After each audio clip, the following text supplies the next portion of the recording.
Ding, a traverser host has been detected. System initialization commencing.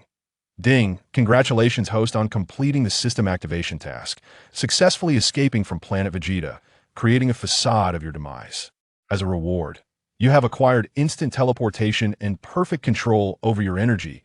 A one-year-old child stood before a colossal structure, gazing at a derelict spacecraft in the distance. A faint smile graced his lips, exuding an adorable charm, while a small tail behind him grasped a slender piece of wood, moving up and down incessantly, reminiscent of lifting dumbbells. Indeed, he was a Saiyan, recently emerged from planet Vegeta. System, if I recall correctly, you mentioned you were a sign-in system, correct? Affirmative, host. This system is known as the multiverse sign-in system. As the host currently resides in the Dragon Ball world, you have not traversed to any other realms. Thus, the system will prioritize sign-ins for items within the Dragon Ball world, including combat power and the like. Upon hearing this, the small Saiyan was instantly elated. For him, combat power was of utmost importance, especially since he was only a year old on Vegeta. He still had ample time, yet he yearned to grow stronger swiftly, aspiring to transform into a Super Saiyan before Frieza obliterated planet Vegeta. Though he had no intention of concerning himself with planet Vegeta, he could not guarantee that Frieza would not discover his whereabouts. Thus, he must strengthen himself. System, is there a sign-in available today? My dear host, there is indeed a sign-in available for today. Would you like to proceed? System, sign in. System, signing in. Congratulations, host. You have received a Heart of Justice. The small Saiyan was utterly bewildered, struggling to comprehend its significance. Host, the Heart of Justice can assist you in becoming a Super Saiyan. Collecting 6 of them allows for fusion into a Super Saiyan God. As long as your combat power meets the requisite standards, transformation is achievable without additional factors. Upon hearing this, the small Saiyan recalled the battle between Beerus and Son Goku, where 5 Saiyans possessing a Heart of Justice infused their energy into another Saiyan with a Heart of Justice to become a Super Saiyan God, barely able to contend with Beerus. Although it was claimed that Beerus used 70% of his power, he still had 93% unexhibited. Thus, the small Saiyan was exceedingly thrilled. Haha, it appears today shall be another joyous day. In that case, I shall double my training regimen. The small Saiyan promptly resumed his training for the day. Our little Saiyan was once an ordinary human on Earth, but not the Earth within the Dragon Ball world. He hailed from Earth in the 20th century, named Qing Xian, a typical working man who never anticipated becoming a part of the Traversers. Aware of the dangers within the Dragon Ball world, he did not wish to be easily discarded as cannon fodder. Fortunately, the system he had just awakened provided him with this escape task. Naturally, he chose to distance himself from planet Vegeta. Even though there remained 4 years until the destruction of planet Vegeta, Qin Xian dares not to indulge in idleness. Although he currently lacks any advanced training equipment, he has crafted some rudimentary tools himself. The vastness of the planet and the considerable distance between its inhabitants discourage him from traveling far, prompting him to scavenge within his own town for necessary items. Born as a superior warrior with a combat power of 1,000, Qin Xian's strength is indeed formidable for an infant. Consequently, he was dispatched by King Vegeta to a moderately advanced planet with a developed technological civilization. Upon his arrival, he assessed the situation and found the population to be relatively sparse, a manageable circumstance for him.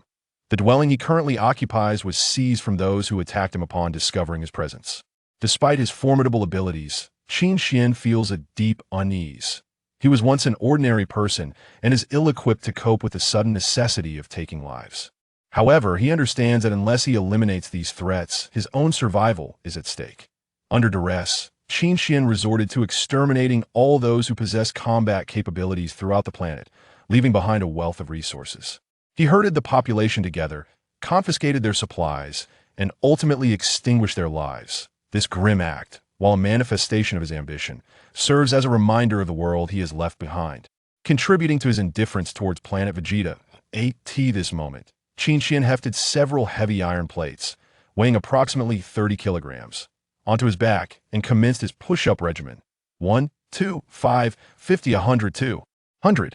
He persisted, and whenever fatigue set in, he quickly replenished his energy with nourishing food before resuming his training. gradually increasing the weight he bore.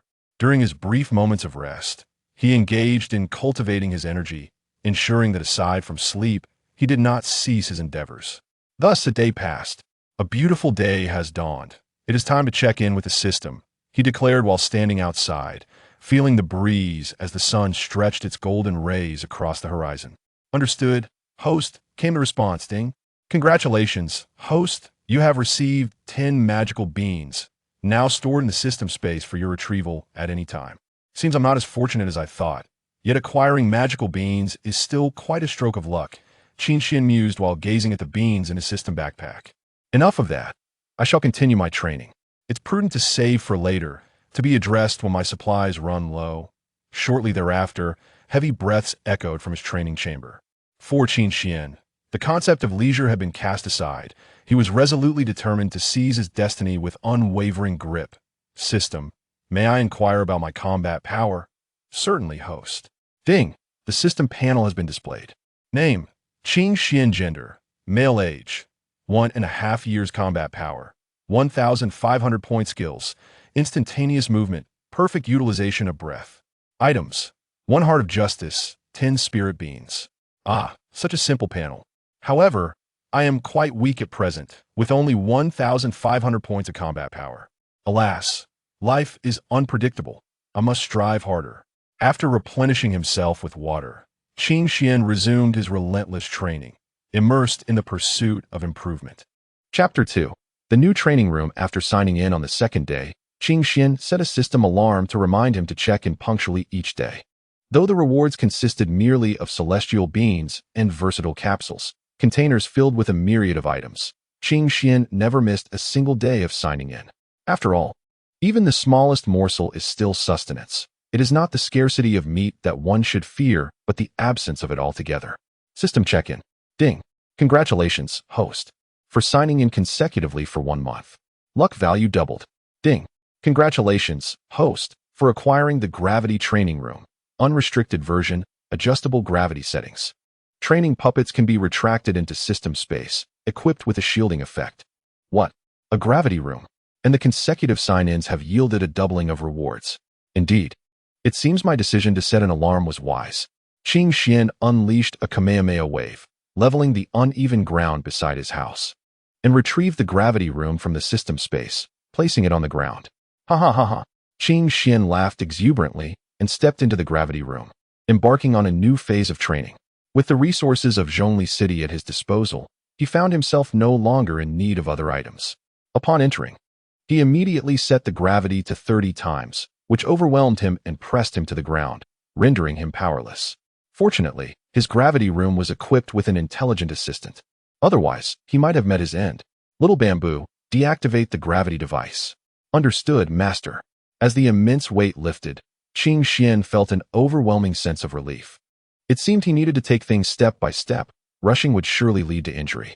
Little Bamboo, adjust the gravity to 23 times. Yes, master.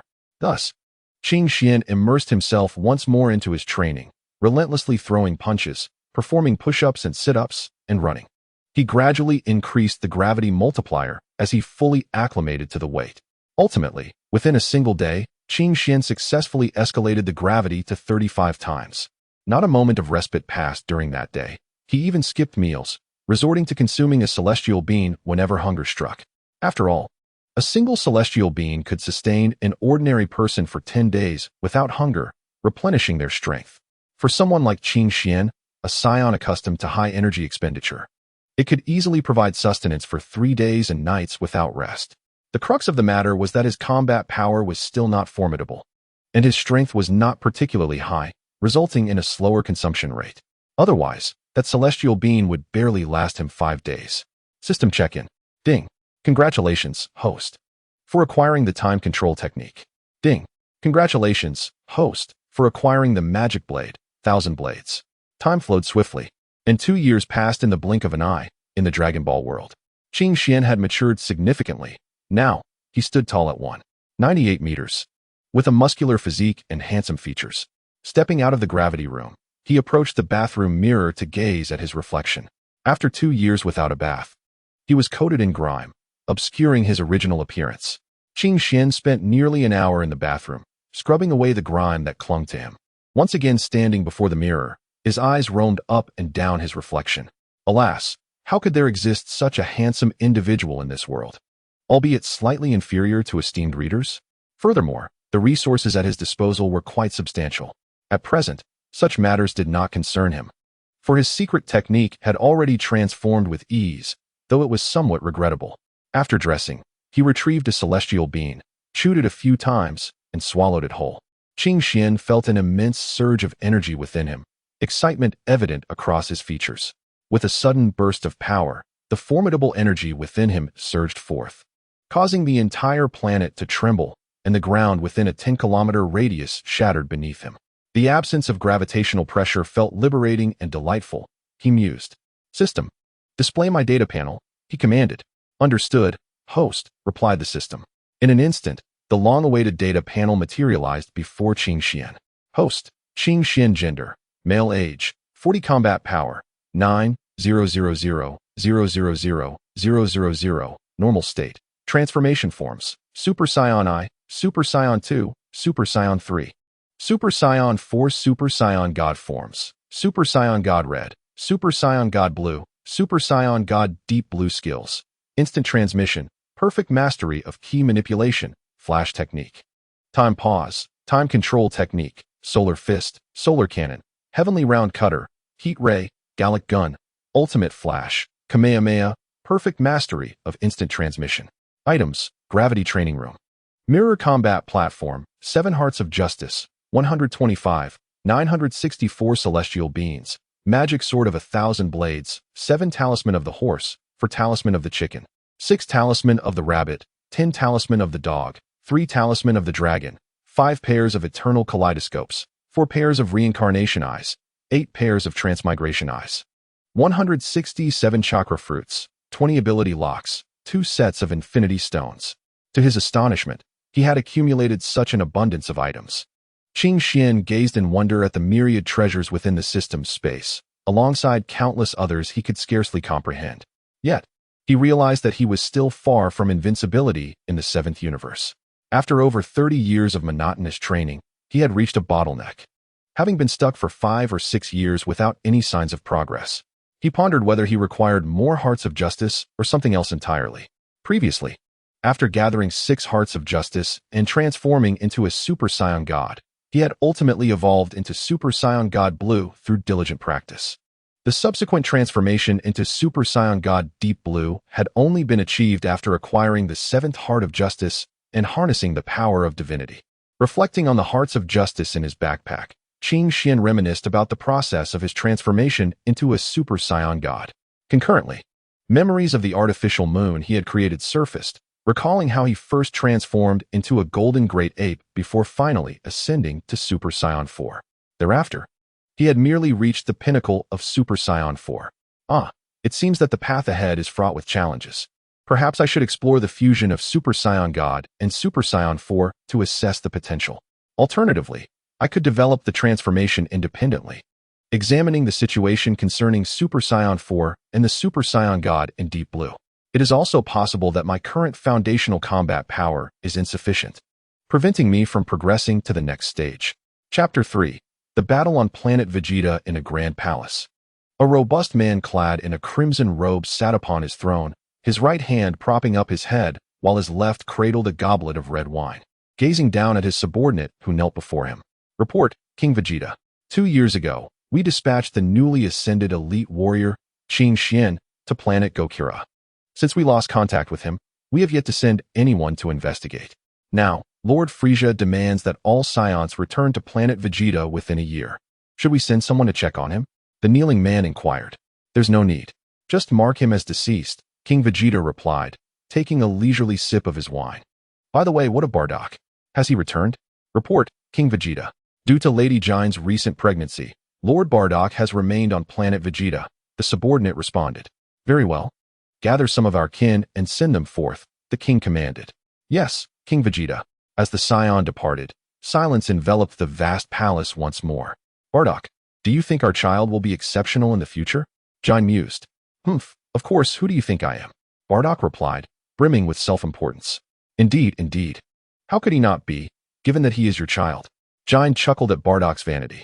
Noticing Jine's laughter, Bardock turned his gaze away momentarily, then, as if struck by a thought, turned back to her. By the way, what of Raditz? Is he still by Prince Vegeta's side? It seems so. Why do you ask? Jine responded. Nothing much. It's just that Frisia has summoned all of us Saiyans, and I am uncertain of Raditz's fate, Bardock expressed. Fear not. He is with Prince Vegeta, so there is nothing to worry about, Jine reassured him. Bardock gazed towards the entrance, hoping that would indeed be the case.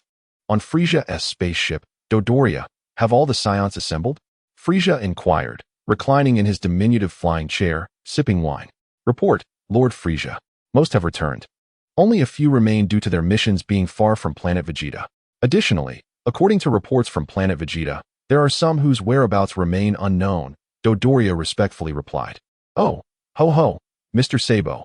I recall issuing the call for all Saiyans to return to planet Vegeta approximately 1 year ago, Frisia remarked, ignoring Dodoria's response. Indeed. Lord Frisia, the decree you issued was announced 1 year and 1 month ago today, Sabo confirmed. Oh, how swiftly time passes. Mr. Sabo, please inform the Saiyans that, aside from the Vegeta squad, all others must return to planet Vegeta within 6 months, and ensure that the Vegeta squad remains oblivious to this. Yes, Lord Frisia, I shall attend to this matter immediately. After Sabo spoke, Frisia did not allow him to depart without further ado. Lord Frisia, why retain the Vegeta squad? Would it not be prudent to seize this opportunity to eradicate all Saiyans at once? Dodoria mused, observing Sabo's exit from the ship. He thought to himself, I too must earn Lord Frisia's admiration. I cannot remain idle. I must contribute to his endeavors. Oh, dear Dodoria, do not be so hasty. Do you not find it rather dull to eliminate all the Saiyans? Prince Vegeta is, after all, the most talented Saiyan of recent years. There is no rush. Let us see what he ultimately becomes. Frisia remained skeptical of the legends surrounding the Super Saiyan. To him, it made little difference whether he killed Vegeta or not. Yes, Lord Frisia. Dodoria fell silent, standing quietly to the side. On the planet where Qingxian resided, he resolved to give it another attempt.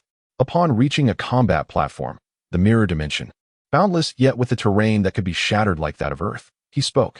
Ding, please select an opponent. I choose Black Goku for battle. Ding, character generation in progress. Character Black Goku has been successfully generated during the fierce battle with Son Goku and Vegeta prior to merging with Zamasu. A figure clad in black, strikingly reminiscent of Kakarot, gradually materialized on the combat platform. Where is this? Was I not engaged in battle with Son Goku and Vegeta? Why am I here? And you, lowly human, what are you doing here? Black Goku scrutinized his surroundings, his gaze finally settling on Qingxian, who stood not far away. Zamasu, you speak too much. Come, let us fight. If you defeat me, I shall divulge the truth. If you cannot, then death is your fate. Qingxian observed Zamasu, a slight smirk gracing his lips. How dare you, wretched mortal, provoke me? You seek death. With that, Black Goku charged towards Qingxian with a punch, which Qingxian easily evaded, creating distance before speaking. Zamasu, you should exert your full strength. Otherwise, you shall miss your chance. You insolent human, you are courting death. Ha ha ha ha. Black Goku was consumed by rage. Feeling deeply insulted by the mockery of a stranger, he vowed to exact vengeance on Qingxian. Ha ha, now that's more like it. Qingxian laughed heartily at Black Goku's fury. He too transformed into Super Saiyan Blue. Black Goku gathered power into his hand, manifesting a hand blade as he charged at Qingxian, who was not idle either, condensing energy into a sphere without releasing it. As they clashed, Black Goku raised his hand blade to strike at Qingxuan's face. Qingxian used his left hand to block while attacking Black Goku's abdomen with an energy sphere in his right hand. However, Black Goku noticed the maneuver and seized Qingxian's right hand with his left, preventing any further advance. In that fleeting moment of being captured, Qingxian retaliated by striking Black Goku's lower body with his left leg. Black Goku, recognizing the threat, swiftly retreated. After evading Qingxian's assault, he charged back into close combat. This time, neither combatant relied on their inner energy. As their fists collided, the ground beneath them trembled violently, shattering into fragments and sending debris flying. In an instant, the two exchanged a barrage of punches, constantly shifting their positions while relentlessly throwing punches and kicks. The air was filled with a cacophony of sounds, thuds and crashes echoing through the atmosphere, their forms obscured by the chaos. Chapter 4. The Power of the Gods. Who are you? Black Goku's psyche began to unravel. I recall that all Saiyans on Earth are merely Goku, Vegeta, and a few others. Among the remaining Saiyans, your existence is non-existent. Who exactly are you? He had not anticipated the sudden emergence of a Saiyan with such terrifying power. Initially, he had a slight upper hand, but now Qin Xian matched him blow for blow, and he could distinctly sense Qin Xian's growing strength. Enough with the chatter. Come forth and unleash your true power. Do not toy with me any longer. I shall use all my strength to vanquish you. Qin Xian expressed his impatience with Black Goku's incessant talking, noting that he was no delicate flower who might engage in such banter. With that, Qin Xian raised his hand and unleashed a barrage of energy blasts, a classic tactic of a prince. The ground erupted in clouds of dust under the relentless assault of countless energy blasts. Observing the swirling dust, Qin Xian felt no satisfaction. Aware that Black Goku's energy fluctuations were considerable, nevertheless, each energy blast he launched bore the force of 110. He had some senzu beans in his mouth. Then, Qin Xian amplified his energy, transforming into a Super Saiyan god with deep blue hues. He gathered a blue energy sphere in his hand and charged towards Black Goku, concealed within the dust. With astonishing speed, Qin Xian reached him before Black Goku could react, targeting his abdomen with a fierce strike. This time, Black Goku could not evade. The energy sphere collided forcefully with his abdomen, morphing into a cylindrical beam of energy that pierced through him, creating a gaping hole as blood gushed forth. I told you to unleash your full strength.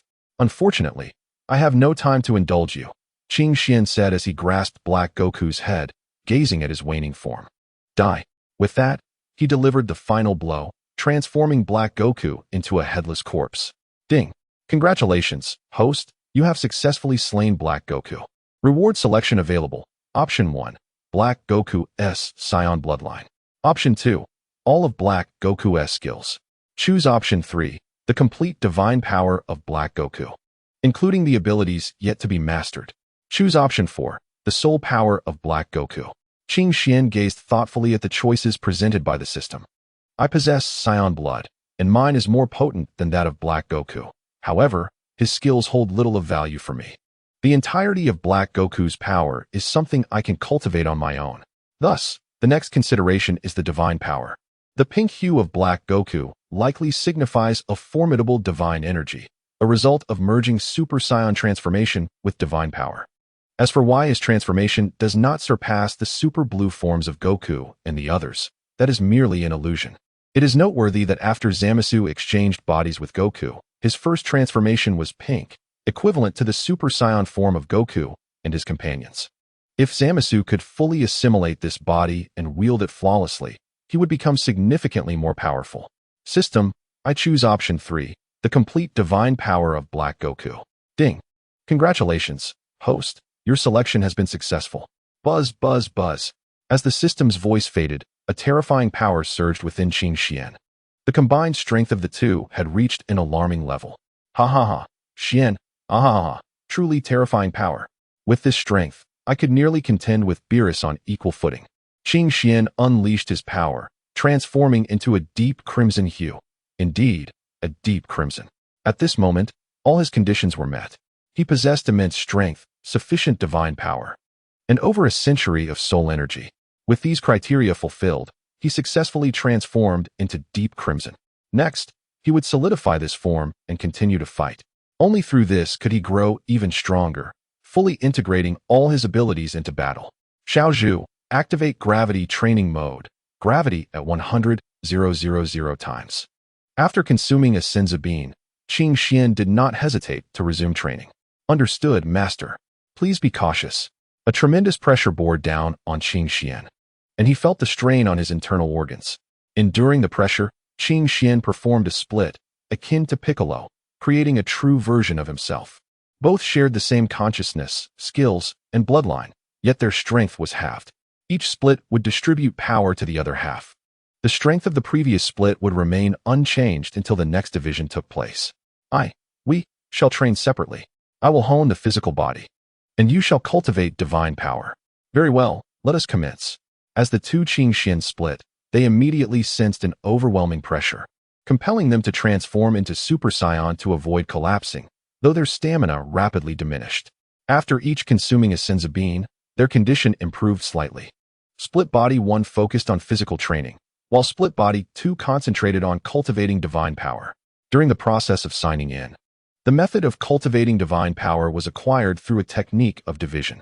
Although there exist talismans that can alleviate fatigue and restore strength, their efficacy does not compare to the instantaneous recovery provided by the mystical beans. These beans can replenish 1's energy in a mere 0.000000001 seconds, whereas talismans restore power at a languid pace. While the recovery from talismans may be endless, the rapid depletion of strength renders their replenishment rather sluggish. In the heat of battle, one can engage continuously with adversaries, never experiencing the exhaustion of physical stamina. Individual number 1 fervently performed squats, push-ups, and punches within the gravity chamber's grand hall, while individual number 2 trained in a smaller room, where the environment could be adjusted at will. Separated by the relentless pressure of gravity, even in the absence of formal training, as long as the talismans remained active to restore their vigor, they would inevitably grow stronger. In the ensuing months, individual number 1 observed minimal progress in his strength, a modest enhancement relative to his current capabilities. However, for an ordinary person, his advancement was remarkable, amassing a combat power increase of several 100,000 in just a few months. Chapter 5. The Mission. Zongzi, what is happening to me? Why does it feel as though my strength is stagnating? Qing Xian inquired, his brow furrowed as he performed push-ups. Could it be your doing? Are you attempting to suppress my combat power and hinder my growth? Host, you are unjustly accusing me. How could I possibly do such a thing? The system replied. The reason for your predicament lies in the sheer magnitude of power you have acquired in such a short time. Your combat strength has not fully integrated. Furthermore, as a Saiyan, achieving this level of understanding is already quite a stretch. After all, your current power, combined with Goku's peak strength, has reached a terrifying level. Many assert that Saiyan potential is limitless, yet one could argue that gradual cultivation indeed possesses no boundaries. However, the relentless extraction of 1's potential, as you are doing, cannot be mended even with talismans. Upon hearing this, Qing Xian ceased his push-ups. So, what you're saying is that unless I fully integrate this power within myself, I won't see significant enhancement in the short term? He queried. Correct, host, the system affirmed. Unless you incorporate the bloodlines of others or different races. I advise against such actions at this moment, for you have yet to completely assimilate the power of Black Goku. Should you attempt to add more now, it would not yield substantial improvement in the near term. Initially relieved at the prospect of resolution, Qing Xian's brows once again knitted together. Is there any method to expedite my integration process, system? The system proposed 2 approaches. The first method involves emulating the combat techniques and lifestyle of Black Goku, gradually transforming these experiences into your own. As for the second method, it involves immense pressure, continuously oppressing oneself to achieve complete integration. Yet such a process is excruciatingly painful. Qing Xian felt helpless in this regard. With no options left, he could only obey the system and continue to increase the pressure on himself. Xiaozhu, elevate the gravity by another 1,000-fold. Master, based on your recent performance, increasing the gravity by more than 600-fold would be the utmost limit. Master, in the past 3 months, you have already raised the gravity to 150,000 times. Do you truly wish to augment it further? Yes, let it be so. Qing Xian gritted his teeth, as he had never experienced such an increment in gravity before. Gravity at 1,510,000 times has been activated. The moment the gravity was initiated, Qing Xian was immediately crushed to the ground, spitting blood. He had already reached his limit, and this additional burden rendered him unable to endure any longer. Thus, he suffered grievous injuries under the oppressive weight, while simultaneously recovering from his wounds due to the effects of the talismans. In this oscillation between 2 states, Qing Xian alternated between consciousness and unconsciousness, teetering perpetually between life and death. The second split body sensed the anomaly of the first. Yet upon realizing that it was within the gravity chamber, he chose to disregard it. He too was merging with divine power, and once he achieved complete integration, he would unite with the first body, thereby becoming a deity on par with Beerus. He speculated that after the fusion, he would gain a new transformation, possibly beyond the Super Saiyan God form, perhaps even attaining Super Saiyan 5, or even more formidable transformations. However, he distinctly felt unable to transform beyond Super Saiyan 5, sensing that his body would crumble under the weight of such immense power. How could this be? How has another parallel universe emerged? I cannot discern any differences between this universe and the hyper-universe. I shall observe for now. I must not allow that individual to become aware. Otherwise, it would lead to even greater complications. A little girl with pink skin and hair, adorned with a pair of golden ears, gazed curiously at the unfolding scene. Isn't it strange that in this parallel universe, Zamasu is alone? Where has the Zamasu who switched bodies with Son Goku gone? A man with light blue skin, a white slicked-back hairstyle, and purple eyes and lips, with a light blue divine halo floating behind him, stared into the void. It seems the tedium has lingered long enough. It is time for something to unfold. I truly anticipate what may transpire, he remarked, before turning and returning to the palace behind him. Time passed swiftly, unnoticed by those who were earnest, and half a year elapsed. Ding! The plot has officially commenced. Please select a task, host. Task option 1. Eliminate Frieza before he destroys planet Vegeta, ensuring that no Saiyan perishes at his hands. Reward. The host will achieve perfect integration of all Saiyan genes, and this will merge with the host's body without any side effects, as well as alter the host's appearance. Failure to complete the task will result in the host being unable to obtain any other Saiyan genes forever. Task selection 2. After Frieza annihilates the planet Vegeta, eliminate Frieza and eradicate the Frost Demon clan. The reward for the host is a flawless fusion of the genes from all members of the Frost Demon clan, without altering the host's appearance and free from any side effects. Failure to complete the task will result in the host forever being unable to acquire the genes of the Frost Demon clan. Task selection 3. Before Frieza destroys the planet Vegeta, the host must eliminate all Saiyans on the planet and subsequently annihilate the entire Frost Demon clan. The reward for the host is the acquisition of genes from both the Frost Demon clan and the Saiyan race, without changing the host's appearance and with no adverse effects. Failure will lead to a permanent reduction of the host's base combat power by half. Selection 4. Without altering the early plot, I choose 4. Why would I change the storyline? My strength is insufficient. I am not yet capable of altering the narrative. Qing Xian was fervently doing push-ups when the system suddenly assigned him a task. He never anticipated that the sign-in system, which allowed daily check-ins, would also issue tasks. System, aren't you just a daily sign-in system? How can you also release tasks? Sighed the host. Host, I have no choice. Originally, I was just a sign-in system that required the host to relax. Yet you are working so hard and have not stopped. I am embarrassed in the system realm, so I am compelled to issue tasks for you to engage with, allowing me to save face. The system's somewhat aggrieved voice echoed in Qing Xian's mind. Chapter 6. Punishment. But isn't issuing tasks even more embarrassing? You are clearly a sign-in system, yet you release tasks. Qing Xian showed no regard for the system's feelings. Not at all. I have renamed myself as the task sign-in system. I can issue tasks separately or allow for sign-ins. It's just that tasks are fewer and sign-in opportunities are more frequent. I do not conflate the two. Qing Xian was momentarily at a loss for words, never expecting his system to be so concerned about its reputation. Primarily, I hold a top-tier status within the system, overseeing a group of smaller systems. Thus, I must also achieve some performance metrics for them. Qing Xian was stunned by this revelation, unable to fathom the prowess of his system with its subordinates. Performance metrics? What performance metrics? Qing Xian was bewildered. Oh, it's nothing much. It's simply a matter of assessing who provides the most assistance to the host. Just like me. I offer the greatest support, thus I belong to the top tier with a group of younger systems. If I cultivate them, I can eventually transform into the primordial, breaking free from the system's constraints and becoming the primordial sovereign. Qing Xian listened, utterly perplexed and unable to comprehend. Host, you need not concern yourself with all that. Just remember that I mean you no harm. Rather, I will continually help you grow stronger as you ascend to the pinnacle of humanity. The system, seeing Qing Xian's expression, became speechless and chose to retreat into silence. I cannot be bothered with your trivialities. I shall devote myself to my training, for in this world, lacking strength equates to courting death. Qing Xian immersed himself in fervent cultivation once more, determined to amalgamate Zamasu's power before engaging in battle to acquire the bloodlines of others.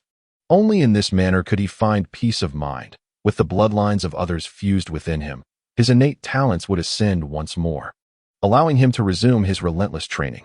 In the realm of Dragon Ball, merely a day had elapsed, yet within the gravity training chamber, 6 months had swiftly passed, half a year in total. Having encountered King Frieza, the Saiyan army was now assembled, save for my son Vegeta and his squad. The speaker was none other than King Vegeta himself, addressing Frieza, who sat upon a diminutive flying chair, flanked by Dodoria and Zarbon. King Vegeta bowed before Frieza, though a glimmer of malice flickered in his eyes. "Ah, splendid, King Vegeta, although there are some matters from which there is no turning back once commenced." At this remark, King Vegeta understood that Frieza was aware of their impending rebellion. Gathering every ounce of his power, he unleashed a full-force energy attack aimed directly at Frieza. A brilliant white energy sphere surged towards Frieza, only to be effortlessly intercepted by Zarbon. "Ah, how unexpected. King Vegeta dares to strike at me. Very well, then. Prepare to meet your demise." Frieza suddenly appeared before the astonished King Vegeta, raising his right hand, whereupon his index finger coalesced with energy that pierced through King Vegeta's skull. Thus, a planetary monarch was extinguished. "Ah, Dodoria, Zarbon, come, allow me to show you a splendid display of fireworks." Frieza descended into the cosmos. The sight of planet Vegeta unfolding before him. Their spaceship hovered not far from the planet. "Ah, have all the Saiyans gathered?" Frieza's laughter echoed with delight. "Saiyans, your King Vegeta has met his end due to his arrogance and hubris, which led him to strike against me. Are you prepared for your annihilation?" Frieza addressed a throng of Saiyans lingering at the edge of planet Vegeta's atmosphere. After delivering his proclamation, he reclined in his infant chair, his index finger raised, and soon, a massive energy sphere radiating crimson energy began to swell, ultimately reaching a size comparable to half that of a planet, sufficient energy to obliterate an entire world. With a mere flick of his pinky, the colossal energy sphere hurtled toward planet Vegeta. "Curse you, Frieza! Die!" came a shout from a Saiyan who concentrated a wave of energy and hurled it towards Frieza's enormous energy sphere. Yet, to the sphere, it posed no threat. Vanishing effortlessly before it, the assailant was none other than Bardock, the strongest warrior aside from King Vegeta. Ding! Alert! Alert! The planet Vegeta is on the brink of destruction, and the Saiyans residing on it are about to face annihilation. Host, please complete your task promptly, or else you will face dire consequences. Excuse me, what task? Did you not mention that the plot would remain unchanged? I seem to have forgotten about other challenges, he responded, bewildered. Host, you didn't fully comprehend the task announcement. You simply chose task 4, the system replied. Upon hearing this, Qing Xian froze mid-action, halting his deep squat jumps. How could this happen? I've been training diligently. Unaware of this critical point, he sensed a hint of schadenfreude in the system's tone. A flicker of confusion crossed Qing Xuan's eyes as he pondered the implications. His lips barely moved as he whispered, "And what precisely is this punishment?" His voice trembled slightly, infused with anxiety about the impending outcome. The system did not hasten to answer, and a tense atmosphere enveloped the air, weighing heavily upon him. His brow furrowed as his unease intensified. Observing his distress, the system felt compelled to intervene. His heart had not been adequately tempered, and such a person could not ascend to greater heights. It's not that grave. The punishment entails that your combat power will forever be limited to only 50% of its potential. No matter how formidable you become, you will only ever manifest half of your strength. Furthermore, your precious appendage will shrink to a mere millimeter, never to grow again, with no method yielding any response. Qing Xuan's demeanor soured completely. One may endure death or hunger, but losing one's manhood and being unable to unleash one's true power was unbearable. Let's hear the task, he demanded. Task 4. Rescue 50 Saiyan children and 10 adult female Saiyans without altering the storyline. The specified individuals are Jain and Hinoel, Vegeta's mother, who are included among the 10. Chapter 7. The Divine Body. What do you mean? Do you intend for me to become a villain? Qing Xian questioned incredulously at the system's proclamation. Enough of this trivial chatter. Simply answer whether you will proceed, the system insisted, leaving Qing Xian feeling dejected. He was reluctant to accept, but felt compelled to comply. Alas, what a wretched fate. Utilizing instant transmission, Qing Xian arrived at the planet Vegeta, dispatching 60 clones to undertake the task, while he himself paused time and observed quietly from the sidelines. You may wonder how Qing Xian knew the precise location of planet Vegeta without any energy signature. The answer is simple. He had signed a detailed coordinate map of 12 universes from the system. And upon locating planet Vegeta, he executed the instant transmission. By the way, system, you have yet to disclose the task rewards, Qing Xian inquired, perplexed. Did I not mention it? Ha, cough, cough. The reward for completing this task is the 7th generation divine body. The system responded, slightly embarrassed by the question. The 7th generation divine body. What is that? Ding. Complete the task to inquire further. Why the sudden seriousness? Qing Xian found himself at a loss for words. However, the system chose not to reply again. Fine, let it be. The divine aura exuded immense power, nearly rivaling that of Lord Beerus. On a distant planet stood a tall, handsome man, with long silver hair typically fashioned into a ponytail cascading down his back. His blue eyes emanated a profound yet gentle gaze. Clad in a uniquely styled, flowing white robe, the garment was adorned with golden trimmings at the collar and cuffs, exuding an air of elegance and nobility. Around his waist, he wore a black belt from which hung a small golden pouch. His skin appeared remarkably smooth, almost flawless, enhancing his striking appearance. Always wearing a smile, he projected warmth and friendliness, while simultaneously radiating an enigmatic aura. The staff he held emitted a mysterious glow, crafted from an unknown metal that shimmered with silvery blue brilliance. At its tip was a resplendent gem, seemingly harboring boundless energy within. The staff's intricate design showcased delicate engravings and esoteric symbols, which seemed to narrate the strength and status of Whis.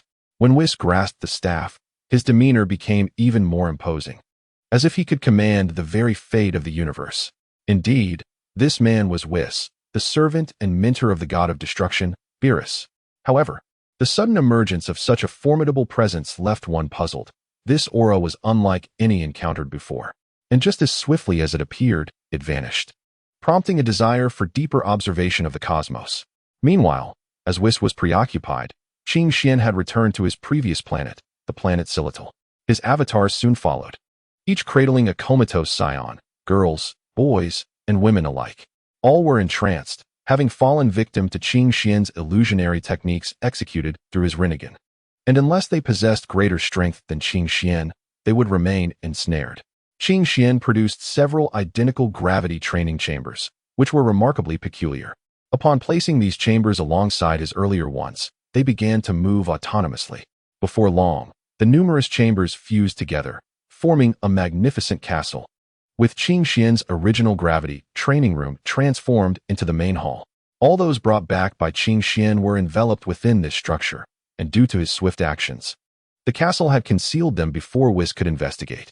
Under the cloak of the gravity training room, Whis was unable to glean any information. Ding!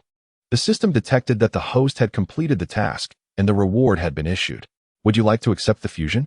As the assembly of Qing Xian's castle reached completion, the system's task reward was activated. System, this fusion won't put one on the brink of death, will it? Qing Xian inquired with a slight smirk. Ah, host, you are overthinking it. There will be no risk of death. The body modification is gradual. However, your talismans will assist in the restoration of your body, ensuring that you remain safe. You also cannot activate passive abilities, the system clarified, fully aware of Qing Xian's concerns. Sigh, very well then, I wish to experiment with the passive abilities. Qing Xian's expression resembled that of constipation, ugly and repulsive. Thus, let us proceed with the fusion directly. Simultaneously, Qing Xian accelerated the flow of time within a radius of half a meter to its maximum, achieving an extraordinary disparity of half a meter within the external world for every second that passed. He did not inquire about the duration required by the system. He simply opted for the highest setting. Consequently, after 10 seconds, Qing Xian's 7th generation divine body successfully fused at last. No wonder everyone speaks of the formidable nature of the laws of time. The ability to harness such laws for cultivation significantly enhances the progression of one's practice. Qing Xian felt immense satisfaction with his decision. Ding! Congratulations, host. The fusion of the 7th generation divine body is successful. Please refer to the details independently. How casual. Ding dong. The gene system engine of the 7th generation divine body has been activated. Please name your host.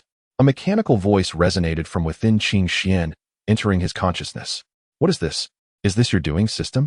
Host, it is not I, but rather the gene engine system of your 7th generation divine body, which awakened following your fusion.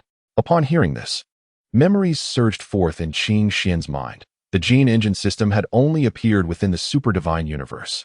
He suspected that his 7th-generation divine body was an even more powerful form than the 4th-generation divine body seen in the anime. To be cautious, he decided to inquire further. System, this 7th-generation divine body does not originate from the super divine universe, does it?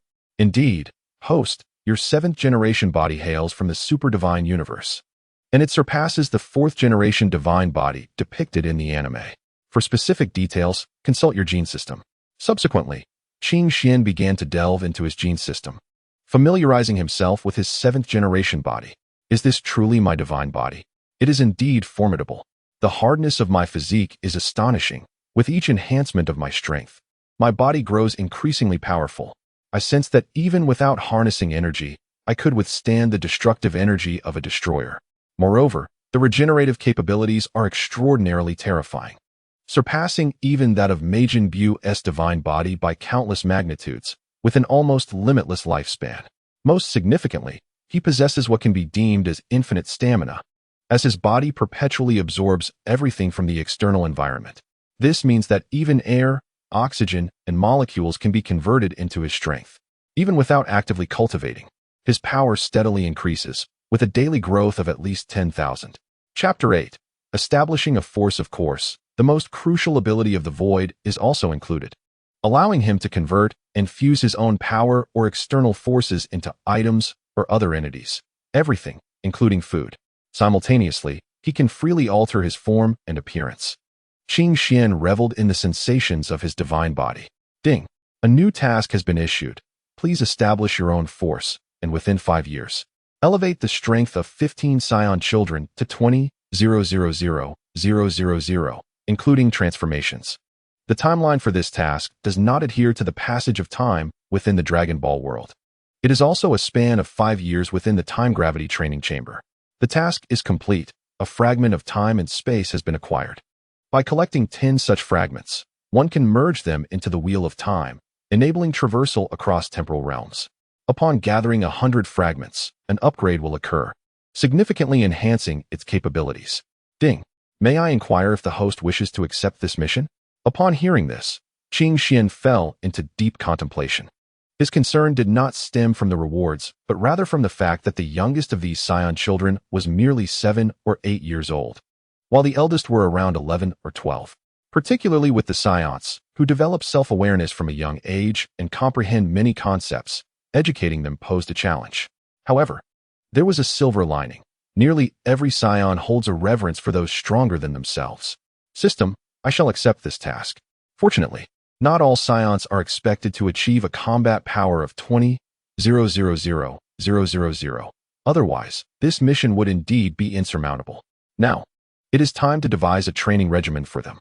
After a few minutes of rapid contemplation, Qing Xian formulated a training plan. He decided to divide the 50 Saiyan children into 3 groups: an education group of 16, a skills learning group of 16, and a strength training group of 18.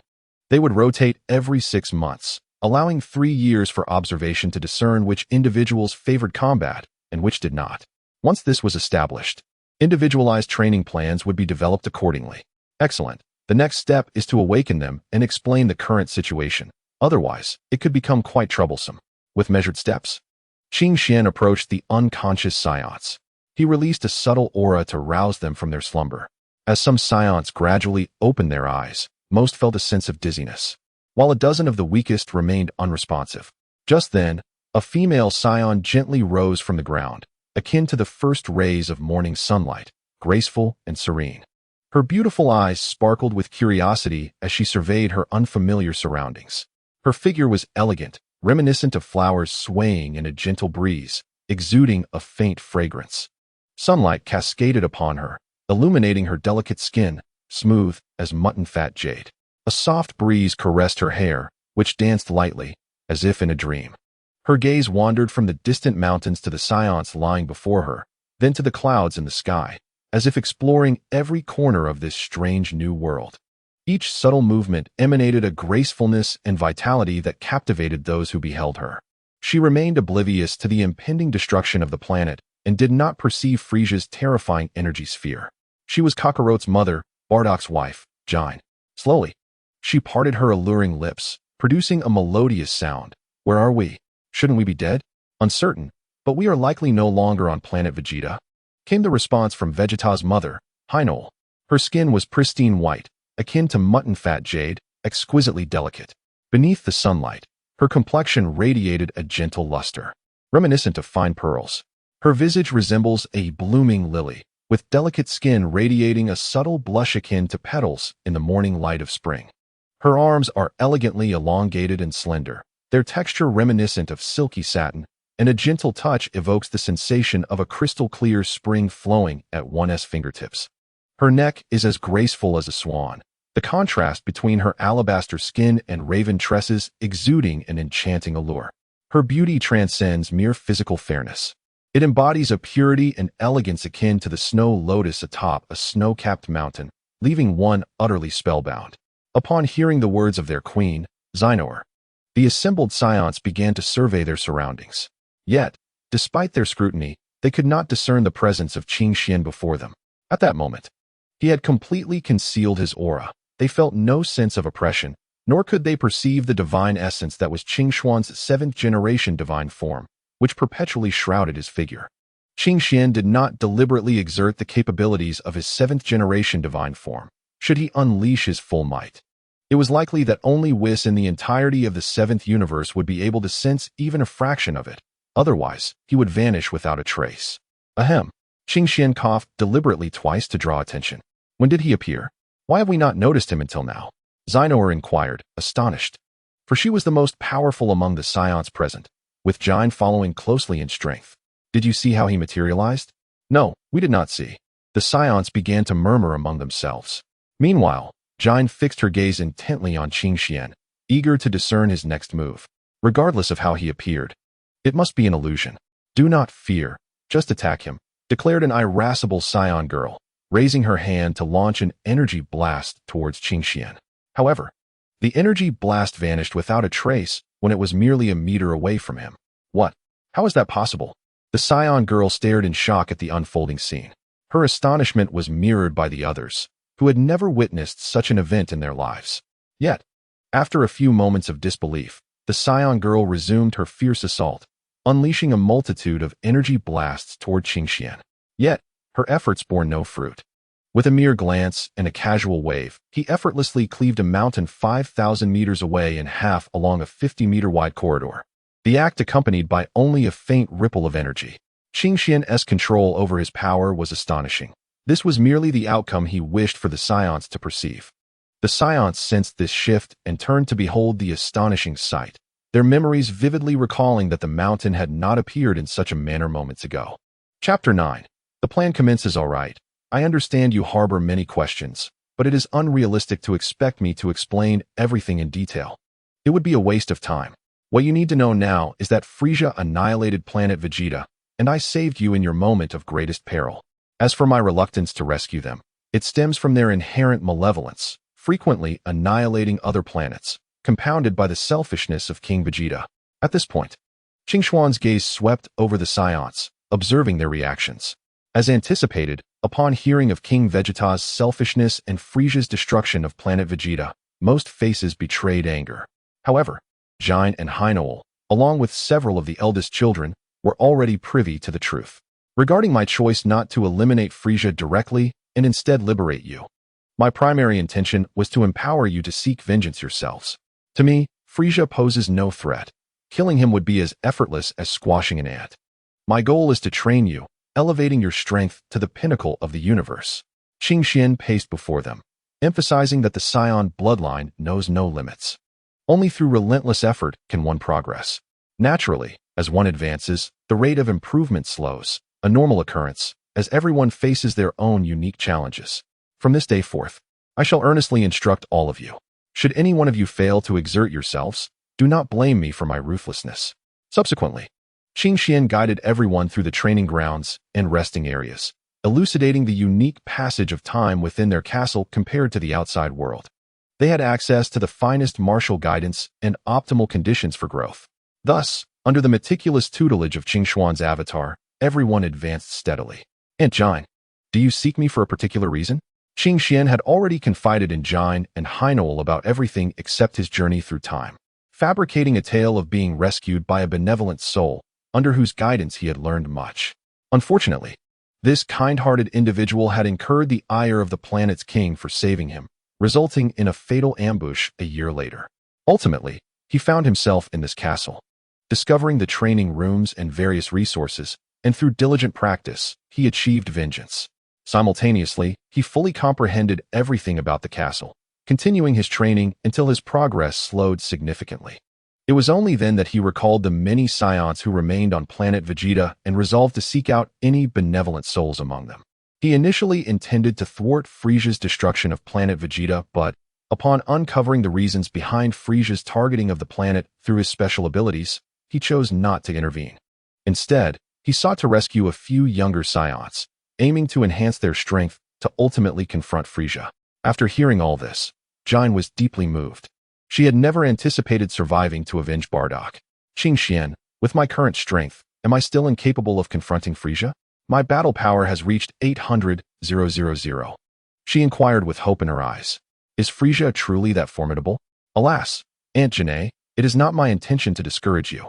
But circumstances compel me to reveal the truth. If you truly wish to know, I shall oblige. Frisia, the prodigious scion of the Frost Demon lineage, derives immense strength from prolonged periods of subjugation to cold. Notably, Frisia stands as the most formidable entity in the history of his kind, having endured the longest duration of freezing. When he unleashes his full might, it reaches an astounding power level of 120 million. However, the Frisia we typically encounter is constrained by his inability to manage his own power, thus necessitating a transformation to suppress his true strength. Qing Xian spoke with a casual demeanor, while Janae was left trembling with trepidation, particularly upon learning of Frisia's battle prowess. Initially, she harbored confidence in her own combat strength of 800,000. But this revelation shattered her expectations. Aunt Janae, avenging yourself is rather straightforward. With relentless effort, success is assured. The path may be arduous, yet it is the only way to achieve your aspirations. Qing Xian consoled and encouraged her, stirring something within Janae's heart. Now, Aunt Janae, it is best you return and persevere. I have matters to attend to, Qing Xian stated before departing from Janae's line of sight. System, what is happening? Why do I feel an increasing warmth in my body? He pondered. I am already a 7th-generation divine body. Could there be residual effects? Or is there a flaw with this 7th-generation form? Ding. Host, your 7th-generation divine body is the strongest among all 7th-generation bodies, and no issues are present. The warmth you are experiencing is a result of the cultivation technique, the system replied. Qing Xian was perplexed, as he could not recall practicing any technique. System, what technique? I have no awareness of any cultivation. Ding. Although the technique was not consciously cultivated by you, it was acquired through your signing in, thus engaging in automatic cultivation. This technique is a dual cultivation method known as the dual fusion divine art. Previously, as it was practiced solely by you, there was no noticeable effect. But the circumstances have now changed. Furthermore, this technique will automatically amplify your charm, enhancing your allure to others. Simultaneously, through dual cultivation, your strength will surge, allowing you to gain half of your partner's battle power, with them also experiencing a similar increase. Qing Xian was astonished by the remarkable implications of this technique. So, the warmth in my body is a result of a hormonal surge? No wonder I have sensed something different about Janae lately, and Zener has also been behaving unusually. Ashwan, are you there? Ah, speak of the devil and he shall appear. Qing Xian sighed, rubbing his forehead. I'm coming in. A striking figure entered, gracefully pushing open the bedroom door. She held a platter of neatly cut fruits, placing it delicately on the table. Qing Xian feigned calmness, casting a fleeting glance before turning his gaze to the window, unwilling to look any longer. Observing Qing Xian's reaction, Zener's lips curled into a subtle smile. The reason was evident. Her attire was rather scant, allowing for a clear view of her alluring figure beneath the thin fabric. Chapter 10. Breakthrough. A Xian. Do you think Vegeta will be safe following Frisia? Xinor slowly approached Qing Xian, wrapping her arms around him, her head resting against his neck, softly sobbing as tears trickled down, dampening his collar. Qing Xian, feeling the warmth against his chest, gently placed his hands on her shoulders, pushing her away with tenderness. The moment Xinor pressed against him, he sensed an unsettling change within his body. As for Vegeta, rest assured, I have visited fragments of the future. He possesses formidable strength, ranking among the most powerful mortals across numerous universes, even surpassing some deities. Although Frieza has become stronger through training, he still cannot compare to Vegeta. So you need not worry. Upon hearing this, Xinor's tearful eyes brightened considerably. What about my little son, Tabor? Xinor recalled her child with concern. Regarding him. He will be quite safe in the future. Though lacking power, he will not encounter danger. Can we bring him here? As Xinor spoke, she once again lunged at Qing Xian. Yet, how could Qing Xian miss the opportunity for a fight? We shall discuss that later. More pressing matters demand our attention. Under Xinor's delighted cheer, Qing Xian became even more fervent. After 2 hours of combat, Xinor could no longer endure.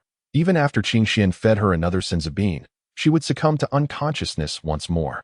With a battle power of merely a few hundred, how could she possibly compete against Qing Xuan's billions? Thus, even if she could remain conscious, she chose to feign unconsciousness, as she had no other recourse. Without doing so, she felt she wouldn't survive another hour. She was indeed left with no choice, and she hoped for understanding. Sigh. How did I become a father, and a father of 2 at that? It seems I have much to attend to in the future. This realization left him unable to act further, prompting him to leave the bedroom.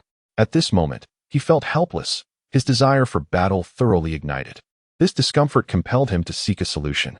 After receiving a reminder from the system, he carefully reviewed the dual fusion divine art.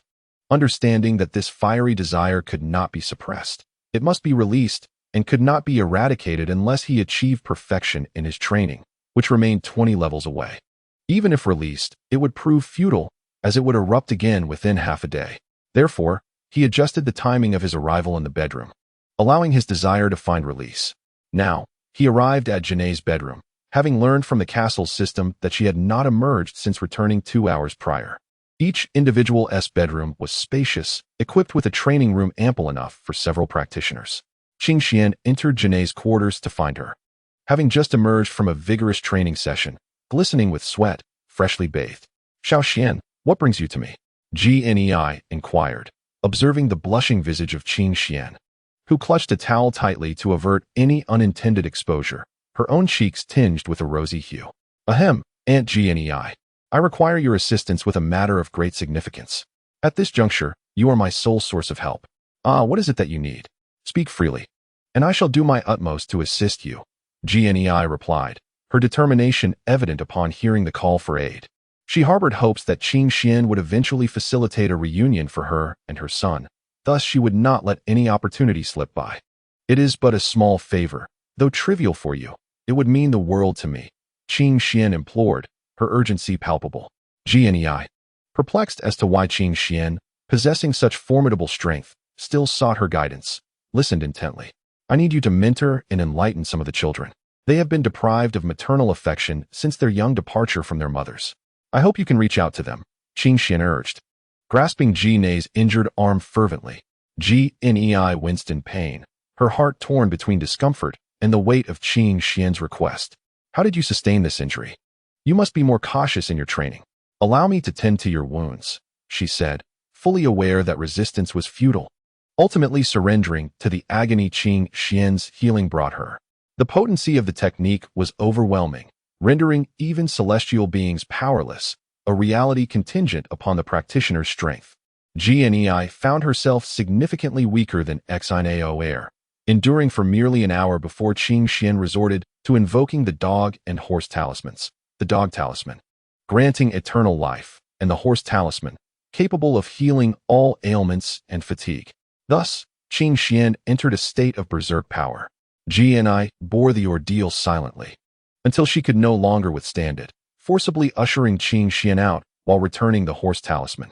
She was reluctant to rely on such means, especially when fatigue was not a desirable state, particularly at that critical moment. This time, Qing Xian chose not to linger in Gnei's chamber, but retreated to his own, knowing Xinao air had awakened and was likely to cause more trouble. After his departure, Gnei meticulously felt the surging, terrifying power within her. Her strength had surged to 1,500,000, an increase of 700,000 combat prowess compared to before, filling her with elation. Having previously explained her power's escalation, Qing Xian's actions no longer sparked resentment within her. Instead, she felt gratitude. He had bestowed upon her the opportunity to vanquish Frisia, and she vowed to seize it. Confident in her impending vengeance, she soon succumbed to slumber, planning to engage in fervent training upon awakening to ensure her revenge. Meanwhile, Qing Xian stood facing Xinao air, his heart ablaze with the desire to battle as he regarded her striking figure. What a true warrior, he remarked before launching into a flurry of punches, commencing yet another arduous duel. Finally, he fell into a deep slumber, cradling the unconscious Xinoel in his arms once more. This time, Xinoel was compelled to harness the power of the talismans, allowing her to traverse the realms of agony and comfort, embodying the age-old adage of suffering and joy intertwined. As Qing Xian savored an unprecedented sense of comfort, he hesitated to relinquish it too soon, fearing that even a gentle impulse might lead to the loss of Xinoel. The talismans proved ineffective, and her restoration seemed impossible. Chapter 11. A surge in power. What a beautiful day it was. It was time to rouse them from their slumber. Qing Xian rose from his bed, gazing out at the clear sky and listening to the melodious chirping of the birds, stretching languidly. He then made his way to the adjacent room, and upon entering, he beheld two women on the bed. Indeed, it was Janae and Xinoel. A few months prior, Qing Xian had confided in them everything, save for the matter of his transmigration. Thus, Janae and Xinoel were now aware of Qing Xuan's intentions to allow Frisia to live for the time being, only to later have Vegeta and Kakarot eliminate him. As for their desire for vengeance, he permitted them to torment Frisia freely within the mirror combat chamber. After learning of these developments, Qing Xian personally led them to experience the outcome, which was quite dire. In the end, Qing Xian gradually tore Frisia into fragments, allowing him to taste the harshness of the world. Following this, Janae and Xinoel became utterly compliant with Qing Xian, readily agreeing to his requests without hesitation. Their options were limited. Qing Xian was simply too powerful, and they could only devise every possible means to topple him, despite their combat strength being merely in the tens of millions. Of course, this was merely their perception, for Qing Xian would never allow them to perish. The other Saiyans remained oblivious to the madness shared between them and Qing Xian as they continued their fervent studies and training. System. Display my data panel. Host. Qing Xian age. 40 combat power. 10, 000, 000, 000, 1 trillion. Base combat power. Physique. 7th generation divine body. Super divine academy. Skills. Chi garden slash. Ki blast. Sky dance technique. Instant transmission. Perfect mastery of key manipulation, time stop technique, time control technique. Solar fist, solar cannon, celestial circular cutting, heat ray, Gallic gun, ultimate flash, Kamehameha, and perfect mastery of instantaneous movement. Items, gravity training room, mirror combat platform. 7 hearts of justice, 125, 964 senza beans, demon blade of 1,000 edges, 7 horse talismans, 4 chicken talismans, 6 rabbit talismans, 10 dog talismans, 3 dragon talismans, 5 pairs of eternal kaleidoscopes, 4 pairs of Rinnegan, 8 pairs of rebirth eyes, 167 chakra fruits, 20 ability seals, and 2 sets of infinity stones. It seems that this dual cultivation has significantly enhanced my abilities, although the pace of improvement may slow when cultivating with Aunt Janae and Aunt Xinoel. I shall seek other partners in the future. However, these kaleidoscopes and Rinnegan can be bestowed upon them, aiding them in their battles as well. Qing Xian gazed upon his formidable combat prowess, feeling a profound sense of elation. At this moment, he could confidently assert that he was the strongest being in the universe, second only to the deities of destruction and the angels. This realization inflated his ego somewhat. After all, such strength was undeniable. He now turned his attention to the group of young warriors, pondering whether he might have the opportunity to transform into a Super Saiyan God before son Wukong and the others achieved their Saiyan transformations. His gaze shifted to the surveillance screens displaying the Saiyans, diligently studying and training. A sense of satisfaction washed over him, for he understood that the mental fortitude required for such endeavors was a challenge for children. However, he wished to prevent their potential arrogance and demise once they acquired power. After observing for several minutes, he returned to the mirrored combat chamber, determined to enhance his abilities further. The quickest method, he concluded, was to absorb the strength of others and convert it entirely into his own. This time, instead of summoning a character, Qing Xian approached a small platform and began to channel his energy relentlessly. Ultimately, he activated the blue Super Saiyan God transformation, unleashing maximum energy output. Eventually, he collapsed to the ground, reverting to his normal state, utterly drained. After consuming a senza bean he had preemptively placed in his mouth, his energy was instantly replenished. Once restored, Qing Xian accessed the electronic screen atop the platform and initiated the generation process. Before him, a small screen materialized, displaying numerous figures from the Dragon Ball universe, including Son Wukong, Vegeta, Jiren, Topo, and Son Gohan. However, Qing Xian did not choose any of them. Instead, he selected Bardock. In an instant, a blurry silhouette appeared nearby, gradually solidifying until it transformed into a living being. Bardock opened his eyes, surveying the unfamiliar surroundings and the stranger before him. "Where am I? Who are you?" he inquired, bewildered. "Ah, you need not concern yourself with my identity. What you must know is that you are about to perish. While your combat strength is on par with mine, and you share the same transformation potential, the nuances of our combat techniques differ. Nevertheless, you shall still meet your end," Qing Xian taunted, a smirk playing on his lips. "You," Bardock began, but before he could finish his sentence, Qing Xian lunged forward, delivering a powerful punch aimed directly at his face, interrupting his words. Yet, Bardock was not to be underestimated.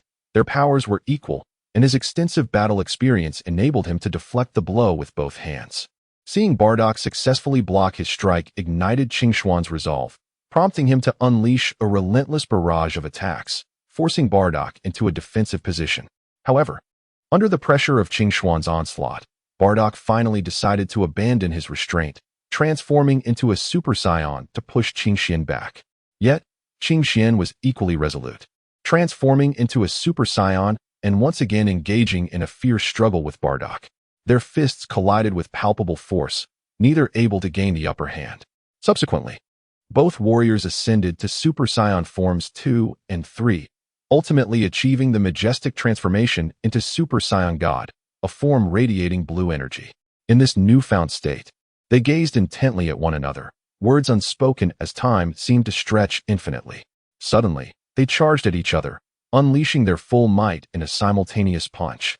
Their fists met with a thunderous sound, propelling them both backward. Rather than continuing their physical assault, they instinctively initiated a Kamehameha wave. Anticipating this moment, Qing Xian positioned himself strategically to the right, confident in his advantage, as history had shown that the left side often led to defeat.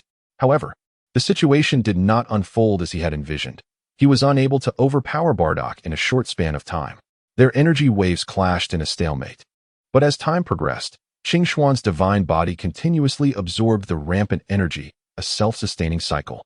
As Chapter 12 unfolds, Qing Xuan's divine form not only absorbed energy, but also gradually augmented his power, although this merely enhanced his potential rather than directly elevating his combat prowess.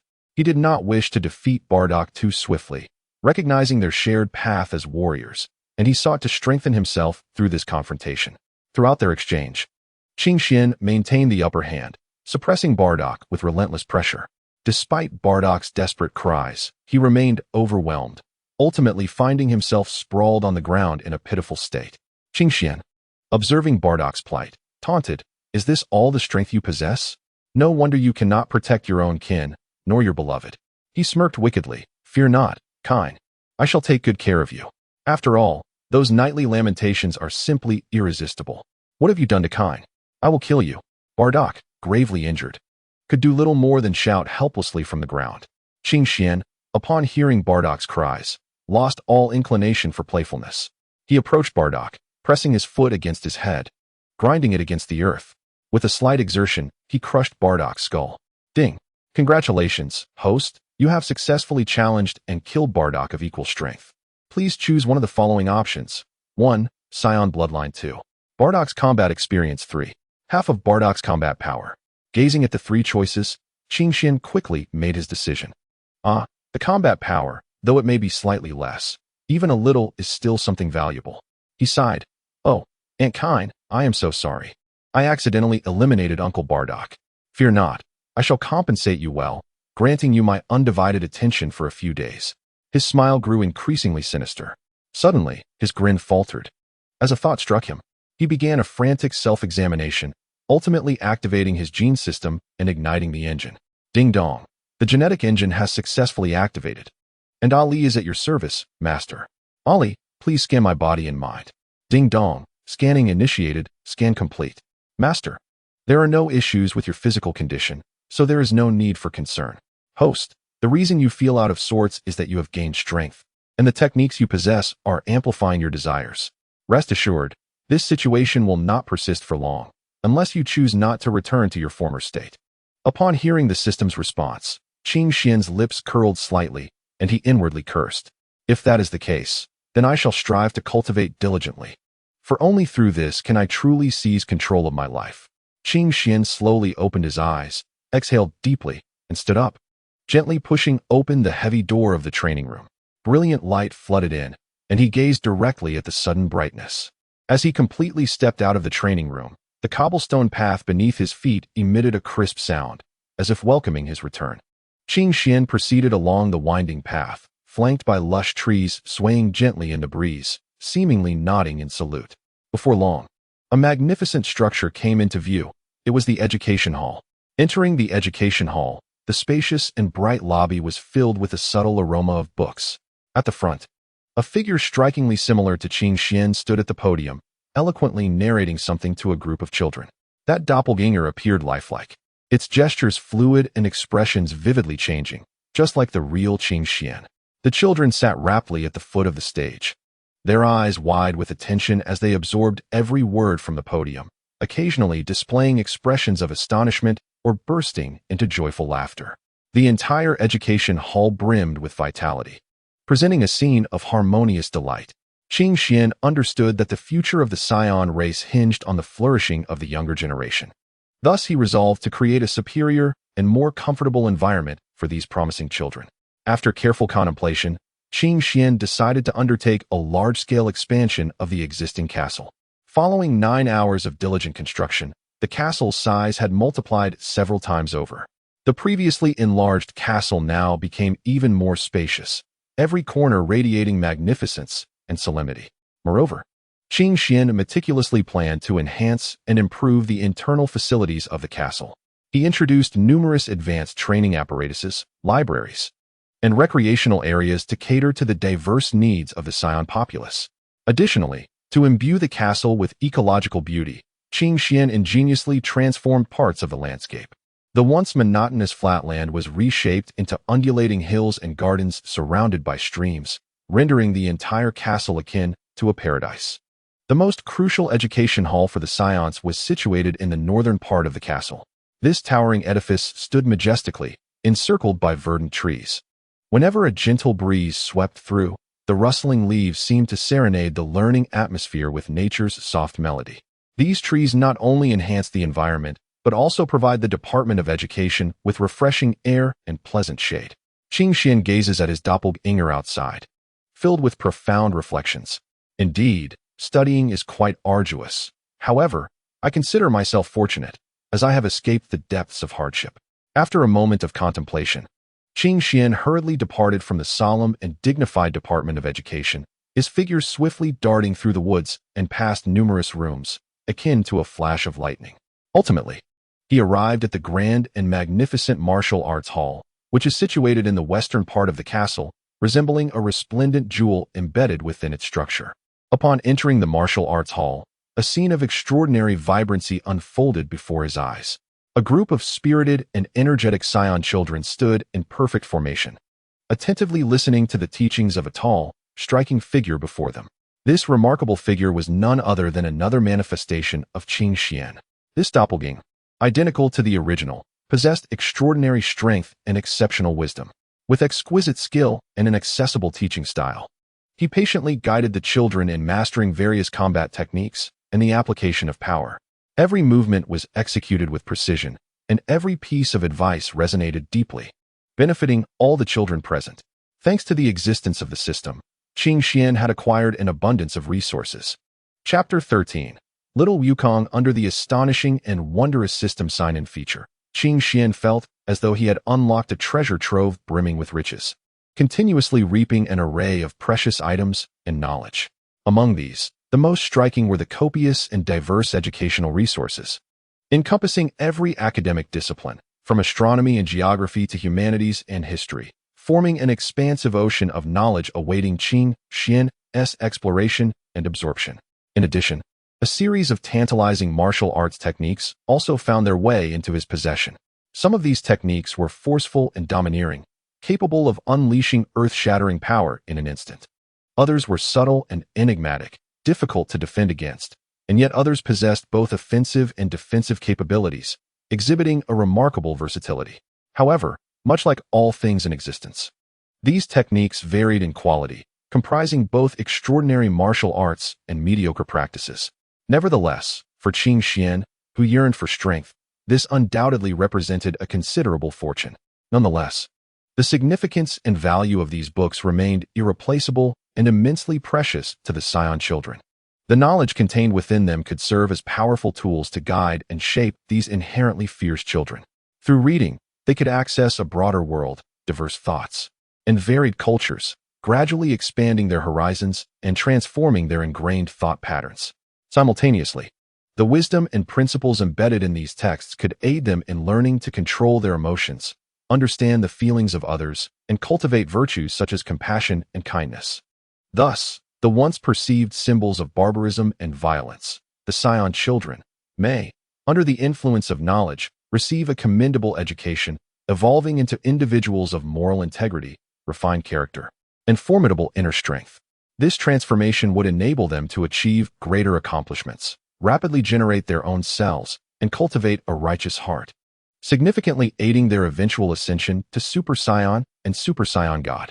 Upon assessing the combat prowess of these children, Qin Xian discovered that the most formidable among them was a girl whose battle power reached an impressive 506,000 at merely 13 years of age. In contrast, the oldest, a 15-year-old boy, possessed a battle power of only 390,000, a stark disparity compared to the girl. Nevertheless, the weakest child had already attained a battle power of 250,600. After 2 years, they had scarcely reached the range of 4 to 500,000 in battle power. However, Qin Xian harbored hope that he could guide them to surpass 3 million within the final 3 years, armed with the spiritual fruit of the tree of might and treasures from other worlds to enhance their potential.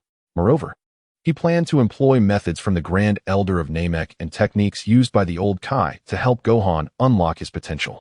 After gaining insight into the capabilities of these young Saiyans, Qin Xian swiftly departed, teleporting back to his exclusive gravity training chamber. There, he activated a gravitational force of 150,000 times Earth's gravity, relentlessly subjecting his body to this immense pressure to achieve complete fusion of his strength. Only through such rigorous training could he hope to surpass the god of destruction, Beerus, without pause, fully aware that those familiar with Dragon Ball understand Beerus's innate talent. Having reached the pinnacle among the gods of destruction across 12 universes long ago, he certainly did not wish for a day when his negligence would allow Beerus to overtake him. Currently, he felt markedly inferior to the angel, Whis. While they all mastered Ultra Instinct, the disparity in battle power rendered Qin Xian still no match for Whis, compelling him to exert even more effort. His ambition was not merely to gradually surpass the Supreme Kai Whis, the Grand Minister, and the Omni King.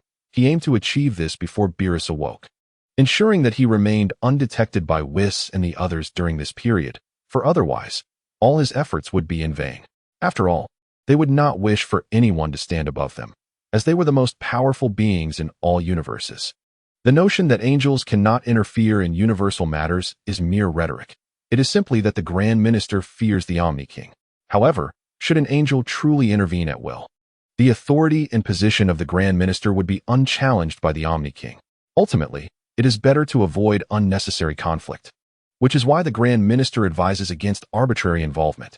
They remain indifferent to the lives of mortals. With their formidable power, even a single angel could effortlessly sweep through the cosmos. This is the very reason why Qin Xian is fervently cultivating. He does not spend every day solely in the training room. Like earlier, he also takes the time to relax and rejuvenate his body before plunging back into intense training. For the balance of work and rest is of paramount importance. Ah, you mischievous child. All right, Little Wukong, be good now. Grandfather is going to gather herbs. So be careful and don't fall. Indeed, the one taking son Wukong up the mountain to collect herbs is his grandfather. And this son Wukong is none other than Kakarot, the child of Janae. Son Gohan, Wukong's grandfather on Earth, discovered Kakarot when Wukong's spaceship landed with a tremendous noise. Intrigued by the commotion, son Gohan came to investigate and found a small infant with a tail inside the round spaceship. Compassionate, he decided to adopt the poor child. At this moment, son Gohan still appears as an elderly man with white hair, a frail visage, and a hunched back. Despite his appearance, his agility remains remarkable, and his strength is formidable. He is among the few remaining human warriors on Earth. Little Wukong has now grown for half a month. Initially, he was quite irritable, but after a fall where he struck his head against a rock, he became remarkably gentle and peaceful, albeit still lively and playful. The incident occurred when little Wukong fell from several dozen meters up a mountain, colliding with a large stone, leaving son Gohan astonished. After observing him for a while without any apparent issues, he returned home. Today, however, he placed little Wukong in a basket on his back to gather herbs. As a normal person still requires resources, little Wukong, once we finish collecting this herb, we shall return home and prepare a delicious meal for you, son Gohan remarked, completing the harvest and securing the herbs in the basket before heading home with little Wukong. Chapter 14. The puppet within the gravity training chamber set to an astounding 150,000 times Earth's gravity. Qing Xian assumed the form of Super Saiyan 3, training with fervor, for only in this state could he move with any semblance of ease. This intense regimen accelerated the fusion of his powers, as he believed that only strength earned through such arduous effort could truly be deemed his own. In truth, even without training, his power would fully integrate within a day, should he harness the capabilities of the divine body and employ the dual fusion technique. Complete integration could be achieved in mere minutes without any complications. Hydraqui activate. As Qing Xian achieved complete fusion, he activated the battle puppet within this gravity training chamber. The puppet remained unaffected. Note, the puppet's strength automatically adjusts to surpass the host's by several thousand, continuously evolving in real time.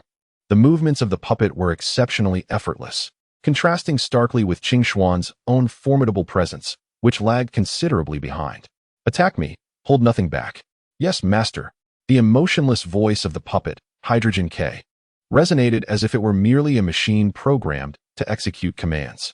Upon receiving an order, it unleashed a punch towards Qing Xuan's face with no hesitation.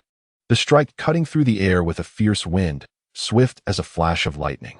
However, Qing Xian was evidently caught off guard. He had no time to react adequately and could only hurriedly raise his hands in a feeble attempt to block the sudden assault. Just as their collision seemed imminent, Hydrogen K unexpectedly retracted its fist with a speed beyond ordinary comprehension. Immediately after, its right foot lashed out like a whip, striking directly at Qing Xuan's abdomen.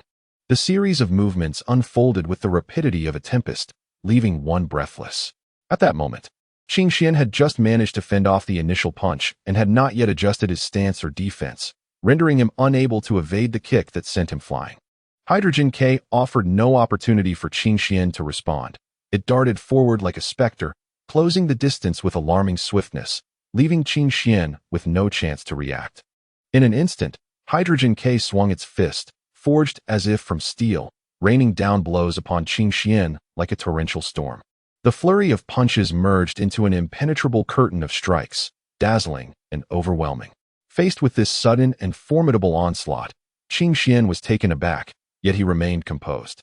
He swiftly crossed his arms in front of his chest, mustering all his strength to withstand the relentless barrage. Each punch struck with the force of a sledgehammer, numbing his arms, yet he gritted his teeth and persevered. Simultaneously, he grappled with the terrifying gravitational environment of 15,000 times normal gravity, which severely restricted his movements. Nevertheless, through sheer willpower and a resilient physique, he fought to maintain his footing in this oppressive gravitational field, determined to confront Hydrogen K. Meanwhile, in Qing Xuan's bedroom, Janae and Xenoair lay quietly on the bed. Suddenly, their eyes fluttered open as if awakened by some unseen force. Janae was the first to sit up, rubbing her eyes and gazing out at the sunlight streaming through the window. She murmured, "Qing Xian is truly relentless. Despite his immense power, he still trains with such fervor. Xenoair followed suit, propping herself up, her gaze momentarily dazed before clarity returned. She turned to Janae and softly said, "Indeed, Qingxian is remarkable. We cannot fall behind. We must train diligently and not allow ourselves to be a burden to him." Janae nodded in agreement, aware that Qingxian had always strived to enhance his abilities. And as his friends, they could not remain stagnant. However, Xenoair felt a twinge of helplessness. Her own power was too limited, and the path to improvement was far from easy. Nonetheless, she exhibited no sign of retreat. Rather, her determination to diligently cultivate her skills intensified. "Although my strength is feeble, I firmly believe that with unwavering persistence, progress will inevitably come." Chernoel clenched her fist, rallying her spirit. Janae gazed at Chernoel, offering an encouraging smile. "Indeed, as long as we do not give up, we shall undoubtedly grow stronger. Once we recover, we shall strive earnestly." She understood the formidable foes that lay ahead, and thus dared not let her guard down, for this was the greatest responsibility she could bear for Qingxian. Upon their awakening, Qingxian in the training room also sensed their resolve. "Hingkue, cease your efforts and return." "Yes, master." Hingkue's left hand, which had been attacking, instantly halted upon hearing Qingxuan's command, and it turned to merge seamlessly with the wall of the gravity training room. "Disable gravity." After witnessing Hingkue's body integrate into the gravity training room, Qingxian deactivated the gravity and exited the chamber. After changing into a fresh set of attire, he teleported to the bedside of Janae and Chernoel. "Why are you both up so early? I thought you might sleep a while longer." Qingxian gently assisted them to sit up against the headboard, observing their ailing forms.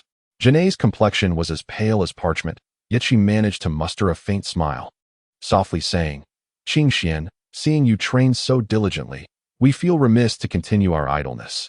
Her voice trembled slightly, betraying her physical frailty. Beside her, Chernoel nodded in agreement, her eyes sparkling with resolute determination. Qingxian gazed at them, a warmth swelling in his heart. He tenderly stroked their heads, reassuring them, "Your bodies have yet to fully recover. There is no need to rush your training. Restoring your health is of utmost importance." As soon as he finished speaking, Qingxian unhesitatingly activated the power of the divine body.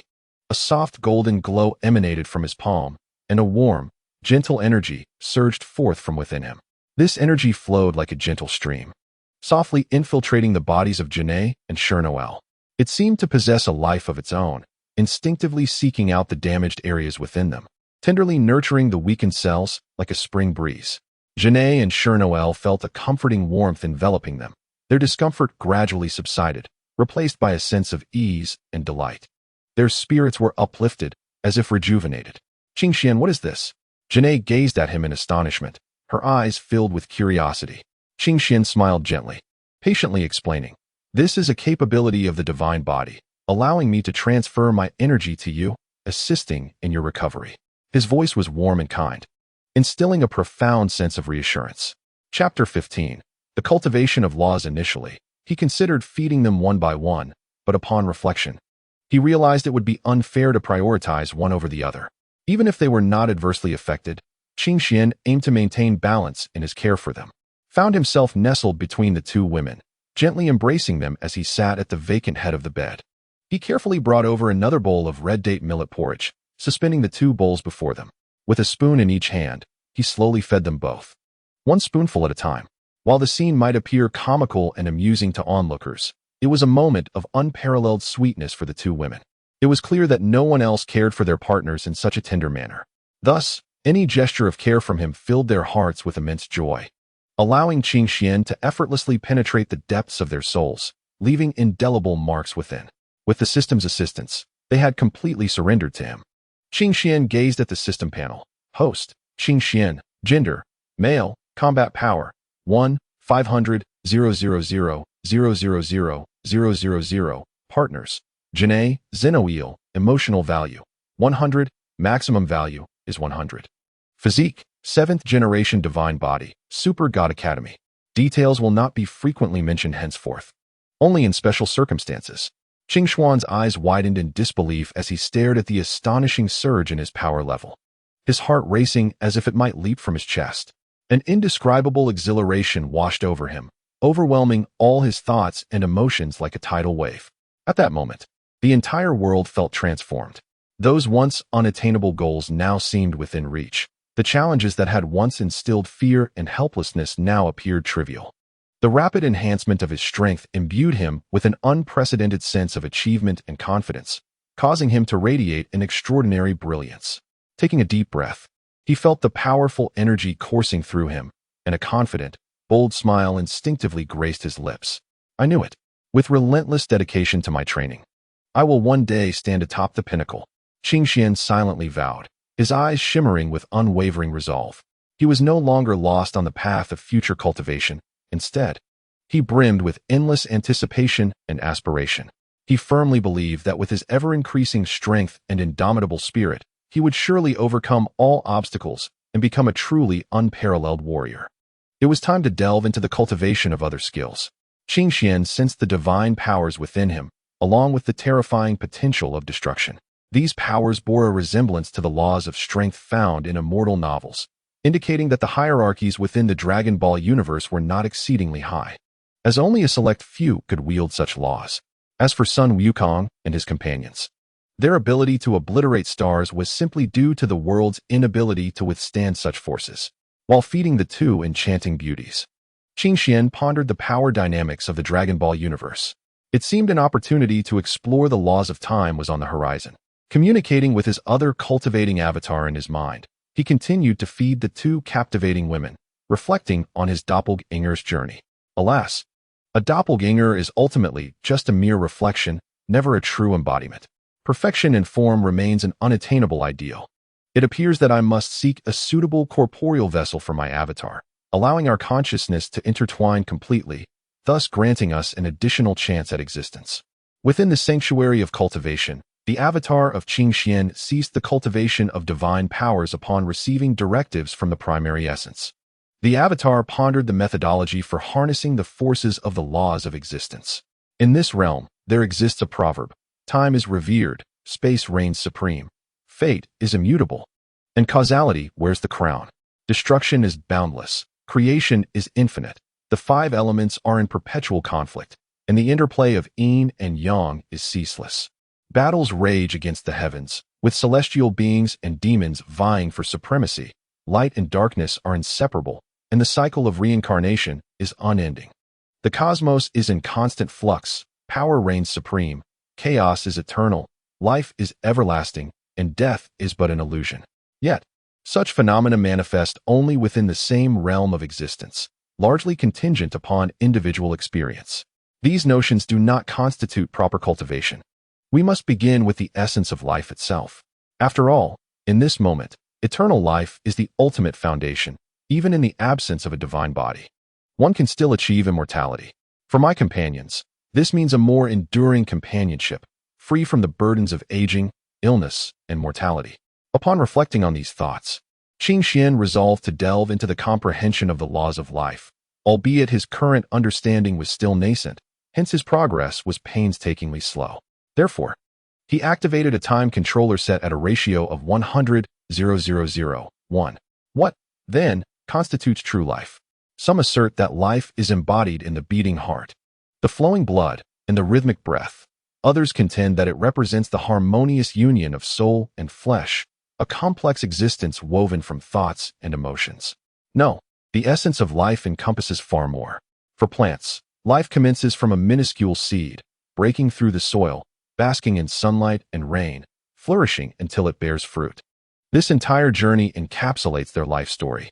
Each verdant leaf tirelessly engages in photosynthesis, providing oxygen and vitality to itself and the surrounding world. Animals exhibit the vigor of life in their own unique ways. Birds soar freely through the skies, their melodious songs expressing love for existence. Beasts traverse the wilderness, showcasing the allure of strength and speed. Insects bustle among blossoms, disseminating pollen to nurture new life. Thus, I am life, yet life is not solely defined by me. Life can be bestowed as easily as it can be stripped away, and deprivation signifies death. Hence, death and life are inextricably intertwined. Qing Xian reminisced about his transition to this realm, the peculiar sensations accompanying his demise. So this is the law of life, he mused, chuckling at his own brilliance. From nothingness to existence. Within a mere century, he had grasped a fragment of the laws of life. Remarkably, this infinitesimal understanding augmented his vitality by 500 years, a truly astonishing revelation. Being merely an avatar, Qing Xian could only seek counsel from the genetic engine system. Upon receiving this revelation, he felt immense relief at having discovered his path. Chapter 16. The Journey of Continued Cultivation. Such is the terrifying nature of the laws of time. If calculated as a percentage, my life principle is currently at merely 0.000000000001.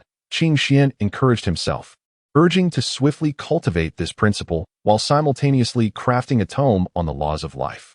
This way, he could eventually pass it on to his loved ones and subordinates. He then immersed himself once more into the frenzy of cultivation. At this moment, Qing Xian ardently wished for the completion of his 5-year task, for only then could he dedicate himself more profoundly to his training. After all, the multitude of his avatars had become a burden, as they incessantly relayed memories back to him, albeit gradually and through a gene system that separated them. Otherwise, he would be compelled to store and transfer all at once. Very good, splendid, he mused. Truly, my students live up to my teachings, and I owe much to the plethora of books provided by the system. The teachings, such as the 3-character classic, have instilled an extraordinary tranquility within them, which has enabled me to exceed my mission. Ding. Congratulations, host, your task has been accomplished. You now have 25 Super Saiyan transformations available. Rewards have been distributed. Please check your collection. Data panel, space-time fragments, acquired 10 fragments, allowing the fusion of the wheel of time and space. At this moment, the control panel grants the ability to traverse time, space, and parallel universes at will. Ding. A gentle reminder, the host may utilize these fragments to comprehend the laws of time and space, achieving results with half the effort. Upon hearing this, Qing Xian was suddenly engulfed by an indescribable joy, as if a brilliant light had pierced the dark recesses of his heart. This elation surged through him like a tempestuous wave, immersing him in a near-manic state. At that moment, he could no longer contain his excitement, dancing and cheering with a radiant smile that echoed through the heavens, seemingly shaking the very world. For now, all his avatars had finally been liberated.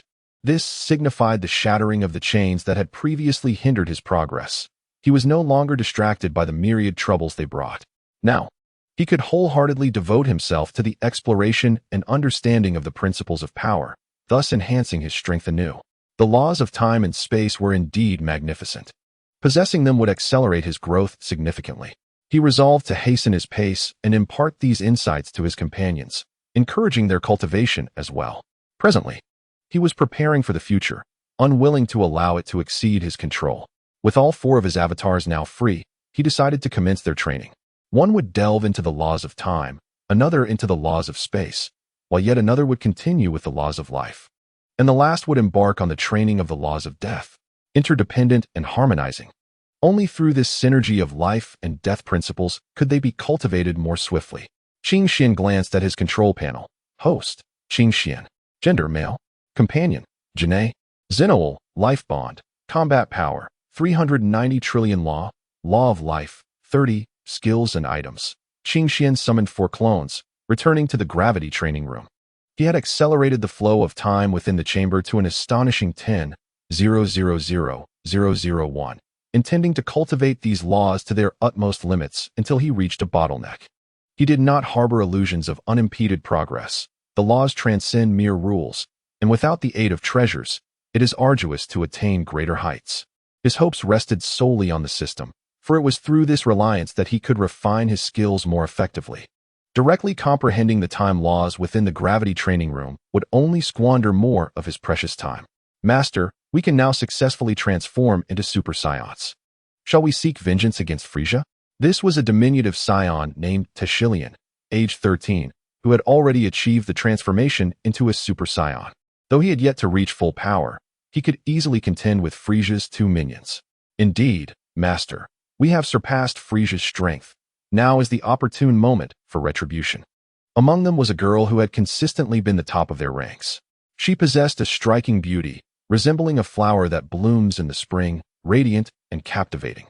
Despite her relentless training, her skin remained as delicate and smooth as jade, with a hint of rosy sheen.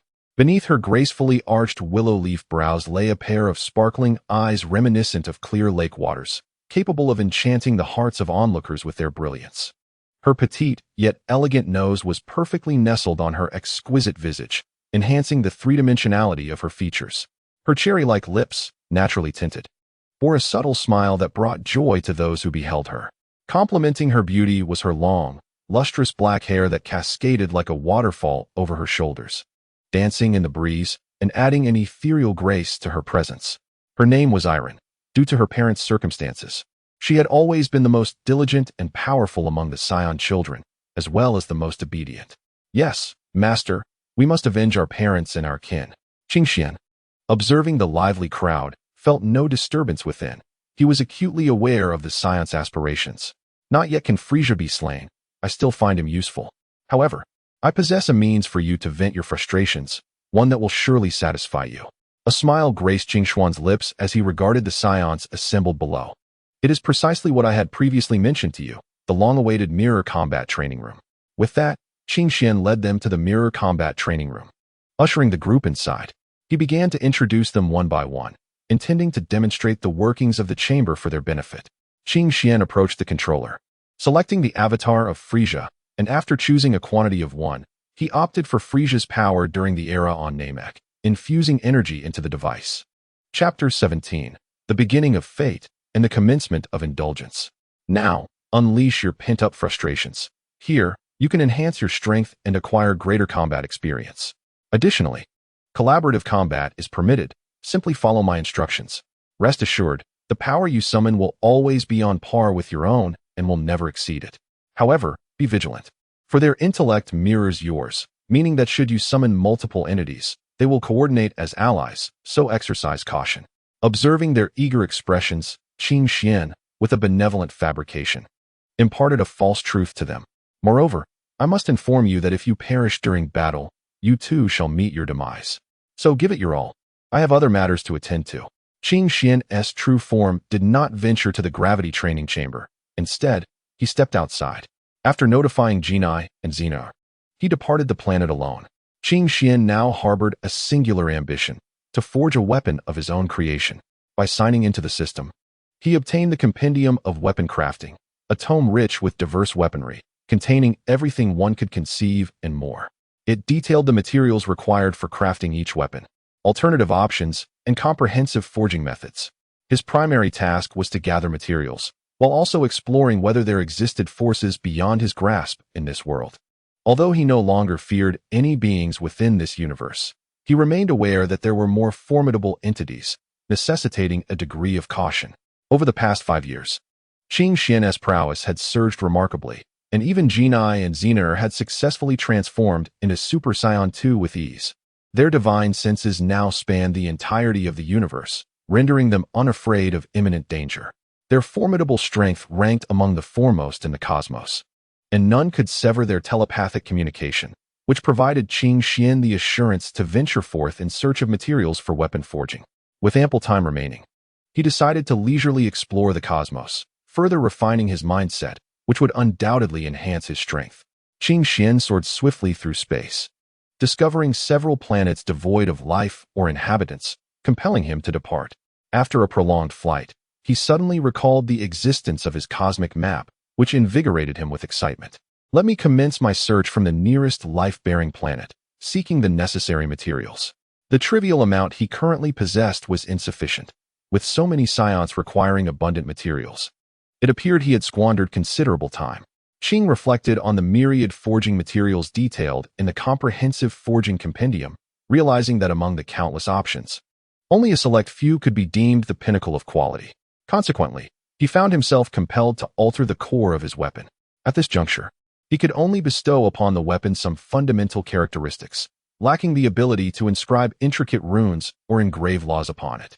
Absent these enhancements, the weapon would merely serve a decorative purpose. However, it could still achieve its full potential by temporarily affixing attributes during usage rather than pre-imbuing them. This was the only way to truly unleash the weapon's latent power. Nevertheless, the current state of the weapon was merely a nascent beginning. Is this the planet? It seems quite suitable, devoid of an overwhelming technological ambience, and likely abundant in resources. There must be numerous such planets at the fringes of the cosmos. Hidden from the prying eyes of Frisia and his ilk, Qing Xian gradually descended onto this world, where the presence of life was scant. Without further contemplation, he embarked on his resource extraction endeavor. From the confines of his system space, he retrieved a dozen unmanned drones designed for resource extraction.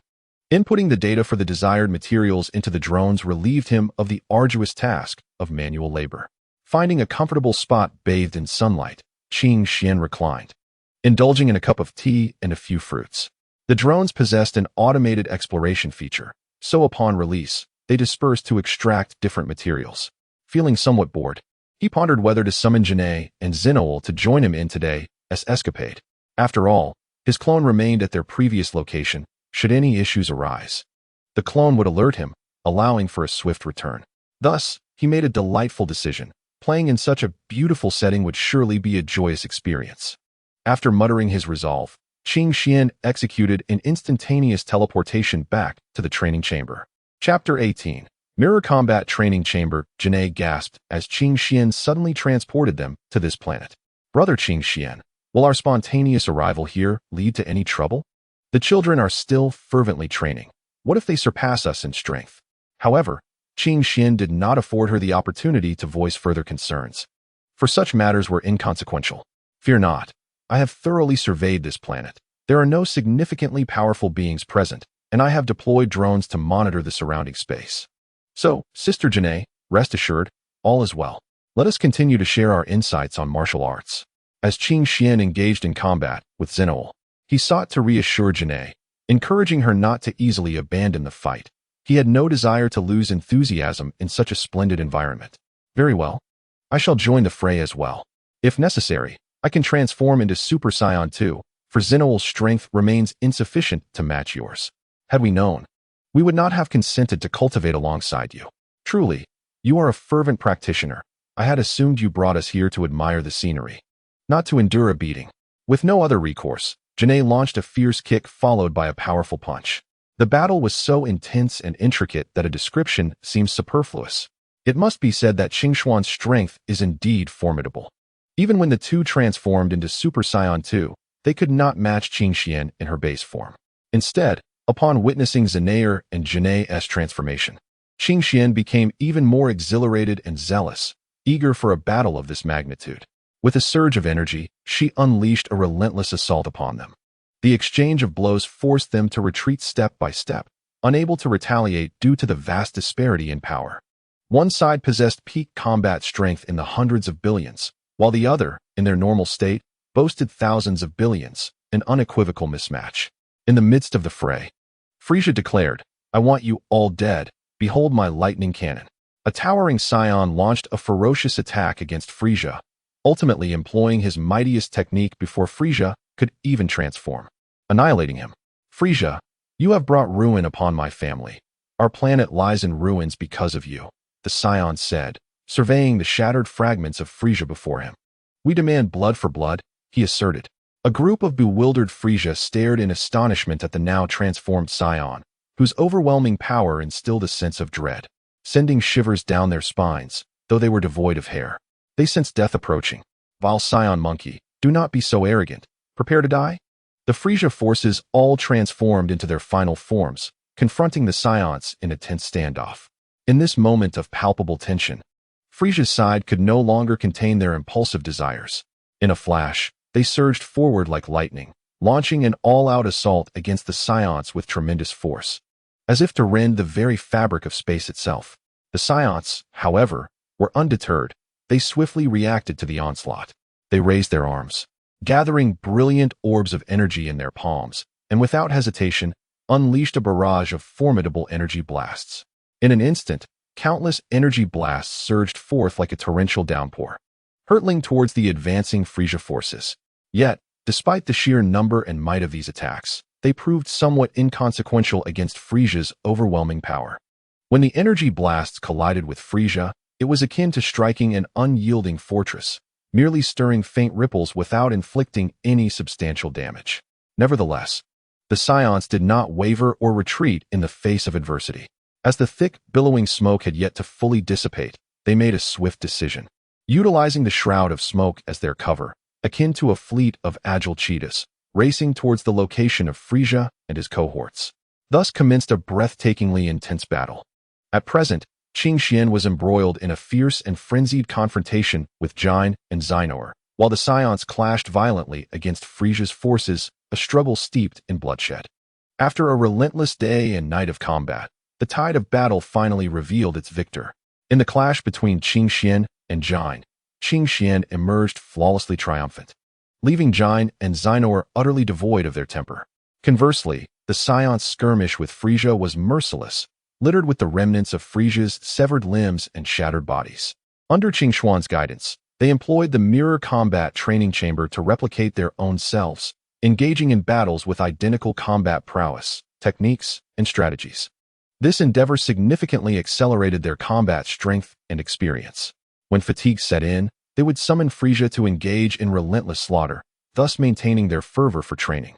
Upon learning of this development, Qing Xian was immensely pleased, for it allowed them to identify their shortcomings and areas requiring improvement in their fighting styles. Chapter 19. The beginning aboard the spaceship. After several days of gathering all available resources and materials, Qing Xian retrieved the spaceship. Embarking on a swift journey through the cosmos alongside Jine and Xinor, heading towards the next planet.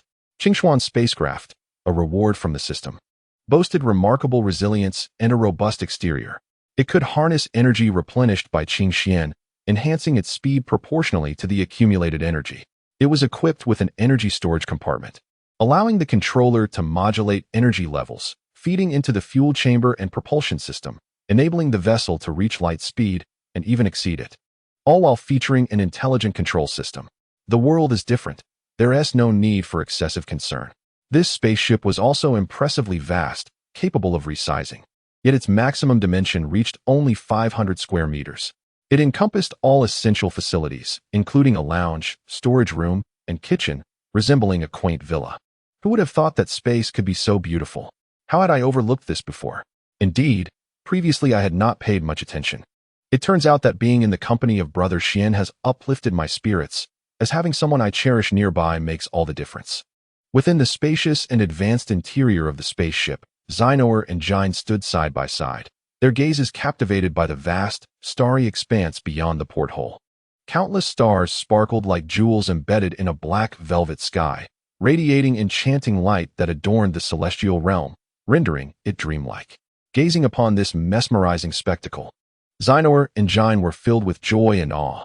This mysterious and beautiful night sky made them feel the boundless vastness and profundity, as if it could encompass all dreams and hopes of the world. At that moment, a figure quietly approached. It was Qing Xian, who gazed with a gentle smile at the two excited women before him. Standing shoulder to shoulder, they admired the breathtaking scenery outside the window. Thus, the trio stood in serene silence, devoid of any conversation. Suddenly, an alarming sound pierced the tranquility. Warning, warning. The spacecraft is about to enter the asteroid field. Please exercise caution. The jarring siren reverberated throughout the ship, seemingly intent on shattering eardrums. This abrupt cacophony shattered the prior calm, catching everyone off guard. Qing Xuan's nerves instantly tensed. He recognized the gravity of the situation and swiftly rose, hastening toward the control console. Simultaneously, the previously relaxed expressions of Xinor and Jine faded, replaced by palpable anxiety and concern. Their gazes fervently followed Qing Xian, as if he were their sole beacon of hope. Qing Xian promptly seated himself at the console, his fingers dancing across the keyboard with remarkable agility as he deftly manipulated various controls. His singular aim was to swiftly adjust the spacecraft's trajectory to evade the perilous asteroid field ahead. However, upon observing the multitude of asteroids displayed on the screen, a sense of dread enveloped him. The asteroids were densely clustered in front of them, their sheer number far exceeding his expectations. Faced with such an extensive swarm, complete avoidance seemed nearly impossible. Drawing a deep breath, Qing Xian quickly resolved to act. Without hesitation, he pressed a button to activate the ship's energy shield. In an instant, a soft blue glow enveloped the vessel, forming a colossal protective barrier. This energy shield served as the spacecraft's last line of defense, capable of withstanding a certain degree of impact, albeit at a significant energy cost. Asteroids pummeled the shield like relentless raindrops, each impact echoing with a deep, resounding thud. The ship quivered slightly with every collision, as though it were enduring immense pressure. Qingxuan's gaze remained fixed on the instrument panel, his focus unwavering. Beads of sweat began to form on his brow, trickling down his cheeks. He understood that should the shield's energy be depleted, the spacecraft would be exposed to the onslaught of asteroids, with dire consequences. At that moment, a colossal asteroid hurtled toward the ship like a cannonball. Its speed was astonishing, and the force of its impact was formidable, causing the vessel to lurch violently. Giant and Xenoel struggled to maintain their footing, nearly toppling over. Sensing the urgency, Qingxuan's heart raced. He immediately increased the energy output, striving to maintain the shield's integrity. The shield's glow flickered brightly, barely absorbing the impact. Nevertheless, this collision significantly drained the shield's energy, causing Qingxian to furrow his brow in concern. After a harrowing series of evasive maneuvers, the spacecraft finally emerged from the asteroid field, and the alarms ceased.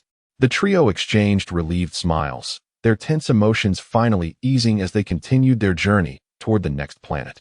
Chapter 20. A decade for 10 long years. Qingxian and his companions piloted their spacecraft through the vastness of the cosmos, tirelessly gathering materials.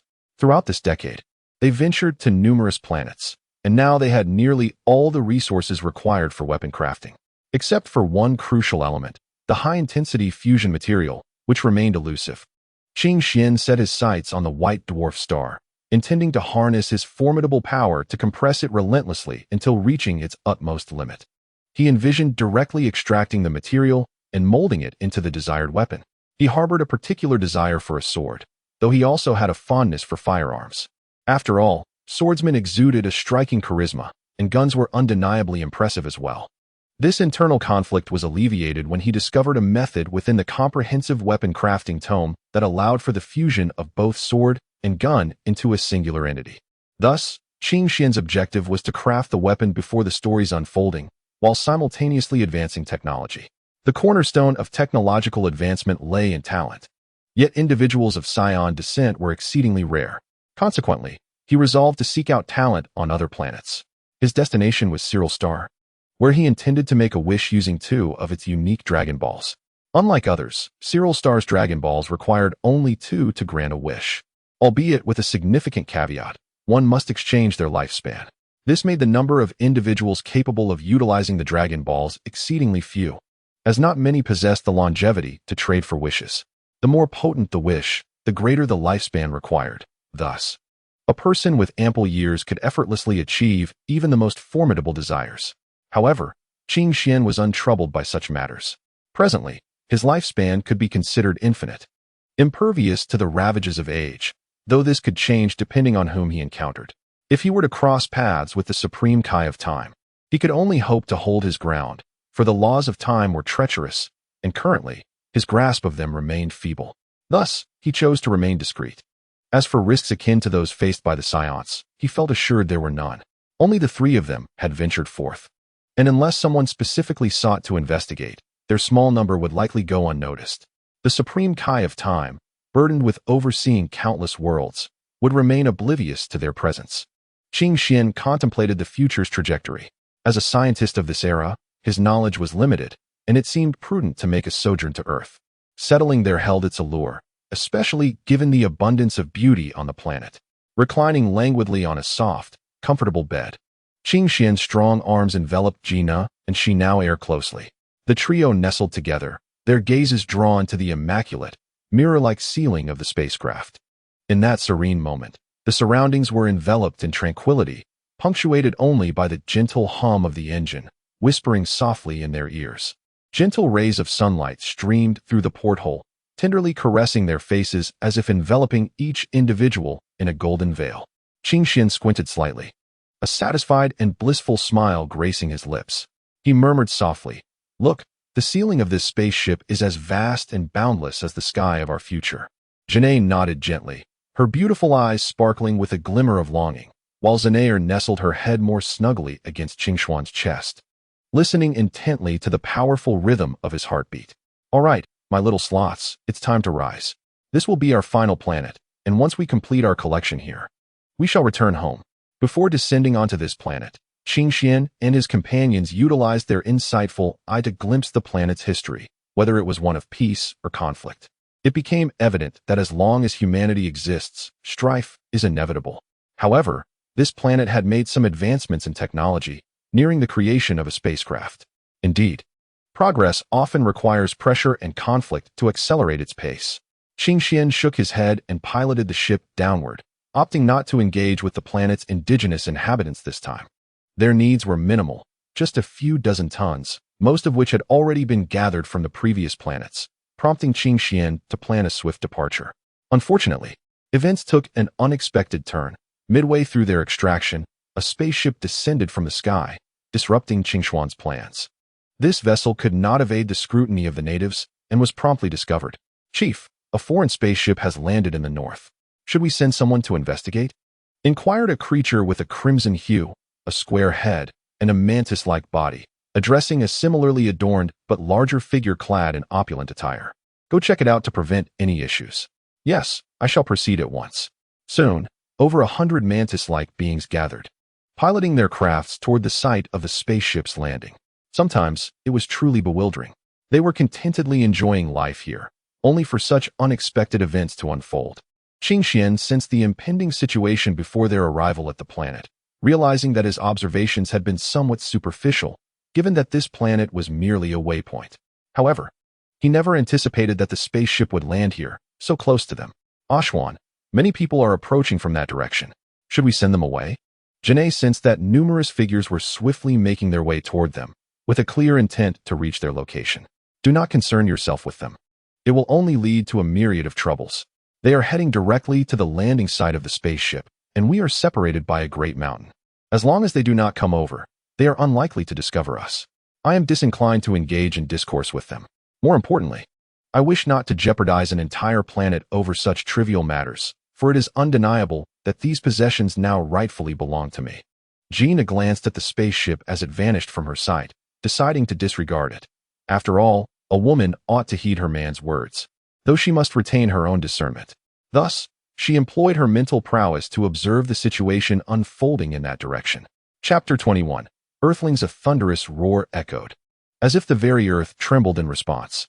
Shortly thereafter, the colossal and enigmatic spaceship descended gracefully onto the ground, stirring up a cloud of dust. With a creaking sound, the hatch of the spacecraft slowly opened, releasing a powerful gust of air that rustled the surrounding flora. As the peculiar craft's entrance revealed itself, the first figure to emerge was a girl, enchanting and ethereal, reminiscent of a sprite. She stepped forth with a lightness akin to a fairy alighting upon the earthly realm.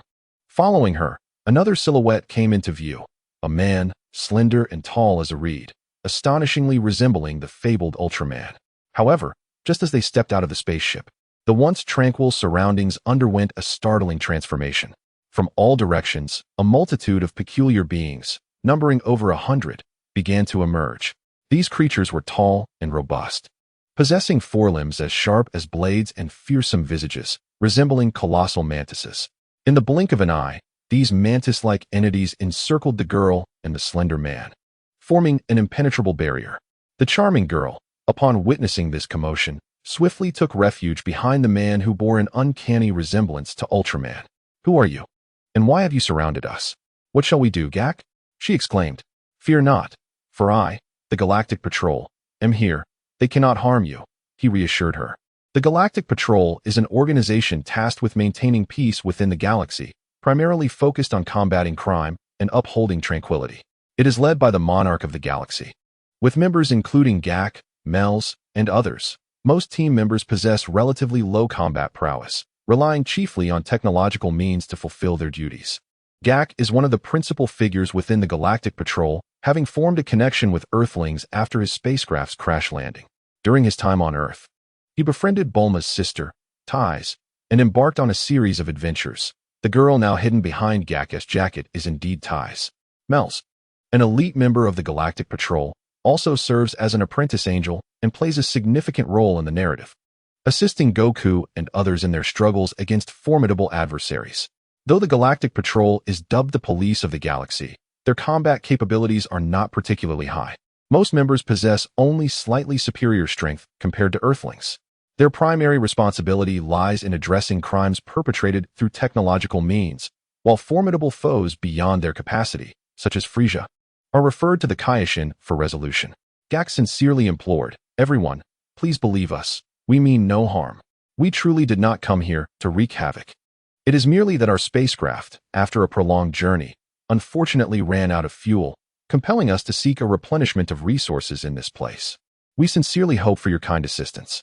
However, despite Gak's earnest plea, the grotesque, mantis-like beings remained utterly unmoved. Their cold indifference was palpable. As their commander issued a direct order, "Do not heed this fool's nonsense. Capture them all and take them back to the camp for strict supervision. Under no circumstances must they be allowed to escape." At this moment, though Gak felt a flicker of discontent, he was acutely aware of the principles and boundaries that the galactic beings adhered to, refraining from initiating aggression, particularly against those who are not outright malevolent. Thus, despite the escalating tension, Gak suppressed his rising fury, striving to maintain composure and restraint. He furrowed his brow and raised his voice. "Hey, I implore you, do not rush into action. Could you kindly inform us of the whereabouts of your king? I believe this matter is best addressed in a direct dialogue with your sovereign." The group of mantis beings exchanged glances, each looking at the other in confusion. "What is a king? Do you know this person?" they inquired. "No, we do not," came the replies. Observing their halt and movement and the beginning of their discourse, Gak realized that it seemed they had no such figure as a king. He thus ventured to inquire further, "Who, then, is your highest leader? Who authorized your actions against us? Who issued the command?" Upon hearing this, the mantis beings finally reacted. "Our leader's command. What of it? Our leader has ordered your capture," they declared. "I advise you not to resist. Otherwise, you shall face dire consequences." With that, the mantis beings raised their right hands, revealing peculiar weapons, aiming them menacingly at Gak and his companions, ensuring that they dared not act recklessly, uncertain of the weapon's true power. However, upon witnessing their arrival in a flying craft, Gak surmised that their technological prowess was significant, and their weaponry could indeed inflict harm. Thus, Gak and Ties were taken away by the mantis beings. Meanwhile, upon sensing the situation, Janae hurried to the side of Qing Xian, who was deep in meditation, and sat beside him, wrapping her arms around his right arm. "Ah, Xian, it seems they have been captured. Should we go investigate? One of them appears to be a galactic patrolman named Gak, and the other is a girl. Should we not attempt to rescue her? I feel a striking resemblance to her, and she is quite beautiful. Are you interested?" Yet, Qing Xian remained unmoved at first, not even stirring his eyes. He had no desire to rescue anyone. He was not a saint. Upon hearing that a girl bore a striking resemblance to them and possessed great beauty, another individual, seemingly a galactic patrol officer, instantly recognized their identities. One of them was none other than Bulma's sister, Ties. She was endowed with breathtaking beauty, leaving an indelible impression upon all who beheld her. However, Qing Xian surmised that her presence on this enigmatic planet was rooted in a tale shrouded in secrecy. It turned out that this young woman had harbored dreams of becoming an eminent writer since her childhood, dedicating herself tirelessly to this aspiration. Yet, her family failed to comprehend or support her ambitions, dismissing them as mere whims of youth. Undeterred, she remained steadfast in her pursuit, firmly believing that through the written word, she could convey the most genuine emotions and thoughts from the depths of her soul. Then one fateful day, the wheels of destiny began to turn silently. She fortuitously encountered the galactic patrol officer, Jack, on Earth, and they engaged in delightful conversation. From Jack's vivid descriptions of cosmic wonders, interstellar adventures, and fantastical tales, she perceived a multitude of vibrant inspirations dancing before her eyes. In that moment, she realized that if she continued to linger at home, she would forever be barred from the literary realm that captivated her heart. Thus, after a fierce internal struggle, she resolutely packed her belongings, disregarding her family's vehement objections, and embarked on her quest for inspiration. Chapter 22. The Rescue. So it was indeed them. I had wondered who it could be. One of them, hailing from Earth, is your child, Kakarot. The Earth they refer to, and the other is the Galactic Patrol Officer, who, while not particularly formidable, commands respect due to the presence of many powerful individuals within their ranks. Jine did not exhibit surprise at the mention of Kakarot's name, for Qing Xian had previously shared tales of him and even taken her to meet him. Whenever Kakarot crossed her mind, Qing Xian would whisk her away to see him. There's no need to rush. Let us first ascertain whether there is any danger. As we are nearing completion, Qingxian said, gazing at Jine with affectionate indulgence. However, Auntie, if you are interested, you may continue to observe. I have just gleaned some insights about the wind and still wish to practice for a while longer. Alternatively, you could assist Aunt Zinoel in preparing lunch for today. Upon receiving Qingshuan's response, Jine eagerly dashed off to find Zinoel, while also allocating a portion of her mental energy to observe. Dear Elle, what delectable dishes do you plan to prepare for us this noon? She inquired, her anticipation palpable. I have been looking forward to it since early morning. Will there be that mouth-watering braised pork, rich in flavor and aroma? Or perhaps the fragrant, tender steamed fish? Jine's thoughts were so tantalizing that she could almost taste them. Or maybe a nutritious, colorful vegetable salad? Oh my, merely imagining it makes my mouth water. Regardless of what it would be, she was confident that with Elle's culinary prowess, they would undoubtedly feast to their heart's content. Once a revered princess, Xenaer had never lifted a finger to partake in the culinary arts. However, as fate would have it, her life took a wondrous turn upon meeting Qingxian. Their shared days together ignited in her a profound interest in the kitchen. She often found herself standing by, curiously observing Qingxian as he skillfully manipulated various ingredients.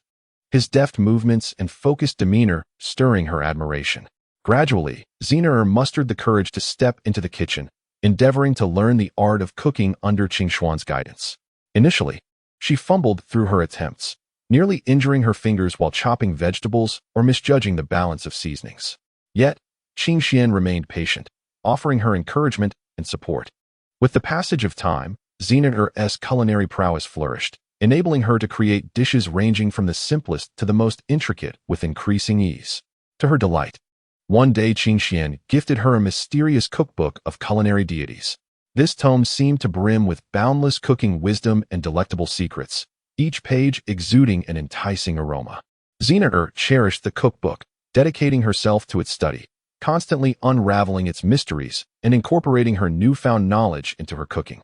By the way, I must tell you, we are soon to have a sister join us to alleviate our burdens. How delightful is that? Janae excitedly shared her newfound intuition with Xenaer. I assure you, Xian is undoubtedly interested in that girl. Should we not lend him a hand? He may still be concerned for our feelings, hence his reticence. He is aware of her past, which indicates he has been attentive to her for quite some time. Even if we do not intervene, Xian will certainly not stand idly by. Xenaer wholeheartedly agreed with Janae's sentiments. After all, if one claims disinterest, why would they keep an eye on someone? Indeed, you are correct. However, I believe it is best not to engage in any rescue operations. We should merely keep a watchful eye. Then, should any situation arise, we can prompt Xian to come to the rescue, allowing him to win the heart of his lady love, she mused with a playful grin. Janae nodded vigorously, planning to seize the first opportunity to slip away. Yes, let us proceed with that plan. We shall do our utmost to remain discreet. Once they have developed feelings for each other, we can reappear, ensuring that the younger sister cannot escape. She laughed heartily. The conversation soon shifted to the culinary exchanges between the two. What shall we do about Jack? If they capture him, who knows what fate awaits? Tai Si softly inquired, trailing behind Jack while observing the predatory mantises surrounding them, blissfully unaware of her subtle movements. Jack glanced back at Tai Si, his eyes conveying a sense of reassurance. Do not fear, I will always devise a solution. At that moment, a powerful surge of energy rippled through the air surrounding them. Suddenly, a figure streaked across the sky like a meteor, materializing before the group in an instant. The person approaching was indeed Qingxian, his arms crossed and a serene expression adorning his face as he surveyed the group of mantis people. What are you doing? Bullying the weak is hardly a commendable act. The captain of the mantis people snorted disdainfully. This is none of your business. Refrain from meddling. Qingxian raised an eyebrow. Oh? What if I were to say that these two are my friends? The captain hesitated momentarily, having sensed Qingxian's formidable presence earlier, and was reluctant to provoke him. Yet, they were unwilling to relinquish their hostages easily, fearing repercussions from their leader. Unfazed by their indecision, Qingxian's aura suddenly surged, a tempest swirling around him, causing the mantis people to stagger. You'd best leave at once. His voice was as cold as ice. The mantis people exchanged glances, ultimately retreating in defeat. Jayak breathed a sigh of relief, looking gratefully at Qingxian. Thank you for your assistance. Qingxian merely waved his hand dismissively, and turned to depart, yet within, he was calculating how to advance his own plans. However, upon noticing the tail swaying behind Qing Xian, Jiak felt an immediate sense of dread. He was acutely aware that Qing Xian was a Saiyan, one of the most nefarious beings under Frisia's command. Instinctively, Jiak shielded ties behind him, keeping a wary eye on Qing Xian. Sensing Jiak's hostility, Qing Xian halted and let out a weary sigh. It seems you harbor a deep-seated prejudice against Saiyans. You Saiyans have committed countless atrocities under Frisia's rule. How can I trust that you harbor no ill intentions? Jiak retorted loudly. Qing Xian smiled gently. I have long since severed ties with Frisia, and I abide by my own principles. Jiak paused, sensing the sincerity in Qing Xian's words. Yet years of ingrained beliefs were not easily altered. At that moment, Ties gently tugged at Jiak's sleeve. He just saved us. Perhaps he is truly a good person. Jiak furrowed his brow in contemplation, while Qing Xian continued, I understand it may be difficult for you to trust me, but in time, you will come to understand. With that, he soared into the sky. Jiak watched Qing Xian's retreating figure, his heart a tumult of emotions. He knew the situation was far from simple. The reputation of the Saiyans preceded them, yet Qing Xian had indeed rescued them.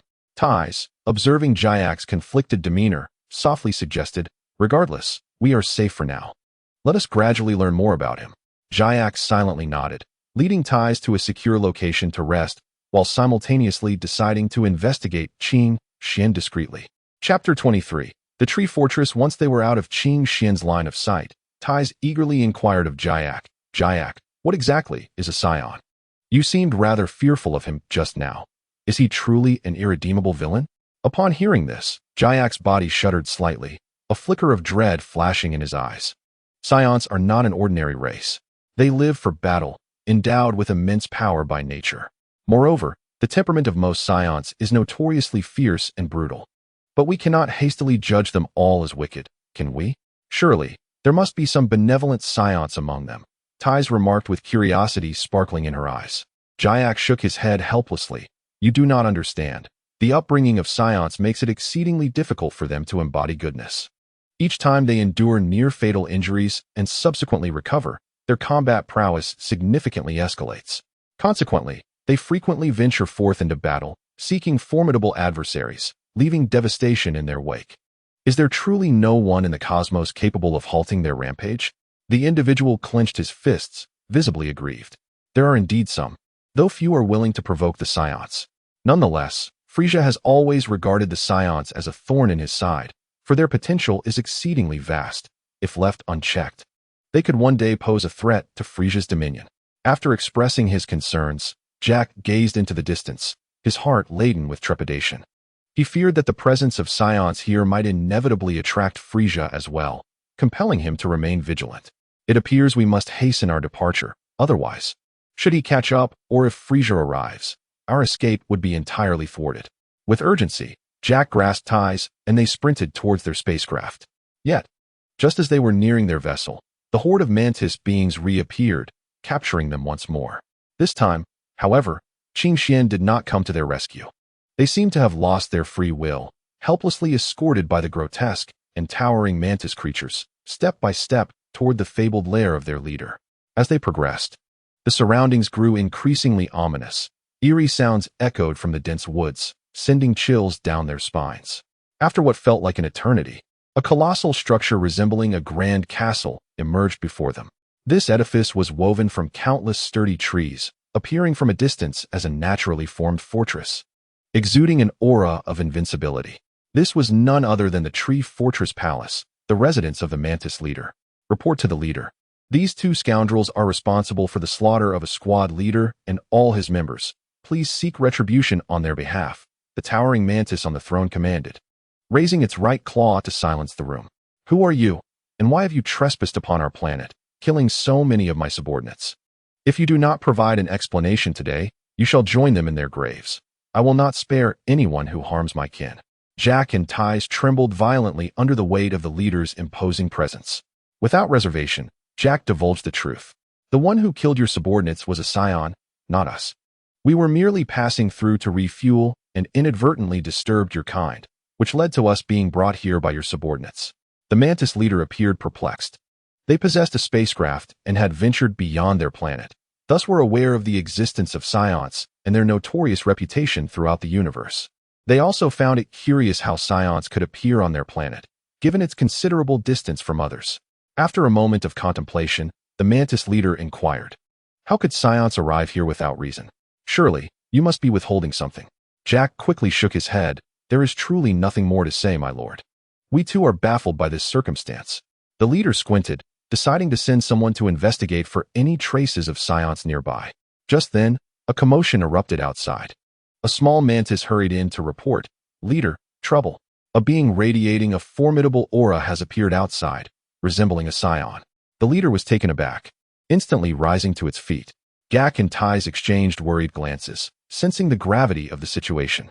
A figure gradually stepped into the Tree Fortress Palace. It was Qin Xian. He surveyed the interior of the fortress, eventually fixing his gaze on Gak and Tais. "Are you both unharmed?" he inquired, just as Gak was about to respond. The Mantis leader bellowed, "You are the Saiyan? What brings you to my planet?" Qin Xian replied calmly, "I merely passed through. It would be wise not to provoke me." The leader hesitated, uncertain whether to act against such a powerful Saiyan. "Why, you may leave. Clear the way," it finally stammered. Ultimately, recalling the fearsome reputation of Saiyans, it decided to avoid confrontation, gesturing for Gak and Tais to be released and urging Qin Xian to depart from the planet swiftly. The leader seethed with anger. "Cursed Saiyans. One day I shall annihilate all of you to avenge my subordinates." Qin Xian, accompanied by Tais and Gak, exited the Mantis stronghold, making their way towards their spaceship.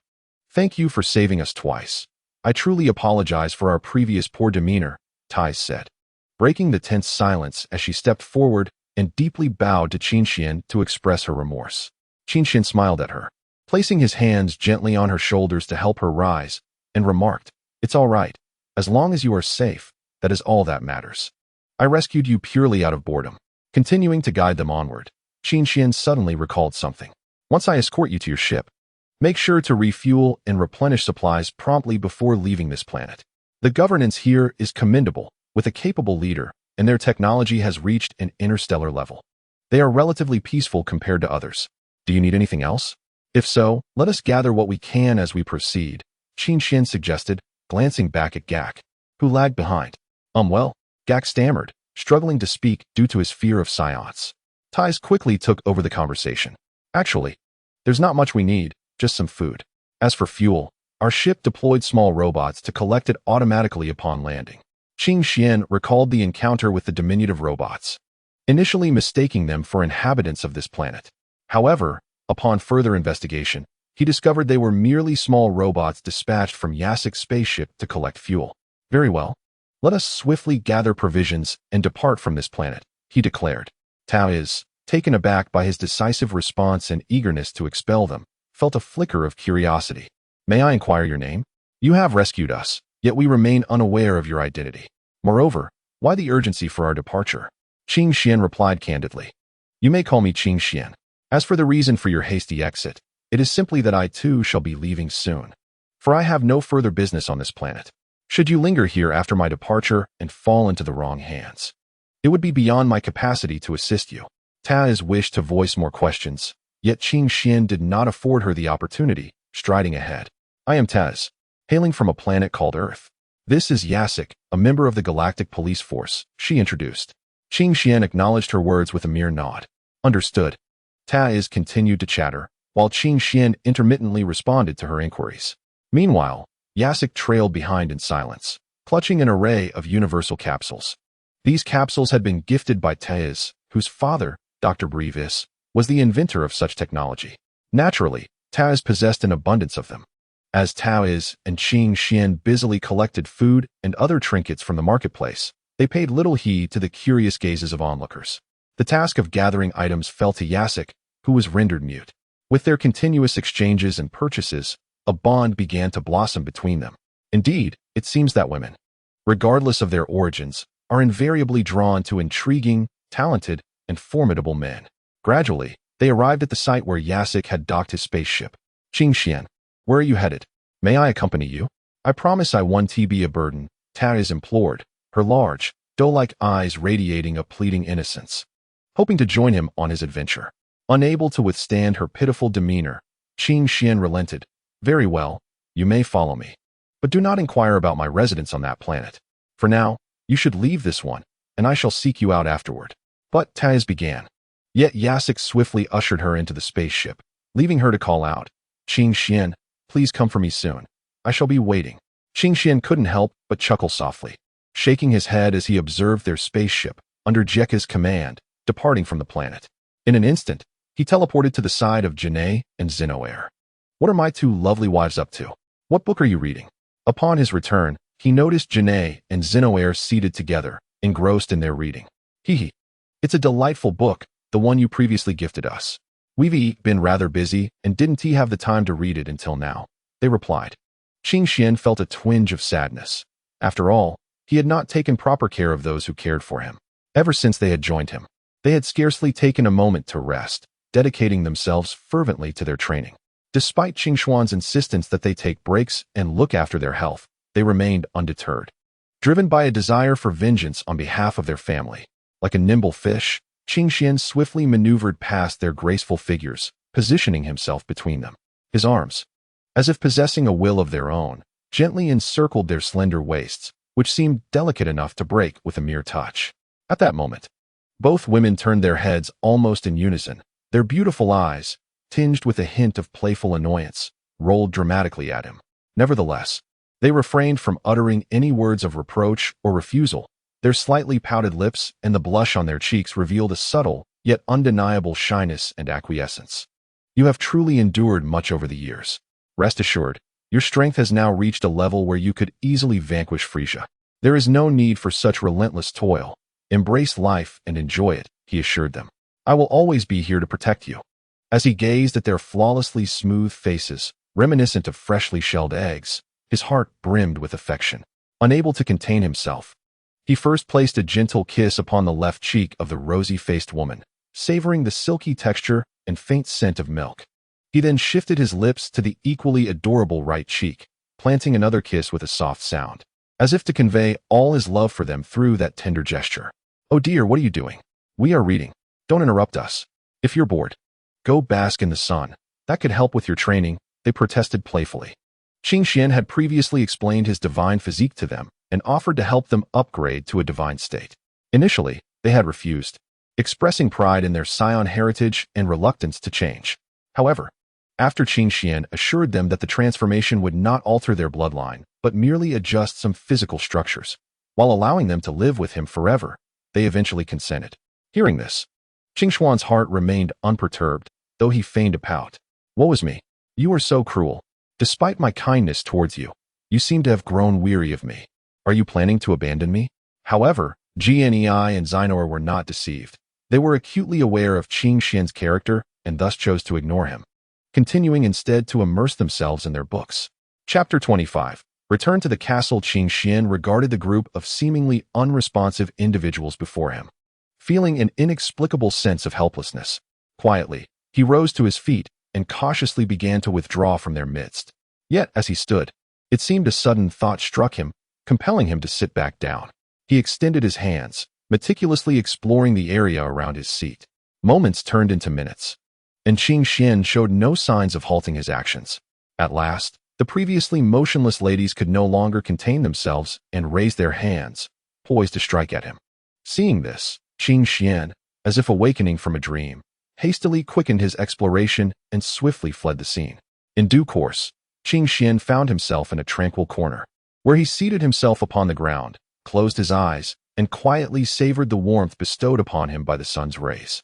Simultaneously, he endeavored to regulate his breathing, striving to enter an ethereal state, thereby allowing himself to better comprehend the enigmatic principles of the wind.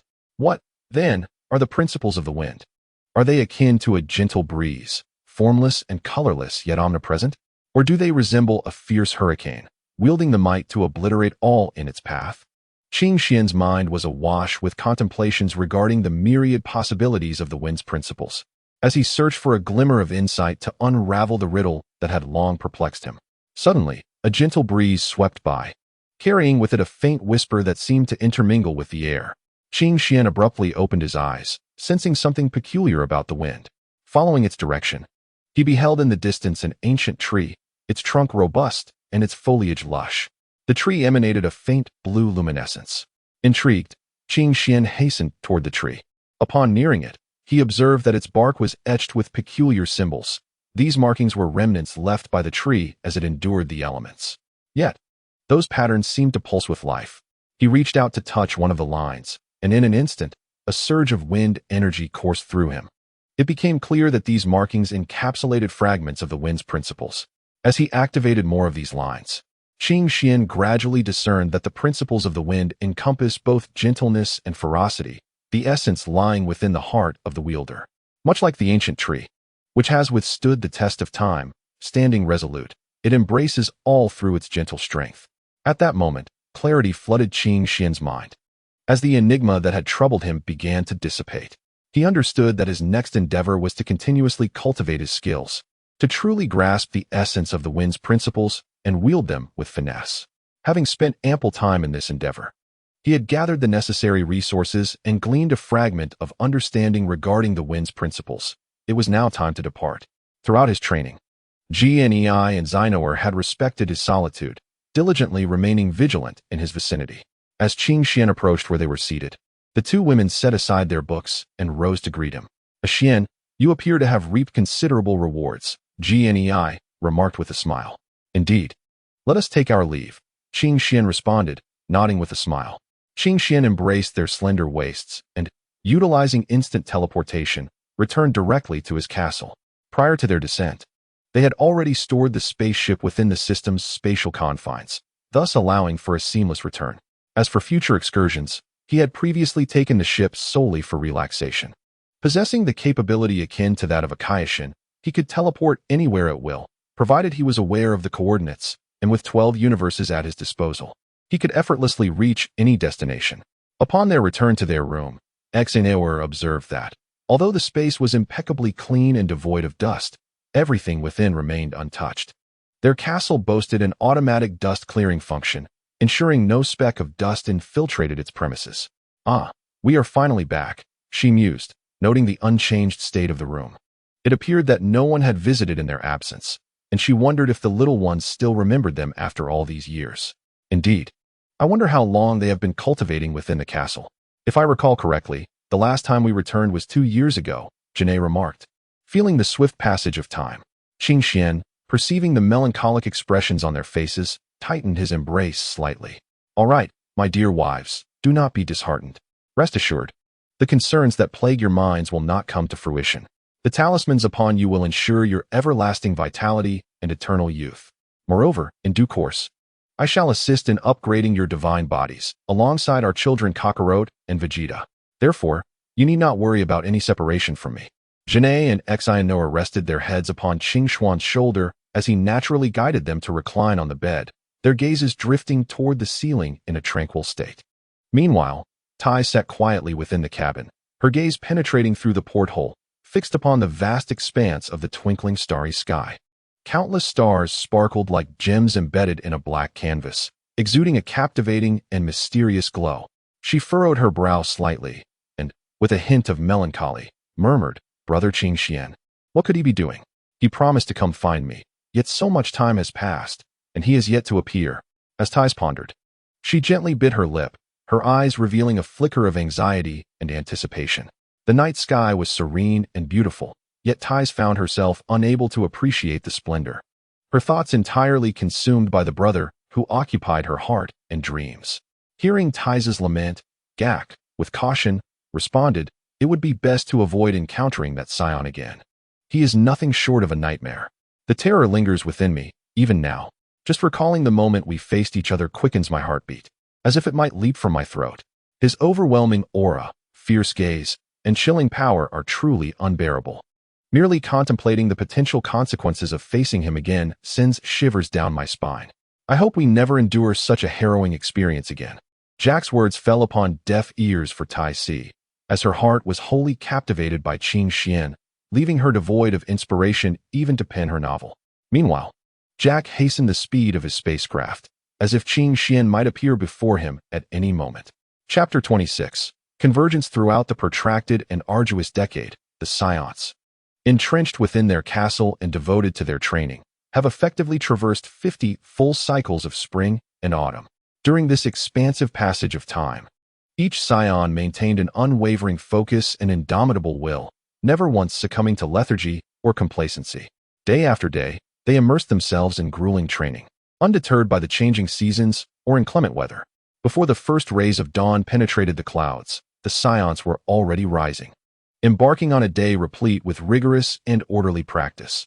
As night fell and the heavens sparkled with countless stars, they continued to toil in the training chambers, perspiring profusely as they relentlessly pushed past their own limits.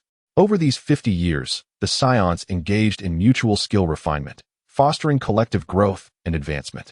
They inspired one another and bolstered their camaraderie, maximizing the potential of their teamwork.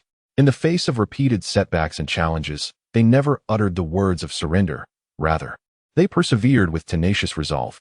It was this unyielding spirit that significantly augmented the prowess of every Scion. Equally paramount was the fact that whenever these warriors felt a surge of restlessness during their training, they would unhesitatingly step into the enigmatic and formidable mirror combat training chamber. Within this extraordinary space awaited not ordinary adversaries, but the infamous and fearsome cosmic tyrant Frisia and his family members, including King Cold. Upon entering the training chamber, the atmosphere would instantly become charged with tension. Frisia and the Cold family stood poised, their eyes gleaming with hostility and trepidation. Yet, this did not elicit pity from the warriors. Instead, it ignited a fervent fighting spirit within them. Thus commenced a series of breathtaking battles, with both sides exchanging blows, their fists and palms colliding, energy radiating in brilliant bursts. Frisia and King Cold unleashed their full repertoire of techniques, executing their learned skills with exquisite precision.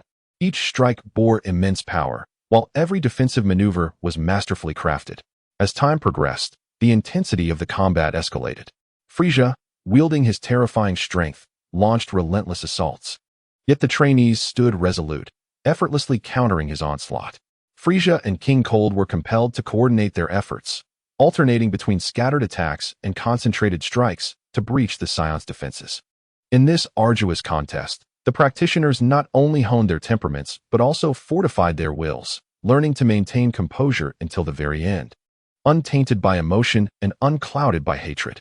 Thus, they gradually ascended towards higher realms of mastery. Consequently, after these 50 years, even the weakest among the Scions have now attained the capability to transform into the divine Super Scion Red form. Certainly, the most powerful among them has successfully transcended into the formidable form of the Super Scion God, Deep Blue. Not only that, but Qing Xian has also urged them to diligently cultivate two profoundly advanced divine techniques, Self-in-Easy Power and Self-Easy Power. However, mastering these two divine skills to a satisfactory level proves to be a monumental challenge, due to the intricate and profound techniques required.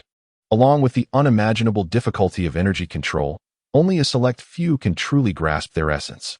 Faced with such an almost insurmountable obstacle, those who struggle must forge alternative paths, relying on their own wisdom and determination to explore other possibilities.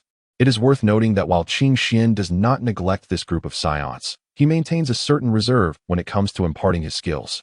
He generously shares his mastery of numerous powerful techniques, such as the King Kai Fist, Instant Transmission, Spirit Bomb, and Solar Flare, without reservation. However, more secretive and challenging techniques, like the physical clone and the instantaneous movement of the King Kai, are carefully concealed from them and remain unshared. Nevertheless, Qing Xian's intentions are not born of selfishness or stinginess. Rather, he hopes to guide the Scions towards independent thought and innovation. He understands deeply that only through personal exploration and experimentation can one truly comprehend the essence of martial arts. Moreover, the now wiser Scions recognize Qing Xian's good intentions, and thus they do not blindly accept everything they learn, but rather selectively draw inspiration.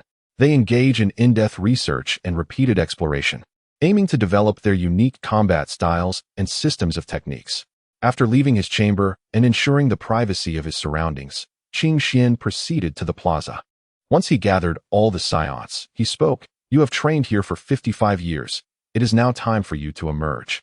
The time has come for the Scion race to restore its former glory. Do you understand what must be done?" You must realize that your cultivation of divine power has altered your lifespans, and thus the mission of restoring the Saiyan legacy is entrusted to you. Go forth with determination." The Saiyans responded in unison, "Yes, Lord Qing Xian." Their eyes shone with unwavering resolve and confidence. Observing their steadfast expressions, Qing Xian realized they had not fully grasped his intent. "Remember, you are now adults. It is imperative that you establish families and nurture more Saiyans. Your bloodline is mighty, and through procreation, we can strengthen our race." Subsequently, the Saiyans transformed into streaks of light, soaring in various directions. Some piloted spaceships towards planets where they had previously battled, planets that had not been sold by Frisia. Though these worlds lay in ruins, they were determined to rebuild their homeland. Others set forth in their ships to search the cosmos for scattered Saiyan descendants. Among them, a Saiyan named Kano was the first to discover a child on a remote planet. This child lived alone, wild yet brimming with extraordinary talent. Kano diligently imparted to him the culture and the path of cultivation of the Saiyans. Tabor, although you may not possess the innate talent for combat, it is imperative that you understand the presence of formidable adversaries in this world. We cannot be at your side every moment. Thus, it is essential for you to strive to enhance your own strength, ideally acquiring some means of self-defense.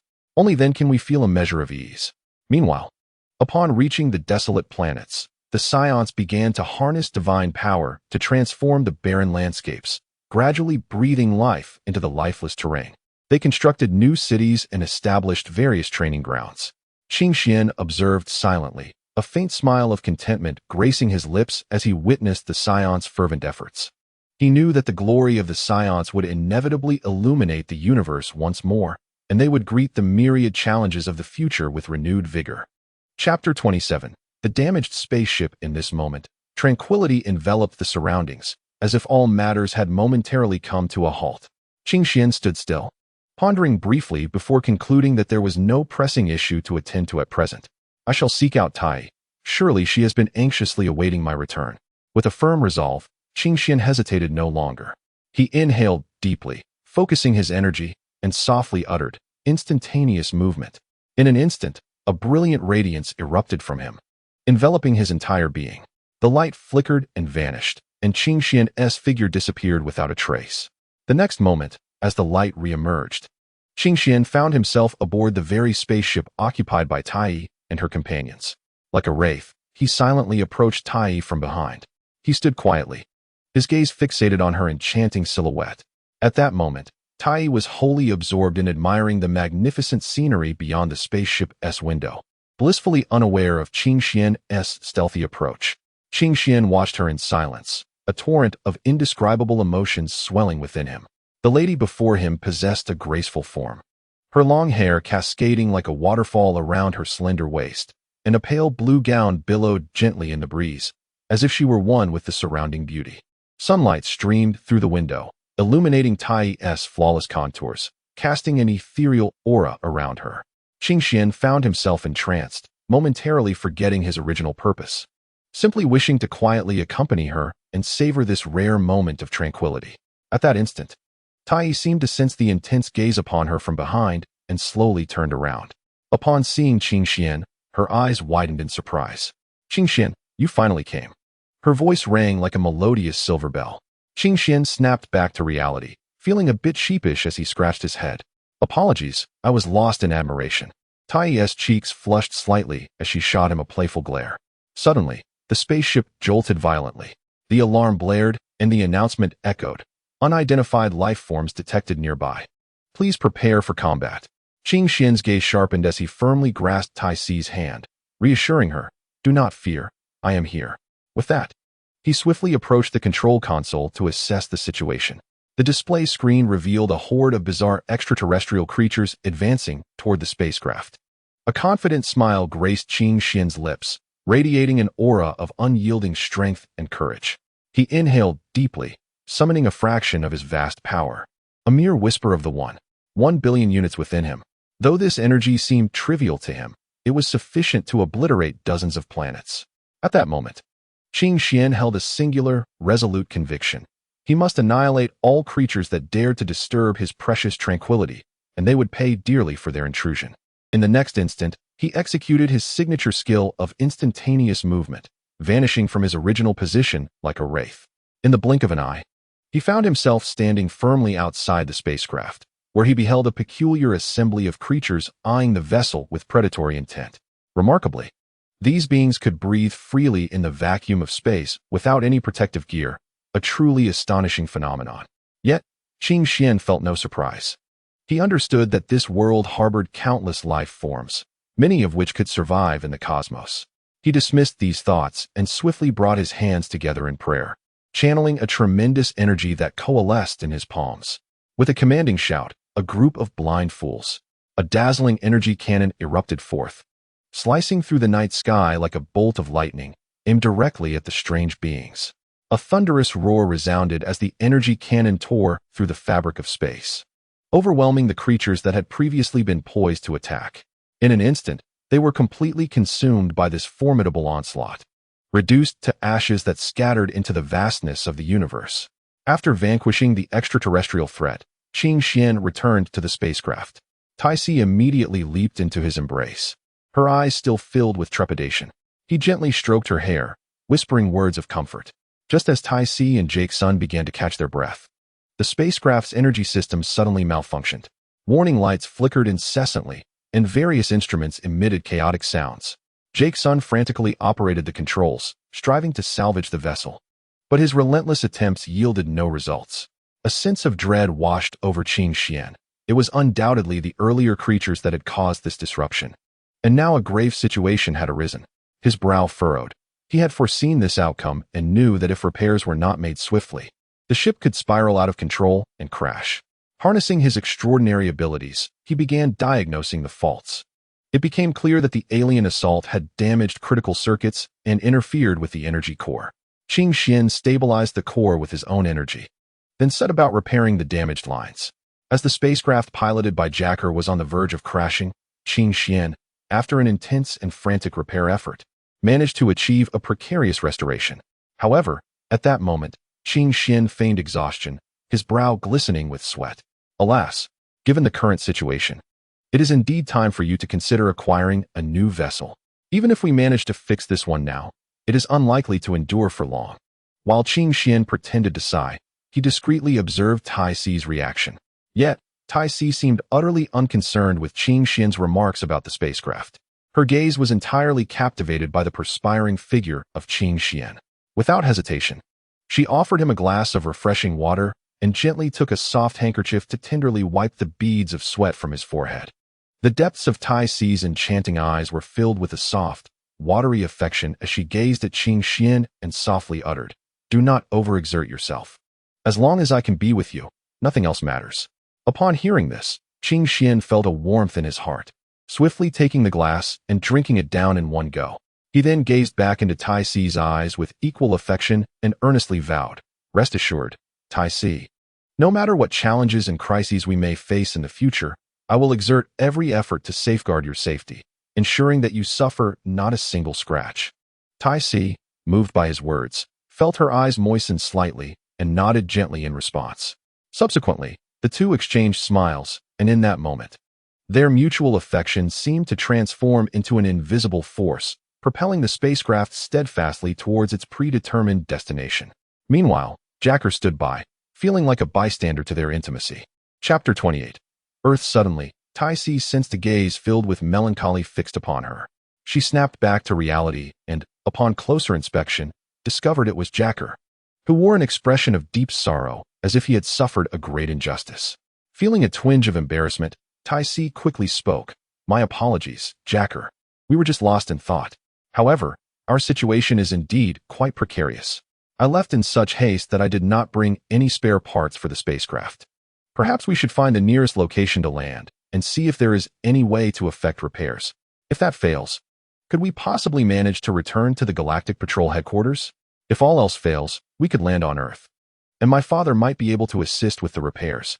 Though Jacker felt anxious, he understood that this was not the time for complaints. He nodded and, without further ado, made his way to the cockpit. Just as he was about to initiate the spacecraft's movement, he suddenly heard a voice calling from behind. "Wait, don't go just yet." It was Qing Xian who called out. He quickly approached Jacker, his expression serious. and stated, "This spacecraft has been repaired to its utmost potential without any tools. If we force it to move now, we may encounter significant problems." With a gentle smile, Qingxian confidently continued, "So, let me guide you from here. I possess a remarkable ability known as teleportation. With this skill, I can effortlessly transport both you and this spaceship to any destination you desire." Jark's eyes widened in disbelief as he gazed at Qingxian, exclaiming, "Can you truly accomplish that? It sounds too incredible to be true. I've only heard of such abilities in legends, and they say mastering it is exceedingly difficult, with very few capable of doing so." Tai Si, on the other hand, appeared pleasantly surprised. "Wow, if that's the case, that would be fantastic." Qingxian crossed his arms, proudly declaring, "Humph, do not underestimate my capabilities." With everyone prepared, Qingxian focused intently, a peculiar glow enveloping the spaceship. In a flash of light, they vanished from their original location. When they next beheld their surroundings, they found themselves on Earth. Qingxian quietly approached the spaceship's window, his gaze fixed upon the unfamiliar and enigmatic scenery outside, and slowly spoke, "At last, we have arrived. The vast planet before us is Earth." Upon hearing Qingxian's words, Tai Si hurried to the window, following his indicated direction. Outside the spaceship lay a lush, vibrant landscape, with dense forests resembling an endless ocean of green, and towering peaks piercing the clouds as if to breach the heavens. Yet, despite the breathtaking vista, a hint of doubt flickered in Tai Si's eyes. Although she had always held unwavering faith in Qingxian, the thought of traversing millions of light years was overwhelmingly surreal. In the blink of an eye, they had journeyed from the depths of the cosmos to this blue planet, a feat so astonishing that Tai Si found it hard to believe. Pondering whether all of this was merely an illusion, Tai Si and Jark cautiously exited the spaceship, their hearts brimming with uncertainty and trepidation.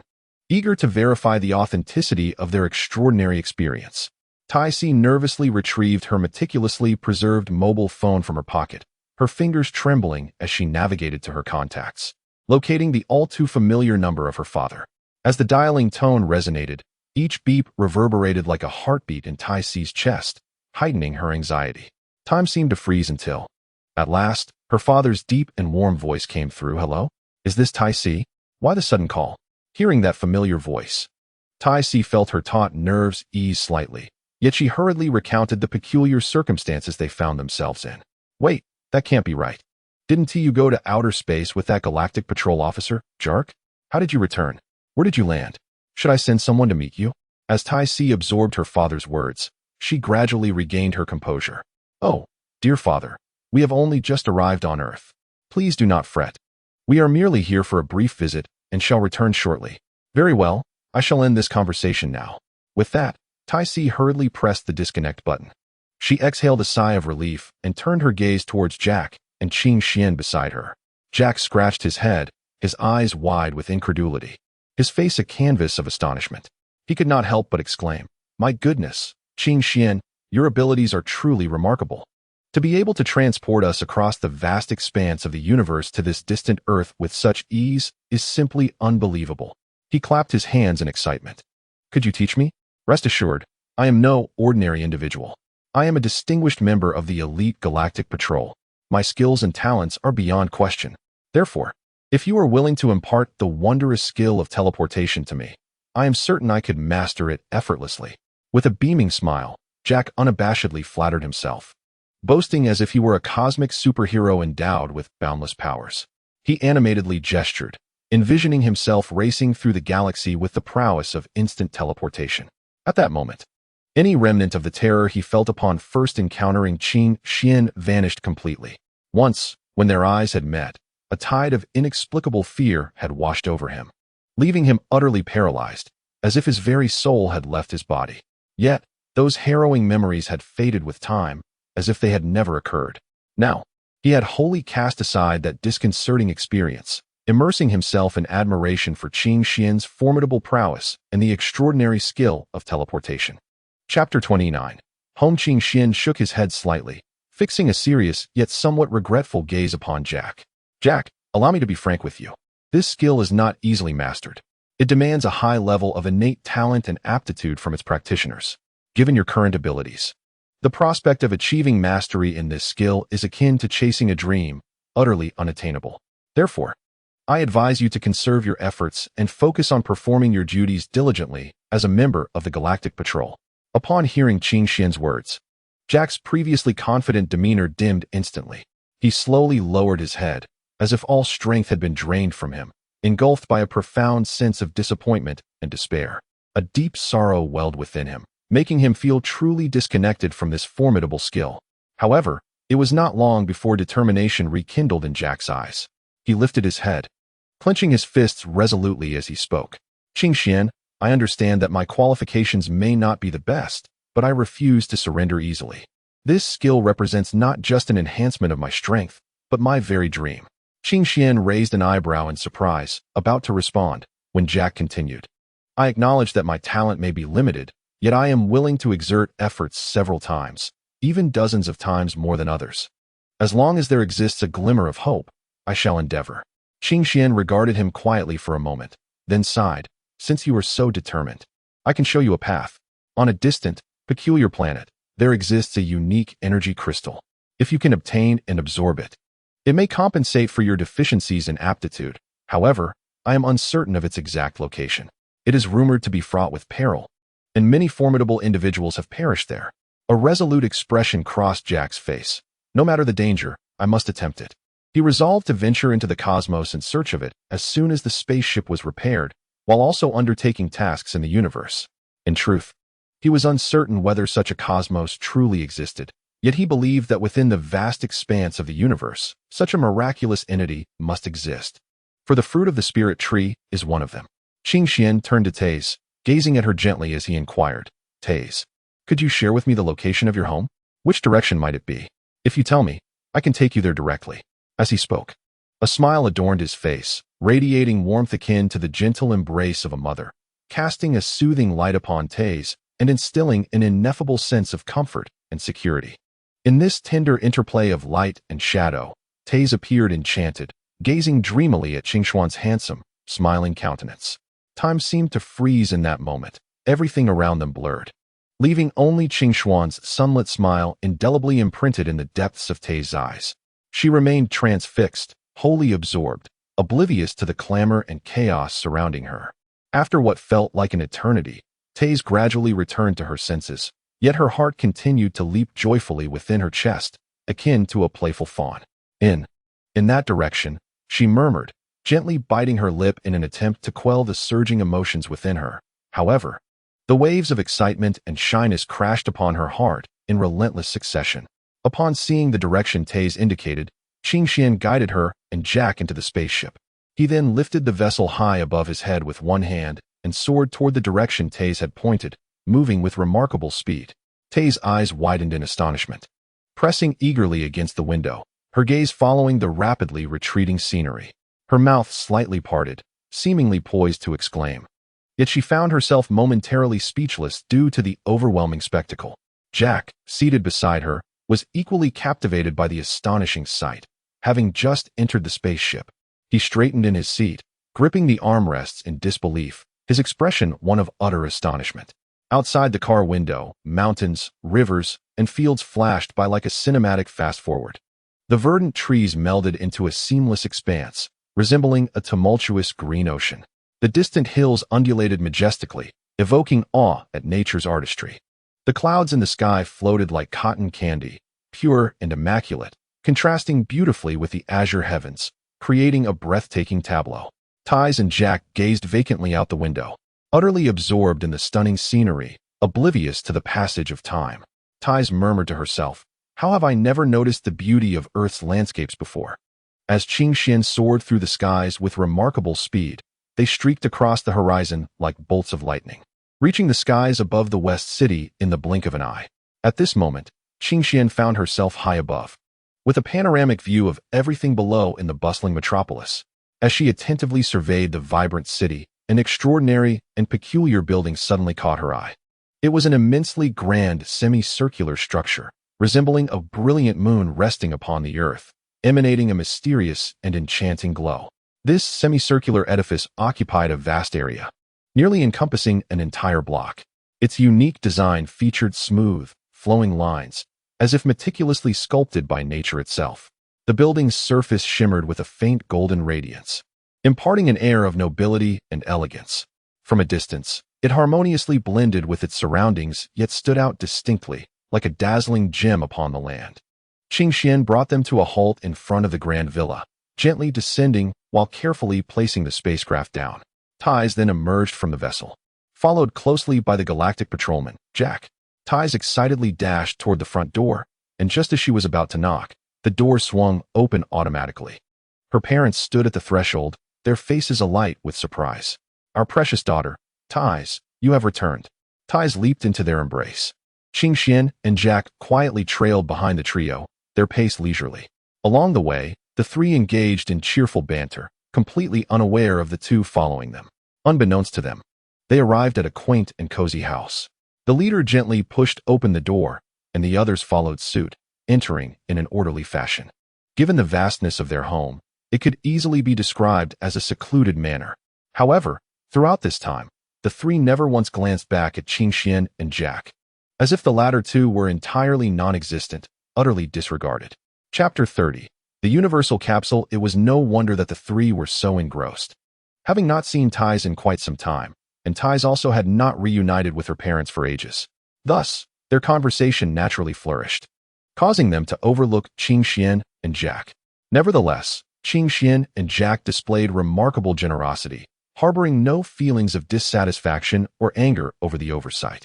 In contrast, they quietly followed the trio into the house. After an extensive exchange, Tai Si began her introductions. She raised her hand, holding her mother's and father's hands, and said, "Brother Qing Xian, this is my mother, Mrs. Brevis, on my right, and on my left is my father, Dr. Brevis, an exceptionally distinguished scientist, whom everyone affectionately refers to as Dr. Brevis. I also have an adorable little sister. It's a pity, though, that I have no idea where she has run off to play at this moment. Never mind that for now, mother. Let me share the story of Brother Qing Xian and the others with you." Tai Si gracefully stepped away from Mrs. Brevis and Dr. Brevis, fluttering to Brother Qing Xian like a joyful little bird. With a radiant smile, she affectionately wrapped her arms around Qing Xian's strong arm, sweetly exclaiming, "Mother, this is Brother Qing Xian. Speaking of him, it truly is an unforgettable experience. Do you remember when we refueled on that planet whose name we couldn't even recall? As a result, we inadvertently got captured. At that critical moment, it was Brother Qing Xian who stepped forward, like a celestial being descending from the heavens, rescuing us from our predicament." Tai Si paused briefly, seemingly savoring the thrilling memories, before continuing. "Furthermore, after we finally escaped that mysterious planet, we thought we could breathe easy. But unexpectedly we encountered ferocious space pirates along the way. Those ruffians were clawing and snarling, absolutely terrifying. Yet, Brother Qing Xian, undaunted, utilized his remarkable courage and extraordinary skills to save us once again. Not only that, but he also escorted us safely back to Earth." Mrs. Brevis, upon hearing about the peril Tai Si faced, looked on with concern in her eyes and gently patted her shoulder. "My dear, it must have been quite harrowing. Thank goodness for Brother Qing Xian." Dr. Brevis also expressed his gratitude, gazing at Qing Xian. "Young man, I am truly grateful for your protection of my daughter." Feeling slightly embarrassed, Qing Xian scratched his head and replied, "Uncle, Auntie, it's all in a day's work. Tai Si is a good friend of mine." At that moment, a commotion erupted outside. The group looked curiously toward the door, where a little girl burst in with great enthusiasm.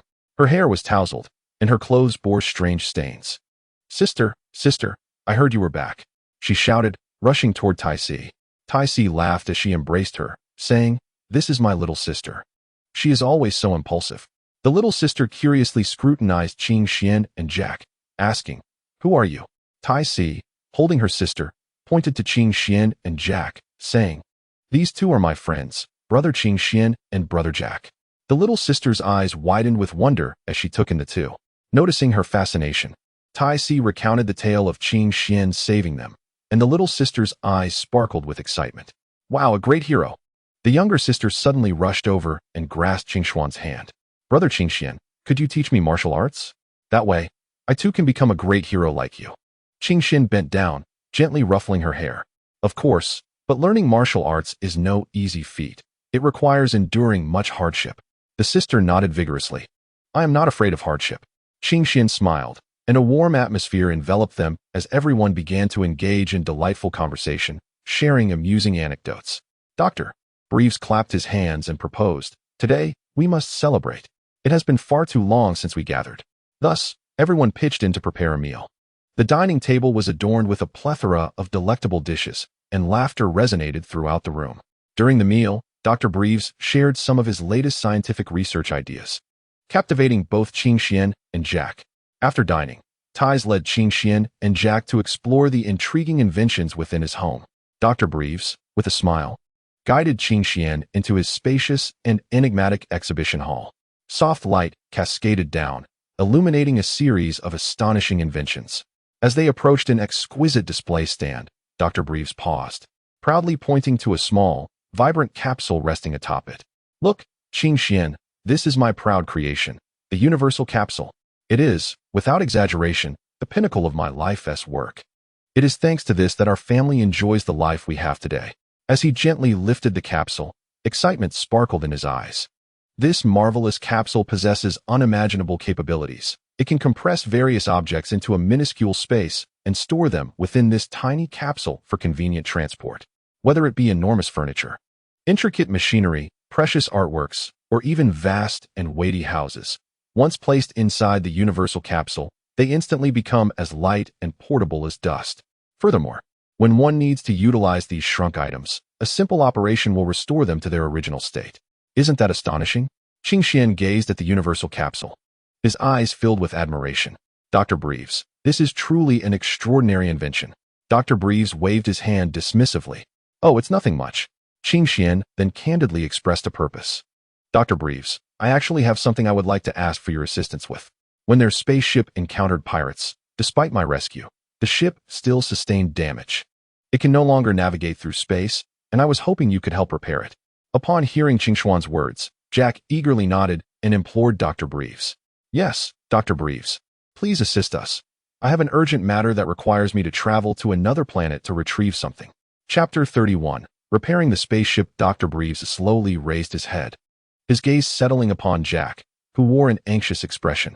His profound and discerning gaze seemed capable of penetrating all mysteries, effortlessly unveiling the anxiety and concerns that lay deep within Jack's heart.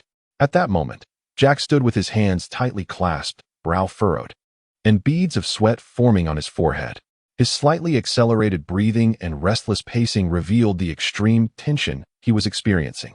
Dr. Breves, fully aware that something as enigmatic as that mysterious planet could provoke such a rare display of discomposure from the typically composed Jack, pondered the hidden secrets that might be concealed upon it, or perhaps something of vital importance to Jack.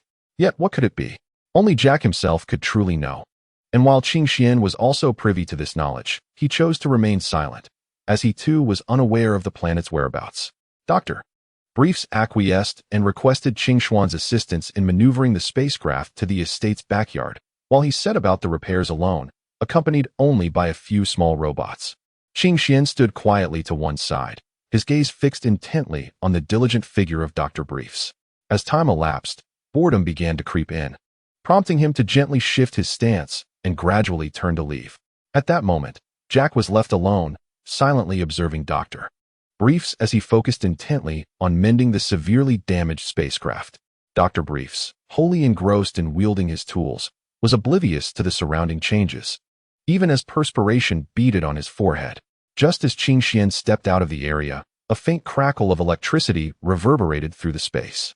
Subsequently, a portion of the spacecraft's indicator lights began to pulse rhythmically, illuminating the previously dim cabin with a flickering glow, yet Qing Xian did not pause for this spectacle. Noticing this development, a subtle sense of relief washed over Dr. Breves' furrowed brow. Alas, the extent of the damage to the spacecraft was far more severe than I initially imagined. Dr. Breves murmured, as he deftly maneuvered a small, intricate robot to accurately reattach the severed circuits. With each successful connection, the faint crackle of electricity grew increasingly steady.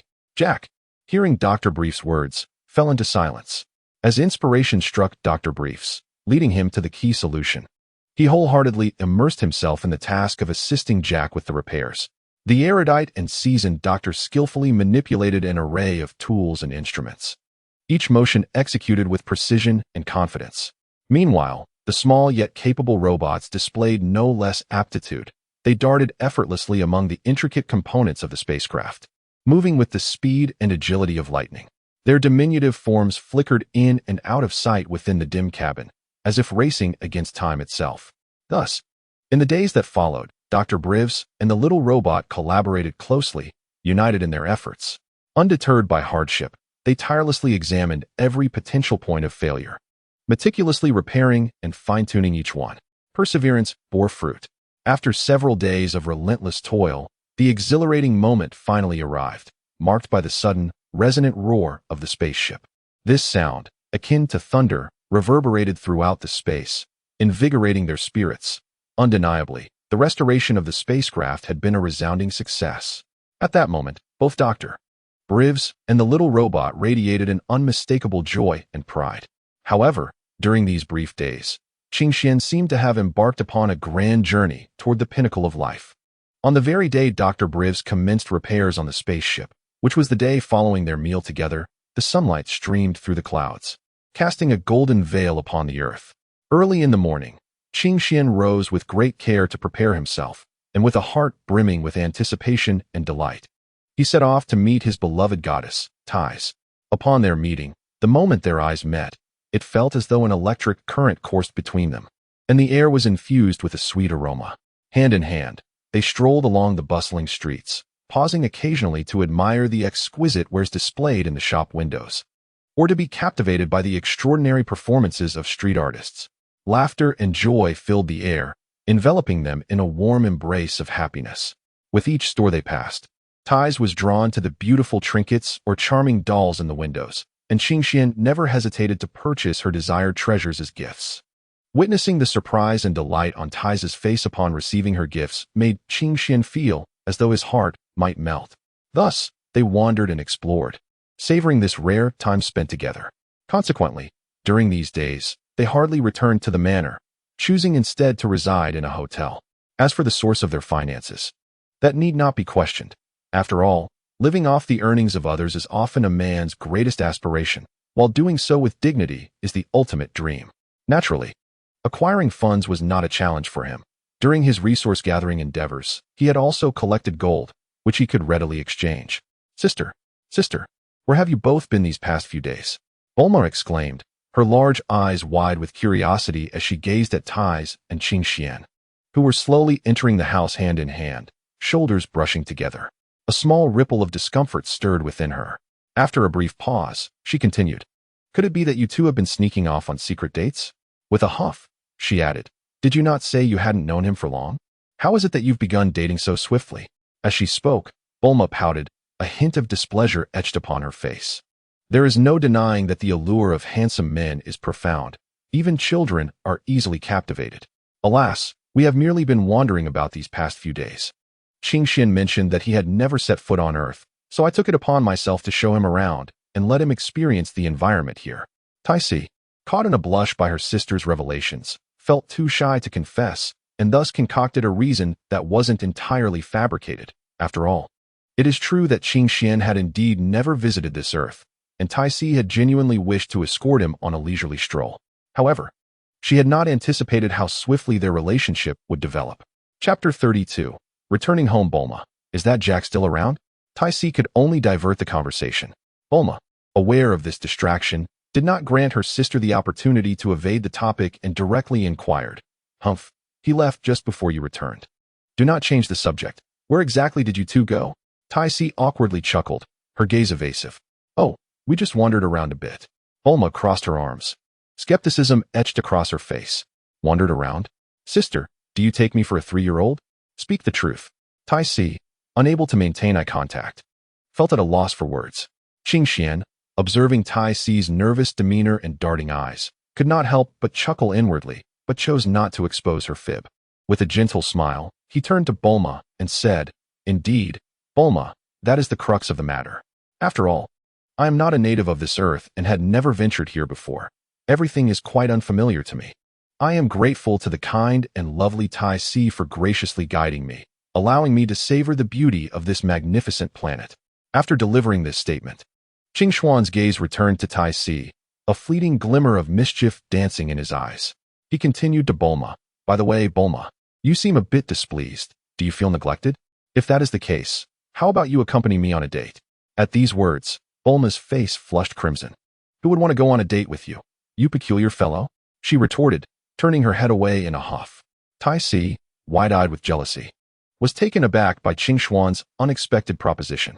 Initially, she had merely intended to showcase her relationship with Qing Xian before Bulma, but now it had spiraled completely out of control. Yet, Qing Xian remained cheerful, laughing. Just kidding. I truly appreciate Tai Si's guidance today, but I must be off for a while. With that, he prepared to depart. Tai Si hurriedly grasped the hem of his garment, whispering, "When shall we meet again?" Qing Xian gently brushed her hand away, replying, "If fate allows, we shall meet again." Bulma watched Qing Xuan's retreating figure, muttering to herself, "What on earth is his story?" Meanwhile, Tai Si stood rooted to the spot, gazing in the direction Qing Xian had vanished, silently vowing to capture his attention once more, no matter the means, ensuring that next time he would be thoroughly impressed. Qing Xian, feeling somewhat vexed, returned directly to his grand castle. As he walked, he couldn't help but sigh inwardly. Alas, it seems I must engage in further cultivation. With this thought, Qing Xian quickened his pace, eager to seek out someone whose strength was not too dissimilar from his own. However, he headed directly back to the castle. At this moment, Janae and Zinoul were entrenched in the gravity training room, embroiled in an intense battle of training. Upon witnessing this scene, Qing Xian was momentarily taken aback, inwardly lamenting, "Is today destined to end in disappointment?" It was not easy to find two individuals to spar with. He hesitated outside the gravity training room for a moment before ultimately deciding to interrupt them. He pushed open the door and called out, "Ladies, could you pause for a moment?" Janae and Zinoul simultaneously halted their movements, casting displeased glances in his direction. "Qing Xian, can't you see we are in the midst of training?" Janae scowled. Qing Xian awkwardly scratched his head, attempting to explain his intention. The two women were initially taken aback, but then burst into laughter. "You are far too impatient. I recall you being a training fanatic. When did you become so interested in battling?" Zinoul teased. Qing Xian, feeling a mix of embarrassment and irritation at their laughter, retorted, "What do you know? This is a matter of great importance to me." Janae stifled her laughter and approached Qing Xian, patting him on the shoulder. All right. You do look rather pitiful. However, we are indeed in the midst of training." Zinoul nodded in agreement, adding, "If you're truly bored, you could seek out others." Qing Xian sighed in resignation. "Do you think I want to? Those outside are either too weak, none capable of transforming into a Super Saiyan god, not even a deep blue one. It's challenging to find some inspiration." At that moment, Janae's eyes sparkled mischievously as she proposed, "Qing Xian, how about this? If you can defeat the two of us in battle without transforming or using any techniques, we shall acquiesce to your request." Qing Xuan's eyes lit up at her words. "Is that a promise?" "Of course," Zinoul confirmed, immediately assuming a battle stance. Without further ado, Qing Xian launched the first attack, while they deftly evaded, occasionally countering with a punch aimed at him. After several rounds, Qing Xian realized they were far more formidable than he had anticipated. He struggled to gain the upper hand with the limited power he was exerting. With no other choice, he had to release a fraction of his restrained power. Yet even that proved overwhelming for the two skilled opponents. "Ah, Xian, these children are still in their developmental stage. Is it truly wise to let them venture recklessly into the cosmos?" Janae observed quietly as she watched Qing Xian, then remarked. Zinoul chimed in, echoing her sentiment. "Indeed. Over the years, they have devoted nearly all their time and energy to arduous cultivation, diligent study, and fiercely intense battles. Apart from the occasional exchange of vitriol with those nefarious foes on the battlefield, there has been little opportunity for meaningful interaction with a diverse array of individuals." With a voice imbued with a magnetic charm that instills a sense of reassurance, Qing Xian consoled them, saying, "Dear sisters, you need not worry. Within this castle, I impart to the children the most comprehensive and systematic knowledge and skills from this vast world. As for how far they can develop the Saiyan lineage, that will ultimately depend on their own efforts and destinies." Qing Xian continued, "Given their current prowess, there are few in this universe who could rival the Super Saiyan God. Aside from the God of Destruction, Beerus, and his attendant and mentor, Whis. As long as they maintain sufficient vigilance, approach various situations with caution, and ensure they are not swayed or manipulated by others, it is not an exaggeration to say they could become virtually invincible. After all, With their formidable strength and abilities, coupled with this prudence, who could easily defeat them? Yet, at this moment, it seems that what requires their utmost concern is not the strength of others, but rather a contemplation of their own circumstances. Thus, after casting a grave remark, Qing Xian refrained from further discourse, turning to rejoin Janae and Xenerer in the warmth of their bedding. At last, there was a semblance of peace. Even if they could not contend with the Grand Priest or the Omni King, they would not be sealed away or banished from this world. Qing Xian then reopened the system panel. Host, Qing Xian. Gender, male. Battle power, 500 trillion, normal state. Companions, Janae, Xenerer, Tai, lifebound. Divine body, 7th generation divine body, super divine universe. Items, Phantom Castle, Gravity Training Room.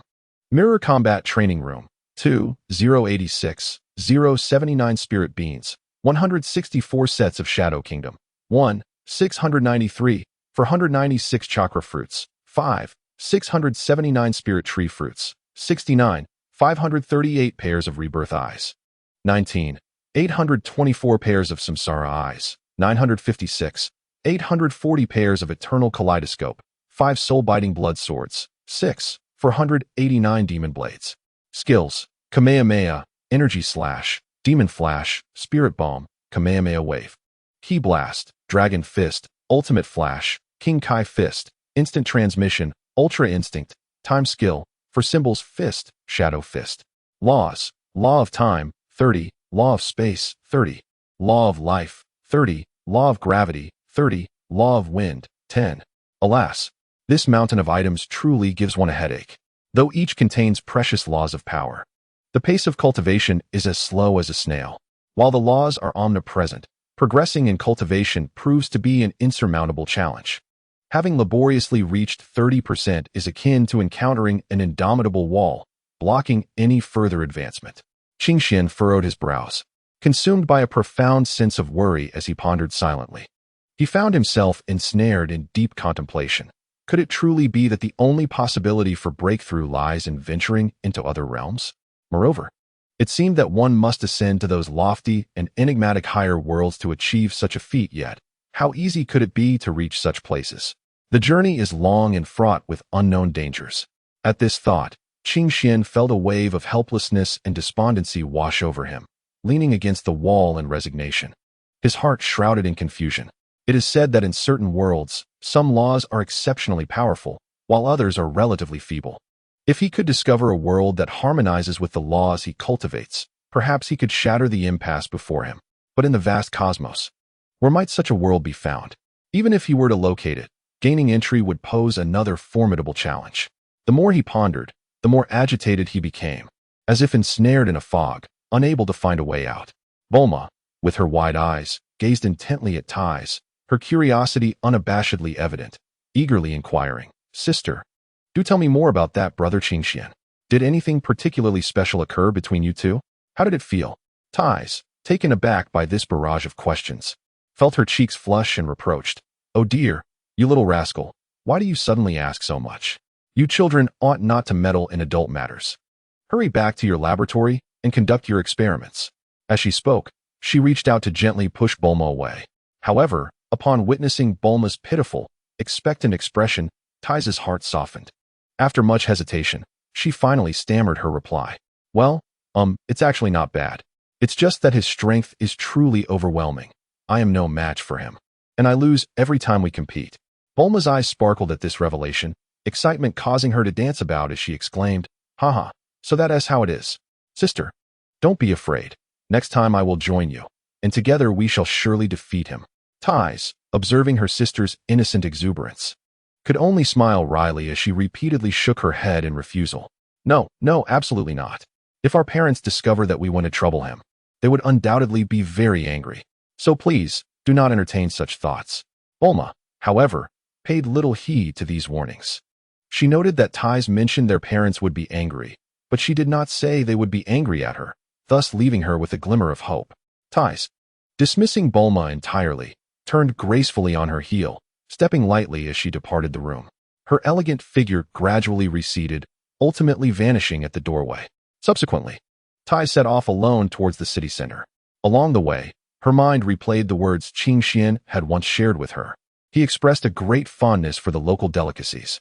With this thought, Tais could not help but smile gently, secretly resolving to surprise Qing Xian. As she entered the bustling city, the cacophony of sounds and calls filled the air incessantly. Tai Si gazed in awe at the myriad of delectable snack stalls and shops lining the streets, contemplating what delightful treats to procure that would surely satisfy Qing Xian's palate. After a meticulous selection process, she triumphantly carried a bag brimming with food, her heart swelling with satisfaction as she prepared for her return. Upon arriving at her abode, Tai Si took a brief respite before eagerly sending an invitation to Qing Xian through their mental connection. Her heart brimmed with joy as she anticipated his swift arrival to share in the culinary delights. "Brother Xian, are you still busy? Hurry over. I have your favorite delicacies waiting." Her melodious voice, as clear and enchanting as silver bells, echoed in Qing Xian's mind. Just as he was about to step into the bathroom for a refreshing bath, the familiar and sweet call caused him to halt in his tracks. With a mere thought, he executed a teleportation spell, materializing like a wraith in Tai Si's room. At that moment, Tai Si was entirely absorbed in the sight of the exquisite array of food before her, her joy evident as she arranged the dishes. Completely unaware of the figure that had suddenly appeared behind her, nor could she fathom that it was Qing Xian. Chapter 34. Group Chat. As Tai Si was engrossed in her tantalizing feast, a pair of strong arms enveloped her petite form from behind. Before she could fully comprehend the situation, a familiar and warm voice whispered in her ear, "No delicacy is as delightful as you." It was Qing Xian, who had stealthily approached her and, taking advantage of her moment of distraction, bestowed upon her a loving embrace. The unexpected gesture startled Tai Si, causing her to shudder, her heart racing as if it might leap from her throat. However, upon hearing Qing Xian's heartfelt words, her initially taut body gradually relaxed, refraining from instinctively retaliating. Otherwise, given Tai Si's prowess and temperament, Qing Xian would likely have faced the formidable force of her dragon punch. Reflecting on this, Qing Xian felt a sense of relief that his actions had struck the right chord, successfully conveying his affection for Tai Si while evading any physical repercussions.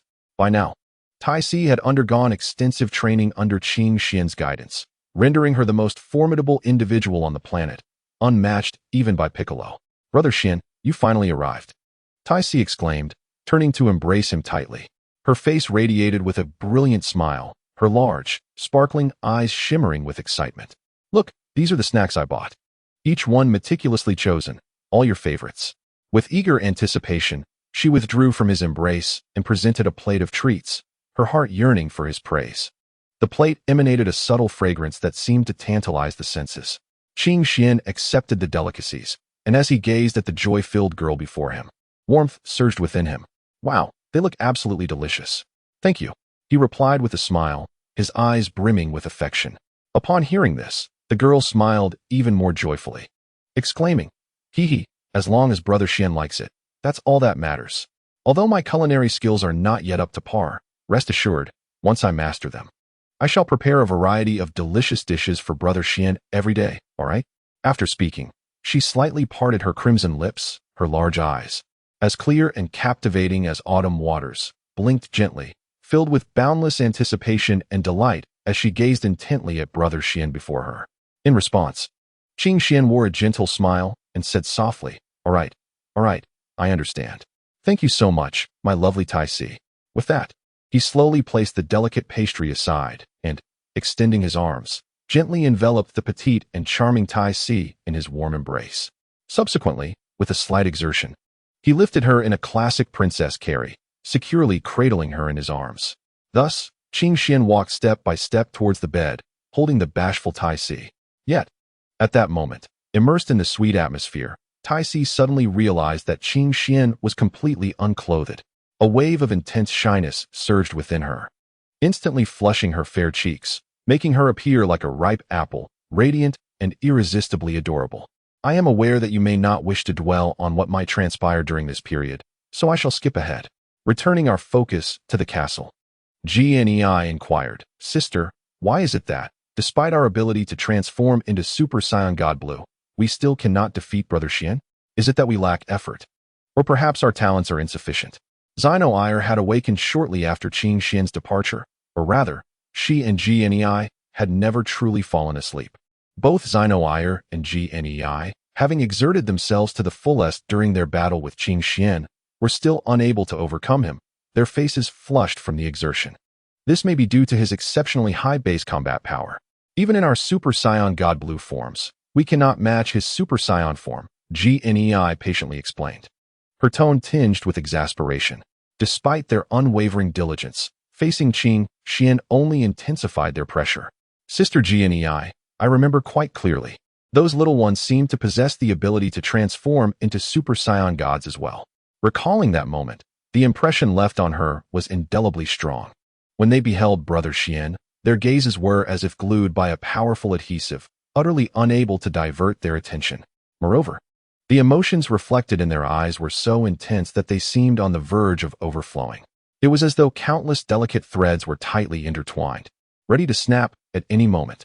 This left one curious about the intricate and heart-stirring stories that lay hidden within. Or perhaps, would there soon be an unexpectedly romantic love segment about to unfold? Just the thought of it was exhilarating. Gnei furrowed her brow slightly, lost in contemplation. She pondered over Xinoel's words, increasingly convinced of their validity. After a brief moment, she gently nodded in agreement, saying, "Indeed, you are right. Let us proceed as you suggest." "Haha, splendid. In that case, we have reached a delightful decision. Once we take a short respite to rejuvenate ourselves, we shall promptly initiate a lively group chat to engage in meaningful exchanges," Xinoel exclaimed with excitement, clapping her hands. "Very well, that sounds perfect. However, I must seize the opportunity to rest for a moment," she added. With that, Xinoel stretched her limbs, comfortably reclining on the grass beside her, closing her eyes, and soon drifting into a sweet slumber. "How long do you plan to stay this time, Qing Xian? You may not be aware, but during your previous absence," Tai Si seemed utterly despondent. Each day, she appeared listless and distracted, devoid of any interest in her usual activities. At times, she would sit by the window, gazing vacantly into the distance. Even her appetite waned. It pained me to witness her in such a state. Moreover, she would toss and turn restlessly at night, murmuring your name in her sleep. Several times, I awoke to find her calling out for you in her dreams. Alas, it has been quite tormenting for her. I sincerely hope you can stay longer this time to keep her company. Otherwise, I fear for her well-being."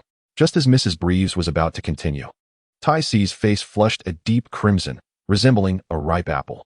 In a fluster, she hastily grabbed a chicken leg and quickly stuffed it into her mother's mouth, playfully chiding, "Mom, please stop talking. Just eat your chicken leg." Embarrassed, Tai Si lowered her head, her hands fidgeting with the hem of her clothing, while her heart raced like a startled deer. Chapter 35. The curious Bulma. At that moment, Qing Xian observed the tender yet slightly bashful scene before him, a subtle smile gracing his lips. He spoke slowly, "Rest assured, Annie. I assure you, I will wholeheartedly take care of Tai Si, ensuring she faces no distress or mistreatment." Upon hearing Qing Xuan's heartfelt promise, Tai Si's previously pale cheeks flushed with a radiant hue akin to the evening glow. Discussing such intimate matters in front of her parents rendered her, usually so open and cheerful, particularly bashful. With her head bowed and her hands unconsciously fidgeting with her clothing, she seemed to wish to conceal the ineffable sweetness and shyness that swelled within her. Nevertheless, the sparkle in her eyes and the slight upturn of her lips betrayed the joy and anticipation she felt regarding Qing Xuan's vow. Yet, this elicited Bulma's displeasure. I'm full. I'm leaving now." With that, Bulma huffily turned on her heel and stormed away, her hurried steps echoing as though she might pierce the very ground beneath her. The sudden turn of events left Mrs. Briefs and Dr. Briefs exchanging bewildered glances, rendered speechless. Their eyes widened as they contemplated the situation, silently pondering what could provoke the usually vivacious Bulma to such fury. After a considerable pause, Mrs. Briefs slowly spoke, "Let us not concern ourselves with her.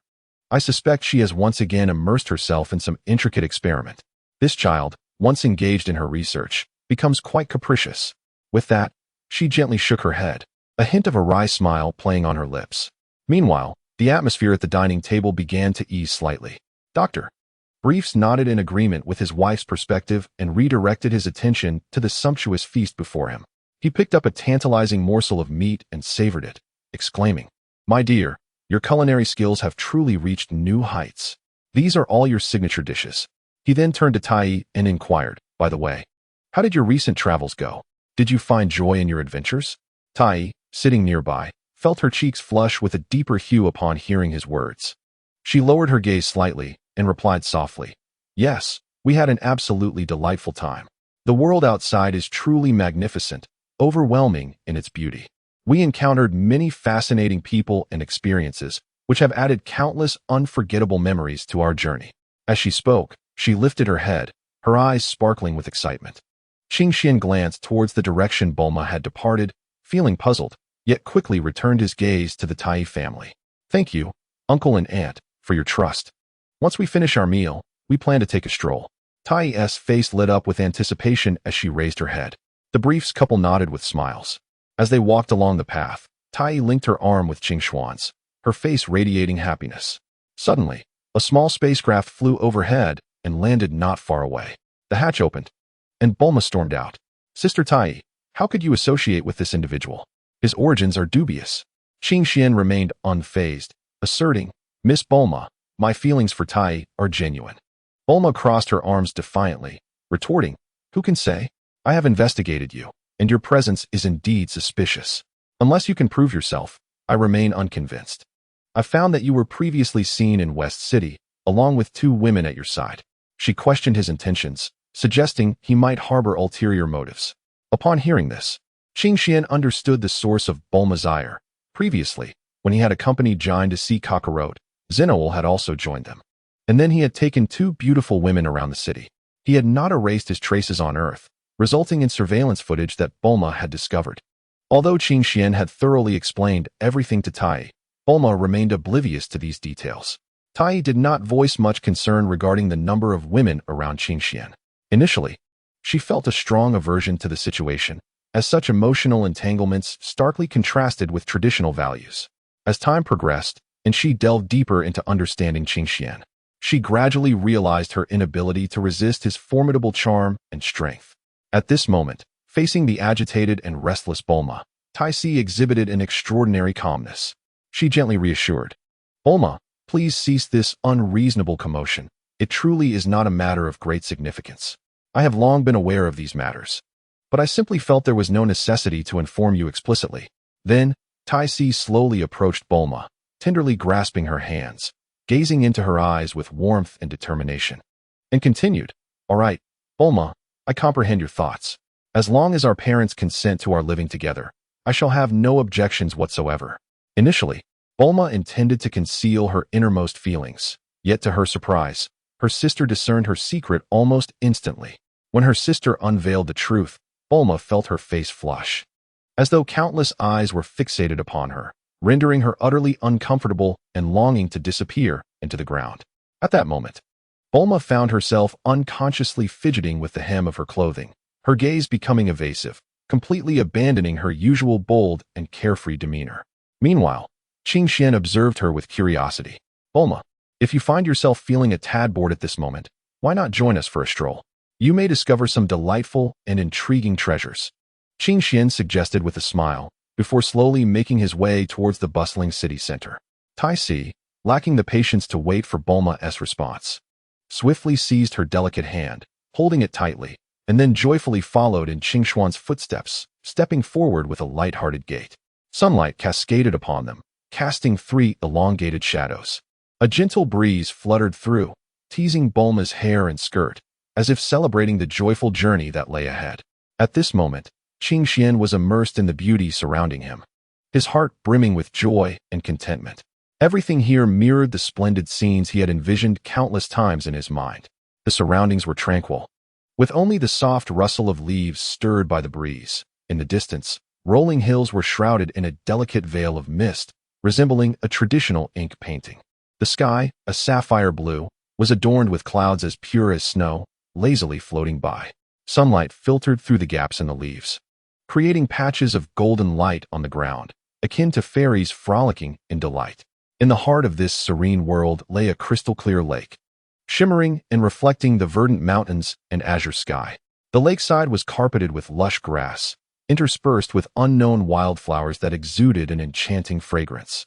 This tranquil and beautiful scene made Qing Xian nearly forget the passage of time, wishing to remain in this moment forever, fully embracing the bountiful gifts bestowed by nature. Chapter 36. Departure from Earth. Bulma, do you truly wish to forego this journey, brimming with the unknown and the extraordinary? Just imagine. The vast expanse of the universe awaits our exploration, and breathtaking vistas will unfold before your very eyes. With a smile illuminating his face and excitement glimmering in his eyes, Qing Xian fervently extended his invitation to Bulma once more. Beside him, Tais echoed with a grin. Indeed, Bulma, come with us. I believe this voyage will bestow upon you indelible and enchanting memories. No, you all go ahead.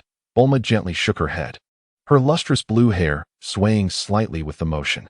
After several joyous and fulfilling days on Earth, Qing Xian and Tais were prepared to depart for their castle in a distant galaxy.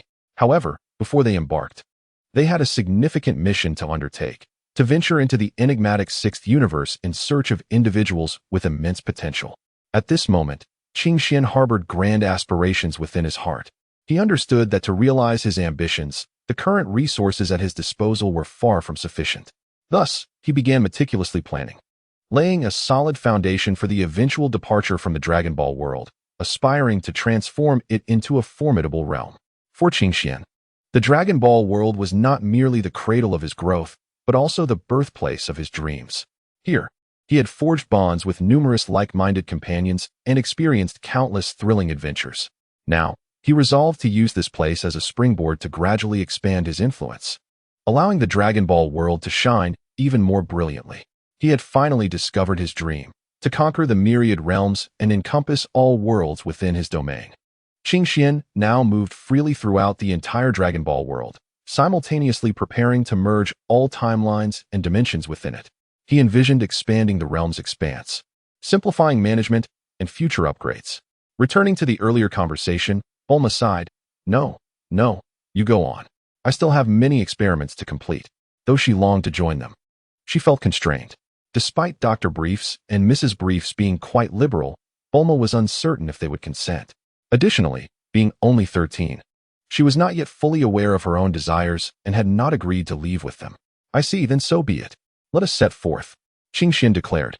Rest assured, once we reach our destination, we will capture countless beautiful photographs to share with you. As for when we shall return, that remains uncertain, as the journey is fraught with unknowns and variables.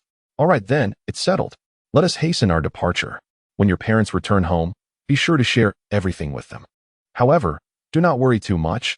It is likely that our outing will not take too long. Without further ado, it is time for us to depart. Goodbye. With a smile, Tai Si waved farewell to Bulma before turning to board the spaceship. As a thunderous roar echoed, the spacecraft ascended swiftly like an arrow released from a bow, breaking through the atmosphere in the blink of an eye and plunging into the vast expanse of the cosmos.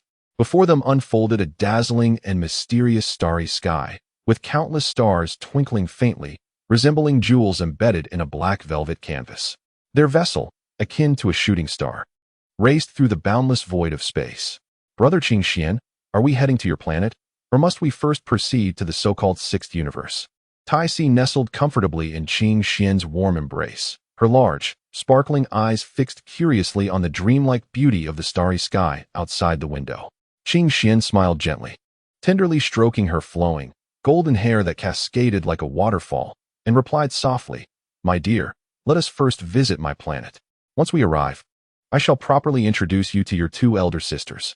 In fact, they have already heard much about you and have even caught glimpses of you from afar. I am certain that upon meeting, you will get along splendidly and become the closest of sisters. With that, he affectionately pinched Tai Si's rosy, adorable cheeks. The spaceship sped towards Qing Xian's planet. During the journey, Qing Xian began to mentally plan for their arrival. Meanwhile, on Earth, Bulma gazed at the departing spacecraft with a heart full of envy.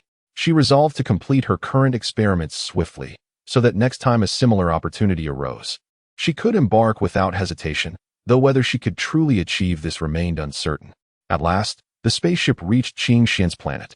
As it landed, two extraordinary women approached to greet them.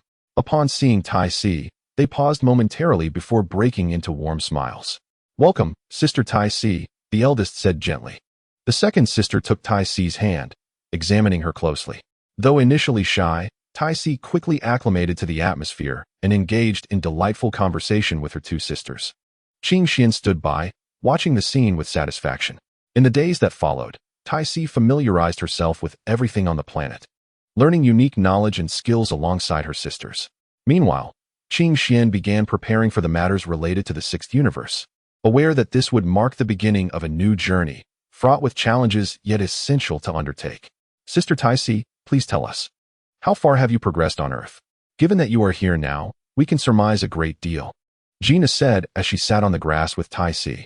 Indeed, considering our knowledge of Brother A. Xian, it is improbable that he has not developed feelings for you after spending so much time together, Xinor inquired eagerly. Surrounded by the two, Tai-Si's face flushed crimson, and she stammered, feeling bashful as she began to speak. Well, we have done everything we can and cannot do.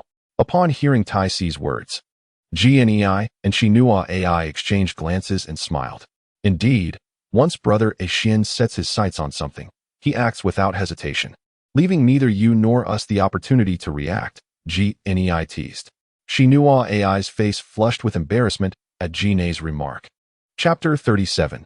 Departure. As Gnei and Shinua Ai engaged in lively conversation with Tai-Si, Qing Xian busied himself alone, methodically organizing various items in preparation for the imminent journey to the sixth universe. He took a deep breath, harnessing the powerful and surging energy within him, continuously channeling it into the castle. As this robust energy flowed, the intricately designed containers within the castle gradually filled with energy until they reached their capacity. Having accomplished this crucial task, Qing Xian showed no signs of complacency. He promptly moved on to the next important endeavor, establishing meticulously fortified defenses. With an intimate understanding of the castle's structure and his own exceptional skills, he skillfully employed various materials and tools to erect formidable barriers around the castle. These defenses not only effectively repelled external threats, but also possessed a remarkable self-repair capability, allowing them to swiftly restore their original state after sustaining damage, ensuring the castle remained perpetually secure. Meanwhile, he slowly approached the mysterious and captivating device that stood silently, emanating a faint yet alluring glow. Taking a deep breath, he cautiously extended his hand and gently pressed the activation button. With a soft hum, the device sprang to life. Streams of radiant light surged forth from within, weaving together to form an apparently invisible detection membrane. This membrane expanded outward like a vast net, ultimately enveloping the entire planet. It became clear that this extraordinary detection device possessed formidable capabilities, adept at sensing all signs of life and the presence of objects within its surroundings. Whether it be minuscule bacteria, vast biological populations, or deeply hidden treasures, nothing could evade its omnipresent probing power. With the protection of this device, he could depart with peace of mind. For during his absence, any person or object approaching the planet would be accurately recorded by the detection device, and the relevant information would be relayed to him. Thus, he would remain fully informed of events occurring here, ensuring that no significant developments would escape his notice. After leisurely completing his tasks, Qing Xian strolled onto the lush, velvety lawn outside, akin to a soft carpet of green, with a smile gracing his lips. He gazed warmly and kindly upon the enchanting women before him. Clearing his throat, he raised his voice and proclaimed, "My dear beauties, are you all prepared to embark on an exhilarating adventure filled with surprises? We are about to set sail for the mysterious and distant sixth universe. This journey promises to be extraordinary, as we shall travel aboard an advanced and luxuriously appointed spacecraft, racing through the vast expanse of interstellar space. Moreover, during this lengthy voyage, a plethora of delightful experiences await us to explore together. For instance, we will have the opportunity to marvel at the vibrant and resplendent nebulae along our route, and feel the wondrous energy fluctuations of the cosmos. We may even indulge in some unique and novel space entertainment activities, ensuring that laughter and joy accompany us on our journey. Furthermore, if time permits, we could make stops at other beautiful and captivating planets for a brief respite, embarking on an extraordinary interstellar excursion. What do you say? Are you not already eager to set forth?" Upon hearing Qingshuan's words, Jinai leapt up in excitement. Already prepared and anticipating immense fun, Xinowal nodded enthusiastically, her eyes brimming with expectation. Tai-Si, with a playful grin, quipped, "I do hope we don't encounter any dangers along the way, but with you here, We shall undoubtedly be safe. Jinai chimed in. Staying here has been rather dull. It's time we explored other planets. She longed for more than just training and battling Qingxian, despite her inability to prevail. With a confident smile, Qingxian nodded and led them toward the spacecraft, which was already waiting a short distance away. As the door of the ship opened slowly, they beheld its exquisite and spacious interior. Once aboard, Qingxian effortlessly took his place at the helm. As the engines rumbled to life, the spacecraft ascended gracefully. Breaking through the atmosphere, they entered the boundless cosmos, where countless stars twinkled in breathtaking beauty. While piloting the ship, Qingxian shared insights about cosmic navigation with the ladies. Suddenly, the ship's alarm blared. What is happening? Jinai asked, her voice tinged with anxiety. After examining the instruments, Qingxian furrowed his brow, noting an unknown energy disturbance ahead that was disrupting their course. Calmly, he adjusted the ship's trajectory in an attempt to evade it, but the turbulence was too extensive. Let us charge right through it, Qingxian cheerfully declared. Everyone hold on tight. The spacecraft plunged into the turbulence, shaking violently as everyone grasped onto nearby objects. Qingxian adeptly stabilized the ship, simultaneously channeling his energy to shield it. After a harrowing struggle, they finally emerged from the chaos. That was close, Zinoul sighed with relief. Fear not, dear sister. With our strength, we are unlikely to encounter any serious issues, though it was quite thrilling, Qingxian reassured her. I'm not particularly worried about our safety. I simply think it would be a shame if anything were to happen to such a fine vessel. Zinoul replied with a hint of exasperation. At that moment, a distant blue planet came into view. Look, that planet appears quite splendid, Tai Si remarked, pointing. Qingxian smiled and suggested, shall we descend and explore? Perhaps there will be unexpected treasures awaiting us. With that, he maneuvered the spacecraft towards the azure orb. The vessel gently landed upon the vibrant planet, and as soon as they touched down, a refreshing and natural aroma enveloped them. Qingxian was the first to exit the ship, cautiously surveying the surroundings. The girls followed suit, their curiosity piqued as they gazed around. This planet was lush with vegetation, teeming with peculiar and fantastical flora, some of which emitted a faint glow. As they wandered, they stumbled upon the entrance to an ancient ruin. Leading the way, Qingxian stepped inside, where an air of mystery permeated the atmosphere. The walls were adorned with strange symbols, and as Jinai reached out to touch them, a beam of light surged forth, conjuring a holographic image. The being within the image recounted the calamities this planet had once endured, warning visitors to avoid lingering here. Chapter 38. Strange creatures, why must we not linger? Tai Si inquired, her face a mask of confusion as she fixed her beautiful, wide eyes upon Qingxian, seemingly seeking answers in his expression. In response to her query, Qingxian furrowed his brow, contemplating for a moment before slowly replying, regarding this matter. I am not entirely certain of the specifics. However, if you truly wish to satisfy your curiosity, why don't we investigate together and uncover the truth? This way, we can indulge your inquisitiveness while passing the time. As he spoke, Qingxian cast a gentle and encouraging glance at Tai Si, as if awaiting her decision. Upon hearing his words, Tai Si was instantly elated. She had feared that Qingxian might decline her request to seek the truth, yet he had readily acquiesced.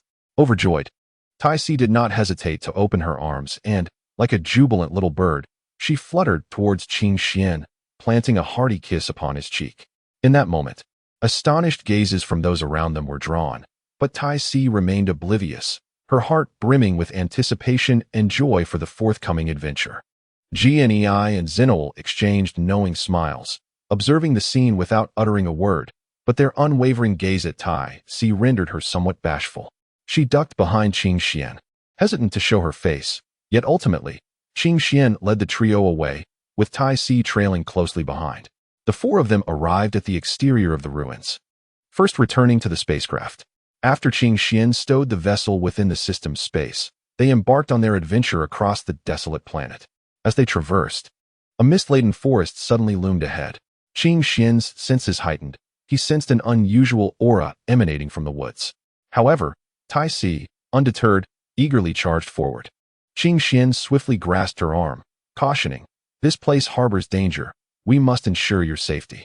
You must be mindful. Your current strength is still quite insufficient." Jinai and Hainul nodded in agreement. Upon entering the forest, The once bright light gradually became obscured by the dense foliage, and the surrounding environment transformed into a dim and gloomy realm. Suddenly, a rustling of branches and a cacophony of rustling leaves erupted.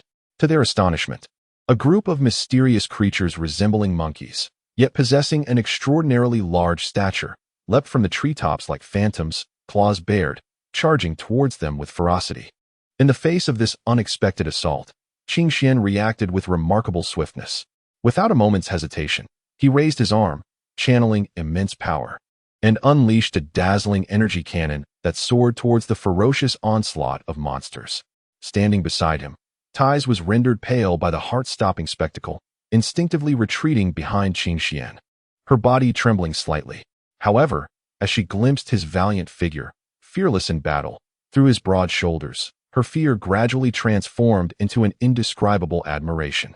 The energy cannon emitted by Qing Xian was immensely powerful, directly striking and obliterating a small portion of the creatures.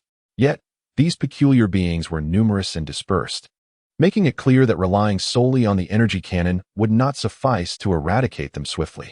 Thus, to expedite their escape from this peril and conserve precious time, Qing Xian resolved to employ his more formidable technique, manipulating gravity. As Qing Xian focused his mind to unleash his ability, an invisible yet potent gravitational field rapidly expanded from his center. The creatures that had evaded the energy cannon suddenly felt their bodies grow heavy, as if an immense weight bore down upon them, rendering them immobile. Subsequently, under the terrifying force of gravity, these monsters shrieked in agony as they were brutally crushed to the ground, becoming a gruesome mass of flesh and blood. When Qing Xian turned to inquire whether Tai's was injured, the forest once again produced a rustling sound, which irritated him greatly. A glance revealed that the source was yet another group of the same strange creatures, albeit larger this time. To Qing Xian, however, they were no more than ants, and he decided to administer a lesson to these ants. He covered Tai's ears and turned to Jinai and Hainoel, asking, "Would you like to cover your ears as well? It might get a bit loud." Jinai and Hainoel obediently followed suit, covering their ears. Seeing their compliance, Qing Xian commenced his actions. He took a deep breath, his gaze fixed intently on the group of mysterious creatures he had just detected. Gradually, he raised both hands, the surging energy within him beginning to swell like a tidal wave. With a mere thought, the powerful energy erupted forth, racing towards the creatures. In the blink of an eye, a breathtaking scene unfolded as the lower halves of those creatures were suddenly engulfed in roaring flames, the inferno raging fiercely as if it sought to consume everything in its path. The upper body was enveloped in a thick layer of Arctic ice, emanating an aura of chill that starkly contrasted with the searing flames below. Furthermore, the faces of these creatures were shrouded in darkness, devoid of any luster. Simultaneously, countless grotesque insectivores, akin to sharks sensing the scent of blood, lunged at them with frenzied ferocity, emitting a cacophony of piercing shrieks. The insectivores bared their gaping maws, savagely tearing at the creatures' visages, resulting in a gruesome spectacle of blood and flesh. Yet, amidst this harrowing and excruciating scene, Qing Xian exhibited extraordinary prowess. Through exquisite manipulation, he managed to preserve the souls of these beings temporarily, preventing their immediate demise. Thus, these unfortunate creatures endured this hellish torment in a state of consciousness, trapped in a limbo of survival and despair. After accomplishing this feat, Qing Xian released his hand from covering Tai Si's ears. Tai Si's eyes widened in shock and admiration. "Brother Qing Xian, you are incredible." Qing Xian merely smiled faintly, about to respond when the ground suddenly trembled violently. It was then revealed that the creature's wails had attracted a more formidable presence. A colossal beast, towering like a mountain, approached slowly, each step causing the earth to quake. Chapter 39. Catastrophe. This time, Qing Xian refrained from impulsively tormenting or outright annihilating these enigmatic beings.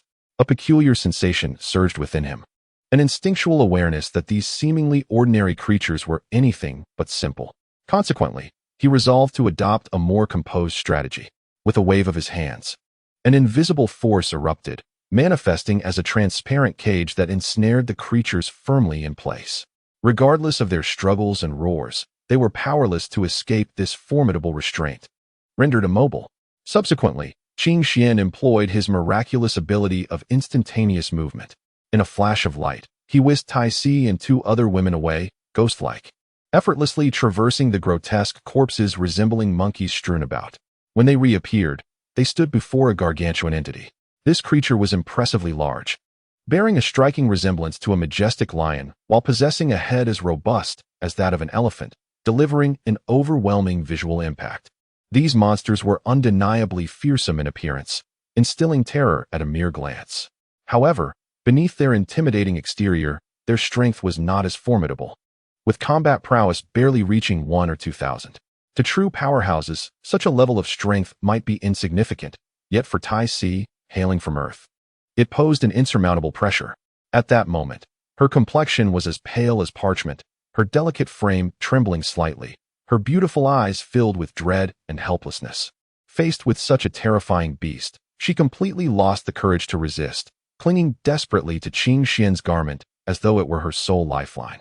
Yet, Qing Xian remained composed, his towering figure resembling an indomitable mountain, imparting a sense of security to Tai Si. With a gentle lift of his hand, akin to cherishing the most precious treasure, he softly patted Tai Si's slightly trembling little hand. His movements were deliberate and tender, as if fearing that even a hint of excessive force might startle the frightened soul before him. Subsequently, Qing Xian slowly opened his arms, cautiously enveloping Tai Si in his embrace. The petite form of Tai Si nestled closely against Qing Xuan's broad chest, basking in the warmth and reassurance he provided. In a deep, magnetic voice, Qing Xian spoke softly. "Do not fear, for I am here. These trivial matters are mere trifles that I can effortlessly resolve. Trust me, I shall ensure your safety." As time passed, under Qing Xuan's soothing presence, Tai Si's heart, which had been racing with fear, gradually calmed. She quietly leaned against his chest, listening to the powerful rhythm of his heartbeat, which felt like the most exquisite and comforting melody in the world. Eventually, after a considerable while, Tai Si slowly emerged from her earlier fright, gently lifting her head to meet Qing Xuan's gaze, which was filled with concern and affection, causing a warm current to surge within her heart. "I understand," she murmured, burying her face into Qing Xuan's chest, a slight smile gracing her lips. Having adventured alongside Jeek in the vast cosmos for so long, how could she still be afraid? GNEI and XINAO Air exchanged knowing smiles, remaining silent as they observed the scene. Qing Xian tightly wrapped one arm around Tai Si's slender waist while his other hand steadily pointed towards the enigmatic and mysterious creature before them. With his gesture, an invisible force surged from his hand, causing the creature to slowly levitate. It trembled in midair, as if making a final struggle, yet was unable to escape the binding power imposed by Qing Xian. Then, a startling spectacle unfolded. Its body began to disintegrate at a visibly rapid pace. Like a shattered ice block, it instantly fragmented into countless tiny pieces. However, Qing Xian clearly wished to prevent the creature's blood from spilling, which would lead to unnecessary chaos and disorder. Thus, under his meticulous control, the decomposed fragments were enveloped in a thin layer of energy membrane, securely containing any potential leakage of blood within. After accomplishing this, Qing Xian meticulously examined the surrounding environment and the remains of the disintegrated creature. Following an in-depth investigation, he finally unveiled the astonishing secrets concealed behind these beings and uncovered some little-known truths about the historical past of this planet. Upon grasping the full scope of events, a slight frown creased his brow. It turned out that the reason this once thriving and vibrant planet had succumbed to such desolation was none other than the actions of the very humans who inhabited it. In the beginning, the inhabitants of this place, in their relentless pursuit of unparalleled power, ventured into the realm of the forbidden, conducting a series of taboo experiments that birthed these terrifying creatures. They harbored the hope of harnessing the strength of these beings to fulfill their ambition of dominating the universe. However, they were utterly unprepared for the reality that these creatures not only possessed unimaginable strength, but also gradually evolved into beings of advanced intelligence. To make matters worse, humanity later employed sophisticated artificial intelligence technology to continuously modify and enhance these creatures, rendering them increasingly difficult to control. Ultimately, the situation spiraled completely out of control, as these beings, intended to be subjugated by their creators, turned against humanity, mercilessly annihilating the entire human race. Qing Xian lowered his hand and turned to the three women. explaining the situation to them before solemnly stating the truth. The fate of this planet serves as a cautionary tale. We must not repeat the same mistakes. The three women nodded in agreement. At that moment, a faint tremor rippled through the area, as if some colossal energy were on the verge of awakening.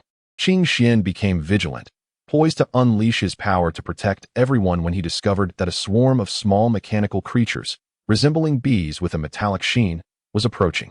They circled around the group, seemingly devoid of malice. Through his mental acuity, Qing Xian discerned that they were the last remnants of humanity's goodwill, created to safeguard the planet's core secrets. The mechanical beings led them to an ancient underground palace, where devices capable of purifying the genetic makeup of these dangerous creatures were stored. With a unified effort, Qing Xian and his companions activated the apparatus, and as light radiated, the once perilous beings gradually became docile. Qing Xian resolved to remain on this planet for a while, a decision that the three women concurred with. Chapter 40. Dragon Ball. After a thorough exploration, it became evident that this seemingly mysterious planet held little in the way of profound adventures. Therefore, it was best to hasten their return journey, allowing everyone to rest easy. Thus, Qing Xian led Tais, Jine, and Xen back along the path they had come.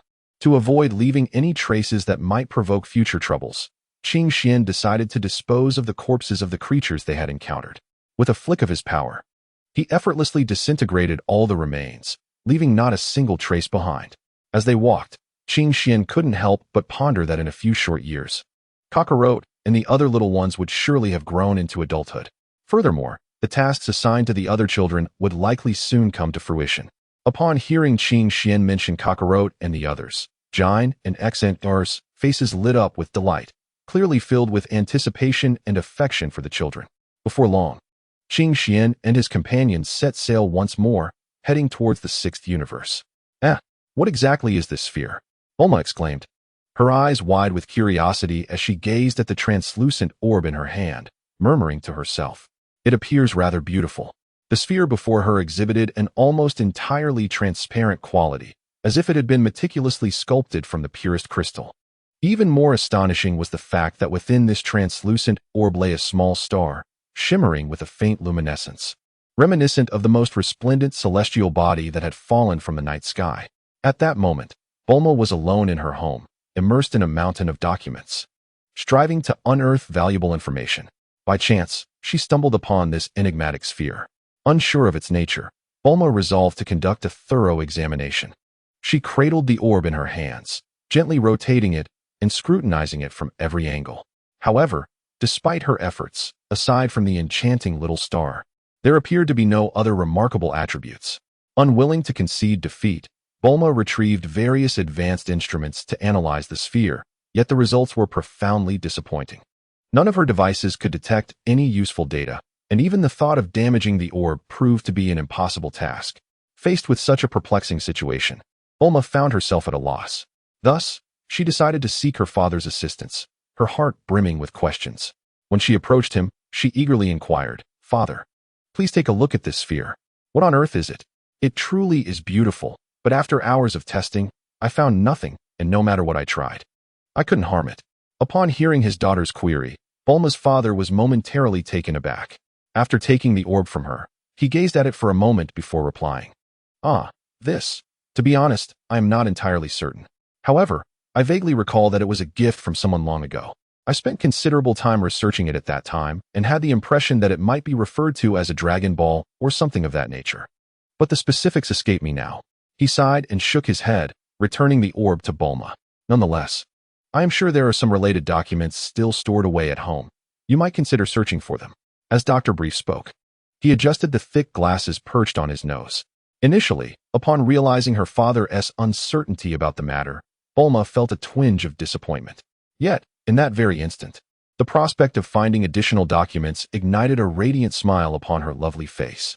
"That's wonderful. Thank you, dear father. I shall go and search for those materials immediately." With that, Bulma darted away like a jubilant little bird, eager to explore the room where the documents were kept. Dr. Briefs chuckled and returned to his research, while Bulma diligently searched the room for an extended period. "Your Highness, Lord Frieza has commanded us to return swiftly. We have lingered on this planet for far too many days. A tall man with long hair respectfully reported to a significantly shorter figure before him. The tall man's expression betrayed a hint of anxiety, and urgency tinged his tone. Upon hearing, the shorter man scoffed. Humph, Raditz, why do you cower before Frisia? Do not be alarmed. Simply grant me a little more time, for I shall certainly transform into the legendary Super Saiyan. At that moment, Frisia will surely meet his demise at my hands. In that moment, Vegeta's face radiated confidence, his eyes glimmering with unwavering determination. However, his understanding of the Super Saiyan was quite limited, and he remained ensnared in a state of self-delusion, firmly believing he already possessed the power of a Super Saiyan. Convinced that defeating Frisia was merely a matter of course. Hastily, Raditz nodded in agreement. Indeed, Your Highness, you speak the truth. It is my fault. Please forgive me. Your Highness. As he spoke, Raditz lowered his head even further, fearful of inciting the wrath of the proud prince before him. Enough, enough. You need not be so subservient. As long as you obediently follow me, there will undoubtedly be a place for you in this vast and boundless universe. Vegeta crossed his arms and laughed heartily, as though he could already envision his future dominion over the cosmos. His mind conjured images of himself trampling upon Frisia's arrogant head, raining down blows upon the grotesque visage of Cooler. Each strike carried with it boundless strength and fury, rendering his foes powerless. The mere thought of this ignited a sense of triumph within Vegeta, and his laughter grew increasingly boisterous. Raditz, observing Vegeta ensnared in his daydreams, could only shake his head in resignation, casting a wry smile toward the silent Nappa. Nappa, with an expressionless face, gazed into the distance, seemingly unimpressed by Vegeta's grandiose declarations, yet refraining from openly contradicting him. Raditz understood that, despite Nappa's silence, he harbored his own reservations about Vegeta's unrealistic fantasies. Nevertheless, as warriors of the Saiyan race, they had no choice but to temporarily submit to Vegeta's leadership. Chapter 41. The Sixth Universe. Oh, ho ho ho, this Vegeta truly is arrogant. But I eagerly anticipate what unfolds, Vegeta-san.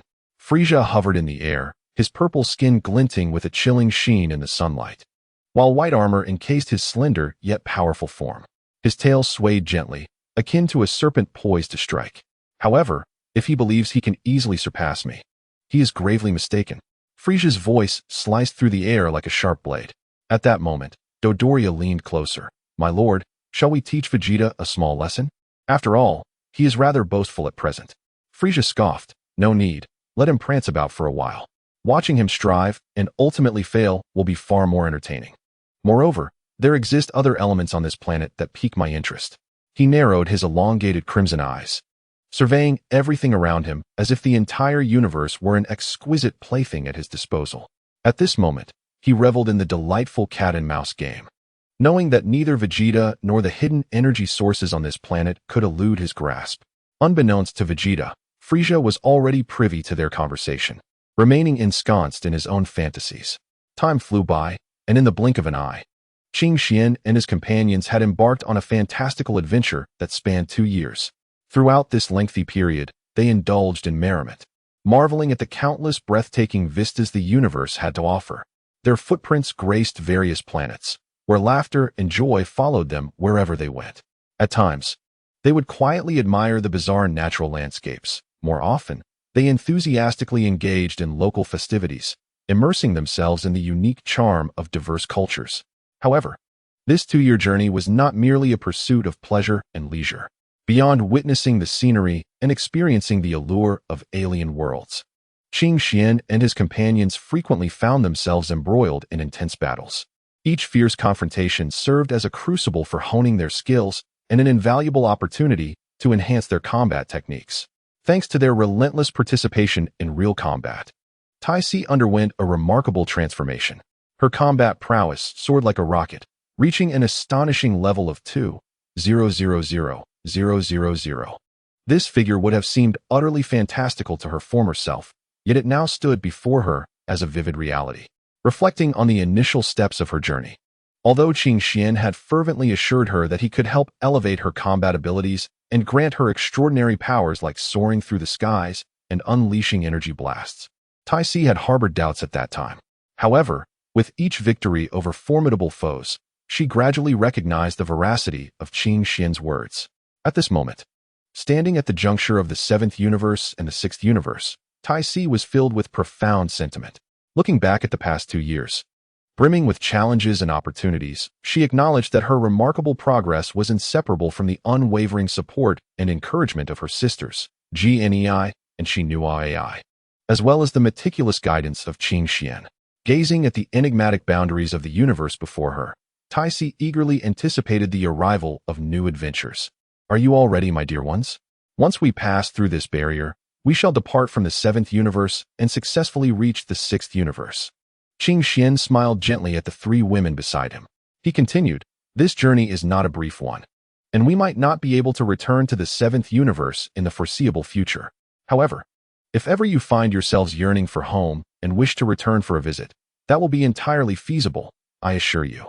His gaze, filled with affection, rested upon Tai Si, Gnei, and Shinua. Yet, at that moment, the 3 women were joyfully captivated by the spectacle outside the spaceship. Seemingly unconcerned with Qing Xian's mention of their inability to return in the short term, they huddled by the window, their eyes wide with curiosity as they observed the wondrous world outside. Could this truly be the intersection of 2 universes? It felt utterly enchanting. I had never visited such a place before, Tai Si exclaimed excitedly, pressing her hands firmly against the glass. Gnei echoed her sentiments, exclaiming, indeed, it is breathtaking. The twinkling lights and the bizarrely shaped nebulae overwhelmed the senses. Xino nodded vigorously in agreement, expressing, yes, such beauty is rare to behold. I wish I could capture it all in my eyes and take it home. The 3 women chattered incessantly, completely absorbed in the enchanting scenery outside, leaving Qing Xian momentarily forgotten. With a resigned shake of his head and a smile, Qing Xian initiated the flight, steering the spacecraft toward the barrier. Standing before the control panel, his hands danced swiftly, mysterious energy flowing from his fingertips and gathering rapidly on the ship's surface. In the blink of an eye, a transparent, intangible protective shield quietly formed, enveloping the entire vessel. This shield resembled a magical membrane, allowing them to traverse the formidable barrier without hindrance. Moreover, it possessed formidable isolation capabilities, completely obscuring all external perceptions. Even beings with extraordinary insight, such as angels, would remain oblivious to the presence and movements of those within the ship. Under Qing Xian's adept control, the spacecraft sped forth like a flash of lightning, accurately piercing the barrier between the 7th and 6th universes. Once they successfully traversed, a collective sigh of relief emanated from all aboard. Is this the 6th universe? It appears unremarkable, mused Xino, gazing at the starry expanse outside with a perplexed expression. I expected to witness many extraordinary sights, yet the scenery here resembles that of our 7th universe almost identically. Tai Si concurred, her brow furrowed as she scrutinized a bright planet in the distance. It is indeed strange. Take that bright celestial body, for instance. Its position mirrors precisely that of the one I encountered during my previous adventures. Even the distribution of surrounding planets seems remarkably similar. Could the universes truly be so alike? Qing Xian then interjected to elucidate. Our 7th universe and the 6th universe are twin universes, which accounts for their striking similarity. Even the races and beings within these universes are comparable, though their personalities and fates differ. For instance, Earth exists in the 7th universe, while in the 6th universe, it was obliterated by war. Chapter 42, Planet Shalada. Is this truly the case? Does planet Vegeta still exist? Gnei's eyes widened in alarm as she turned to Qing Xian, her voice trembling with urgency. Beside her, Xino was equally anxious, clenching her fists tightly in anticipation of Qing Xian's response. Qing Xian was acutely aware of their inner concerns and uncertainties. He furrowed his brow, pondering for a moment before he spoke slowly. As far as I am informed, within this 6th universe, there exists no such entity as planet Vegeta. It is essential to understand that the Saiyans here still reside upon the ancient planet Salad. However, the Saiyans in this realm are markedly different from those we are familiar with. They are inherently devoid of tails and are incapable of transforming into the great ape form. Thus, they are far less volatile than the Saiyans from our side. Upon hearing this, Jin and Xino exchanged glances, their eyes revealing a hint of astonishment. Qing Xian continued, moreover, the Saiyans in this 6th universe possess considerable strength, significantly surpassing the average power level of our Saiyans. Yet, What is astonishing is that, despite their formidable power, which even exceeds the threshold required to transform into Super Saiyans, not a single one has successfully achieved this transformation. At this juncture, Qing Xian paused, seemingly contemplating how to further elucidate this peculiar phenomenon. Jin could not help but interject with a question: why is that the case? Is it possible they are unaware of the existence of Super Saiyans? Qing Xian shook his head, responding, not at all. In fact, the legend of the Super Saiyan is known here as well. However, for reasons unknown, even with their awareness of this powerful form, they have consistently been unable to actualize the transformation into a Super Saiyan. Perhaps there lies some obscure reason behind this. At that moment, Xinor offered her speculation. Could it be that they lack a specific emotional trigger? Our Saiyans tend to unleash their Super Saiyan power only in moments of extreme anger or when faced with dire circumstances. Qing Xuan's eyes brightened. He had not anticipated that Xinor would consider this aspect, but upon reflection, he acknowledged its validity. Both Xinor and Jin had witnessed the transformation of other Saiyans, and they themselves had transformed only when filled with profound rage. Qing Xian continued in agreement with Xinor. Your theory is highly plausible. After all, the Saiyans here are relatively tranquil, perhaps making it difficult for them to reach that critical emotional peak. Jin nodded vigorously in concurrence. Qing Xian proceeded. Then we might attempt to find a powerful Saiyan and create an extreme scenario to stimulate them, to see if it can trigger a transformation. After much deliberation and fervent discussion, the four ultimately reached a consensus. Before embarking on their journey to the Saiyan settlement, they would first take the opportunity to explore. Qing Xian broke the silence, speaking gently. Before we proceed, why not wander through this vast and boundless universe? Although various races may appear similar, there exist numerous subtle distinctions. Upon hearing this, Jin slammed her hand on the table, her face flushed with indignation as she exclaimed, indeed. This is the perfect opportunity to observe what this world's so-called frozen demon clan truly consists of. The mere recollection of that detestable Frisia ignites an uncontrollable fury within me. Despite the countless times Jin has vanquished Frisia in battle, the seething anger within her remains unabated. For it is this loathsome fiend who not only ruthlessly annihilated her once warm home on planet Vegeta, but also callously murdered her beloved husband Bardock, leaving her children bereft of support, forced to wander among alien worlds in search of survival. Beside her, Chernoel shares in this sentiment, having harbored a deep-seated hatred for Frisia that is ingrained in her very being. Each time she encounters that abhorrent figure, she unsheathes her blade without hesitation, vowing to bring swift retribution upon him. In this universe, there appears to be only one other member of the Frost demon race resembling Frisia, known as Frost. Qing Xian, feigning contemplation, remarks that this Frost from Universe 6 seems to be a hypocrite, utterly inferior to Frisia from Universe 7. Frost, akin to Frisia, engages in the despicable trade of planets, albeit through the guise of heroism, selling them at exorbitant prices to the indigenous people, while Frisia seizes planets outright and sells them directly to others. Jin, Chernoel, and Ties regard Frost with disdain and loathing, deeming him a quintessential scoundrel. Yet, even in their intense loathing for Frost, their hatred for Frisia remains undiminished. At that moment, Qing Xian offers a reassuring smile, saying, "Fear not, in this universe. We can deal with Frost as we please and vent our frustrations upon him. However, do refrain from killing him, as he may prove useful in the future." Upon hearing Qing Xuan's words, the three women manage to temper their emotions. Subsequently, Qing Xian leads them onward, embarking on their journey toward the mysterious and distant planet Shalata. Along the way, they traverse countless star systems, overcoming numerous challenges, yet never halting their advance. Just as they eagerly approach the planet Shalata, a powerful surge of energy, akin to a tumultuous wave, suddenly crashes against their ship. The four are momentarily startled, fearing their presence has been detected, but as they draw closer, what unfolds before them is utterly unexpected. In the void ahead, a breathtaking battle rages between two children, a boy and a girl. The girl, agile and fierce, wields her fists that glimmer with a chilling light, each strike delivered with the might of a tempest, forcing the boy into retreat, leaving him with little means to defend himself.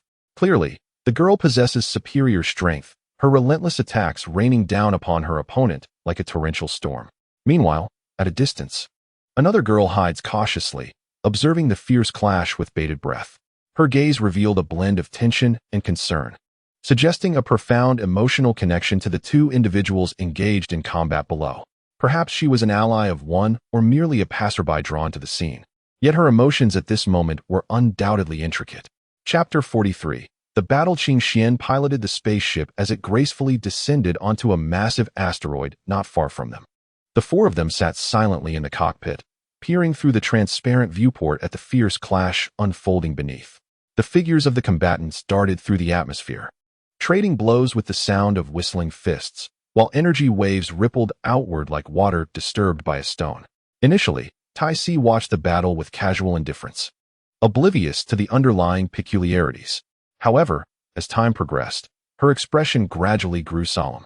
She was astounded to realize that the apparent youth of these two children belied their immense strength, far surpassing her own. Despite her own battle-hardened experience, she felt an unprecedented pressure emanating from these youngsters. Tai Si widened her eyes in disbelief as she witnessed the two figures collide midair. Their movements were swift and fierce, each strike imbued with formidable power.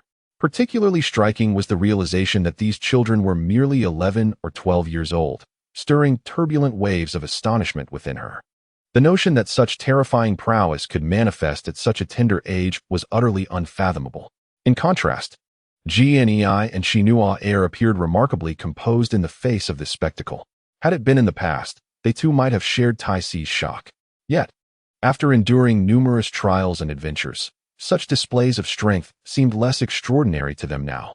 At times, they even privately regarded the two children as somewhat weak, for their current perspective revealed even mightier beings awaiting their encounter. Brother Qing Xian, should I go down? That little boy is on the verge of losing.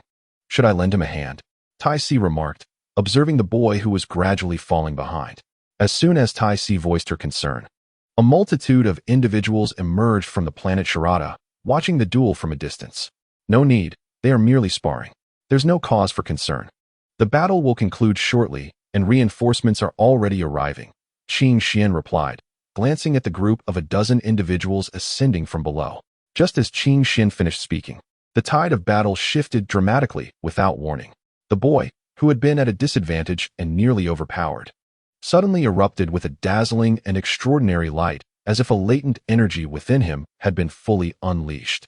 This brilliance sliced through the night sky like a bolt of lightning, drawing the attention of all. They soon discovered that the boy's power had seemingly multiplied in an instant.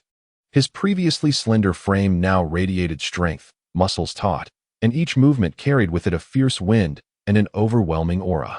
Observing the young boy at this moment, one sees him swiftly bringing his hands together, his fingers intertwining to form a flower-like shape. As he continually alters the position of his hands, a mysterious light begins to coalesce gently in the center of his palms. Initially faint, this light soon grows increasingly radiant, ultimately transforming into a sphere that emits a dazzling brilliance. This orb resembles a resplendent pearl, imbued with boundless energy and secrets.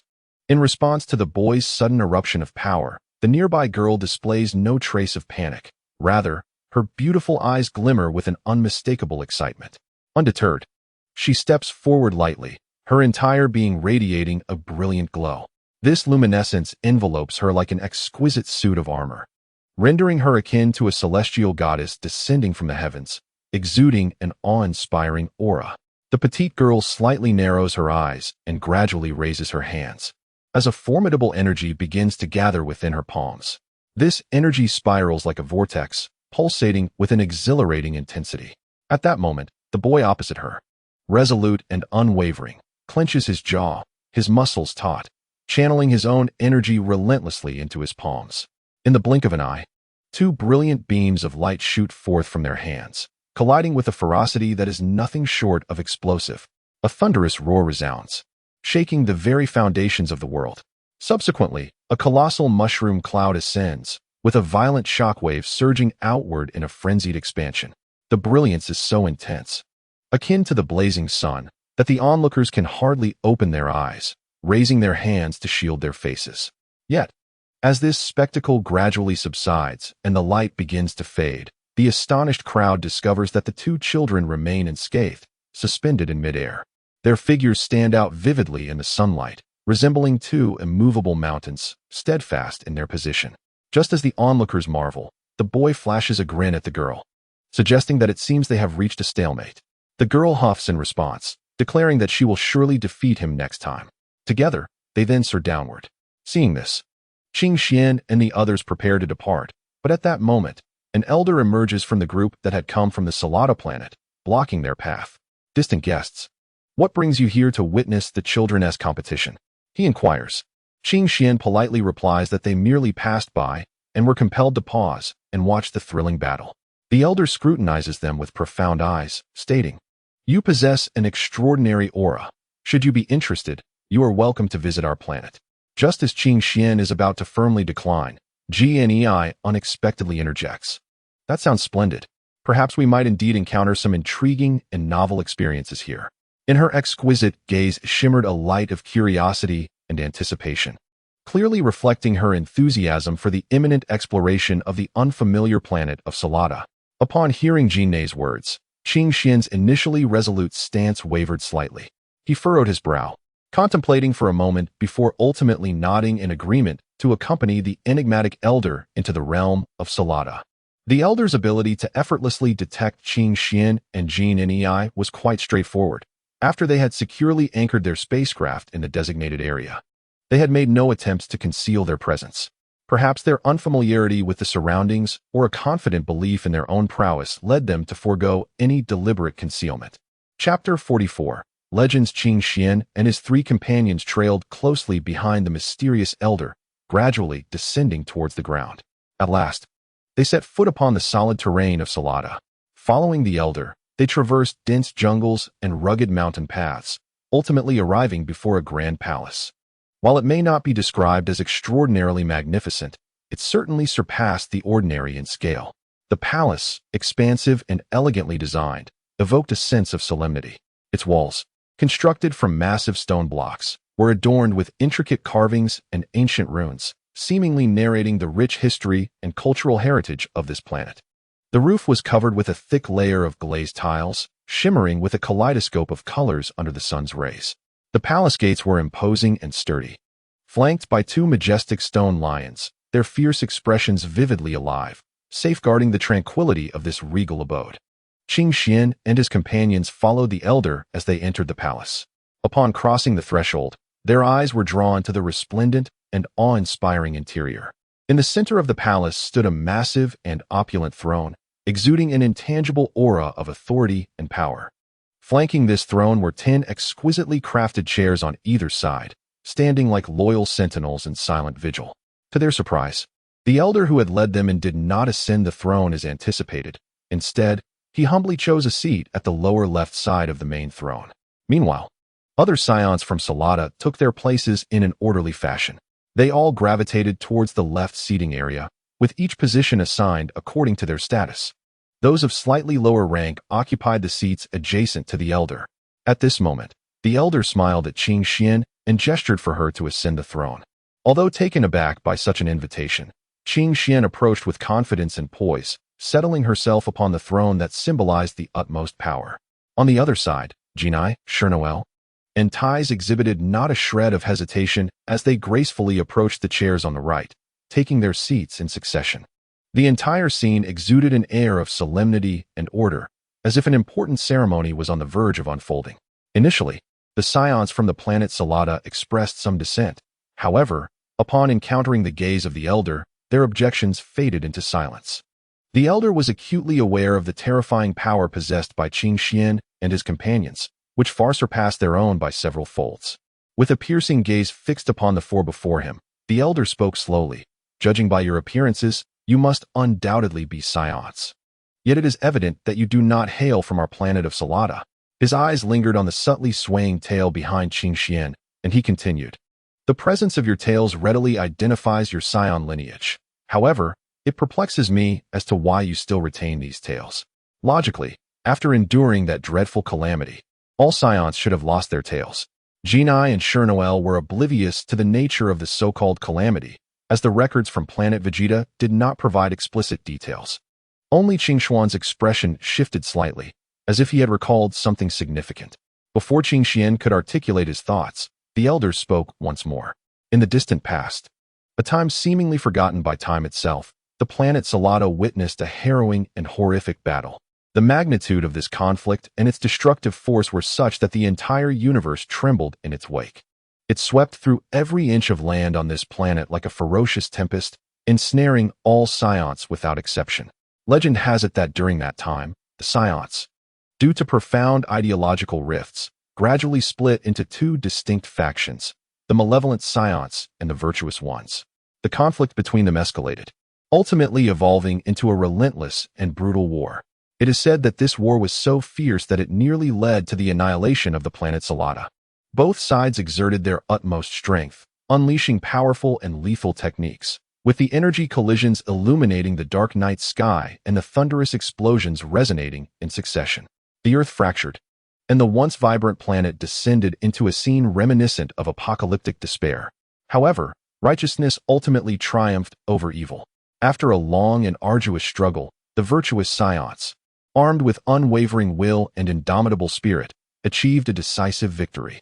Those wicked Scions, notorious for their malevolence, suffered unprecedented devastation in this cataclysmic clash.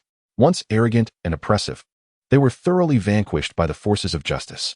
The battlefield was shrouded in smoke, the cries of battle deafening, and blood stained the ground. Each fallen malevolent Scion was met with cheers and applause. Ultimately, these nefarious beings faced total annihilation, with none escaping the clutches of death, all reduced to ashes, descending into an abyss from which there was no return. As the weathered elder slowly articulated these words, the expressions of G-Nei and Xino grew increasingly solemn. Their eyes widened in disbelief as they absorbed the harsh conclusion, a tumult of complex emotions surging within their hearts. Thus, the planet Salada ushered in a new era of peace and tranquility, allowing the benevolent Scions to reconstruct their homes upon the ruins, to continue their lineage, and to pass down this poignant history through generations, etching it into their memories. Qing Xian, upon hearing this, felt no particular emotion. Rather, he perceived it as a stark contrast to the legends of the Seventh Universe. Chapter 45. The Origins of Planet Vegeta in the Aftermath of that Earth-Shattering War. With smoke lingering in the air and devastation everywhere, it was heartening to witness the inherently kind Scions enduring against the odds. However, the calamity wrought not only physical and emotional scars, but also a significant transformation. They resolutely severed their own tails. As time flowed on, this act gradually evolved into a tradition among the Scions, to the extent that the tales of subsequent generations faded into the annals of history. When the elder beheld the tales adorning Qing Xian and his companions, a surge of complex feelings welled up within him. He understood that such unique appendages could only belong to Scions. Yet, he was perplexed as to why, after such a protracted passage of time, the presence of Scions had only now come to light. The Scions on planet Salada had long established the Lay's defense team, tirelessly safeguarding the weak throughout the cosmos. Without ever encountering any trace of other Scions, which only deepened his confusion. During their discourse, the elder's gaze would frequently linger on Qing Xian's tail. From the intensity of his eyes, one could unmistakably sense his profound yearning and reverence for the tail. The elder's prowess had reached a plateau decades prior, and despite his relentless efforts in cultivation since then, any advancement remained elusive. Faced with this predicament, he had no choice but to seek alternative routes to discover opportunities for transcendence. At that moment, the tail before him seemed to illuminate a glimmer of hope. Qing Xian slowly parted his lips, his voice steady and resonant as he spoke. So the truth of the matter unfolds. It appears that the legends we each hold differ significantly. According to our accounts, the tale depicts the malevolent Scions triumphing over the benevolent ones, culminating in the utter destruction of the entire planet Salada. He paused momentarily before continuing with a detailed explanation. In light of this occurrence, we were compelled to migrate. And crucially, we do not belong to this universe at all. In reality, we hail from the distant Seventh Universe, while you currently reside in the Sixth Universe. He slightly raised his voice and continued. As for the Scions on your side, their combat prowess is, relatively speaking, not as formidable as that of our Scion kin. However, the formidable strength we possess today has been attained only through the enduring trials and tribulations of relentless cultivation. Upon hearing these words, the elderly man and all the Scions from the planet Sharada were left astounded, their mouths agape, as tumultuous waves of emotion surged within them. They had never anticipated that the individuals standing before them were not of this universe. Observing their astonishment, Qing Xian chose not to speak further, but instead continued recounting their legends. The tale from planet Vegeta speaks of two factions of Saiyans, one imbued with justice and benevolence, while the other harbored malevolence and ambition. As time elapsed, the discord between the two factions intensified, ultimately culminating in a fierce war of unprecedented scale, plunging planet Vegeta into chaos. After prolonged and brutal combat, the malevolent Saiyans, wielding their immense power and ruthless tactics, gradually gained the upper hand. Though the benevolent Saiyans resisted valiantly, they were ultimately unable to withstand the onslaught of evil. In the end, the malevolent Saiyans emerged victorious. However, their atrocities did not cease. The devastation wrought by the war severely deteriorated the ecological balance of planet Vegeta, rendering it uninhabitable. Consequently, these malevolent Saiyans, in search of new territories, commenced their aggressive campaigns against other planets, mercilessly seizing the homes of others. The nearby planet Sharada was not spared from this onslaught. It soon succumbed to the ferocious attacks of the evil Saiyans. Countless innocent lives were extinguished amidst the flames of war, as the once beautiful planet was reduced to desolate ruins. In the aftermath of this catastrophic disaster, the surviving Saiyans were engulfed in sorrow, compelled to abandon their homeland and embark on a long and arduous journey of exile. They drifted aimlessly through the vast cosmos, like rootless reeds, filled with confusion and dread. After numerous migrations, the Saiyans finally arrived at a planet named Plant, renowned for its picturesque landscapes and temperate climate, inhabited by kind-hearted and peace-loving Zafurians. Upon encountering the weary and tattered Saiyans, the benevolent Zafurians did not hesitate to extend their hands in aid, providing food, shelter, and medical assistance, thus offering these survivors a much-needed sense of warmth and care. However, as time passed, the ambitions of some Saiyans began to swell. They believed their formidable powers entitled them to dominate this planet. Thus, on a pitch-black night, under the light of a full moon, the Saiyans launched a bloody invasion against the unsuspecting Zafurians, turning their former benefactors into mere specters beneath their blades. Following the merciless massacre, the Saiyans successfully seized Planet Plant, renaming it Planet Vegeta. Henceforth, this once tranquil and harmonious celestial body was shrouded in an encompassing darkness. Qing Xian had just concluded his stirring oration and then directed his gaze towards the three women, who had maintained their calm demeanor until that moment. Not long ago, they had been composed and serene, yet now they were rendered speechless by Qing Xian's revelations. The three women exchanged incredulous glances, their eyes brimming with disbelief and astonishment. Their lips trembling as if they yearned to articulate their thoughts, but were at a loss for words. Their previously serene expressions were now overtaken by shock, momentarily robbing them of their ability to speak. Qing Xian then shifted his attention to the Saiyans positioned on the distant planet Salad. These formidable and proud warriors stood as if petrified, their expressions a tableau of astonishment. Their eyes widened in disbelief, fixated on Qing Xian. Mouths agape as if they had forgotten how to breathe. The atmosphere grew palpably tense, a heavy silence enveloping the scene. No one dared to disrupt the stillness, as if any sound could unleash an unforeseen tempest. Each individual stood quietly, their minds swirling with thoughts. Yet none possessed the courage to be the first to break the silence. Chapter 46. The King, are you truly from the vast cosmos as Saiyans? I had always believed that Saiyans existed solely on this planet. The elder gazed skeptically at the unfamiliar faces before him, seeking confirmation of this astonishing truth through their expressions and reactions. His weathered eyes shimmered with a blend of confusion and curiosity, reflecting his profound astonishment at this newfound revelation. Indeed, the Saiyans in the seventh universe were nearly extinct, with only a scant few remaining. Moreover, only the seventh and sixth universes harbored Saiyans. The presence of Saiyans was non-existent in the other universes. With a gentle smile and a patient demeanor, Qing Xian began to elaborate on the mysterious and boundless nature of the 12 universes. His voice flowed like a soothing stream, each word imbued with an enchanting quality that transported the audience into a realm rich with fantastical wonders and endless enigmas. As time passed, the exchange between Qing Xian and his listeners grew increasingly delightful and harmonious. They spoke freely, sharing their unique insights and marvelous imaginings about the cosmos. Laughter occasionally echoed in the air, and the previously somewhat reserved atmosphere gradually transformed into one of light-heartedness and vivacity. However, just then, an unexpected turn of events unfolded. The most powerful and esteemed Saiyan on planet Salad fervently nominated Qing Xian to become the new king of their planet. The proposal struck like a bolt of lightning, plunging the scene into an eerie silence. Initially, a few audacious young ones attempted to challenge Qing Xuan's authority, oblivious to the tempest they were stirring. Naturally, Qing Xian was pleased to receive such eager challengers, yet he merely narrowed his eyes, casually exuding a faint but potent aura. In an instant, an invisible pressure surged forth like a tumultuous wave, crashing violently against the hearts of those with ulterior motives. The few who dared to provoke felt a sudden heaviness in their chests. Breathing became laborious, and terror gripped them as they gazed upon this seemingly ordinary yet profoundly enigmatic figure. The arrogance and disdain they harbored dissipated in an instant.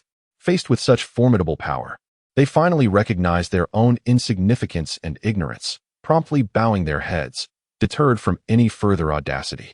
Thus, Qing Xian, with his extraordinary strength and unique, irresistible charm, effortlessly won the hearts of those present, earning their genuine respect and enthusiastic support.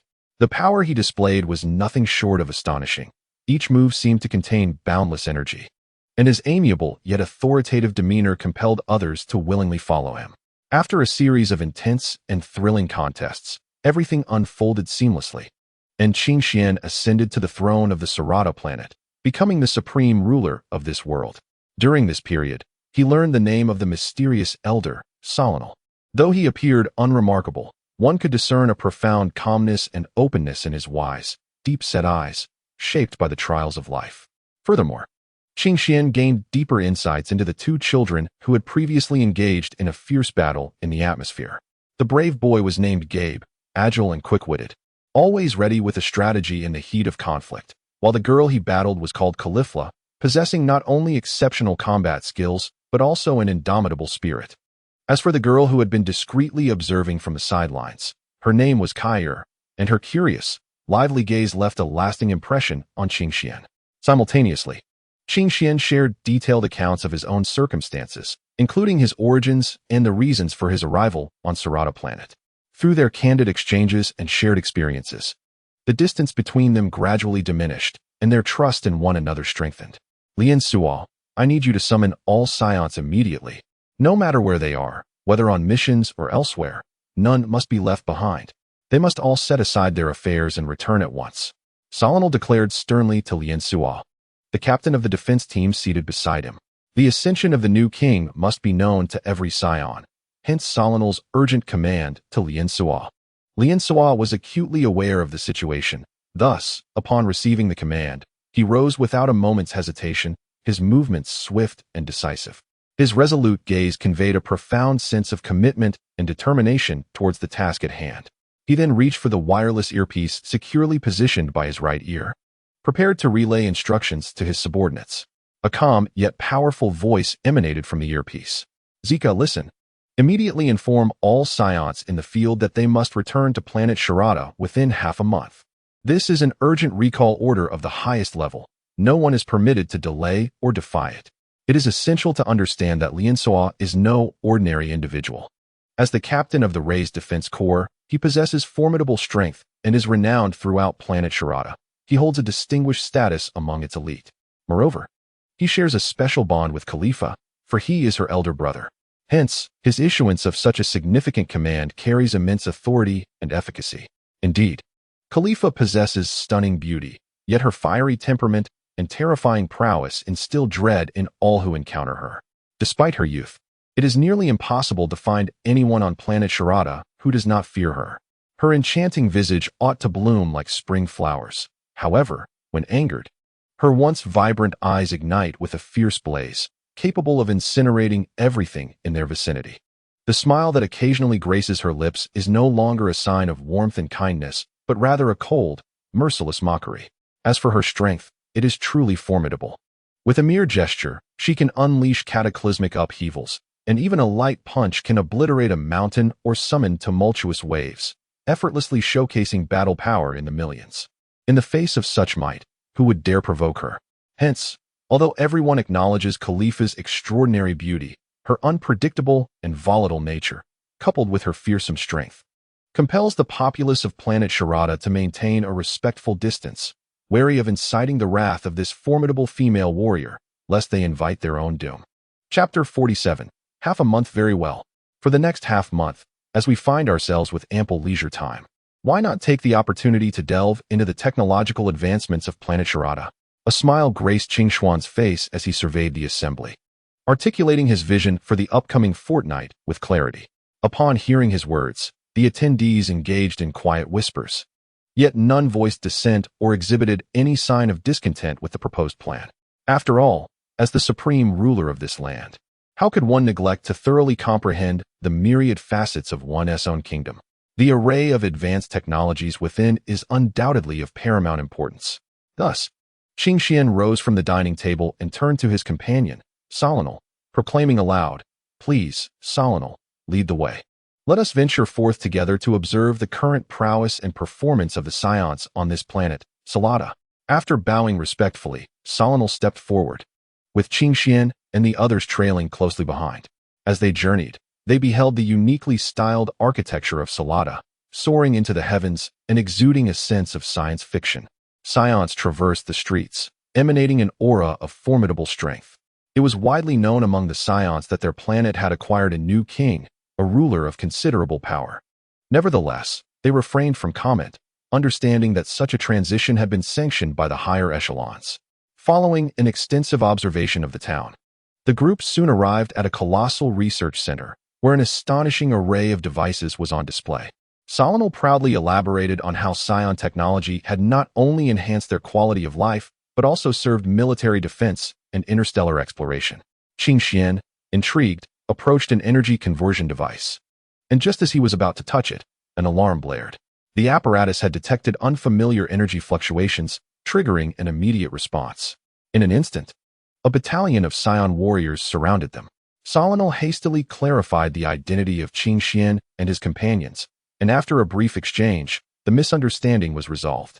The Saiyans warmly invited Qingshuan's group to delve deeper into their research, showcasing some high-tech innovations still in the experimental phase, leaving everyone in awe of the Saiyan's intellect. Standing still, Qingxian felt a wave of emotion wash over him. At that moment, Solanal approached with a smile and gently inquired, "My king, are you satisfied with our planet?"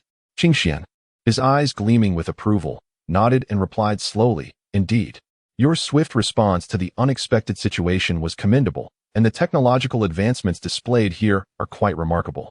This fills me with great satisfaction. You have not disappointed me. Well done." After pausing to contemplate the next steps, he turned back to Solanal and calmly instructed, "For now, there are no particularly pressing matters to attend to. Please summon the research personnel. Once they have assembled, I shall personally assist them in creating items that will aid in your training. I am confident that with my guidance and everyone's collaborative effort, we shall produce results that will truly astonish." Upon hearing this, Solanal's eyes brightened, and he hurried off to gather the researchers. Soon, a group of the Saiyan race's foremost scientific minds gathered, their eyes filled with anticipation and reverence as they gazed upon Qingxian. He strode towards the massive apparatus with steady, powerful steps, resembling a moving mountain. He came to a halt, inhaled deeply, and then swiftly waved his hands like a tempest. In an instant, brilliant rays of light surged forth from his palms, streaking across the sky like meteors, directly targeting the colossal apparatus and continuously infusing it with energy. The researchers nearby remained utterly transfixed, their eyes unblinking as they meticulously observed every movement of Qingxian, anxious not to miss a single detail. As Qingxian persistently channeled light into the device, they methodically adjusted the intricate parameters according to his precise prior instructions. Beads of sweat formed on each forehead, yet their gazes remained unwavering and resolute. With the collective effort and close cooperation of the group, the initially crude object began to transform gradually. It emanated a mysterious, profound blue luminescence, which intensified until the entire room was bathed in an ethereal glow. As seconds ticked by, the cultivation aid finally materialized flawlessly before their eyes. At that moment, the surrounding energy seemed to respond to an unseen call, suddenly becoming remarkably vibrant. It danced around the blue-glowing cultivation aid like joyful sprites. A robust Saiyan warrior, unable to contain his excitement, strode forward, eager to test it personally. He gingerly placed his hand on the cultivation aid, and in an instant, a powerful surge of energy coursed from his arm throughout his body. Within moments, the already formidable aura of the Saiyan warrior exhibited a remarkable increase. Feeling the surging power within him, he could not suppress an exhilarated roar that soared into the heavens. Witnessing such astonishing results, everyone present could not help but cheer, their voices echoing into the sky. However, only Qing Xian understood that this seemingly miraculous cultivation aid was merely an optimized liquid he had concocted by emulating the super genes found within the Super God Academy. Although this liquid could effectively enhance the user's strength within a certain range, exceeding that specific limit would significantly diminish its effectiveness. Moreover, in addition to this remarkable cultivation aid, Qing Xian, through his extensive knowledge and exceptional wisdom, guided the researchers in successfully creating a powerful gravity chamber and a combat arena specifically designed for practical training. The emergence of these advanced facilities undoubtedly provided the Saiyan warriors with greater opportunities and space to enhance their abilities. The combat arena, intended for practical training, resembled a miraculous entity. It possessed a unique ability to absorb the terrifying residual energy waves produced during battles. As a result, even the most intense energy fluctuations generated during fierce sparring sessions posed no threat to the structures on the planet's surface. This exquisite design and functionality undoubtedly became one of the most striking features of the combat arena.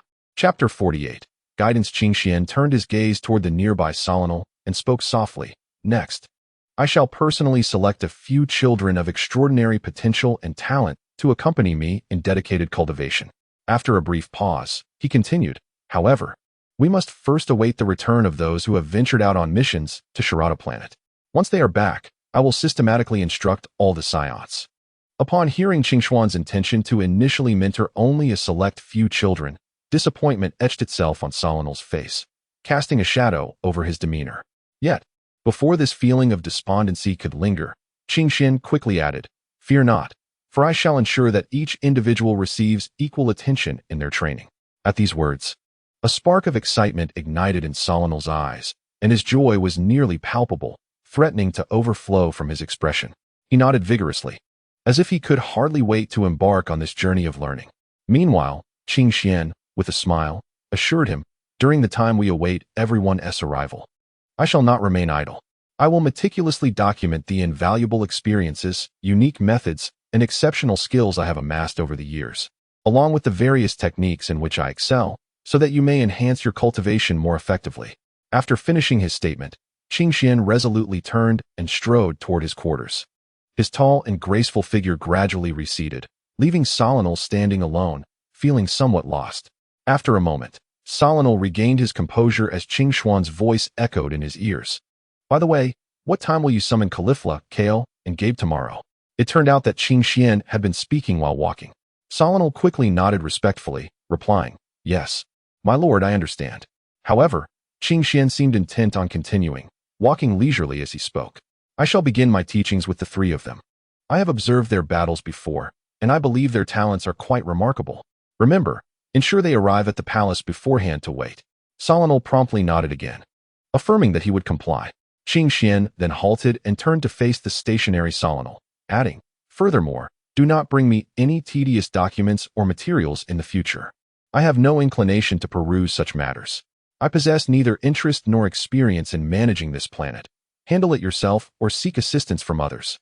In any case, simply inform me of significant events in a timely manner, and I shall address the remaining issues. With that, Qing Xian ceased further conversation, resolutely turning away and swiftly disappearing from Solonal's sight. At this point, a deep sense of helplessness washed over Solonal's face. In truth, deep within his heart, he longed to pause and disregard the myriad trivialities surrounding him. He yearned to devote himself wholeheartedly to his cultivation, striving to enhance his combat prowess. Reflecting on the past, since ascending to the throne of the Sharada planet, his days had been consumed by the relentless demands of governance. Each day presented an unending stream of tasks, each one more overwhelming than the last. The once spirited youth, fervently pursuing the pinnacle of martial arts, gradually lost himself amidst the ceaseless busyness, with the time for cultivation dwindling to nearly nothing. At last, after many long years, he made the arduous decision to abdicate the throne, passing it on to Qingxian. He had hoped to shed the burdens of kingship and immerse himself in training. However, fate had other plans. The newly crowned king, Qingxian, irresponsibly became a hands-off ruler, casting all responsibilities back on his Solonal. Alas, when would this cycle end? Perhaps he could enlist the help of Lien Sua, whom he remembered fondly. With his assistance, he might finally be able to focus on his cultivation. Despite having entered the twilight of his years, Solonal's thirst for power remained unquenched. The desire to grow stronger pulsed within him like an everlasting flame, propelling him forward despite the treacherous and daunting path ahead. After expressing his thoughts, Solonal departed the palace, heading towards Lien Sua's residence in search of aid. Meanwhile, Qingxian ambled through the winding corridors and courtyards, eventually arriving at the entrance of his chamber.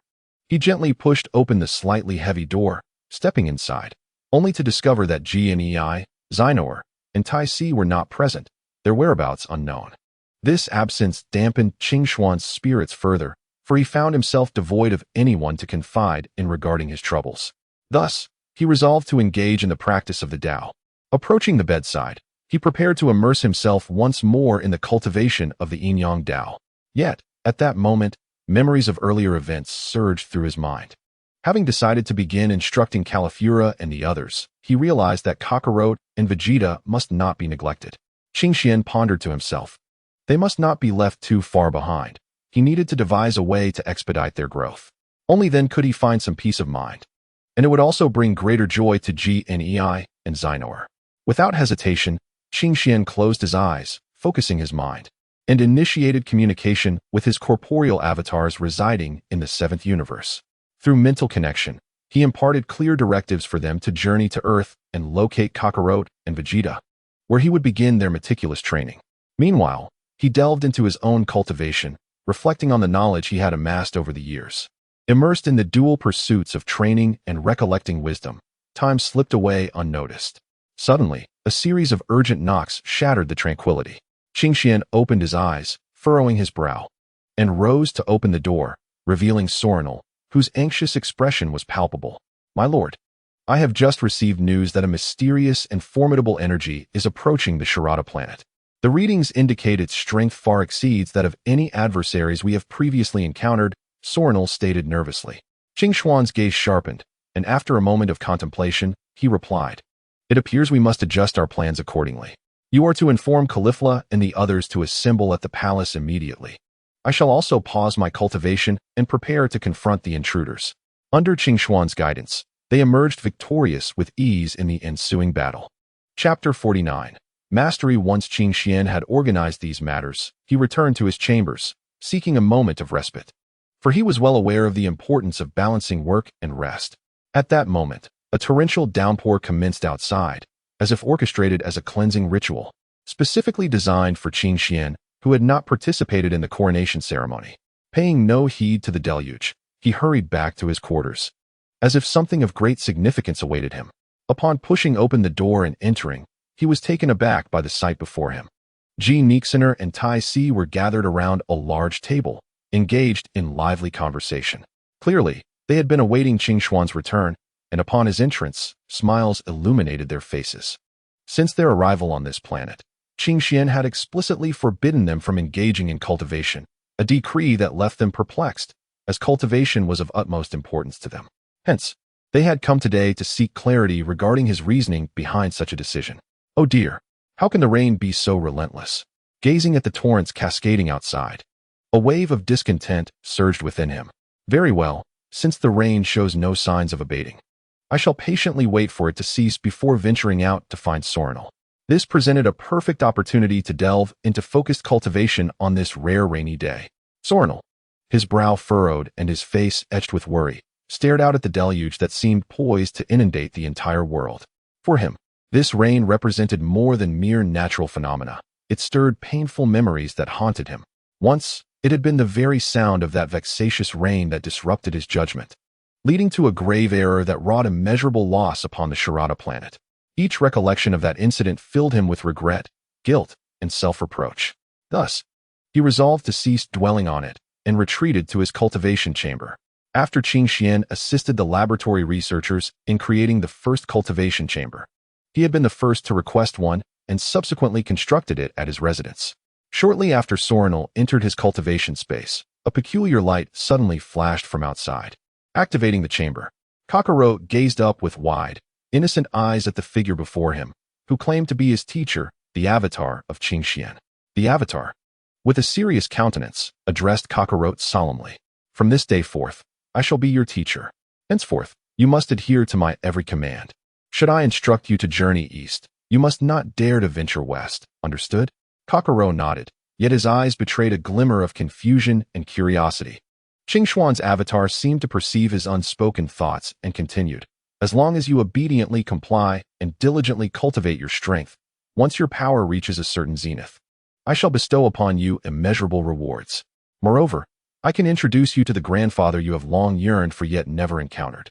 Upon hearing this, Kakarot's eyes sparkled with excitement as he eagerly inquired, Is it true? Teacher, can you truly take me to meet grandfather? Qing Xuan's avatar smiled gently, ruffling Kakarot's head, reminiscent of a crab, and softly replied, Indeed it is true, my child. However, you must first grow strong. Subsequently, Qing Xian's avatar earnestly conveyed to Kakarot, In addition to the grandfather you so fervently desire to meet, there is another who has quietly watched over you and longs for you. Your mother. Though circumstances prevent her from being by your side at present, this does not signify her lack of love for you. Therefore, to reunite with your mother as soon as possible, you must strive to become stronger. After imparting these words, Qing Xuan's avatar gently patted Kakarot's shoulder a few times in encouragement and comfort. Before we proceed, I find it imperative to impart some crucial life philosophies and principles of existence. Raising his head slightly, Qing Xuan's avatar cleared his throat and began to speak slowly. His voice resonated with calmness and magnetism, as though it could penetrate the very soul. Within this vast and boundless universe, the existence of all things harbors profound meaning and immeasurable value. For instance, each star among the countless celestial bodies, regardless of its size or strength, possesses a unique ecosystem and a distinct trajectory of civilizational evolution. Hearing this, Kakarot blinked his large, expressive eyes, nodding in a semblance of understanding, yet his gaze remained fixed upon Qing Xuan's avatar, fearing he might miss a single word. Observing this, Qing Xuan's avatar smiled slightly and continued, Thus, we bear a sacred and arduous mission to protect this vibrant world. The most crucial aspect of this endeavor is to safeguard our home, the beautiful blue planet we inhabit, Earth. At this juncture, he paused momentarily, his expression growing increasingly serious. There is one more thing you must always remember. This seemingly beautiful world is fraught with hidden evils and dangers. You must not be easily deceived by others. Otherwise, should you encounter ill-intentioned individuals who seek to exploit or entrap you, you may find yourself unaware of how your demise has come to pass. Kakarot listened intently to the words of Qing Xuan's avatar, nodding earnestly as he declared, Teacher, I shall remember this. I will strive to grow stronger and protect the earth. Satisfied, Qing Xuan's avatar smiled and continued, Excellent. From this moment forth, I shall impart to you some foundational training methods. With that, he began to guide Kakarot step by step. Meanwhile, in Sorinal's training chamber, a peculiar light flickered continuously, and the energy fluctuations within intensified. Suddenly, the door burst open with formidable force, and Sorinal emerged, radiating an unusual glow. His presence was now deeper and more powerful, and his gaze bore a newfound determination. In Qing Xuan's palace, Genexenol and Tais were still awaiting an explanation for why their training had been prohibited. Observing the anticipation in their eyes, Qing Xian took a deep breath and slowly began. I only wish for you to acclimate to this environment, for this will be our homeland as Science in the future. Chapter 50. Instruction. Do you comprehend the current state of affairs? You have already fallen far behind, and a vast chasm separates you from others. Therefore, from this moment onward, you must exert every effort and leave no stone unturned to catch up. Otherwise, you shall be mercilessly left behind, drifting further away. Qing Xuan's avatar spoke with grave seriousness, his sharp gaze fixed firmly upon Kakarot. At that moment, Kakarot, also known as Goku, felt a surge of doubt as he sensed the aura of Qing Xuan's avatar. Perplexed by the suddenness of such words, curiously, he turned his head, surveying his surroundings with meticulous attention. The area was barren, devoid of any presence, and he wondered how he could possibly lag so far behind others. With his innocent, wide eyes, he gazed at Qing Xian, his expression a mix of confusion and curiosity. Qing Xuan's avatar smirked slightly, a knowing expression crossing his face, as if to say, "This fellow's mind is indeed not quite normal, but that is of no consequence. I can still comprehend." However, Qing Xuan's avatar had no intention of elucidating the reasons to Goku. With a serious demeanor, Qing Xian addressed Kakarot, stating, "From this point forward, I will dedicate myself entirely to your special training, imparting all the techniques I have mastered without reservation. Whether you can truly comprehend and adeptly wield these techniques will depend on your innate talent and the extent of your efforts." With that, Qing Xian turned and led Kakarot towards the gravity training chamber specifically prepared for him. This chamber was meticulously crafted by Qing Xian, equipped with various advanced facilities and apparatuses that could adjust the gravity multiplier as needed, catering to the training requirements of different stages. Upon entering the training room, Qing Xuan's avatar did not depart, but instead stood quietly to the side, attentively observing Kakarot's every movement. He not only strives to ensure that Kakarot remains free from any unforeseen injuries during his arduous training, but also seeks to prevent the insidious effects of overexertion that may hinder his future growth and development. Qing Xian engages in rigorous sparring sessions with Sun Wukong at designated intervals. For instance, at this moment, Qing Xuan's ghostly doppelganger suddenly materializes before Sun Wukong, unleashing an almost frenzied special training session without uttering a word. The doppelganger moves like a bolt of lightning, executing fierce techniques imbued with boundless power and exquisite skill, compelling Sun Wukong to retreat repeatedly. However, this is merely the beginning. Amidst the relentless assault, Qing Xuan's doppelganger occasionally employs peculiar disruptive tactics, issuing piercing shrieks to disturb Sun Wukong's focus, conjuring a veil of mist to obscure his vision, or even creating deceptive openings to lure Sun Wukong into traps. Confronted with such a tenacious adversary and a plethora of distractions, Sun Wukong dares not let his guard down, remaining utterly focused on countering each attack while maintaining a heightened state of vigilance. For even the slightest lapse could allow his opponent to seize the opportunity for a fatal strike. Qing Xian is thoroughly pleased with Sun Wukong's performance. Thus, Kakarot perseveres under the intense training regimen imposed by Qing Xuan's doppelganger. As time progresses, he gradually acclimates to this challenging combat style. His gaze grows increasingly resolute, and his movements become ever more agile.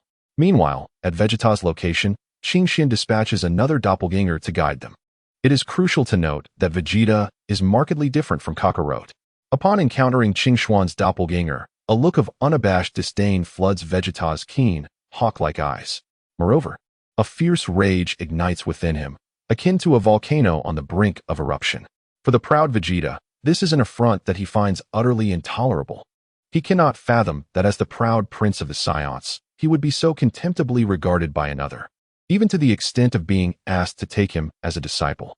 This is undoubtedly a grave affront to his pride. Just as Qing Xian skillfully employs his extraordinary abilities to completely shield their combat detection devices, an unexpected scene unfolds. Qing Xian emanates a dazzling radiance, his form rapidly transforming until he assumes the formidable visage of a Super Saiyan. Even more astonishingly, as his body morphs, the tail that had been meticulously concealed reveals itself in its entirety. This long tail dances freely in the air, reminiscent of a sinuous serpent, exuding a powerful aura. Witnessing this spectacle, Vegeta, Nappa, and Raditz stand frozen in disbelief, their faces betraying an expression of utter incredulity. Their eyes widen, mouths agape, as if they could accommodate an entire egg. Especially Vegeta, as a proud warrior among the Saiyans, could hardly fathom that this seemingly ordinary individual before him could transform into a Super Saiyan, revealing the tail that symbolizes the primal power of the Saiyans. There seemed to be no recourse. Upon witnessing the astonishing and terrifying strength exhibited by Qing Xian, he was left utterly stunned, with tumultuous waves of emotion surging within him. Confronted with such an overwhelming disparity of power, he felt the weight of his own insignificance and helplessness. Despite being filled with a sense of unwillingness, he found himself utterly incapable of resistance in the face of this absolute strength and ultimately had no choice but to submit helplessly. However, deep within his heart, a fierce flame of desire for power and an obsession for revenge continued to burn brightly. He fervently hoped that one day he could become as formidable as Qin Xian, possessing the power to obliterate all enemies, particularly that exceedingly evil Frieza, whose demonic existence led to the destruction of planet Vegeta, resulting in the loss of countless lives and turning his homeland into a wasteland. This blood feud kept him awake at night, relentlessly consumed by thoughts of annihilating Frieza to avenge his fallen kin and devastated homeland. Thus, Vegeta, Nappa, and Raditz took Qin Xian as their master, who began training them on their resting planet. Time flowed swiftly, and one day, when Kakarot faced Qin Xian again with a fierce assault, he remarkably evaded all attacks and countered with precision. His fists whistled through the air, imbued with immense energy. The clone of Qin Xian was taken aback, yet wore a satisfied smile. It seemed you have made considerable progress, the clone of Qin Xian praised. However, Kakarot did not relent. He was acutely aware that he had a long journey ahead. After this period of rigorous training, he felt the pressure from other formidable fighters igniting a fierce fighting spirit within him. In the days that followed, Qin Xuan's clone continually increased the difficulty of their training, and Kakarot repeatedly surpassed his limits. Finally, it was time to assess the results. Qin Xuan's clone unleashed his most powerful technique upon Kakarot, who, with eyes ablaze, concentrated all his strength into a single punch. The clash of their powers generated a colossal wave of energy, filling the entire training chamber. As the brilliance faded, Kakarot stood firm, having successfully endured the test and completed his transformation. Chapter 51. The Training of the Sixth Universe. Meanwhile, while Qin Xuan's immensely powerful clone diligently guided Kakarot, Vegeta, and the others, far away on planet Salad in the Sixth Universe, Qin Xuan's true form was intently instructing the young and promising warriors, Gabe, Caulifla, and Kale. At this moment, Kale was nervously practicing yoga poses under Qin Xuan's guidance. Her legs trembled slightly as she strove to straighten them, her waist bending gradually. Qin Xian stood nearby, patiently encouraging her. Kale, don't rush, take your time, and relax a bit. Yes, just like that. Stretch your legs a little more, and keep bending your waist down. Very good. Yes, yes. Maintain this posture. Perfect.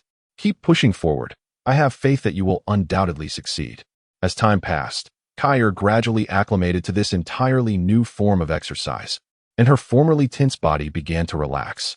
Qin Xuan's decision to have Kair practice yoga was not solely to enhance her physical flexibility and coordination. More importantly, it was to empower the somewhat introverted and easily shy Kair to better manage her emotions, preventing her from falling into a state of agitation as she had in the past. With Qin Xuan's continuous guidance and encouragement, Kair's progress became increasingly evident. She began to learn how to regulate her breathing, concentrate her mind, and maintain a calm and serene demeanor in the face of adversity. These invaluable experiences and skills would undoubtedly become pivotal factors in her future victories in battle. Suddenly, during her instruction of Kair, Qin Xian noticed Caulifla diligently immersed in her training. Caulifla, could you please ease up a bit? You must remember that you are still in a phase of growth. If excessive training hampers your physical development, don't say I didn't warn you. Qin Xian exclaimed, her expression a blend of concern and exasperation as she observed Caulifla's relentless efforts. She was genuinely worried that Caulifla might jeopardize her health due to her rigorous training, which was the reason for her interjection. It was evident that Caulifla had proactively instructed the staff in the research facility to tailor a complete set of weighted garments specifically for her prior to her training. At that moment, the heavy garments enveloped her petite frame tightly, seemingly adding an invisible burden. Surprisingly, even while adorned in such cumbersome attire, Caulifla remained undeterred in her arduous training. Furthermore, as she performed push-ups, she even added several hefty weights atop her body. The added load made it nearly impossible for her to breathe, yet she gritted her teeth, unwilling to relent.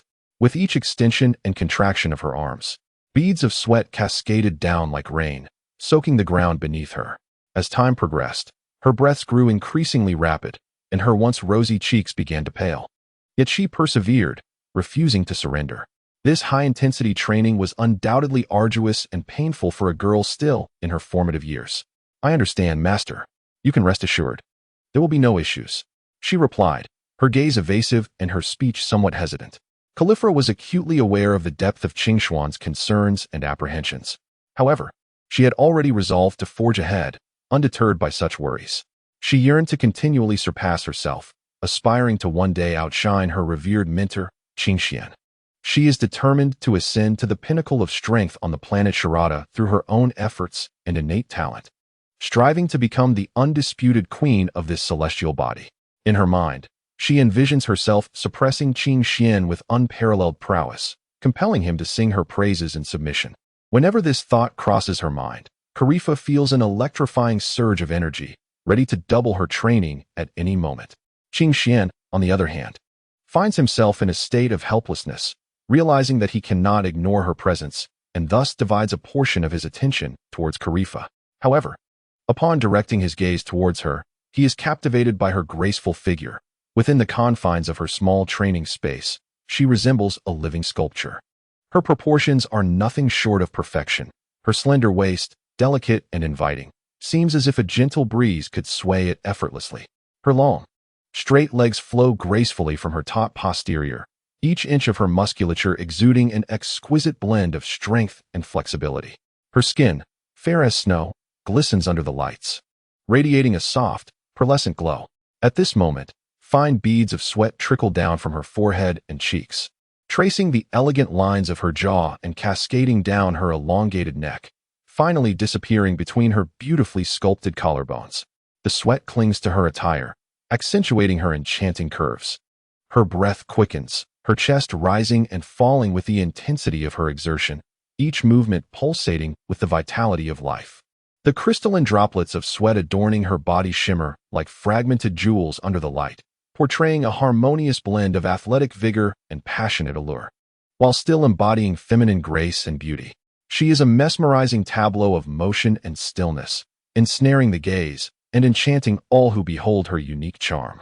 This unexpected situation compels Qingxian to hastily divert his attention. Until this moment, he had never noticed such aspects and was utterly unprepared for the complications that arose from merely paying her a little attention. He quickly conveyed a few hurried words to the crowd before turning away without hesitation, his steps unusually brisk, as if something terrifying were pursuing him. Kale, you must persevere. Remember to maintain your composure.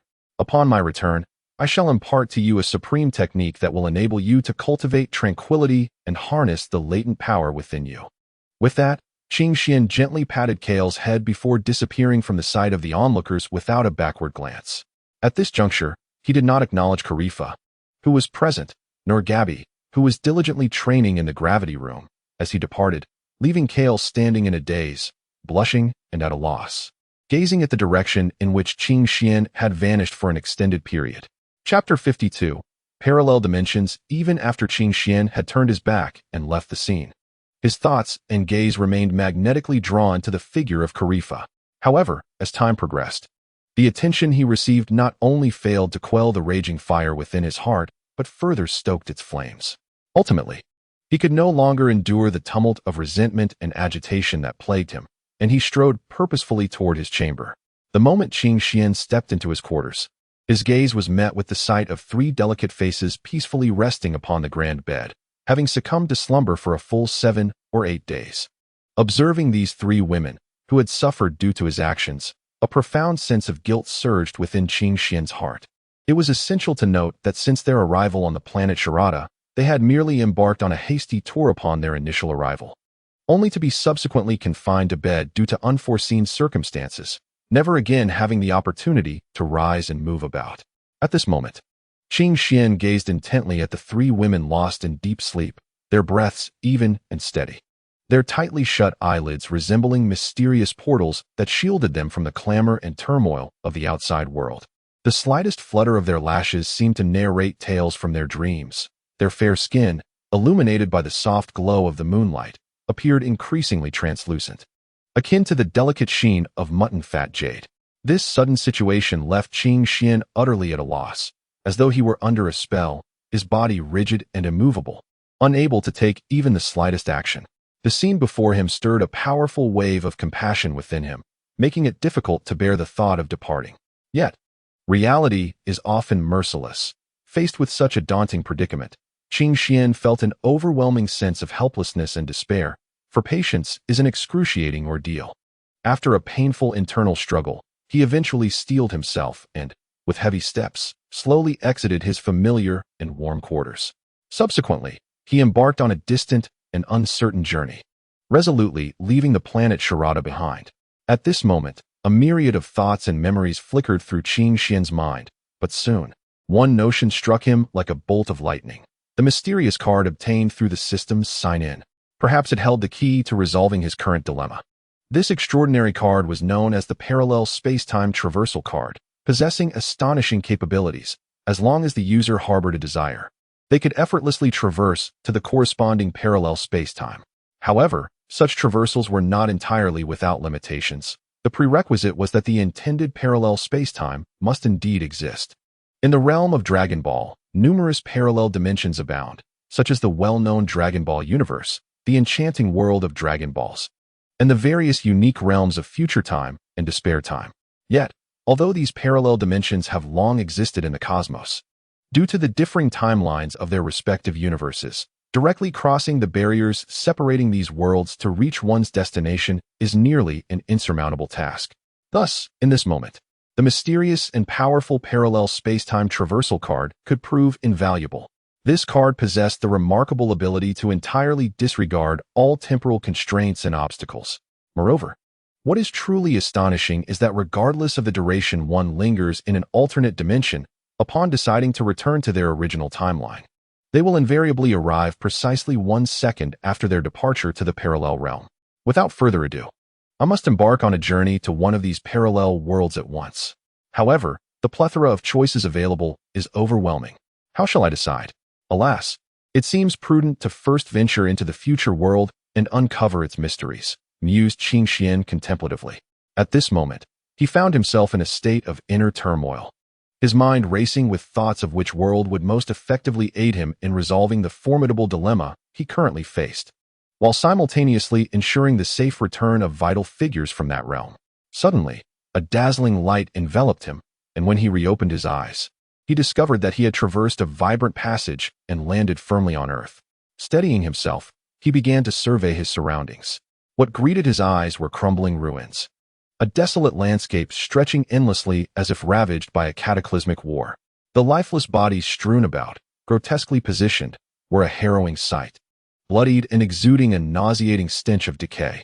Faced with such a grim tableau, Qing Xian furrowed his brow and sighed inwardly. Is this truly the Earth of the future? How could it be reduced to such a state? It is utterly lamentable.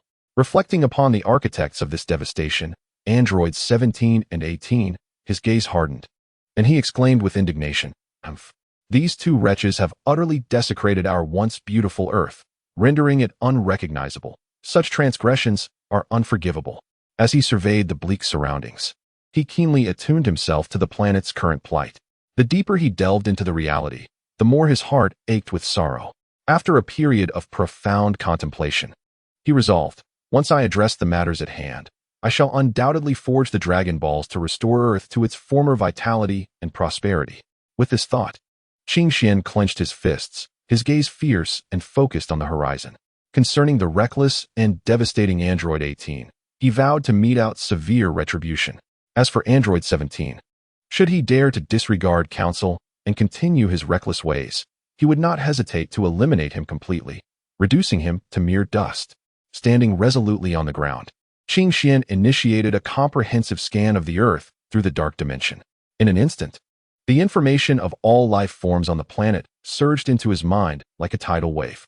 He beheld the remnants of humanity, as well as those beings of extraordinary capabilities and identities, androids 17 and 18, along with the formidable Cell, who had once instilled fear in countless warriors. Upon pinpointing their exact locations, a confident smile graced Qing Xuan's lips. In the blink of an eye, he vanished, appearing before androids 17 and 18 like a specter. Caught off guard by Qing Xuan's sudden emergence, android 17 instinctively prepared to resist, but alas, Qing Xian would not grant him the opportunity.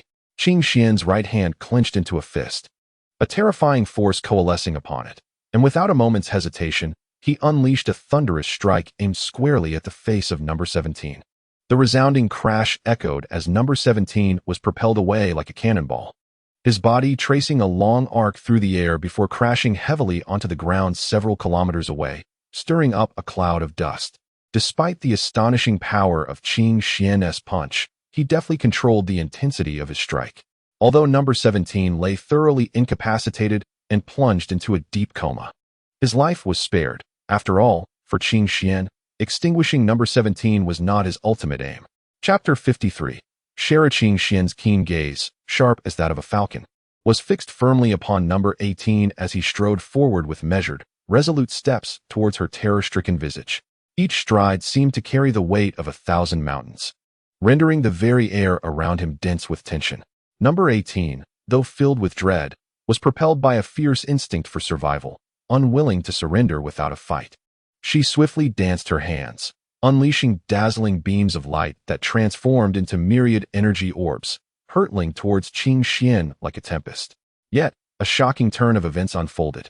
Those seemingly omnipotent energy orbs, capable of obliterating anything in their path, inexplicably altered their course mere inches from Qing Xian, drawn by an unseen force, and surged directly into his being.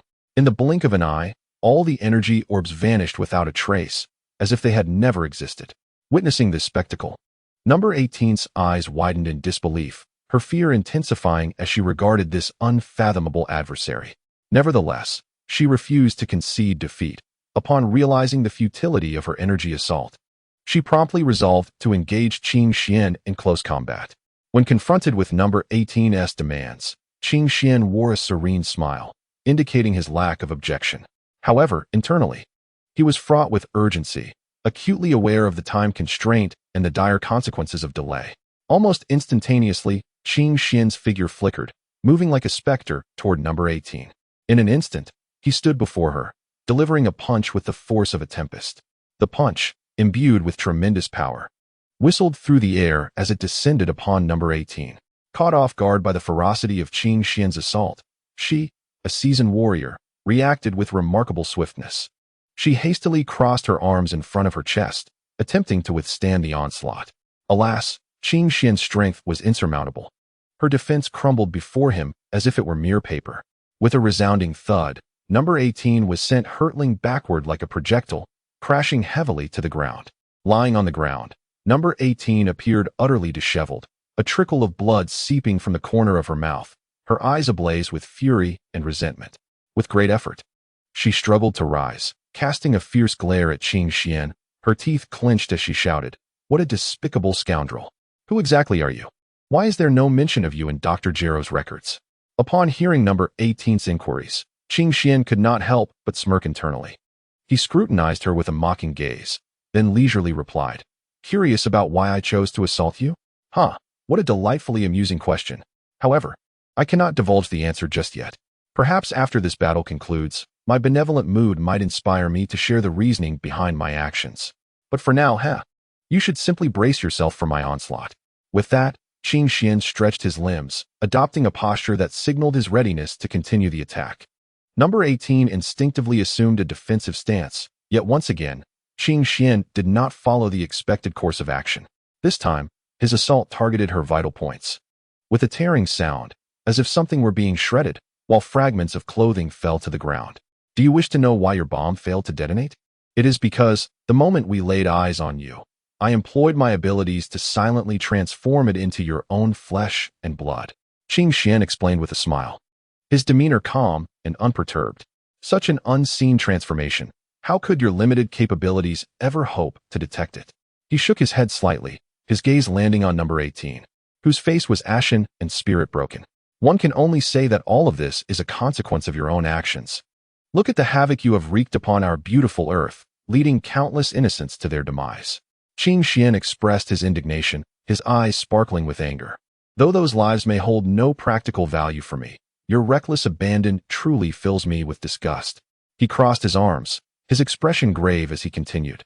This is the reason I have chosen to mete out punishment upon you. However, if you are willing to willingly submit to me from this moment forward, I shall not only show you mercy and cease to trouble you, but I may even assist you in resolving your current perilous predicament. Upon concluding his words, Qing Xian gently clapped his hands and began to tidy his disheveled attire following the intense battle. The garments he had worn were now in tatters, compelling him to retrieve a fresh outfit from his storage space. Concurrently, He thoughtfully selected an exquisite ensemble for number 18 and handed it to her. What exactly do you mean by the danger you spoke of? Is there anyone other than you who could pose a threat to us? Number 18 asked, her face a mask of skepticism.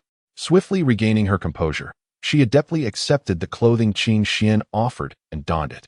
At that moment, her mind was filled with confusion and disbelief, struggling to fathom that, aside from Qin Xian, there could be others on this planet capable of endangering them.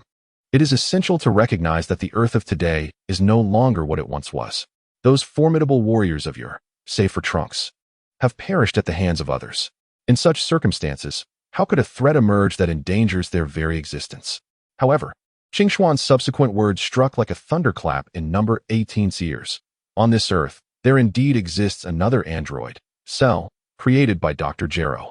This creature is cunning and vicious, possessing a terrifying ability to absorb the life force of humans, thereby augmenting its own strength. Even more alarming, should it succeed in absorbing the two of you, it would evolve into its perfect form. At that juncture, it seems unlikely that either of you would escape death. Qin Xian spoke with a grave demeanor and a calm tone, as though stating a mere fact, yet his words elicited a sharp intake of breath from number 18.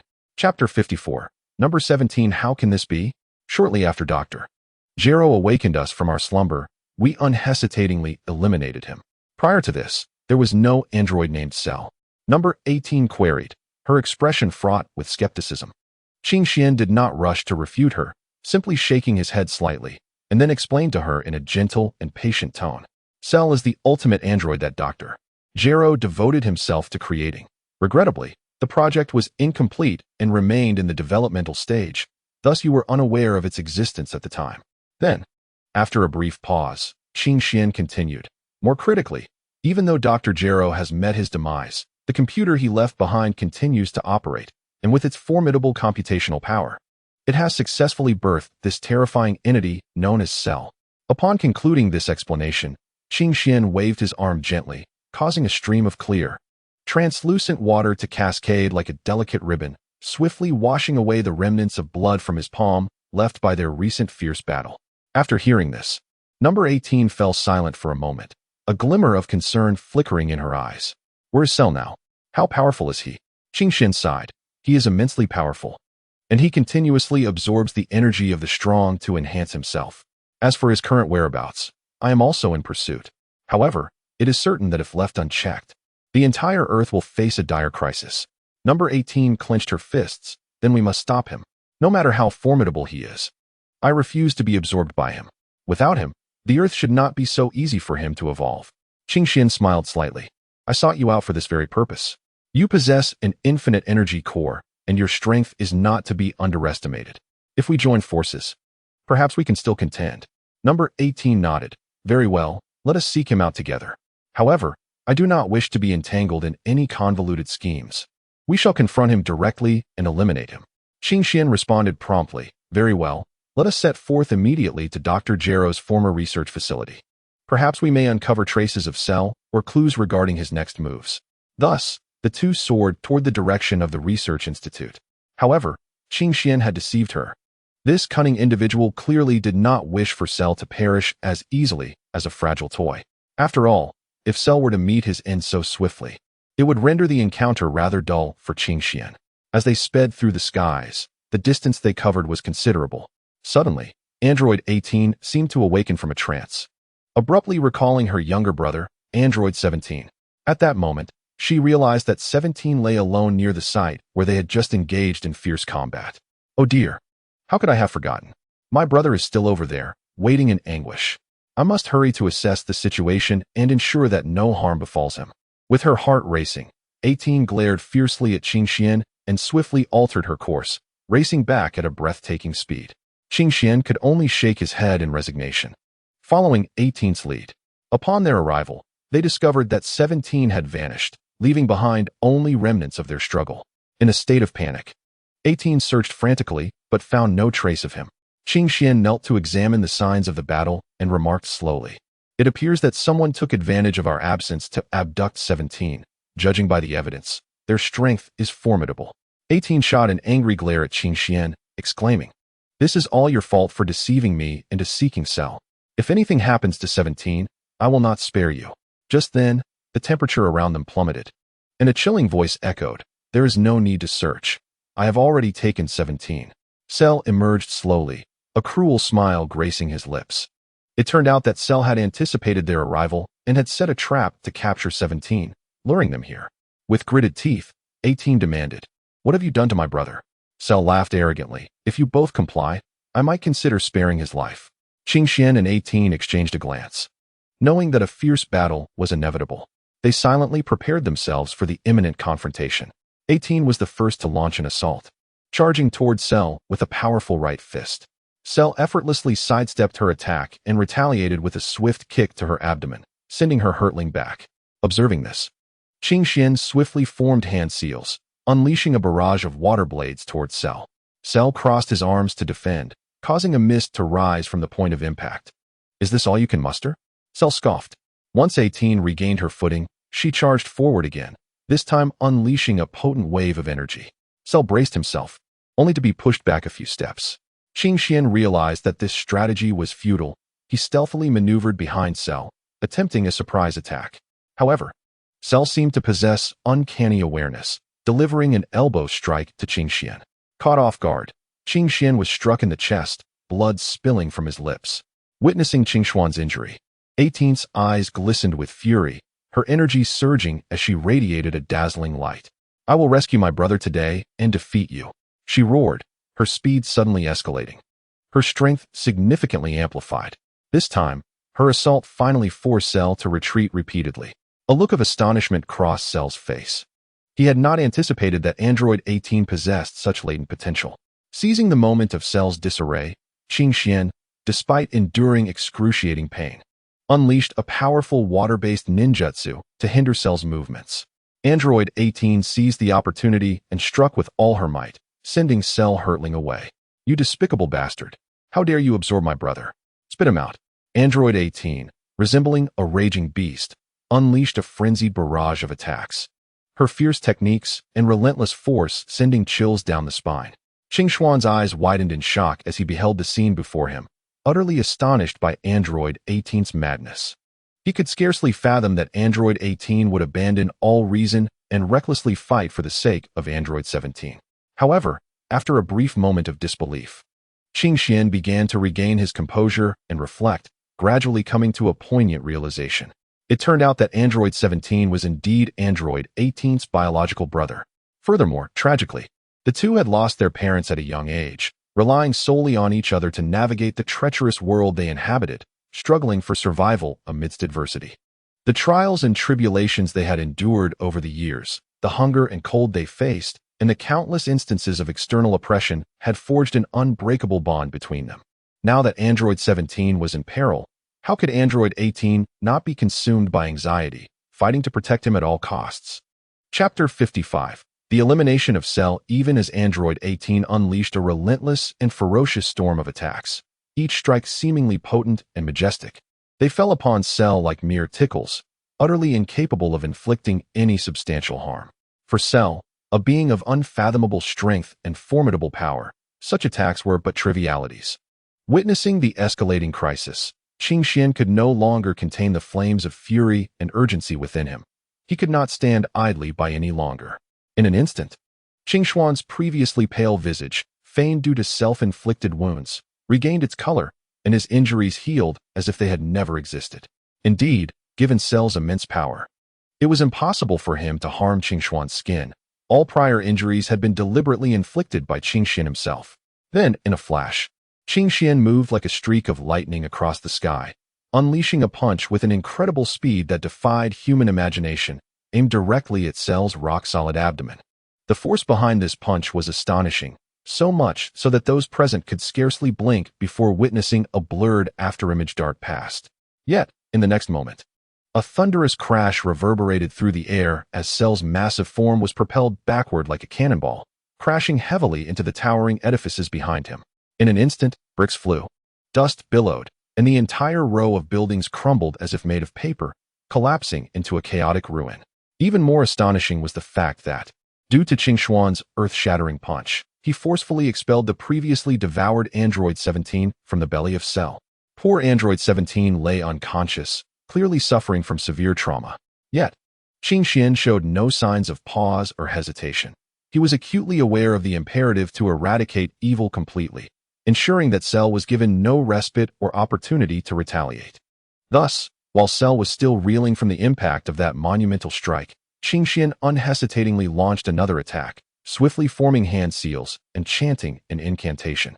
In an instant, a sphere of energy radiating a terrifying aura, capable of reducing all existence to mere dust, coalesced in his palm. This was the devastating bomb. With a sweeping motion of his arm, the bomb, imbued with boundless power, hurtled towards Cell like a meteor racing across the night sky. Faced with such a lethal blow, Cell found himself utterly powerless to evade or defend against it. A thunderous explosion reverberated through the heavens as the bomb detonated upon contact, erupting into a blindingly radiant and intensely hot fireball. When the flames subsided and the smoke cleared, there was no trace of Cell remaining.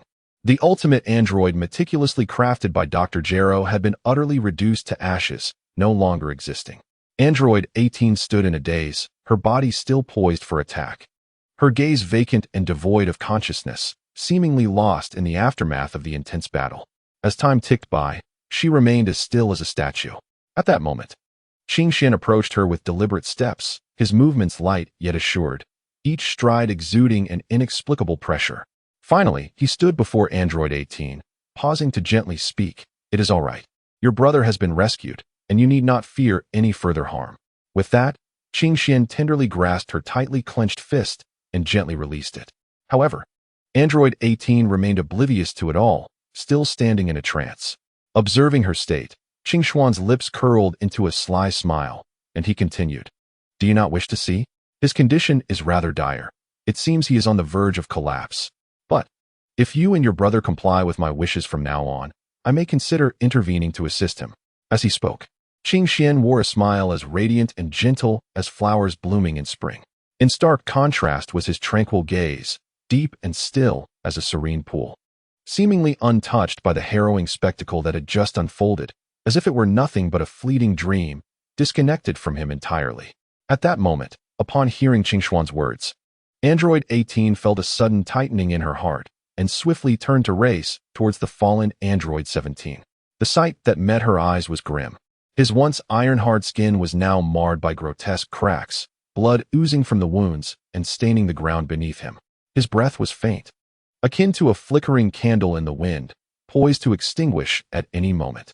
Number 18 rushed anxiously to number 17's side, kneeling on the ground, her trembling hands gently propping up his heavy head.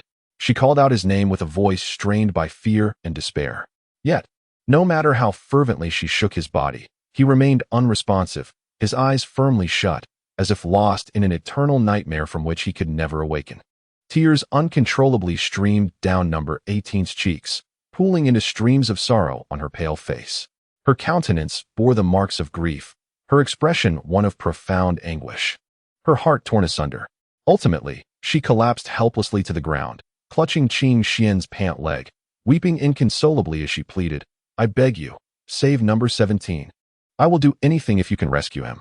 Upon witnessing this scene, Qing Xian opened his mouth without hesitation, speaking in an unwavering tone. "You must remember every word you have just uttered. From this day forth, for the rest of your lives, you shall become my trusted subordinates. Although your current abilities may indeed be lacking, rest assured, in the days to come, I shall diligently train and nurture you, aiding you in enhancing your skills and cultivation." As he spoke, Qing Xian slowly extended his hand, moving as gently as a breeze caressing the surface of a lake, softly brushing away the tears from number 18's tear-streaked, pale visage. His fingertips seemed to possess a magical quality, each touch imparting warmth and solace to her. At that moment, number 18 gazed at Qing Xian through tear-filled eyes, her heart brimming with gratitude and anticipation.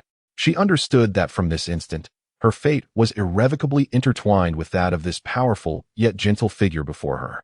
Chapter 56. Awakening. Qing Xian approached number 17 with light footsteps, slowly crouching down as if to cherish a precious treasure. He retrieved a mystical bean radiating an enigmatic glow from his bosom. He carefully offered the bean to number 17's lips, watching as he slightly parted his mouth. With a gentle push, the bean slipped down his throat. In truth, Qing Xian had an abundance of these magical beans. This act was merely to deceive number 18 into believing their rarity. An astonishing scene unfolded. The moment the bean entered his mouth, it transformed into a refreshing surge of energy, swiftly coursing throughout his body. The ghastly wounds that marred number 17's form appeared as though caressed by an invisible hand, healing at an astonishing pace visible to the naked eye, as if reborn. Muscular tissue reconnected, broken bones snapped back into place with audible cracks, and damaged blood vessels and nerve endings rapidly wove together like a spider's web. Remarkably, within mere minutes, the grievous injuries that had once plagued number 17 vanished entirely, radiating vitality anew. As his wounds healed, his tightly shut eyes suddenly flew open, consciousness gradually returning. Number 18, who had been anxiously waiting by his side, instantly broke into a radiant smile of sheer joy upon witnessing this transformation. Her once delicate face, marred by clouds of sorrow and adorned with tears, now radiated with the brilliance of blooming spring flowers. "What is troubling you, 17? Are you feeling unwell?" 18 inquired, her voice trembling slightly with excitement as she leaned closer. 17, invigorated by an overwhelming surge of energy, smiled and began to respond, but his words were interrupted as he caught sight of Qing Xian standing a short distance away. An inexplicable sense of foreboding surged within him, compelling him to raise his hands and unleash a barrage of powerful energy blasts towards Qing Xian. With resounding booms, brilliant beams of energy shot forth like lightning, aimed directly at Qing Xian's position. At that moment, a fierce energy blast hurtled toward Qing Xuan's face. However, to everyone's astonishment, this seemingly devastating strike was deflected by a transparent shield just before it reached its target. 17, what on earth are you doing? Cease this at once. Remember, he just saved your life. 18 exclaimed urgently, rushing forward to grasp 17's hand in an attempt to halt his relentless assault. 17's face twisted with rage as he shouted, "He was the one who attacked me first.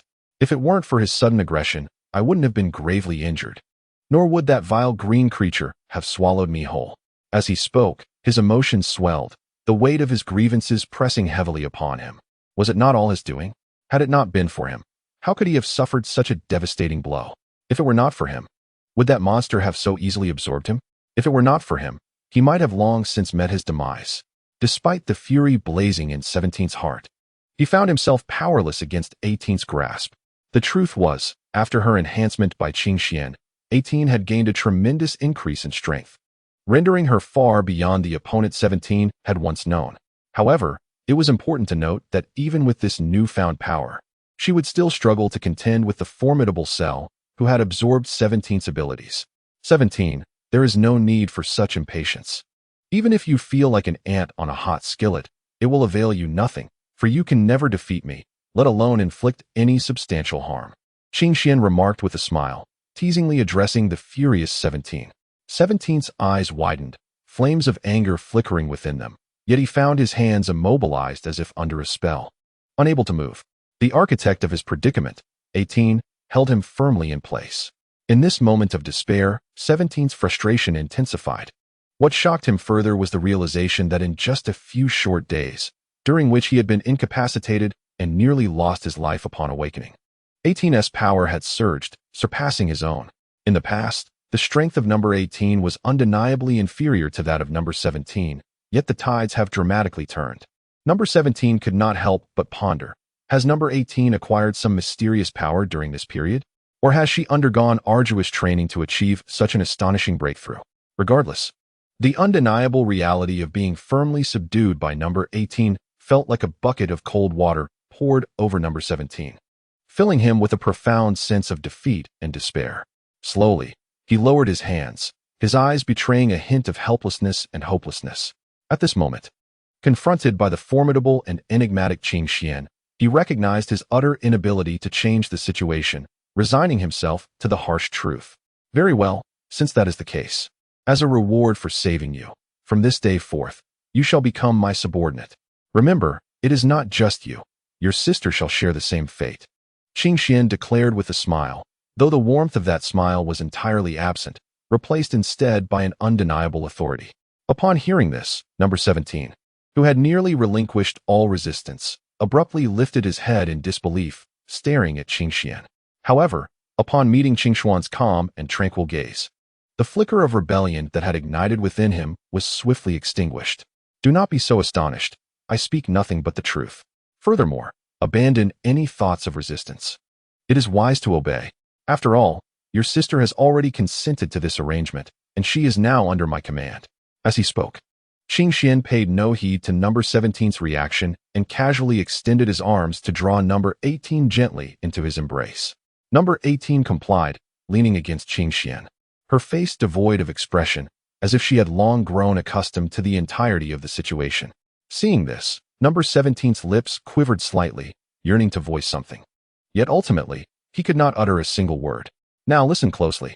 From this moment forth, I shall not permit you to harm any humans on Earth. Additionally, do not entertain thoughts of troubling Tenengs, for he is no longer present in this realm. Qingshuan's voice was not loud, yet the power behind it compelled number 17 to nod involuntarily. I understand. Number 17 replied with a sense of reluctance and unwillingness, observing his attitude. Number 18's beautiful eyes flickered with a trace of discontent, yet she restrained her emotions from surfacing. Qingxian nodded slightly, then turned to both of them, saying, "Follow me. Let us seek out the place where the remnants of humanity gather most densely on this planet. Perhaps there, we shall uncover more targets." As he spoke the final words, his voice unconsciously dipped, hinting at an indescribable excitement. With that, Qingxian gradually released the embrace he had held so tightly around number 18. She gracefully descended to the ground, standing firm, her enchanting gaze shifting toward Qingxian, seemingly attempting to glean something from his resolute countenance. However, Qingxian did not linger for long. He set forth towards the west, evidently intent on leading them to the fabled western capital. At that moment, the previously silent 17 spoke up once more. Will there truly be anyone there? We have lingered here for several days without so much as a glimpse of another soul. Furthermore, the inhabitants of the cities we have visited have long since met their demise at our hands. 18 quickly chimed in. Indeed, Brother Qingxian. We are utterly uncertain where any survivors might still be hidden. What if our journey proves to be in vain? With that, she fixed her large, glistening eyes upon Qingxian, eagerly awaiting a convincing reply. In the face of their doubts, Qingxian remained remarkably composed. He halted his steps, turned to face 17 and 18, and with a slight upward curve of his lips, revealed a confident smile. Rest assured, simply follow me. There is no need for you to worry about anything else. Everything is under my control. Without waiting for a response, Qingxian resumed his pace, now moving with even greater speed. 17 and 18, though still harboring a tinge of anxiety, obediently trailed behind him as they sped towards the distant western capital. Unbeknownst to them, Qingxian had previously ravaged the direction they were headed and had taken the lives of many. They dared not voice their apprehensions and followed him with bated breath. As they traversed the path, the trio appeared as 3 bolts of lightning slicing through the heavens, stirring up a tempest that caused the surrounding trees to rustle. 17 and 18 had previously perceived the western capital as eerily desolate, nearly devoid of human presence, as if the city had been abandoned. In their fury, they had demolished much of the architecture there. Yet, in truth, most residents had chosen to hide, paralyzed by fear of the unknown, thus escaping complete annihilation. Within mere minutes, the 3 of them streaked across the sky like meteors, arriving at the very heart of the western capital. Considering the comparatively weaker abilities of his companions, Qingxian deliberately slowed his flight. Upon reaching their destination, he turned to address the others. You shall remain here for the time being while I venture forth alone to safely retrieve those who are hidden. With that, without awaiting a reply, he plunged downward, ultimately landing steadily at the entrance of the basement. Raising his hand, he gently gestured, and the tightly sealed entrance to the basement instantly swung open. Without hesitation, he stepped inside. However, the moment he entered the basement, the previously tranquil atmosphere shifted to one of palpable tension. It turned out that as Qingxian descended towards the entrance, the inhabitants within had already detected the presence of this unfamiliar visitor through surveillance equipment, their hearts swelling with trepidation and unease. With each steady and powerful step Qingxian took, the concealed mechanisms within were triggered the instant he crossed the threshold. In an instant, a myriad of glistening firearms and ammunition descended upon Qingxian like a torrential storm, weaving a dense barrage that instilled terror. However, in the face of this seemingly ferocious onslaught, Qingxian merely furrowed his brow slightly, a hint of boredom and disdain flickering across his visage. With a casual wave of his hand, he appeared to be swatting away an annoying fly with effortless ease. Yet, this seemingly simple gesture yielded astonishing results. The once formidable weapons, brimming with power, disintegrated into mere scrap metal upon contact with the invisible force emanating from his palm, clattering to the ground in disarray. As Qingxian effortlessly dispelled these threats, the individuals within the laboratory bore witness to this spectacle, their eyes wide with terror, involuntarily emitting sharp, piercing screams. They could scarcely fathom that this enigmatic and formidable figure could so easily dismantle their meticulously arranged defenses, with death looming just a hair's breadth away. Fear spread like a plague among them. Nevertheless, Qingxian had no intention of granting them additional time to react. He waved his right hand once more, a gentle radiance emanating from his palm, enveloping everyone in its glow. Immediately, the panicked cries ceased, as if a pair of invisible hands had grasped their throats. Concurrently, they realized their bodies had become utterly immobilized, as though ensnared by a binding spell, helplessly observing as Qingxian advanced toward the laboratory where Bulma resided. Navigating through the throng with ease, Qingxian arrived at his destination. Standing before the laboratory door, he peered through the transparent glass wall and beheld the haggard figure of Bulma, wielding a laser weapon exuding a menacing aura. She was intently focused on him, her eyes brimming with vigilance and resolve, seemingly poised for a life-and-death confrontation. A sly smile crept across Qingxuan's lips as he spoke softly. "Bulma, put down your weapon. You cannot harm me." Bulma clenched her jaw, gripping the laser weapon tighter. "Who are you? Why have you intruded here?" Qingxian crossed his arms, replying, "I have come to find you, for you are quite special." At that moment, androids 17 and 18, growing impatient, descended from above and were taken aback by the scene within.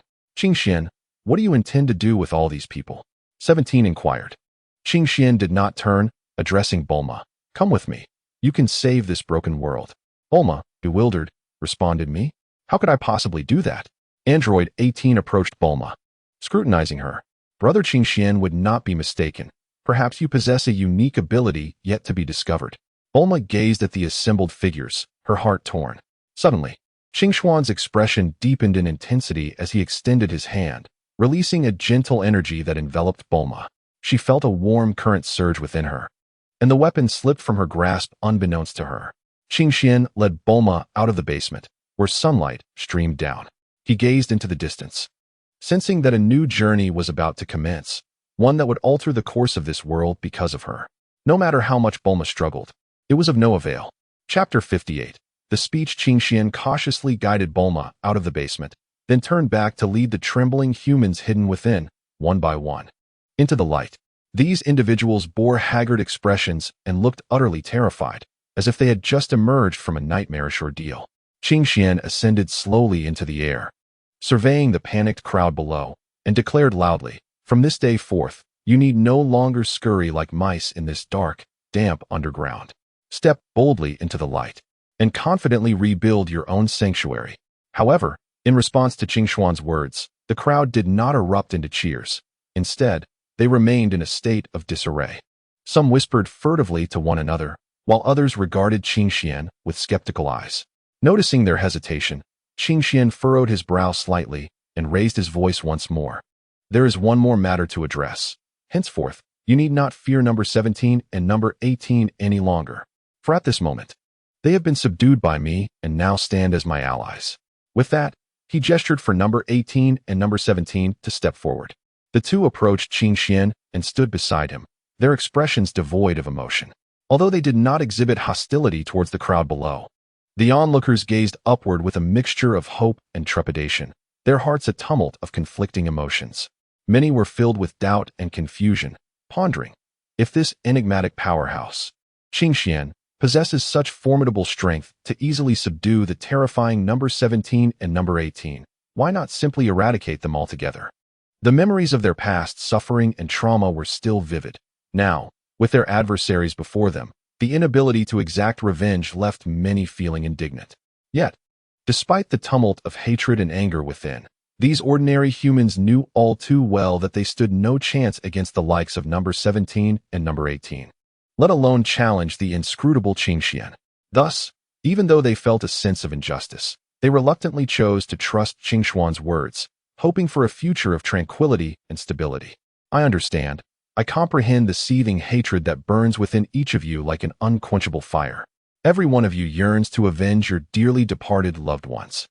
Day and night, you envision the moment when you can confront number 18 and number 17, the architects of your suffering, and ensure they pay the price for their heinous crimes. Qingxian stood solemnly before the crowd, his gaze sweeping over each face marked by resentment. Some were filled with anger, others with sorrow, and some gritted their teeth, their eyes burning with a hatred so fierce it seemed capable of igniting the very air. As he regarded them, a wave of compassion surged within him, tempered by an unwavering resolve. However, I must brutally inform you that, given your current capabilities, this task is utterly insurmountable. The might of the 18th and 17th far exceeds your imagination. Each of their moves embodies cataclysmic power, their speed is akin to lightning, and their defenses are as solid as rock. Should you rashly advance, it would be tantamount to striking a stone with an egg, merely leading to the forfeiture of your lives, leaving you without even a chance to avenge your loved ones. Qingxian paused, inhaled deeply, and continued, endeavoring to offer a glimmer of hope to those ensnared in despair. Thus, from this moment forth, you must commence your training. The path of cultivation is fraught with hardship and challenges, yet it remains your sole avenue for salvation. If you can diligently persevere in your training, continually augmenting your strength, one day you shall surpass even the 18th and 17th. Qingxian inspired their spirits, urging them to rally and grow stronger with vengeance as their goal. At that time, you will stand boldly before them, seeking justice for your kin, and you shall annihilate them completely. I shall not hinder your endeavors. Rather, I will cheer you on and silently support you from behind. Moreover, contemplate this carefully. We shall not linger on this planet indefinitely. When we depart, venturing into the vast expanse of the universe, none can predict the foes we may encounter. It is possible that adversaries far more formidable and terrifying than the 18th and 17th await us. At that juncture, if you lack sufficient strength, how will you safeguard yourselves? How will you protect those you hold dear? Only by fortifying yourselves and acquiring the power of self-defense can you hope to survive in this universe replete with peril and challenge. Qingxian spoke earnestly, his gaze reflecting an undeniable resolve. It appeared he had envisioned the future growth and transformation of these individuals, foreseeing their arduous journey through cultivation, ultimately emerging as formidable entities in their own right. All of this rests upon your shoulders. The path of cultivation offers no shortcuts, and no one can bear the burdens of pain and tribulation in your stead. You must explore, comprehend, and continually transcend your limits. Each fall presents an opportunity for growth. Every setback serves as a trial of your will. As long as you harbor the belief in avenging your kin and possess an insatiable desire for strength, nothing can impede your progress. Qingxian recounted their potential futures, his tone imbued with both expectation for them and a caution against the formidable enemies that may arise. He recognized that this would be a long and arduous battle, yet he firmly believed that these individuals could indeed forge their own brilliance along the path of cultivation. In that spacious yet slightly chaotic makeshift gathering place, Qingxian stood upon a raised platform, emanating an irresistible aura. His voice resonated like a mighty bell, and his impassioned oration crashed upon the ears of the assembly like the rolling thunder of spring. His words, akin to sharp blades, deftly pierced through the barriers erected within the human soul by fear and helplessness. Those who once harbored feelings of discontent and confusion resembled a flock of lambs lost in darkness, now seemingly catching a glimpse of a distant, radiant flame. Their gazes gradually brightened, heads that had drooped slowly rose, and their chests instinctively puffed out with newfound resolve. The once dull glimmers in their eyes rekindled with the flame of hope, beginning to sketch out beautiful visions of their future cultivation. Some envisioned themselves acquiring the ability to soar through the skies and traverse the earth, akin to legendary immortals, gliding freely among the clouds. Others dreamed of wielding immense strength, able to shatter solid boulders with a single punch, becoming the heroes who safeguard their homelands. Still others fantasized about mastering mysterious spells, commanding water, fire, lightning, and thunder, instilling terror in their adversaries. Excitement and anticipation radiated from each face, as if they had already caught sight of their powerful future selves. Yet, amidst the fervor, A voice tinged with concern emerged from the crowd. But we lack a teacher. If we wish to grow stronger, it may remain an unfulfilled aspiration until our dying breath. Though softly spoken, this voice fell like a pebble into a tranquil pond, sending ripples through the assembly. The previously vibrant atmosphere shifted to one of gravity. As expressions of worry and anxiety resurfaced on their faces, exchanging glances filled with helplessness and confusion, Qing Xian, standing atop the platform, observed the crowd's reaction with a sense of secret satisfaction, noting that events were unfolding precisely as he had orchestrated. A subtle smile flickered at the corners of his mouth. Clearing his throat, he spoke again, his voice resonating throughout the space. "You need not worry about that. I shall be your guide." His words were firm and powerful, as if imbued with an invisible force that instantly calmed the hearts of the assembly. "Not only will I impart all the knowledge I have acquired in cultivation, but I will also provide you with the necessary resources and environment for your practice." Upon hearing Qing Xian's reassuring proclamation, their doubts dissipated like morning mist under the sun, replaced by an overwhelming sense of gratitude and anticipation. Chapter 59. Cultivation. The assembly stood grounded, gazing up at Qing Xian, quietly absorbing every word that flowed from his lips.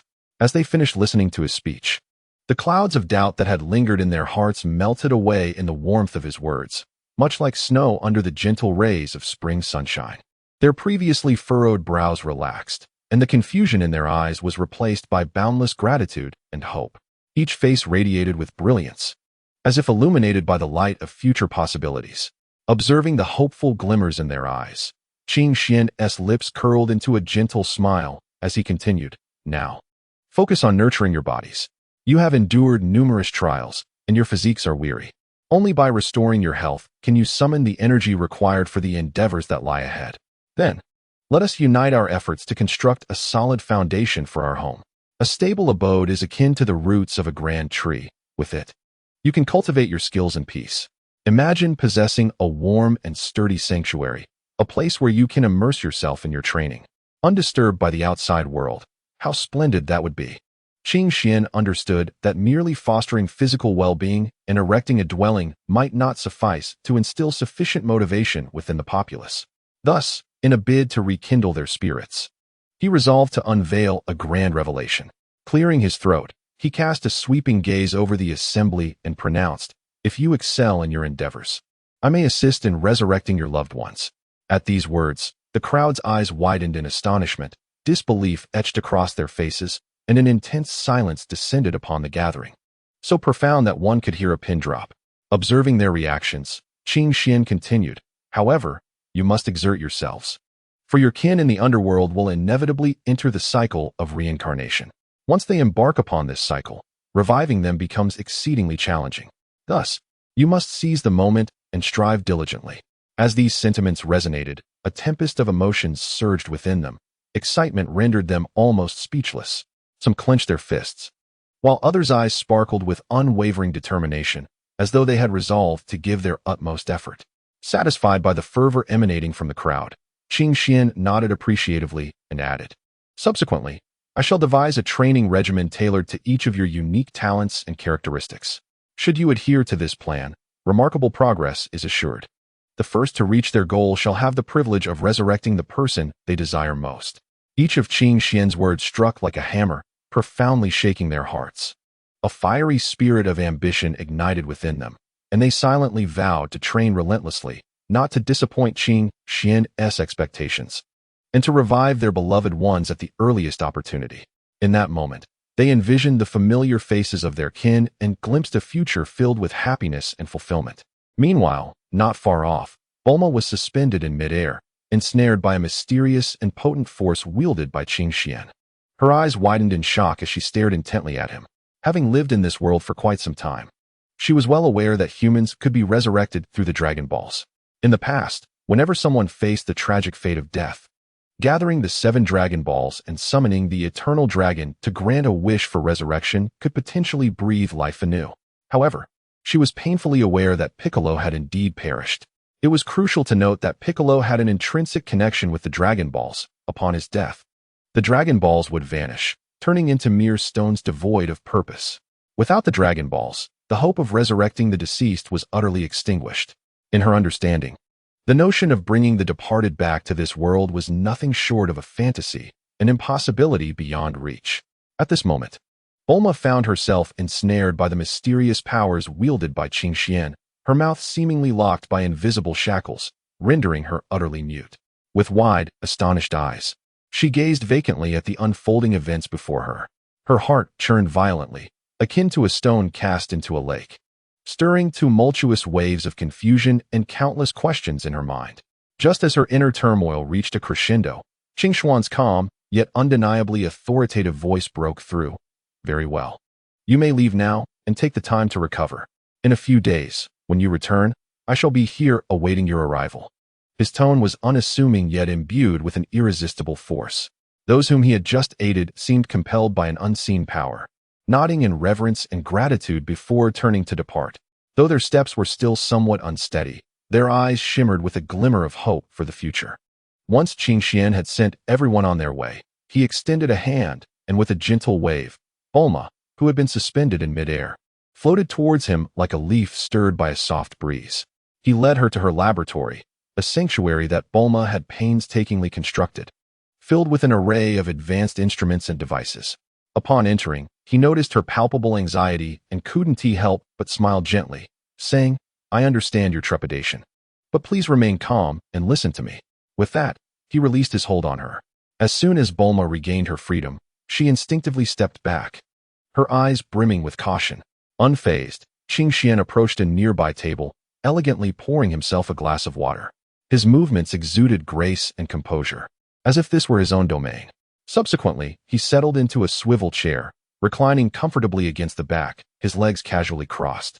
His gaze fixed upon the visibly tense Bulma. His eyes were deep and enigmatic, concealing myriad secrets that compelled Bulma to delve deeper. "I am not a human from this timeline. I have traversed parallel dimensions, hence I am aware of the existence of androids 17 and 18, as well as your own." He continued, "Of course, I have yet to encounter your son, Trunks. He has not manifested in my reality." Chapter 60. Timeless elegance in the dimly lit laboratory. The flickering lights cast a surreal ambience over the array of sophisticated equipment, yet an air of mystery and tranquility lingered. At this moment, Qing Xuan's profound gaze sparkled with unusual brilliance as he began to speak. "In this seemingly intricate tapestry of time and space, there exists not a trace of my essence. I am but an anomaly adrift in the vast expanse of the cosmos. One might boldly assert that amidst the countless parallel universes, intricately woven, yet independently existing like a myriad of stars, my presence remains utterly elusive. I am akin to a solitary traveler forgotten by the fabric of time and space, existing beyond all dimensions, adrift at the edges of reality's constraints." Bulma reclined on the adjacent sofa, her demeanor slightly weary, her eyes shimmering with a hint of curiosity as she attentively absorbed Qing Xian's words. Turning towards her, Qing Xian's lips curved into a subtle smile, laced with a hint of irreverence, as he continued, "As for why I have traversed the endless barriers of time and space to arrive in this seemingly mundane, yet wondrously narrative-laden realm, it is indeed somewhat amusing. It was solely due to the overwhelming tedium that enveloped me in that boundless void. Nothing could ignite my interest, no challenge could rouse my spirit.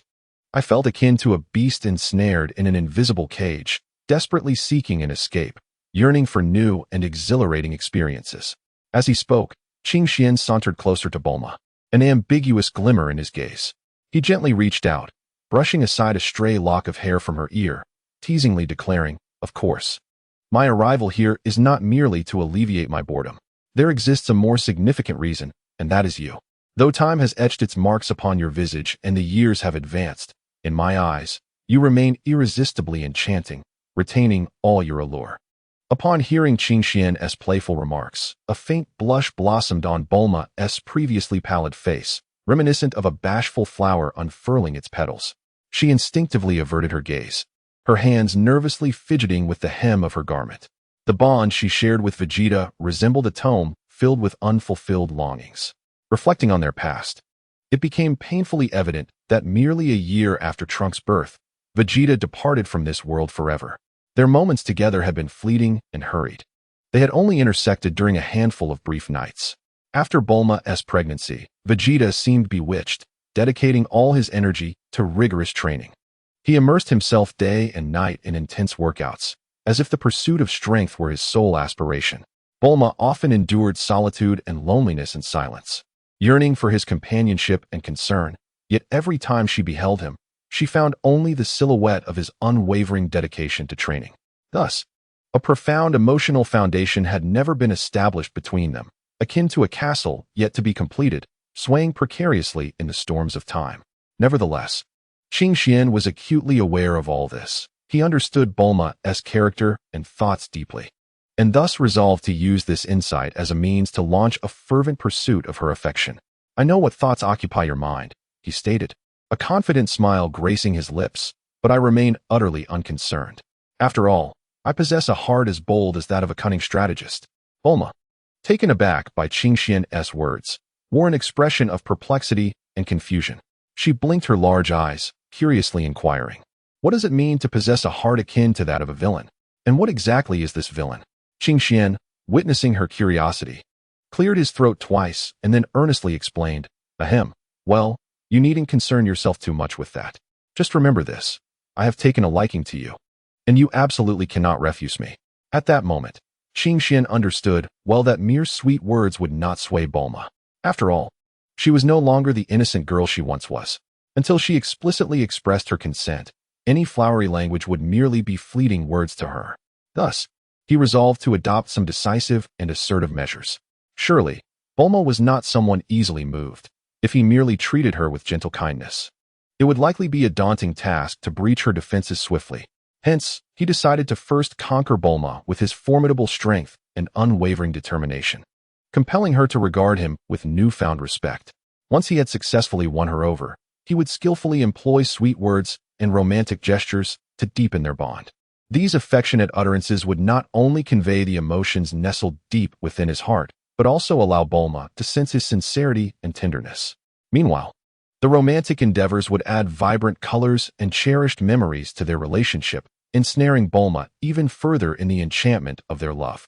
Upon hearing Qing Xian mention her child traveling through time in a time machine, Bulma's heart tightened, and she hastily responded, Yes, what is it?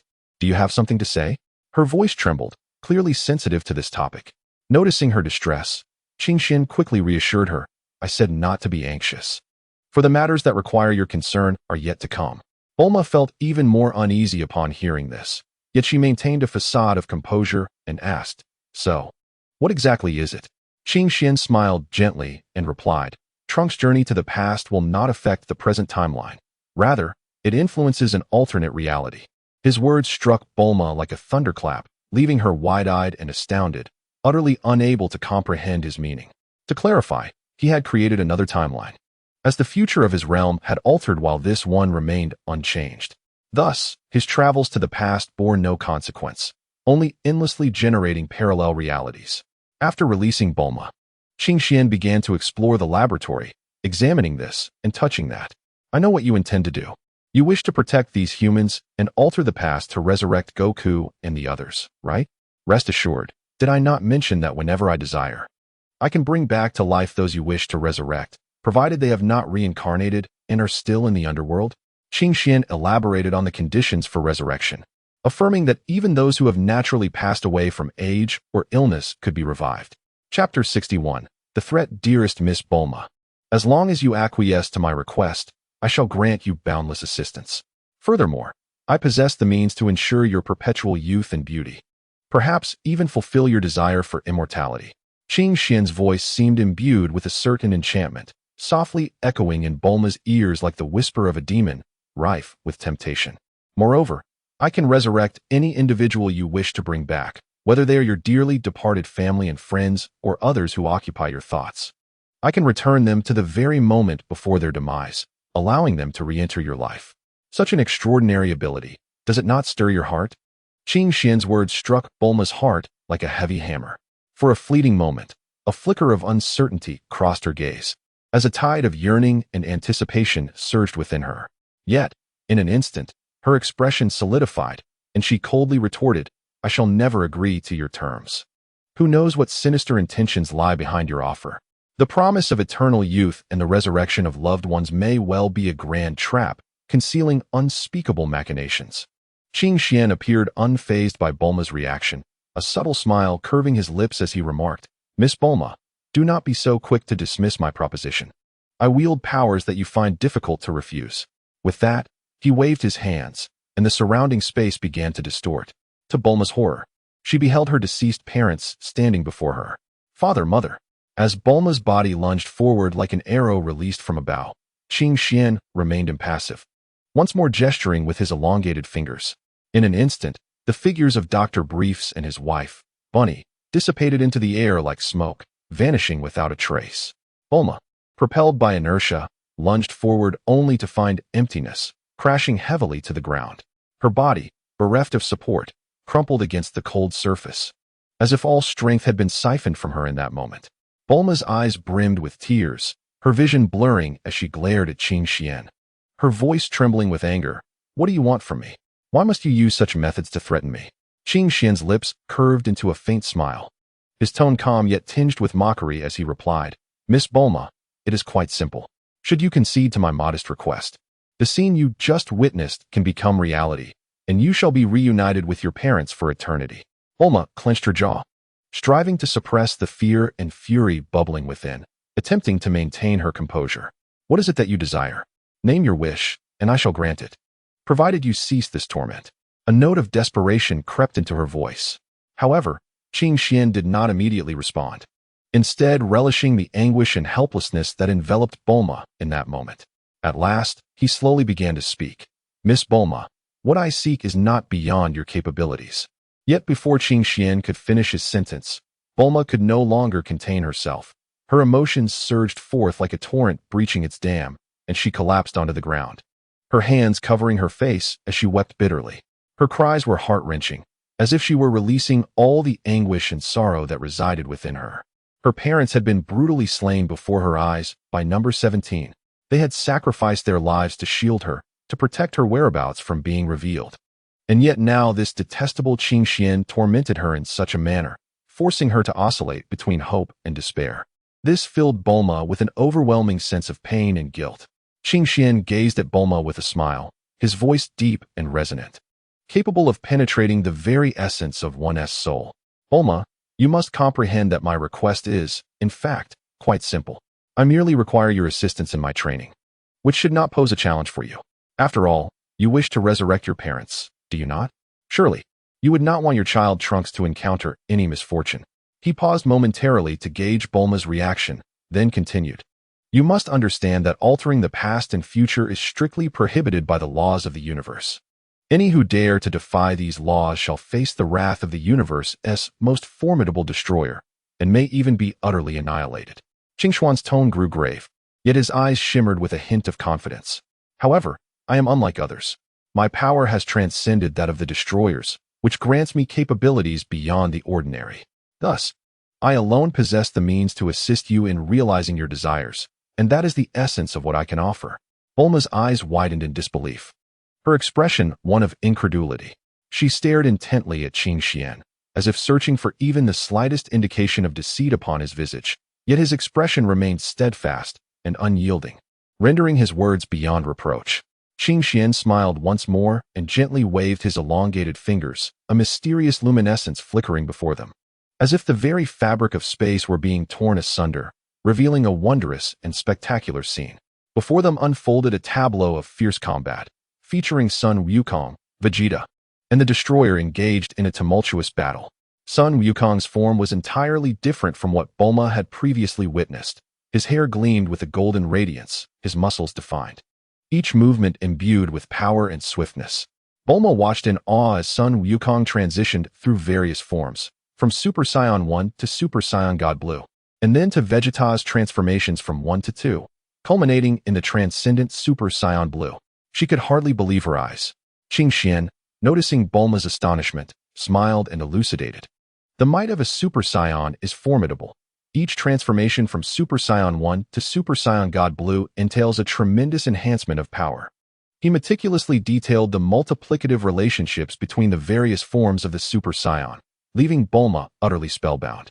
When she learned that the power differential between a Super Saiyan and their normal state exceeded an astonishing 4,000 times, The shock within her was indescribable. It is worth noting that Bulma possessed a clear understanding of the capabilities of Goku and his companions, which were at least in the tens of millions to billions. Yet, despite such formidable strength, even after a 4,000-fold amplification, they still could not prevail against the so-called God of destruction. This revelation instilled in Bulma a profound skepticism regarding the power hierarchy of this world. Chapter 62. The returning child Qing Xian escorted Bulma to the basement. Intent on inquiring in detail about when Trunks would return and how many times he had traversed through time, as well as the timing of his journeys. It was imperative that he gathered this information, as it could potentially impact his plans concerning Trunks. Initially, Bulma felt a twinge of fear when Qing Xian took her alone to the basement, suspecting he might use her to manipulate Trunks. After calming herself, Bulma chose to respond to Qing Xian's inquiries. Steadying her mind, she replied that Trunks had only traveled back once, and this time, he had not brought the miraculous medicine to treat Goku's heart condition. He intended to return first before embarking on a second journey to deliver the miraculous medicine. Qing Xian nodded and then asked, "When can we expect his return?" Bulma pondered for a moment and said, calculating the time, "It could be as soon as half a month. However, this is uncertain, as time travel is fraught with unpredictable variables." Qing Xian stroked his chin, quickly calculating in his mind. He understood that this half-month period was crucial. Preparations must be made before Trunks' return. At that moment, the basement alarm suddenly blared, causing Bulma's face to pale in fear, while Qing Xian sprang to his feet, alertly surveying the surroundings. "What is happening?" Bulma asked in panic. Qing Xian did not respond. He swiftly approached the monitor to investigate, discovering an unidentified energy approaching. "It appears we have an uninvited guest," Qing Xian stated coldly. He had previously altered the basement's security protocols, allowing only those he approved to enter without impediment. A stirring sensation gripped Qing Xian. His intuition suggested that the visitor was the very person he had anticipated. Indeed, as he focused his gaze through the layers of obstruction, a figure slowly emerged from the shadows. It was Trunks, having traversed time from the past back to the present. Initially, he feared that his time travel might have triggered a butterfly effect, potentially summoning some anomalous creature. However, upon recognizing Trunks, a faint smile graced Qing Xian's lips. He had long foreseen Trunks' return at this moment, and thus was not taken aback. Yet, despite his mental preparation, Qing Xian resolved to shield the basement with a protective barrier. With a mere thought, a transparent energy shield rapidly unfolded, enveloping the entire basement. This barrier was not only incredibly robust, but also possessed formidable defensive capabilities. Even the God of Destruction would likely find it challenging to breach. 10x. Oblivious to the existence of the protective barrier, proceeded towards the basement as he usually did. Yet, just as he was about to reach the basement door, a sudden thud reverberated through the air as he collided forcefully with the transparent shield. Ouch! 10x stumbled backward in shock, his expression one of utter astonishment as he gazed at the unexpected barrier before him, completely unprepared for such a sudden impact. What on earth is happening? What is this object? Why has it suddenly appeared in my path, obstructing my way? A sense of confusion enveloped 10x as he scrutinized this enigmatic entity, striving to discern its origins and purpose. At that moment, a series of deafening crashes erupted from beyond the shield, akin to thunderclaps, the volume potent enough to shatter eardrums and render others deaf. 10x stood outside the barrier, frantically pounding against the unyielding surface, pouring every ounce of his strength into each blow, as if he could shatter the obstruction. Amidst his desperate strikes, he called out, "Mom, are you in there?" His voice resonated with boundless anxiety and concern. Immediately after, he urgently shouted, "Xiaowu, can you hear me?" The echoes of his cries reverberated in the vast emptiness. Yet silence met him, deepening the weight of his despair. In that moment, 10x's heart was ablaze with worry for his mother and Xiaowu. He could scarcely fathom how he would confront the harsh reality should anything happen to them. As time slipped away, his agitation and unease intensified. Qing Xian paid no heed to 10x. He had succumbed to a deep slumber, cradling the two. With no response to his relentless pounding, 10x resolved to unleash his energy wave, hoping it might breach the barrier. The protective shield did not activate its isolation feature, allowing 10x to distinctly sense his mother's presence within. However, he noted her energy was unstable, even somewhat diminished, which only heightened his anxiety. Furthermore, he detected an unfamiliar aura, causing him great perplexity and unease, as he had no knowledge of the aura's owner or their connection to his mother. Faced with this predicament, 10x's urgency escalated. He yearned to breach the barrier and ascertain his mother's condition. He exerted all his strength, attempting to push the shield open, but no matter how hard he tried, the barrier remained impervious. In desperation, 10x decided to resort to his ultimate transformation into a Super Saiyan. In an instant, his form was enveloped in a golden radiance. His muscles expanded, hair stood upright, and his eyes gleamed with a fierce light. Yet, despite his transformation, he discovered that his powers still fell short of breaking through the formidable shield. His fist struck the barrier with a resounding thud, but there was no indication of damage to the protective layer. Upon witnessing the situation, Trunks had no choice but to draw the sword from behind him. Wielding it with fervor, he poured all his strength into the blade, its edge glimmering with a chilling light as he struck repeatedly against the protective barrier. Yet, with each collision, only sparks erupted, the shield remaining unyielding. Just as despair began to envelop him, Qing Xian gradually awakened. Observing Trunks' relentless assault, a subtle smile graced his lips as he gently waved his hand, rendering the barrier transparent. Trunks stumbled, nearly losing his footing. Astonishment and anger flooding his eyes as he stared at Qing Xian. "Why do you prevent me from entering? What has happened to my mother?" Trunks demanded loudly. Qing Xian replied calmly, "Your mother is fine. She is merely fatigued. I erected the barrier to test your strength." Trunks scoffed disdainfully. "A test? I see you harbor some ulterior motive." After a light chuckle, Qing Xian returned to his previous state. In the 63rd chapter, titled Little Dance, Trunks, summoning every ounce of his power, poured it into a final strike. Yet, the seemingly fragile barrier stood firm as a mountain, showing no signs of yielding. However, faced with this outcome, Trunks did not succumb to discouragement or despair. He understood that behind this barrier, his mother awaited him anxiously. This concern for her well-being fueled his resolve to press on. Taking a deep breath, he endeavored to calm his mind, closing his eyes to fully immerse himself in his surroundings, searching for any hint of a weakness in the barrier. As time slipped by, beads of sweat began to form on Trunks' forehead, yet his focus remained unwavering. Despite his meticulous examination, he could find no flaw or crack. The barrier resembled a flawless sphere, impeccable in its construction. Confronted with such an impasse, he felt somewhat helpless. Nevertheless, he refused to surrender easily and resolved to expand his perception, seeking clues from a broader scope. At that moment, he detected familiar energies emanating from a distant pile of rubble, particularly when he sensed Xiao Wu's presence. His heart tightened with urgency. He understood the urgency of time, leaving no room to regard his already exhausted body. In that instant, all he could do was rely on his legs, running with all his might towards the debris. Having exhausted his strength, he could no longer fly. Gritting his teeth, he pressed on, each step deliberate as he raced forward. After a lengthy and arduous 20 minutes, Trunks finally arrived at his destination. Upon arrival, his gaze swept the area like lightning, quickly spotting Xiao Wu assisting in the repairs of a house. Without pausing to catch his breath, he dashed towards her, calling out in anxious urgency, "Xiao Wu, are you all right? How did you end up outside?" At that moment, Xiao Wu's gaze was captivated by a figure swiftly approaching from the distance. Upon closer inspection, she realized it was Trunks. "Trunks, you have finally returned," Xiao Wu exclaimed, her excitement palpable. "How did everything go?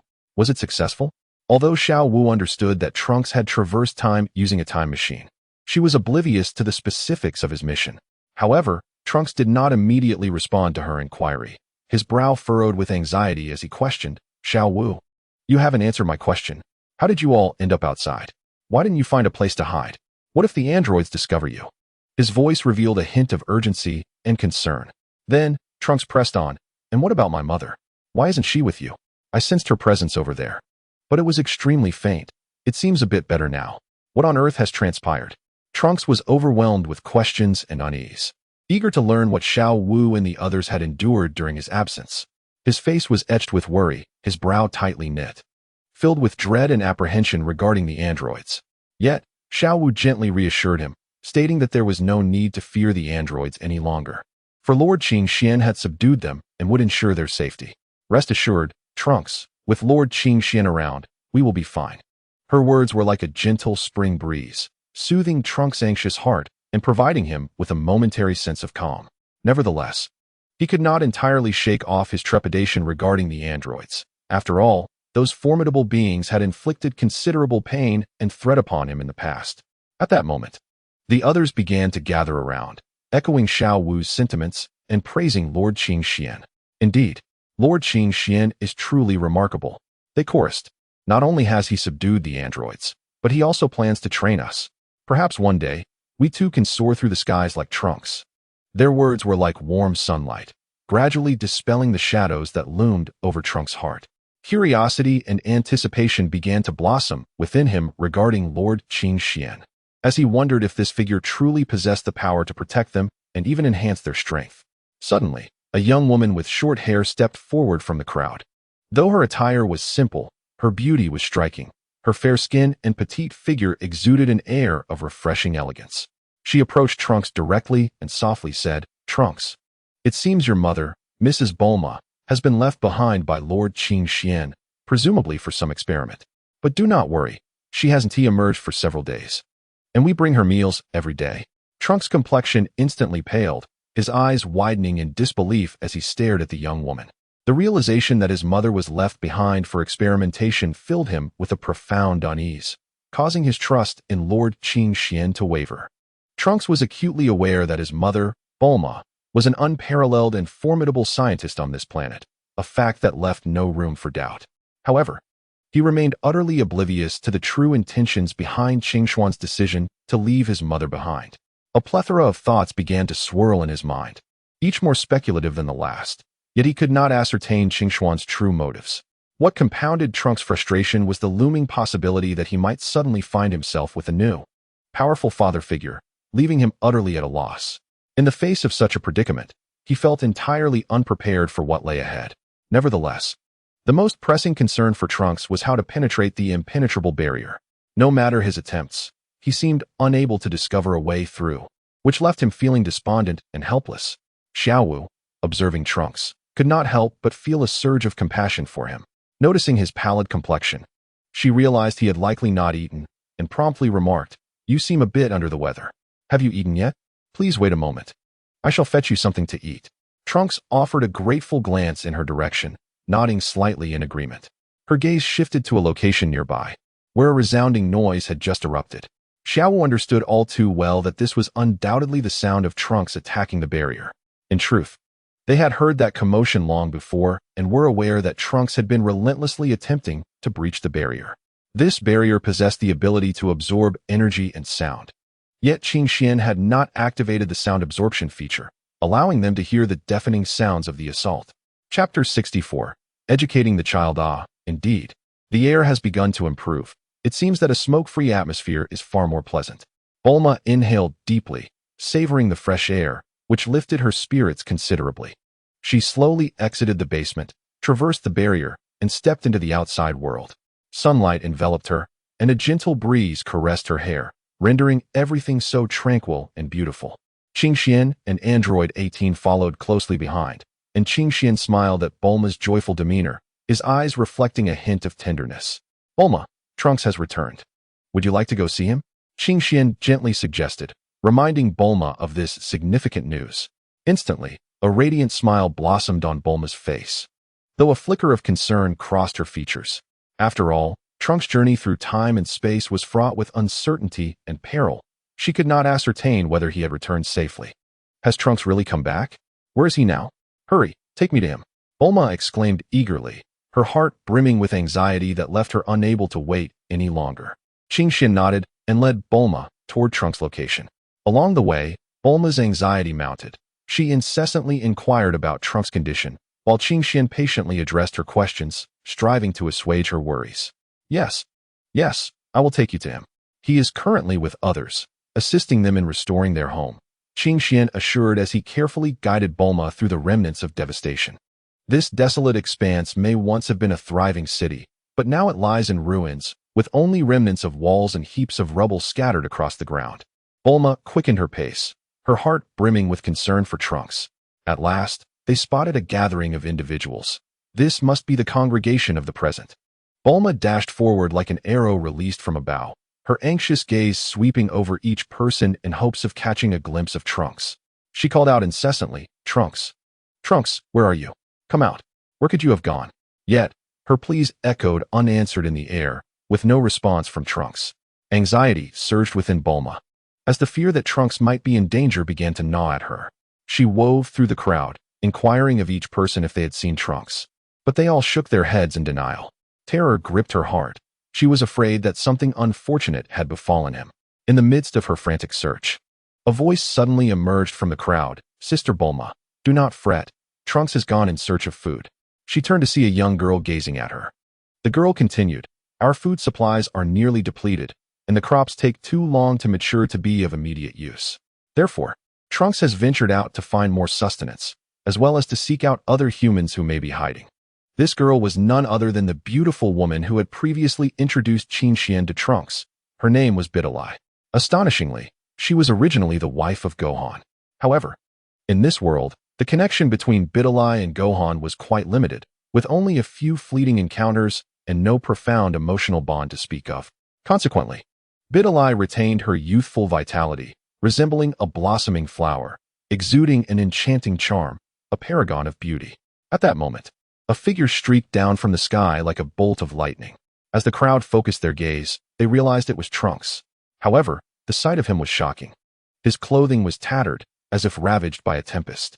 His hair was disheveled, obscuring part of his face, and a trickle of blood stained the corner of his mouth. A disturbing sight. Furthermore, his body was marred with numerous wounds, each oozing blood, inciting concern for his injuries. Even more astonishing was the sight of a massive chunk of dinosaur meat slung over his shoulder.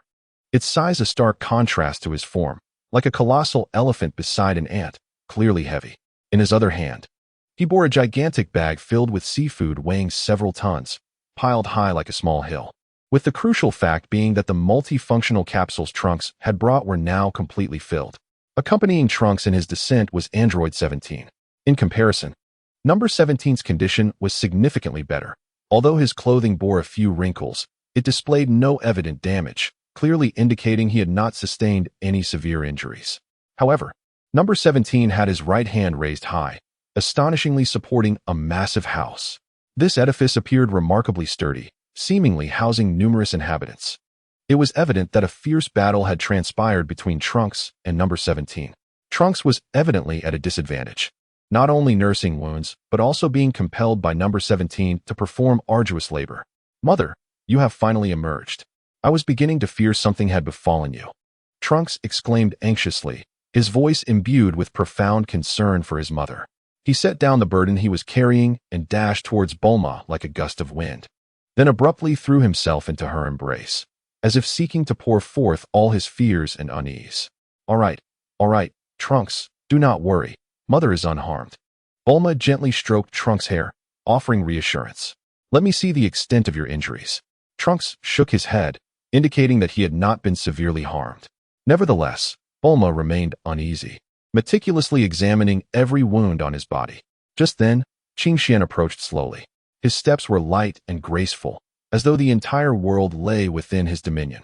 Qin Xuan's gaze fell upon Trunks, scanning his injuries before the corners of his mouth curved slightly upwards, revealing a subtle, barely perceptible smile. Trunks, it appears you have indeed engaged with Number 17. Qin Xuan's tone was calm and indifferent. Did they not inform you that Number 17 is now under my command? Upon hearing this, Trunks' expression instantly hardened. Instinctively, he positioned Bulma behind him, as if to shield her from any potential harm. Enough, Qin Xian, do not frighten Trunks. He is still injured. Bulma stepped out from behind Trunks, addressing Qin Xian with dissatisfaction, before turning to introduce him to Trunks. Chapter 65. Training Trunks. Trunks, from now on, you must show respect to your uncle Qin Xian, understand? Bulma's tone was somewhat hesitant and unnatural. Trunks looked at his mother in confusion, unable to comprehend why she had suddenly made such a statement.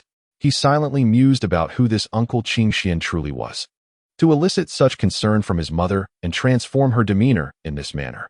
Do not worry, Trunks, your uncle Qin Xian treats me very well, and do not think to persuade me otherwise. My mind is made up. With that, Bulma lifted her hand, intending to affectionately ruffle Trunks' hair as she usually did. However, upon her hand making contact with his hair, she suddenly realized the awkwardness of the gesture, as Trunks now towered over her by more than a head. Bulma's hand lingered awkwardly in the air, and she offered a somewhat embarrassed smile before retracting her hand. Trunks noticed his mother's actions, and an unusual feeling surged within him. At that moment, Trunks suddenly seemed to grasp something, his eyes widening in astonishment as he stared at Bulma. In disbelief, he asked, "Mother, what did you just say? How can you do this? You've known this man for merely a few days, and what about my father?" Trunks' voice brimmed with disappointment and anger. He could not fathom how his mother could so quickly become involved with a stranger, nor could he imagine his father's reaction upon learning of this situation. He fixed his gaze on Bulma, observing the faint blush on her cheeks, and his shock intensified. He never anticipated that an unknown man could so effortlessly take his mother away from him. This was simply unfathomable. As Trunks stood there, bewildered, Bulma appeared before him like a specter. With light, graceful steps, she approached Qin Xian, as though this man were the most significant person in her life. Meanwhile, Ivy lay quietly in Qin Xuan's embrace, her face radiant with a blissful smile. The innocence and brilliance of her smile stirred something deep within. Trunks widened his eyes, fixated on the scene unfolding before him.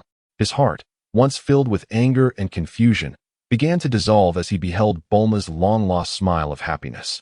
Since Trunks had come of age, he had not seen his mother wear such a joyful expression. This smile, both foreign and delightful, rendered Trunks unable to act on his initial impulse to confront Qin Xian. Yet, at that moment, Qin Xian seemed to perceive Trunks' inner turmoil. With a slight upward curl of his lips, he revealed a subtle smile and slowly released Bulma from his embrace before striding toward Trunks. "Trunks, I understand that you harbor some discontent at this moment, but there is no need for such worry. I will ensure that your smile returns." Qin Xian spoke softly, his tone imbued with an irresistible confidence. Before the words had fully escaped his lips, Qin Xian suddenly unleashed a punch, swift as lightning, striking Trunks with tremendous force. With a resounding crash, Trunks' body was sent soaring like a kite severed from its string, vanishing from the sight of those present. Seeing this, Qin Xuan's smile became more pronounced as he gradually turned his gaze toward Bulma, his eyes filled with tenderness and adoration. "Bulma, fret not. Trunks will come to no harm.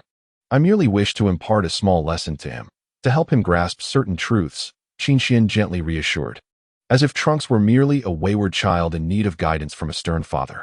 Alas, this child has lost his father from a young age, deprived of a complete childhood. Now, allow me to assist him, so that he may soon experience a truly complete childhood. Qin Xian sighed softly, his words imbued with compassion and affection for Tenenx. As soon as he finished speaking, Qin Xuan's figure flickered, akin to a shooting star traversing the heavens, as he sped towards the direction in which Tenenx had been sent flying. Before Tenenx could extricate himself from the grip of the shockwave, Qin Xian arrived with the swiftness of lightning.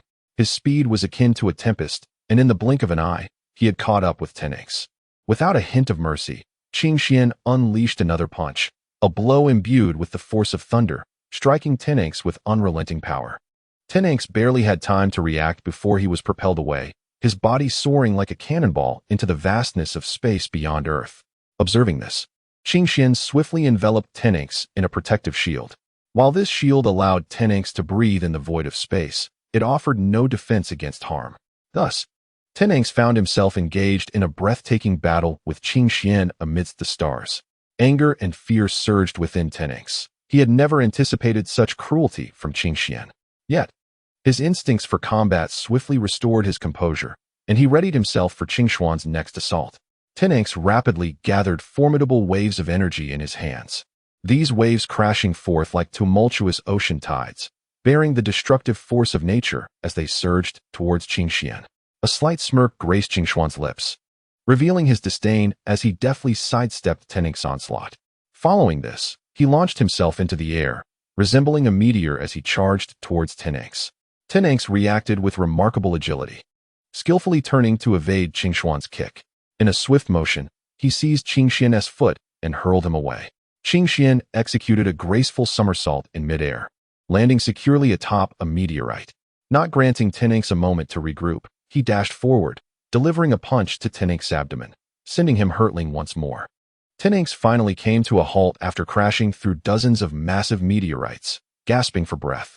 Aware that he was currently incapable of inflicting any harm upon Qin Xian, he decisively transformed into a Super Saiyan.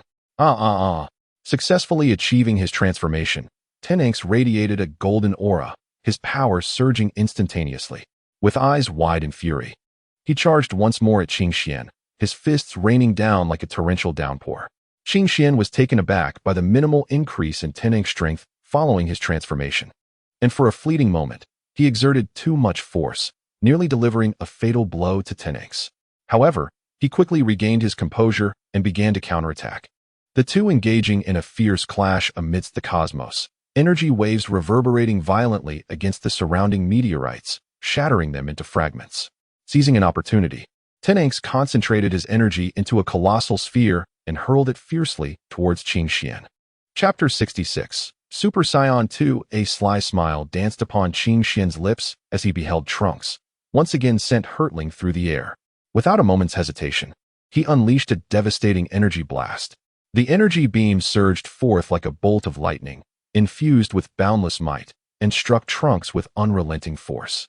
A cry of anguish echoed through the air as Trunks, akin to a severed kite, soared backward and crashed into a distant, desolate planet, sending a cloud of dust swirling. He lay there, groaning in pain, his body curled into a tight ball, clearly bearing the brunt of the assault. Observing this, Qing Xian's smile deepened with mockery. He sauntered over to Trunks, towering above him, and sneered, "Trunks, you are utterly pathetic. With such feeble strength, how can you ever hope to protect your mother? How can you safeguard those you cherish?" Trunks, sprawled on the ground, struggled to lift his head, his face etched with agony and despair. His lips trembled as he attempted to articulate words, yet no sound emerged. Qing Xian, unrelenting, continued his merciless taunts. "Look at your pitiful state. If your mother saw you like this, how profoundly disappointed she would be. It is your weakness that compelled her to sacrifice herself to be with me. It is your frailty that allowed those despicable androids to slaughter so many innocents. It is your impotence that led to your worthless brother Gohan losing his life while trying to protect you." Each of Qing Xian's words struck Trunks hard like a hammer, causing him to writhe in anguish. These remarks pierced his very soul like daggers. "Ah, that loathsome scoundrel, I shall never forgive you. I will not allow you to so brazenly insult my brother Gohan." With Qing Xian's contempt for Gohan igniting a fiery rage within him, Trunks could no longer contain the volcanic fury that surged forth. Summoning all his strength, he struggled to rise from the ground. His eyes, bloodshot with wrath, locked onto Qing Xian with an intensity that seemed capable of devouring him whole. His body trembled with rage, every muscle taut as if on the verge of snapping. "You shall pay for your transgressions," Trunks bellowed, his voice resonating with a thunderous echo, as if the very world could feel his indignation. In an instant, he transformed into a Super Saiyan once more, his form enveloped in a dazzling golden aura, his hair igniting into flames of gold. Qing Xian, however, remained composed, observing the furious Trunks with a smirk, a subtle smile gracing his lips. Trunks felt an immense power coursing through him, a surge so sudden that it caught him off guard. Yet, he quickly recognized it as the awakening of his latent potential. However, he was mistaken from the very beginning. Qing Xian had been secretly channeling power to Trunks, enhancing his base combat abilities, which brought him to the brink of attaining Super Saiyan 2. Trunks let out a thunderous roar, his body trembling violently from the sudden surge of power. As he shouted, the strength within him erupted like a flood breaking through a dam, intertwining with the power that Qing Xian had discreetly provided, resulting in an astonishing transformation. Trunks' Super Saiyan transformation underwent a remarkable change. His golden hair lengthened, cascading down his shoulders like a waterfall. The golden aura surrounding him became more ferocious, laced with tendrils of delicate lightning that danced within the flames like ethereal sprites. Thus, with Qing Xuan's assistance, Trunks successfully transcended his limits and transformed into Super Saiyan 2. Now, Trunks was brimming with power and confidence, and without hesitation, he unleashed a full-force strike at Qing Xian, truly living up to the title of the Saiyan who never backs down. Yet, this seemingly devastating blow struck Qing Xian without yielding any reaction whatsoever. Trunks was once again taken aback, unable to believe that despite his significant power upgrade, he could not injure Qing Xian. With his arms crossed, Qing Xian wore a mocking expression. "This level of power is still far from sufficient, Trunks." He spoke nonchalantly, as if the earlier blow, capable of shattering mountains, was merely a gentle breeze. Trunks widened his eyes in disbelief, staring at the unscathed Qingxian. His heart brimmed with confusion and indignation. After struggling to break his limits and become Super Saiyan 2, his full-force attack had proven utterly ineffective against Qingxian. Just as Trunks was lost in thought, Qingxian suddenly moved, appearing before him in an instant, delivering a heavy punch that sent Trunks hurtling through the air. Trunks tumbled several times before crashing heavily to the ground, kicking up a cloud of dust. Do not think that achieving Super Saiyan 2 makes you remarkable before me. You remain an easy target, Qingxian said coldly, with a hint of disdain in his gaze. Struggling to rise, Trunks' resolve strengthened. He silently vowed to discover Qingxuan's weakness and defeat this detestable foe. Qingxian, with a serious demeanor, grasped Trunks by the collar, effortlessly carrying him through the atmosphere and back to Earth. Upon landing, Qingxian unceremoniously tossed Trunks to the ground and retrieved a senzu bean from his pocket, placing it into Trunks' mouth. The bean quickly dissolved, transforming into a potent energy that swiftly healed Trunks' severe injuries. Trunks' complexion gradually regained its rosy hue. From the brink of death, he revitalized in the blink of an eye. Listen well. Qingxian gazed at Trunks, his voice stern. Reflect carefully on today's battle. Contemplate all your mistakes and shortcomings. Trunks lowered his head in silence, clearly still reeling from his recent defeat. At that moment, Bulma approached, her eyes falling upon Trunks' tattered attire and unmarred skin. Instantly understanding that Qingxian had rescued him with a healing bean. Trunks, I have long warned you not to disrespect your uncle Qingxian. Look what has happened now. You've been thoroughly beaten. Bulma admonished. Trunks grumbled softly, seemingly unwilling to accept his fate, yet aware of his fault. He chose silence and turned away, leaving quietly. Qingxian and Bulma watched Trunks' retreating figure, saying nothing further. Chapter 67. Chi-Chi in a somewhat tranquil corner of the Wonton Mountain.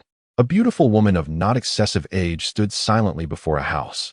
Her graceful figure adorned in a simple long dress swayed gently in the breeze, accentuating her elegant silhouette. Sunlight cascaded upon her, yet it failed to illuminate the profound sorrow in her eyes. Her face, exquisitely painted, bore a pale complexion, and her brows, resembling distant mountains, were tightly knitted, as if to contain endless grief. Her bright, large eyes now brimmed with desolation, gazing quietly at the world beyond the house. The distant rolling hills, which might typically be a source of delight, appeared to her today as merely a blurred backdrop. The wildflowers blooming in front of the house danced freely in the wind, yet she remained oblivious to their beauty. Her gaze wandered, her thoughts seemingly drifting far away, perhaps reminiscing about joyful times spent in that very place, or perhaps fretting over an uncertain future. Occasionally, a gentle breeze would stir the strands of hair across her forehead, but she remained unaware, lost in her own realm. The sorrow enveloped her like the meandering streams in the mountains, not tumultuous but persistently flowing, wrapping around her and inviting others to delve into the depths of her hidden secrets, longing to dispel the pervasive melancholy that surrounded her. Indeed, this beautiful woman was Chi-Chi, the mother of Gohan and the wife of Goku, Kakarot. At this moment, Chi-Chi sat quietly by the window, her heart heavy with despair. Her gaze, vacant, was cast outside, seemingly peering into some distant place. Yet in truth, her thoughts had long since drifted to a distant past. She yearned for her child, memories washing over her like a tide.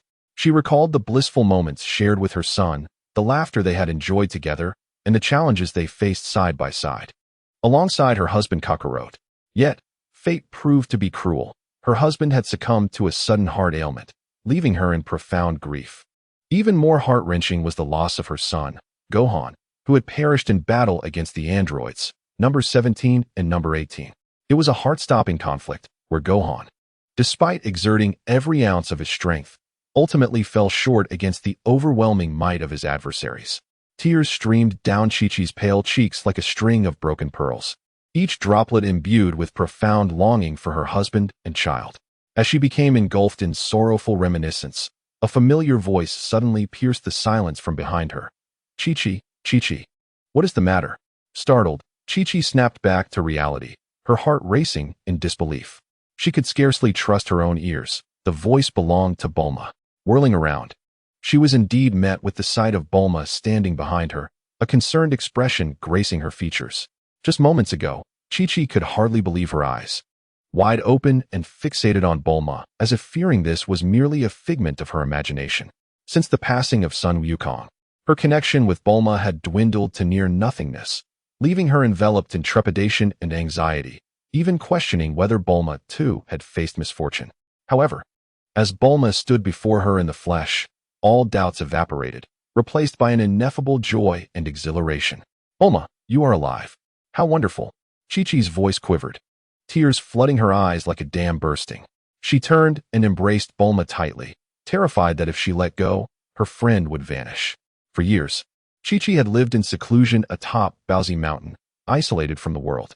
Following son Wukong's demise, she had lost all contact with others and had not spoken to anyone.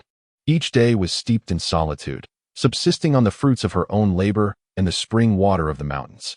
This profound loneliness rendered her in immense anguish, often leading her to contemplate ending her own life. Yet, the mere thought of Bulma and her father, wherever they might be, and the knowledge that there were still those she cared for in this world, compelled her to persevere. "Now, Chi-Chi, look at me. I am perfectly well. Do not worry, for I have splendid news to share." Bulma gently caressed Chi-Chi's back, her voice soft as she sought to soothe her friend's tumultuous emotions. "Do you know? Androids 17 and 18 have been defeated. They can no longer harm humanity." Excitement and joy laced Bulma's voice. Upon hearing this, Chi-Chi's previously tense body relaxed, her eyes widening in disbelief as she gazed at Bulma, struggling to comprehend the revelation. "Really? They have truly been vanquished?" Chi-Chi's voice trembled, tears welling anew in her eyes.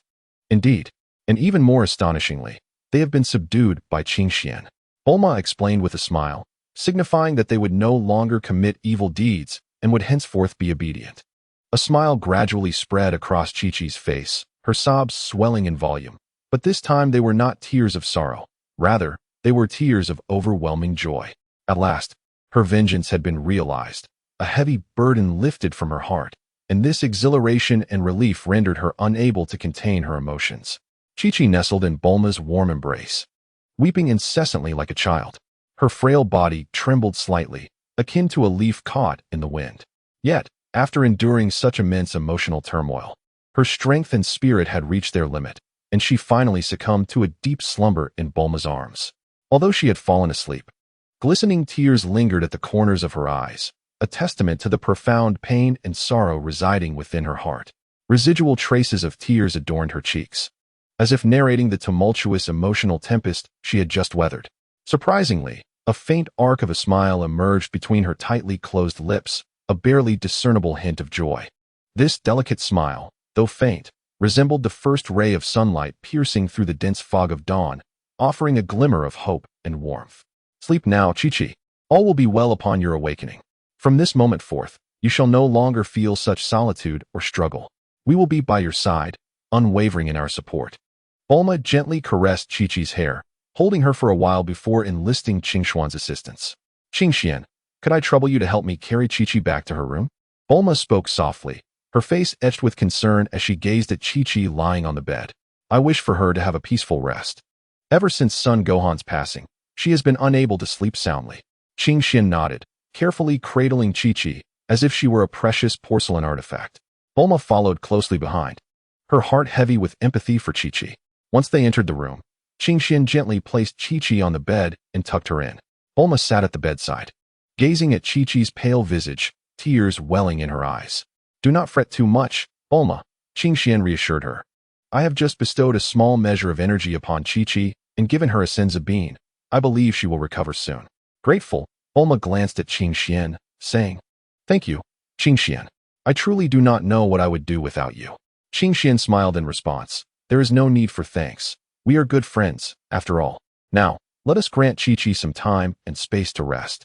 With that, Qingxian lifted Bulma and carried her out of the room to the living room.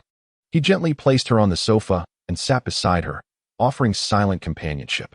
After 10 minutes had passed, Qingxian cautiously opened the kitchen door, his steps light and careful, as if afraid to disturb something precious. Once inside, he inhaled deeply, savoring the faint aroma of cooking oil lingering in the air, resolutely deciding to prepare a delightful meal for Bulma. However, as his gaze swept across the kitchen, he found himself momentarily stunned by the sight before him. The kitchen of Chi-Chi's home resembled a desolate wasteland, devoid of any edible provisions. Even the staple grains and oils had vanished without a trace. The pot contained only a few forlorn wild vegetables, boiled in plain water, lying there in a state of desolation. Qing Xian stood motionless, silently gazing at this disheartening sight, waves of indescribable disappointment and helplessness surging within him. He had initially been filled with joy at the prospect of preparing a sumptuous meal for Bulma, but now that aspiration seemed to have slipped into the realm of impossibility. However, Qing Xian did not allow himself to be defeated by the predicament before him. He quickly regained his composure and began to contemplate solutions to the problem. Suddenly, he remembered his storage space, which was always stocked with a variety of ingredients. Without hesitation, he opened the storage, and the sight of the abundant ingredients brought him a surge of joy. Armed with these provisions, Qing Xian promptly set to work on his culinary endeavors. He skillfully chopped vegetables, stir-fried, and simmered soups, each movement flowing with effortless grace. As the seconds ticked by, after approximately 20 minutes, a lavish spread of delectable dishes was finally laid out before him. Observing the feast, rich in flavor and aroma, a satisfied smile graced Qing Xuan's face. Despite the initial obstacles, he had ultimately succeeded in crafting a delightful banquet for Bulma. After enjoying the sumptuous meal at Chi-Chi's home, Bulma, feeling content, reclined on the sofa, savoring the satisfaction that comes with a full stomach. After a brief respite, she soon engaged in cheerful conversation with Qing Xian, their dialogue filled with lightheartedness, as if the previous pain inflicted by the androids had dissipated. Alas, Trunks lamented, wondering where his mother had gone, feeling as though she had simply followed that person away. A frown etched on his face, he sighed, grappling with confusion and helplessness over his mother's departure. His mother, the woman who had once enveloped him in endless warmth and affection, had now left him without warning, leaving Trunks with an overwhelming sense of loss and solitude. Come now, Trunks, let us not dwell on this, Xiao Wu urged, observing Trunks' sorrowful demeanor. You must trust your mother's choices. After all, Uncle Vegeta has long since been absent. And look at Uncle Qing Xian, handsome, powerful, and of excellent character. As she spoke, admiration sparkled in her eyes. In her view, Uncle Qing Xian epitomized the ideal man, flawless both in appearance and character. Nonetheless, Trunks remained largely unresponsive to Xiao Wu's attempts at consolation. His heart was still entangled in the sorrow of his mother's departure, and he harbored little fondness for the unfamiliar figure of Uncle Qing Xian. At that moment, Qing Xian and Bulma emerged from Chi-Chi's home, Bulma radiating joy and evidently in high spirits. They returned to the gathering spot. Upon seeing his mother, Trunks immediately rose, a hint of reproach flickering in his gaze. Mother, why did you leave without a word? He could not help but express. Bulma approached him with a smile, gently ruffling Trunks' hair. Son, don't be upset. I'm perfectly fine. You see, Qing Xian is a reliable person. Qing Xian approached Trunks with a gentle smile and a steady stride, speaking in a warm and friendly tone. Trunks, I understand that you may not know me well yet, but please believe that I will wholeheartedly care for Bulma. Observing this, Xiao Wu interjected eagerly. Yes, yes. Uncle Qing Xian is truly remarkable. Her voice, light and melodious, conveyed her trust and admiration for Qing Xian. Trunks gazed at Qing Xian, his initial feelings of displeasure and doubt slightly alleviated by Qing Xian's words and Xiao Wu's affirmation. Trunks recognized that his mother's happiness was paramount, and he had heard of Qing Xuan's prowess. Although he still harbored reservations about this man who had suddenly entered their lives, he was willing to grant Qing Xian a chance, given that his mother had chosen him. After a moment of internal struggle, Trunks finally nodded slowly and said, All right. I hope you can truly care for my mother as you claim.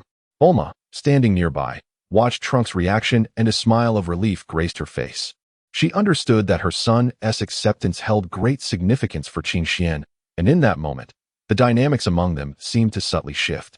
Perhaps this reconciliation would mark a promising beginning for their future, fostering a more harmonious and smooth coexistence. Chapter 69, Enlightenment Chi-Chi. Take a moment to reflect on the life you led alongside Kakarot. You toiled diligently each day, bearing the weight of all household expenses alone while juggling various agricultural tasks. Moreover, you prepared lavish meals for both father and son. Qing Xian looked at the weeping Chi-Chi in his arms with compassion, continuing, For so long, you have silently devoted yourself. Yet where were they? Who among them ever offered to assist you, Even for a day? Even when you entrusted them with responsibilities, what was the outcome? Before long, they vanished, claiming to be training. Qing Xian embraced Chi-Chi tightly, gently comforting her, hoping to divert her attention and help her gradually release her fixation on Kakarot, ultimately embracing herself. However, Chi-Chi seemed lost in her own world, clutching her knees tightly and weeping, oblivious to Qing Xuan's presence. Qing Xian stood by, observing her profound sorrow. Feeling a surge of helplessness and guilt within, he realized that it was his fault that matters had escalated to this point. No matter how he emphasized his strength or boasted of having saved humanity, to Chi-Chi, these accomplishments seemed trivial and unrelated to her struggles. Chi-Chi was a deeply traditional woman. Her inner world relatively closed off, with only one person capable of truly penetrating her heart. Despite Qing Xian having touched upon the depths of her soul on more than one occasion, that profound corner remained forever inaccessible to Kakarot. Yet, Chi-Chi was persistently plagued by a profound sense of guilt, as if she had ruthlessly abandoned the father and son duo in her struggle for survival. This sentiment tormented her, rendering her unable to find solace. All right, as long as you promise me that from this day forth, you will never leave my side and that your heart will harbor only me, I shall assist you in resurrecting your loved ones. Qing Xian stated with a look of resignation, unable to bear witnessing Chi-Chi's continued weeping. At that moment, although Chi-Chi had consumed the magical being, the exhaustion from her previous training had left her utterly fatigued. Qing Xian was acutely aware of this, thus he did not wish for Chi-Chi to persist any longer. Moreover, Bulma was still in slumber, and Qing Xian hoped not to disturb her rest due to Chi-Chi's plight. After all, Bulma was already quite weary. If she were to awaken to comfort Chi-Chi, it would likely only add to her fatigue. What? Resurrect them? You can't be serious. The Dragon Balls on Earth are gone, and they cannot be recreated. Chi-Chi exclaimed, her face a picture of astonishment as she gazed at Qing Xian. Her voice trembling slightly.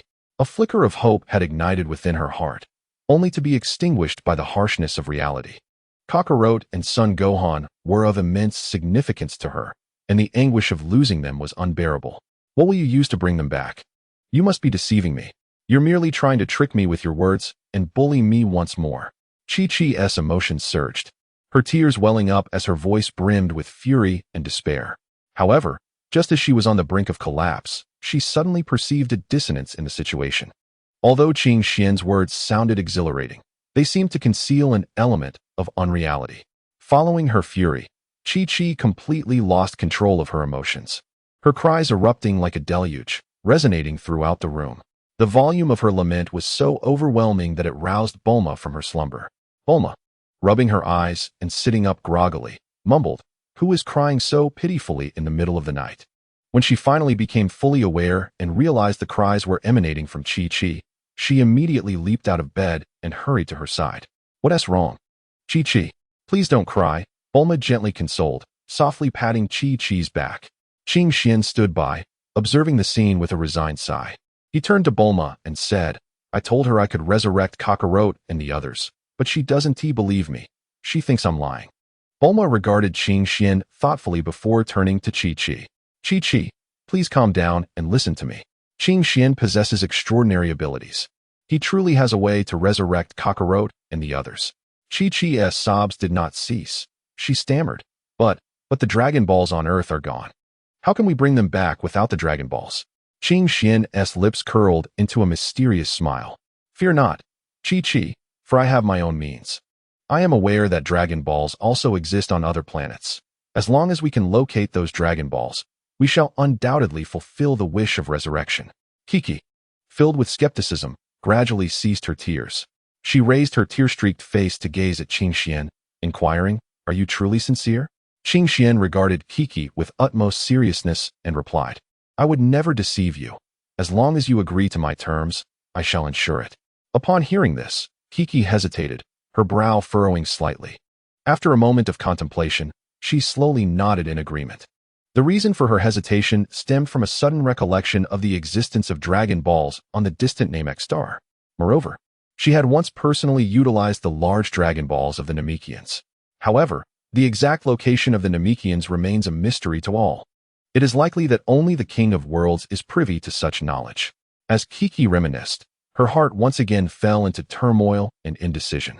She couldn't help but ponder how Kakarot and son Gohan would feel upon being resurrected, only to discover she had found solace in another's embrace. Surely, their anger would be palpable. Bulma observed Kiki, her eyes revealing a blend of helplessness and compassion. Understanding the turmoil within Kiki, she resolved to offer her guidance. Kiki, Bulma spoke softly, you need not concern yourself with their opinions. They have never truly cared for you. To them, you have merely been a loquacious caretaker. Bulma's words struck Kiki with a pang of sorrow, prompting memories of days gone by. The attitudes of those individuals made her feel as though she were a mere afterthought.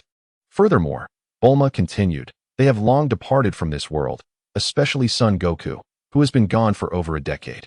Why must you cling to the past? Bulma's words pierced Kiki's heart like a sharp blade.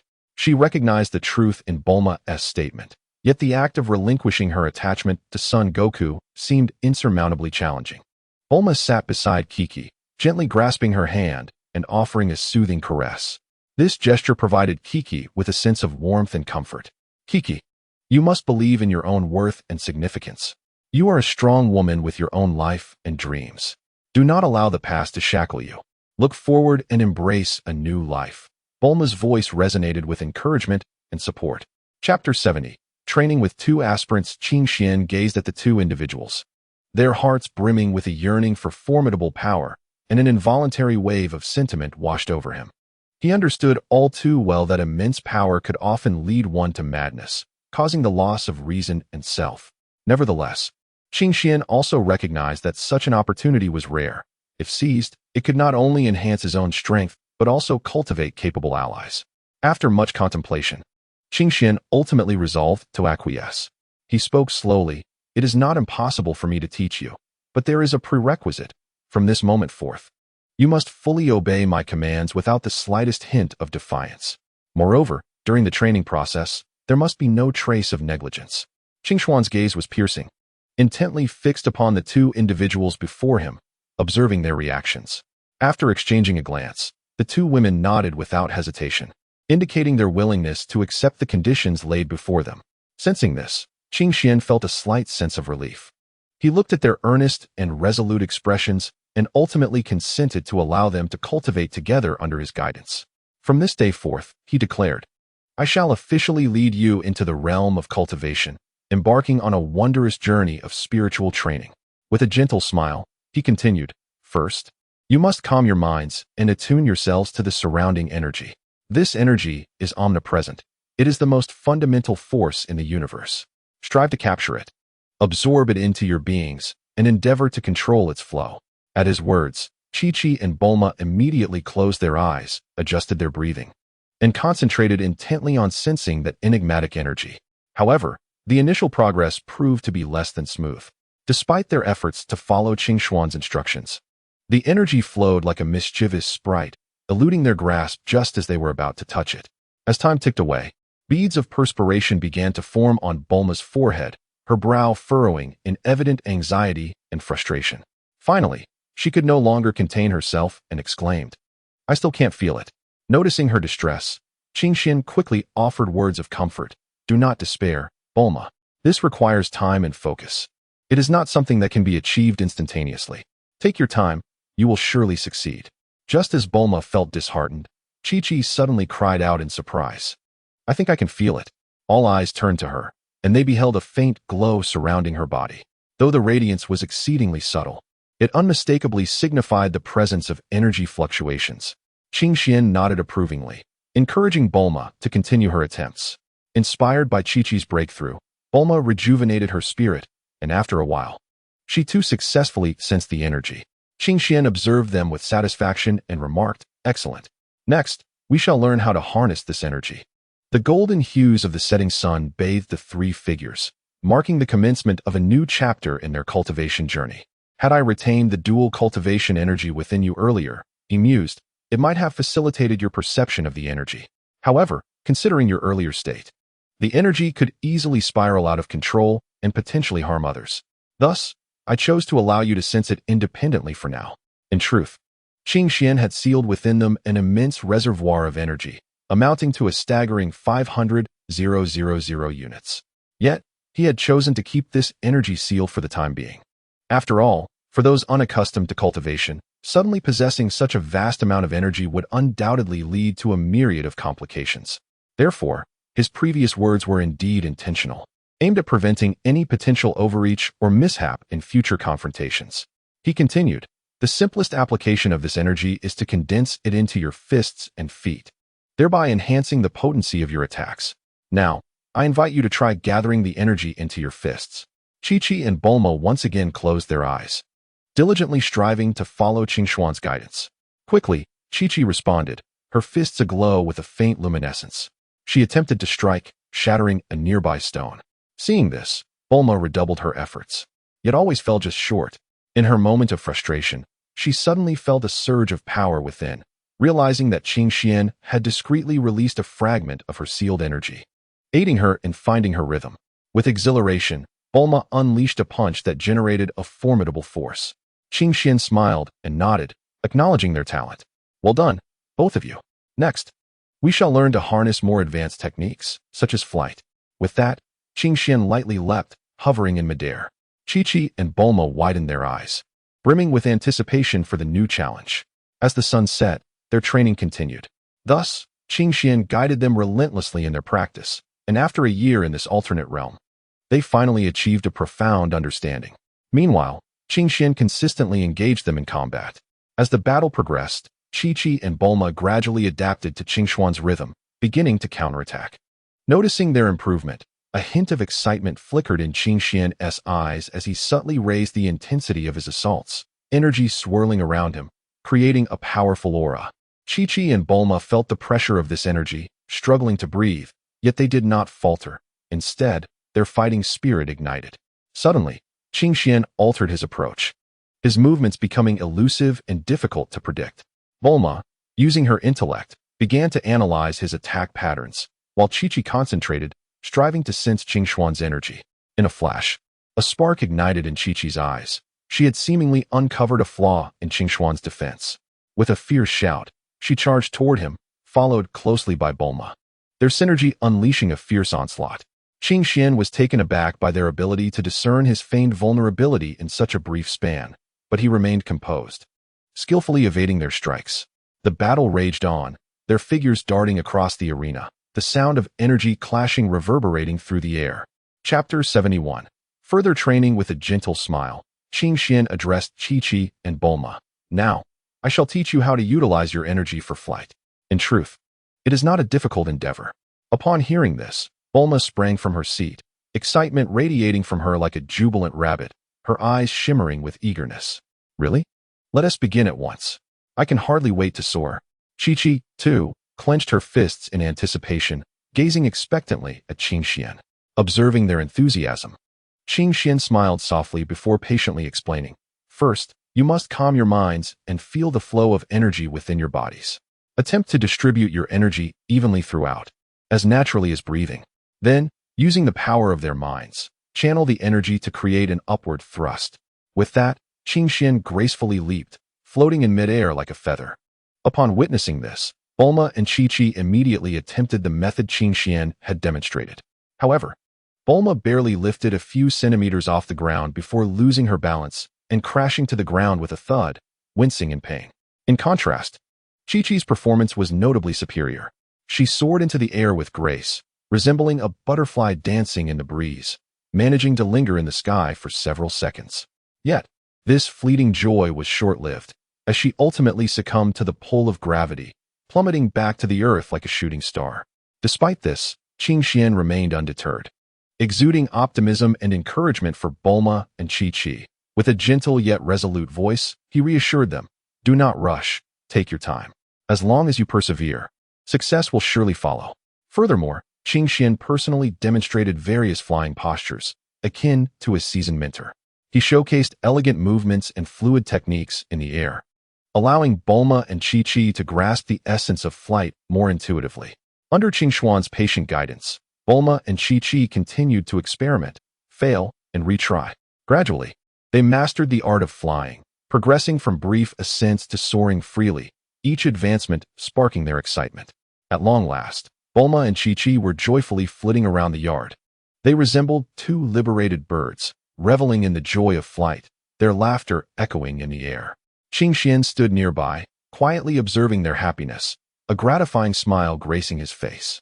This smile was not only a recognition of Bulma and Chi-Chi's efforts, but also a celebration of their growth. Very good, keep it up. Next, I shall teach you how to unleash the energy blast, Qing Xian said, nodding in satisfaction before elaborating on the technique to release the energy blast. As he spoke, he raised his hand, conjuring a dazzling sphere of energy that swirled in his palm as if it possessed a life of its own. In an instant, he thrust it forward, and the sphere shot forth like a cannonball, carrying immense force that obliterated a distant target with a resounding crash. Bulma and Chi-Chi were left in awe, their eyes wide with admiration, their faces brimming with envy as they eagerly wished to try this formidable skill. They hastily mimicked Qing Xian, beginning to gather their energy. Bulma inhaled deeply, channeling all her strength into her hands, desperately compressing the air. Yet, despite her efforts, only a faint glow materialized in her palms, flickering as if it might extinguish at any moment. Chi-Chi fared slightly better, successfully gathering a sphere of energy. But when she attempted to release it, her aim faltered. The energy blast shot forth erratically, striking a nearby tree, causing leaves to tremble and cascade down like a gentle rain of foliage. Qing Xian bore no semblance of reproach. He smiled at the two women and proceeded to elucidate the nuances of the energy cannon once more. Moreover, he personally approached Bulma and Chi-Chi, correcting their postures and instructing them on the proper technique to harness their energy. Under Qing Xian's patient tutelage, Bulma and Chi-Chi diligently practiced. At long last, after numerous attempts, Bulma successfully unleashed a diminutive energy cannon. Although its power was minimal, even trivial, for Bulma, it represented a monumental breakthrough. She leaped with joy, exulting like a child. Qing Xian shared in her delight, encouraging her to persevere, assuring her that she would undoubtedly master a more formidable energy cannon. Chi-Chi, not to be outdone, soon produced an energy cannon of noticeably greater strength. Observing their progress, Qing Xian nodded approvingly, urging them to continue their practice, as such skills would afford them greater self-defense in times of peril. With renewed vigor, Bulma and Chi-Chi tirelessly honed their energy cannons in the courtyard, their laughter and the resounding energy blasts intertwining harmoniously.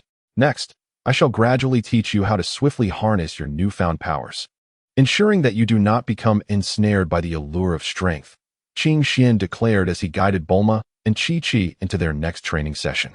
They dedicated 10 full days to their training at Baozi Mountain, during which Qing Xian refrained from engaging them in dual cultivation, instead fostering a positive mindset within them. In the blink of an eye, 10 days passed, and both Bulma and Chi-Chi exhibited remarkable growth in their abilities, allowing them to better control their newfound powers.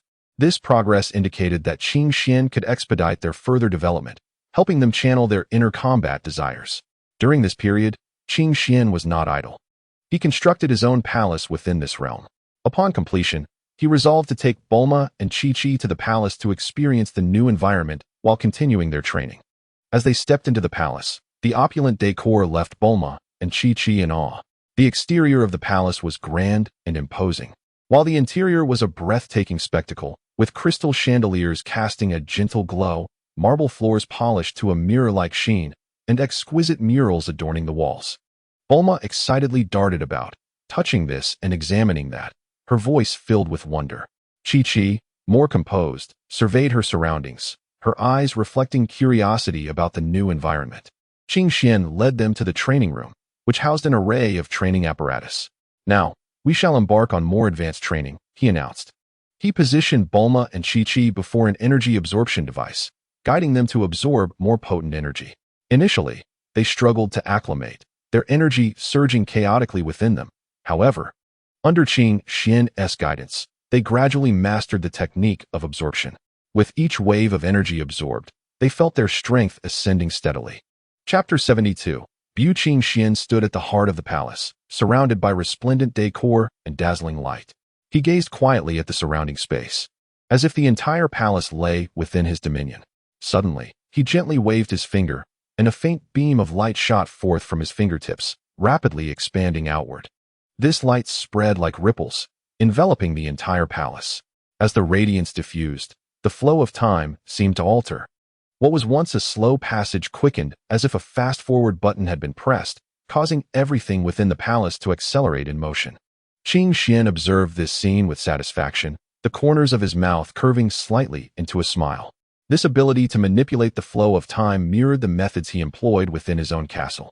Whether in the castle or the palace, he could effortlessly command the passage of time, ensuring that all unfolded according to his will. Deep within the palace, amidst serene tranquility, Qing Xian's avatar diligently engaged in cultivation. This secluded space, far removed from the clamor of the outside world, was solely occupied by Qing Xian and his pursuit of the shadow path. This time, he chose the shadow path as his focus for cultivation. Before him lay 9 masks, each exuding an aura of mystery.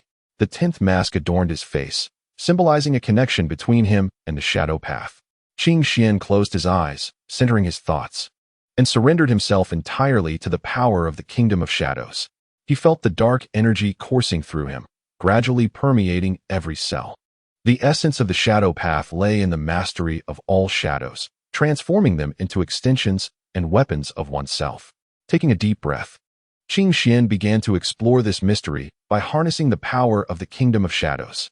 Around him, shadows surged like a tide, as though countless eyes were watching him from the darkness. These shadows seemed to communicate with him, revealing deeper secrets of the shadow path. His avatar sat in stillness, resembling a statue, as his mind gradually settled, merging with the surrounding shadows. He began to infuse the power of the kingdom of shadows into the 9 masks, causing them to emit an eerie glow. Suddenly, as if activated by an unseen force, the 9 masks trembled simultaneously. Streams of shadow erupted from the masks, intertwining and forming a colossal vortex of darkness. Qing Xian's avatar sensed a powerful attraction, and his body was involuntarily drawn into the swirling shadows. At the vortex's center, his form began to merge with the shadows, transforming him into a part of the darkness itself. His consciousness blurred, melding with the realm of shadows, where he could perceive the flow, transformation, and power of shadows. He began to grasp the deeper mysteries of the shadow path, the sensation of commanding the shadows intensifying. Qing Xian's true self appeared like a specter, gracefully descending before the palace entrance, his elongated silhouette rendered somewhat ethereal by the moonlight, as though he were a messenger from another realm. Bulma and Chi-Chi followed closely behind, their steps somewhat hesitant, seemingly filled with curiosity about this unfamiliar place. As Qing Xian pushed open the chamber door, a faint fragrance wafted towards them. The room was adorned in a simple yet elegant manner, with a massive bed occupying the center, surrounded by exquisite furniture and decorations. Qing Xian turned around, a subtle smile gracing his lips, illuminating his face with a sunny disposition. "What do you think of this room?" he inquired, his voice deep and resonant, as if it could penetrate the very soul. "Will anyone stay here, or will you share the space together?" His words resonated like thunder in Bulma and Chi-Chi's ears, their expressions betraying a sense of reluctance. They certainly did not wish to share a room. They lowered their heads, unable to meet Qing Xuan's gaze, while an inexplicable feeling surged within them. "Before you decide, perhaps you should train a bit. After all, it is still early. Daily training requires 500 push-ups and 500 sit-ups, without exception." With that, Qing Xian led them to the training ground to embark on their journey of discipline. After their training concluded, they were permitted to return and rest. As the morning sun filtered through the sheer curtains, casting a warm glow upon the floor, Bulma and Chi-Chi slowly awakened, their faces still marked by fatigue. Qing Xian had already arrived at their room, calling them to rise as he stood by the window, gazing outside, exuding an aura that was both mysterious and powerful. "Good morning," he said, turning to them with a smile that radiated warmth. Bulma and Chi-Chi blushed in response, their hearts a mix of fluster and sweetness. Just then, a commotion erupted outside the palace. Qing Xian furrowed his brow, instantly sensing a potent, malevolent presence approaching. "It seems something has come knocking," he stated with gravity.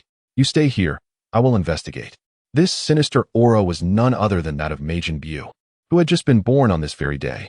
In an instant, Qing Xian transformed into a streak of light, racing toward the palace exit. He beheld Majin Buu, that rotund figure wreaking havoc on the recently restored structures, leaving devastation in its wake. Qing Xian halted, his gaze icy as he fixed his eyes on Buu. "You wicked creature. You shall not succeed today." Buu let out a grotesque laugh. "Who are you to meddle in my affairs? With that, he extended his enormous arm toward Qing Xian. With a swift movement, Qing Xian evaded the attack effortlessly, simultaneously gathering a formidable energy sphere in his hands to launch at Bu. Upon impact, Bu staggered but quickly regained his composure. At that moment, something unexpected occurred. Bu's body began to tremble violently, and suddenly, as if torn apart by an unseen force, he split into several identical smaller Bus. These miniature Bus were nimble and swift, closing in on Qing Xian from all directions like ravenous wolves. In the face of this sudden turn of events, Qing Xian remained remarkably composed. A confident smile played on his lips as he unhesitatingly unleashed the power of the shadow path. With a swift motion of his hands, the shadows surrounding him appeared to be imbued with life, swirling rapidly like serpents, entwining around Qing Xian. Subsequently, under Qing Xian's command, these shadows transformed into razor-sharp blades, hurtling towards the small Bu with astonishing speed. A series of sharp cracking sounds echoed as the small Bus were instantaneously sliced into fragments, littering the ground. However, to his astonishment, the dismembered pieces of the Bus did not vanish. Instead, they began to coalesce on their own, and in the blink of an eye, they reformed into complete Bus, seemingly in greater numbers than before. Realizing the magnitude of Bu's regeneration abilities exceeded his expectations, Qing Xian felt a twinge of dread. If this continued, he feared he would be overwhelmed by the relentless tide of Bus. Without hesitation, Qing Xian resolved to unleash the full power of his shadow laws. Although his understanding of the shadow laws was still rudimentary, hovering around a mere 10, he possessed considerable confidence in his own strength, believing it sufficient to easily defeat Bu. Taking a deep breath, he gradually closed his eyes, focusing his mind to draw upon the power of the Shadow Kingdom within him. As he concentrated, a thick shroud of darkness enveloped him, as inky as ink itself, capable of devouring all light. Under this cloak of shadows, Qing Xian's aura surged exponentially, transforming him into a formidable figure, akin to a war god, exuding an overwhelming pressure. Suddenly, he opened his eyes, a glint of cold light flashing within, and then he launched himself towards Bu like a cannonball. In an instant, he collided fiercely with Bu, igniting a breathtaking close-quarters battle. The intensity of the confrontation between Qing Xian and Bu was remarkable, with each of Qing Xian's punches infused with the essence of the shadow laws, striking like lightning with immense force. Under the relentless assault, Bu was forced to retreat, faltering step by step. Yet, to Qing Xian's surprise, Bu exhibited an unexpected resilience that he had not anticipated. Just when Qing Xian believed he had the upper hand, Bu suddenly emitted a peculiar cry, his body swelling as if filled with air, transforming into a colossal mass of flesh. This massive form hurtled towards Qing Xian at an astonishing pace, akin to a cannonball. Qing Xian had no time to evade and was struck forcefully, catapulting him through the air before crashing heavily to the ground, kicking up a cloud of dust. Lying on the ground, Qing Xian felt as though his bones were shattered, racked by excruciating pain. Yet he understood that he could not succumb. He must rise immediately. As he struggled to regain his footing, Bu revealed his bizarre ability once again. His form suddenly split into countless small Bus, encircling Qing Xian tightly, surging towards him like a relentless tide. A sense of urgency gripped Qing Xian's heart as he realized that he could no longer remain a passive recipient of blows. Taking a deep breath, he concentrated all his energy, channeling the power of the laws of shadows to its zenith. In an instant, a black shield materialized before him, shimmering with a mysterious brilliance akin to stars in the night sky. The small Bu, resembling a swarm of frenzied bees, crashed violently against the shield. However, the shield's defensive strength was astonishingly formidable. The small Bu rebounded as if they had collided with an impenetrable wall, scattering and tumbling in disarray. Seizing this fleeting opportunity, Qing Xian's gaze sharpened, meticulously scrutinizing Bu for any revealing detail. Suddenly, he noticed a fleeting glimmer of panic in Bu's eyes, igniting a spark of insight within Qing Xian. He realized that Bu had exposed a vulnerability. A slight smile curved Qing Xian's lips as he spoke with measured calmness. Enough of this play, Bu. Your current strength is woefully inadequate. Had you not retained a sliver of usefulness, you would have long been obliterated, down to the very last cell. His words dripped with unabashed disdain, as if Bu were nothing more than an insignificant insect in his eyes. With an air of nonchalance, Qing Xian lifted one hand, his fingers moving with a deliberate grace, unleashing a torrent of powerful energy. This force manifested as an invisible hand, seizing Bu and anchoring him firmly in midair. Despite Bu's frenzied struggles and desperate cries, he found himself utterly ensnared, his body rendered completely powerless. Qing Xian regarded Bu with an impassive expression, gradually drawing him closer. Bu floated helplessly through the air, like a marionette under manipulation, devoid of autonomy. When Bu was within arm's reach, Qing Xian extended his other hand, unhesitatingly tearing a piece of flesh from Bu's form. The morsel writhed in his grasp, seemingly imbued with a semblance of life. Amused, Qing Xian contemplated the potential transformations of this fragment of Bu, deciding to place it within his shadow realm for further observation. At the very moment Qing Xian deposited the piece into the shadow realm, Bu emitted a piercing shriek, a sound so deafening that it reverberated through the entire space as if it were quaking. In response to the cry, the previously repelled small Bu swiftly converged back to his body as if summoned by an unseen force. Bu's form swelled once more, his already imposing stature growing even more colossal, and it appeared that his strength surged at that moment. Yet, despite Bu's fervent efforts to escape Qing Xian's grasp, all attempts proved futile. No matter how he struggled and roared, the overwhelming power felt like an insurmountable chasm, binding him tightly without a hint of relent. Bu's furious roars echoed through the air, deafening in their intensity, but to Qing Xian, it was merely a cacophony. He furrowed his brow slightly, revealing a hint of impatience, and then nonchalantly waved his hand. In an instant, Bu's figure vanished without a trace, as if an invisible hand had covered his mouth. Qing Xian turned to leave, leaving Bu to struggle alone in place. His steps were light and graceful, as if everything around him was of no concern. His gaze fell upon a nearby ruin, the remnants of a home painstakingly constructed by the survivors. Witnessing this once vibrant and hopeful place reduced to chaos, a wave of compassion welled up in Qing Xuan's heart.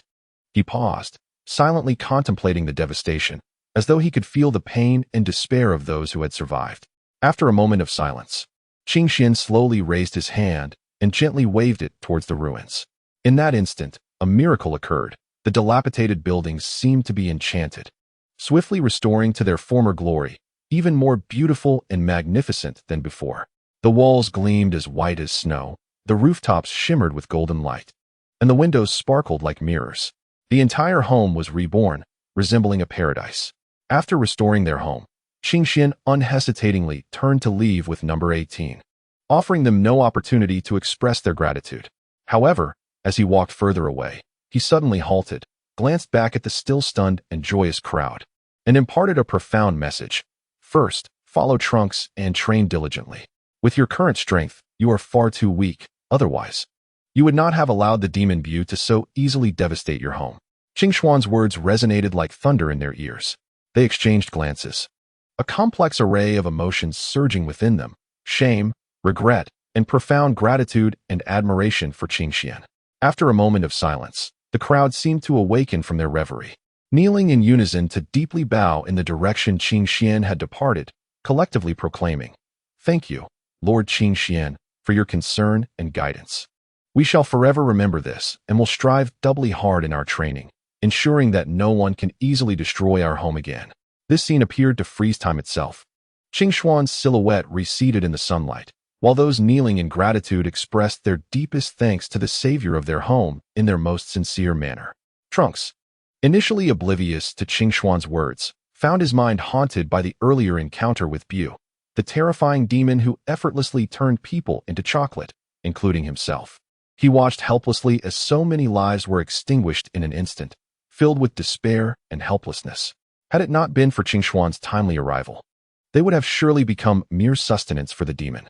Moreover, it was Qing Xuan's potent energy that restored them from their chocolate state. This revelation imparted a profound understanding to Trunks regarding the significance of training. Only by continually enhancing one's strength could one have a foundation to rely upon when confronting unknown foes. Trunks realized that no one could predict when or where the next enemy would appear. To safeguard himself and those around him, he resolved to no longer take his training lightly. With a serious expression, he addressed the kneeling crowd. "Everyone, take the day to rest, but starting tomorrow, all must train with me without exception. Laziness will not be tolerated. Upon hearing Ternank's words, the crowd rose, their eyes filled with unwavering determination. They understood that this was a chance to alter their fates. The following morning, as dawn broke, everyone gathered at the training grounds. Ternank surveyed the spirited individuals before him and nodded in satisfaction. He began to formulate a comprehensive training regimen, meticulously organizing everything from fundamental physical conditioning to advanced techniques in energy manipulation. As the days passed, under Ternank's guidance, the group experienced significant enhancement in their abilities. Their sweat drenched the training grounds as they diligently practiced, the air resonating with battle cries and the sounds of fists and feet colliding. However, as time progressed, some began to feel the strain of exhaustion. Yet, upon witnessing Ternank's serious yet passionate gaze, they gritted their teeth and persevered through their fatigue. Ternank's continually corrected their movements, aware that only through genuine improvement could they hope to confront future dangers with strength. This grueling training, drenched in sweat and effort, had only just begun. Meanwhile, upon returning to Baozi Mountain with Android 18, Qingxian gently embraced her, softly whispering words of comfort to mend her wounded spirit. In his arms, Android 18 felt an unprecedented warmth and sense of security, her tears flowing like a bursting dam, soaking Qingshuan's legs. Qingxian did not feel annoyance at her tears. Instead, he spoke in an even gentler tone, assuring her that everything would eventually be all right. His words were like a refreshing spring, nurturing her parched heart and gradually calming her. Of course, Qingxian did not forget Bulma and Chi-Chi. He extended warm embraces and words of comfort to them as well, allowing them to feel his care and affection. Under Qingshuan's solace, Bulma and Chi-Chi also ceased their tears, their spirits gradually settling. Watching the three women, exhausted from crying, a surge of affection welled up within Qingxian. He resolved to do something special for them, to help them regain their spirits. Quietly, he activated his genetic engine system, Xiaozhu, within his mind. Xiaozhu, analyze the cellular genes of Majin Buu in my possession, retaining those beneficial to the human body while eliminating the rest. Qingxian issued the first command. Xiaozhu swiftly commenced its task, conducting a detailed analysis of Majin Buu's cellular genes. It precisely filtered out the segments advantageous to the human body, thoroughly discarding the unnecessary portions. Subsequently, Qingxian addressed Xiaozhu, instructing her to analyze these additional gene samples. Ultimately, he sought to merge these samples with the genes of Majin Buu, ensuring that the inherent physical characteristics and physiological traits of these samples remained unaltered. Following Qingxian's directives, Xiaozhu meticulously analyzed the remaining gene samples and achieved a flawless fusion with Majin Buu's genes. Throughout this intricate process, she took great care to preserve the original physical features and physiological traits of the gene samples, ensuring that no adverse effects would arise. In conclusion, Qingxian reiterated the necessity of encapsulating all beneficial attributes of Majin Buu within these gene samples, leaving no detail overlooked. Upon receiving her orders, Xiaozhu devoted herself wholeheartedly to the task. After a series of complex procedures, she successfully integrated Majin Buu's advantageous traits into the gene samples, endowing them with enhanced capabilities and potential. Without hesitation, Qingxian merged these genes into the bodies of Bulma, Chi-Chi, and Android 18. He opted to integrate the genes into their systems while they remained in slumber, as they were utterly exhausted. Furthermore, due to a temporary lack of energy, Qingxian felt compelled to provide them with a modicum of energy. However, he refrained from doing so, wishing for them to enjoy their rest and recreation undisturbed. Chapter 75. The Mission Ding Dong. The host is urged to complete the mission promptly. This was a long-forgotten voice, reminding the host of an important task that required fulfillment. Mission 1. Achieve 100 kills. Currently, 9 have been completed. The voice continued, stating that as long as one exists, all counterparts within the parallel timelines must fall, or it will be deemed a failure. This indicated that the host needed to seek out and defeat all counterparts identical to the target within numerous parallel timelines to truly complete the mission. Additionally, only those characters that had appeared in the original narrative were considered valid targets. Others could be eliminated but would not count towards the completion tally. This condition further narrowed the scope of the mission, establishing that only characters from the original work were the true objectives, while others, despite being vanquished, would not contribute to the mission's completion. The voice concluded with encouragement, urging the host to persevere. Apart from Mission 1, additional tasks awaited the host's fulfillment. Mission 2. Achieve universe unification. Merge all parallel universes and timelines into a singular entity. Current progress is 0. This task appeared exceedingly formidable, requiring the amalgamation of countless parallel universes and timelines into a cohesive whole, indicating that the host had a considerable journey ahead. Mission 3. Take on apprentices. The host must recruit individuals ranked within the top 10 in potential from across all universes after completing Mission 2, as well as their counterparts from parallel timelines. This mission not only demanded that the host unify the universes, but also required the recruitment of those with immense potential, while not neglecting the counterparts from parallel timelines. These tasks are increasingly arduous, yet the host shows no intention of retreating. He is resolutely determined to exert all his effort to accomplish these seemingly insurmountable challenges. However, just as Qing Xian was leisurely enjoying a moment of tranquility, the system unexpectedly emitted a crisp notification sound. This sound resonated like a thunderclap in Qing Xuan's ears, startling him so much that he nearly spilled the milk he held. The sudden fright caused his body to jolt as if struck by electricity, causing the milk to shake violently in his hand, as if it were on the verge of spilling onto the ground. With wide eyes and a face full of astonishment, Qing Xian gazed at the milk, silently grateful that it had not truly spilled. Previously, he had been comfortably reclined in a lounge chair, basking in the warm sunlight and leisurely sipping his milk. His mood mirrored the clear sky, calm and joyous. Yet, the system's notification shattered this serenity like a powerful shockwave. Nevertheless, Qing Xian was no stranger to tumultuous experiences. He quickly regained his composure. Taking a deep breath, he endeavored to steady his racing heart, then slowly closed his eyes, continuing to savor the warmth of the sunlight on his skin.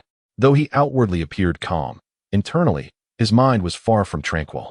Qing Xian pondered the implications of the tasks recently issued by the system. What challenges and opportunities might they present?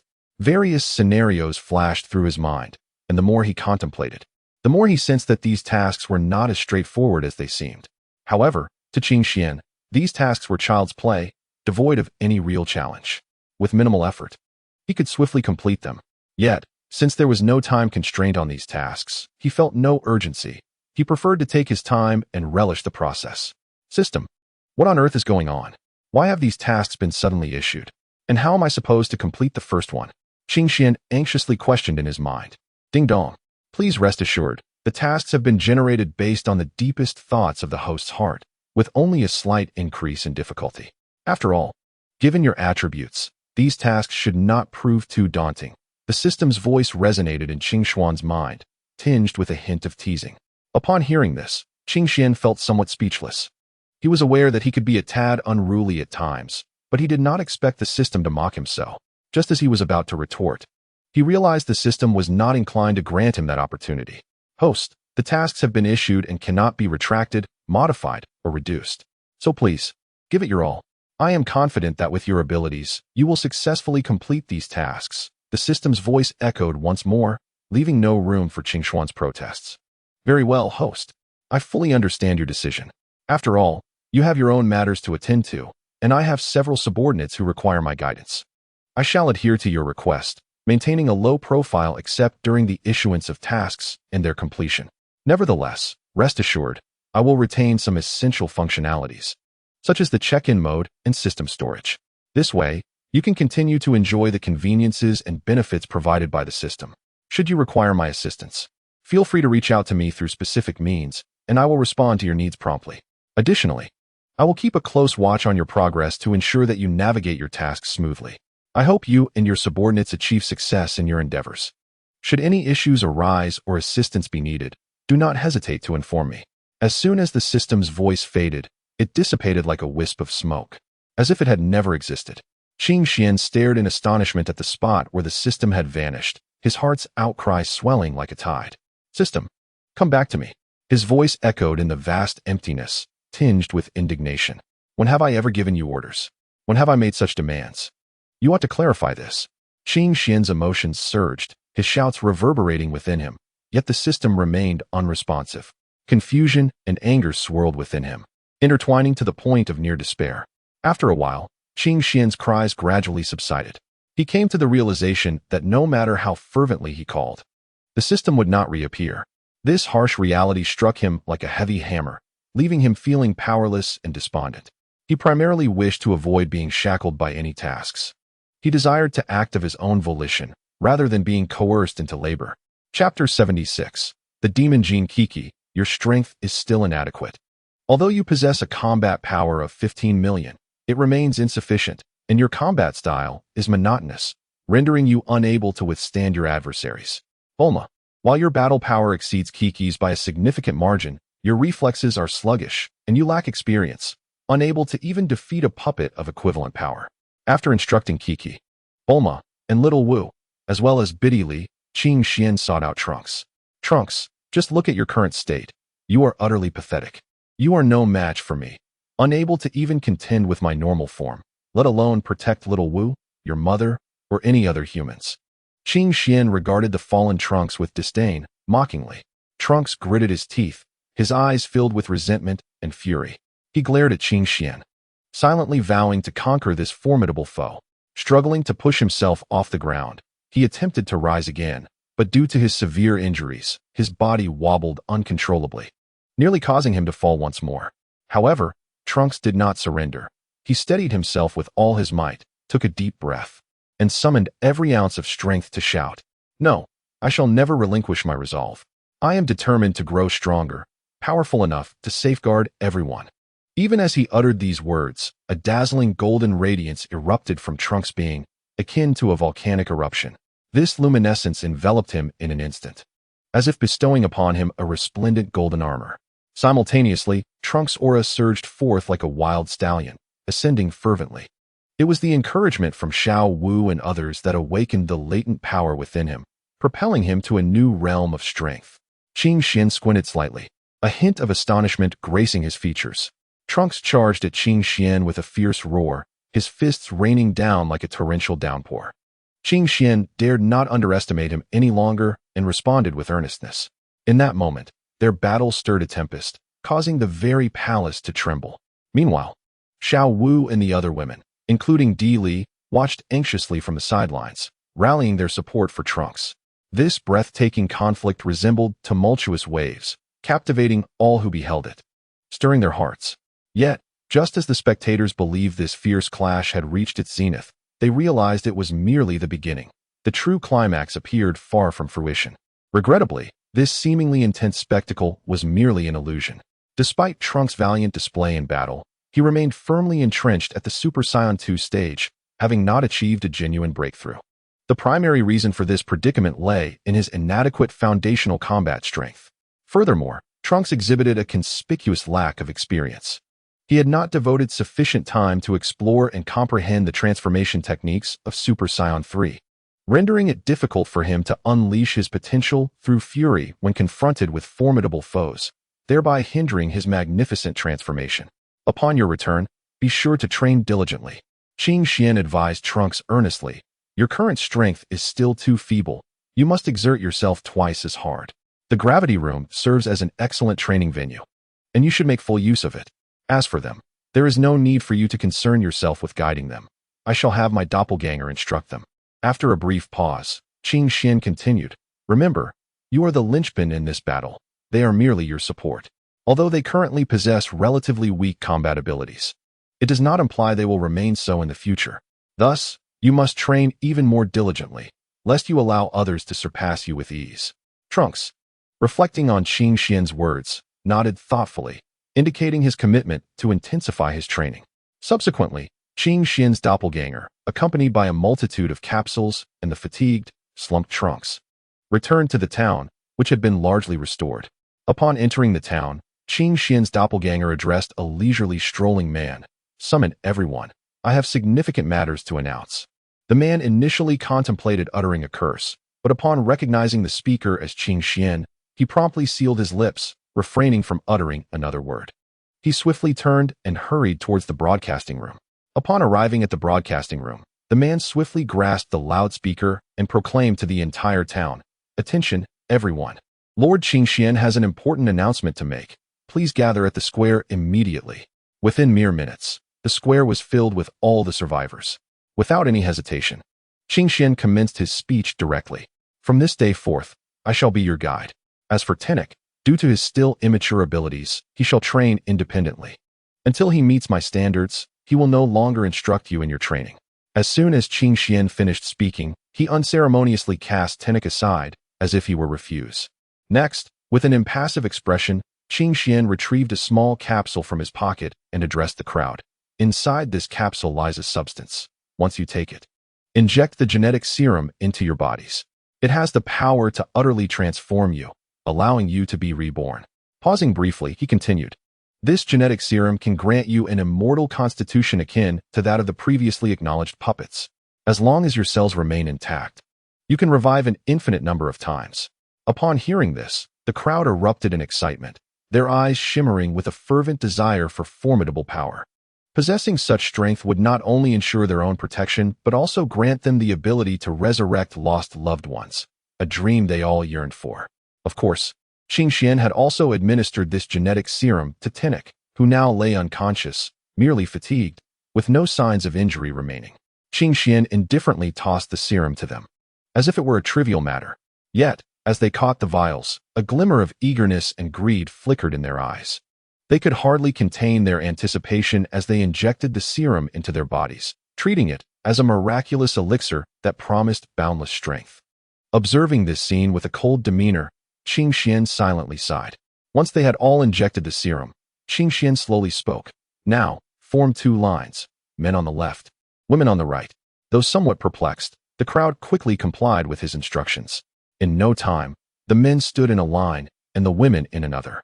Satisfied, Qing Xian nodded and stepped between the two rows, gesturing with his hands to conjure a transparent barrier that appeared out of thin air. This barrier completely separated the two groups, preventing them from seeing one another. From today onward, you shall train in this square. Qing Xuan's voice echoed powerfully across the square. Standing amidst the crowd, his gaze swept over them before he declared, I will create a unified simulated training environment to help you concentrate better.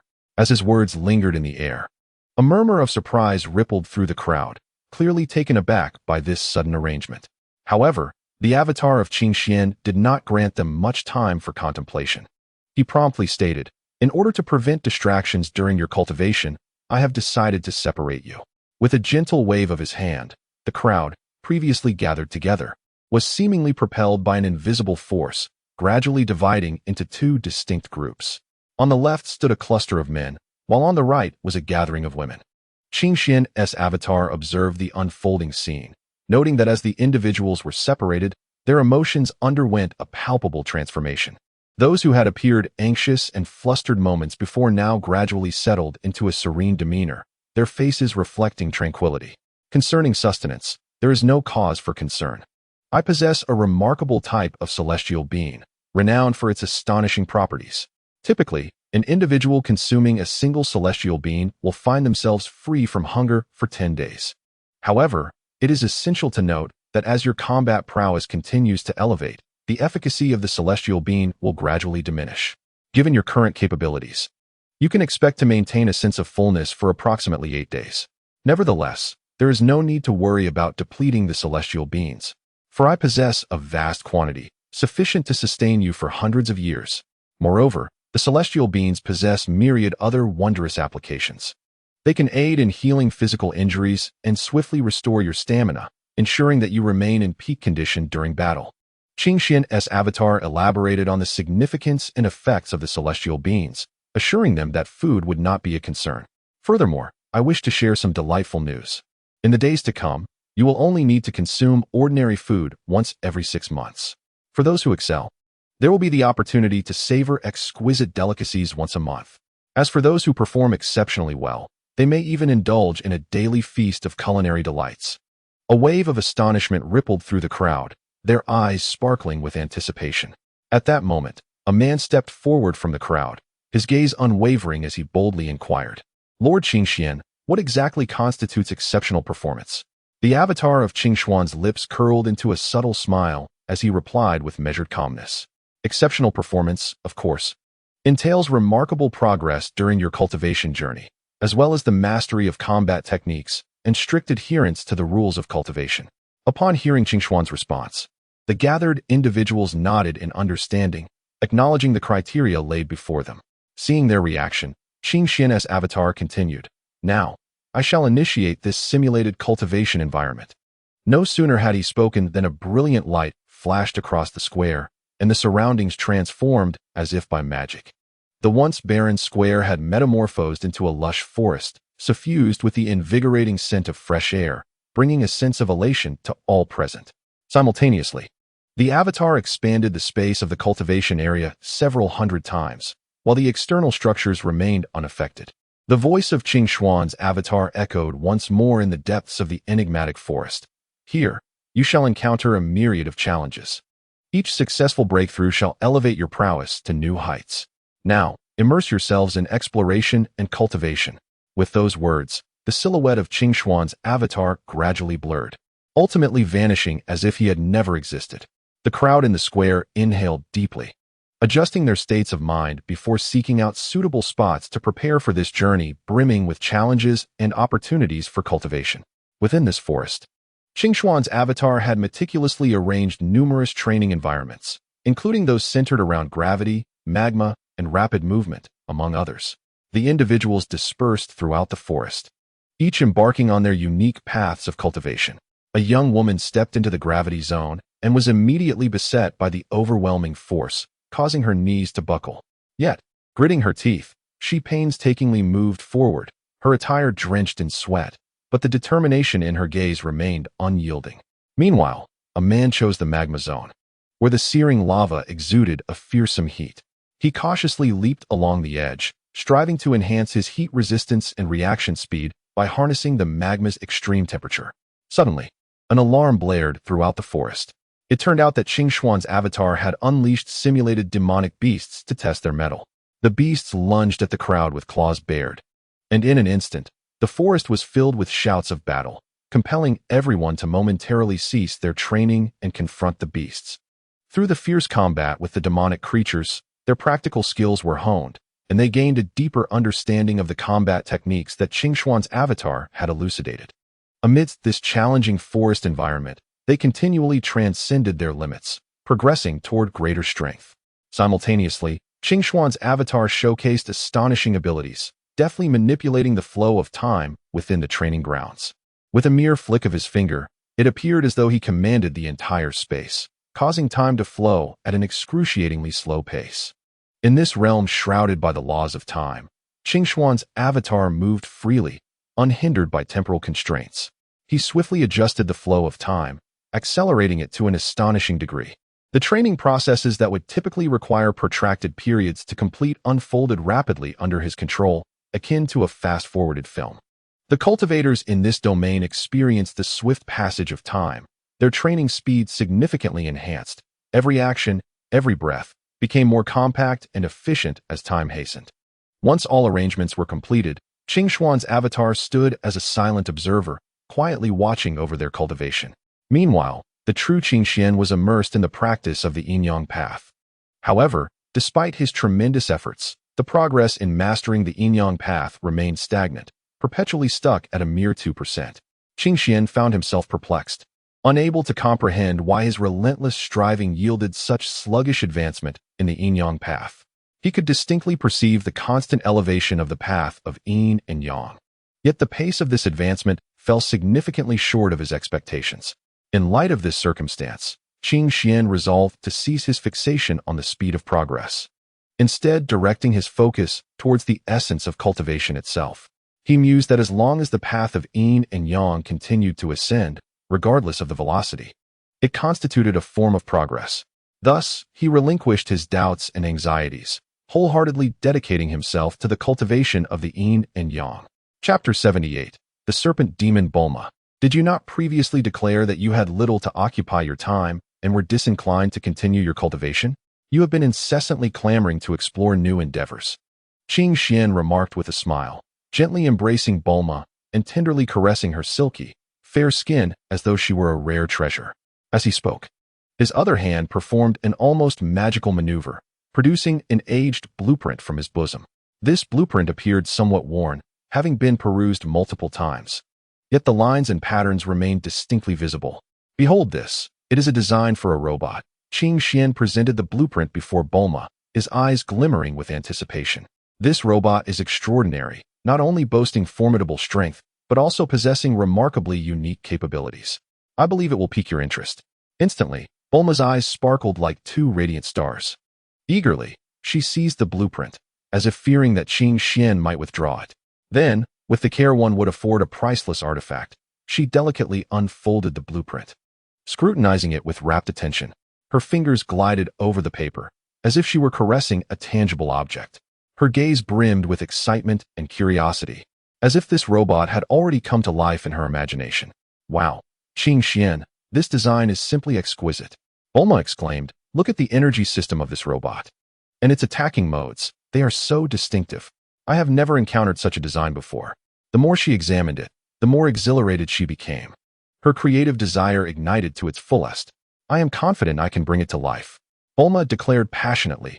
"As long as I am provided with sufficient time and materials, I am certain I can make this robot a reality." Qing Xian gazed at Bulma with a smile, his eyes reflecting trust and admiration for her abilities. "Then I shall leave it in your capable hands. I have faith in your talents," he responded gently. "However, this robot may entail some special requirements. So should you encounter any difficulties during your research, do not hesitate to consult me." Bulma nodded with a smile, her eyes shimmering with excitement. She promptly rose from her seat, her steps light as she made her way toward the laboratory. Upon entering, she found herself enveloped by an array of high-tech devices and precision instruments. Taking a deep breath, she absorbed the unique scientific ambience of the lab. Her heart swelling with anticipation, Bulma swiftly approached the workbench, unfurling the blueprint provided by Qing Xian, and began her meticulous study. Her fingers glided over the paper, leaving no detail overlooked. Armed with her exceptional scientific acumen and extensive experience, Bulma brimmed with confidence regarding this new robot design. She firmly believed that, as long as the manufacturing adhered to the designs outlined in the blueprints, this formidable and extraordinary robot would soon come to life. Meanwhile, Qing Xian quietly departed from their training grounds, making his way to the underworld. The realm was cloaked in an eerie and chilling darkness, suffused with the essence of death. Undeterred, Qing Xian strode directly through the Hall of Yama, disregarding the surrounding specters and malevolent spirits, and boldly stepped onto the serpentine path. As he traversed the winding trail, Qing Xian astutely sensed three distinct auras converging together. A surge of alertness coursed through him. Without a moment's hesitation, he activated his teleportation ability. In an instant, he tore through the void like a flash of lightning, reappearing before the three serpentine demons. Clearly startled by this sudden intrusion, the demons widened their eyes in astonishment at Qing Xian's unexpected presence. However, their reflexes were equally swift. After a brief moment of shock, they launched a coordinated assault against him almost simultaneously. A subtle smile graced Qing Xian's lips as he effortlessly evaded their onslaught with a nimble sidestep. Subsequently, he swept his arm, unleashing a powerful force that surged forth like an invisible shockwave, crashing towards the three serpentine demons. The sheer might of this energy took them by surprise, forcing them to stagger back several steps. Realizing their initial strike had failed, the three demons exchanged glances, evidently reassessing Qing Xian's capabilities. Swiftly, they recalibrated their strategy, forming a tight, triangular formation around him, ready to attack from multiple directions at once. Yet, Qing Xian appeared unperturbed, weaving gracefully through their assaults, as if their attacks posed no threat whatsoever. Just as the ferocity of their attacks intensified, Qing Xian seized a fleeting opportunity. He quickly condensed a small energy sphere and, without hesitation, propelled it towards one of the demons. The demon, sensing Qing Xian's intent, attempted to evade, but was tragically confined by the assaults of her companions, leaving her with no escape. With a resounding bang, the energy sphere struck her chest with pinpoint accuracy. She let out a piercing scream, her body hurtling backward like a kite severed from its string, crashing heavily to the ground and instantly incapacitated. The remaining two demons, witnessing their companion's swift defeat, felt a pang of anxiety, prompting their attacks to become increasingly fierce and frenzied. Observing this shift, Qing Xian furrowed his brow, realizing that prolonged engagement might lead to unforeseen complications. Therefore, he resolved to act decisively, determined to eliminate the two remaining demons with utmost expediency. Taking a deep breath, Qing Xian's aura surged within him like an impending volcanic eruption. Suddenly, he appeared behind the two demons in a flash. They barely had time to react before Qin Xian's hands, akin to iron clamps, firmly grasped their bodies. Immediately, he exerted his strength, hurling the two serpent demons to the ground as if they were mere sandbags. The impact produced a thunderous sound, causing the ground to tremble beneath them. The serpent demons crashed heavily onto the earth, sending dust swirling into the air. They groaned in agony, struggling to rise, yet their bodies seemed devoid of all strength. Completely unresponsive, Qin Xian slowly approached the two serpent demons, looking down upon them from his elevated stance. A subtle smirk played upon his lips, revealing a hint of malevolence. Today, I shall experience what it feels like to be a hero of the common folk. Qin Xuan's voice dripped with mockery. From now on, you shall follow my lead. With that, he pulled the other serpent demon closer, disregarding their wounded forms. Chapter 79. The Serpent Demon. The fierce battle on the serpent path initiated by Qin Xian echoed like a clap of thunder, startling Sun Wukong and his companions who were engrossed in their cultivation on King Kai's planet. However, when they anxiously sought to investigate, they realized that Qin Xuan's presence had vanished without a trace, as if it had sunk into the depths of the ocean. Left with no choice, Sun Wukong and the others turned to King Kai for assistance. After all, King Kai possessed extraordinary investigative abilities, which might unravel the mysteries occurring on the serpent path. Wukong, are you truly certain that something unusual is happening on the serpent path? King Kai queried skeptically, for I have detected nothing amiss. Sun Wukong scratched his head, a look of confusion crossing his face. That is indeed strange. I distinctly remember there being numerous trials set by the serpent demons on that path. Why is it that there is nothing now? Upon hearing this, King Kai too began to ponder, as he had not sensed any abnormalities himself. Yet the emptiness of the serpent path was undeniably peculiar. Ah, this is bad, Sun Wukong suddenly exclaimed. I just sensed an incredibly powerful aura erupting on the serpent path. It was undoubtedly a breathtaking battle. Yet, in the blink of an eye, that aura dissipated like smoke, leaving no trace behind. Sun Wukong's words conveyed an uncontainable excitement. As he yearned for the clash of titans, it was only through engaging with true power that he could continually surpass himself and grow stronger. The most critical aspect was that he had been dead. For over a decade, he had scarcely engaged in a genuine battle, dedicating himself to rigorous training. Even the few skirmishes he partook in were merely friendly bouts with his companions. He had long since grown weary of such trivial encounters, though he concealed his feelings. Wukong, you absolutely must not go, King Kai exclaimed with great concern. If you venture forth recklessly and meet your end again, there will be no return. Not even a chance for resurrection. King Kai firmly obstructed Sun Wukong, fearing that in a moment of impulse, he might make a rash decision. Nevertheless, although Sun Wukong was eager to uncover the truth, he found himself unable to initiate instant transmission due to the absence of the mysterious aura's specific source. Moreover, the king of the realm remained oblivious to the precise whereabouts of his adversary, rendering Sun Wukong utterly helpless. It is worth noting that the serpentine path was astonishingly lengthy, and even if he were to dash forth instantaneously, it would consume at least an hour of his time. Given the speed of his opponent, it was likely that they would have already made their escape long before that hour had elapsed. With a resigned sigh, Sun Wukong realized that locating the enigmatic figure was an impossibility this time. He reluctantly abandoned the notion and donned the cumbersome weighted clothing once more, shouldering several heavy iron blocks, and rejoined the other Dragon Ball warriors in their fierce combat. Was this the essence of a grassroots hero? Indeed, it felt rather pleasant, cool, and invigorating. He mused to himself, a satisfied smile gracing his face as he reveled in this novel experience. He couldn't help but reminisce about Dr. Su, who, fully aware of his opponent's monstrous nature, still recklessly endeavored to rescue the white serpent. A sigh of admiration escaped Qin Xian's lips. After a brief moment, Qin Xian regained his focus, observing the 3 dazed demons before him, a slight smile playing at the corners of his mouth. He gently raised his finger, and a faint force, akin to a spring breeze, swept over the bodies of the 3 demons, rousing them from their stupor. As the 3 demons gradually awakened, they felt an overwhelming soreness throughout their bodies, particularly on their faces, which had borne the brunt of Qin Xian's blows. Upon recognizing Qin Xian standing before them, a wave of fear surged within them. With an impassive expression, Qin Xian regarded them coldly and declared, "From this day forth, you shall serve as my subordinates." I am your master. You shall do as I command, and should you dare defy my orders, you will become mere shadows." His voice, though soft, carried an undeniable authority that caused the three demons to tremble involuntarily.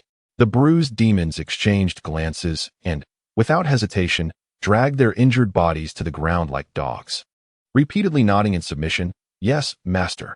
From this moment on, we are your servants. If you command us to go east, we shall never stray west. Whatever you bid us to do, we shall comply." After casting a glance at the king of the realm, Qing Xian departed the serpentine path with the three demons. In truth, several hours prior, after having defeated the three demons, Qing Xian had sensed the king of the realm probing his presence. However, he had activated a protective shield during the battle, thus eluding detection. Yet, at this moment, Qing Xian was entirely preoccupied with his aspirations for cultivation and the enhancement of his strength. Without further ado, he initiated a teleportation with the three demons beside him. In the blink of an eye, they seemed to transcend time and space, reappearing within the confines of his palace atop Baozi Mountain. Once inside the palace, Qing Xian turned to Chi-Chi and said, "Chi-Chi, I know you have long yearned for your child. Do not fret. Allow me a brief moment to recover, and shortly, I shall bring him to you." However, before Qing Xian could finish his sentence, Chi-Chi, upon hearing that she could soon reunite with her long-missed child, became exceedingly exhilarated. She hurried to Qing Xuan's side like a jubilant little bird, tightly embracing his arm, her face alight with anticipation as she gazed up at him, seemingly fearful that he might have a change of heart. Yet, what could possibly be wrong? Was there an issue, or did he require her to acquiesce to some request? Chi-Chi regarded Qing Xian with a look of suspicion, her mind racing with thoughts. She was determined not to squander this rare opportunity. So she decided to employ her utmost charm and, in a playful tone, implored, "Oh, Qing Xian brother, please don't keep me in suspense. Just tell me." Upon witnessing Chi-Chi's adorable demeanor, Qing Xian felt a twinge of helplessness. He was not one to indulge in the whims of girls, yet with Chi-Chi, he found himself utterly powerless. After all, Chi-Chi was indeed his. Taking a deep breath to steady himself, he replied slowly, "There's really nothing of great significance. It's just that you must clarify our relationship to your son, Son Gohan. Moreover, you need to explain your relationship with Wukong to him as well. I certainly do not wish for any misunderstandings." Chapter 80. Battle on Planet King Kai. Qing Xian returned to Snake Way, this time not heading to its beginning, but rather to its very end, the tail of the snake. Standing at the terminus of Snake Way, he gazed upward at the majestic planet King Kai, a surge of excitement and anticipation swelling within him. He inhaled deeply, then with a graceful leap akin to a bird in flight, he effortlessly traversed the expanse between Snake Way and planet King Kai, landing firmly on its surface. The inhabitants of planet King Kai remained completely oblivious to Qing Xuan's arrival, engrossed in their own pursuits, some training, others conversing, and still others engaged in various activities. However, the first to detect Qing Xian was none other than Son Gohan. As the mightiest warrior on planet King Kai, his perceptive abilities surpassed those of ordinary beings, rendering him acutely aware. The moment Qing Xian set foot on planet King Kai, Son Gohan felt a jolt of recognition, an unfamiliar yet formidable presence washing over him like a tidal wave. His instincts sharpened, he immediately ceased his current task, his keen eyes, ablaze with intensity, locking onto Qing Xuan's position. When Son Gohan finally discerned Qing Xuan's figure, his eyes narrowed slightly, revealing a hint of astonishment. After all, those capable of reaching planet King Kai with such ease were few and far between. Sensing Son Gohan's scrutiny, Qing Xian offered a friendly smile, his lips curving upward, and strolled leisurely toward him. "Hello, Son Gohan." Qing Xuan's voice was warm and inviting, as if they were long-standing friends. Son Gohan regarded Qing Xian with a flicker of wariness, quickly overshadowed by his overwhelming confidence. A smirk crept onto his face as he replied, "You are quite powerful. Would you care for a battle with me?" Qing Xian nodded in agreement, a glint of excitement in his eyes, and without hesitation, responded, "That is precisely my intention." No sooner had he spoken than the two of them shot away like lightning, soaring beyond the gravitational pull of planet King Kai to a higher vantage point. Son Wukong inhaled deeply, as if drawing in the very air surrounding him, his chest heaving violently. In an instant, the energy within him erupted like a volcano, sending powerful waves of force that caused the very fabric of space to tremble. Under the impact of this tremendous energy, Sun Wukong was enveloped in a resplendent golden radiance. This brilliance, akin to flames, wrapped around him, rendering him a vision of a war deity. The transformation into Super Saiyan 2 was unmistakable. His muscles became more defined, and his hair grew longer and more ethereal, each strand seemingly radiating golden light. His eyes burned like fiery embers, exuding unmatched confidence and dominance. Yet, in the face of such formidable power, Qing Xian remained utterly unfazed. His expression remained inscrutable, and not a single muscle in his body shifted. With a seemingly casual motion, he unleashed a punch that, though appearing nonchalant, was imbued with boundless strength. When this fist collided with Sun Wukong's assault, it produced a crisp sound that reverberated as if the entire world had been shaken. Sun Wukong's attack was effortlessly neutralized before Qing Xian's fist, as if it were made of paper. Alarmed by this revelation, Sun Wukong intensified his onslaught, unleashing a flurry of techniques like a tempest upon Qing Xian. However, no matter how fiercely he attacked, Qing Xian deftly countered with ease. His movements were ghostly, weaving through Sun Wukong's strikes without a hint of disturbance. Gazing at Sun Wukong, Qing Xian's lips curled into a slight smile. "Your strength is commendable, yet it falls far short," he remarked. With that, he abruptly escalated his own offensive. Each of his punches struck with the force of thunder, imbued with cataclysmic power.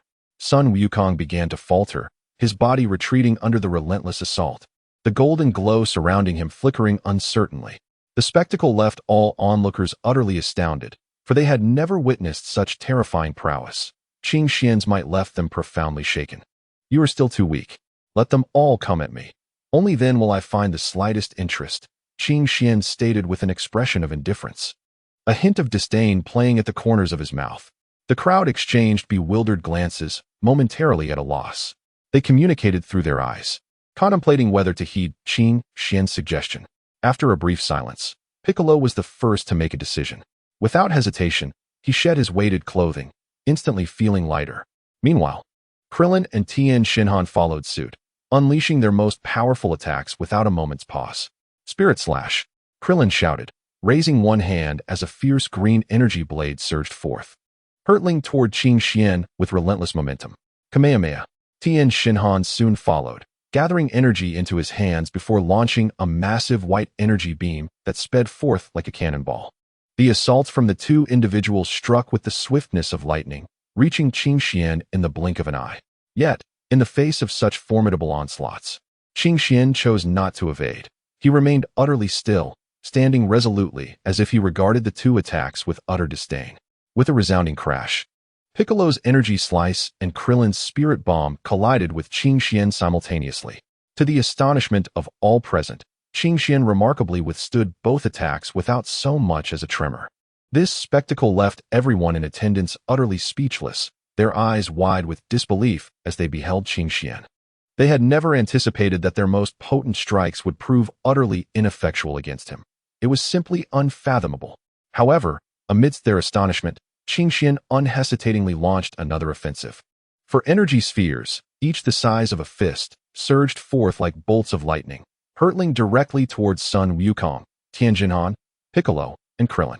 Although these energy spheres appeared to possess modest power, the force they contained was undeniably formidable. Qing Xian evidently had meticulously calculated this assault, and it was clear that Sun Wukong and his companions had fallen prey to this unexpected barrage, being sent reeling back. After traversing a considerable distance, they struggled to regain their balance, gradually coming to a halt. Chapter 81. Son Gohan, you have greatly disappointed me. I once held high hopes for you, believing your strength to be substantial. Yet now, it appears you are utterly feeble, hardly surprising that you would fall victim to those androids with such ease. Qing Xian gazed with disdain at the individuals sprawled on the ground, his words dripping with contempt. With such paltry abilities, even if bestowed with centuries for cultivation, you would never triumph over those androids. His words struck them like a heavy hammer, reverberating painfully in their hearts. Though they currently possessed boundless fighting spirit and an inexhaustible reserve of energy, these attributes became meaningless in the face of Qing Xian's overwhelming power. They were decisively brought to the ground, lacking even the courage to rise, reduced to trembling in a curled position. Once, they had embodied unyielding courage and determination. But before Xuan's might, all of that dissipated into nothingness. Fear surged within them like a tidal wave, and the once unstoppable heart now quaked violently. Moreover, do you know? Androids 17 and 18 have become my disciples. A faint smile graced Xuan's lips as he continued to taunt them with his words. Yet, all of this was observed by son Gohan, who stood upon King Kai's planet. He silently watched the events unfold below, devoid of any intention to intervene. In his current state, he seemed to have lost his very soul, confidence shattered. No matter the adversary, he could summon not a shred of courage to retaliate. This despondency stemmed from his repeated defeats at the hands of that android. Time and again, he faced defeat, ultimately falling victim to the cruel machinations of that artificial being, leaving indelible shadows etched deep within his soul. Particularly, upon learning that Qin Xian had taken on the fearsome number 17 and number 18 as disciples. His heart roiled like a tempest, trembling ceaselessly. Yet, despite the raging storm within, he maintained an outward facade of tranquility, appearing as serene as still waters beneath a gentle sky. Only he understood the depth of his dread for Qin Xian, fearing that any misstep might provoke a repeat of the past, where a mere disagreement could unleash a torrent of violence. In the midst of his consuming fear, as if the very world were collapsing around him, a figure materialized beside him like a specter. Gohan turned in astonishment to find himself in the presence of the King of the Worlds. With a gentle smile, the king placed a reassuring hand on Gohan's shoulder and said, "Gohan, do not allow fear to cloud your vision. Indeed, Qin Xian is formidable, yet you possess boundless potential. Recall your former self, capable of unleashing tremendous power in the face of formidable foes. You can achieve that once more." Gohan slowly lifted his gaze, uncertainty flickering in his eyes. The King of the Worlds, seemingly perceptive of his thoughts, continued, "Those who fell before Qin Xian did not lack strength. They faltered in faith at critical moments. You, however, are different. You have endured countless fierce battles, bolstered by the support of family and friends. These are the wellsprings of your strength to conquer fear." The king's words flowed into Gohan's heart like a refreshing spring, gradually dissipating the fear that had gripped him. At that moment, the scene shifted to Qin Xian, who, along with number 17 and number 18, rampaged across Earth with an air of arrogance. Gohan clenched his fists tightly, a surge of anger welling within him. Memories of his family's hopeful gazes, filled with love and concern, enveloped him in warmth. Drawing in a deep breath, an overwhelming aura erupted from within him like a volcanic eruption. He fixed his gaze upon the King of the Worlds and declared with unwavering determination, "Your Majesty, I understand. I can no longer be governed by fear. I shall rise again to confront Qin Xian." No sooner had he spoken than Gohan shot forth like a meteor towards Earth, leaving a brilliant trail of light in the sky, his eyes brimming with unquenchable fighting spirit. Qin Xian was utterly unprepared for Gohan's swift resurgence and rekindled resolve. He had merely anticipated that Gohan would gradually regain his confidence through encouragement, never imagining the process would unfold so rapidly. However, upon observing the king's somewhat unsavory demeanor, Qin Xian quickly grasped the reason behind it. This time, instead of effortlessly overwhelming Gohan as before, Qin Xian decided to indulge him for a while, skillfully moderating his own power to allow Gohan to sense his own growth and progress amidst the battle, thereby nurturing his burgeoning confidence. As time progressed, son Wukong's confidence swelled, while Qin Xian maintained an effortless demeanor, leading son Wukong to mistakenly believe he was closing in on Qin Xian's prowess. Just when son Wukong was brimming with self-assurance, Qin Xian suddenly unleashed an unstoppable attack, striking with the force of thunder and rendering son Wukong utterly defenseless. This blow was undoubtedly a heavy blow for son Wukong, shattering his confidence in an instant. Should son Wukong manage to uphold his convictions after this setback, Qin Xian might consider taking him on as a disciple. In truth, the so-called mission held little significance for Qin Xian. His true aim was to cultivate a foundation of his own. He prepared thoroughly for the conquest of myriad worlds. Thus, even if he did not complete this task, it would not pose a significant concern for him. After all, those he selected were chosen with careful consideration, all serving to realize his grand ambitions. After having his fill of amusement, Qin Xian delivered a heavy punch to son Wukong. He fell to the ground with a thud, blood trickling from the corner of his mouth. Struggling to rise, he found his limbs seemingly devoid of strength. Observing the disheveled Sun Wukong, Qing Xian's eyes flickered with a hint of anticipation. Just as Sun Wukong was on the brink of surrender, the smiles of his family and the encouragement of his friends resurfaced in his mind. He recalled the promise he had made to protect the Earth and his loved ones. An inexplicable surge of power coursed through him once more, and gritting his teeth, Sun Wukong gradually stood up. His eyes no longer bore the marks of fear and confusion, but were filled with resolve and determination. Qing Xian was momentarily taken aback. He had not expected Sun Wukong to rally after such a devastating blow. Taking a deep breath, Sun Wukong summoned all his energy and charged at Qing Xian once more. This time, he was devoid of any trepidation, each punch and kick infused with the spirit of a desperate fight. Qing Xian, watching the reawakened fighting spirit of the young man before him, revealed a satisfied smile, for he sensed he might have indeed found a worthy candidate to nurture. Chapter 82. Taking a disciple, Resurrection. Do you still believe that I am unworthy to be your master? Qing Xian's voice was cold, laced with a hint of mockery, as his gaze swept over the crowd like a chilling star. If that is the case, then I shall utterly obliterate you. His words thundered in the ears of the onlookers, turning their faces as pale as parchment. Yet, just as Qing Xian raised his hand, preparing to condense his energy to annihilate them, a figure suddenly rose from the ground and approached him. It was Sun Wukong, who, without hesitation, knelt on both knees, prostrating himself fervently and pleading, "Master, I implore you to spare them. I am willing to become your disciple. If punishment is due, let it befall me alone." Seeing this, Qing Xian's brow furrowed slightly. He had clearly not anticipated Sun Wukong would intercede at such a moment. Observing the sincerity in Sun Wukong's demeanor, a ripple of emotion stirred within Qing Xian, yet he swiftly suppressed it. Originally, his plan was to annihilate them all or to control Sun Gohan, and then merely resurrect him. After all, he had once promised Chi-Chi, and he was determined not to break that vow. However, as Qing Xian gazed upon the four indifferent figures, a wave of dissatisfaction surged within him. He mused to himself, "Oh, so proud are they. It seems I must alter their memories. Otherwise, gathering my own team will prove quite challenging." With his decision made, Qing Xian did not hesitate to unleash a technique known as Shin upon the group. In that instant, it was as if their consciousnesses were struck by a formidable force, and their memories began to be rewritten. "Master, it is all our fault. We could not even defeat two artificial beings, and we require your personal intervention to save us. Truly, we are utterly incompetent." Sun Gohan, along with Sun Wukong and the others, suddenly knelt before him, their faces etched with guilt as they bowed their heads in submission. Upon witnessing this, Qing Xian's lips curled into a subtle smile, barely perceptible.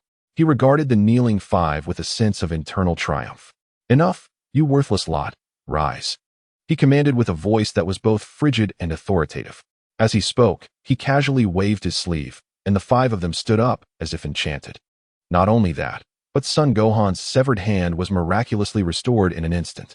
Moreover, not only had he removed the halos above their heads, but he also revitalized their bodies to a state of perfect health, as if they had never faced death at all. At the very moment they were fully revived, a brilliant azure light suddenly erupted on Earth, and a colossal azure dragon soared into the sky, its length astonishing all who beheld it.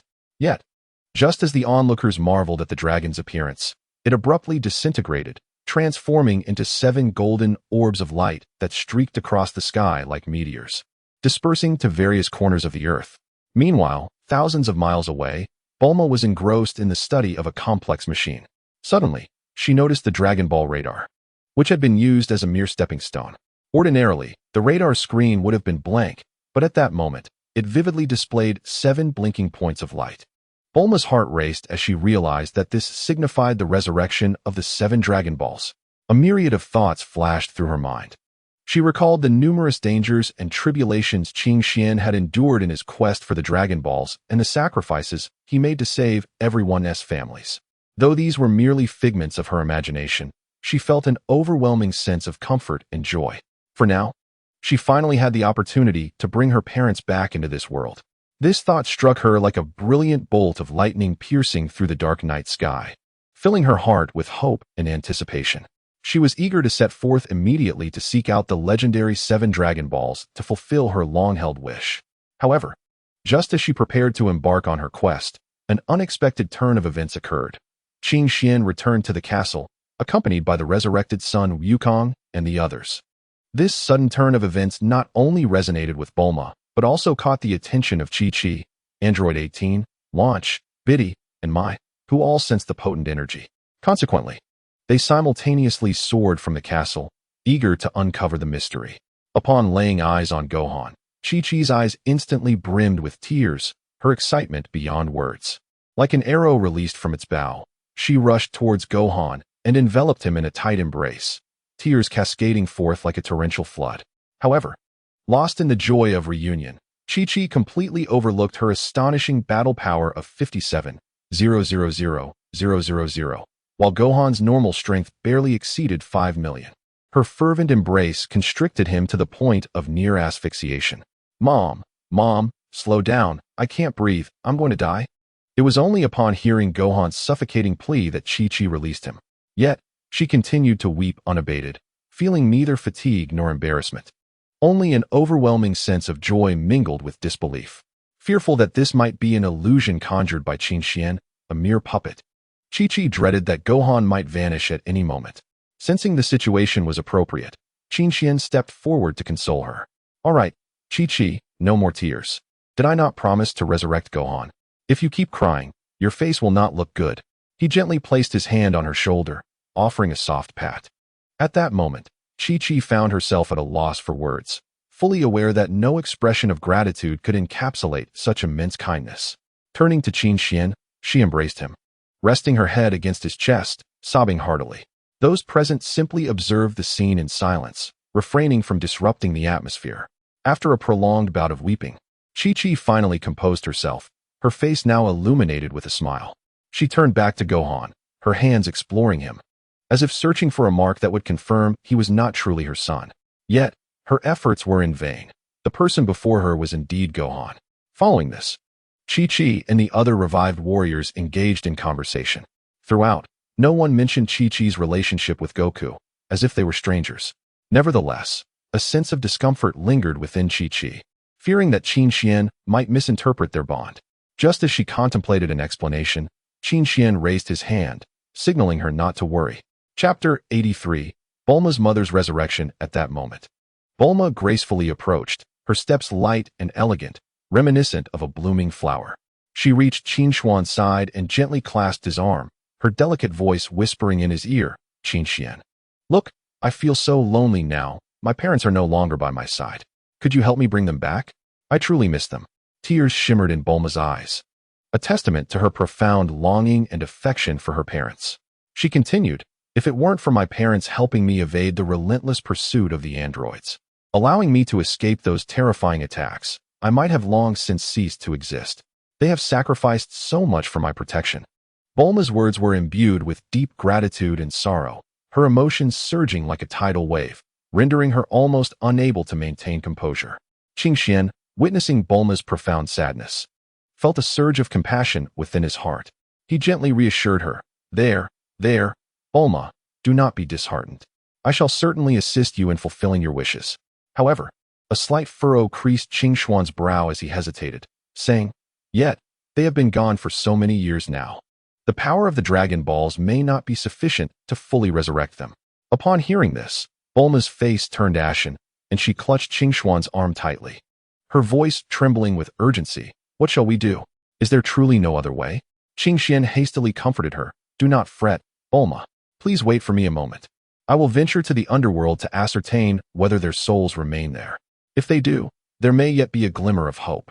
After speaking, Qin Xian gazed tenderly into Bulma's eyes, as if he could penetrate the depths of her soul to perceive her anguish and helplessness. He extended his other hand, gently ruffling Bulma's hair, offering her warmth and solace. "If their souls still linger in this realm, I possess the ability to rescue them from the abyss of death and grant them a second chance at life. However, should their souls have dissipated or entered the cycle of reincarnation, I would be powerless, for even if they resist, the underworld would unrelentingly claim them." A hint of resignation and regret colored Qin Xuan's words. He understood that the fate of souls is not within human control. The laws of the underworld are inviolable. He paused briefly before continuing. "These souls cannot linger in the underworld for too long, lest a series of complications arise. The underworld, as a realm governing life and death, maintains its own balance and order. Should this equilibrium be disrupted, the consequences would be dire. Thus, for now, we must remain observant and see how the situation unfolds. At that moment, Qing Xian slowly turned to face the warriors who had just been resurrected. His gaze swept over each one, revealing concern and anticipation in his eyes. You all should return to your original world. Take the time to acclimate to the current environment. Although there are no ready-made homes available for your habitation, you can rely on your own strength to rebuild your own sanctuary. Qing Xuan's voice was gentle yet resolute. He paused before addressing Sun Wukong, saying, "As for you, Sun Wukong, you should no longer reside on the Baozi Mountain. It has been requisitioned by me, and there are no longer any of your loved ones there." Qing Xian spoke to the recently resurrected individuals, yet his gaze was as sharp as that of an eagle, fixated on Chi-Chi, keenly observing any subtle shifts in her facial expressions, as if striving to pierce through her exterior and uncover her genuine feelings for Sun Wukong. He mused silently that if Chi-Chi harbored even the slightest affection for Sun Wukong, he would find it utterly intolerable. After all, he was not one to silently endure such indignities, nor did he wish to be a mere bull-headed man donned with the green hat of betrayal. What he desired was complete possession of Chi-Chi, encompassing both her body and soul. Fortunately, Chi-Chi's demeanor offered him a modicum of reassurance. She was preoccupied with Gohan, engaging him in conversation and occasionally shedding tears as memories surfaced. Yet, throughout it all, she never cast a glance at Sun Wukong, treating him as if he were but air. Observing this, a heavy stone in Qing Xian's heart finally dropped. He was quite pleased with Chi-Chi's behavior, feeling that his worries had been somewhat unfounded. Thus, he resolved to cease wasting time on Chi-Chi and Sun Wukong and ventured alone back into the underworld. This time, Qing Xian moved with remarkable swiftness, as if he were intimately familiar with the paths of this realm. Like a specter, he traversed the various corners of the underworld, swiftly locating the domain of Yama, the king of the underworld. Upon encountering Yama, Qing Xian wasted no words and directly inquired about the souls of those who had fallen victim to the artificial beings a decade prior. He sought to ascertain whether these souls still lingered in the underworld, and if so, how many? If not, then where their reincarnations resided. In the face of Qing Xian's inquiries, Yama dared not show any negligence, respectfully reporting the relevant details. After all, Qing Xian's dimension vastly surpassed that of Yama, and he could not afford to be anything less than reverent. Upon learning that the number of souls in the underworld was not substantial, Qing Xian contemplated how best to address their fate. After careful consideration, he decided to request Yama to hand over all the souls, intending to take them with him personally. When Yama presented the souls before Qing Xian, he immediately spotted the soul of Bulma's mother. However, to his surprise, Bulma's father, Dr. Briefs, was conspicuously absent. Upon inquiry, Qing Xian discovered that Dr. Briefs had caused some trouble in the underworld, prompting Yama to forcibly send him into the cycle of reincarnation. This turn of events left Qing Xian feeling quite helpless. After all, he had previously succeeded in summoning Dr. Brief's soul from the underworld, yet now he had been reborn, catching Qing Xian off guard. Nevertheless, he did not dwell excessively on this setback. He understood that the cycle of life and death was a natural law, one that even he could not fully control. Thus, he carefully placed Bulma's mother's soul into his own space. The revival of Bulma's mother was undoubtedly a source of comfort for Qing Xian. As he watched her soul gradually regain vitality within his realm, a warm current surged within him. He also collected the other souls, each one carefully stored, awaiting the opportune moment for their return to the mortal realm. Qing Xian's actions were intended to inspire hope among those who were still on their path of cultivation. Chapter 84. Hope with Great Care. Qing Xian transported the fully revived Bulma back to the palace of Baozi Mountain, exercising utmost caution to avert any unforeseen mishaps. Upon safely delivering Bulma to her destination, a heavy burden was lifted from his heart. Standing at the entrance of the palace, he quietly observed the emotional reunion of mother and daughter, filled with profound sentiments. He understood that from this moment forward, Bulma would adhere to his wishes without dissent, which meant she could wholeheartedly assist him in his research to realize the dream of creating a robot that transcends the god of destruction and possesses self-awareness. Respecting their poignant reunion, Qing Xian silently turned away and made his way to the gathering place of the human survivors. These individuals, having endured a catastrophic calamity, lived in despair and fear. Aware of their deep-seated desires and needs, Qing Xian resolved to bring them a glimmer of hope. Upon his arrival at the gathering site, all eyes were drawn to him. His presence was akin to a ray of light piercing through darkness, igniting the hope of survival within the people. With a warm and resolute smile, he addressed the crowd, reassuring them, "Rest assured, I will assist you in rebuilding your homes and restoring normalcy to your lives." To demonstrate his sincerity, Qing Xian decided to showcase his abilities before the assembled crowd. He planned to resurrect some of the deceased, while also assessing the current combat capabilities of the survivors. He believed that only by presenting tangible results would they truly trust him and feel invigorated to face the challenges ahead. After departing from the castle, Qing Xian moved with the swiftness of lightning, arriving at the town in the blink of an eye. He executed a flawless substitution with his doppelganger, the entire process undetected. With a gentle wave of his arm, the previously bustling training grounds fell into an eerie silence, as if time itself had been suspended by his gesture. Everyone ceased their activities, staring at Qing Xian in astonishment, puzzled by his sudden shift in demeanor. Seemingly unfazed by their reactions, Qing Xian allowed them a moment to absorb this unexpected change. After a brief pause, he spoke slowly. "Please take a moment to organize yourselves, as I have an important matter to discuss, one that you have all been keenly interested in." Though the crowd harbored some confusion, they swiftly obeyed his command. They quickly tidied their belongings and lined up neatly, awaiting Qing Xian's next instructions. In less than a minute, the entire assembly was ready. Qing Xian gazed upon the orderly formation before him, a wave of satisfaction swelling within his heart. Despite the absence of systematic training, these individuals demonstrated an innate understanding of how to align themselves and maintain order, indicating that their intellect had not been dulled by the passage of time or the monotony of rigorous discipline. Qing Xian nodded with satisfaction before remarking, "Well done. However, I must confess that your performance does not fully meet my expectations. I had anticipated that each of you would have attained a higher level of prowess. In my estimation, even the weakest among you should reach a threshold of 70 million. Yet, your highest attainment is merely 59,700,000, which signifies that you remain considerably weak. Nevertheless, you are indeed far more formidable than the majority of the warriors who once safeguarded the earth." Qing Xian persistently undermined their efforts, belittling their toil, sweat, and tears, which incited a wave of indignation, anger, resentment, and sorrow among the crowd. Observing their reaction, Qing Xian felt a twinge of amusement and continued, "However, given your arduous labor, I shall bestow upon you a token of goodwill, lest you perceive me as deceiving or mocking you." With those words, he extended his right hand, which emanated a faint white glow, conjuring several orbs of light that hovered above his palm. These luminous spheres contained souls he had retrieved from the underworld, and he intended to resurrect them at that moment. Though uncertain if they contained the spirits of their loved ones, he believed that merely demonstrating the power of resurrection would instill hope within their hearts. And with hope, motivation would flourish. This was Qing Xian's ultimate objective.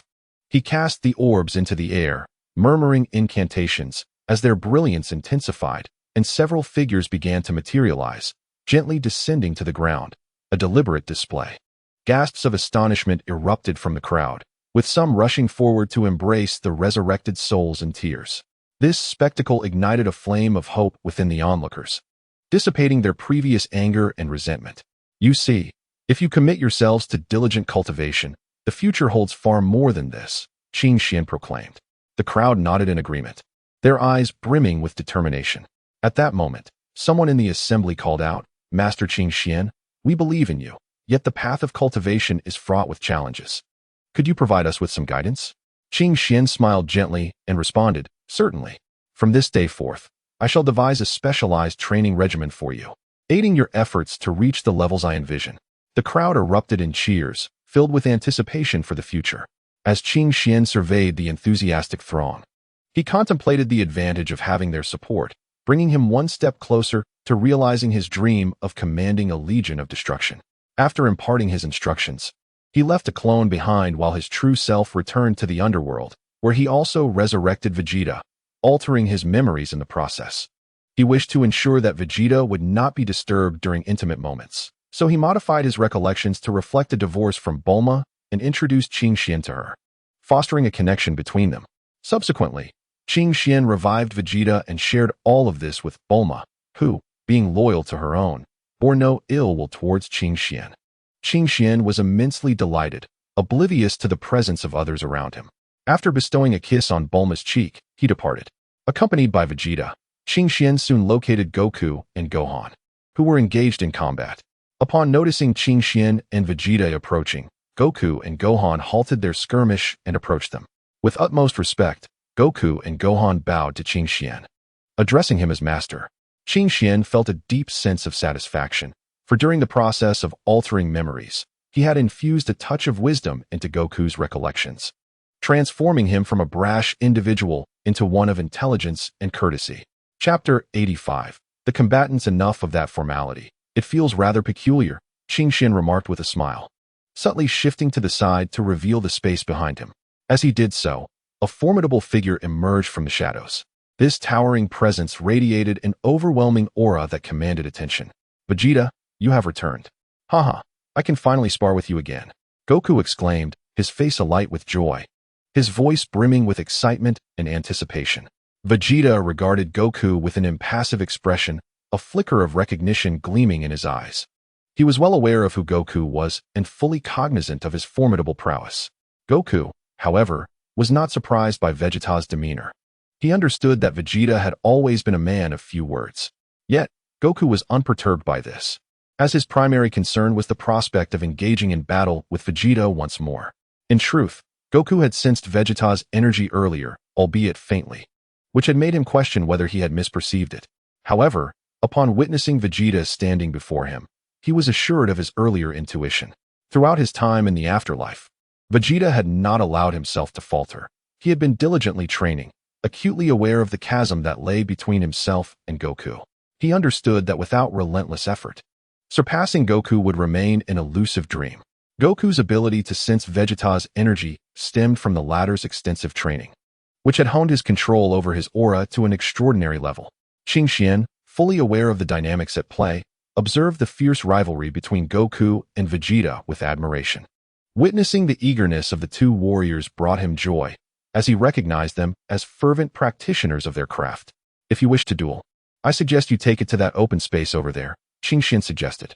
Upon hearing Qing Xuan's words, Goku and Vegeta exchanged glances before swiftly soaring towards the designated area. The moment they reached the clearing, they unleashed their formidable energies, causing the surrounding air to tremble.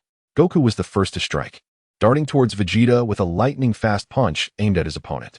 Vegeta swiftly sidestepped, effortlessly evading the attack, and followed up with a kick aimed at Goku's waist. Goku performed a mid-air flip to avoid the blow, then concentrated energy in his hands, launching a powerful energy wave towards Vegeta. Vegeta crossed his arms in front of his chest, generating a barrier that successfully absorbed the impact, sending dust swirling into the air. Each clash between them unleashed formidable waves of energy, igniting the surrounding atmosphere as if it had been set ablaze. Qing Xian stood nearby, captivated by this exhilarating duel, aware that this confrontation was not merely a test of their strengths, but also a challenge to their personal limits. As the battle progressed, both Goku and Vegeta gradually found their rhythm, their powers escalating, and the intensity of the fight increased dramatically. They began to transform, entering their Super Saiyan forms for a second round of combat. Qing Xian felt a sense of satisfaction, recognizing that Vegeta's foundational combat abilities were drawing closer to Goku's, a notion he had anticipated. The source of Qing Xuan's contentment stemmed from his perception of Goku and Vegeta as his own children. Witnessing their formidable prowess filled him with pride. Father, will he be all right? Gohan, quietly observing the duel, noted the balance of power shifting between the two, with Goku gradually falling behind after their transformations. Qing Xian gently stroked Gohan's hair, a tender smile gracing his face as he reassured, "Do not worry, Gohan. Your father will be fine. Though he may seem to be at a disadvantage, this is indeed a prime opportunity for self-improvement. Look at Vegeta. He must have dedicated countless hours to training in the afterlife, significantly enhancing his strength.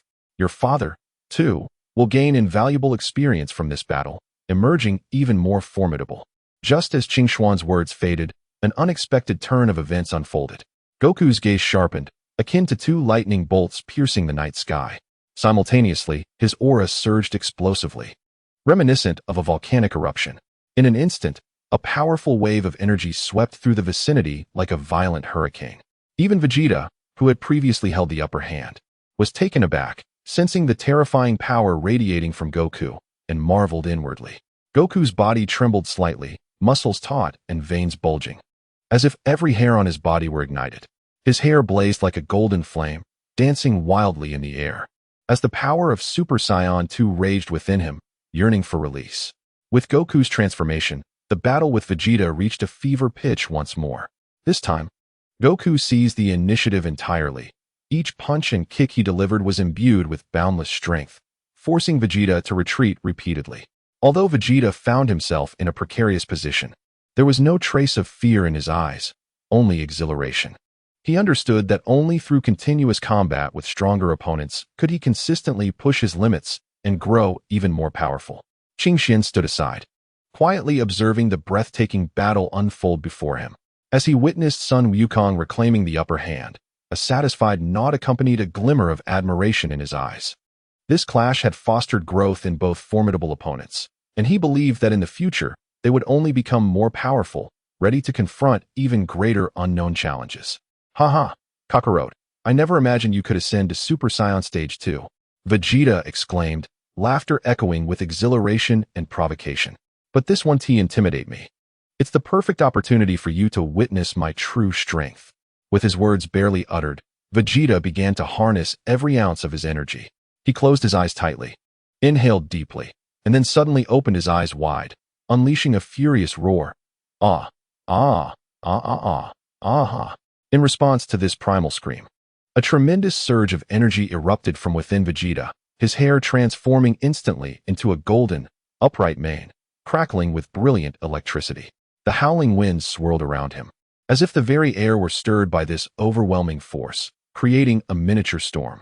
Following this tempest, Vegeta successfully transformed into Super Saiyan Stage 2. His muscles became more defined, and the electric aura surrounding him intensified, as though he were enveloped in a formidable energy cocoon. Vegeta offered no respite to Sun Wukong. He immediately unleashed his signature technique, the Prince's Battle Style. With fervor, he launched countless energy blasts from his hands, each one raining down upon Sun Wukong like a relentless storm. Faced with such ferocious onslaughts, Sun Wukong remained composed, adeptly evading the energy blasts while counterattacking with his own energy waves. However, the sheer density of Vegeta's assault was overwhelming, and Sun Wukong inevitably found himself struck by several energy blasts. In an instant, thick smoke billowed forth, enveloping the entire battlefield. Observing this, Vegeta's lips curled into a smug smile. Kakarot, let us see how you evade now. Yet, as the smoke began to dissipate, Vegeta's triumphant expression swiftly turned to shock. For there stood Sun Wukong, unscathed and emerging from the haze, as if the energy blast had inflicted no harm whatsoever. Though surprised, Vegeta maintained his composure, well aware of the principle that smoke often concealed the undamaged. Thus, he was not overly taken aback by Sun Wukong's apparent invulnerability. Chapter 86. The Training of 3. As Sun Wukong stepped out from the smoke, his figure darted forward like lightning, charging at Vegeta with astonishing speed. In an instant, their fists and feet intertwined in a tempest of strikes, each collision resonating with a deep thud, as if the very fabric of space trembled under their might. Their battle was intensely fierce, each blow a testament to boundless power and skill. The two exchanged relentless attacks, neither yielding, locked in a struggle that left the terrain utterly devastated, devoid of any semblance of wholeness. Meanwhile, countless energy orbs darted across the battlefield like meteors streaking through the night sky. Wherever these orbs passed, the ground erupted, forming deep craters as dust and debris rained down like a torrential downpour, causing the very earth to tremble. Just as the battle reached a fever pitch, Sun Wukong was suddenly sent hurtling away by a powerful punch from Vegeta. His body soared through the air like a cannonball, crashing heavily to the ground in the distance. However, undeterred by the blow, Sun Wukong swiftly regained his footing, his gaze fixed intently upon Vegeta. Vegeta raised his hands above his head, interlocking them to concentrate a tremendous amount of energy. Sun Wukong, noticing Vegeta's actions, reacted immediately. With his hands crossed in a swift flourish, he positioned them at his waist, also gathering a vast reservoir of energy. Gallic gun! Vegeta roared, unleashing the energy from his hands like a projectile. Kamehameha. Sun Wukong countered defiantly, releasing his own gathered energy in a surging torrent. The two formidable energies collided mid-air with a deafening explosion, sending shockwaves rippling outward like a tsunami, scattering nearby debris in all directions. Ultimately, Sun Wukong showcased an even greater power, his Kamehameha radiating a blinding brilliance that engulfed Vegeta entirely. Yet, despite the astonishing force of Sun Wukong's attack, his stamina was waning, and the Kamehameha lacked the lethal potency needed to finish the battle. Vegeta, battered by the overwhelming force, plummeted from the sky like a kite severed from its string.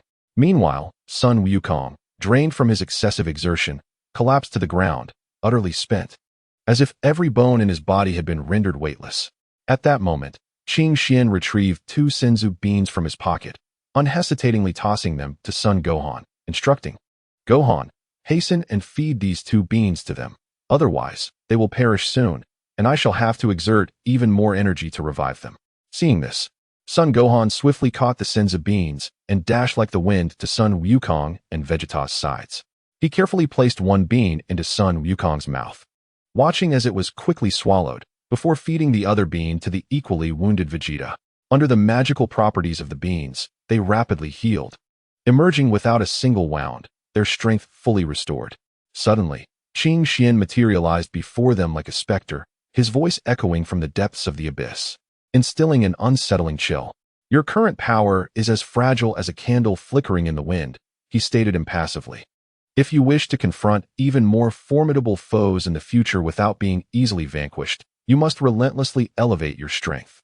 His words struck Son Wukong and Vegeta like a hammer, and as they exchanged glances, they saw in each other's eyes a shared yearning for power.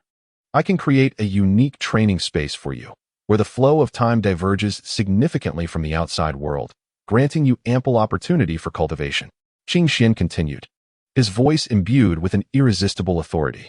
Son Wukong and Vegeta's eyes sparkled with excitement, fully aware of the preciousness of time for a cultivator. "Excellent. Let us commence our training at once," Son Wukong exclaimed with enthusiasm, his voice resonating through the air as if the entire world could perceive his determination. Although Vegeta remained silent, the sharpness of his gaze, reminiscent of a hawk, conveyed his intent, his heart equally brimming with a thirst for power. A subtle smile graced Qing Xian's lips as he waved his hands, and a brilliant light erupted, revealing a vast portal before them. Without a moment's hesitation, Son Wukong, Vegeta, and Son Gohan stepped into the portal, their figures vanishing into the radiance. Upon entering the unique training space, they discovered a realm entirely foreign to them. Surrounding them was an endless void, punctuated by powerful waves of energy. "Is this truly the special training space?" Son Wukong murmured, a mix of excitement and trepidation swirling within him. Just then, a horde of formidable virtual foes surged forth like a relentless tide, each adversary possessing terrifying strength. Son Wukong and Vegeta exchanged knowing glances, instantly comprehending Qing Xian's intent. It was through relentless combat against these powerful foes that their abilities would genuinely flourish. However, Son Gohan was left to face them alone. Thus, an exhilarating battle commenced.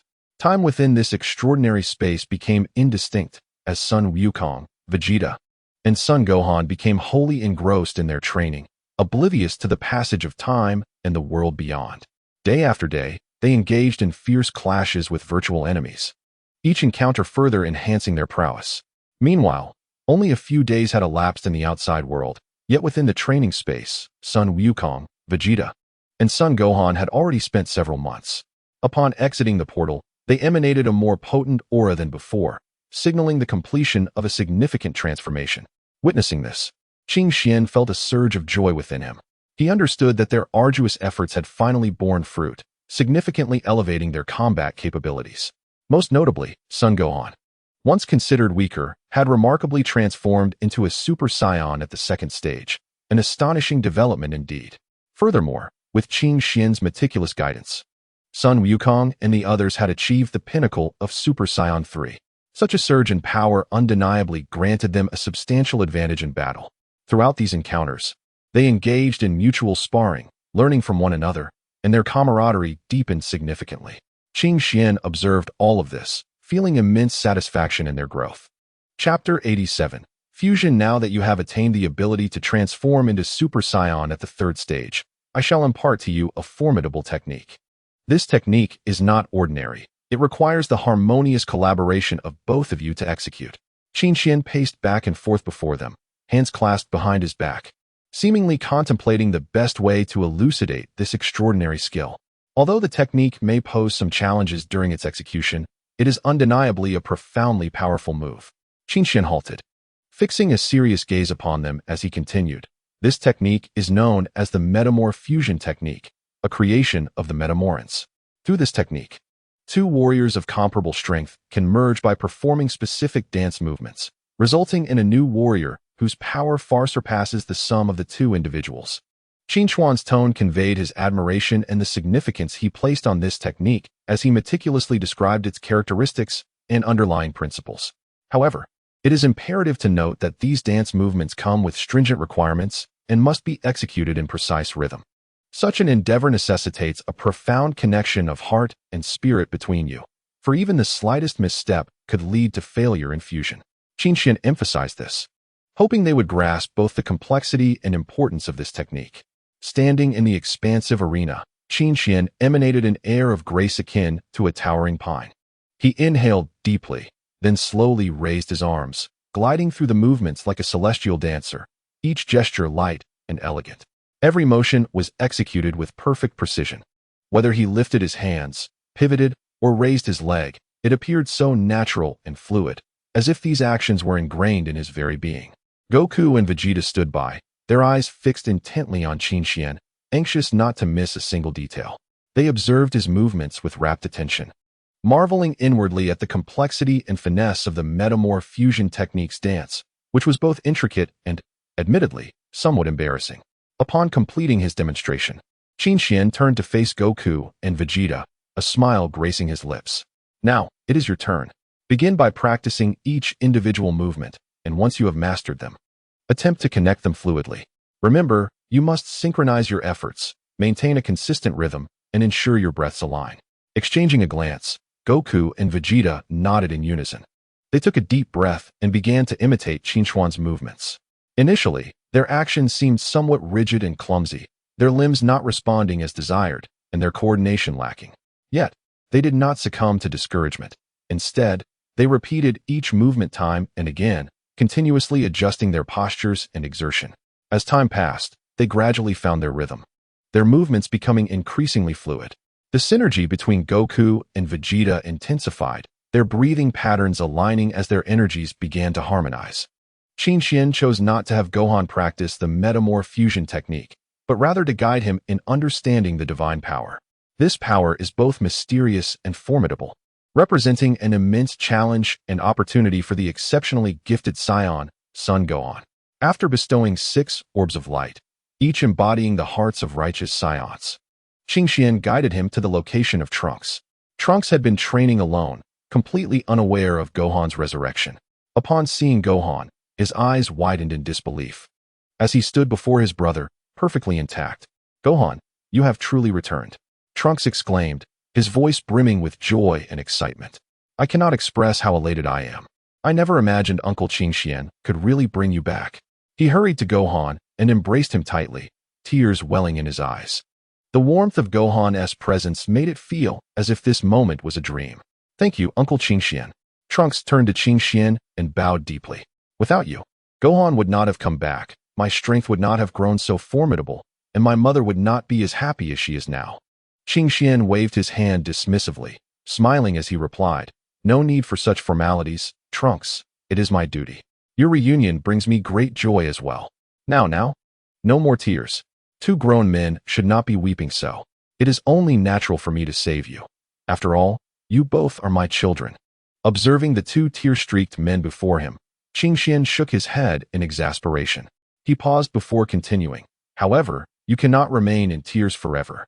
From this day forth, you must train diligently, for I will require your assistance in the future. We need to restore balance to other universes and conquer parallel worlds. And it will depend greatly on you too." As he spoke, Qin Xian keenly observed their reactions, wary of any dissent. After all, this was no simple task, requiring considerable effort and dedication. You only need to defeat the strongest individuals in those worlds, and then you can recruit others to join you, Qing Xian explained nonchalantly. As if it were an easy feat, he understood well that persuading these two young men to accept such a daunting task would not be straightforward. Thus, he decided to clarify his intentions ahead of time, to avoid needing to persuade them later, which would only waste precious time. Now, I shall leave you both to train here. Remember, you may only emerge once you have met my expectations. Qing Xuan's tone turned serious. With that, he placed a video player, a USB drive, and some senza beans in the gravity training room before turning to exit, leaving behind the two men still in a state of stupor. Qing Xian returned to his original position, observing the duo, who were slightly out of breath from their training. After tossing them a couple of senza beans, he took them to an uninhabited planet. Once a barrier was erected around the planet, he instructed them to commence their fusion. Very well, son Wukong and Vegeta. Let your first fusion commence here. Remember not to lose focus. I must wait half an hour before I can fuse again. Upon hearing this, son Wukong and Vegeta nodded in unison. The two then began their official fusion, synchronizing their steps and movements until the tips of their fingers met. Instantly, a resplendent aura enveloped them, radiating vibrant colors. In Chapter 88, as they fused, their figures seemed to be consumed, vanishing without a trace. Suddenly, a dazzling burst of light erupted, as if the entire world were cloaked in its brilliance. Once the radiant glow gradually faded, a new figure emerged in its place. His arrival was reminiscent of dawn breaking, imparting a sense of renewal. This newly formed entity possessed Vegeta's haughty demeanor, intertwined with son Wukong's buoyant spirit. He stood tall, akin to an ancient pine, exuding a powerful and enigmatic aura that captured the attention of all. The newly fused warrior moved, reveling in a previously unknown strength coursing through him. A confident smile graced his lips as he fixed his piercing gaze upon Qing Xian and proclaimed, I am neither son Wukong nor Vegeta. I am the warrior Gogeta, capable of defeating you. Qing Xian regarded Gogeta, sensing the formidable power radiating from him. Yet he perceived it as insufficient. In comparison, Gogeta's strength fell short of that required to match a god of destruction. Nevertheless, Qing Xian resolved to engage Gogeta in combat, recognizing that only through actual battle could they truly comprehend the disparity between their strengths. Very well, let us see to what extent you can reach.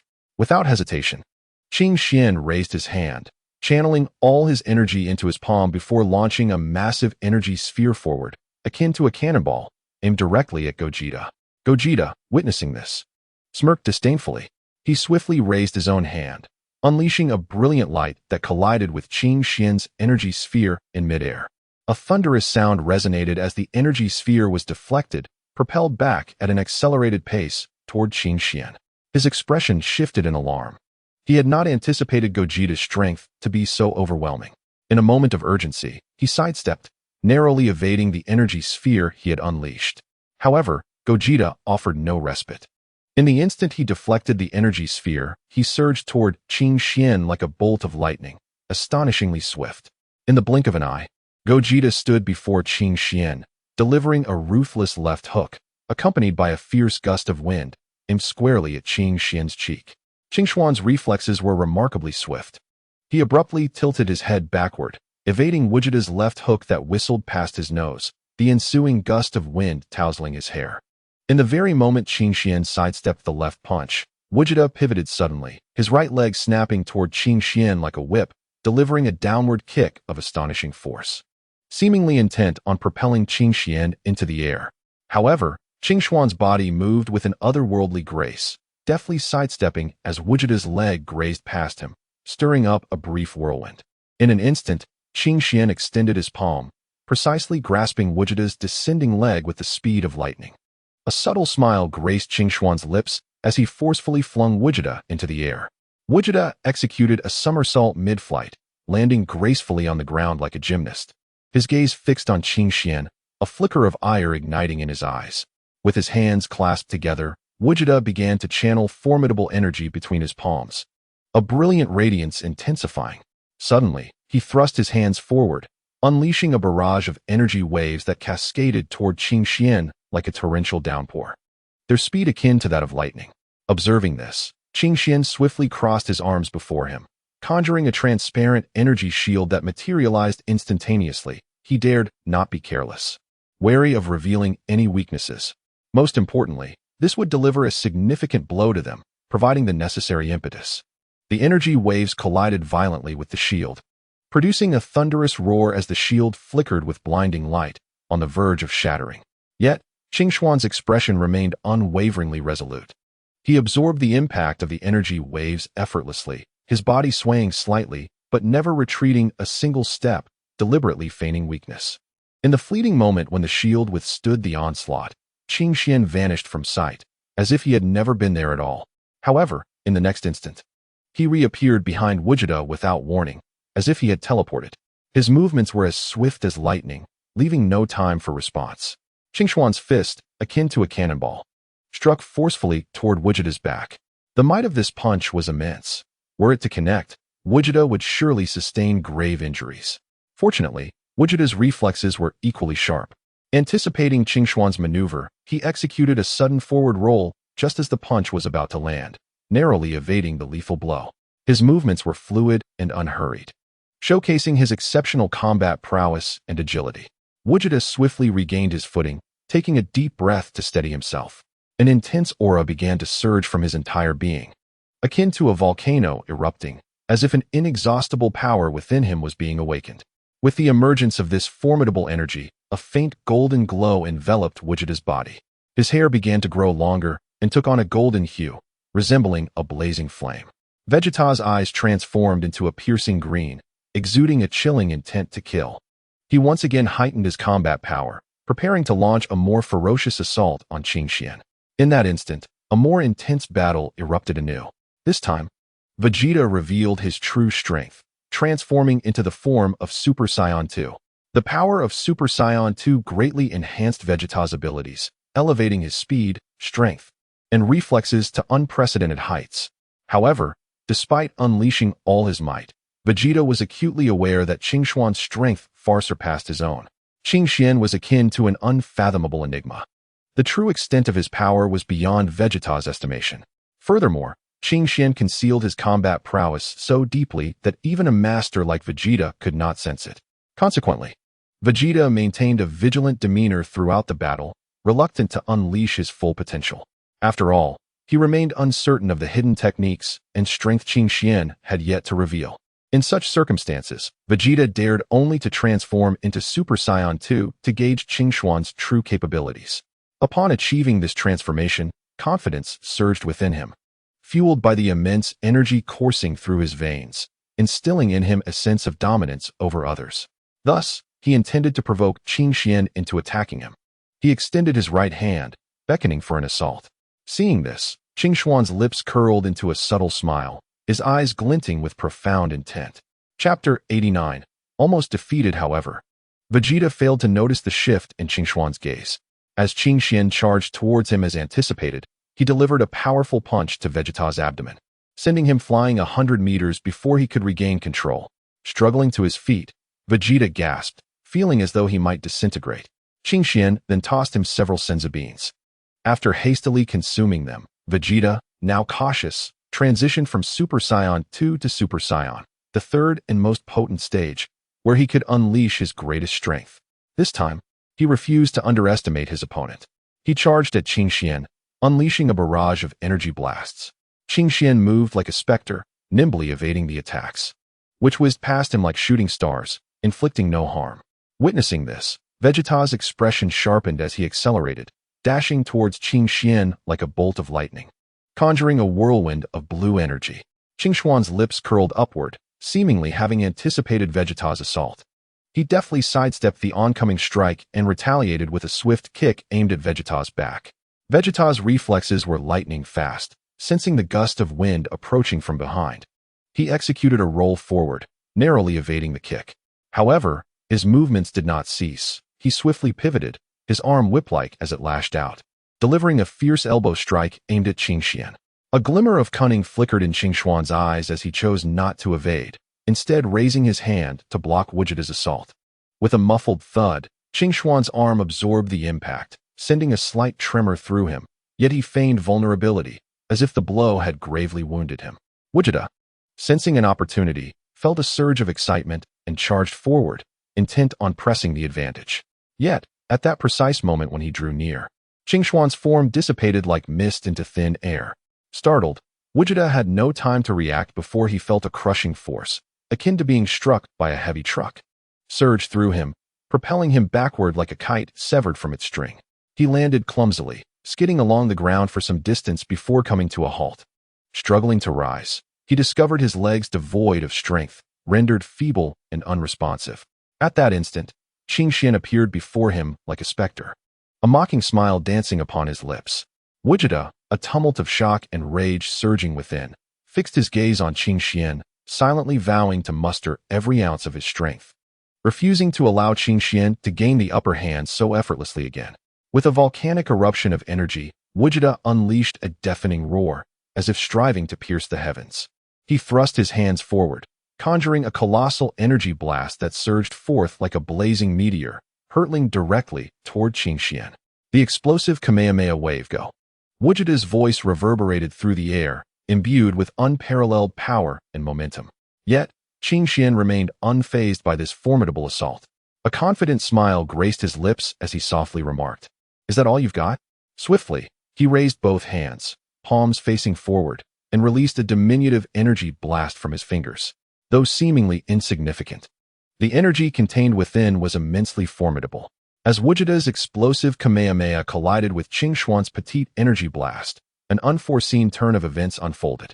The once unstoppable Kamehameha was forcibly repelled by Qingxuan's seemingly minor attack. The redirected Kamehameha hurtled through the air at breakneck speed, ultimately detonating with a thunderous explosion before Vegeta. The shockwave from the massive blast surged forth like a furious tempest, violently propelling Vegeta through the air. His body soared backward, tumbling uncontrollably until, after traversing thousands of meters, he crashed to the ground. With a resounding impact, Vegeta's form erupted upon landing, scattering into countless radiant shards of light. As the luminescence gradually faded, the figures of Son Goku and Vegeta emerged. Both were battered and bruised, resembling flowers ravaged by a tempest, collapsing to the ground, utterly drained of even the strength to utter a word. Seeing this, Qingxian gently shook his head, a hint of disappointment etched on his features. In a low voice, he remarked, "You still require several decades of cultivation." However, this time, he refrained from attacking them further, instead choosing to quietly harness the power of his talisman. A soft radiance emanated from his hands, enveloping the two like the gentle warmth of the spring sun. As the light shone upon them, their wounds began to heal at a visible pace, and the pallor of their faces gradually regained a semblance of color. Qingxian stood silently by, observing as their breaths steadied, awaiting their awakening from unconsciousness. As time passed, at long last, their eyes fluttered open. "Master, how can you be so powerful?" Sun Wukong gazed at Qingxian in astonishment, disbelief lacing his voice. "I distinctly felt our strength multiply several-fold, yet we remain utterly unable to contend with you." Vegeta echoed in agreement. "Indeed, Master, what is the explanation for this? We are both Saiyans, yet why does your might seem so formidable? Moreover, you effortlessly defeated the fused Super Saiyan 3 without even transforming. It's simply incredible." Qingxian smiled faintly and replied, "Though you share the Saiyan lineage, I am distinct from you. I have amalgamated various formidable powers, transcending mere Saiyan blood. Furthermore, combat skills and mastery over one's abilities are of paramount importance." With that, Qingxian formed hand seals, and energy began to coalesce around him, shaping into a colossal energy sphere. You focus solely on explosive power while neglecting the meticulous control of energy.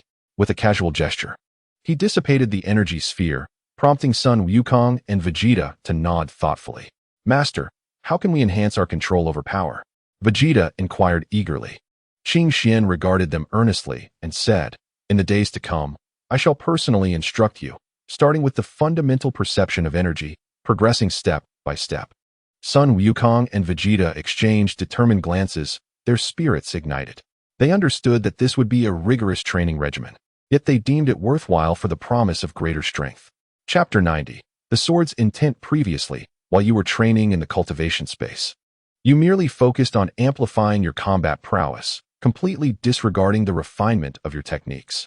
It is crucial to understand that technique and combat experience are intricately intertwined. Qing Xian said with earnest gravity. He continued to explain, without sufficient combat experience, grasping the intricacies of technique becomes exceedingly difficult. Conversely, even if you master certain techniques, lacking practical combat experience will hinder your ability to apply them flexibly in real battles. Thus, you must place significant emphasis on this matter. As Qing Xian patiently guided them, he admonished like a stern teacher. Son Wukong and Vegeta stood quietly to the side, two obedient students, offering no rebuttals, not even a whisper. They stood straight, fully engrossed in Qing Xian's teachings, as if fearing the omission of a single word. Qing Xian nodded with satisfaction and continued, by the way, after a while, when your skills have improved, I shall impart to you several exceedingly powerful techniques. His words radiated a hint of confidence and anticipation, for these techniques were among the most formidable in the universe. However, their suitability would depend on your individual circumstances. As soon as Qing Xian finished speaking, he unhesitatingly led them on their journey back to Earth. In his heart, he had already devised a comprehensive plan, not only to enhance his own strength, but also to inspire the other warriors to progress together. Only in this way could he truly ignite their deep-seated desire to pursue greatness. Upon their eventual return to Earth, Qing Xian wasted no time in setting his plans into motion. He swiftly summoned the other warriors, and upon hearing the news, Gohan, Piccolo, and Tien Shinhan all hurried to join. Everyone was filled with anticipation regarding Qing Xian's novel training methods and formidable techniques, their eyes gleaming with the yearning to enhance their powers. Qing Xian was well aware of the unique strengths each individual possessed. Thus, while crafting the training regimen, he meticulously considered each person's characteristics and advantages. He arranged simulated combat training for Son Wukong and Vegeta, allowing them to hone their skills and enhance their combat experience through high-intensity confrontations. Gohan was assigned to Piccolo's side, learning the more intricate techniques of energy control from the seasoned warrior. As for Trunks, Qing Xian decided to personally lead him away to a special location for intensive training. To ensure that the other warriors' training was not hindered, Qing Xian left a clone behind to instruct them. However, when Trunks learned that Qing Xian intended to take him away, he couldn't help but ask, "Uncle Qing Xian, did you not say you would train alongside everyone? Why take me away alone?" Qing Xian gazed at Trunks, who bore a sword on his back, and contemplated. Though this child favors combat with a sword, his understanding of swordsmanship remains superficial. He has yet to grasp even the most fundamental sword intent. Qing Xian thought to himself, since this is the case, it would be prudent to impart to him the insights and techniques I have acquired through my system training, thus lending him a helping hand. Consequently, with a serious demeanor, Qing Xian addressed Trunks. You prefer to wield a sword in battle, yet in my view, your mastery of swordsmanship is still lacking. You have not even comprehended the simplest sword intent. Upon hearing this, Trunks felt a twinge of embarrassment, yet he was filled with anticipation and trust in Qing Xian.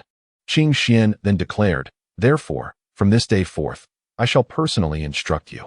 His gaze was piercing, firmly fixed upon Trunks, emanating a sense of resolve and determination. Upon hearing this, Trunks was suddenly overwhelmed with joy.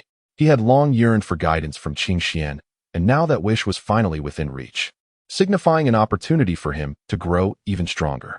However, upon witnessing Qing Xuan's serious demeanor, Tenenx promptly shifted his focus, unwilling to entertain any semblance of disdain.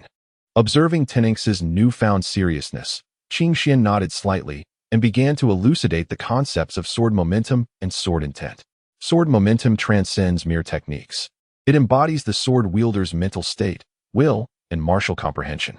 Next, allow me to demonstrate, so you may grasp the essence. In this tranquil valley, Tenenx beheld Qing Xian standing tall, while he himself had retreated to a distance of 500 meters. Suddenly, a fierce wind howled, causing Qing Xuan's garments to billow dramatically. He slowly drew his long sword, and in an instant, a piercing aura enveloped the surroundings. With a flicker of movement, Qing Xuan's sword danced, showcasing the initial manifestation of sword momentum. The blade moved like a nimble serpent, exuding vitality, as if playfully engaging with the gentle breeze of the mountains. Shortly thereafter, the sword momentum transformed into a formidable force, with each swing seemingly capable of cleaving through the void, the sound of the wind sharp and piercing in its wake. As Qing Xian continued to move, The surrounding flora and fauna were influenced by the sword momentum, branches snapping as if in surrender. The shadows of the sword flickered like a silver flame blazing through the valley. Qingshuan's gaze remained focused and resolute, fully immersed in the essence of the sword. Suddenly, the sword momentum softened, the blade in his hand appearing to come alive, gliding gracefully. This momentum seemed capable of soothing all worldly disputes, bringing tranquility to the heart. Ultimately, as Qingxian sheathed his sword, the valley returned to its serene state. Yet, the lingering resonance of the sword's aura persisted. As if recounting the legendary display that had just transpired, Tenenx stood astonished, struggling to regain his composure. For he had never imagined that a mere act of wielding a sword, devoid of energy infusion, could yield such immense power. Observing Tenenx's astonishment, Qingxian smiled and remarked, "This is merely the preliminary exhibition of sword momentum. The true path of the sword harbors even deeper mysteries. Now, it is your turn to give it a try." Taking a deep breath, Tenenx unsheathed his own sword, attempting to mimic Qingshuan's earlier movements. However, his swings were rigid and lacked any semblance of sword momentum. Qingxian patiently corrected his postures, elucidating every detail. Hours passed, yet Tenenx still struggled to find his rhythm, feeling somewhat disheartened. Qingxian gently patted his shoulder, encouraging him. "Do not lose heart. The comprehension of the sword path is not achieved overnight. You must earnestly feel the fusion between the sword and yourself, infusing your will into it." Reinvigorated, Tenenx resumed swinging his sword, and this time, he gradually sensed a flicker of understanding, the motions becoming notably more fluid. Qingxian nodded in satisfaction, confident that with perseverance, Tenenx would inevitably grasp the true essence of the sword path and emerge as a genuine master of swordsmanship. Chapter 91, Gula. Tenenx, you are truly remarkable. Moreover, your talent surpasses that of ordinary individuals. With a gentle smile, Qingxian gazed at Trunks, his eyes reflecting admiration. Trunks, a bit bashful, chuckled softly, scratching his head as he expressed his gratitude, saying, "Thank you for your kind words, Uncle Qingxian. I will strive to improve." Qingxian nodded in satisfaction and continued, "I am pleasantly surprised that you have completed the first stage of your training so swiftly. With this in mind, I shall devote myself even more diligently to your instruction. You must not become complacent." He affectionately tousled Trunks' pink hair, as if caressing a precious treasure, and spoke with warmth. Trunks lifted his gaze, determination shining in his eyes, and earnestly replied, "Yes, Uncle Qingxian, I will give my all to my training and will not disappoint your expectations." At that moment, Qingxian suddenly sensed a violent upheaval in the cosmos, as if an immensely powerful deity were being born within the universe. Strangely, this newly emerged deity did not receive the blessings of the cosmos. Qingxian furrowed his brow, deeply pondering the implications of this phenomenon. However, after much contemplation, he could not unravel the mystery behind it. Ultimately, he resolved not to dwell on the matter, for regardless of how formidable a deity might emerge in this universe, it bore no significance to him. To him, any adversary was merely a matter of a single punch. If one punch was insufficient, he would deliver 2 or 3, until the enemy was utterly vanquished. Trunks remained oblivious to this disturbance, as did son Wukong and the others. Only old Piccolo sensed a hint of it. Yet, upon witnessing Qingshuan's indifference in the temple, old Piccolo chose not to pursue the matter further, realizing that he lacked the strength to intervene. Meanwhile, high above, the King of Worlds suddenly trembled, paralyzed by the overwhelming aura, unable to muster even a semblance of resistance. On that day, Qingxian stood atop a mountain, surveying the vast land beneath him, a powerful urge swelling within him. He felt the time was ripe to return to the past, to the timeline that Trunks had once traversed. Turning to Trunks, he smiled and inquired, "Trunks, after more than a decade of training alongside me, how do you feel?" Trunks raised his head, a glimmer of confidence and resolve in his eyes, responding, "Master, my strength has indeed increased significantly over these years of training." Qingxian nodded, continuing to probe, "So, do you now have the confidence to defeat your father, Vegeta, and Uncle Son Wukong?" Upon hearing this, Trunks scratched his head thoughtfully and slowly shook it. A hint of helplessness crossed his face as he admitted, "Though my strength has improved, I still feel I lack the power to overcome them." Qingxian regarded Trunks with understanding, aware that during Trunks' training, both his father, Vegeta, and son Wukong had also been diligently honing their skills, resulting in their considerable enhancement in strength. Trunks then remarked, "I am aware that during my training period, my father and Uncle Goku have not ceased their own training. Thus, I believe it is only possible for me to surpass them if they have not continued their pursuits or if my training extends beyond theirs." He sighed, seemingly disheartened by his own abilities, acknowledging that surpassing them would be a formidable challenge unless there existed a direct means to enhance combat prowess that could bridge the temporal gap between us. Upon hearing this, Qing Xian smiled mysteriously and replied, "Indeed, such a method does exist. In the distant depths of the universe, there lies a mysterious planet, upon which grows a wondrous fruit that can significantly elevate one's combat power in a short span of time." Trunks' eyes brightened with excitement as he exclaimed, "Really, Uncle Qing Xian? Let us hasten to seek out this planet and the magical fruit." Qing Xian nodded, yet cautioned, "However, this planet is guarded by formidable beasts, and obtaining the fruit is no simple task. Moreover, the fruit's effects vary from person to person." Trunks resolutely declared, "No matter how arduous the journey, I shall endeavor to try. I aspire to grow stronger." Qing Xian, satisfied with his determination, said, "Very well, let us embark at once. There may be numerous challenges ahead, but as long as you persevere, rewards await you." Thus, Qing Xian and Trunks set forth on their adventurous quest to find the magical fruit, with the unknown journey and dangers lying in wait for Trunks. Yet, he remained blissfully unaware, following Qing Xian with a face full of excitement. As they traversed the cosmos in search of this elusive fruit, they encountered a peculiar planet inhabited entirely by metallic beings, reminiscent of Frisia. Indeed, this planet was the infamous planet Bicasta. Long ago, a multitude of abandoned spaceships and satellites congregated in the cosmic graveyard, and a computer chip, through its own might, spent eons absorbing surrounding energy and materials, ultimately evolving into a colossal mechanical planet akin to Cybertron. Frisia's brother, Kula, was obliterated by Goku's Kamehameha, losing his physical form. However, his brain fortuitously drifted to this planet, merging with the main computer of Bicasta and thus becoming its core, thereby controlling the entire planet. The corporeal form of Kula was subsequently regenerated in metallic guise, produced en masse. Yet, for reasons unknown, even though Goku did not slay Frisia's brother, Kula still found his way to this planet, transforming his body into a mechanical one, presumably to augment his power. However, when he sought to venture forth for vengeance on behalf of his brother and father, he discovered that he could not escape this planet. At that moment, he was stripped of the freedom to act, though his soul and will remained intact. He endeavored by every means to break free from the control of the central computer until, at last, Qing Xian and Trunks arrived aboard their spacecraft.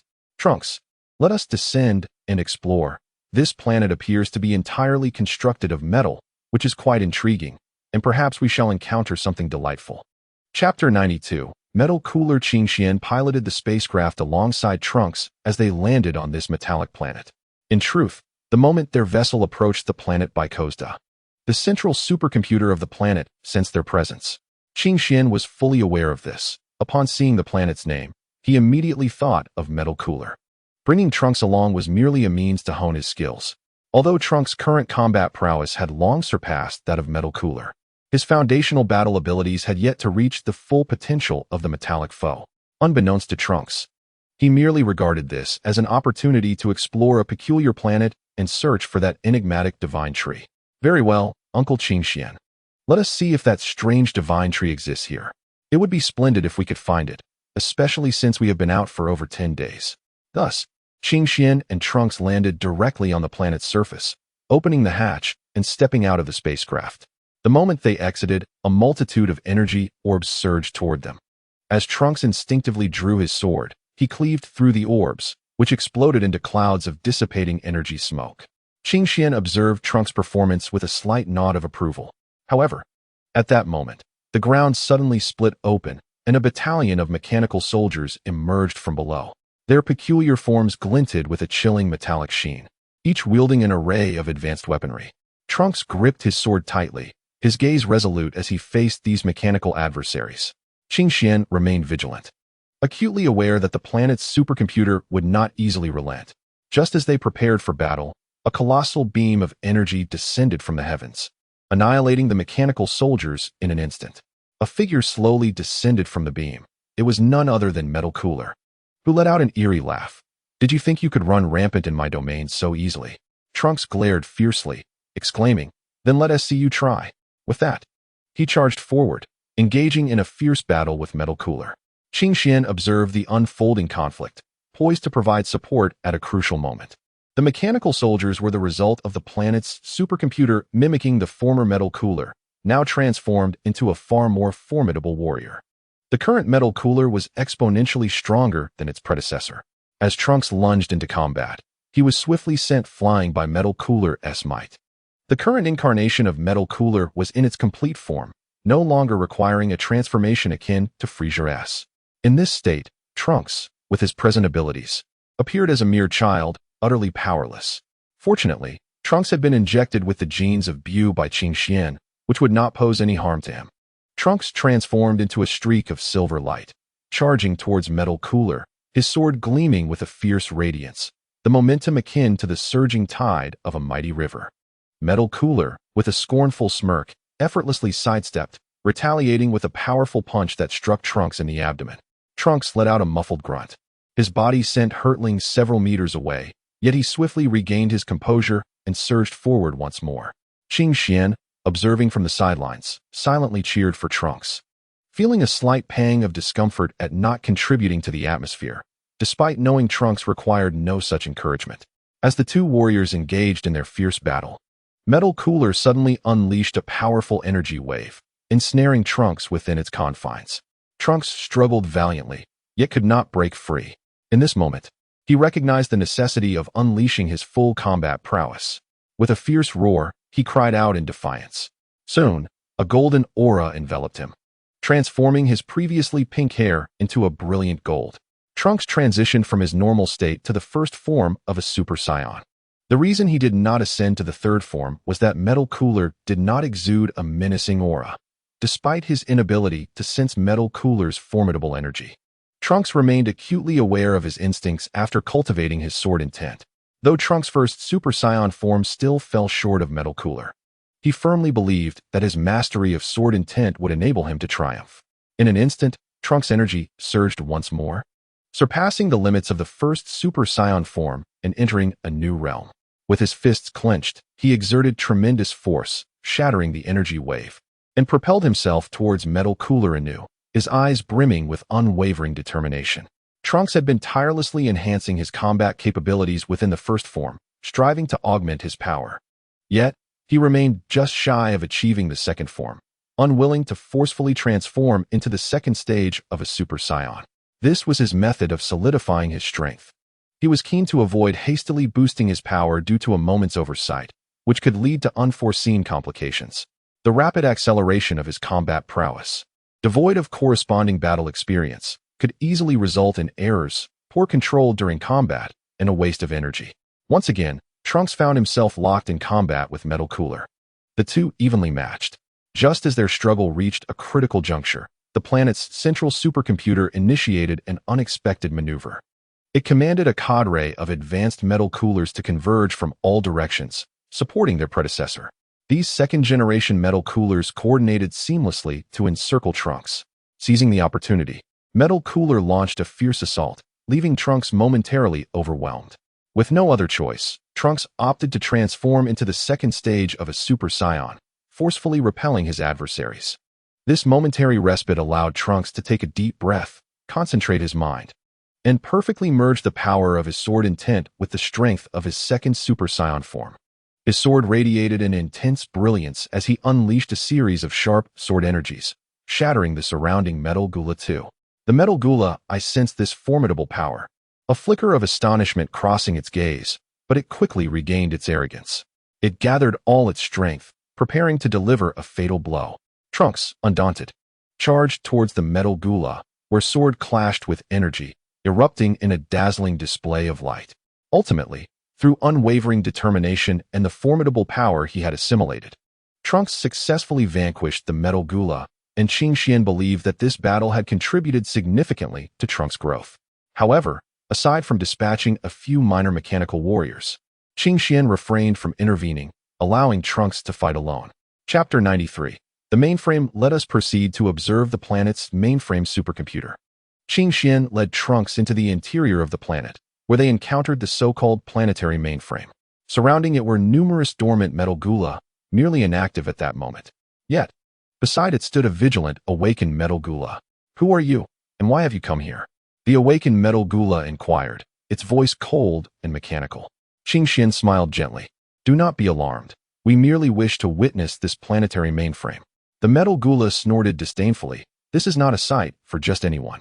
You would do well to leave swiftly. Otherwise, I cannot guarantee your safety." Trunks crossed his arms, scoffing. "Is that so? Just you?" No sooner had he spoken than the metal gula launched an immediate attack, a fist aimed at Trunks. Trunks effortlessly sidestepped, retaliating with a kick aimed at the metal gula. The metal gula swiftly defended itself, and they engaged in a rapid exchange of blows. Seizing this opportunity, Qing Xian approached the planetary mainframe, eager to uncover its secrets. The moment he touched the mainframe, it emitted a blinding light, prompting the previously dormant metal gula to activate one by one. In an instant, they surrounded Qing Xian and Trunks, heralding an impending fierce battle. Alert! Alert! Unauthorized information modification detected. Interference in progress. Beep! Beep! Interference failed. Self-destruct sequence initiating. As Qing Xian continued his maneuver, he effortlessly bypassed the supercomputer's firewall and altered its self-destruct sequence, halting the countdown abruptly. What a futile self-destruct mechanism, truly pathetic. However, the technology of this cyborg is quite advanced, and the replication of the robots is commendable. I shall take it back for Bulma to study. With the self-destruct program halted, the once crimson-lit metal gula dimmed, standing quietly to the side. Among them was the previously stationed metal gula beside the supercomputer, now gazing intently at Trunks and Qing Xian. Refraining from any reckless actions, his mind had fully recovered, and he instinctively understood the formidable nature of the two individuals before him. At that moment, the metal gula, having regained consciousness, suddenly spoke. "O mighty warriors, I am willing to follow you. Though I am a metal gula, I do not wish to be controlled by this mastermind and reduced to a mere instrument of destruction." Qing Xian and Tenanx exchanged glances, and Qing Xian replied with a smile. "Very well, you may accompany us. However, should you harbor any ulterior motives, you shall not fare well." The metal gula nodded vigorously. "Are you not planning to seek revenge against Sun Wukong?" Qing Xian's words struck like a thunderbolt, directly unveiling the identity of Gula. "Your father, King Cold, and your brother, Frisia, were both slain by Sun Wukong. Have you not always yearned for vengeance?" At this moment, Gula felt a chilling wave wash over him. Upon awakening, he had discerned the tail swaying behind Qing Xian, unmistakably identifying him as a Saiyan. Had it been his former self, he would have felt no such trepidation. He was oblivious to the fresh horrors that now loomed before him. However, after the recent awakening, thoughts of revenge against Sun Wukong had been extinguished. At least until he comprehended their relationship with Sun Wukong, he had no intention of revealing his true thoughts. Now that Qing Xian had exposed him, he found himself unable to conceal his feelings and could only articulate his innermost thoughts. "My lord, I had indeed contemplated avenging my father and brother. Our Frost Demon clan has traditionally been devoid of emotion, but the provocations from Sun Wukong and his allies against us have been too numerous to disregard. We shall seek retribution. Long ago, I was drawn to this planet, and upon my arrival, I witnessed my subordinates enhanced in combat prowess by this world. I, too, sought to augment my strength through this planet, yet all those who had been transformed were virtually unable to escape its control. Although I retained my consciousness, I could not command my own body." The metal gula felt helpless. He had initially sought a means to attain his goal, but found himself ensnared by the metal planet's grip. Then, an idea struck him, and he exclaimed, "Now that I am in service to you, my lord, I shall do as you command. If you bid me to seek vengeance, I shall do so. If you wish for me to refrain, I shall comply. Everything shall be contingent upon your words." Qing Xian was pleased, for he recognized the potential in his new subordinate, who had been subdued by his formidable power. "Indeed, you are quite astute and discerning. From this day forth, you shall accompany me. You have not been entirely transformed into a machine, and you can still enhance your combat abilities through training. Your Frost Demon clan has never engaged in cultivation since its inception, which means that each of you harbors immense potential, akin to unrefined jade. Although reaching the level of a destroyer god is undoubtedly fraught with challenges, it is not entirely unattainable. Qing Xian's words resonated like the tolling of bells in Gula's ears, stirring tumultuous waves within his heart. His eyes gradually brightened, as though a path to the pinnacle of power unfurled before him. Qing Xian continued, "As long as you are willing to exert effort and continuously unearth your potential, I firmly believe that one day you too shall stand atop the cosmos, side by side with the god of destruction." Metal Gula trembled with excitement, unable to contain his inner joy, and promptly replied, "Yes, thank you, my lord, for your guidance. I will certainly strive diligently in my training and will not disappoint your expectations." Qing Xian smiled and nodded, then turned to Trunks, signaling him that they could prepare to depart. Trunks looked around at the Metal Gula and remarked, "These Metal Gula cannot remain here. It would be troublesome if they were exploited by ill-intentioned individuals." Qing Xian pondered for a moment and decided that they should take them all away. Perhaps Bulma could modify them into valuable allies. Thus, they gathered all the Metal Gula into capsules, and Qing Xian, accompanied by Trunks and the newly joined Metal Gula, departed from the planet, speeding towards Earth. They were eager to return and share their findings with Bulma, hoping she would uncover new insights and breakthroughs regarding these Metal Gula. However, they chose a different route, one that diverged from their original path, intending to search for the fabled divine tree. In truth, the so-called divine tree refers to the tree of spirit fruits. Yet, due to Dales's prior acquisition of a spirit fruit tree, there had been no further reports of another such tree upon their arrival on Earth. Qing Xian's visit was merely to see if he could discover another one. If not, it would be of little consequence. Chapter 94. The spirit fruit of the tree. The effects of the spirit fruit are primarily manifested in two aspects. 1. Enhancement of combat power. In the world of Dragon Ball, after consuming the spirit fruit, Dales experienced a significant boost in strength. In his intense battle with Son Goku, Dales exhibited astonishing prowess, momentarily overpowering Goku. Although Goku ultimately triumphed with powerful techniques like the Spirit Bomb, this indirectly attests to the formidable efficacy of the Spirit Fruit.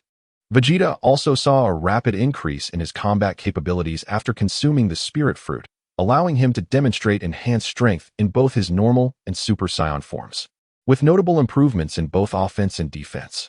2. Strengthening of the mind. The Spirit Fruit is endowed with a unique ability to fortify the consumer's mind, rendering it more powerful and lucid. This mental fortification aids the consumer in better resisting the encroachment of evil and dark forces, preserving the purity and steadfastness of their inner self. While Qing Xian indeed possessed the precious resource of the Spirit Fruit, he did not intend to reveal it so readily. After all, exposing the Spirit Fruit in such a manner would inevitably render it seeming too trivial, stripping away its inherent value and mystique. Thus, Qing Xian devised a plan. He quietly arrived at an uninhabited planet while Trunks was momentarily distracted. This planet resembled a desolate void, devoid of any signs of life. Yet, this planet remains adorned with flora and fauna. Qing Xian, upon this tranquil terrain, planted a tree bearing the essence of spiritual fruit. After being sown, this tree thrived, producing crystalline spiritual fruits that shimmered with brilliance. Moreover, Qing Xian had stationed a formidable puppet of his own crafting upon this celestial body. Although its strength was merely a fraction superior to that of Tenenks, it posed a significant challenge for him. Qing Xian's intent was not to intentionally complicate matters for Tenenks, but rather to awaken his latent potential, allowing him to transcend his limits when contending with formidable adversaries, thereby fostering rapid growth and advancement. Time flew, and soon they embarked on their journey home. Under Qing Xian's masterful guidance, they unexpectedly encountered this enigmatic planet. "Look, just ahead," Qing Xian exclaimed, his voice brimming with uncontainable excitement. Tenenks followed the direction of his outstretched finger, and a seemingly desolate, yet vibrantly alive planet came into view. "Shall we explore?" Qing Xian eagerly suggested. Tenenks, equally intrigued by the unknown world, readily agreed, and together they set forth to investigate. They descended gently onto the planet's surface aboard the metallic Gula, cautiously exploring the unfamiliar terrain. Before long, they made a stunning discovery, a colossal tree laden with spiritual fruits. A glimmer of surprise flickered in Tenenks' eyes as he yearned to reach out and gather the precious bounty. However, just as he extended his hand, a figure darted forth from the underbrush like lightning, blocking his path. Upon closer inspection, it was the powerful puppet that Qing Xian had previously set in place. This puppet towered with an imposing presence, emanating a potent aura, and unleashed a barrage of fierce strikes that caught Tenenks off guard. Initially, Tenenks found himself overwhelmed, retreating under the puppet's relentless assault. Yet, being a seasoned warrior, he quickly regained his composure, focusing intently on countering the puppet's attacks and gradually launching his own retaliation. During the intense skirmish, Tenenks continuously tapped into his potential, unleashing a torrent of power from within. Ultimately, he transformed into a Super Saiyan 3, experiencing a significant augmentation in strength. In that moment, Tenenks resembled an embodiment of war, engaging the puppet in a breathtaking duel. The two combatants exchanged blows, neither yielding an inch, resulting in a stalemate. As their battle raged on, the life force of the planet was being voraciously consumed by the spiritual fruit tree, causing the other flora and fauna to wither and decay rapidly. The planet was inexorably heading towards a state of lifelessness, a fact that Tenenks remained oblivious to, as he was engrossed in his confrontation with the puppet. Currently, he found himself being pressed hard by the puppet, and even wielding his long sword proved futile against the relentless onslaught. As Turnax struggled to endure, Qingxian suddenly spoke up, reminding him, "Turnax, the vitality of this planet is being absorbed by the spirit fruit tree. If we do not resolve this battle swiftly, we shall be trapped here forever." A chill ran through Turnax as he recognized the urgency of the situation. Gritting his teeth, he unleashed an unprecedented surge of power, a tempestuous aura swirling around him. Discarding his long sword, he deftly evaded the puppet's attacks, seeking its weaknesses. In the very instant the puppet launched its assault, Turnax, like a flash of lightning, swiftly sidestepped, positioning himself behind the puppet. His movements were as swift as the wind, seeming to transcend the very constraints of time. Immediately, Turnax's hands gathered a formidable wave of energy, which roiled and surged in his grasp like a tumultuous tide. With unwavering focus, he directed this immense energy wave forcefully at the puppet. The impact was akin to a thunderous strike, causing the puppet to stagger violently, as if on the brink of collapse. Yet, Turnax afforded it no respite. He unleashed a relentless barrage of fist and foot strikes, each blow infused with boundless strength, raining down upon the puppet like a torrential downpour, resonating with deep, thunderous impacts. Under this tempestuous onslaught, the puppet could no longer withstand the assault and crashed to the ground. Seeing this, Turnax wasted no time. He pivoted and dashed towards the spirit fruit tree like a meteor, his speed astonishing as he reached the base of the tree in an instant. He swiftly plucked several spirit fruits, which glimmered with an otherworldly radiance, seemingly brimming with inexhaustible energy. Just as he grasped the fruits, the ground beneath him began to tremble violently, as if the entire planet were on the verge of collapse. Recognizing the peril, Turnax hastily secured the fruits and turned to race towards Qingxian and the metallic gula. At that moment, the ground fissures deepened alarmingly, vast cracks spreading behind him as though they sought to consume him. Qingxian and the metallic gula were already awaiting him by the spaceship, and upon seeing Turnax approach at full speed, they immediately opened the ship's hatch. Turnax leaped into the vessel, and Qingxian promptly sealed the hatch and activated the ship's engines, preparing to flee the impending destruction of the planet.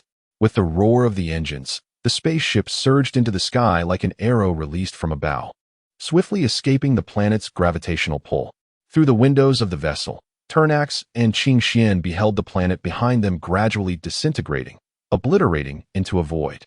Qingxian, thoroughly impressed by Turnax's performance, smiled and remarked, "You performed admirably, Turnax. In battle, the process is inconsequential. What matters is the ultimate outcome, and you have successfully accomplished your mission." Chapter 95. Return to Earth. Tenenks. You must sample the fruit of the spirit tree. It will reveal the extent of your enhancement. Qingxian remarked with a smile, adjusting the spaceship to autopilot while glancing at the breathless Tenenks. Upon hearing Qingxuan's words, Tenenks promptly set aside the other fruits he had been clutching and carefully selected one. This particular fruit exhibited a profound violet hue, its surface smooth as glass, exuding a subtle yet enticing fragrance. Taking a deep breath, Tenenks gently brought the fruit to his lips and took a bite. In an instant, a torrent of formidable energy surged into his body, as if it might burst him apart. Yet, rather than discomfort, he felt a swift absorption of this energy, seamlessly merging with his own strength. He could distinctly sense that the power he had lost in battle was rapidly replenishing, even surpassing its previous magnitude. Moreover, This energy caressed him like a gentle spring breeze, tenderly mending his wounds. The once agonizing injuries began to heal, gradually fading from existence. Afterward, Tenanx consumed all the fruits from the spirit tree. Immediately, he felt an overwhelming power enveloping him, fortifying his physique. Alas, it is unfortunate that I could only retrieve a meager handful in such a dire situation. The rest have turned to ashes, Tenanx lamented. Qingxian gently patted Tenanx on the shoulder, offering a comforting smile. Do not be disheartened, Tenanx. These few fruits have significantly bolstered your strength, and you should be elated. Besides, the universe is vast. There may well be other spirit trees hidden in some corner. Listening to Qingxian, Tenanx nodded slightly, inhaling deeply to quell his inner excitement. He closed his eyes, meticulously sensing the changes within him, and indeed, he could feel a remarkable enhancement in his power. I can truly sense a substantial increase in my strength, Tenanx exclaimed with fervor, clenching his fists as he embraced the surging power within. At that moment, the spaceship's alarm blared sharply, shattering the tranquility shared between the two. Detection of powerful energy fluctuations ahead. A formidable enemy is suspected, the ship's intelligence system warned. Qingxian and Tenanx exchanged a glance, both eyes gleaming with caution. Note, this was all a ruse orchestrated by Qingxian to prevent Tenanx from becoming suspicious. It seems trouble has once again found us, Qingxian said with a grave expression. Swiftly activating the spaceship's combat mode, Tenanx, undeterred, drew a deep breath, channeling his energy into his hands, ready to confront the impending battle. Trunks, prepare for battle, Qingxian encouraged. Let us witness the true extent of your enhanced power. A confident smile graced Trunks' lips as he replied, All right, let them behold my current strength. The spaceship sped towards the source of the energy fluctuations, heralding the onset of a new conflict. After effortlessly dispatching all the puppets, Trunks felt a surge of elation. He and Qingxian piloted the spacecraft like a bolt of lightning slicing through the darkness of the cosmos, hastening towards Earth. Inside the vessel, Trunks gazed at the remnants of the puppets strewn across the floor, lost in contemplation. The appearance of these puppets bore a striking resemblance to the one he had encountered beside the tree of the spiritual fruit, indicating they belonged to the same category. Furthermore, he keenly sensed that the power emitted by these puppets seemed even more formidable than that of the previous one. Turning to Qingxian, Trunks sought to discuss this revelation. However, Qingxian merely smiled knowingly, remaining silent, as if he had anticipated everything. As the spaceship gently descended onto Earth, Bulma awaited anxiously on the landing pad. Her face lit up with joy upon seeing Trunks emerge from the spacecraft. Trunks, you're finally back. Bulma rushed forward, her eagerness palpable. How was this adventure? Did you encounter any dangers? Trunks excitedly recounted his experiences, particularly the power boost granted by the spiritual fruit and the fierce battles fought against the puppets along the way. His vivid storytelling transported Bulma into the heart of the action, allowing her to feel the thrill and peril of his journey. As she listened, her eyes sparkled with astonishment and pride. She felt immense gratification for her son's bravery and growth, while simultaneously harboring curiosity about the enigmatic spiritual fruit. Observing the reactions of those around him, Qingxian quietly reveled in the seamlessness of his arrangements. Just as everyone basked in their joy, Trunks suddenly pondered. Who is the creator of those puppets, and what are their intentions? Feigning deep thought, Qingxian remarked, There must be a powerful force behind this. We must remain vigilant. They likely seek the tree of the spiritual fruit as well.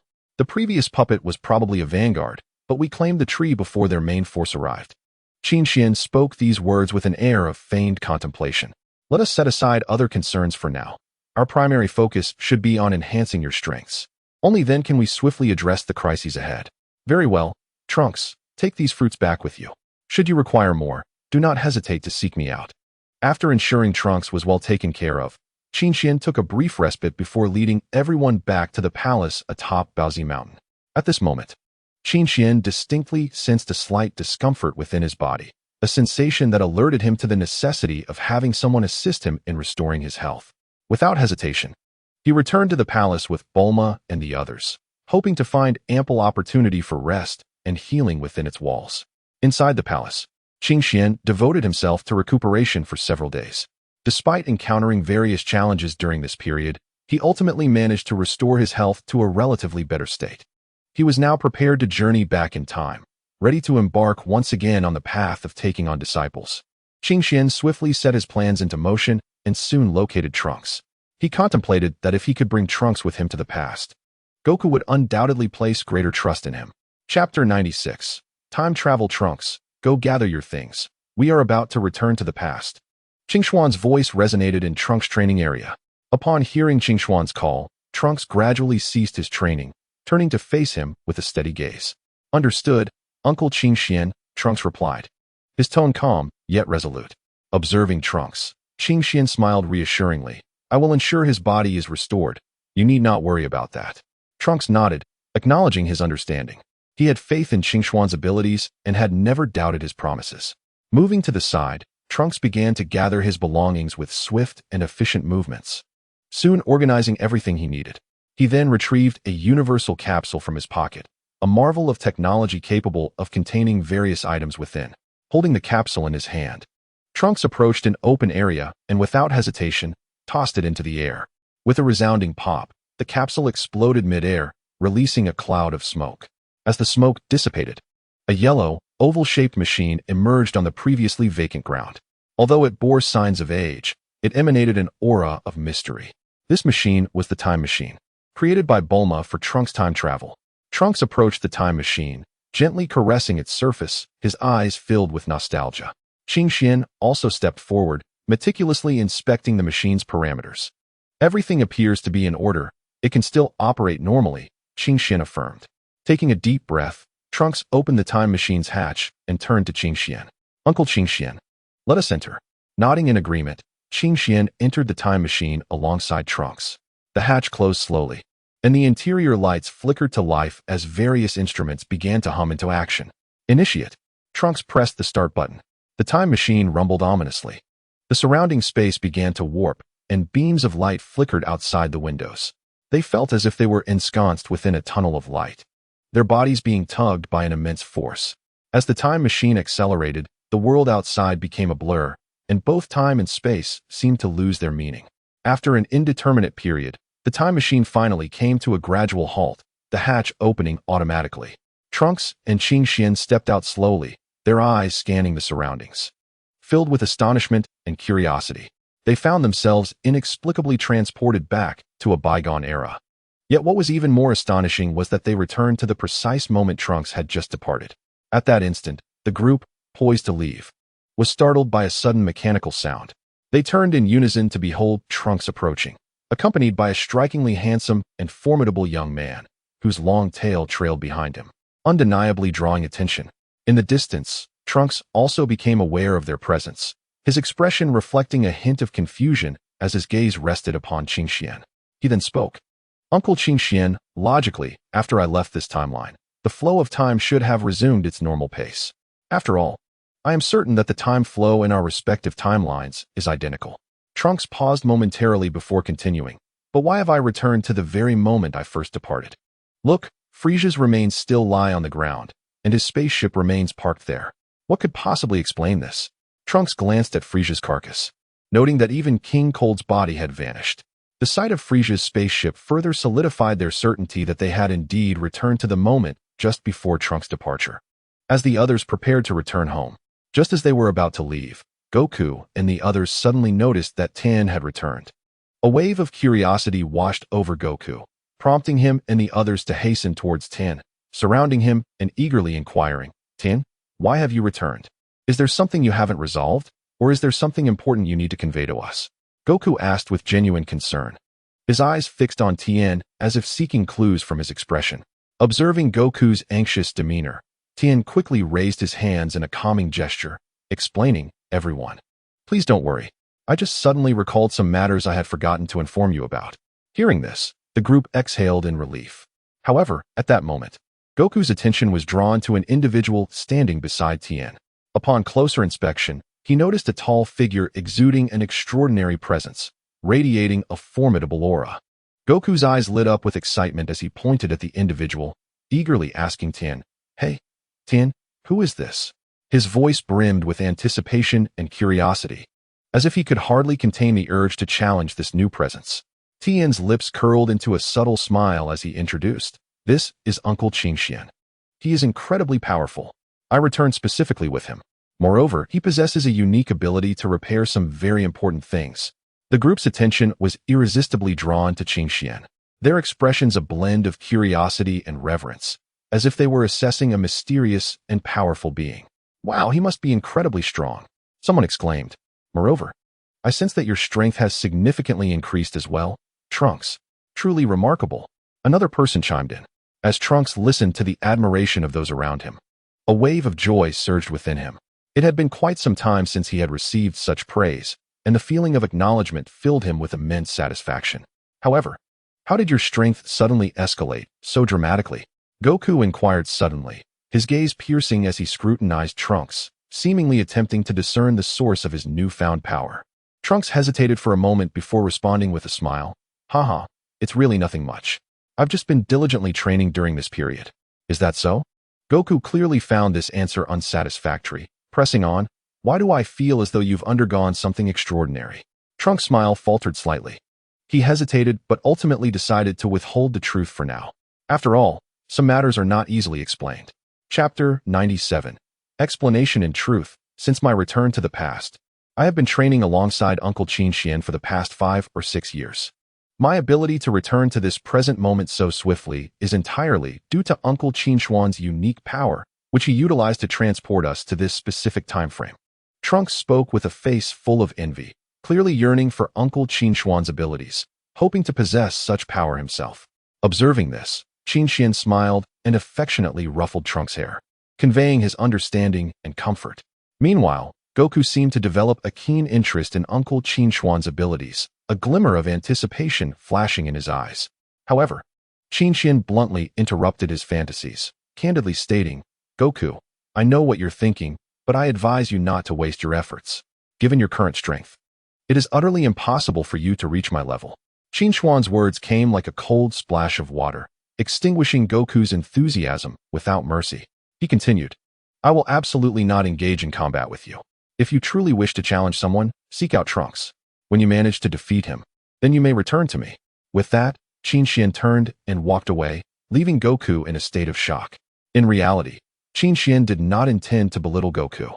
He simply had no spare time to indulge in Goku's whims. He had far more pressing matters to attend to regarding his system tasks. Qingxian understood that. Given Goku and Vegeta's current strength and temperament, they would never consider taking him as their master. After all, how could they possibly set aside their pride without witnessing true power firsthand? Glancing casually at the distant Bulma, Qingxian was somewhat taken aback. She was staring intently at him, her eyes sparkling with admiration and affection, as if filled with countless little stars. Qingxian's lips curled into a subtle smile as he playfully winked at Bulma before turning away with an air of nonchalance. However, this seemingly simple smile and wink struck Bulma like a thunderbolt, rendering her legs weak and nearly causing her to collapse. There was no escaping the fact that Bulma was a devoted admirer of handsome men. Upon encountering a striking figure like Qingxian, she found herself utterly defenseless, unable even to walk.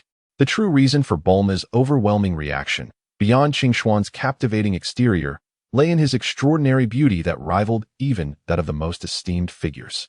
Such allure would undoubtedly enchant any woman, not just Bulma.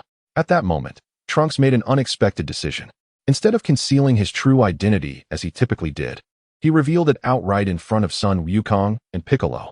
However, in his narration, he made a slight alteration, presenting himself as the child of Bulma and Qingxian rather than Bulma and Vegeta.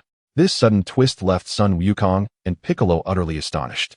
They could not fathom why Trunks would choose this moment to alter his identity in such an outrageous manner.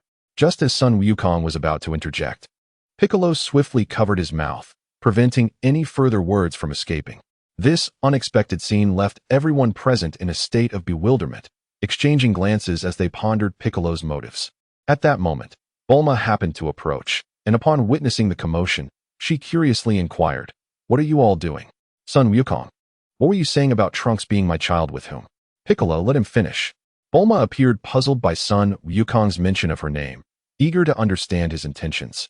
Yet, Piccolo acted as if he had not heard her, resolutely maintaining his grip over Son Wukong's mouth. In light of the situation, Trunks could not help but speak again. Mom, I am actually the child of you and Qingxian.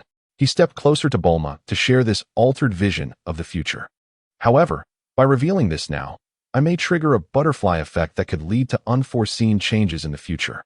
Trunks spoke with a grave tone, clearly concerned about the potential repercussions. His emphasis on these words was intended to allay any doubts that the future Bulma might harbor. After all, the future was rife with possibilities and uncertainties. Even the slightest thought could lead to significant alterations. Yet, Bulma seemed entirely oblivious to Trunks' latter remarks. Her attention was wholly captivated by the assertion that she was the mother of Trunks with Qingxian. In that instant, her cheeks flushed a deep crimson, reminiscent of a ripe apple, as if she might bleed from the embarrassment. Her once fair hands now felt as if they had been scorched by fire, radiating an unbearable heat. She clutched her face tightly, as if this gesture could conceal the shyness and embarrassment swelling within her. Moreover, Bulma's body trembled involuntarily, akin to leaves fluttering in the wind.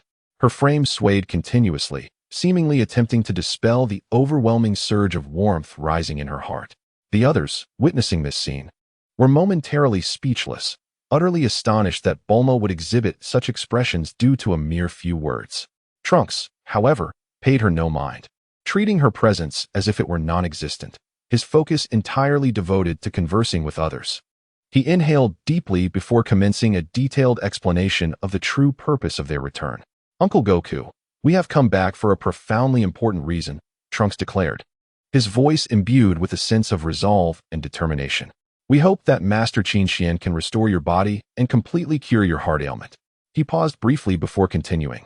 This way, you will no longer need to rely on those medications. Furthermore, he explained, the reason I did not bring the medicine with me is due to my concerns that someone might seize the opportunity to take it. Therefore, for the sake of safety, I chose to bring Master Qingxian directly to ensure that your heart condition can be thoroughly remedied. Trunks' expression was grave as he fixed his gaze intently on Son Goku, seemingly striving to convey the significance of this matter through his eyes.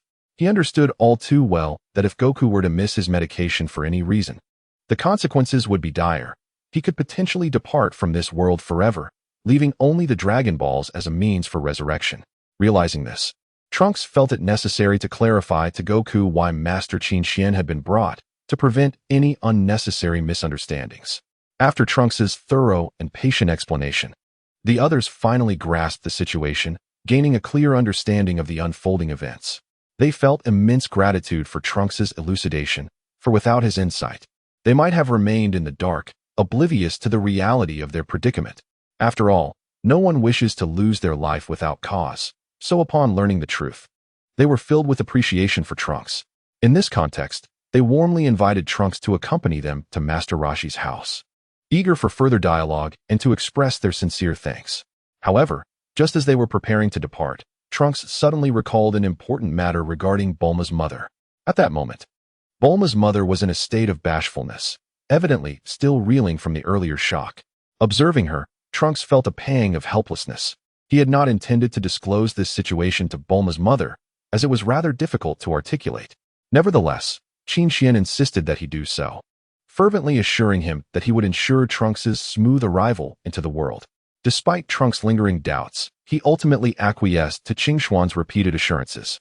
Thus, a formidable entourage surged forth toward the direction of Kame House, resembling a grand army in its grandeur. Within this procession, Trunks soared through the sky alongside his companions, their silhouettes darting between the azure expanse and fluffy clouds, akin to a flock of liberated birds. Meanwhile, Bulma piloted an aircraft, carrying Oolong and other friends along for the journey. The engine roared, piercing the heavens and leaving a long, white contrail in its wake. Concurrently, after parting ways with the group, Qingxian darted forth like a shooting star, propelled by the direction indicated in the map etched in his mind. His speed was akin to lightning. Within mere moments, he arrived at the site of the android research facility. Hovering above the destination, Qingxian gazed down upon the scene below. Were he to unleash his full speed, he might carve a profound chasm through the very earth itself. Yet, he refrained from such an act, fully aware of the immeasurable devastation it could wreak upon the planet. As for the ability of instantaneous teleportation, Qingxian expressed a reluctance to employ it. Though it would allow him to reach any locale in an instant, he preferred to wield his own strength to explore and conquer this world. he gradually descended before Dr. Gero's laboratory, gazing at the concealed facility nestled within a small hill, his heart brimming with curiosity and anticipation. Pushing open the grand door, he entered, greeted by a wave of antiquated air. The laboratory was dimly lit, cluttered with an array of peculiar instruments and apparatuses. Qingxuan's attention was captivated by 3 enormous experimental pods, each harboring an individual, 1 female and 2 males. One male was robust, his muscular contours pronounced, while the other appeared somewhat gaunt, exuding an air of fragility. In this laboratory, apart from the trio ensconced within the pods, there was no sign of any other presence. The atmosphere was eerily tranquil, punctuated only by the faint sounds emitted by various devices and the occasional soft breaths from within the experimental chambers. Dr. Gero was conspicuously absent, as if everything within these walls was detached from him. However, Qingxian was utterly unconcerned with the presence of others. His focus was entirely fixated on the individuals within the pods, for they alone held true significance for him. Contemplating his next move, Qingxian resolved to entrust the purely robotic number 16 to Bulma for her amusement. Bulma, a prodigious scientist, possessed remarkable intellect and creativity. He believed she would adeptly utilize a supercomputer, surpassing that of the core of Planet Coster, to conduct an in-depth study of number 16. Qingxian hoped that, through Bulma's research, they might forge a brand new robot that transcended even that of a destroyer, one endowed with unparalleled strength and abilities, destined to become the most formidable entity in the cosmos. Meanwhile, Qingxian was diligently occupied in the research chamber. He meticulously altered the data of the 3 individuals within the experimental pod along with some crucial settings, striving to unearth their latent potential. Furthermore, he dismantled the explosives implanted within them, ensuring their safety and preventing any possibility of remote detonation by others during his absence from Earth. Naturally, he was not merely content with the simple amalgamation of 2 distinct versions of Android 18. To amplify the prowess of this new Super Android 18, he infused her with unique enhancements. These enhancements acted as a catalyst, capable of awakening the dormant energy within her, significantly elevating her combat capabilities. This enhancement was not merely additive. Rather, it involved a multiplicative effect derived from the combined strength of the 2 entities. Consequently, the power of Super Android 18 would far surpass that of the original 2 Android 18s, transforming her into a genuine super warrior. Additionally, Qingxian endowed Super Android 18 with a remarkable ability to disassemble at will. This meant that, when necessary, she could swiftly separate into 2 independent entities, each exhibiting their original strength. This design not only augmented combat flexibility, but also filled Qingxian with immense satisfaction, as it afforded him the joy of witnessing the remarkable performances of both Android 18 simultaneously. Upon completing the transformation of Super Android 18, Qingxian, alongside Android 16 and 17, proceeded to the incubation room of Cell. However, just before their departure, the laboratory's alarm system was abruptly triggered. The jarring sound of the alarm reverberated throughout the lab, inciting a sense of irritation. Yet, Qingxian remained unfazed. With a casual wave of his hand, a key blast shot forth like lightning, striking a nearby hill with precision. The explosion echoed with a thunderous roar, shattering the hill into fragments and sending dust swirling into the air. In that instant, the alarm ceased, silenced by Qingxian's decisive action, leaving no trace behind. Simultaneously, Dr. Gero, stationed in the cell incubation chamber, received the alarming notification. A sense of dread gripped him as he realized the gravity of the situation, prompting him to hastily prepare to investigate the laboratory. However, just as he was about to embark on his urgent mission, Qingxian, along with Android 16, 17, and Super Android 18, materialized before him like phantoms. Chapter 99. The Demise of Dr. Gero. Who are you? Dr. Gero exclaimed. Terror etched across his face as he gazed at the 4 figures that had suddenly appeared, his voice trembling. Why are my Android 16, 17, and 18 with you? You scoundrel! Tell me what you have done to them. Dr. Gero's eyes widened in horror. Fixated on Qingxian, his heart brimming with fear and fury. He was terrified that these 4 individuals could manifest here undetected, while his alarm systems failed to react, as if they were specters emerging from thin air. The source of his ire stemmed from the unexpected presence of his androids number 16, 17, and 18. who had not remained obediently within the confines of the experimental chamber as he had anticipated. It is worth noting that these three creations were still incomplete in his research, and logically, they should have been incapable of awakening and moving autonomously. With this thought, Dr. Gero's fury intensified. He unhesitatingly raised his recently modified right hand, akin to a frenzied beast, and launched a fierce attack on Qing Xian. However, his assault appeared utterly insignificant before Qing Xian, much like an ant attempting to move an elephant. Typically, Qing Xian exuded an air of arrogance, seldom deigning to engage with someone of Dr. Gero's caliber. Yet today was different. He commanded Android 18 to obliterate Drive Gero without a moment's hesitation and then approached the incubation chamber where Cell was being nurtured. Standing before the chamber, Qing Xian regarded the diminutive Cell within with an expressionless demeanor, as if it were a rare treasure. Without a hint of hesitation, he proceeded to modify Cell's information, even incorporating Bu's cells to facilitate an upgrade. Under Qing Xian's continuous resource provision and cellular restructuring, the once inconsequential Cell began to undergo a remarkable transformation. It gradually divided and proliferated, ultimately developing into a complete organism. This astonishing scene left the three androids present utterly astounded, as they had not anticipated Qing Xian possessing such extraordinary capabilities. Even more shocking was the realization that they held no information regarding this newly birthed android, Cell. At that moment, Android 18 stepped forward, affectionately linking her arm with Qing Xian's, and inquired sweetly, "Qing Xian, what is happening? Is this Cell also a creation of Dr. Gero? But why does he grow from a single cell?" In response to Android 18's question, Qing Xian displayed no trace of impatience. Instead, he patiently elucidated, "Indeed, Cell is a product of Dr. Gero's research, but I have made some special modifications. I infused him with Bu's cells, which sets his growth process apart from that of ordinary androids." He paused momentarily, seemingly organizing his thoughts, before continuing, "Cell is undoubtedly a creation of Dr. Gero. But in the future, due to Dr. Gero's demise at your hands, his research materials will be lost. Consequently, when you encounter Cell, your understanding of him will be nearly non-existent." Taking a deep breath, he added, "In the future, Cell will refer to himself as the ultimate android, but in reality, he must undergo a series of evolutionary processes to attain a combat power level comparable to yours. This transformation is not instantaneous. It requires him to gradually accumulate strength and experience."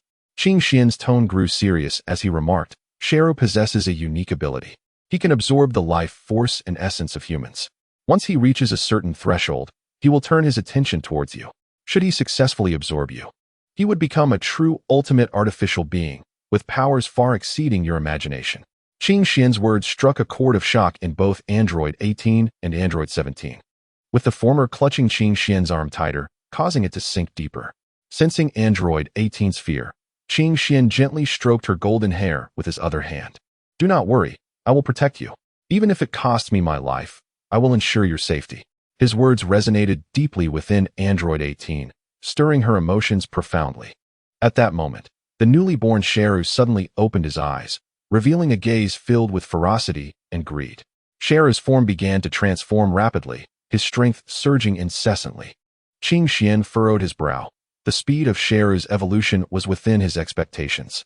However, he had distinctly altered Gero's data, ensuring that he need not absorb Android 17 and Android 18 to achieve his complete form, awakening instead as a fully realized entity. Gero surveyed those before him, letting out a strange laugh. "I never anticipated encountering such powerful energies right after my birth. What fortune!"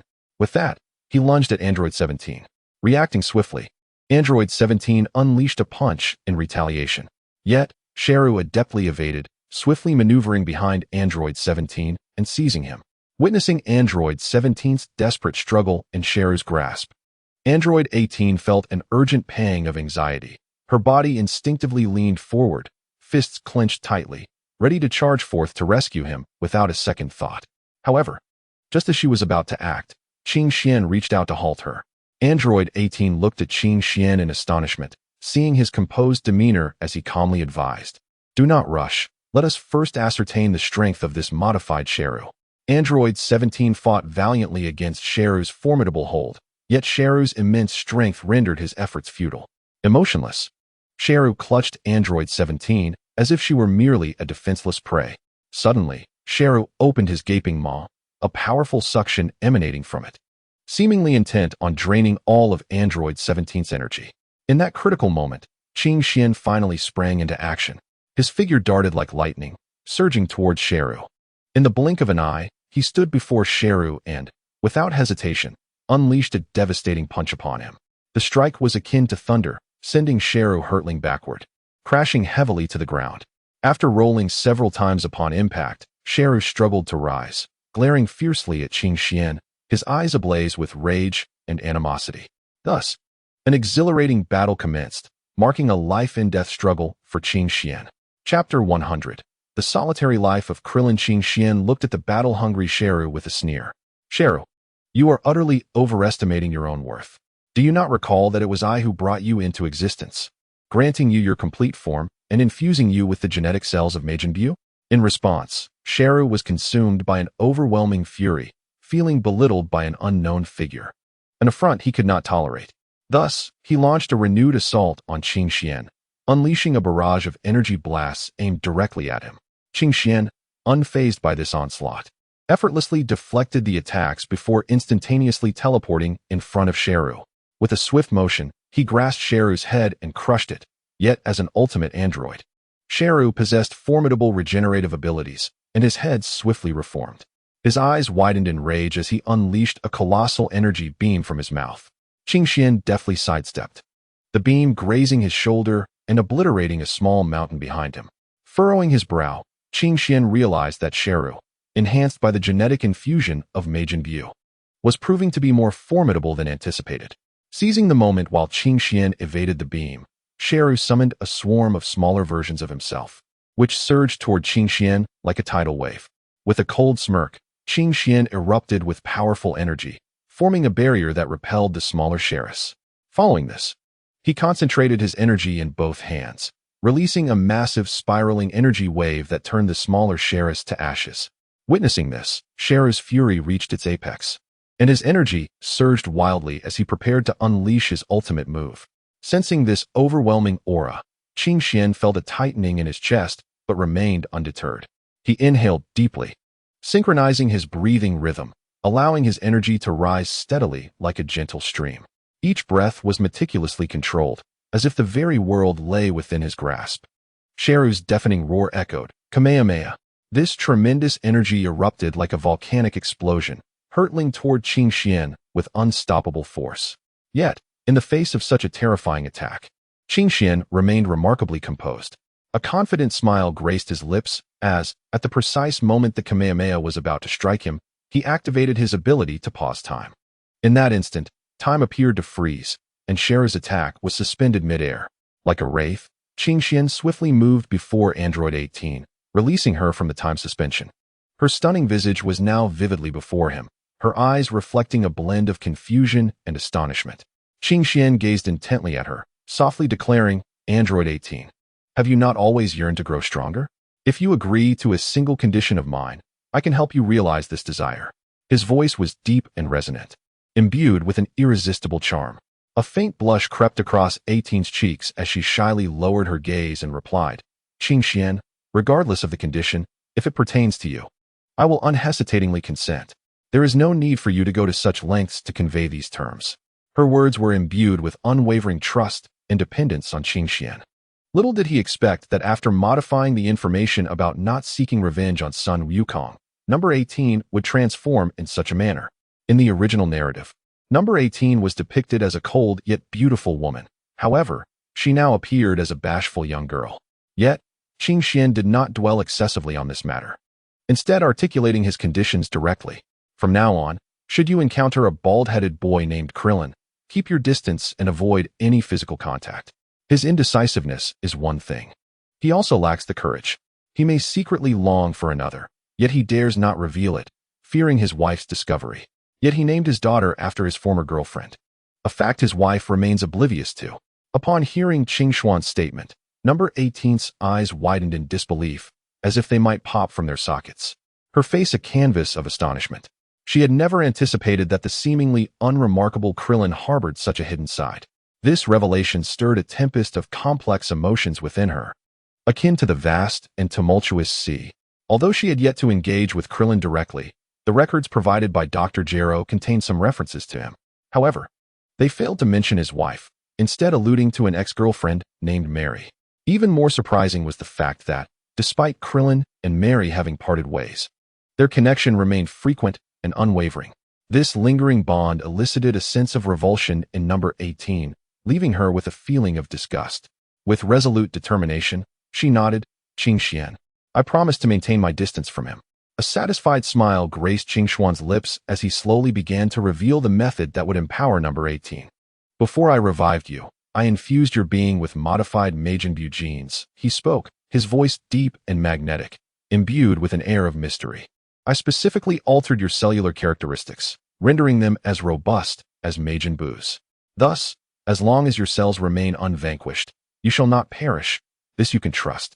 As he spoke, Qingshuan's hand, which had rested upon number 18's head, gently glided down her silken hair, eventually coming to rest on her alabaster cheek, caressing her softly.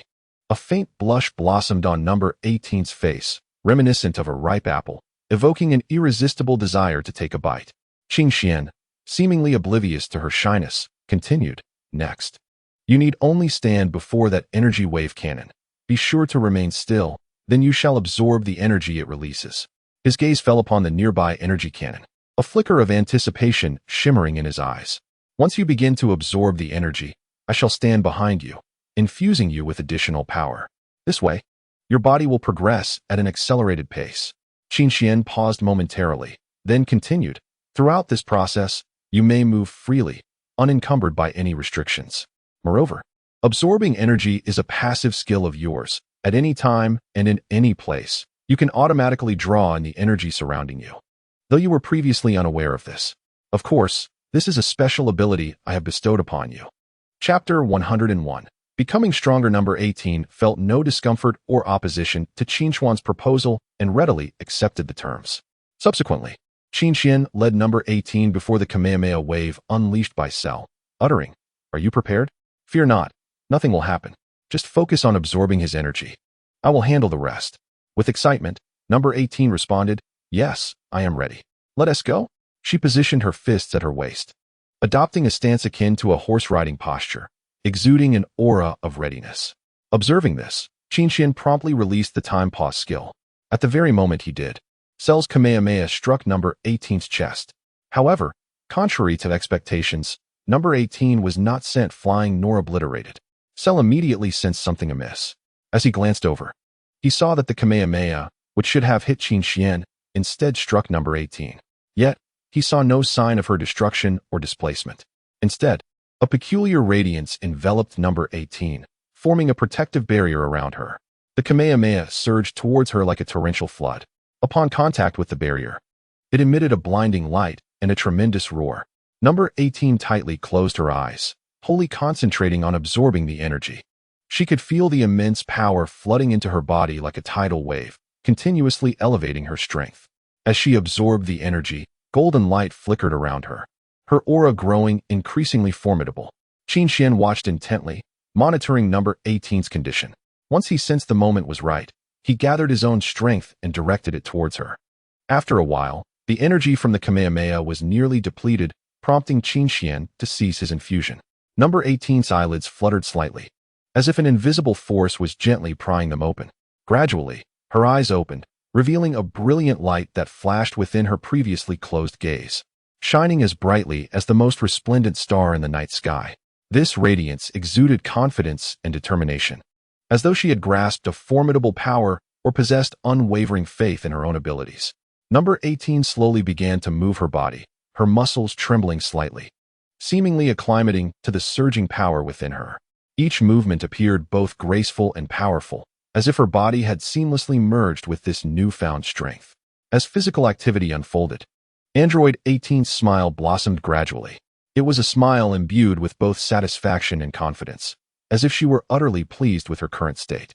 Meanwhile, Cell stood nearby, panting heavily as he gazed at Android 18. His face was etched with anger and resentment. The power that had once rightfully belonged to him was now effortlessly absorbed by her.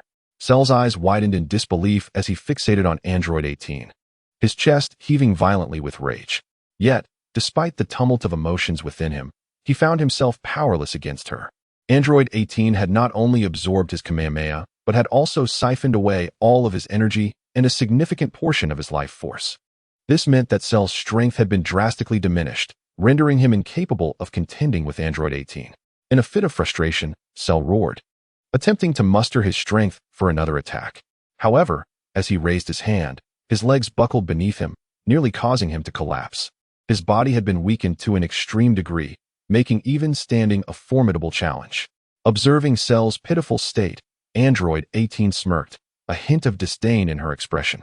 With a swift stomp, she propelled herself toward him like an arrow released from its bow. Cell's eyes widened in terror as he attempted to evade her. But it was far too late. Android 18's fist struck his chest with tremendous force, sending Cell careening backward like a kite severed from its string. Crashing into a distant boulder. The boulder shattered instantly, and Cell lay crumpled amidst the rubble, his breath faint. Qing Xian approached, gazing at the barely conscious Cell, and stated, "In this battle, you have lost." With great effort, Cell lifted his head, his eyes filled with despair and defiance, yet he could utter no words. Having absorbed Cell's energy, Android 18's power had soared to unprecedented heights. She stretched her body, relishing the ceaseless influx of strength within her, her heart brimming with joy as the crisis involving herself and Android 17 was resolved. With elation, Android 18 turned to embrace Qing Xian tightly, exclaiming, "Thank you, Qing Xian. Without you, both I and 17 would have been finished. How can I ever express my gratitude?" She playfully blew a gentle breath against Qing Xian's earlobe, eliciting a delightful tickle that stirred his emotions and quickened his pulse. While Qing Xian struggled to suppress the tumult within him, savoring the alluring fragrance emanating from Android 18. He grasped her shoulders and gently pushed her away. "All right, Android 18, enough of your mischief. Let us focus on the matter at hand, and once this is resolved, we shall see about indulging in a feast." At that moment, Android 17 and Android 16, still reeling from the earlier events, finally registered what had transpired. Android 17, incredulous, exclaimed, "Sister, what did you just do? Why did Cell's attack inflict no harm upon you, and instead, you absorbed his energy wave?" After waiting in vain for a response, Android 17 fell silent, sensing that speaking further might provoke his sister's ire. Meanwhile, Android 18 paid no heed to her bewildered brother, intent on maintaining her embrace with Qing Xian. However, he was pushed aside by Qing Xian. After being dismissed by Qing Xian on the 18th, he approached Shalu and spoke. "I inadvertently established a spiritual connection between your present self and your future self, resulting in your current possession of future memories. Do you believe I should kill you? Or should I allow the 18th to absorb you?" Naturally, Shala did not wish to be absorbed or killed. He immediately pleaded for mercy. "Please, spare me. I promise I shan't err again." Shala's voice was frail, his eyes filled with dread. Qing Xian scoffed, "Knowing that your future self has committed numerous heinous acts, and only moments ago sought to attack us, do you not think it is too late for your pleas?" At that moment, the 18th stepped forward. "Qing Xian, let him live. He may serve us as a laborer, and that would still be of some utility." Qing Xian feigned contemplation, then nodded. "Very well, I shall spare your life. But should you ever harbor any treacherous thoughts again, I will show no mercy." He had no intention of killing Shalu. After all, he had infused him with the genes of Majin Bu, effectively acquiring a henchman. Upon hearing this, Shalu felt as if he had been granted a reprieve and hastily knelt, bowing his head in submission. The 17th and 16th approached, with the 17th wearing an expression of admiration. "Sister, you are incredibly powerful now. I must learn from you." The 18th smiled with pride.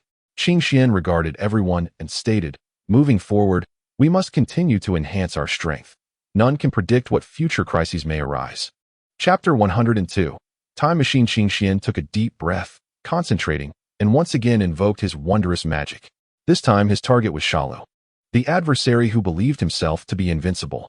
Qing Xuan's fingers danced gracefully in the air, trails of light streaking like meteors, precisely landing upon Shalu.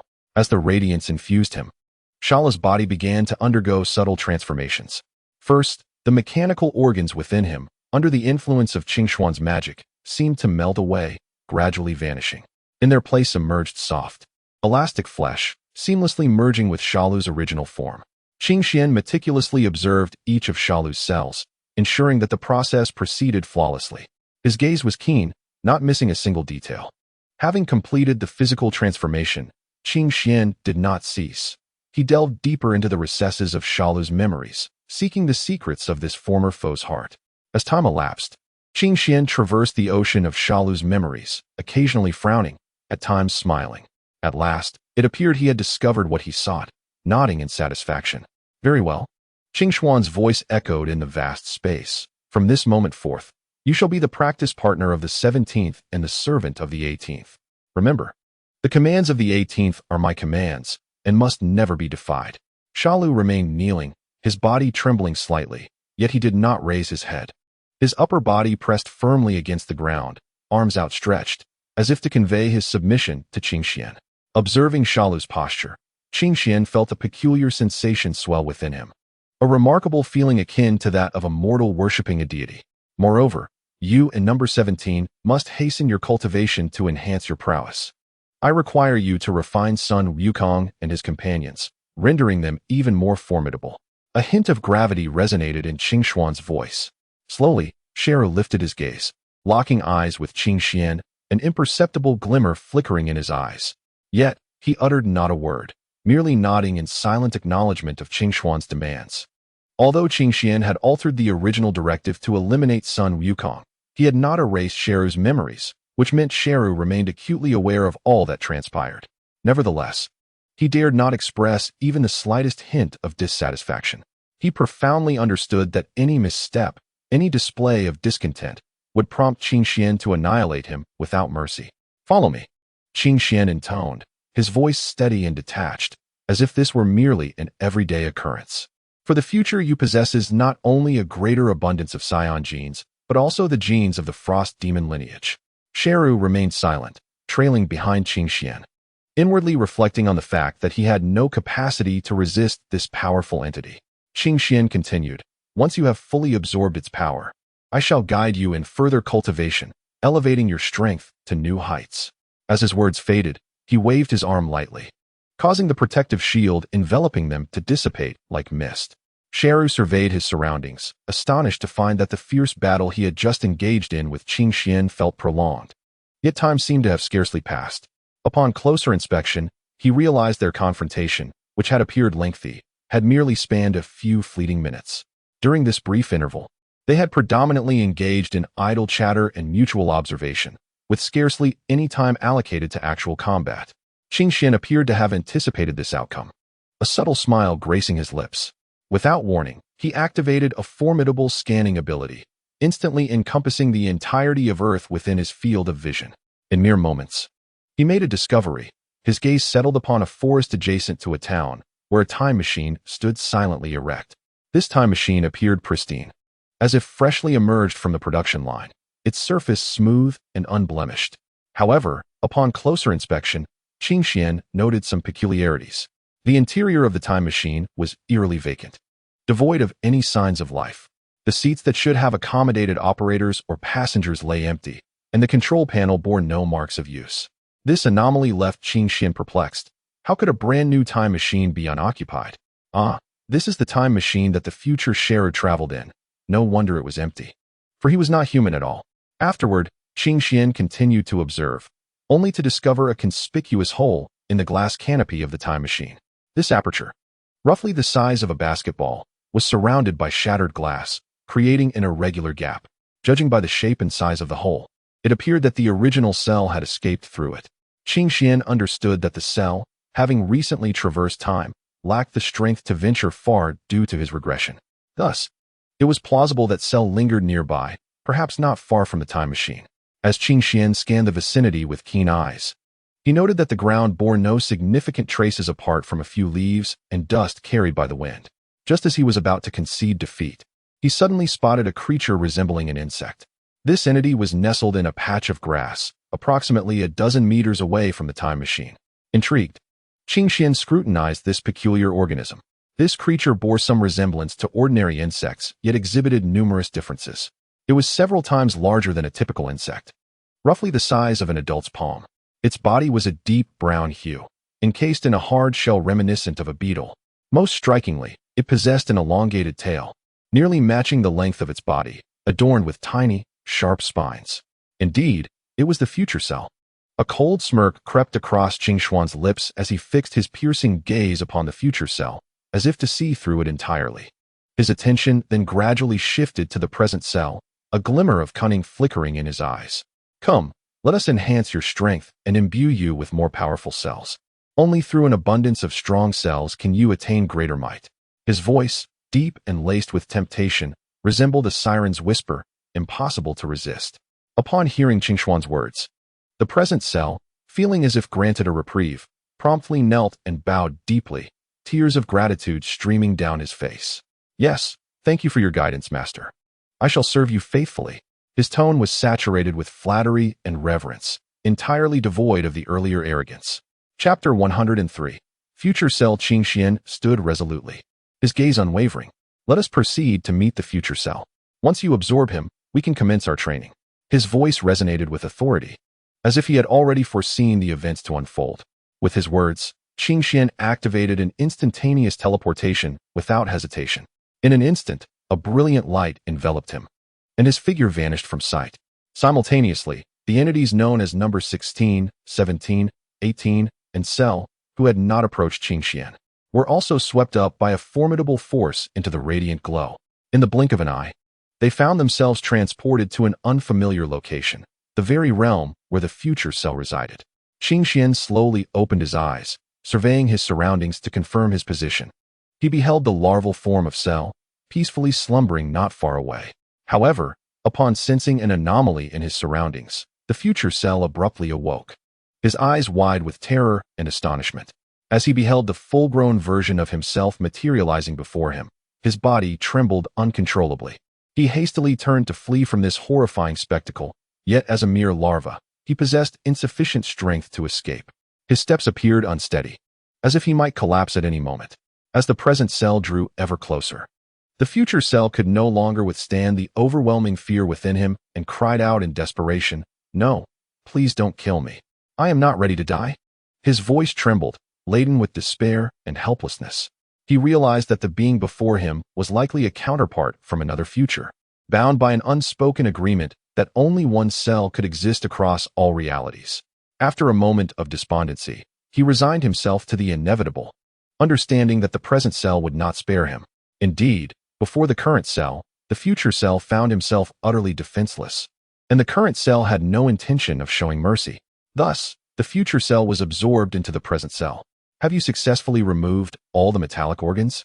Qingxian inquired, his expression impassive as he observed the exhilarated Cell, a flicker of barely perceptible anticipation gleaming in his eyes. Unable to contain his excitement, Cell responded, his voice slightly trembling, "Master, I have completely followed your instructions and successfully transformed all the metallic organs within the future Cell."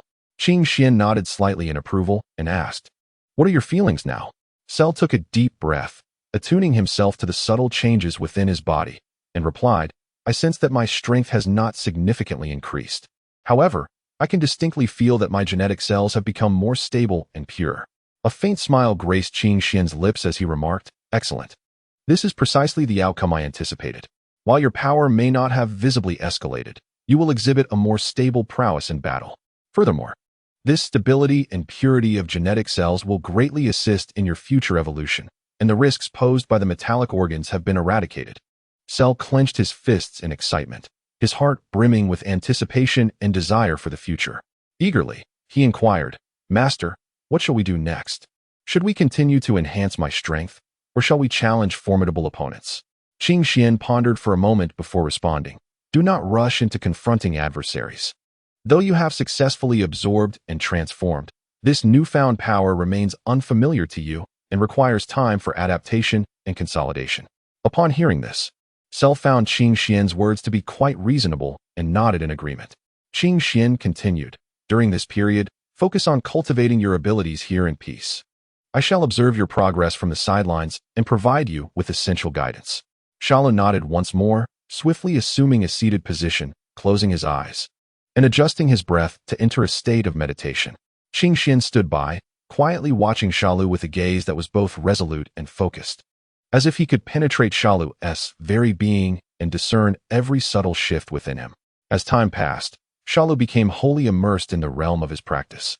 His breath gradually steadied, and the energy surrounding him began to flow gently. Observing this, Qingxian felt a quiet sigh of relief within him. He understood that Shalu was gradually acclimating to this newfound power, and as long as he persevered, he would undoubtedly achieve greater breakthroughs in this training session. Qingxian's anticipation intensified. He hoped Shalu would transcend his limits and reach a new pinnacle, at the very least attaining the realm of Lightning Shalu. Although Qingxian was acutely aware that a simpler and more effective method existed to deal with Shalu, namely, the complete annihilation of his physical form, this was not the outcome Qingxian truly desired.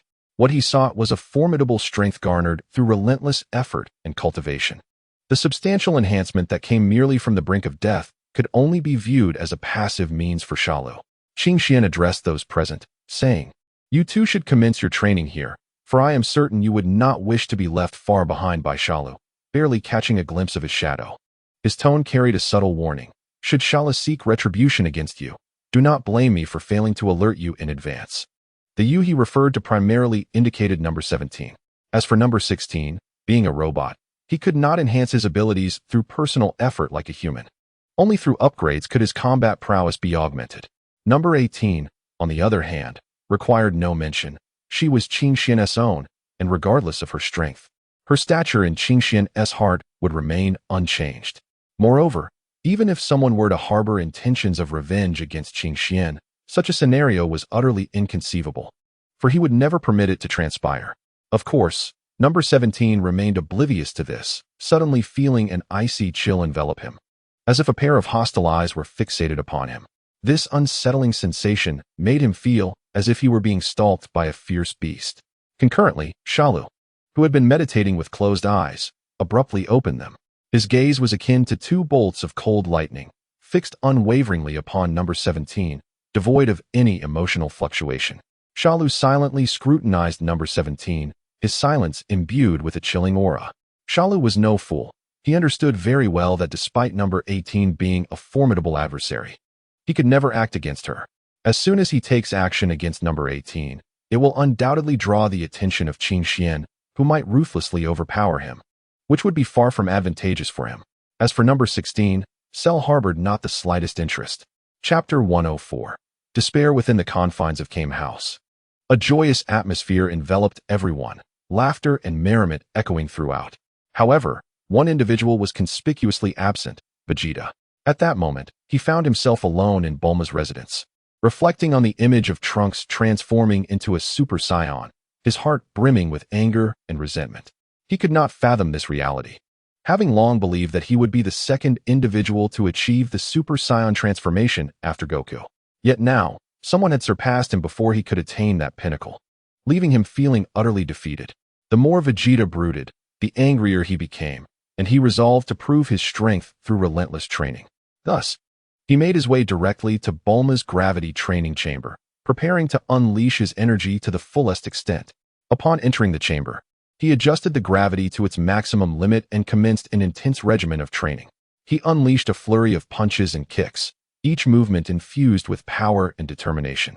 In this high-intensity environment, Vegeta's sweat poured down like rain, yet he showed no inclination to pause. The fury and discontent within him propelled him to continually challenge his limits. In truth, it was logical to assert that Vegeta was indeed the second individual capable of transforming into a Super Saiyan after Goku. However, his foundational combat power fell slightly short. Currently, Vegeta's base combat power was nearing 3 million, and with a slight enhancement, he could successfully achieve the Super Saiyan transformation. Yet, that final gap seemed as insurmountable as a chasm. Nevertheless, Vegeta did not yield. He firmly believed that with relentless effort, he would eventually break through this barrier and realize his aspirations. He remained steadfast in his conviction that one day he would surpass Kakarot and claim victory over him. Goku was acutely aware of this determination, understanding Vegeta's potential and resolve, knowing that inevitably, Vegeta would catch up and possibly even surpass him. For this reason, Goku dared not relent for a moment, maintaining a heightened state of vigilance and diligence. However, today was a unique occasion. Trunks' unexpected arrival compelled Goku to temporarily set aside his training for a brief respite. After all, he could not appear overly cold and unfeeling in the presence of a junior like Trunks. At this juncture, the atmosphere in Kame House grew somewhat tense. As Bulma tightly grasped Trunks and bombarded him with rapid-fire questions, leaving him somewhat flustered. So, Trunks, didn't you earlier mention that I was with Qing Xian? And that we had you? When precisely did we give birth to you? Bulma's relentless inquiries caught Trunks off guard. Furthermore, did you not proclaim that in the future, artificial beings would emerge to wreak havoc upon the world? Then what has become of Qing Xian? Did you not assert his formidable strength? Why then? Has he not intervened to thwart these artificial beings? Instead, it falls upon you to return to the past, to this very moment, to ensure that son Wukong survives, so that he may confront the artificial entities. Bulma's inquiries descended upon Trunks like a tempest, leaving him at a loss for words, utterly bewildered as to how to respond. Just as Trunks felt the heat rising in his cheeks, rendered speechless and helpless in the face of Bulma's questioning, Krillin stepped forward, assuming the role of mediator. Bulma, do not be so hasty.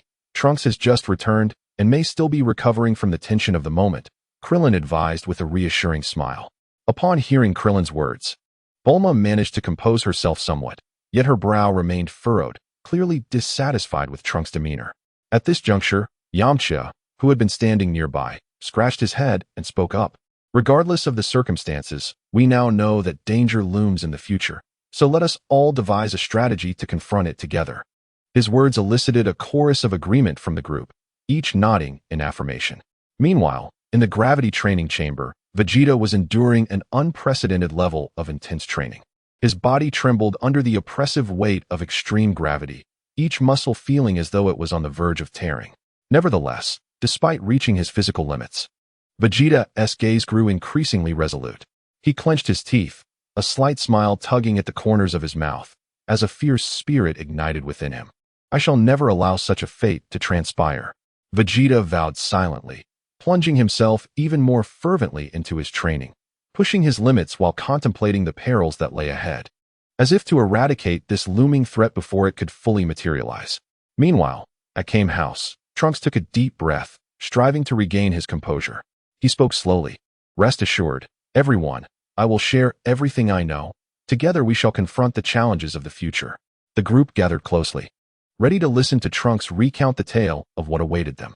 As everyone focused intently on Trunks' narration of the impending events, Qing Xian quietly left a replica of himself before Cell. This replica was indistinguishable from his true self in both appearance and essence. Having completed this task, Qing Xian, like a wraith, swiftly returned to stand before the time machine that Cell occupied.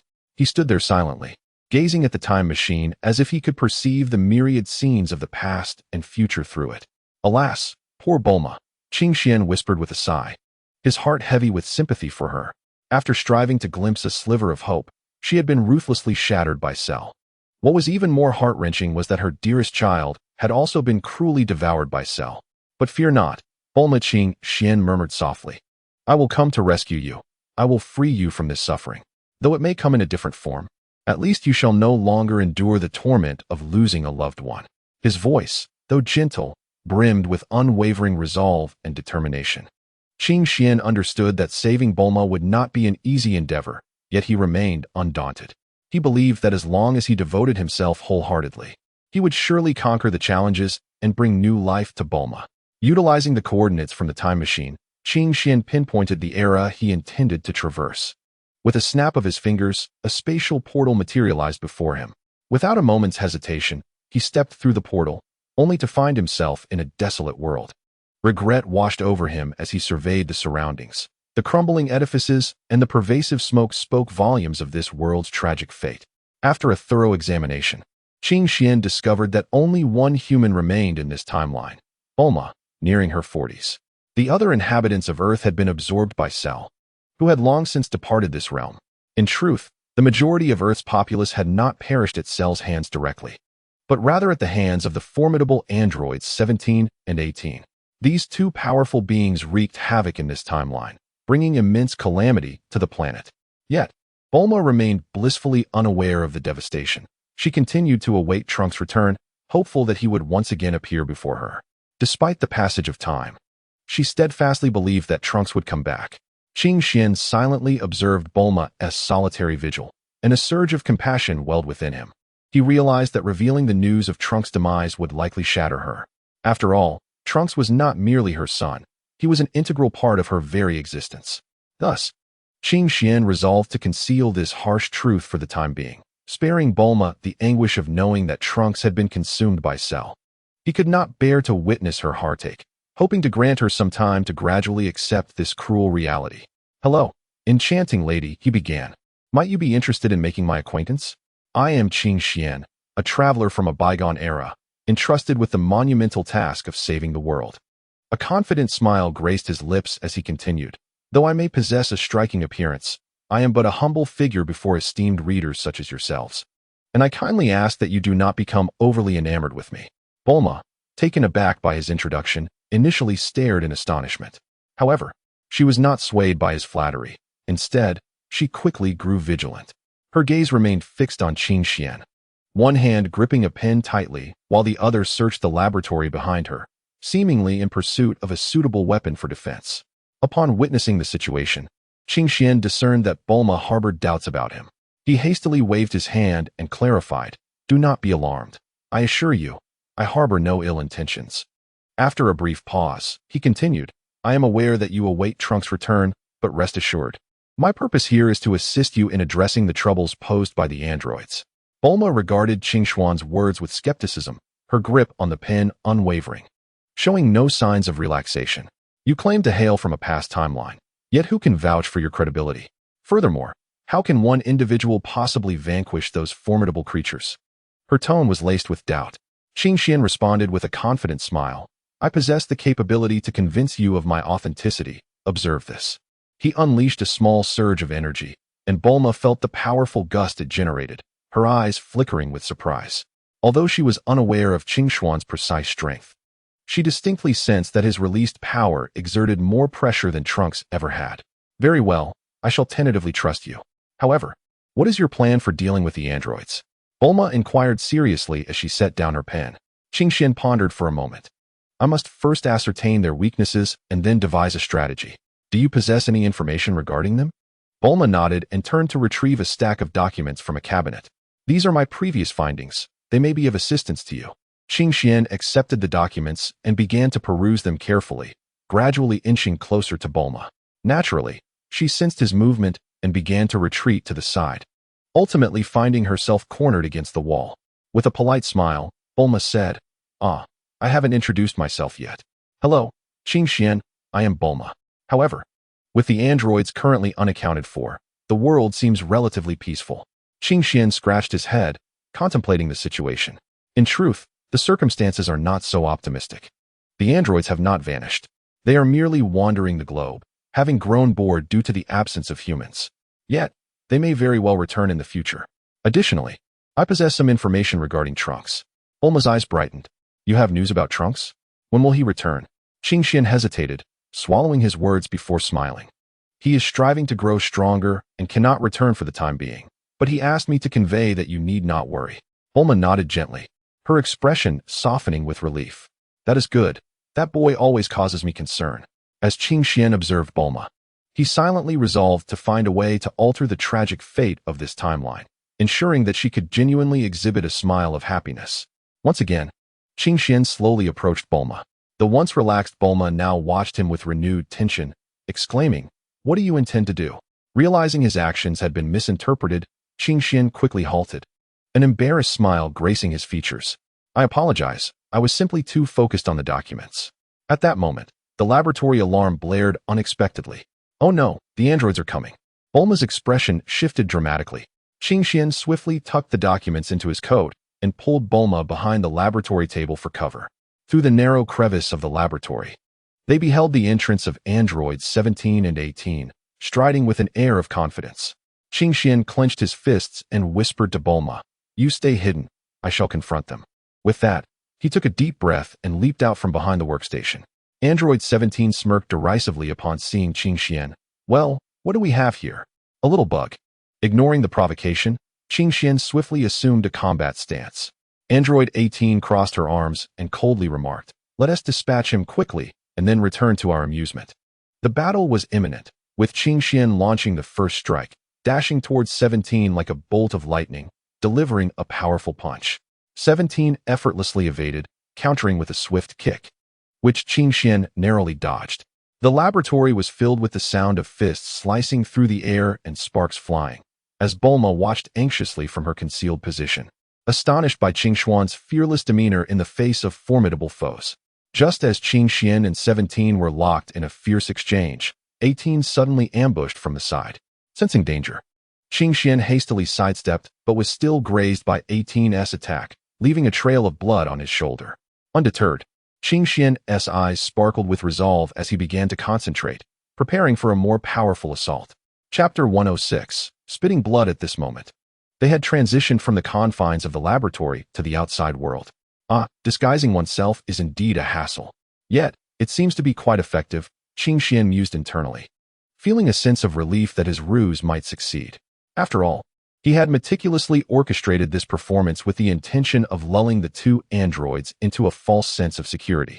As long as he achieved his desired outcome, everything would be worthwhile, he thought. In the instant he ceased his mental deliberation, his act unfolded. Qin Xian, who had previously been evenly matched with the androids, suddenly appeared as though under a spell, his demeanor shifting dramatically. His movements became sluggish, each attack lacking the vigor he had shown before, as if he had entirely lost his former momentum.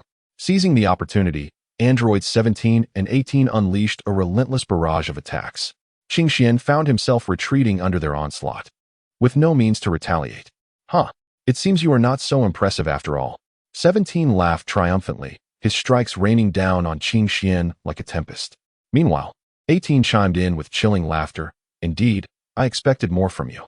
Despite the combined assault, Qin Xian displayed no signs of fear, though he appeared to be dodging clumsily. He was secretly plotting his next move. As 17 charged at him with ferocity, poised to deliver a fatal blow, Qin Xian suddenly vanished, darting behind a large boulder like a wraith. Unwilling to relent, 17 and 18 pursued him with the tenacity of hungry predators. As they drew near to the boulder, Qin Xian unexpectedly hurled an energy sphere, radiating an otherworldly glow from the opposite side. The sudden turn of events left number 17 and number 18 somewhat taken aback. Instinctively, they sought to defend themselves, but it was too late. At this critical moment, Qin Xian abruptly transformed his combat style. His speed was as swift as lightning, manifesting as a fleeting shadow that appeared behind the two. With both hands, Qin Xian swiftly coalesced a formidable energy, resembling a blazing meteor, and struck fiercely at their backs with tremendous force. 17 and 18 were entirely unprepared for this unexpected assault, caught off guard, their bodies losing balance as they stumbled forward. Qin Xian stood his ground, observing their disheveled state with a slight smirk, revealing a barely perceptible smile. He mused to himself, at last, the true commencement of the plan has arrived. Once 17 and 18 managed to regain their composure, they turned back to gaze at Qin Xian, their faces etched with astonishment, as if unable to fathom the recent events. You were merely feigning it, 17 exclaimed, his eyes wide with disbelief. Qin Xian's smile broadened as he replied leisurely, indeed. Everything prior was merely a ruse to lure you in. From this point forward, your experience will not be so favorable. As soon as the words left his lips, the energy surrounding Qin Xian surged like a tumultuous tide, elevating his presence to an entirely new echelon, drawing the attention of all around. 17 and 18, recognizing the impending danger, exchanged a knowing glance, resolutely deciding to unite once more and launch an assault against Qin Xian. In an instant, they vanished from sight, advancing upon Qin Xian with ghost-like swiftness, fists howling through the air with formidable might, evidently exerting their full strength. Yet, Qin Xian had anticipated their moves. He darted gracefully between their strikes like a specter, deftly evading their punches while simultaneously seeking out their vulnerabilities. Seizing a fleeting moment of opportunity amid their coordinated attacks, Qin Xian swiftly executed a teleportation, appearing beside 18 in the blink of an eye, and unleashed a razor-sharp palm strike. The blow came with such rapidity that 18 had no time to react, only feeling an excruciating pain as his body lurched violently, nearly toppling to the ground. Witnessing Qin Xian's fierce onslaught on 18, 17's heart raced with urgency, prompting him to leap towards Qin Xian without hesitation, aiming to rescue 18 from peril. However, in a flash, Qin Xian adeptly sidestepped 17's desperate charge. In that same breath, he launched a swift kick, akin to lightning, aimed at 17's abdomen. With a thunderous thud, 17 was sent hurtling backward like a severed kite, crashing into a distant stone wall with a resounding echo. Seizing the moment, Qing Xian unhesitatingly gathered his entire energy, instantly forming a massive wave of power in his hands. This energy wave surged forth like a relentless ocean tide, imbued with unfathomable might, crashing down upon 17 and 18 with a ferocious intensity. As the energy wave hurtled toward them with the swiftness of a lethal meteor, a flicker of anticipation surged within Qingshuan's heart. He contemplated discreetly, hoping his plan would unfold seamlessly.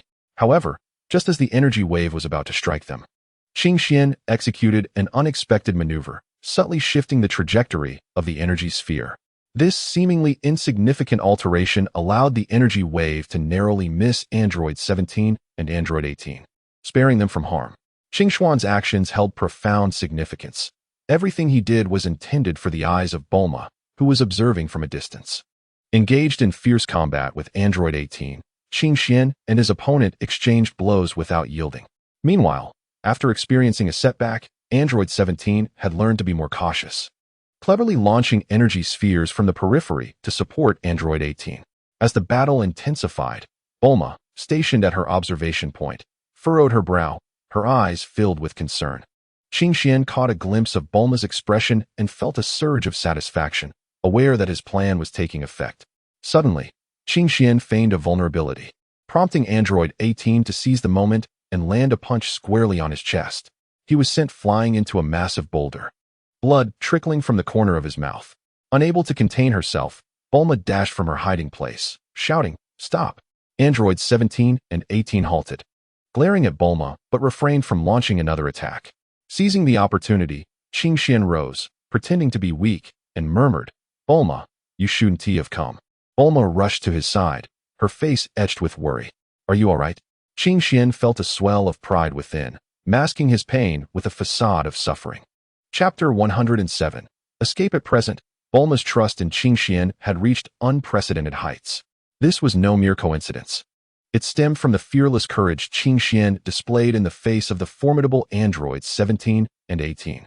Despite the evident disparity in power, he remained undaunted, resolutely engaging in what appeared to be a hopeless battle. Such disregard for his own safety left Bulma both astonished and perplexed.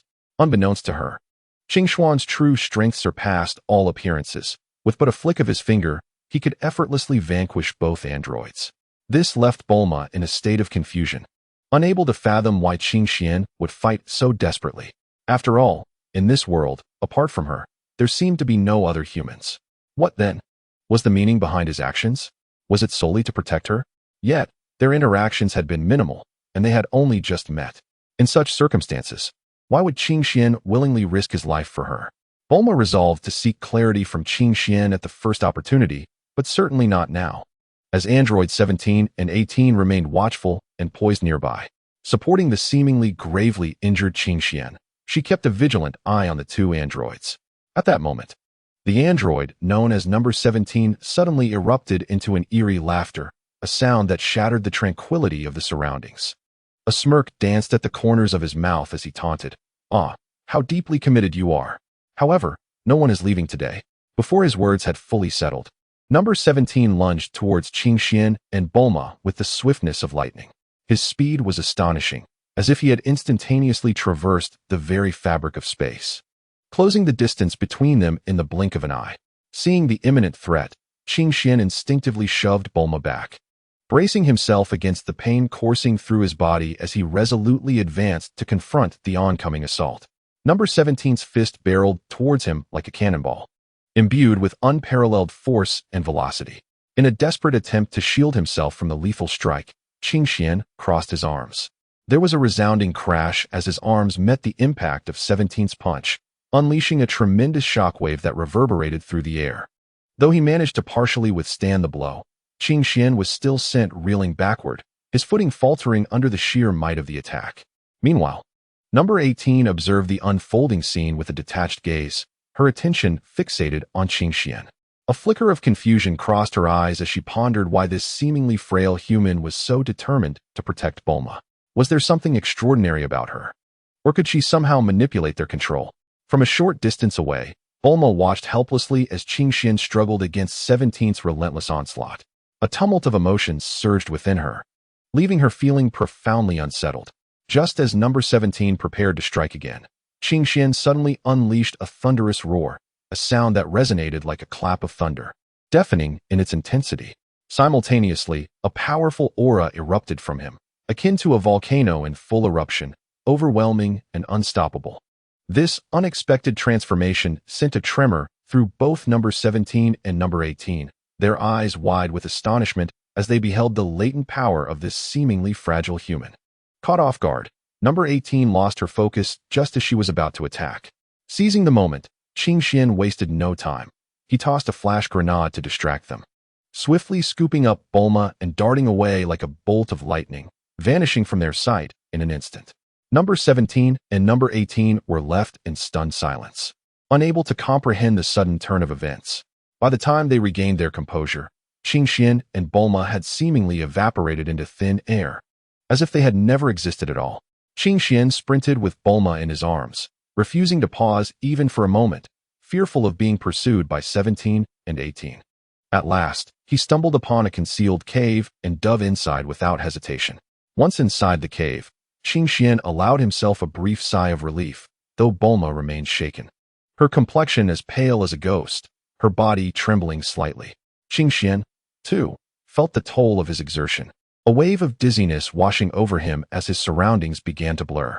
He summoned the last remnants of his strength to gently set Bulma upon the ground, before succumbing to unconsciousness himself. It was only then that Bulma regained her senses, gazing at the motionless Qingxian, her heart brimming with questions. Who was this man? Why did he rescue her? How could he possess such astonishing speed and power? Bulma resolved that once Qingxian awakened, she would seek answers. Sitting quietly beside him, she contemplated his handsome yet pale visage, silently vowing to unravel the mystery surrounding him. That day, the tumult of battle finally subsided, leaving a tense atmosphere and the acrid scent of gunpowder lingering in the air. Even hidden within a secluded cave, the remnants of destruction wrought by the androids, who, fueled by their fury for not vanquishing Qingxian, wreaked havoc upon the earth, permeated the surroundings, rendering the world akin to a hellish purgatory. Taking a deep breath, Bulma mustered her courage to approach Qingxian, her eyes filled with doubt and curiosity. Qingxian, I've been unable to comprehend why you would confront such formidable androids on my behalf, especially since we have only just met. Her voice trembled, uncertain of how he would respond. With a gentle smile, Qingxuan's gaze deepened, as if transcending the boundaries of time and space. He spoke slowly. In truth, I hail from an alternate dimension. In that realm, there existed someone of great significance to me, yet I failed to protect her. Bulma listened intently, sensing the weight of his words and the burden of guilt they carried. When I arrived here and witnessed you standing alone against those powerful foes, it mirrored my own past. I could not bear the thought of tragedy repeating itself, nor could I allow regrets to linger. Thus, I resolved to exert every ounce of my strength to safeguard you. Qingxuan's voice was resolute and compelling. Upon hearing this, warmth blossomed within Bulma's heart. She had not anticipated the heart-wrenching tale that lay behind Qingxuan's actions. From that moment forth, her trust in him deepened. She understood that Qingxian was no ordinary individual. He bore a history and a mission of his own. Meanwhile, Qingxian continued to stand vigilantly by Bulma's side, facing the impending dangers together, striving to preserve the continuity of human civilization. Chapter 108. On Enlightenment. On this particular day, Qingxian and Bulma had just completed an act of human procreation. However, as they took a moment to rest, Bulma suddenly recalled something of great importance. She turned to Qingxian, her gaze intense, and exclaimed, "Ah, Qingxian, did you not mention knowing the whereabouts of Trunks? Please, inform him to return at once." Her voice betrayed a hint of anxiety, clearly revealing her deep concern for their child, Trunks. She continued, "If Trunks can come back, the two of you together might possess sufficient strength to confront those vile androids." With hope shimmering in her eyes, she gazed at Qingxian, seemingly anticipating his immediate action. Qingxian undoubtedly comprehended Bulma's current emotional state. She yearned for her child and was engulfed in anxiety over Trunks' temporal journey. After all, such time-traveling endeavors are fraught with unknown perils. and none can predict the dangers that Trunks might encounter. Qing Xian gently grasped Bulma's hand, soothingly assuring her, "Do not fret, I shall contact him at once." His voice, deep and steady, seemed to impart a sense of reassurance. With that, Qing Xian formed his hand into a pointed gesture, placing it upon his brow, and closed his eyes tightly, seemingly concentrating on sensing Trunks' essence. Observing his actions, Bulma couldn't help but recall Goku's instant transmission, finding a certain resemblance in their techniques. Thus, she stood quietly by, refraining from disturbing Qing Xian's concentration. As moments ticked by, Qing Xian's brow furrowed slightly, a hint of worry etching his features. Bulma, increasingly anxious at the sight, could no longer contain herself and asked, "What is it, Xian? Has something happened to Trunks?" Taking a deep breath, Qing Xian slowly opened his eyes, a grave expression flickering within them. He gazed at Bulma and replied softly, "Trunks has encountered formidable foes in another timeline and is ensnared in a fierce battle. He cannot return for the time being." Instantly, Bulma's complexion drained of color, her lips quivering, her eyes brimming with terror and helplessness. "What shall we do? Are we to remain idle?" Her voice trembled with despair, as if the world itself were collapsing around her. Qing Xian quickly placed a reassuring hand on Bulma's shoulder, comforting her, "Do not panic. I shall venture to that timeline to assist him. Stay here and await our return." His tone was resolute and decisive, rekindling a flicker of hope within Bulma. With that declaration, an overwhelming aura emanated from Qing Xian, akin to a surging torrent, engulfing the surroundings in an instant. This formidable presence was enough to instill trepidation, as if it could rend the very fabric of reality and shake the heavens. In the next moment, Qing Xian's figure transformed into a blinding flash, racing away at an astonishing speed. This luminescent streak darted across the night sky like a meteor, vanishing into the endless void in the blink of an eye. However, the truth was that Qing Xian had no genuine intention of traversing to another timeline. His ostentatious display of power and radiant departure were merely a ruse to mislead Bulma into believing he had indeed left this realm. After all, Bulma was no ordinary individual. Her intellect and keen perception were not easily deceived. Had Qing Xian not orchestrated such an elaborate charade, Bulma would have swiftly unraveled his deceit and recognized his intent to mislead her. Thus, Qing Xian painstakingly crafted this illusion, aiming to instill unwavering belief in Bulma that he had ventured into another timeline, thereby lowering her guard.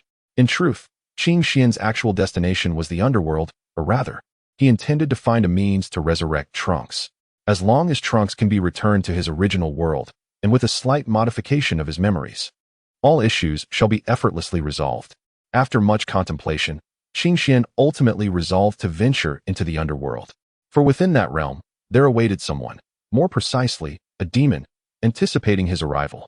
He was keenly aware that hastening his return could arouse Bulma's suspicions. She is, after all, a remarkably astute woman. Should she detect any anomalies, the consequences would be dire. Nevertheless, Qing Xian had no cause for concern regarding Bulma's safety, for prior to his departure, he had discreetly established a means of sensing her presence. This mechanism not only enabled Qing Xian to monitor Bulma's condition at all times, but also issued timely alerts should she encounter peril, ensuring her safety remained uncompromised. Thus, even in his temporary absence, he could pursue his own endeavors with peace of mind.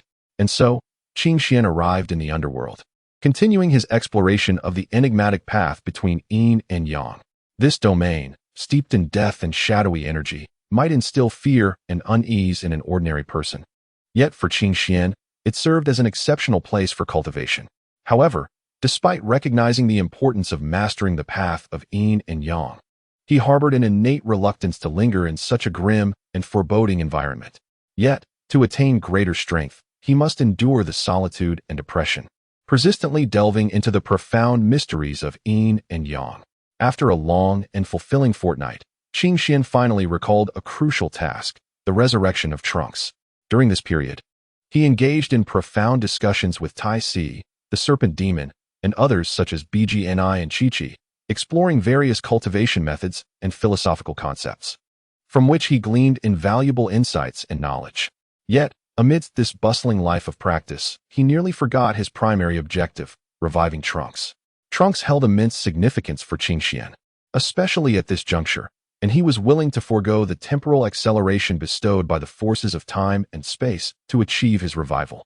Upon this realization, Qingxian unhesitatingly returned to the underworld. Deep within its recesses, he discovered Trunks' spirit, emanating a faint glow as if awaiting Qingxuan's arrival.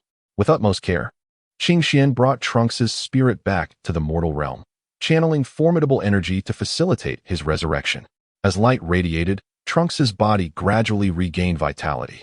However, Qingxian refrained from elucidating anything to Trunks. He understood that Trunks might be bewildered and perplexed by the events, yet he trusted that understanding would unfold in due course.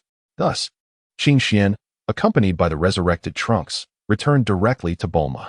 Upon seeing Trunks, Bulma was rendered speechless with astonishment, her emotions overwhelming as she embraced him tightly, tears streaming down her cheeks. Chapter 109. Defeating. As Bulma conversed with Trunks, Qingxian had stealthily lured the androids to a location not far from the cave. Although the distance was considerable, one could still catch a glimpse with the naked eye. Qingxian stood resolutely before the androids, his expression grave and unwavering. The androids emanated a chilling aura, seemingly harboring animosity towards Qingxian. In an instant, Qingxian launched his assault, dashing towards the androids with his energy sphere glinting ominously in his grasp. The androids reacted immediately, countering Qingxian's onslaught. A fierce exchange ensued. With neither party yielding an inch, the battle was extraordinarily intense.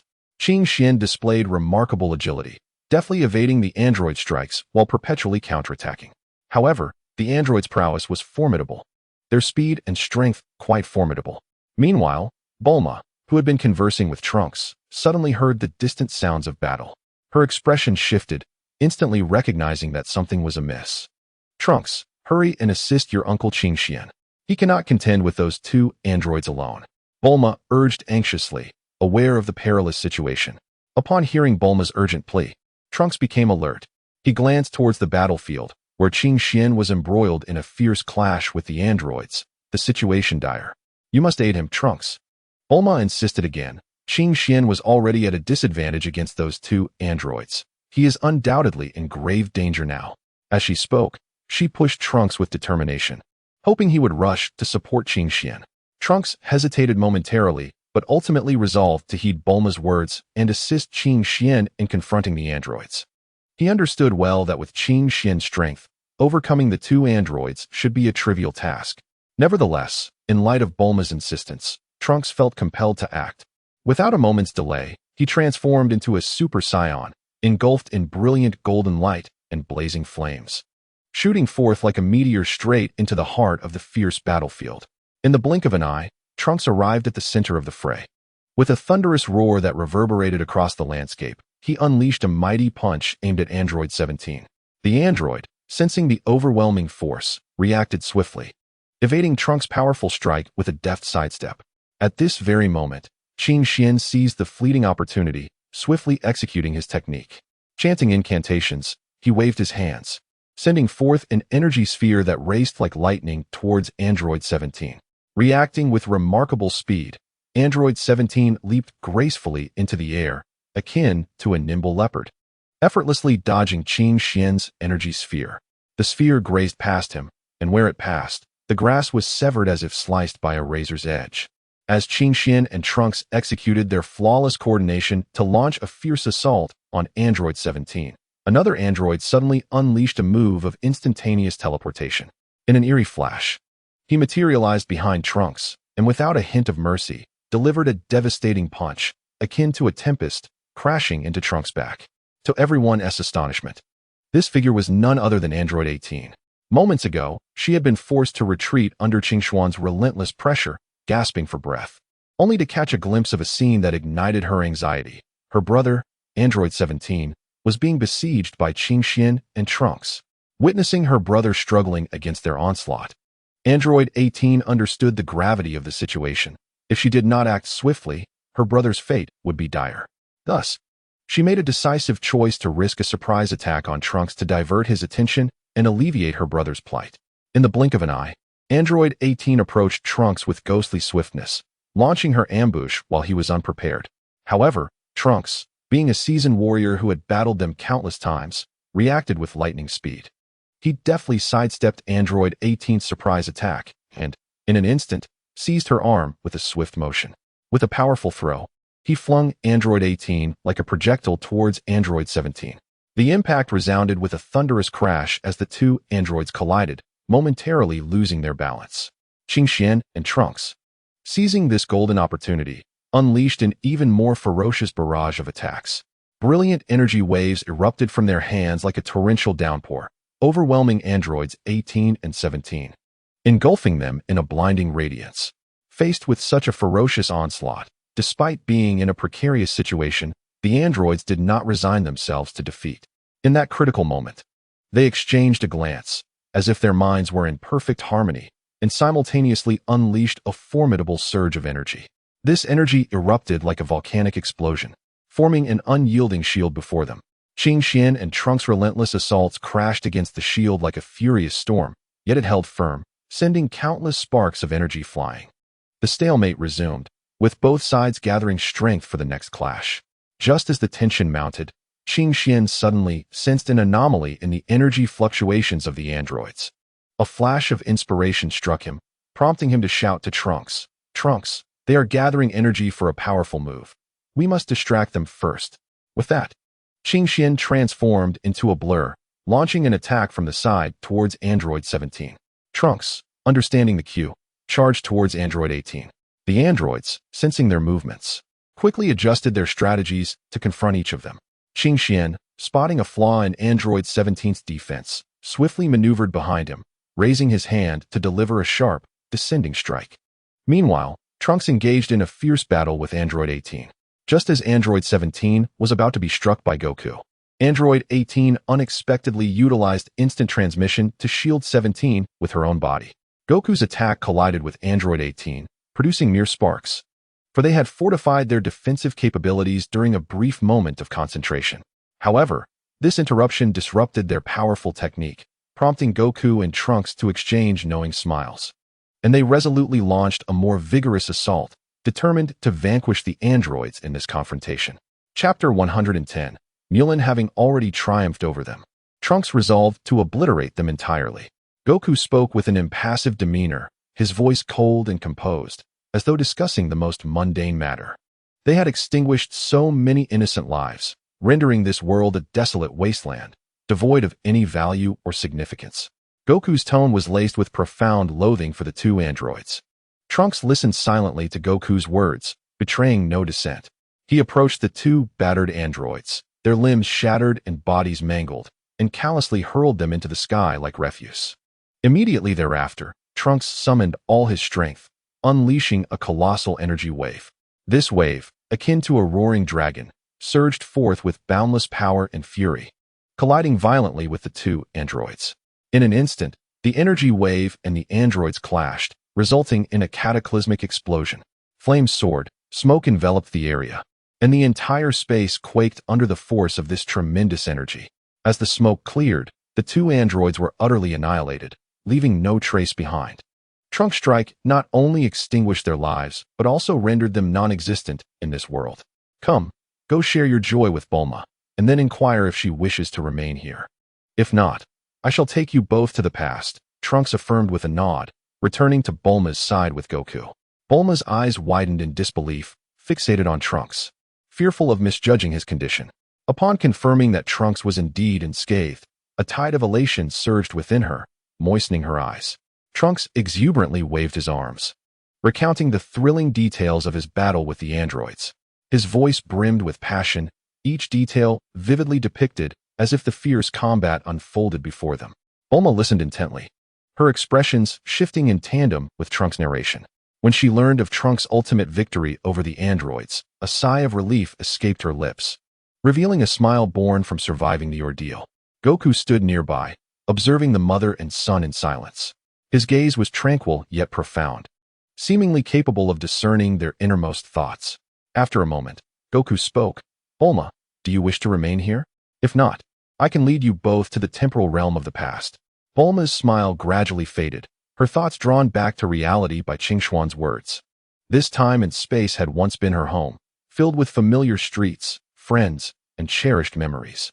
Yet, It was also a realm steeped in fear and despair, overshadowed by the presence of androids that loomed over their lives. Lost in contemplation, Bulma found herself at a crossroads, uncertain of her choice. Departing from this place meant relinquishing all that was familiar and starting anew, while remaining would compel her to confront a dilapidated environment and an uncertain future. Qing Xian observed Bulma quietly, sensing her internal struggle and reluctance. He understood her sentiments, for this was the place where she had lived for many years, bound by profound emotional ties. Yet, staying behind was not the only option, for the Namekians existed elsewhere, and perhaps they would be willing to assist in reviving Piccolo. Upon hearing this, Bulma interjected eagerly. "Yes, how could I not have thought of that before?" she exclaimed, her excitement reminiscent of a significant discovery. However, her exhilaration was short-lived, soon replaced by a wave of despondency. "No, I had thought of it before, but I couldn't find the coordinates to get there." A hint of helplessness and disappointment crept into her voice, as she had believed she had uncovered a path to Namek, only to find herself thwarted by the absence of crucial coordinates. Qing Xian, observing her, allowed a faint smile to grace his lips. He softly declared, "I know the coordinates to Namek. I can take you there." His words pierced through the gloom that enveloped Bulma's heart like a bolt of lightning, igniting a spark of hope in her and Trunks' eyes. "Really? That is wonderful," Bulma exclaimed, nearly leaping with joy, her face alight with uncontainable elation. Trunks, equally thrilled, eagerly inquired, "Qing Xian, do you truly know the coordinates to Namek?" Qing Xian nodded affirmatively. "Yes, I do." Exchanging glances, Bulma and Trunks beheld in each other's eyes a shared sense of excitement and anticipation. Thus, under Qing Xuan's guidance, Bulma and Trunks boarded the spaceship, embarking on their journey to Namek. During the prolonged voyage, their spirits soared with increasing fervor. They harbored hopes of the Namekians' assistance in reviving Piccolo and restoring their ravaged world. After an extensive flight, they finally arrived at the enigmatic planet of Namek, which radiated a unique aura, filling them with curiosity and anticipation. The Namekians welcomed Bulma and Trunks with warm hospitality. Upon learning of the myriad tribulations that Earth had endured, these benevolent extraterrestrials unhesitatingly resolved to lend their support. Alas, it is truly heart-wrenching. So many changes have transpired on Earth during our absence, and even Mr. Goku is no longer among us. The esteemed Elder Mulin sighed with a sense of regret, yet reassured, "Rest assured, we shall exert every effort to assist you." His voice resonated with unwavering determination. Subsequently, he dispatched several Namekians to his abode to retrieve the legendary Dragon Balls. When the Dragon Balls were presented before the assembly, they radiated a blinding brilliance, as if imbued with boundless power. Mulin invoked the eternal dragon in the ancient tongue of Namek, his voice echoing through the air with a solemnity and gravity. As he summoned, the dragon gradually materialized from the shimmering orbs. Its colossal and majestic form exuded an aura of awe. "State your desires," the dragon Purunga intoned in a deep voice that reverberated in the ears of the gathered crowd. Bulma and Trunks exchanged a glance, and without hesitation, articulated their wish to resurrect Piccolo. "Great Elder, please reiterate that in the Namekian language."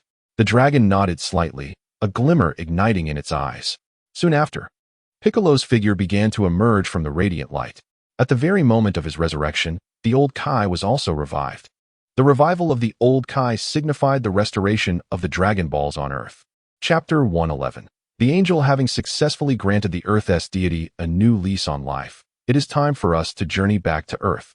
For there are others in dire need of our salvation, Qing Xian declared with a serious demeanor, addressing Bulma and Trunks. After bidding farewell to the Namekians, they boarded their spacecraft and gradually departed from the new Namek planet. The vessel surged through the vast cosmos, traversing innumerable star systems en route to Earth. However, as they neared their destination, an unforeseen event transpired. During their return, Qing Xian suddenly noticed a mysterious rectangular object racing at an astonishing speed in a particular direction. Upon closer inspection, he discerned the contents within the object. To his astonishment, it housed two figures, precisely, one person and one cat. The plump feline was adorably rotund, its paws resting behind its body as if supporting itself. In front of the cat stood a striking blue-skinned woman wielding a staff. This enchanting figure possessed a delicate azure complexion reminiscent of a pearl from the deep sea. Her long hair cascaded like a waterfall over her shoulders, gently brushing against her soft skin. Her eyes were profound and luminous, akin to stars twinkling in the night sky, radiating an alluring glow. As Qing Xian observed them, the captivating woman noticed his gaze. Surprisingly, the plump cat remained entirely oblivious to his presence. "Lord Kampa, it seems someone has just noticed us," whispered Vados, her tone tinged with concern. However, the cat, referred to as Lord Kampa, appeared rather indifferent. "Vados, what did you just say? Have we been discovered?" Lord Kampa replied nonchalantly, seemingly unconcerned by the revelation. Indeed, the enchanting woman wielding a staff is none other than Vados. Her beauty and grace starkly contrast with that of the rotund feline. How could this be? Our shuttle cube possesses formidable stealth capabilities, and its speed is so remarkable that the average human would be utterly oblivious. Kampa declared confidently, as if he had complete faith in his skills and equipment. However, Vados furrowed her brow, her tone resolute. "My lord, I assure you, I did not misjudge." That human indeed gazed in our direction. Upon hearing this, Kampa's expression shifted slightly, taking on a more serious demeanor, yet he retorted defiantly, "Humph, even if we were discovered. What of it? If he dares to meddle, I shall simply obliterate him." At that moment, Qing Xian was engulfed in confusion. His gaze fixated on the duo of human and cat, pondering their intentions. What could these two be scheming? Traversing the cosmos in such a conspicuous manner aboard their shuttle cube? A myriad of possibilities raced through his mind, yet he found it challenging to ascertain the truth. Curiosity piqued. He yearned to uncover the purpose behind their presence. After considerable contemplation, however, Qing Xian began to discern a potential motive. It seemed highly plausible that they were in pursuit of the Super Dragon Balls. After all, the Super Dragon Balls wield immense power, capable of granting any wish. Their brazen utilization of the shuttle cube could very well stem from their realization that Beerus was absent, and even Whis had succumbed to slumber. This undoubtedly afforded them an opportune moment to seize the Super Dragon Balls. The more Qing Xian pondered, the more convinced he became that his hypothesis was accurate.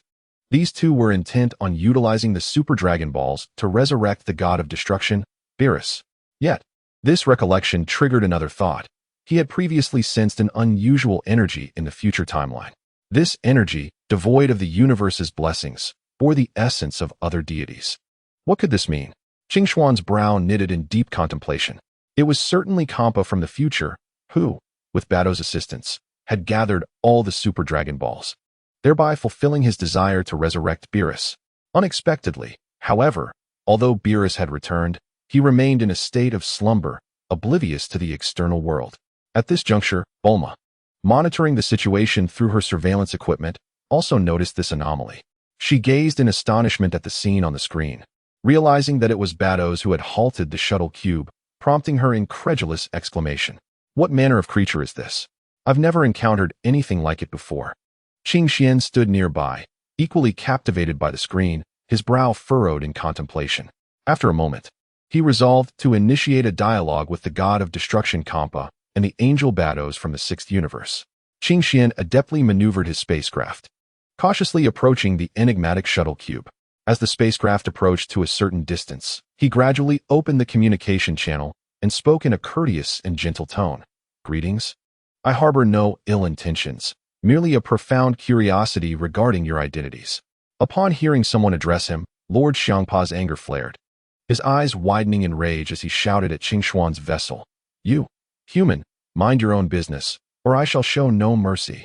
Despite being in the vastness of space, Xiangpa's voice penetrated the void, reaching Qing Xian and his companions' ears through the metal hull of their ship. In contrast, Bardas appeared relatively composed and polite. A subtle smile graced her lips as she softly replied, "We hail from another universe, merely passing through this area. May I inquire about your purpose here?"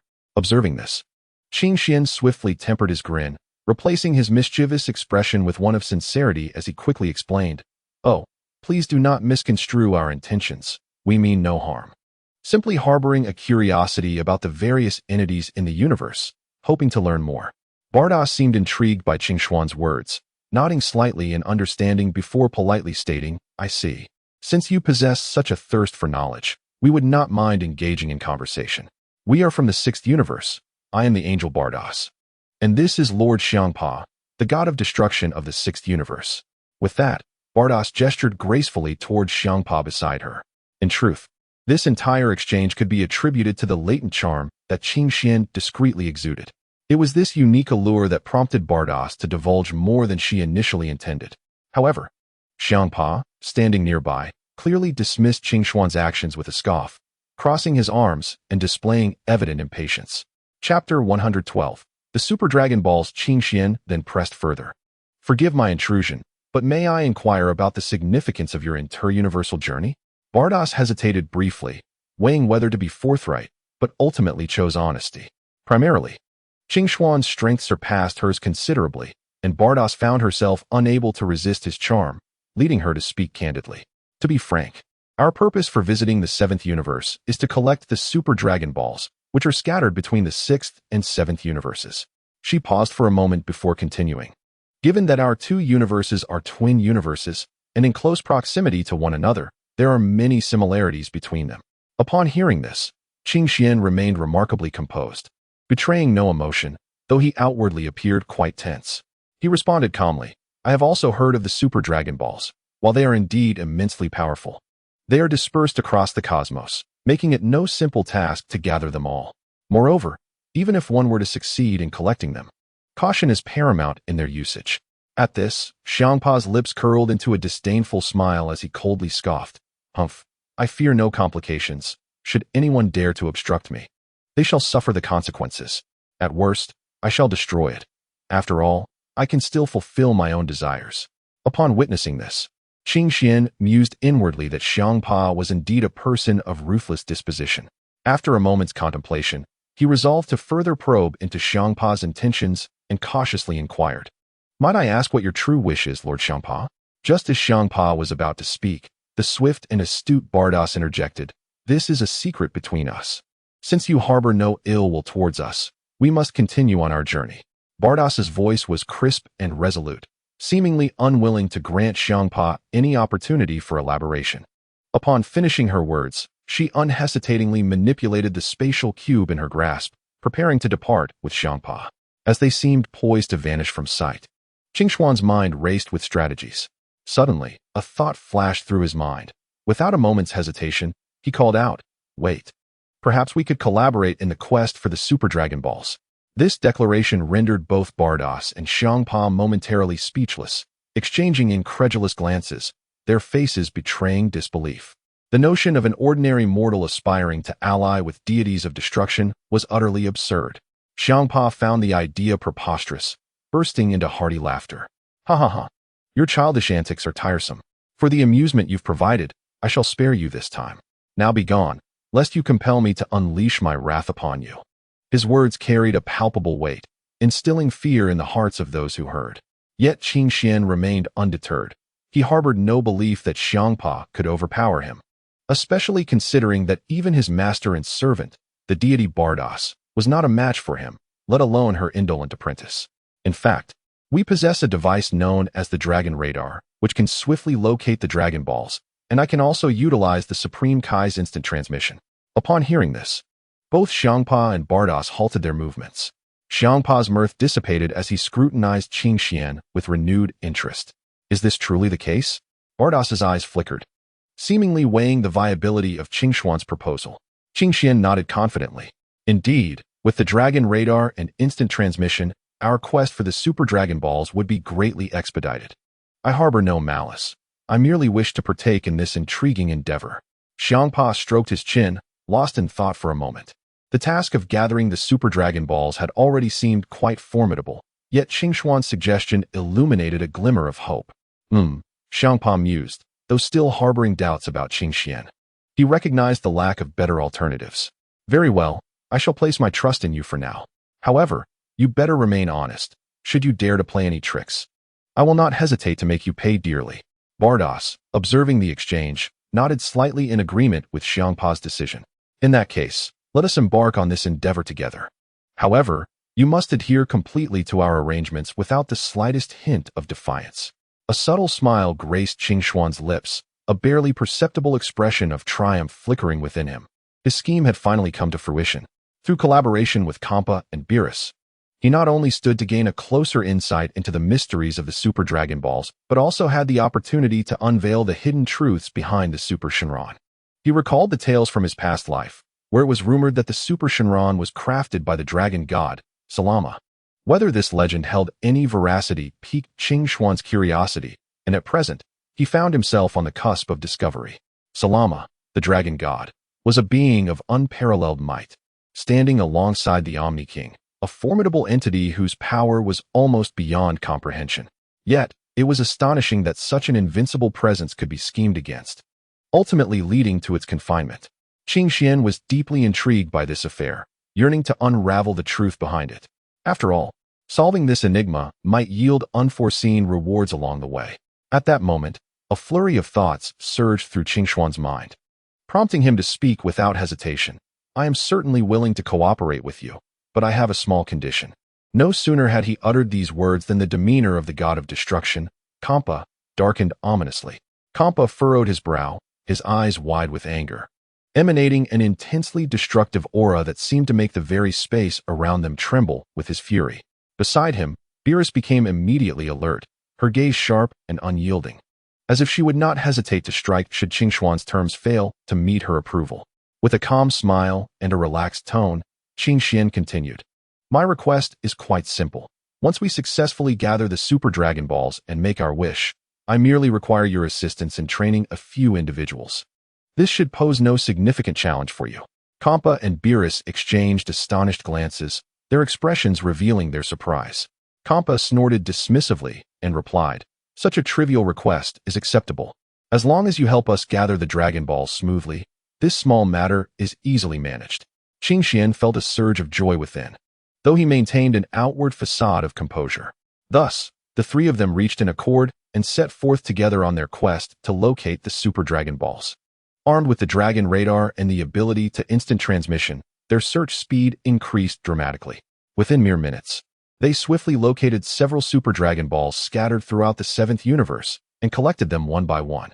Chapter 113, Resurrection. As Beerus recited the incantation, the Super Dragon Balls erupted in a dazzling brilliance, as though they had been activated.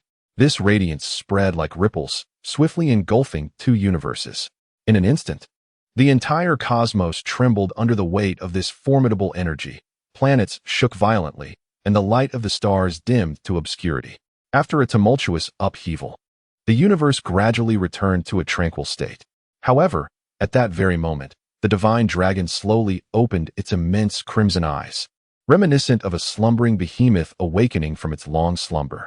Immediately thereafter, the divine dragon unleashed a deafening roar, a sound akin to the cosmic growl that reverberated throughout the vastness of space, causing the entire universe to tremble once more. The appearance of the divine dragon bore a striking resemblance to that of a colossal pterosaur.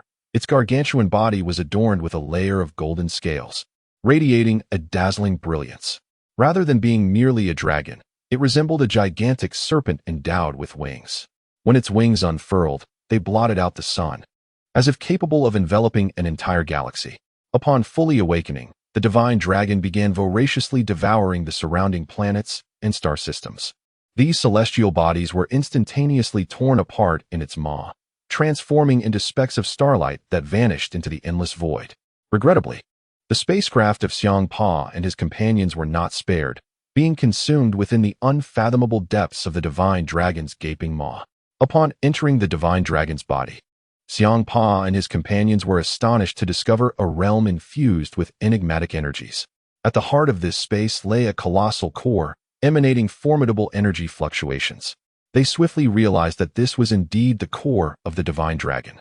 Even the core of the divine dragon was of immense proportions. In a language comprehensible only to deities, they conveyed their wishes to the divine dragon. "Summoner, speak your desire. Any wish can be fulfilled." These were the words uttered by every divine dragon upon being summoned. Yet the words of this dragon were far from mere rhetoric. Aside from the impossibility of erasing the Omni King, it could effortlessly grant any other wish. "Lord Xiang Pa, what wish do you desire to fulfill?" Bardos inquired softly, a smile gracing her lips. Although she was acutely aware of the nature of Xiang Pa's wish, she chose to await his verbalization. Xiang Pa appeared somewhat displeased with Bardos's demeanor. He scoffed, but ultimately found himself compelled to speak. After all, angels were not permitted to interfere in the myriad affairs of the universe, as dictated by cosmic law. O divine dragon, my wish is for my brother, the god of destruction Beerus, to be resurrected. Xiang Pa's voice echoed in the vast expanse, tinged with urgency and anticipation. The voice of the dragon resonated with a gravitas reminiscent of the depths of the netherworld. As you wish. Upon uttering these words, the dragon's eyes suddenly erupted with two radiant beams of crimson light, akin to flames ablaze. This crimson glow lasted merely a fleeting moment, swiftly retracting like lightning, and the dragon's eyes returned to their normal state. Your wish has been granted. The dragon's voice remained calm, yet the latent power within it was not to be underestimated. In the very instant the dragon's words echoed, the once planet-sized Dragon Ball erupted in a brilliant display of light. The radiance illuminated the cosmos, reminiscent of the sun's brilliance. And in an instant, the Dragon Balls erupted, transforming into 7 magnificent golden beams that streaked across the heavens like meteors, racing towards the farthest reaches of the universe. Just prior to this transformation, the eternal dragon suddenly opened its immense maw. With an overwhelming force of suction, Qingxian, Bardos, Kampa, and several starships previously consumed were expelled as if they were leaves caught in a tempest. Qingxian and Bardos landed gracefully on the ground, while Kampa anxiously scanned the surroundings. Muttering incessantly, Bardos, why can't I see Whis or Beerus? Were they not revived by the super dragon? Or is it that they simply cannot be resurrected? Bardos remained silent, her staff in hand, elegantly tapping it against the shifting cube. In that instant, a dazzling light erupted from the magical orb atop her staff. As if it had been imbued with life, the light coalesced into a beam, shooting towards the void above.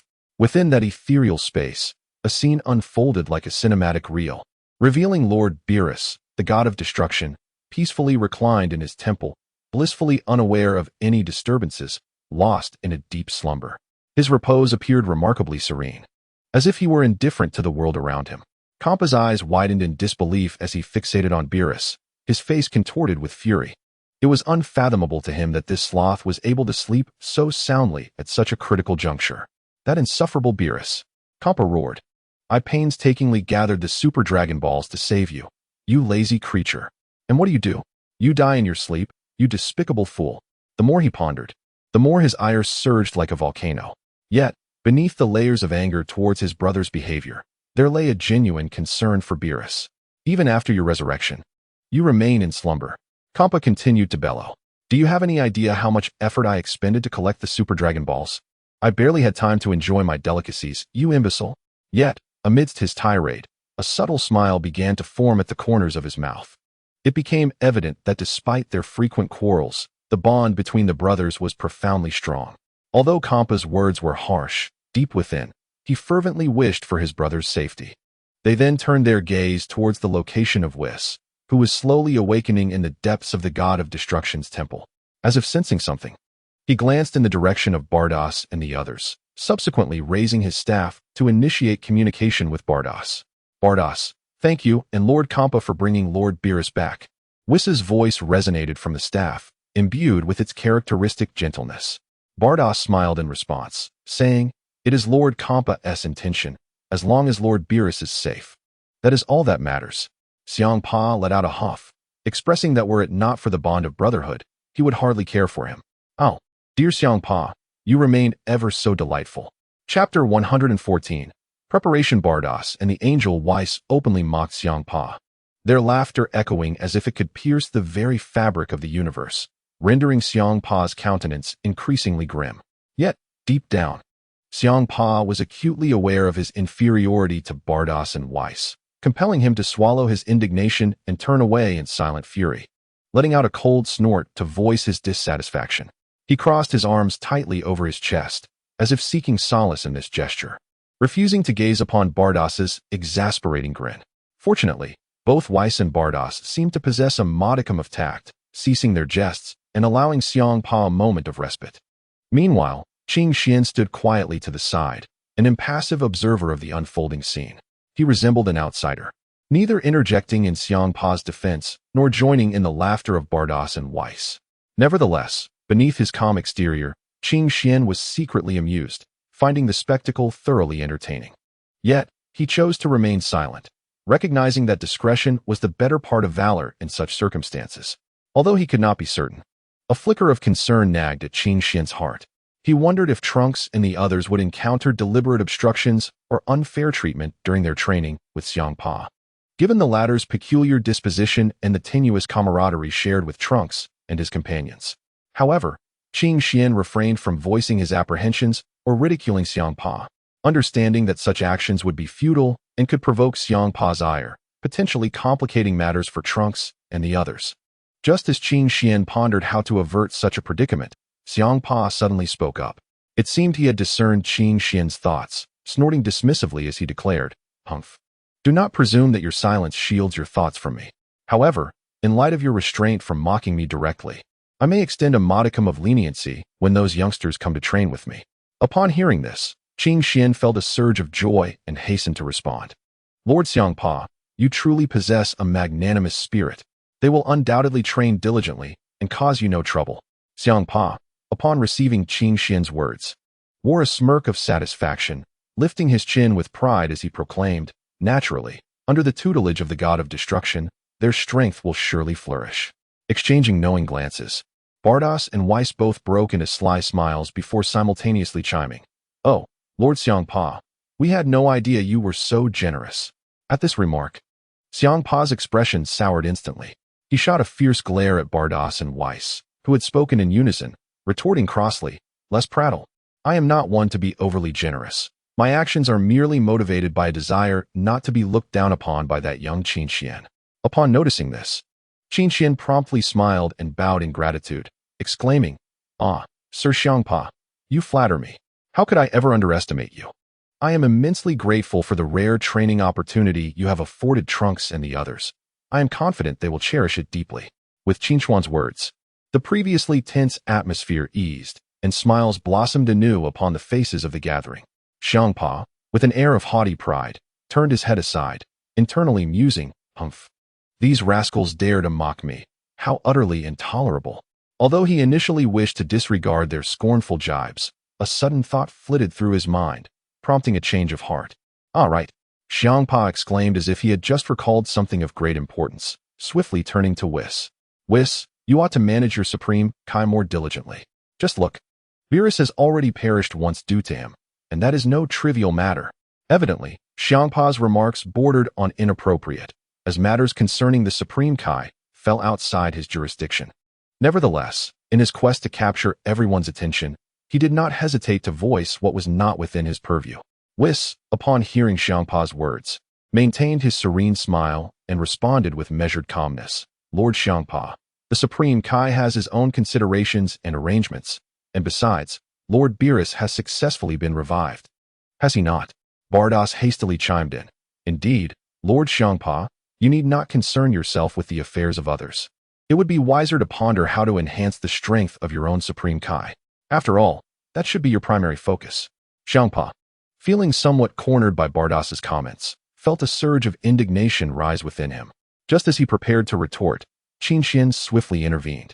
"Esteemed lords, let us all calm our tempers and cease this debate," Qin Xian interjected, eager to mediate. "The pressing matter at hand is to ensure that Trunks and the others can train effectively, strengthening their abilities to confront the unknown crises ahead. This is what we must prioritize." Xiangpa huffed in silence, choosing not to reply. At that moment, the angel Whis spoke up, "Time is of the essence, Lord Xiangpa. You should honor your promise and diligently instruct those young ones. Now, dear sister, I shall terminate the communication." With a haughty demeanor, Xiangpa crossed his arms and smirked with a hint of pride. "Of course, as the god of destruction, my word is as solid as a rock. I shall never go back on it." Seeing this, Qin Xian quickly bowed once more to express his gratitude to Xiangpa, his heart brimming with anticipation. He privately contemplated how tremendous Trunks and the others' progress would be if they could train under Xiangpa's guidance. Just moments ago, when Qin Xian beheld the super dragon in all its glory, it felt as though he had attained a sudden epiphany. In that fleeting instant, he envisioned the path of his future cultivation, a journey filled with challenges and opportunities. Thus, Qin Xian resolutely decided to temporarily set aside the few individuals from the realm of despair, allowing them to follow the god of destruction for their training. As for himself, he was determined to continue on his own path of cultivation, venturing into the unknown and transcending his own limits. Rest assured, Master Pa, he assured, in due time. I shall personally bring them to your temple of destruction. For now, I must resurrect them, as they remain in a state of death, without their revival. Effective cultivation is unattainable. Chapter 115. Devour very well. Qing Xian, let us hasten our return, Bulma responded. Qing Xian nodded and then executed an instantaneous movement. A flash of azure light enveloped them, and they found themselves back on Earth in an instant. Wow, that was fast, Trunks exclaimed in awe. Qing Xian smiled and remarked, this is the power of instantaneous movement. We are now back on Earth. He then addressed Trunks, saying, Trunks, use your energy to sense the strongest presence on Earth. It should be Piccolo. Seek him out and gather the Dragon Balls together. Trunks immediately closed his eyes, focusing intently to sense the energy around him. Moments later, he opened his eyes and declared, I found it. Uncle Piccolo's energy is indeed the strongest. I shall go find him now. Qing Xian nodded in encouragement. Very well, Trunks. Go forth with haste. This will enable us to revive your father and Uncle Goku, allowing them to train alongside you in the 6th universe. Without further ado, Trunks recognized the urgency of the situation and swiftly flew towards Piccolo. Watching Trunks' receding figure, Qing Xian silently prayed for his success. He understood that there were other pressing matters to attend to, and he needed to complete them swiftly before Trunks' return. Bulma, he said, noticing her weary countenance. You must be utterly exhausted. Now that all matters have been settled, there is nothing left to worry about. So, please, take some time to rest and rejuvenate. Otherwise, once I send them to the 6th universe, you will find yourself busy once more.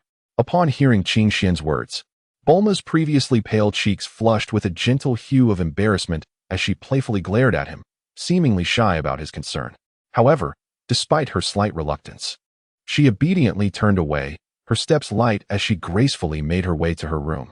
Qing Xian stood quietly in place, his gaze fixed upon Bulma's diminishing silhouette, as if he wished to engrave every movement and detail into his memory. As her figure grew smaller until completely vanishing from his sight, he slowly withdrew his gaze and exhaled deeply. He knew it was time to concentrate on his own preparations for cultivation. Qing Xian inhaled deeply, savoring the refreshing air as it filled his lungs, before gradually exhaling, allowing every cell in his body to relax in harmony with the ebb and flow of his breath. He adjusted his breathing, cultivating a serene state of mind, akin to a tranquil lake, undisturbed by the slightest ripple. Subsequently, he gently seated himself on the ground, crossing his legs to form a stable posture, his hands shaped into sword fingers, resting lightly upon his folded legs, as if holding an invisible treasure of immense power. Once prepared, Qing Xian slowly closed his eyes, isolating himself from the clamor and chaos of the outside world. His realm transformed into a sanctuary of tranquility, where only the rhythmic sounds of his breath and heartbeat echoed in his ears. In this state of self-forgetful meditation, Qing Xian's perception sharpened remarkably. He could distinctly sense the energetic fluctuations surrounding him, reminiscent of a gentle breeze caressing the lake's surface, creating subtle ripples. Concurrently, the inspirations and insights from the depths of his heart surged forth like a spring, seemingly ignited by the serene atmosphere. Just moments ago, he had witnessed the magnificent sight of the super-divine dragon devouring countless stars, which suddenly illuminated the realization that powerful laws awaited his cultivation. This particular law was the law of devouring, endowing him with the formidable ability to absorb all surrounding energy and transmute it for his own use. Moreover, the law of devouring could store the essence of all life, akin to the super-divine dragon, Cass, which, after consuming stars, could release them without any loss. Even more astonishing was the fact that those devoured celestial bodies had their essence slightly extracted, not as a loss, but rather as a restoration. For the process of manifesting desires incurs energy consumption, and the essence of these stars precisely filled that void, simultaneously augmenting one's own strength. At that moment, Qing Xian reflected upon the cores of those stars, realizing they had been subtly affected. If the super-divine dragon could devour stars in space, why could he not? With this thought igniting a spark within him, Qing Xian resolutely began to channel the surrounding energy, guiding it to flow in accordance with the principles of the law of devouring. He could distinctly sense that the energies, previously adrift around him, were being drawn towards him by an invisible force, slowly converging. However, this seemingly simple gathering process was fraught with hardship and challenges. As torrents of energy surged into his body like a relentless tidal wave, he immediately felt an unprecedented weight of pressure. This pressure bore down upon him like a massive mountain, nearly suffocating him, making him feel as though his body might burst from the sheer force of the energy. This was an unavoidable predicament, as he absorbed energy at an astounding rate, even drawing from the entire galaxy. Why was he unable to fully integrate this energy into his being, achieving only a temporary fusion? Could this truly be considered complete absorption? Qing Xian could not help but ponder deeply, his brow furrowing in concentration. Just as he was grappling with this dilemma, a sudden flash of insight illuminated his mind like a bolt of lightning. He recalled that the super divine dragon, after consuming the essence of the stars, had seamlessly harnessed its energy.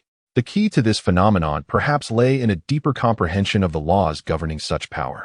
With this realization, Qing Xian's eyes sparkled with renewed vigor. He immediately refocused his mind and plunged into a meticulous analysis of the operational logic of the devouring law.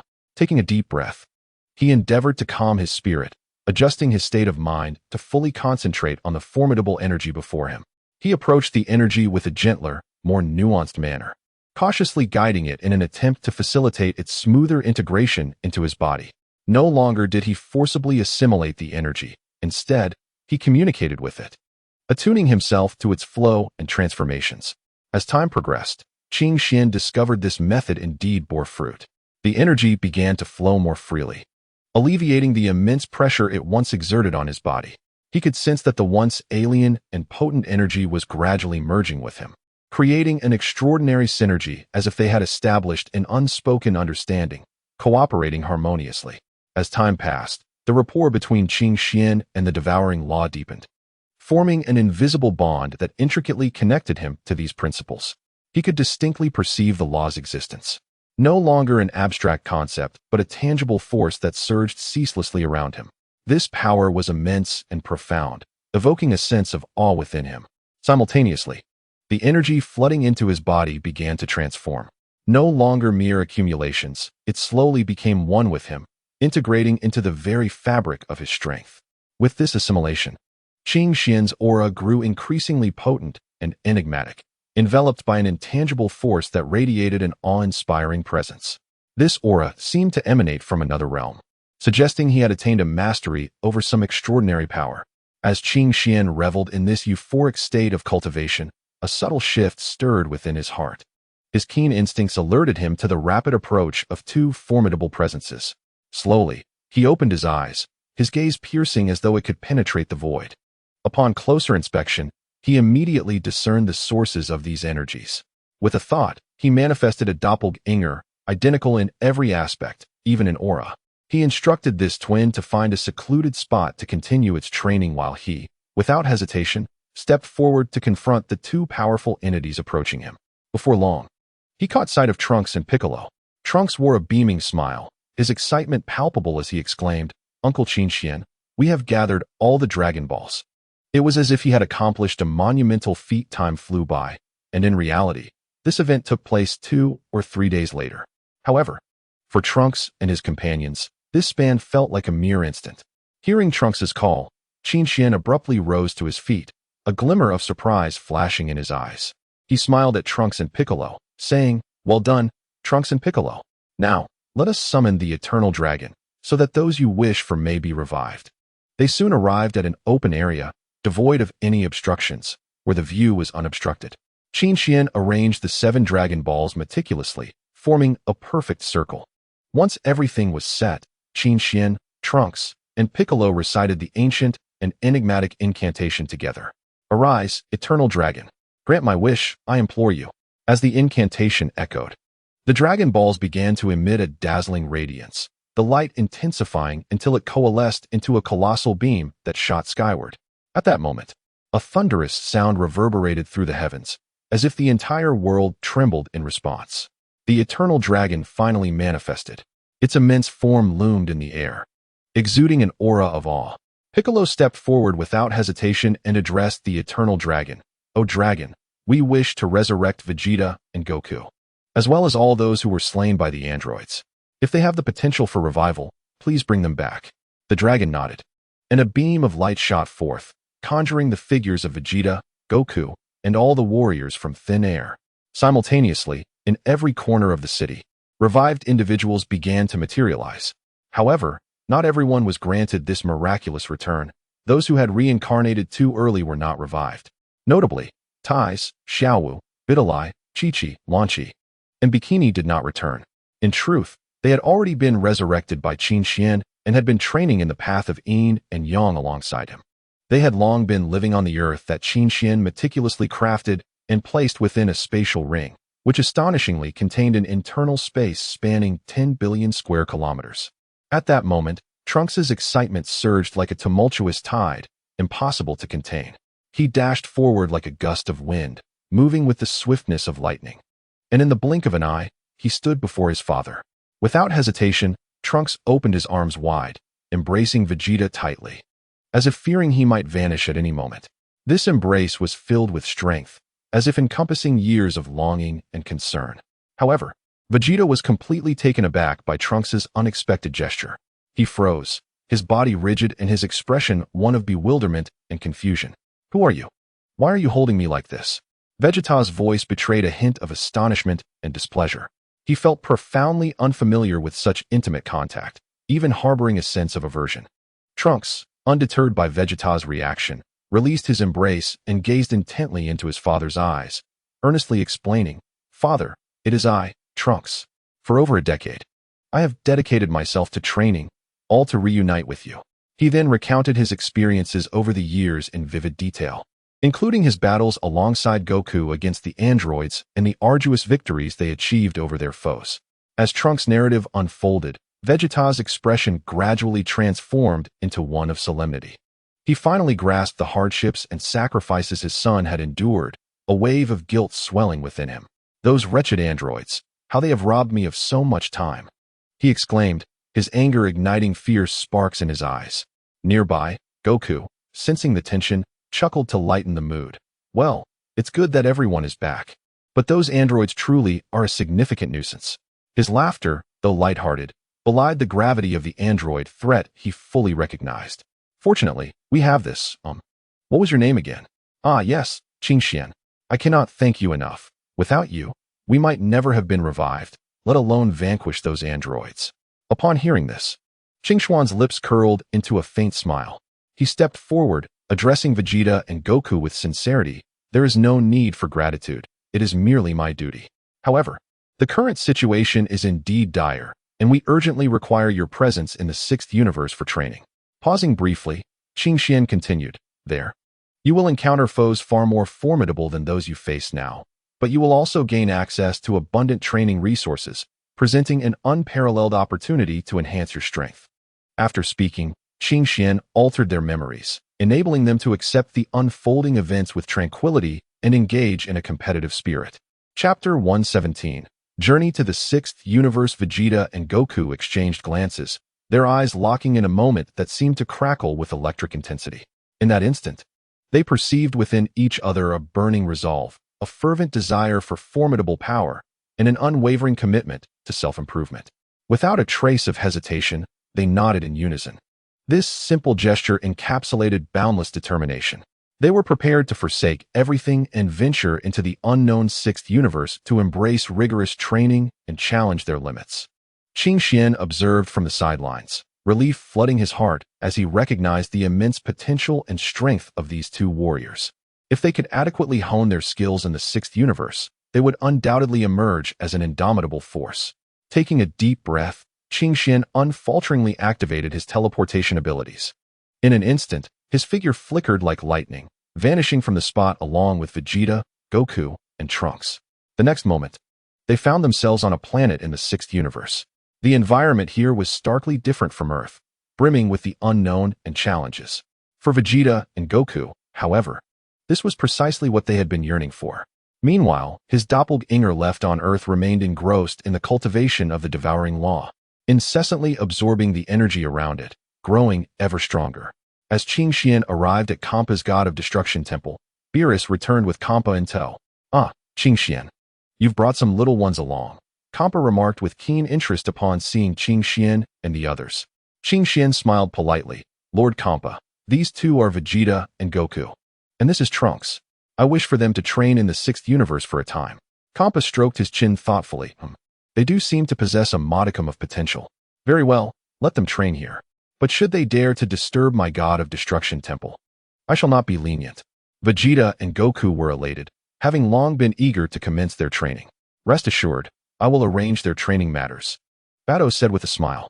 Subsequently, Batos led Vegeta and the others to a suitable training location, while Qingxian remained behind to converse with Kampa about experiences from various universes. Back on Earth, Qingxuan's doppelganger was absorbing energy at an ever-increasing pace, forming a colossal vortex of energy around it, seemingly nurturing a more formidable power. Qingxian stood in the space suffused with a mysterious aura, the strange energy swirling around him like a ghostly blue flame, flickering and dancing. With his eyes tightly shut and an expression of deep concentration, he exerted his full control over this force. Before long, the energy began to coalesce before him, emitting a low, resonant hum, as if alive, intertwining and merging. Gradually, a vague silhouette emerged within the vortex of power. Becoming clearer, a doppelganger resembling Qingxian, yet exuding an ethereal quality. The doppelganger's eyes sparkled with the same eerie luminescence as the energy itself, concealing endless mysteries. Its form flickering in and out of visibility, radiating a chilling yet potent aura. Qingxuan's eyes slowly opened, akin to one who had slumbered for ages, finally awakened. His gaze fell upon the increasingly defined figure before him, revealing a hint of uncontainable surprise and anticipation. This figure seemed to have been birthed from the void. Initially somewhat blurred, yet it grew clearer with the passage of time. Qingxian stared at this doppelganger, a surge of indescribable feelings welling up within him. With a mere thought, the doppelganger appeared to be drawn by an invisible force, gracefully floating to his side, its movements elegant and fluid, reminiscent of a dancing fairy. Taking a deep breath, Qingxian focused his mind, attempting to forge a unique connection with this doppelganger. At the moment his consciousness brushed against that of the doppelganger, a torrent of information surged into his mind. This revelation granted Qingxian a profound understanding of his doppelganger. He discerned that, although this avatar lacked independent consciousness, it could execute his commands with remarkable precision. Furthermore, this doppelganger possessed unique abilities that Qingxian himself did not have. To validate these capabilities, Qingxian resolved to conduct a series of tests on the doppelganger. He raised his hand and waved it nonchalantly, and in an instant, the doppelganger vanished like a wraith. Qingxian's gaze remained fixed on the direction of its disappearance, and in the next moment, he beheld the doppelganger reappear several paces away, as swift as lightning. Its speed was astonishing, seemingly transcending the confines of time and space. This velocity was so extraordinary that it left no room for reaction, akin to a flash of lightning that vanished in an instant.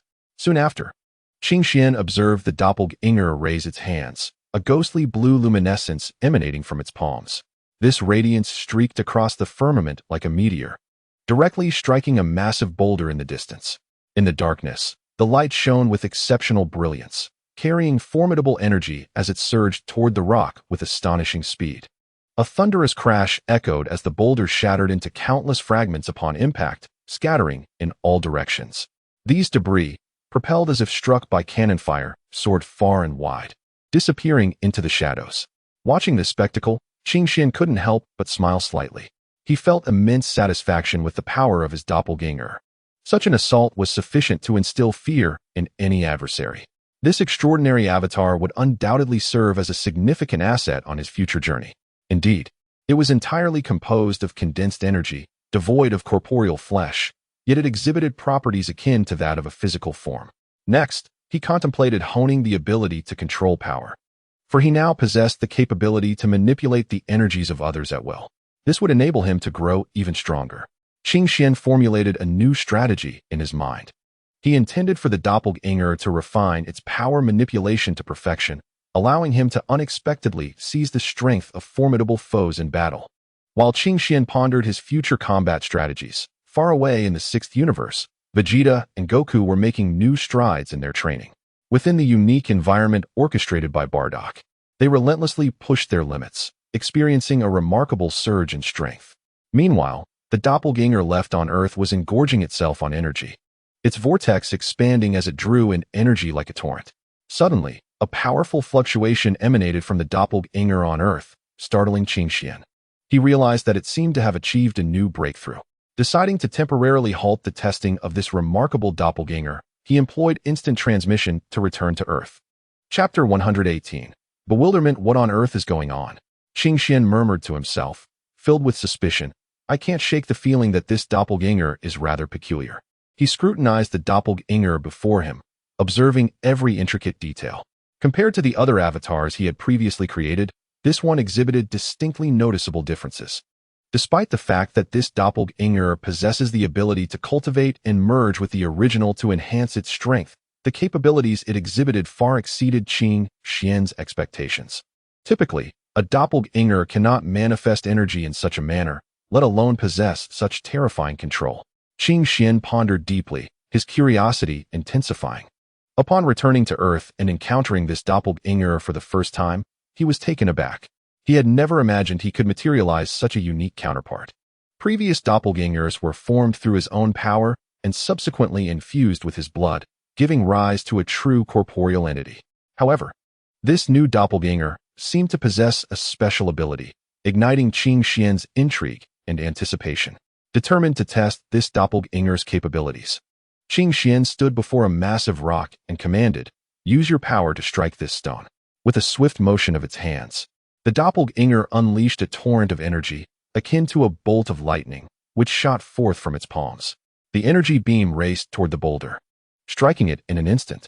A resounding explosion echoed as the rock shattered under the force, disintegrating into countless tiny fragments that scattered in all directions. Qing Xian stared in disbelief, his eyes widening in astonishment. He had not anticipated such formidable offensive power from this doppelganger. With a single blow, it had reduced the massive stone to dust. Moreover, the potency of its strike seemed even greater than his own when wielding the same energy. Just as Qing Xian marveled at the spectacle, the doppelganger spoke. "Master, I am not an ordinary doppelganger. I was born from a fusion with a unique energy during a mysterious energy storm deep within the cosmos." Upon hearing this, Qing Xian's interest was piqued, and he quickly inquired, "What is this special energy? What unique abilities has it bestowed upon you?" The doppelganger smiled gently and explained, "This energy emanates from the depths of the universe, imbued with boundless mysteries and power. It has granted me capabilities beyond those of a typical doppelganger, endowing me with enhanced offensive strength, increased speed, and heightened perception." With this revelation, Qing Xian's doubts dissipated, and a sense of clarity washed over him.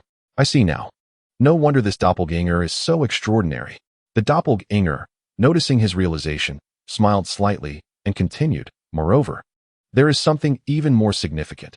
I can control everything I have absorbed, whether it be energy, blood, curses, or nearly anything else." At this juncture, an overwhelming excitement surged within Qing Xian. With such a powerful doppelganger by his side, he felt more secure in facing the myriad challenges that lay ahead. Struggling to contain his exhilaration, he clapped the doppelganger on the shoulder and exclaimed, "Excellent. With you at my side, I am confident that we shall conquer all obstacles. From now on, let us forge ahead together and explore the myriad realms of existence." In the face of Qing Xian's fervor, his doppelganger exhibited no dissent, smiling and nodding in complete agreement. "As you wish, master. I shall heed your command in all matters." He encouraged Qing Xian to immerse himself in his cultivation, for it was through such dedication that he could truly become fearless. However, Qing Xian found himself ensnared in a state of self-doubt, questioning not only his own existence, but also the authenticity of the world around him. Despite enduring a protracted journey of cultivation and suffering countless tribulations, he remained unable to fully embrace reality. Even the camaraderie and support of his many friends failed to penetrate the depths of his heart. An invisible barrier seemed to separate him from the world, perpetually casting him as an outsider. Ultimately, Qing Xian resolved to leave his two doppelgangers in the realm of despair while allowing his true self to return to the past. This decision might be perceived as an escape from this world or an attempt to discover a more genuine mode of existence. Regardless, it underscored the confusion and unease that plagued him. Upon his return to the past, Qing Xian sat quietly in the dim corner of a room, resembling a statue. Everything around him was shrouded in an intangible veil, rendering it hazy and surreal. Outside, The cacophony of bustling traffic and chattering voices echoed, reminiscent of another realm. The clamor resembled the murmurs of a distant dream, audible yet incapable of stirring his soul. His gaze fixated on a somewhat faded painting adorning the wall. Its colors had dulled, as if time had etched its mark upon it. Yet, his expression remained vacant and bewildered, seemingly not truly perceiving the artwork, but rather peering through it toward some distant place. Despite having lived in this world for an extended period, the feeling of alienation clung to him like a shadow, an ever-present reminder of his disconnection. Each conversation and every attempt to integrate into society revealed an insurmountable chasm. In social gatherings, he felt like an observer, watching others laugh, argue, and bustle about, while he remained on the periphery of existence. Even after countless mundane experiences and navigating the bittersweet complexities of life, he stubbornly maintained that everything was illusory. He questioned whether he was trapped in a vast dream or merely a virtual character within a sophisticated simulation. At times, he would pinch his arm with fervor, hoping the sharp pain would affirm the world's reality, only for doubt to resurface almost immediately. His friends could not fathom his thoughts, often laughing and suggesting he overthinks, yet they remained oblivious to the profound struggle and solitude that enveloped Qing Xian's heart. He resembled a bird lost in a misty forest, unable to find an exit, destined to wander aimlessly in this realm of semblance and illusion. He found himself utterly at a loss, unaware of the source of the problem. Even the system she had passed yielded no response or answers. Chapter 119. Teaching Son Wukong and Vegeta from the past and future. Sighing in resignation, Qing Xian pondered the futility of overthinking, deciding instead to focus on the present. A sudden thought flashed through his mind. Given the multitude of Son Wukong's and Vegeta's training to become Super Saiyan gods, why not have this universe's versions trained to attain Super Saiyan 4 and the subsequent forms? This notion invigorated Qing Xian, as he believed it could usher in unforeseen transformations within this world. Without hesitation, he summoned Son Wukong and Vegeta to a realm of his own creation. This space was enigmatic and vast, brimming with untapped power and potential. Standing at the center, Qing Xian appeared diminutive yet radiated an imposing aura. Before him, Son Wukong and Vegeta stood side by side, their expressions focused and filled with anticipation as they gazed at Qing Xian. Taking a deep breath to center himself, Qing Xian slowly began to speak. Super Saiyan 4 embodies not merely an enhancement of strength, but a harmonious fusion of the inner self and primal instincts. His voice resonated within the space, imbued with an irresistible allure that moved both Son Wukong and Vegeta. He continued, to successfully transform into Super Saiyan, you must first unleash the most primitive power residing deep within your souls.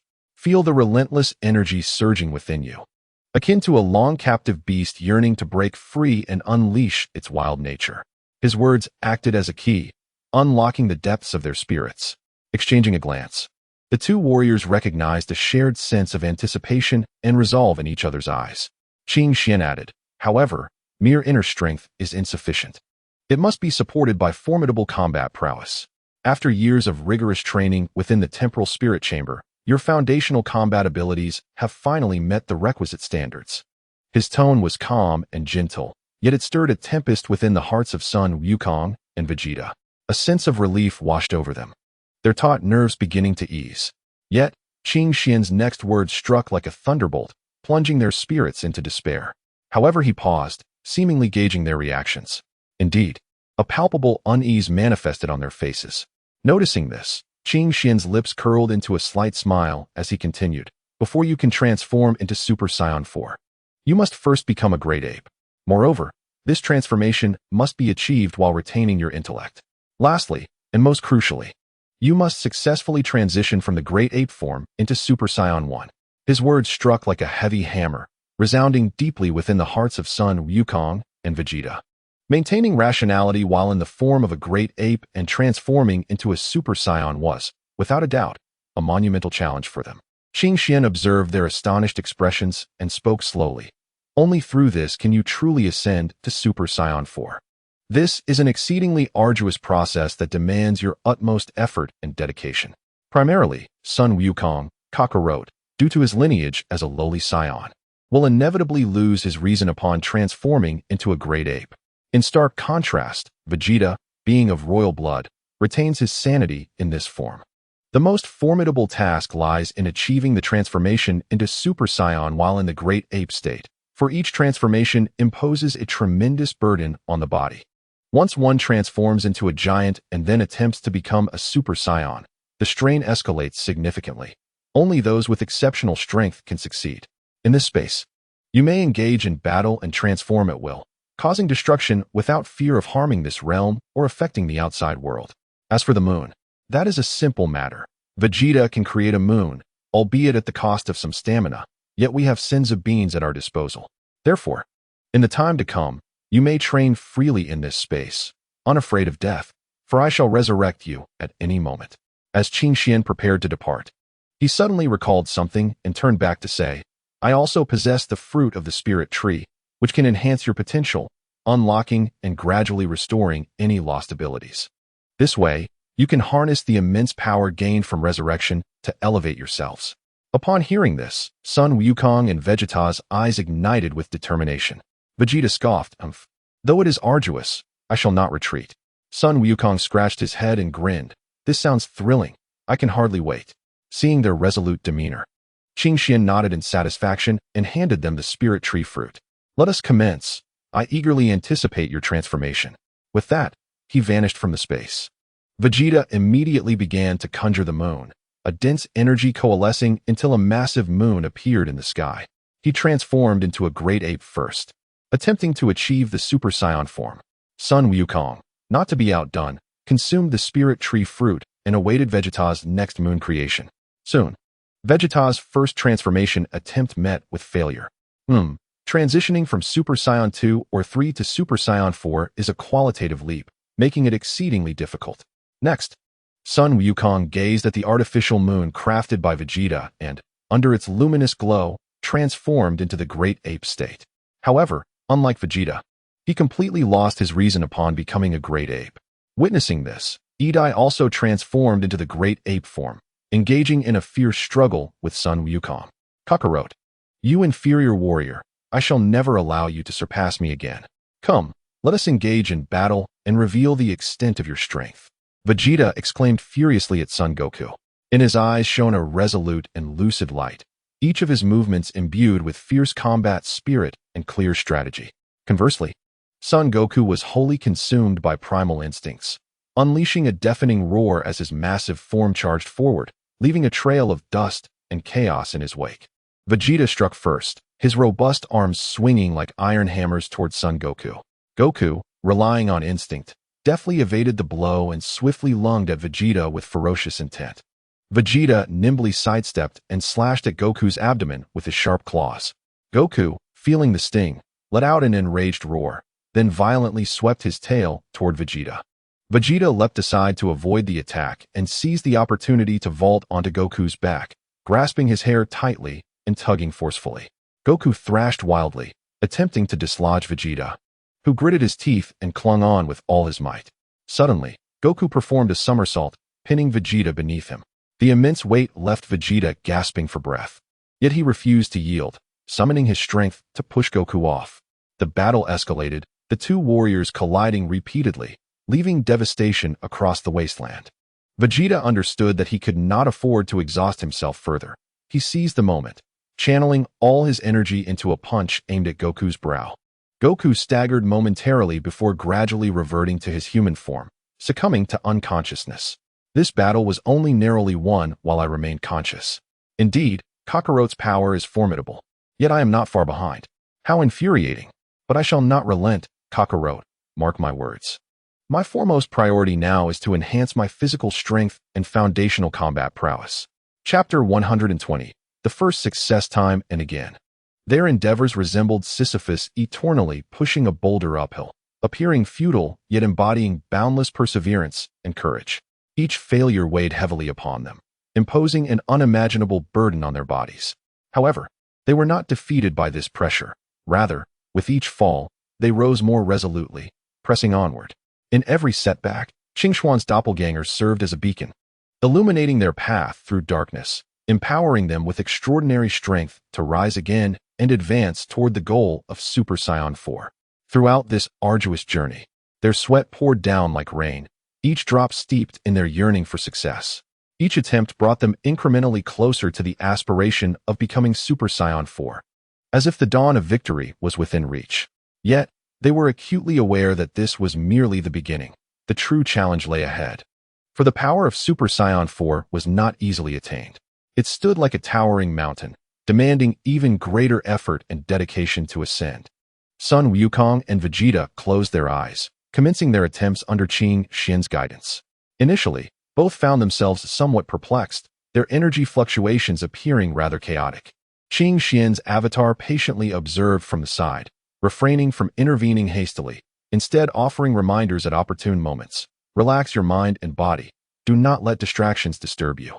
Consider this energy as your closest companion, feel its presence, and establish a connection with it. As time elapsed, Son Wukong, with his eyes firmly shut, concentrated on sensing the flow of energy within him. His body trembled slightly, each hair seeming to resonate with the surging energy. Gradually, his aura grew increasingly potent, the once disordered energy beginning to align harmoniously. Beads of sweat trickled down his forehead, yet his expression grew ever more resolute. Beside him, Vegeta felt a surge of competitive spirit. Gritting his teeth, he exerted every ounce of strength, desperately tapping into his latent potential. Qing Xian's avatar stood by, calmly observing their transformations, periodically offering encouragement and guidance. Excellent. Maintain this focus. Do not be swayed by external distractions. You are approaching your limits. Persist a little longer, and you shall transcend yourselves. At that moment, a brilliant radiance erupted from Son Wukong. The light, as fervent as the sun, enveloped him entirely, as if seeking to consume him.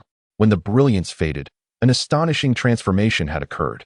His already dense hair became even more voluminous, resembling a layer of golden armor that shimmered with intense luminescence.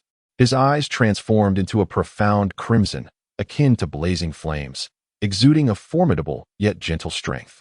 Son Wukong had successfully attained the form of Super Saiyan 4. An unparalleled aura radiated from him, leaving onlookers in awe. Stimulated by Son Wukong's transformation, Vegeta's fighting spirit ignited to its utmost. He roared, his voice cracking the air like thunder. Every muscle in his body tensed, as if striving to unleash every fragment of power within him.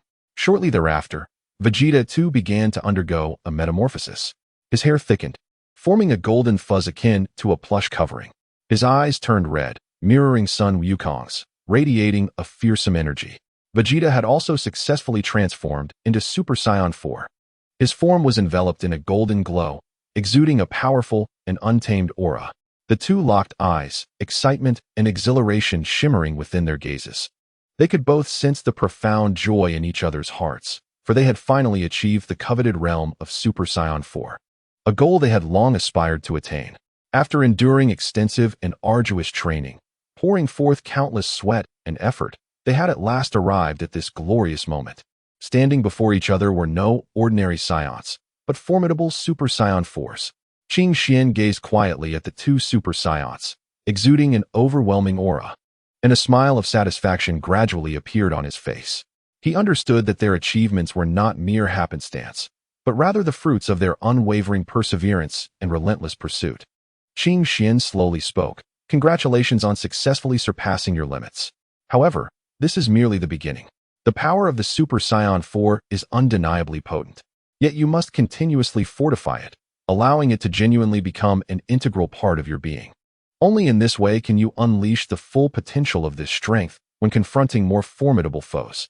He paused momentarily before continuing. "Remember, becoming an invincible warrior is not an instantaneous feat. It requires a continual challenge of oneself and transcendence beyond one's limits. Each battle provides an opportunity for growth.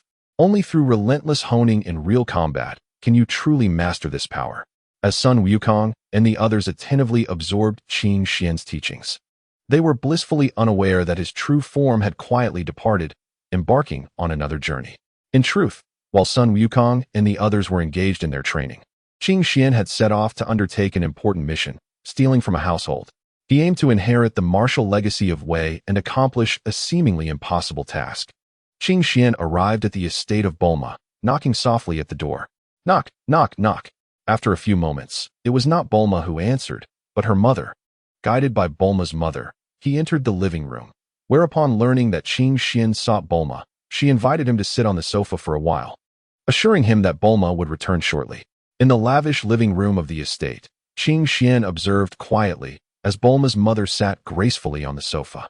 Her golden hair, radiant as sunlight, cascaded lightly over her shoulders, swaying gently with her movements and exuding an enchanting luster.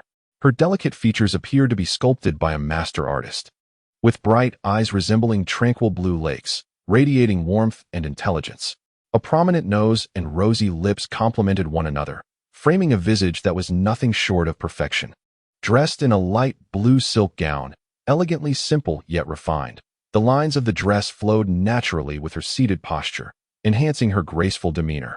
Her long, fair fingers rested lightly on the armrest of the sofa, each motion embodying the elegance of a sophisticated lady. At that moment, she was engaged in a cheerful conversation on the phone, her voice soft and melodious, akin to the gentle trickle of a mountain spring. Her smile blossomed like flowers in spring, warm and captivating, drawing one into its charm. Everything around seemed to flourish in her presence. She was like a brilliant star, radiating an irresistible allure, becoming the most dazzling entity within that space. Chapter 121. The Estate. After a brief period of waiting, Bulma finally emerged from the laboratory. "Wow, Mr. Qing Xian, hello? I'm truly delighted to meet you." Upon catching sight of Qing Xian, Bulma rushed over like a jubilant little bird, her face flushed with shyness as she dared not meet his gaze. Softly she spoke. Observing this, Qing Xian felt a surge of delight within. He recognized that Bulma was captivated by him, and this moment presented the perfect opportunity to win her heart. Meanwhile, Bulma's mother, witnessing her daughter's demeanor, ceased her idle chatter with friends. A subtle smile graced her lips, and she gently covered her mouth with her hand, seemingly striving to conceal her inner joy. In truth, when Bulma's mother first beheld Qing Xian, it was as if she were submerged in an expansive ocean, a sensation that left her both bewildered and elated. Had she not been elegantly crossing her legs, her entire being might have quivered with excitement, potentially flooding the living room with her overwhelming emotions. Qing Xian naturally took note of these nuances, although he refrained from voicing them. Now, witnessing Bulma's mother smile, he understood that she had relaxed, her prior vigilance dissipating. Thus, he graciously afforded her the dignity to avoid embarrassment in Bulma's presence.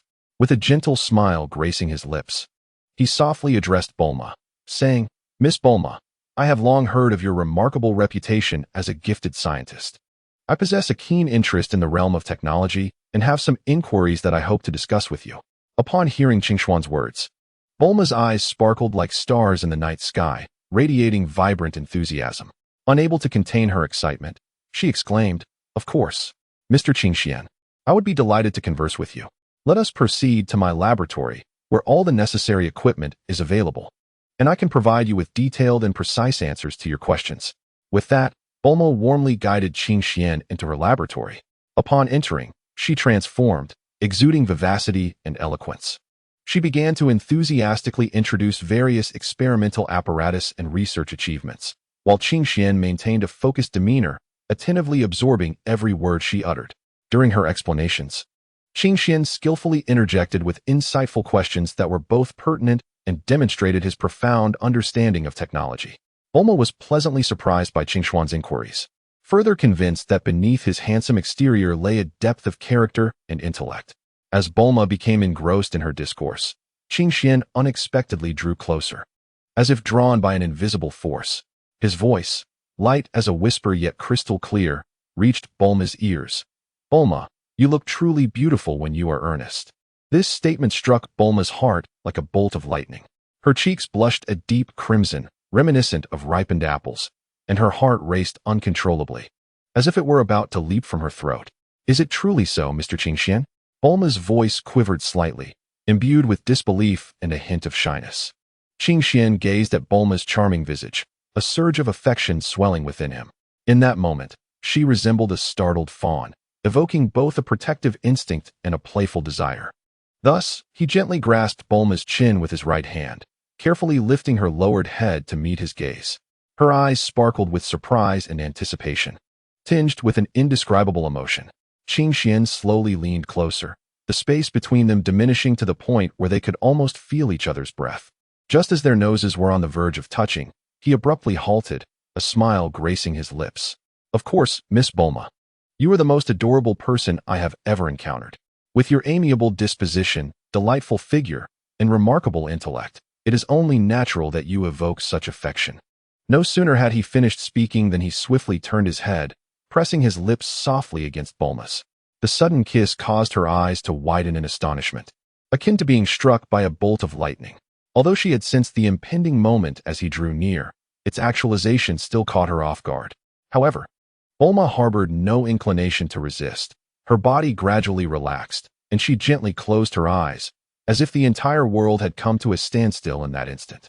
Time seemed to freeze. Their lips melded together, sharing warmth and breath. This kiss, though gentle, brimmed with boundless tenderness and affection. In that fleeting yet eternal embrace, they appeared to forget all else, lost in a realm that belonged solely to them.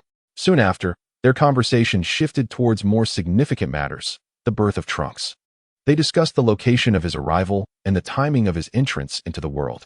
Unbeknownst to them, a solitary observer watched intently, capturing every moment through the laboratory's surveillance camera. Qing Xian was fully aware of this, intentionally allowing that individual to witness the scene, for he knew that such a memory would undoubtedly hold a unique charm in retrospect. Indeed, that observer was Bulma's mother, Bachini, who watched her daughter with unbridled joy and a profound sense of envy. Yet, her gaze soon shifted from Bulma to Qing Xian, as if drawn to a distinctive aura surrounding him. In that instant, an impulse surged within her, birthing a bold decision in her mind. Meanwhile, Bulma's father, Dr. Briefs, remained blissfully unaware of the unfolding events. He found himself ensnared by a multitude of tedious tasks from the Universal Capsule Company, leaving him utterly preoccupied. Consequently, within the vast estate, apart from Bulma and her mother, Brienne, the only genuine human beings present, all other entities were either animals or robots. There were no distractions from others nor constraints from the outside world, allowing the three of them to freely express their true natures and pursue any endeavors they desired. Chapter 122. Training Gohan. After a brief stay of merely a few hours at Bulma's residence, Qing Xian resolutely chose to depart. He was acutely aware that lingering any longer could lead to an unforeseen return of Dr. Briefs, potentially resulting in unnecessary complications. To avert such a scenario, he made a prompt decision to take his leave. It soon proved that Qing Xuan's choice was sagacious. Just as he stepped out of Bulma's front door, Dr. Briefs returned home, exactly as he had anticipated. Upon entering the living room, the doctor was taken aback to find it devoid of life, save for the empty sofa and coffee table, which seemed to silently narrate the presence of others just moments before. He did not dwell on this peculiarity and proceeded directly to his private laboratory, the realm where he truly belonged. Once inside, he swiftly immersed himself in his experiments, as though the outside world held no relevance to him. Meanwhile, Qing Xian was already en route to Baozi Mountain. His objective was clear: to locate Gohan and ensure that this remarkably gifted youth did not squander his potential. Fully aware of Gohan's extraordinary talents, Qing Xian believed that with the right guidance and training, Gohan would surely shine with brilliance. How high, you ask? Ah, indeed. 3 or 4 stories high. Qing Xian ascended Baozi Mountain, which appeared particularly serene under the sun's warm embrace. The moment he reached the summit, Gohan came bounding towards him like a joyful little bird, his face radiating excitement. "Uncle Qing Xian, you finally made it." Gohan's eyes sparkled with a brilliant light, reminiscent of the most resplendent stars in the night sky, brimming with anticipation for Qing Xian's arrival. Qing Xian smiled gently, affectionately ruffling Gohan's hair as he said, "Gohan, today we shall continue our training. There shall be no slacking off." His voice conveyed a blend of warmth and unwavering determination. In fact, earlier, Qing Xian had previously trained alongside Gohan and Trunks. At that time, he had taken Goku and Vegeta to a mysterious location for training, with Gohan and Trunks accompanying them through arduous sessions. Now, Trunks had been returned to his future timeline, leaving Gohan to continue his training under Qing Xuan's guidance. Qing Xian led Gohan to an open area surrounded by dense woods, where sunlight filtered through the leaves, casting dappled shadows upon the ground. Standing before Gohan, Qing Xian began to elucidate new combat techniques. His explanations were vivid and illustrative, allowing Gohan to grasp the essential points with ease. Not only that, But Qing Xian also personally demonstrated the essentials of each movement, his actions flowing as naturally and smoothly as a gentle stream, evoking admiration from onlookers. Sun Wukong listened intently to Qing Xuan's explanations, his eyes fixed on every motion, fearful of missing any detail. He approached his practice with utmost seriousness, striving to replicate each move perfectly, endeavoring to align his own actions with Qing Xuan's demonstrations. Throughout the training, Qing Xian consistently corrected Sun Wukong's posture, pointing out areas for improvement and offering valuable suggestions for enhancement. Simultaneously, he would gradually elevate Sun Wukong's strength and speed, fostering his growth through continuous challenges. Of course, all this instruction occurred while Chi-Chi was away, either shopping for groceries or attending to other tasks. He understood that Chi-Chi preferred Sun Wukong to pursue scholarly endeavors, hoping he would not have to live in the mountains as she did, but rather in a bustling city, earning his own livelihood. Initially, Sun Wukong had shared this aspiration of becoming a scholar under Chi-Chi's guidance. Just as Sun Wukong was deeply immersed in his training, a voice suddenly echoed from afar. "Wukong, are you practicing martial arts again?" Chi-Chi had returned from her shopping and immediately spotted Sun Wukong engaged in training. Her brow furrowed as she approached swiftly. Qing Xian silently lamented the situation but maintained his composure. "Mr. Qing Xian, did I not express my desire for Wukong to become a scholar? Why are you still teaching him martial arts?" Chi-Chi questioned angrily.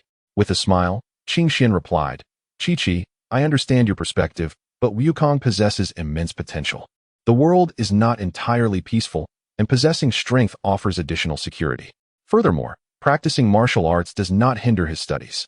Sun Wukong, standing nearby, earnestly pleaded, "Mom, I promise I will study diligently while training, so you needn't worry." His gaze was resolute and sincere, reflecting both his passion for martial arts and his commitment to his education. Seeing her earnest son, Chi-Chi felt a flicker of hesitation. She was aware of his infatuation with martial arts, but was equally concerned about the potential neglect of his studies. However, when her gaze shifted to the confident Qing Xian, her uncertainty compounded. Seemingly attuned to Chi-Chi's concerns, Qing Xian smiled reassuringly. "Chi-Chi, you need not worry. I will oversee Wukong's studies to ensure he does not fall behind." After a moment of contemplation, Chi-Chi sighed and slowly responded, "Very well, but you must ensure that his studies do not suffer, understood?" Upon hearing his mother's words, Sun Wukong leaped up joyfully, his face radiating delight. Qing Xian, relieved, quietly celebrated the continuity of their training. Chi-Chi recognized that even if she forbade Sun Wukong from practicing martial arts, he would likely train in secret, rather than allowing him to practice clandestinely, which would hinder his focus and potentially lead to failure in battle. It was better to let him devote himself fully to his training, ensuring he could study earnestly afterward, which might yield better results. After receiving Chi-Chi's consent, Qing Xian devoted himself wholeheartedly to training Sun Wukong.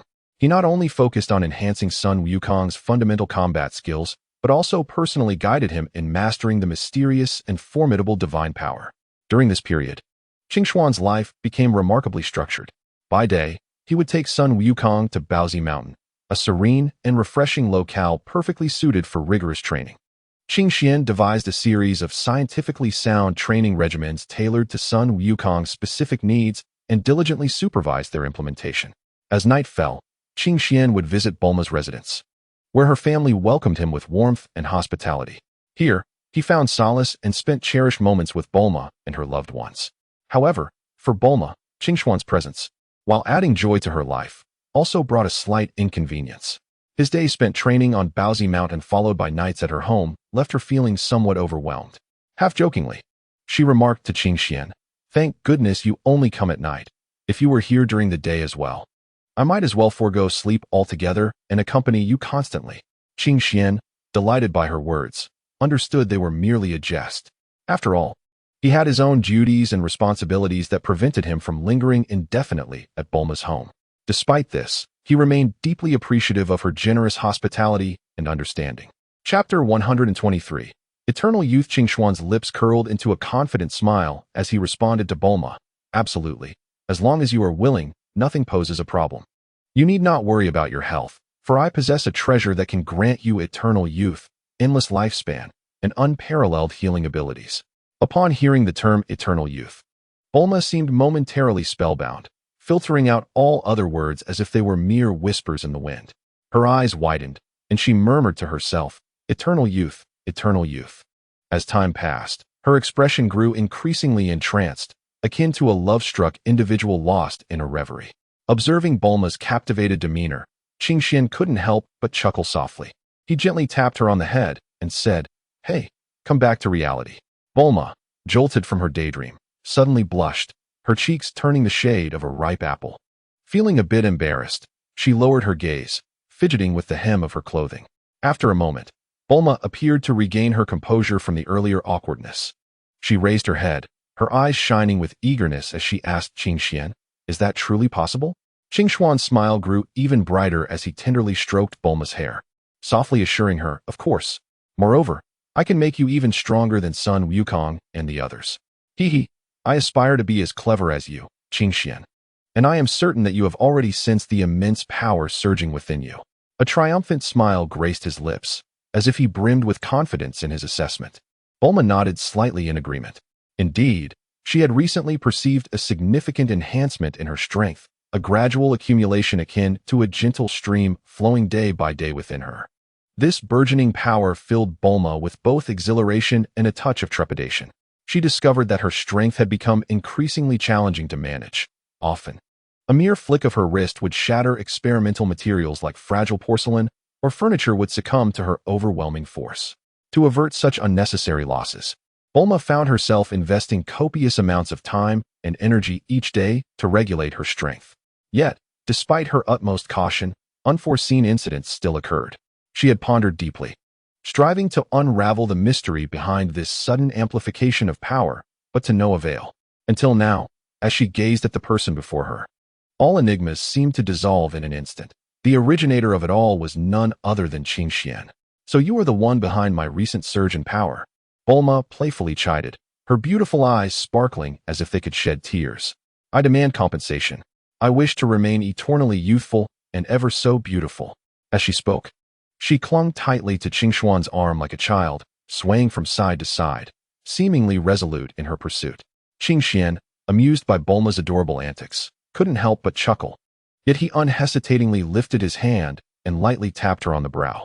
In that very moment, a golden beam of light shot forth from Qingxuan's brow like a meteor, racing directly toward Bulma's forehead.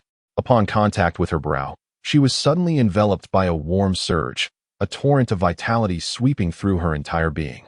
As this warmth coursed through her, her cellular structure ignited with boundless energy. Bulma could distinctly feel wondrous transformations unfolding within her. The once chaotic power now harmonized into a well-ordered symphony, as if an invisible hand had meticulously arranged it, rendering it far more manageable. Her face alight with astonishment, she released Qingxuan's arm and lightly leaped into the air. In that leap, it was as though gravity no longer bound her, and she effortlessly soared to the ceiling. When she descended back to the ground, she landed softly like a feather, making not a sound. Bulma's visage radiated with delight, her eyes shimmering with joy and excitement. "Wow, this is simply extraordinary," Bulma exclaimed.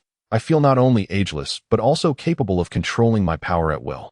She exuberantly waved her arms, showcasing her newly acquired abilities. Then, like a gust of wind, Bulma rushed towards Qingxian, her speed dazzling to behold. She suddenly leaped into Qingxuan's embrace, her arms tightly encircling his neck, and planted a kiss on his cheek. "I love you, my dear husband," Bulma declared passionately. "Whatever you desire, I will grant it." Her voice brimmed with affection and happiness. Just as Qingxian opened his mouth to respond, Bulma swiftly covered his lips with her right hand. "Oh, how could I not understand what you were thinking? In fact, I have sensed something amiss for quite some time. But what does it matter? I am utterly captivated by you. As long as Mother gives her consent, everything else will be a mere trifle." She smiled gently and continued, "After all, I cannot fulfill all my needs alone. I certainly require assistance. Therefore, I have decided to enlist the help of those closest to me." Bulma spoke with an air of ease, as though she felt no apprehension about discussing family matters, treating them as the most ordinary of topics. "However, you must speak to Mother about this personally. I would feel too shy to bring it up myself. Being a girl and all." Bulma playfully winked, her cheeks flushing with a rosy hue. Qingxian paused momentarily, then grasped Bulma's meaning, offering a bashful smile in return. "Rest assured, I will speak to Auntie, he said, gently patting Bulma's shoulder. Just then, the door to the room swung open, revealing Bulma's mother entering. What are you two discussing? It seems quite lively, she inquired with a smile, causing Bulma's face to redden even more as she discreetly glanced at Qingxian. Taking a deep breath, Qingxian summoned his courage to speak. Auntie, I have something to discuss with you. Bulma nervously clutched the hem of her shirt, her eyes fixated on her mother. Observing their demeanor, Bulma's mother seemed to have an inkling of what was transpiring, her face breaking into a gentle smile. Do not be anxious. Just tell me what it is. Chapter 124. The burdened souls. Actually, it's nothing particularly special. It's just that Bulma has been missing her sister terribly lately, yet she lacks her sister's contact information. So she wishes to ask for your assistance, Auntie. Qingxian stated with a composed facade, lying effortlessly as if it were the truth. Meanwhile, Bulma paid no heed to Qingshuan's words, her gaze lowered in contemplation. Too timid to look up, Bijin, Bulma's mother, stood there with her left hand naturally resting on her waist, while her right hand gradually rose. Her slender fingers delicately supported her chin, her head slightly tilted back, her eyes fixed on the ceiling as if pondering something significant. After a considerable pause, she finally spoke softly. Should I reach out to Tais? Bulma wants to have a conversation with her. Bijin's voice was gentle, yet carried an undeniable authority. She continued. As for Tais, she just returned not long ago, but at that time, you and Qingxian happened to be out enjoying yourselves and were not at home. She called you, but you did not answer, so you were unable to see her, Qingxian remarked. I see. Then it seems there is no way for now, but it's all right. After all, there are plenty of opportunities, and this moment is not crucial. Qingxian spoke with an air of ease, seemingly unfazed by the situation. Bulma nodded, agreeing with Qingshuan's reasoning. For life is replete with possibilities, and the challenges we face now do not signify insurmountable obstacles forever. Qingxian continued. Annie, Bulma is probably off to pursue her research again, so I shall not disturb her. I am going to check on Gohan's training. He smiled gently at Bulma before turning to leave. Bulma responded with a smile. All right, Qingxian. Off you go. If you need any assistance, do not hesitate to let me know. Qingxian nodded and, without a moment's hesitation, executed his instant transmission, vanishing from Bulma's home in the blink of an eye, while Bulma also departed from their bedroom. Left alone was Bikini, in a quiet room filled with a distinctive aroma. Now in disarray. After observing that Bulma would not return, Bikini laid down on the bed to rest, contemplating how to unleash the floodgates. Neither Bulma nor Qingxian was aware of these events, as Bulma went directly to her laboratory to conduct experiments. Qingxian arrived at Baotou Mountain in an instant, as if a specter, standing firmly on the ground, his gaze piercing as he stared intently at the mysterious gravity training chamber. Through the iron walls, he could faintly discern Gohan's silhouette. Within the chamber, Gohan was engaged in a breathtaking struggle against the forces of time and gravity. Qingxian approached the training room slowly, each step delicate, as if to avoid disturbing Gohan amid his training. He finally reached the chamber's entrance, where he could clearly see Gohan's condition through the iron. Gohan had transformed into a Super Saiyan 3, emanating a formidable aura, yet even so, he appeared somewhat strained under the oppressive gravity. Beads of sweat erupted on his forehead, cascading down his cheeks, soaking his attire. His breathing became increasingly labored, as though each inhale demanded every ounce of his strength. Nevertheless, Gohan showed no sign of retreat. He clenched his teeth, his fists tight, his muscles trembling from exertion. His eyes were fixed ahead, engaged in a life-and-death struggle against the invisible pressure. Qingxian stood silently like a statue beside him, his eyes deep and serene, intently observing Gohan. It seemed as if his gaze could penetrate the iron barrier, reaching the core of Gohan's immense suffering and relentless effort. At this moment, Gohan found himself in the throes of arduous training, locked in a fierce battle against his own limits. His body was drenched in sweat, every muscle quaking violently, as if on the verge of collapse under the unbearable strain. However, his gaze burned with an unwavering intensity, resolute and devoid of any indication of retreat. Sun Wukong clenched his teeth, charging repeatedly towards the seemingly unattainable limits. Each punch he delivered was imbued with boundless strength, akin to a thunderclap, tearing the very air asunder with delicate sounds. His movements flowed like water, leaping, rolling, and kicking, each action precise and powerful, brimming with a fervent desire for combat and an unwavering commitment to victory.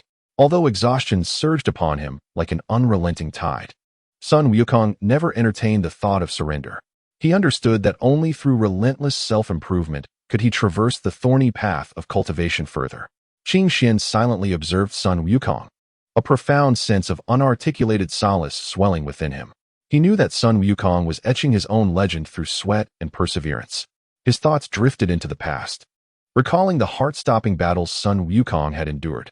From his initial naivety and inexperience to his present tenacity and courage, Sun Wukong had faced innumerable trials and grown immensely. Wukong, keep pushing on. Qing Xian silently cheered him on in his heart. He firmly believed that every drop of sweat and every ounce of effort would bear fruit.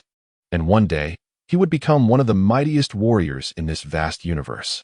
Yet, at this very moment, all Qing Xian could do was stand quietly by, silently watching as Sun Wukong advanced step by step towards the pinnacle of strength amidst endless pain and trials. Qing Xian did not linger too long, for he had previously promised Chi-Chi that he would return home to share dinner. Thus, as he noticed the clock approaching 7 o'clock without a sign of Chi-Chi in the house, he deduced that she must have gone grocery shopping and likely had a substantial load, making it difficult for her to return promptly. Contemplating this, Qing Xian resolved to no longer wait, but to personally seek out Chi-Chi. This way, he could assist her with her burdens and ensure her safety. With that determination, he stepped out of the house, swiftly heading in the direction where Chi-Chi's presence lingered. Qing Xian moved with the speed of lightning, his mind solely focused on preventing Chi-Chi from becoming overly fatigued. However, he seemed to forget that Chi-Chi's current strength was still quite limited, rendering her incapable of bearing an excessive load. As expected, when Qing Xian caught sight of her from afar, he was astonished to see Chi-Chi laboriously making her way forward. She was clutching a massive basket that appeared larger than her own body. Not only that, but she also bore a similarly large backpack on her back, seemingly overwhelmed by the weight. To his utter disbelief, her arms, which were originally wrapped around the basket, bore 2 hefty bags draped over her shoulders, causing her to lean forward slightly, teetering precariously. Most astonishing of all was the enormous bag perched atop her head, nearly obscuring her entire visage, with only her eyes visible to survey the path ahead. Chapter 125, Take Down. Wow. Chi-Chi, you are truly remarkable. You can lift such heavy objects. It must be quite exhausting. Accompanied by a voice of admiration, Qing Xian suddenly appeared before Chi-Chi, as if descending from the heavens, his face adorned with a warm smile that radiated concern, akin to the gentle sun of spring, enveloping her in a profound sense of comfort.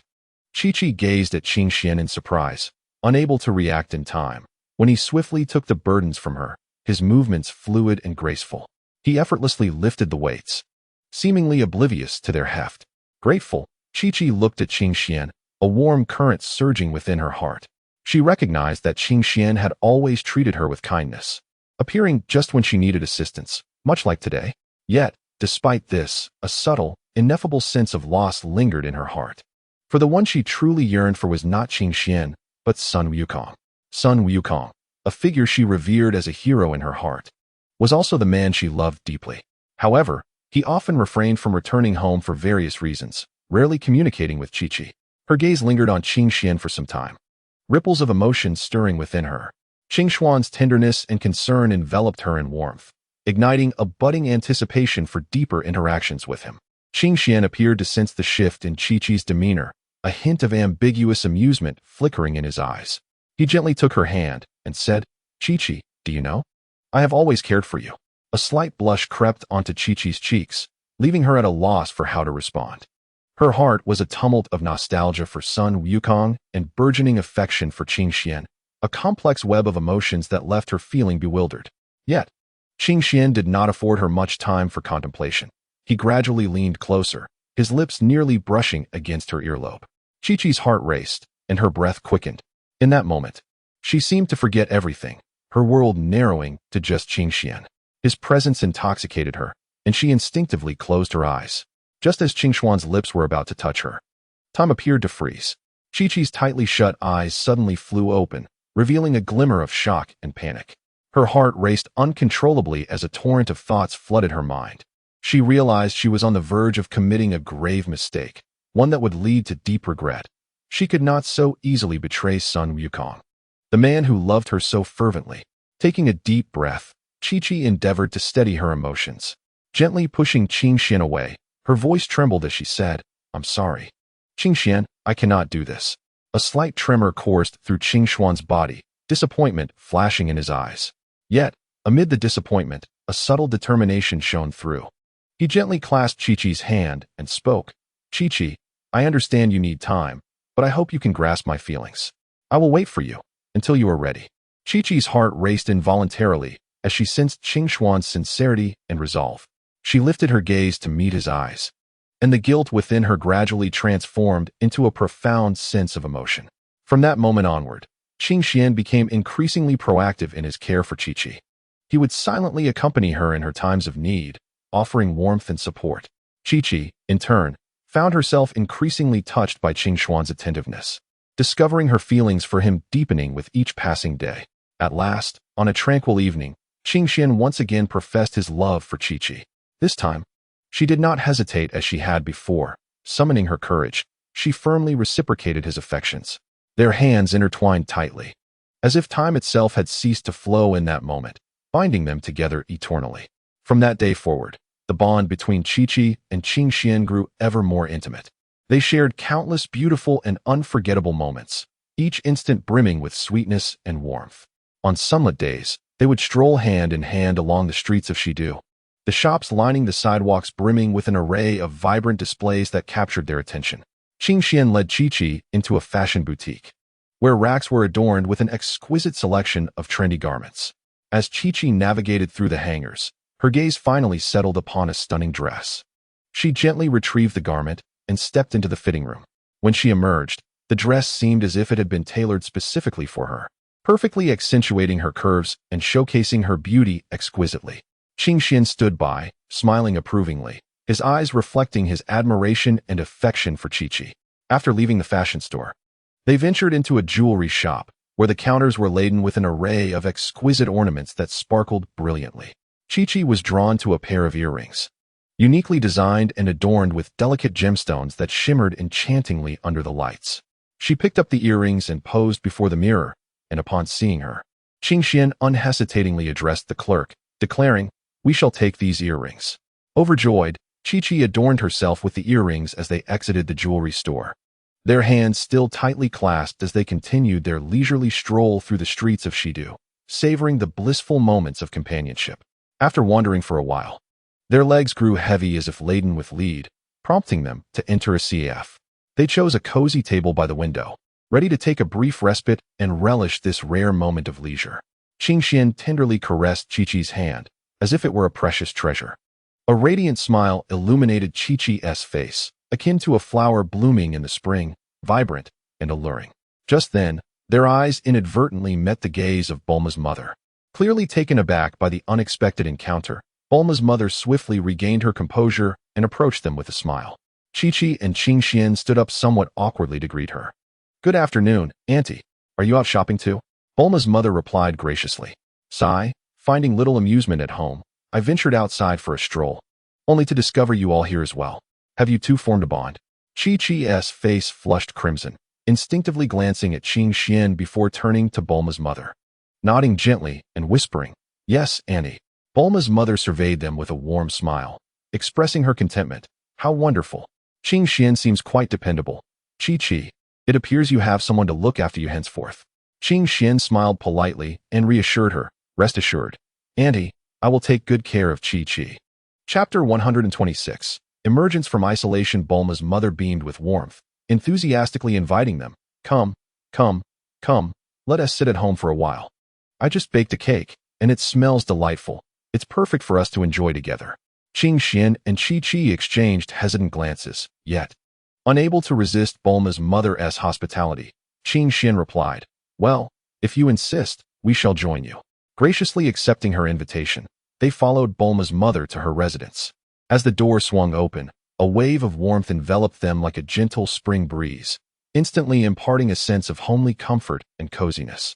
The interior was adorned with simplicity and elegance, soft lighting casting a golden hue over every corner, draping the room in a delicate veil. Bulma's mother warmly ushered them into the living room before swiftly retreating to the kitchen, returning shortly with a platter of fragrant cake and several steaming cups of rich coffee. "Do try this. It's my own creation, made with the freshest ingredients," she smiled. Qing Xian and Qi Qi accepted the cake, taking delicate bites that released a sweet aroma, intoxicating their senses. As they gathered around, savoring the delectable cake and coffee, joyful conversations flowed effortlessly. Bulma's mother was quite the raconteur, sharing her life experiences and amusing anecdotes that elicited bursts of laughter from the group. Time slipped away in their laughter, and before they knew it, night fell, the sky outside deepening to a rich blue, speckled with twinkling lights, resembling a beautiful canvas. Bulma's mother rose to enter the kitchen, soon returning with a lavish dinner spread before them. The table overflowed with a variety of dishes, each more tantalizing than the last, making their mouths water. "Come, taste my culinary skills. I hope you enjoy it," Bulma's mother said with a smile. The dinner was a gathering of just the three of them, as Bulma and Dr. Briefs were absent, presumably occupied at the Capsule Corporation. They indulged in the delightful feast, engaging in lively conversation, their laughter mingling in the air, filling the room with warmth and joy. Unbeknownst to them, the night grew deep, and eventually, Qing Xian and Qi Qi rose to take their leave. Bulma's mother accompanied them to the door, bidding them farewell with a smile and encouraging them to visit often. Hand in hand, Qing Xian and Qi Qi slowly walked out of Bulma's home. The moonlight cascaded like water upon them, illuminating their joyful smiles. Though this shopping excursion left them somewhat weary, it deepened their understanding of one another and fortified their bond. However, once they departed, Bulma's mother succumbed to a wave of melancholy. She could not comprehend why she had developed feelings for Qing Xian. Witnessing his closeness with another left her heart heavy with unspoken sorrow. Lost in her own despondency, the sudden chime of the doorbell jolted her back to reality. Collecting her emotions, she opened the door to find Bulma and Dr. Briefs returning home. Noticing her mother's somewhat forlorn demeanor, Bulma inquired with concern, "Mom, what's wrong?" Bulma's mother forced a smile, somewhat strained, and softly replied, "Oh, it's nothing, dear. I'm just a bit tired." Dr. Briefs, oblivious to his wife's unease, hurriedly made his way to the study to resume his research.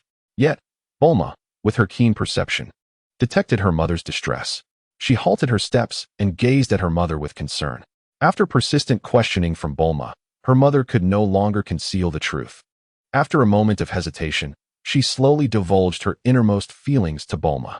Surprise washed over Bulma's face as she absorbed her mother's revelation, clearly taken aback by the rapidity of her feelings for Qing Xian. However, this astonishment swiftly transformed into uncontrollable laughter as Bulma doubled over, nearly breathless. "Mom, what a peculiar emotion you have," she jested, finally managing to contain her mirth. "Qing Xian is indeed a wonderful person, but he and Qi Qi are truly a match made in heaven."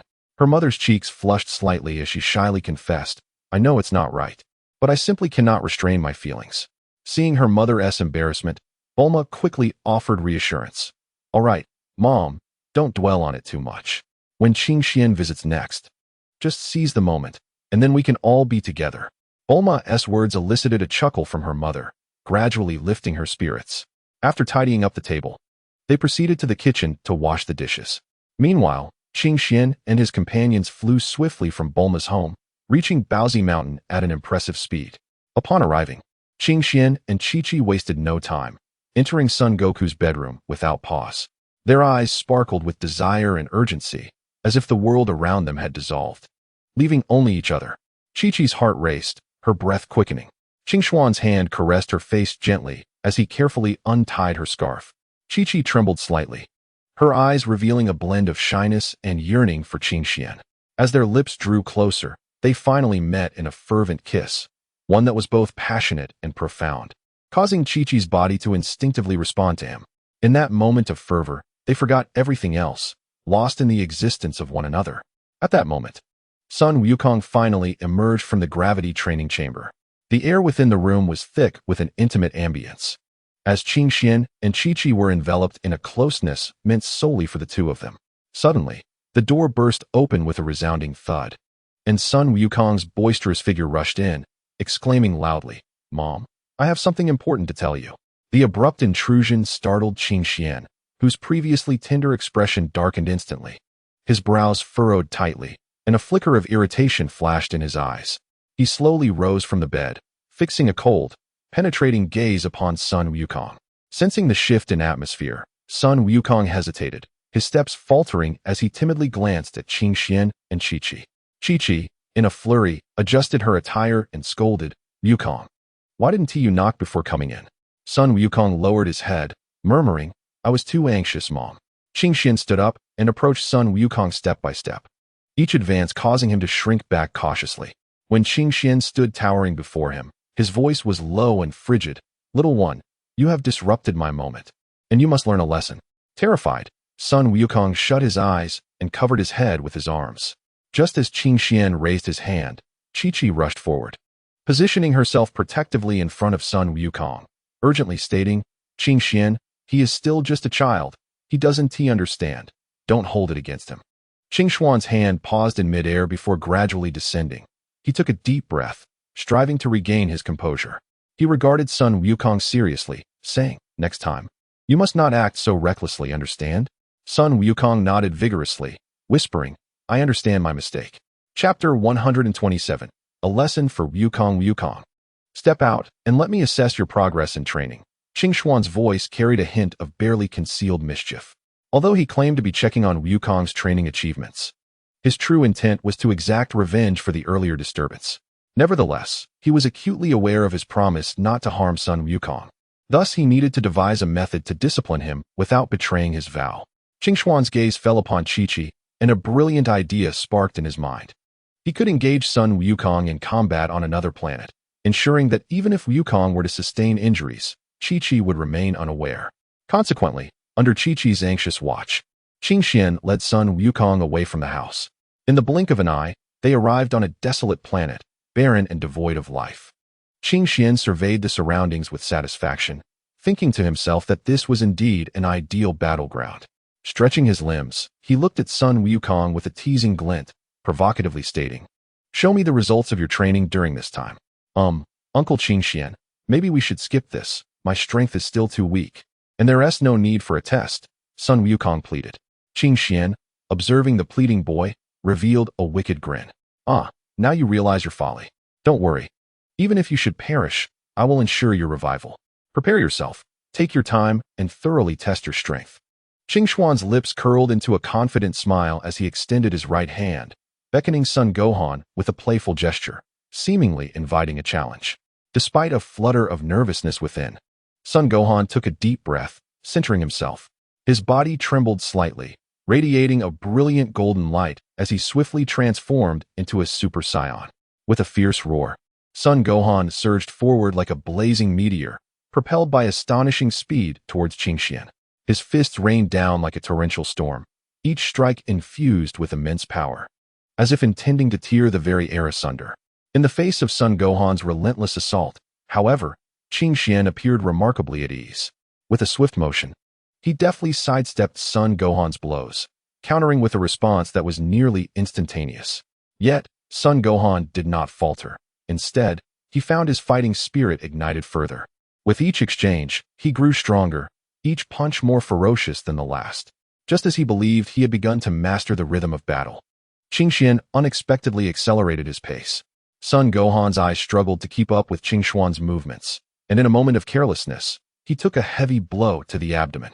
The force of the strike sent him hurtling through the air like a kite severed from its string, crashing heavily to the ground. Nevertheless, Son Gohan quickly regained his composure, his determination intensifying. He channeled his energy anew, unleashing a more formidable aura as he launched another round of attacks against Qing Xian. This time, Qing Xian sensed Son Gohan's growth, a hint of satisfaction gracing his features. Their fierce battle raged on across the desolate planet.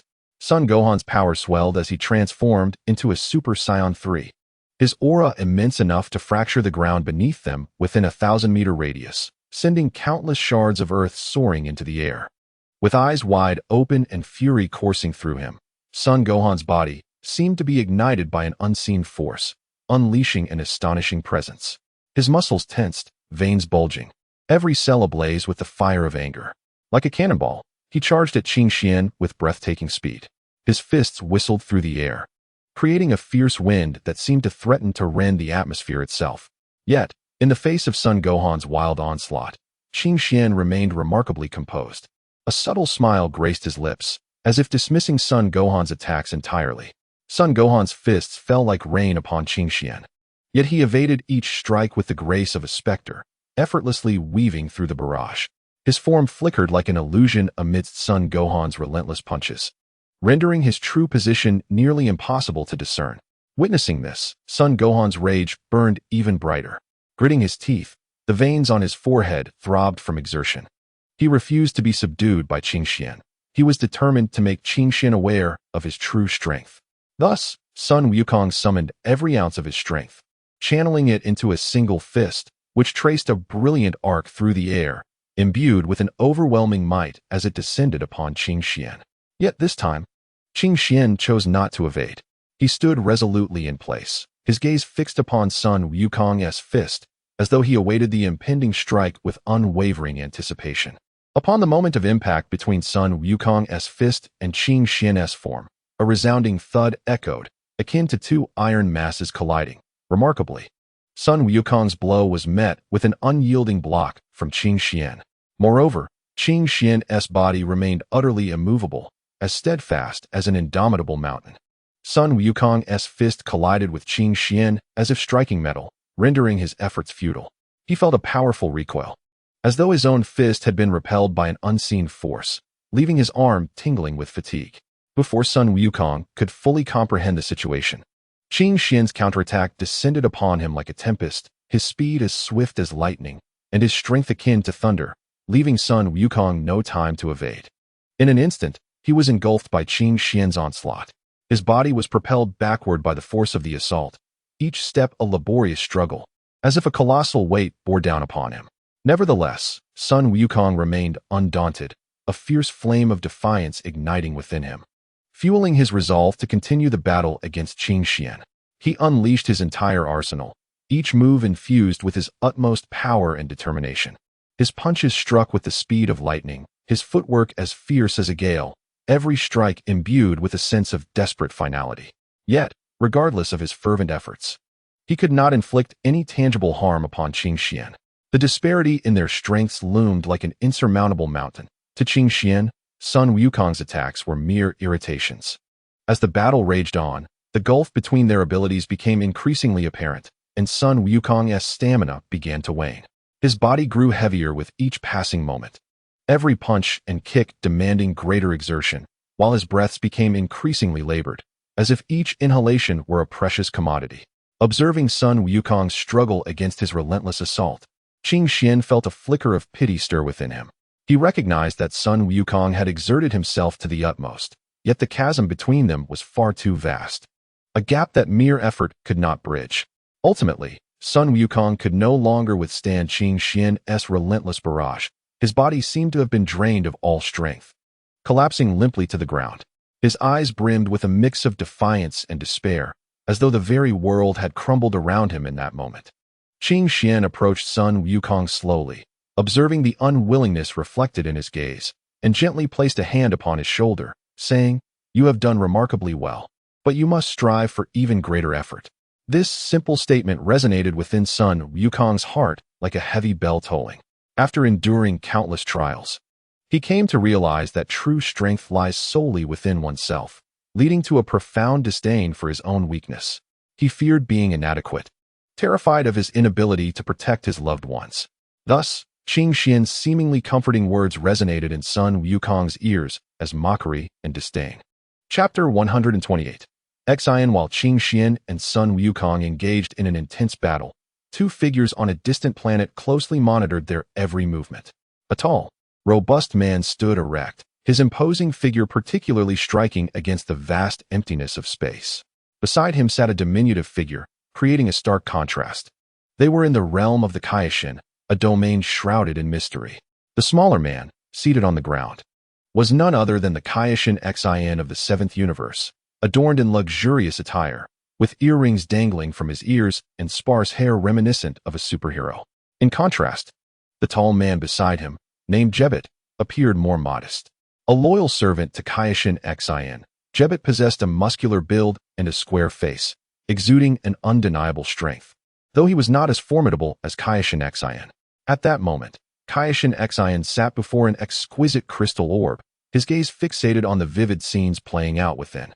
The orb displayed the fierce clash between Qin Xian and Sun Wukong, every detail rendered with astounding clarity. Their battle was extraordinarily intense, with fists and feet colliding, each impact accompanied by explosive bursts of energy that radiated dazzling light. The entire battlefield was enveloped in this overwhelming energy, igniting the surroundings in a blaze of heat and brilliance. Jebet stood behind Kaioshin Xian, equally engrossed in the riveting spectacle, silently contemplating the strengths of Qin Xian and Sun Wukong, evaluating and analyzing their performance. The looming threat of Majin Buu hung over Kaioshin Xian like a heavy cloud, suffocating him with fear and despair. Majin Buu's terrifying power appeared as an endless darkness, annihilating everything in its path and reducing it to ruins. Faced with such a formidable adversary, the Kaioshins felt their own insignificance and impotence, unable to stand against him alone, with many having already fallen to Majin Buu.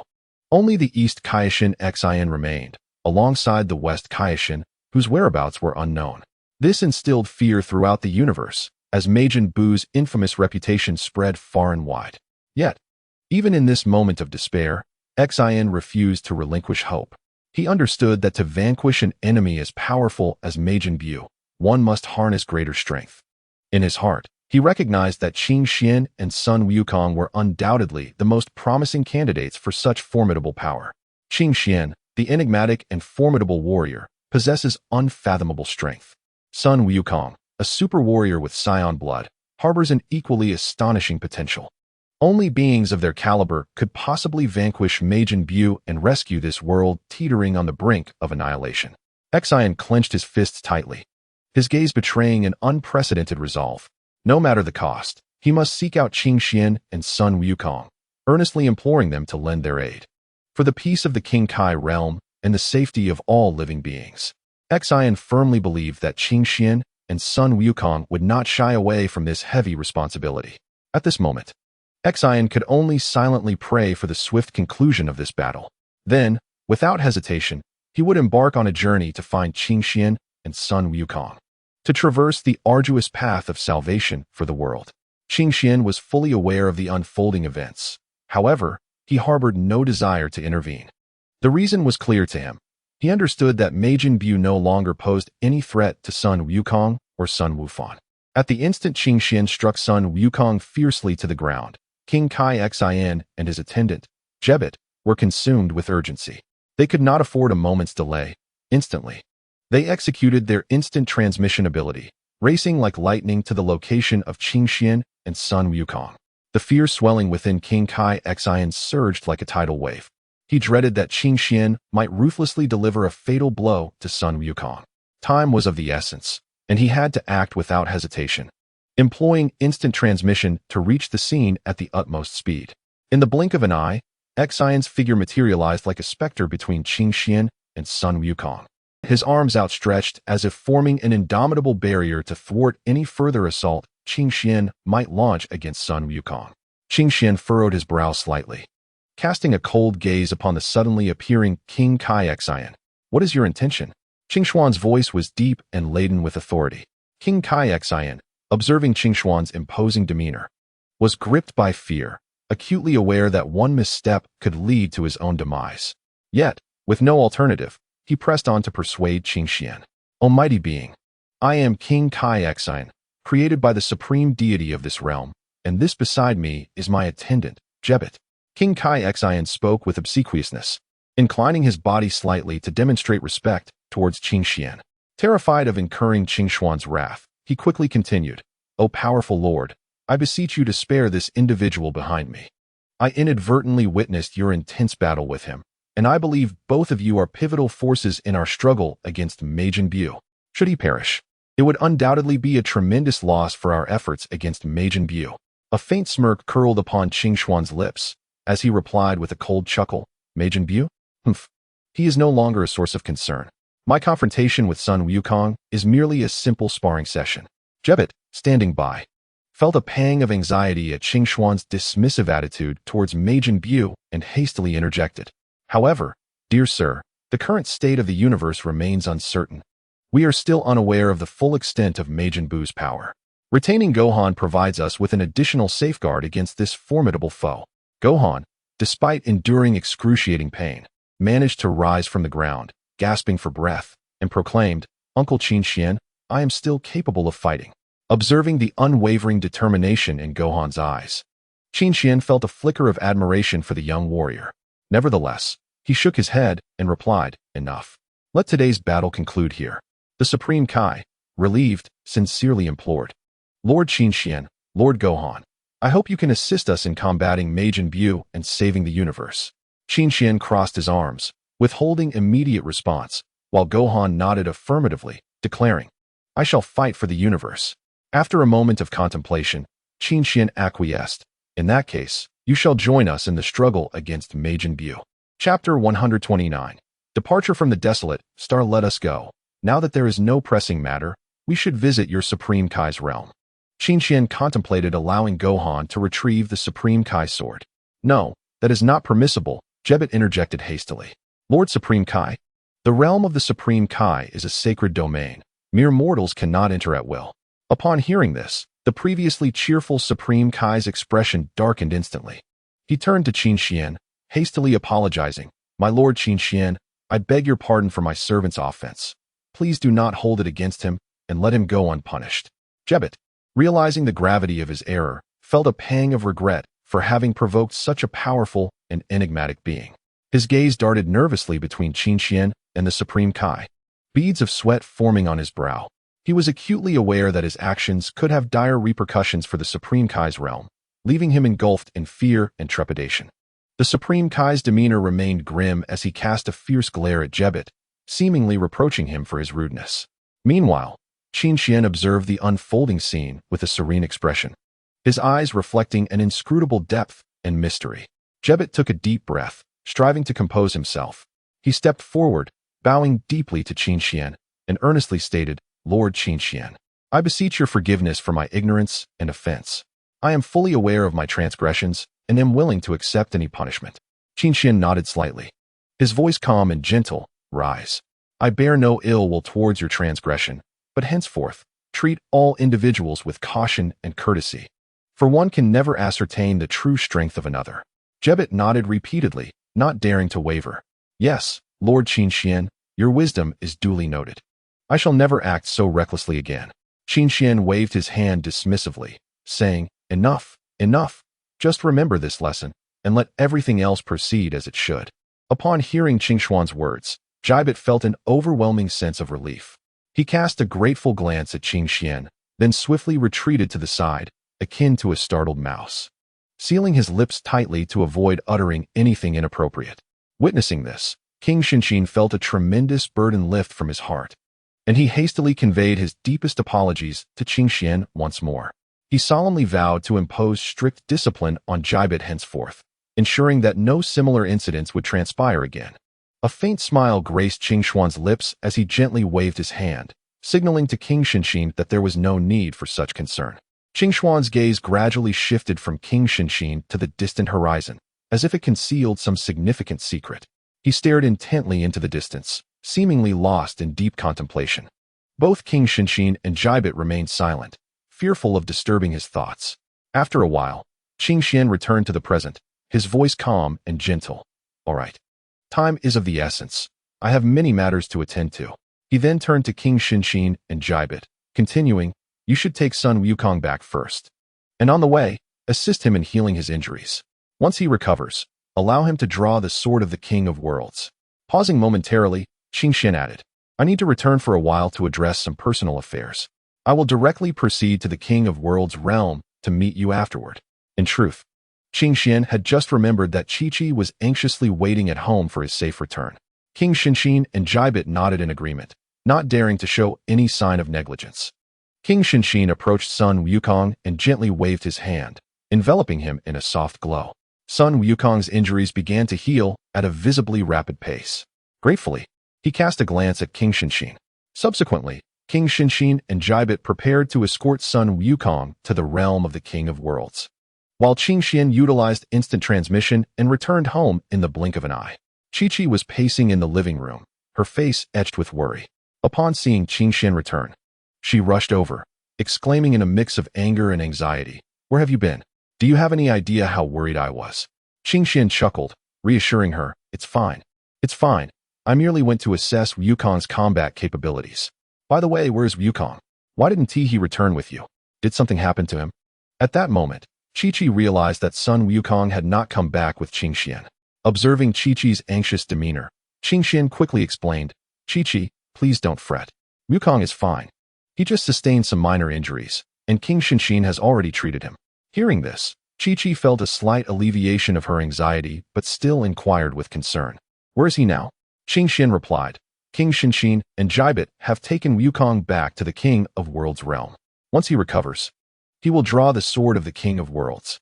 Chi-Chi furrowed her brow, expressing her worry. "I still feel uneasy about Wukong being there alone." Qingxian gently patted Chi-Chi's shoulder, reassuring her, "Do not worry, Chi-Chi. The realm of the Supreme Kai is a remarkably safe place, and Gohan is no longer a child. He will take care of himself." After contemplating, Chi-Chi acknowledged Qingxuan's words with a nod. Qingxian continued, "I have returned to inform you, so you need not fret. I must attend to some personal matters first, after which I shall join them in the realm of the Supreme Kai." Chi-Chi gazed at Qingxian. Her eyes filled with affection and trust, and softly replied, "All right, but do take care of yourself." "What matters?" Chi-Chi inquired casually, only to realize too late that her question came at an inappropriate moment. Qingxian smiled and nodded, then gently opened his arms, enveloping Chi-Chi in a warm embrace. His hug was both tender and strong, as if it could convey endless love and care. Surprised by the embrace, Chi-Chi gradually relaxed, feeling his arms securely around her. Qingxian held her close and slowly entered the room, gently closing the door behind them. Inside, they engaged in a unique exchange that involved billions in wealth. Yet for them, it was not merely a superficial transaction, but rather a deep emotional intertwining. Once the exchange concluded, joy radiated from Chi-Chi's face. She felt an overwhelming sense of satisfaction and happiness, having acquired what she desired. With this elation, she gradually closed her eyes, drifting into a sweet slumber. Qingxian, invigorated by the successful completion of their transaction, gazed at the sleeping Chi-Chi, his heart brimming with love and tenderness.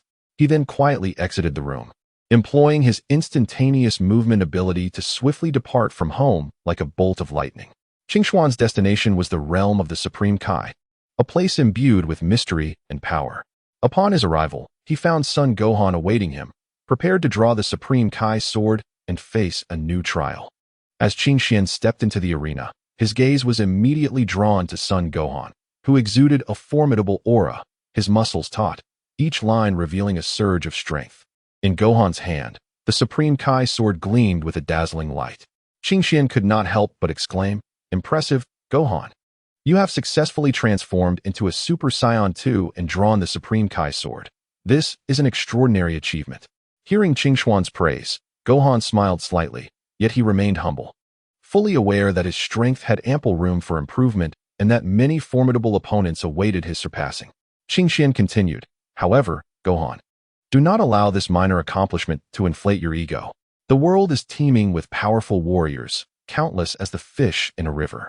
You must always maintain a humble and enterprising mindset, continually challenging yourself to truly become a top-tier warrior." Gohan nodded, his gaze resolute and sharp, as if ignited by an inner flame. He clenched his fists and declared, "I understand, teacher Qingxian. I shall persevere and not halt my progress." Qingxian gazed at son Wukong with satisfaction and encouraged, "Excellent, Wukong. Your determination is commendable. However, you are about to face even graver challenges. To draw the King Kai's divine sword in a state of normalcy, one must possess not only immense strength, but also precise control over one's energy and rigorous mental fortitude. This will be a demanding training journey, yet I believe you can surmount these obstacles and achieve greater advancements." Son Wukong nodded earnestly, then unleashed his power once more, ultimately managing to draw forth the King Kai's divine sword. With a swish, he examined the sword in his hands, his eyes shimmering with excitement. This divine sword emanated a mysterious energy, instilling within him an unprecedented sense of strength. Observing this, Qingxuan's eyes flickered with a hint of admiration, but his tone swiftly turned stern. "Wukong, this is not the time for admiration. Wield that sword and engage me in battle. Let me ascertain whether it benefits you. Sun Wukong's gaze sharpened. He recognized this as Qingshuan's test. Taking a deep breath, he gripped the sword's hilt firmly, bracing himself for the impending combat. In an instant, Qingshuan appeared before him, his speed akin to lightning, leaving one bewildered. Sun Wukong dared not show any hesitation. He swung the divine sword, engaging in a fierce clash with Qingshuan. The sound of sword meeting fist resonated in the air, a series of crisp impacts echoing around them. Sun Wukong exerted all his might, each strike imbued with colossal force, striving to breach Qingshuan's defenses. However, Qingshuan's prowess was unfathomable. He effortlessly evaded Sun Wukong's assaults while continuously launching counterattacks. As the battle unfolded, Sun Wukong began to feel the pressure, yet he did not falter. Instead, his fighting spirit ignited even further. He concentrated, merging his energy with the power of the divine sword, executing increasingly formidable techniques. Qingshuan sensed Sun Wukong's progression, a slight smile of contentment gracing his face. The duel persisted for an extended duration, during which Sun Wukong continuously evolved, greatly enhancing his mastery over his energy and mental strength. Ultimately, he triumphed over Qingshuan by a mere hair's breadth, his face radiant with the thrill of victory. Qingshuan regarded Sun Wukong with approval, nodding in satisfaction.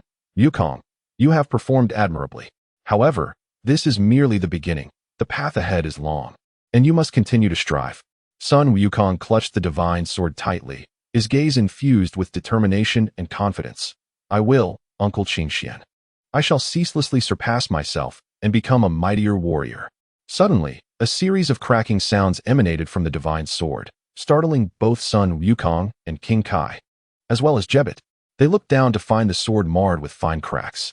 Qingshuan's expression remained calm, as if by design. He remarked, Wukong, you exerted power beyond what this sword can bear during the battle. It cannot withstand it. In truth, his intention was deliberate, to summon the old King Kai. One must first shatter the sword. As soon as the words left his lips, a sharp crack echoed through the air, and the divine sword of the King of Worlds shattered into 2 fragments, scattering across the ground. Sun Wukong felt a twinge of disappointment. He had just established a connection with the sword, only to witness its rapid destruction. Qingshuan placed a reassuring hand on his shoulder, saying, This is not necessarily a misfortune. The fact that you could break the divine sword indicates that your strength far surpasses what it could accommodate. Moreover, true strength does not rely on external tools. Upon hearing this, Sun Wukong's gaze regained its determination as he discarded the broken sword and stretched his limbs. Qingshuan continued, Next, I shall subject you to even harsher training. Without the sword's assistance, we shall see if you can grow stronger. Sun Wukong inhaled deeply and proclaimed loudly, I am unafraid of challenges. At that moment, the astonished King of Worlds Xian and his servant Jebet finally collected themselves. How is this possible? King Xian exclaimed, his face a mask of disbelief, his voice trembling. This divine sword has been a treasured heirloom of our family for tens of millions of years. It is said to be indestructible, and only true warriors can unsheathe it. Once drawn, it grants unparalleled power. Yet, how could it be destroyed in just a few skirmishes? Jebet murmured in disbelief. King Xian, as if struck by a devastating blow, covered his head with his hands and cried out in anguish. What on earth is happening? Meanwhile, Sun Wukong, coming to his senses, looked down at the sword in his hand. Though it appeared unremarkable, it emitted no energy fluctuations. This perplexed him, especially since the King of Worlds had previously asserted that pulling the sword from its sheath would bestow him with immense power. Why do I feel nothing? Sun Wukong mumbled. This sword feels merely a bit heavier and sharper than an ordinary one. However, just as the King of Worlds was about to speak, a startling scene unfolded before them. From the very spot where the shattered divine sword lay, a figure began to materialize. It was a diminutive, elderly man, his appearance seemingly birthed from the void, catching everyone off guard. Despite his ordinary exterior, his attire bore a resemblance to that of King Xian, undoubtedly piquing the curiosity of those present. The old man's gaze slowly scanned the surroundings, finally resting upon King Xian. He studied him with an indescribable expression, as if assessing the one who had liberated him. After a moment of silence, the old man took a few unsteady steps toward King Xian, each movement carrying an air of inexplicable authority. Upon reaching King Xian, he halted, lifted his head, and spoke in a slightly raspy voice. Young one, are you the one who has released me? Quite commendable. Chapter 131. The Old King of Worlds. Who are you? How did you suddenly appear here? Xian stammered, his face a portrait of astonishment, instinctively retreating a few steps. Upon noticing the situation, Jebet immediately became alert, swiftly adopting a defensive stance, his gaze fixed intently on the old Kai, prepared to respond to any imminent danger in order to protect Kaishin Shin. The old Kai, upon observing this, allowed a subtle smile to grace his lips as he approached Shin, looking down upon him with an air of authority. In a commanding tone, he inquired, who am I? Have your elders not informed you, you insolent whelp? Shin, intimidated by the old Kai's imposing presence, stammered in response, I don't know. I've never seen you before. The old Kai's expression darkened instantaneously, his eyes widening in fury as he bellowed, I am the Kaishin from 15 generations ago. You shall address me as your ancestor. The force of his voice reverberated in Shin's ears, leaving him bewildered and terrified. After a moment, regaining his composure, Shin mustered the courage to ask, what? How can this be? Those ancestors, are they not dead? The old Kai's ire intensified at Shin's inquiry. Without further ado, he reached out and struck Shin's head with considerable force. The impact left Shin dazed, as if swarms of bees buzzed chaotically within his skull, causing him to clutch his head and cry out in pain. Where are the other Kaishins? Why are you the only one here? Dazed and in agony, Shin struggled to respond to the old Kai's question. He was aware that the other Kaishins had fallen to the sinister Majin Buu, yet he feared revealing this grim truth to the enigmatic and formidable elder, lest he provoke his wrath. After a moment of hesitation, grappling with his internal conflict, Shin ultimately resolved to confide in his ancestor. Ancestor, the other Kaishins, they have all perished. His voice was low and laden with sorrow, as if each word bore the weight of profound grief. As he spoke, tears welled in his eyes, threatening to cascade down his cheeks. Upon hearing Shin's words, the old Kai was struck as if by lightning. His fury contorted into a more fearsome visage, while a wave of indescribable sorrow and shock surged within him. What? What did you say? How is this possible? Just how powerful is that Majin Buu? The tremor in his voice betrayed his disbelief in this harsh reality. Shin inhaled deeply, striving to regain his composure, then slowly articulated. The vile creature Majin Buu was conjured by an evil sorcerer named Bibidi. His voice dwindled, nearly descending into a whisper. The eyes of Kaishin Shin burned with hatred and fury, a deep-seated resentment towards Majin Buu and the malevolent sorcerer Bibidi. Yet, as he beheld the old Kai's incredulous expression, a surge of intense fear and trepidation welled up within him. He understood that the elder Supreme Kai would undoubtedly struggle to accept this reality. For those Supreme Kais were not only his juniors, but also the hope and future of the world he safeguarded. Taking a deep breath, the elder Supreme Kai slowly articulated. First and foremost, we must comprehend the weaknesses of Majin Buu. Only then can we devise a strategy to defeat him. Sin pondered momentarily before responding. I have heard that Majin Buu possesses an insatiable appetite. Perhaps this is one of his vulnerabilities. The elder Supreme Kai nodded slightly, indicating his agreement. Indeed, this could be a potential weakness. However, we cannot rely solely on this. We must uncover additional avenues of opportunity. As Sin continued to contemplate, an idea suddenly struck him. Elder, we could attempt to exploit his gluttony to create a trap that ensnares him. The elder Supreme Kai's eyes brightened at this suggestion, recognizing its merit, but he cautioned. We will require a sufficiently enticing bait to attract him. Sin thought for a moment and proposed. I have an idea. We can lure him with delectable food. I recall that after absorbing the Grand Supreme Kai, Majin Buu developed a particular fondness for gourmet cuisine. A hint of a smile graced the elder Supreme Kai's face. Acknowledging the brilliance of this plan, yet he noted, we must find a dish exquisite enough to entice Majin Buu into our trap. With confidence, Sin declared, we shall scour the universe for the most delectable delicacies and present them at the location of his seal's release, ensuring his ultimate demise. The elder Supreme Kai nodded in agreement. Let us proceed with this endeavor and hope for its success. Qing Xian and Son Gohan observed quietly as the two strategized the downfall of Majin Buu. At that moment, the elder Supreme Kai realized their presence and inquired, who are they, and how did they come to be here? Sin hastily explained, Elder, this is Qing Xian, who possesses formidable mysterious powers, and this is Son Gohan, the son of Son Goku. They have come to assist us in our battle against Majin Buu. The Elder Supreme Kai scrutinized Qin Xian and Son Gohan, a glimmer of surprise flashing in his eyes. Having powerful allies is undoubtedly advantageous. He turned to Qin Xian. Can your mysterious powers prove effective against Majin Buu? Qin Xian nodded affirmatively. Indeed, defeating Majin Buu shall be a trivial endeavor.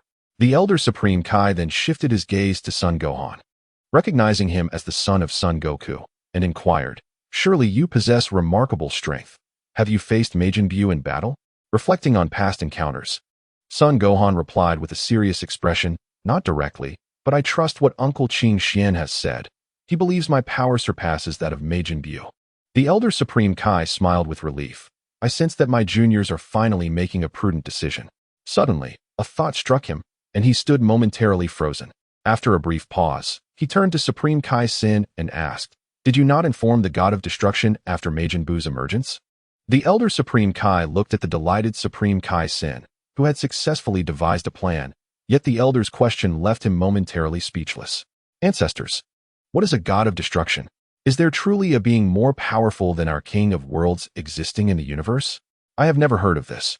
Xian, with a perplexed expression, touched his stylish haircut, gazing at the old King of Worlds. Chapter 132. Unleashing Potential. What? You are unaware of the Lord of Destruction? How did you come to hold the title of King of Worlds? The old King of Worlds looked at Xian with astonishment. Disbelief etched across his face. He then raised his hand once more and, without hesitation, struck Xian's head with considerable force. Caught off guard by the sudden blow, Xian felt dizzy. He could only clutch his head tightly as tears streamed down his face like a deluge. Yet, in the face of the old King of Worlds' reprimand, he dared not utter a word of complaint, silently enduring the reprimand. After a considerable interval, Xian gradually regained his composure. While sobbing, he rubbed the spot where he had been struck and, feeling wronged, explained to the old King of Worlds, "Please, ancestor, do not be angry. Allow me to explain. When I was merely an apprentice King of Worlds, the evil Majin Buu had already descended upon the world. At that time, the Eastern King of Worlds met a tragic fate at the hands of Majin Buu." As he recounted this, his voice quivered slightly, as if reliving the horrors of that moment. Taking a deep breath, he continued, "Subsequently, the Grand King of Worlds directly appointed me as the Eastern King of Worlds. However, it was not long before the Grand King of Worlds, along with the West, North, and South Kings of Worlds, all fell victim to the malice of Majin Buu." His tone grew heavier, his eyes filled with sorrow and helplessness. "They instructed me to hide, leaving no time to inform me about the Lord of Destruction. Furthermore, I possess almost no knowledge of the other deities." Although the old King of Worlds was furious, he was determined not to relent. "That is no excuse. Does the King of Worlds' palace not house a library? Have you never thought to consult it?" The old King of Worlds' voice bore an edge of dissatisfaction and reproach. Upon hearing this, Xian stood frozen, as if struck by lightning.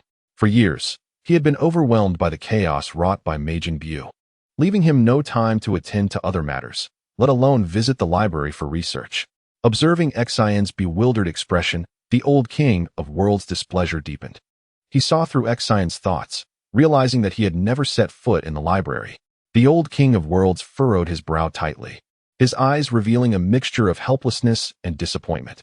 He stared at Xian, his lips parting as if to say many things, yet ultimately swallowed his words.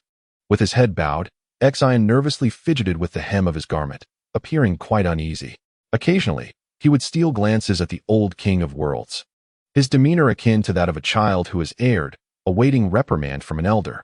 Witnessing this, the old King of Worlds felt an increase in his own helplessness. He sighed deeply, a sound laden with countless disappointments and expectations for Xian.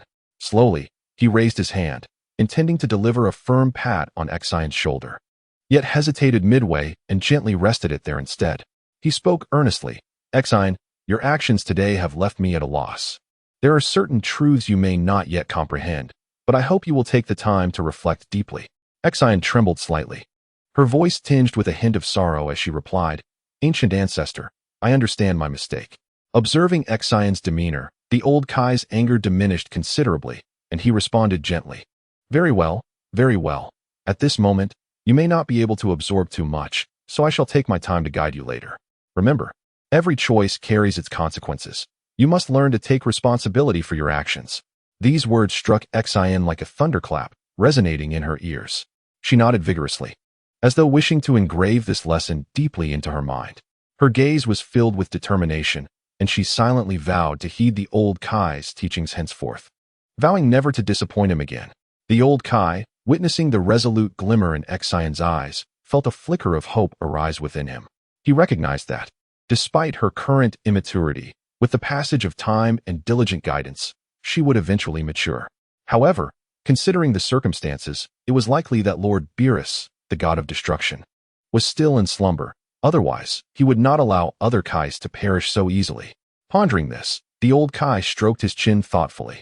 The fact that Beerus, as the god of destruction, was meant to safeguard the balance and order of the universe, yet remained so lethargic, troubled him deeply. Let us set that aside for now. As long as Majin Buu remains sealed, we have the opportunity to eliminate him, or perhaps gather a few formidable allies to protect you. The old Kai resolved to shift his focus from Beerus's negligence to the imminent crisis at hand. After all, it was fear that motivated him, for it was Beerus's existence that had led to the sealing. Old Kai, it is not inconceivable to eradicate Majin Buu now, but you must assist Gohan in unlocking his potential. Qing Xian interjected at an opportune moment, advocating for Gohan's opportunity. Once you successfully awaken Gohan's potential, even the fully powered Majin Buu would not stand a chance against him. The old Kai contemplated this, nodding in agreement. That is indeed feasible. I can sense that Gohan possesses exceptional talent. Should we unlock his potential, there is indeed a possibility of defeating Majin Buu. Xian, listening intently, felt a spark of hope ignite within her, and she eagerly exclaimed, "Then please, ancestor, hasten to help Gohan unlock his potential." The old Kai smiled and replied, "Patience. I shall now perform the necessary incantations." With that, he instructed Gohan to sit cross-legged while he danced around him, chanting incantations. A mysterious and potent energy, akin to a flowing spring, continually emanated from the old Kai's hands, seemingly endless, and gradually infused Gohan's being. Gohan felt as though he were submerged in a colossal torrent. The power surged within him like a roaring tide, crashing against every cell and nerve in his body, as if striving to breach his limits. He tightly closed his eyes, daring not to show the slightest sign of relaxation, completely engrossed in enduring the baptism of this formidable power. As time ticked away, beads of sweat began to form on Gohan's forehead, yet he gritted his teeth and persisted, refusing to yield. With the passage of time, Gohan's aura grew increasingly potent, as if a powerful energy field enveloped him, warping the surrounding air into visible ripples. The elder Kaioshin also broke into a light sweat, his hands trembling slightly, clearly indicating that this force was also a considerable strain on him. However, he did not cease, continuing to infuse the mysterious energy into Gohan's being. At last, after an interminable wait, the elder Kaioshin completed the incantation, gradually halting his movements and letting out a sigh of relief. Simultaneously, Gohan slowly opened his eyes, a piercing light flashing within them, as if he had undergone a profound metamorphosis. Rising to his feet, he stretched his body, feeling the surging power within him, and a confident smile crept across his lips. Though it seemed only a matter of minutes, Gohan had endured a grueling 2-hour ordeal. This intense training not only significantly enhanced his physical capabilities, but also left the elder Kaioshin drenched in sweat. Chapter 133. Majin Buu, such terrifying power. This is my potential. Do you think I can stand alongside my father and the others? Gohan felt the tumultuous energy within him, his eyes filled with shock and excitement. Beside him, Qin Xian regarded him with a serious expression that held a hint of approval. Indeed, Gohan, your strength has reached an astonishing level. However, combat is not merely about power. Gohan took a deep breath to calm his exhilaration. I understand, Uncle Qin Xian. I will continue to hone my combat skills. That is good to hear. Remember, never become complacent, and you must also focus on your studies. Qin Xian admonished earnestly, emphasizing that while combat skills are crucial, knowledge and wisdom are equally indispensable. Only through continuous learning can one better comprehend the essence of battle and unlock their true potential. Gohan nodded, acknowledging the truth in Uncle Qin Xian's words. Through his training, he had profoundly grasped the power of knowledge. Furthermore, Gohan, you must learn to control your emotions, Qin Xian continued. In battle, fluctuations in emotions can cloud your judgment and decision-making.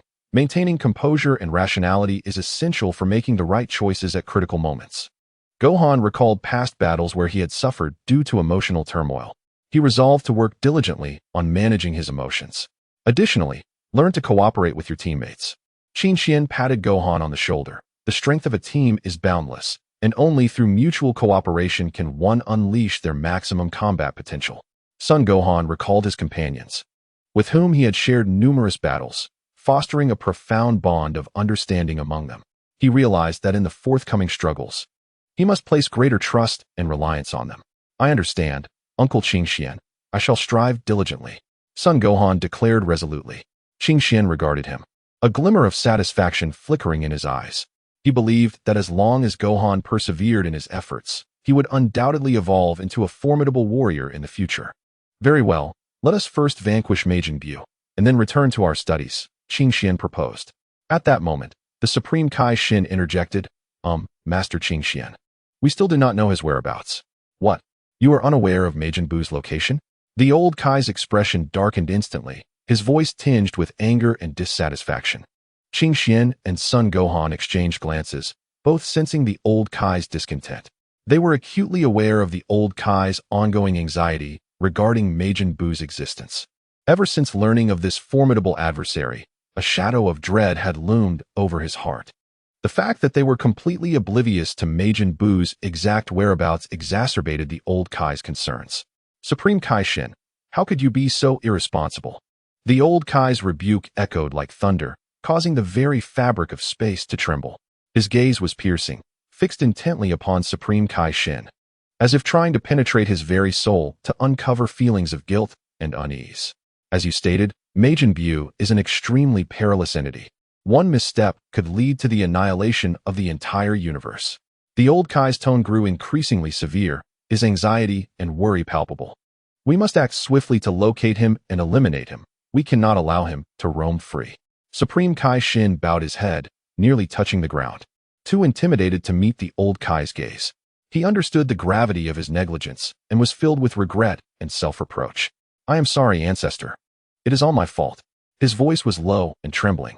I will immediately devote myself to locating him. Please rest assured. The old Kai scoffed, evidently unsatisfied with Supreme Kai Shin's apology. I hope you find him swiftly. Otherwise, the consequences will be dire. His words conveyed an unmistakable warning and threat, making Supreme Kai Shin tremble involuntarily.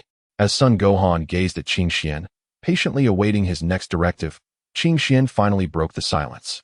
His voice was calm and resolute. Do not worry. I am aware of Majin Buu's precise location. After a brief preparation, I will lead Son Gohan to eradicate him. Upon hearing this, a flicker of relief crossed Son Gohan's eyes. He knew that Qin Xian's confidence was well-founded. Supreme Kai Shin hastily approached Qin Xian and Son Gohan, bowing deeply with utmost respect, and said, Then I shall leave it in the capable hands of Master Qin Xian and Gohan. Qin Xian nodded slightly, choosing not to elaborate further. He turned his gaze towards Son Wukong, and after a brief exchange of glances, Qin Xian unfalteringly executed instant transmission, whisking Son Wukong away from the Supreme Kai's realm in a flash, and in the blink of an eye, they returned to Earth. Their forms streaked across the sky like meteors, ultimately landing atop a small hill.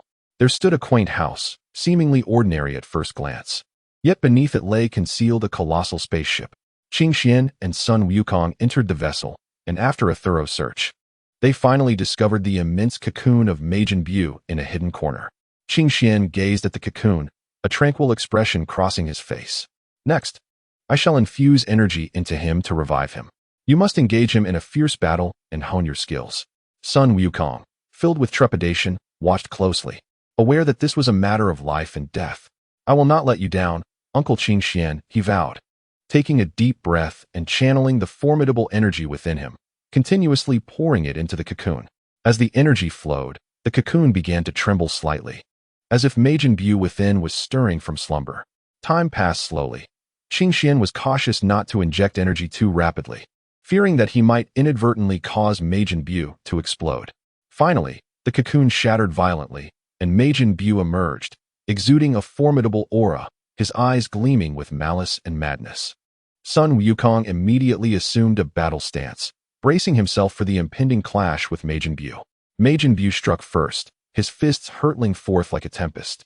Imbued with cataclysmic power, Qin Xian dodged aside with agility, while Sun Wukong counterattacked, unleashing a fierce energy wave toward Majin Buu. He exerted every ounce of his strength, engaging in a breathtaking duel with Majin Buu. The battle raged fiercely, both combatants unleashing their signature techniques. Amidst the chaos, Sun Wukong gradually discerned Majin Buu's vulnerabilities, relentlessly targeting his critical weak points, ultimately cornering him into a dire predicament. At last, Sun Wukong gathered his might for the ultimate strike, a blow infused with all his strength and conviction.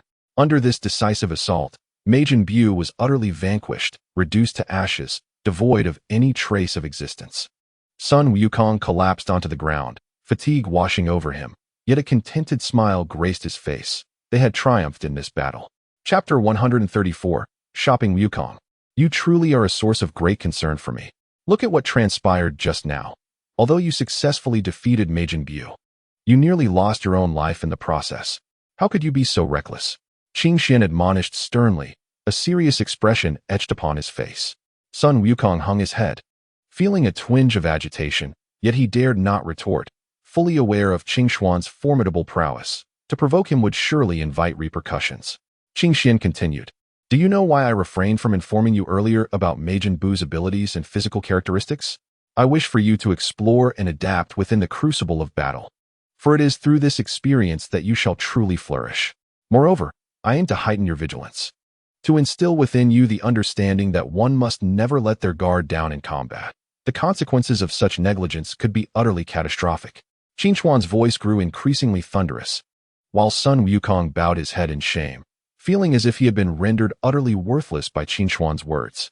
Just consider, had you not received assistance from others, you might have perished at the hands of Majin Buu.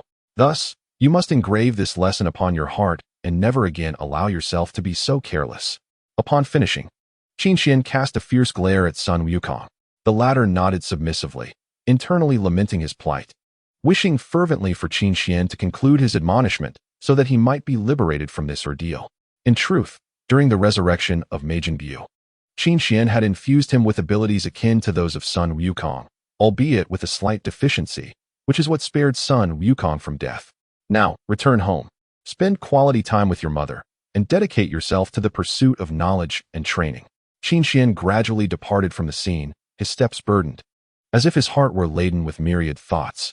His gaze remained fixed ahead, seemingly in search of something elusive or perhaps evading an unspoken truth.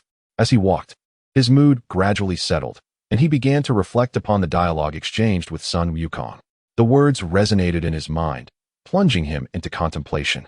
Before he realized it, Qin Xian found himself standing before Bulma's residence. He lingered there, gazing at the familiar door, a torrent of complex emotions surging within him. Finally, he inhaled deeply, pushed open the door, and stepped into Bulma's courtyard.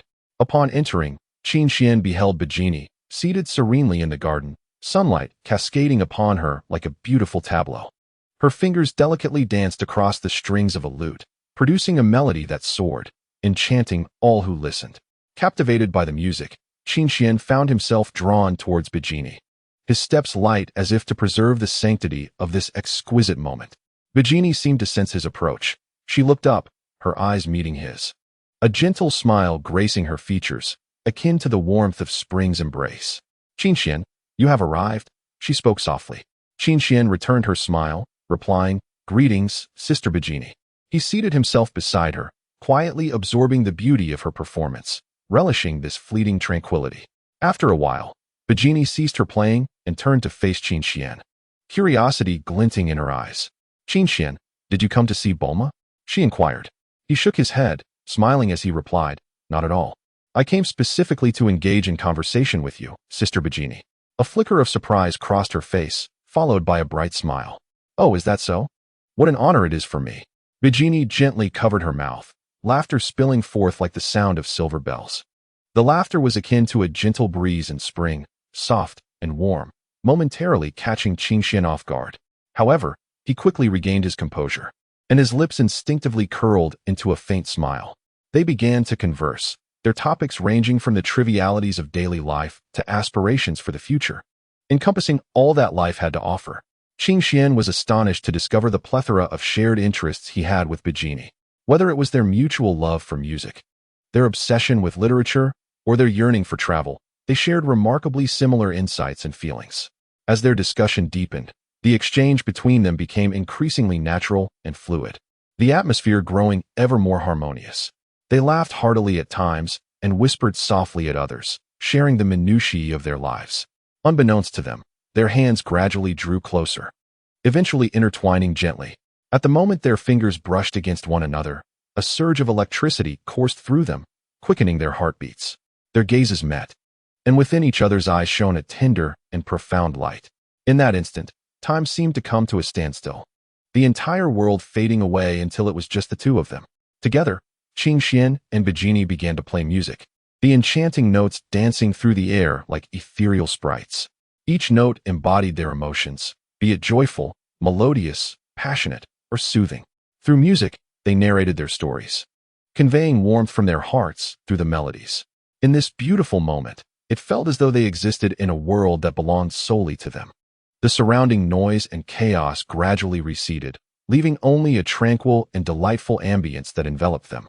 As the piece concluded, Qing Xian and Vegeta exchanged knowing smiles, their eyes brimming with understanding and contentment.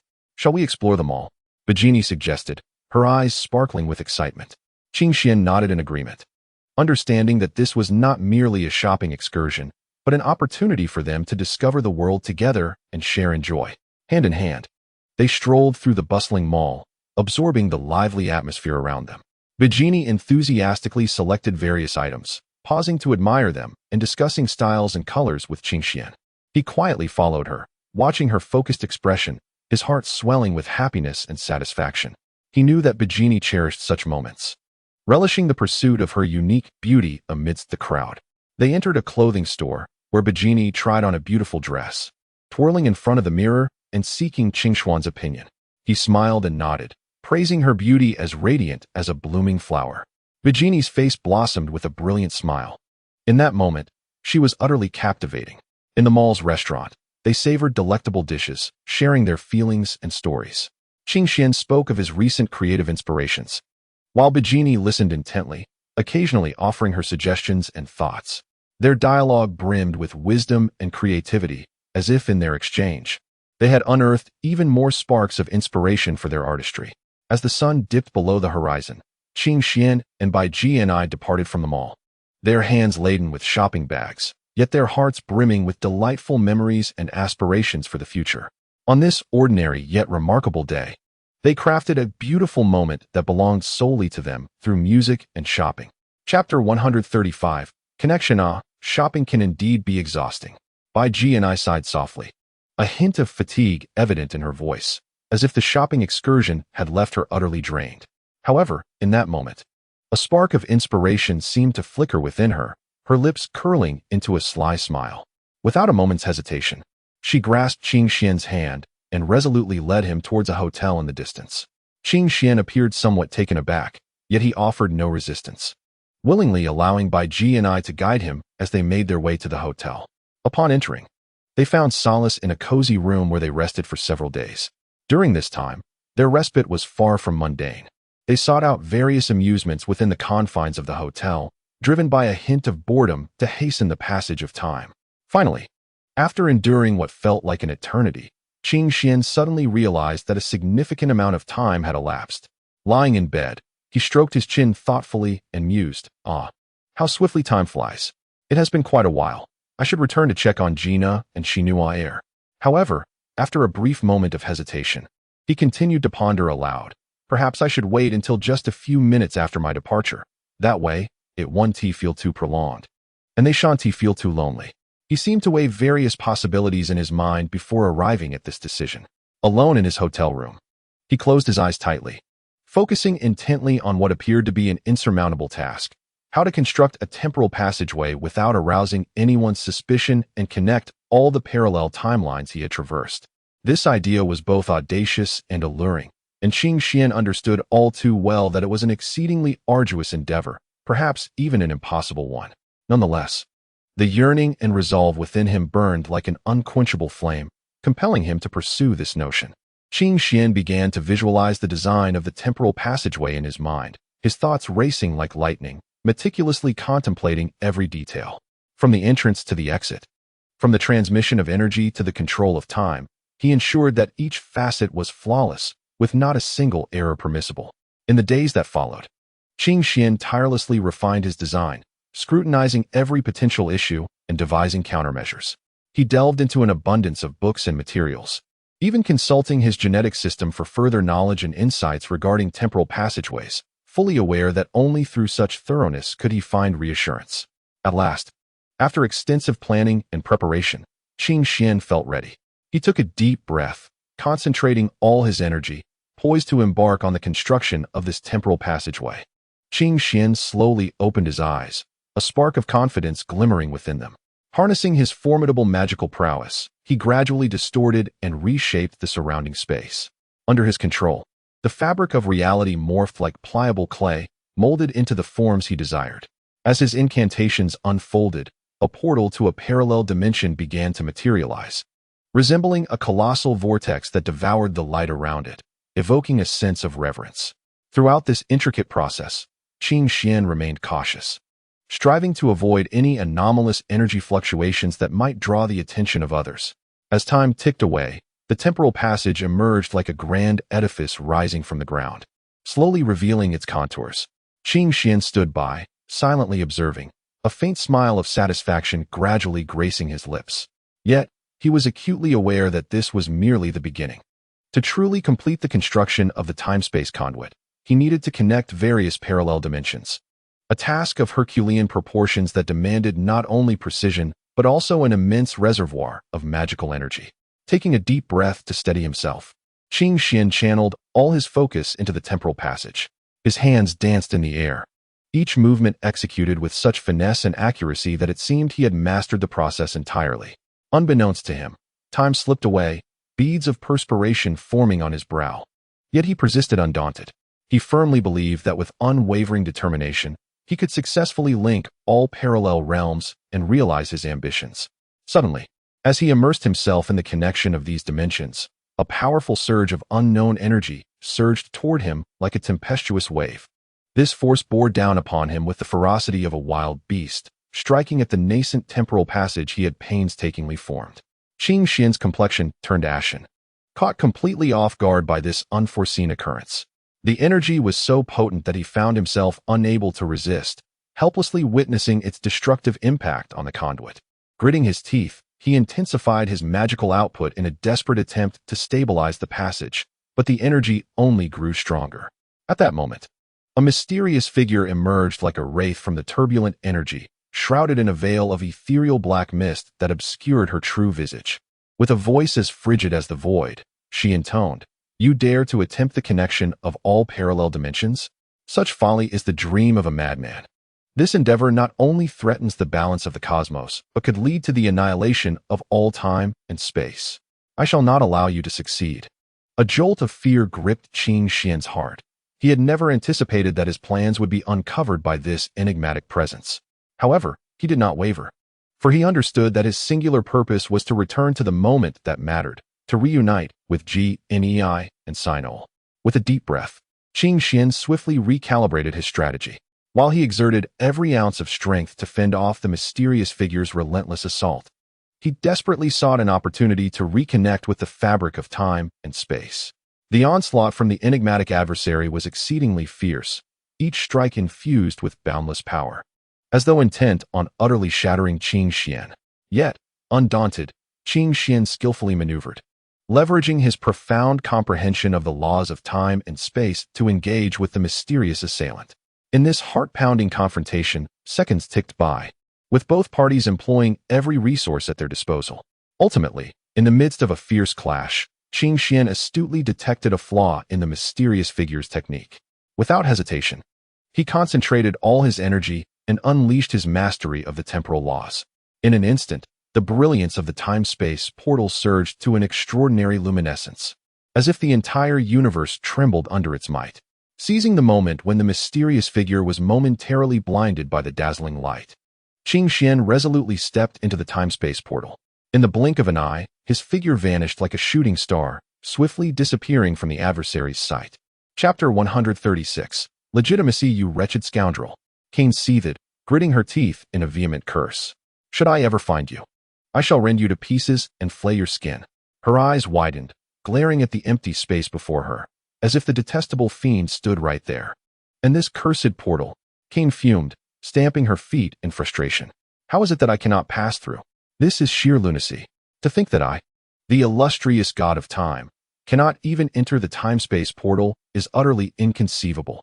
The more she pondered, the more her fury escalated. Moreover, I cannot even ascertain the location of that individual. This is an utter humiliation. Cain's hair took on a faint crimson hue, resembling flames that danced with brilliance, gently brushing against her delicate skin, seemingly intensifying her wrath. Her complexion bore a soft pink shade, akin to freshly bloomed peach blossoms, exuding an enchanting luster that starkly contrasted with her furious expression. Standing at approximately 1.56 meters, Cain possessed a petite and exquisite figure, yet it radiated boundless strength. She donned a splendid garment reminiscent of the god of realms, which accentuated her graceful silhouette. The neckline of her attire was slightly open, revealing her delicate shoulders, while a yellow silk scarf adorned her waist, adding a touch of playfulness and vivacity. On her feet, she wore white high-heeled shoes, the height perfectly balanced to enhance her elegance without being overly towering. Qing Xian returned to his primary time-space, his mind still enveloped in the recent harrowing encounter. He slowly settled onto the sofa, his gaze drifting vacantly ahead, murmuring to himself, could that truly have been Cain? Why would she suddenly strike against me? The scene of their encounter replayed incessantly in Qing Xian's mind, her frosty visage and abrupt attack catching him completely off guard. He simply could not fathom why Cain would act thus, for there existed no profound enmity between them.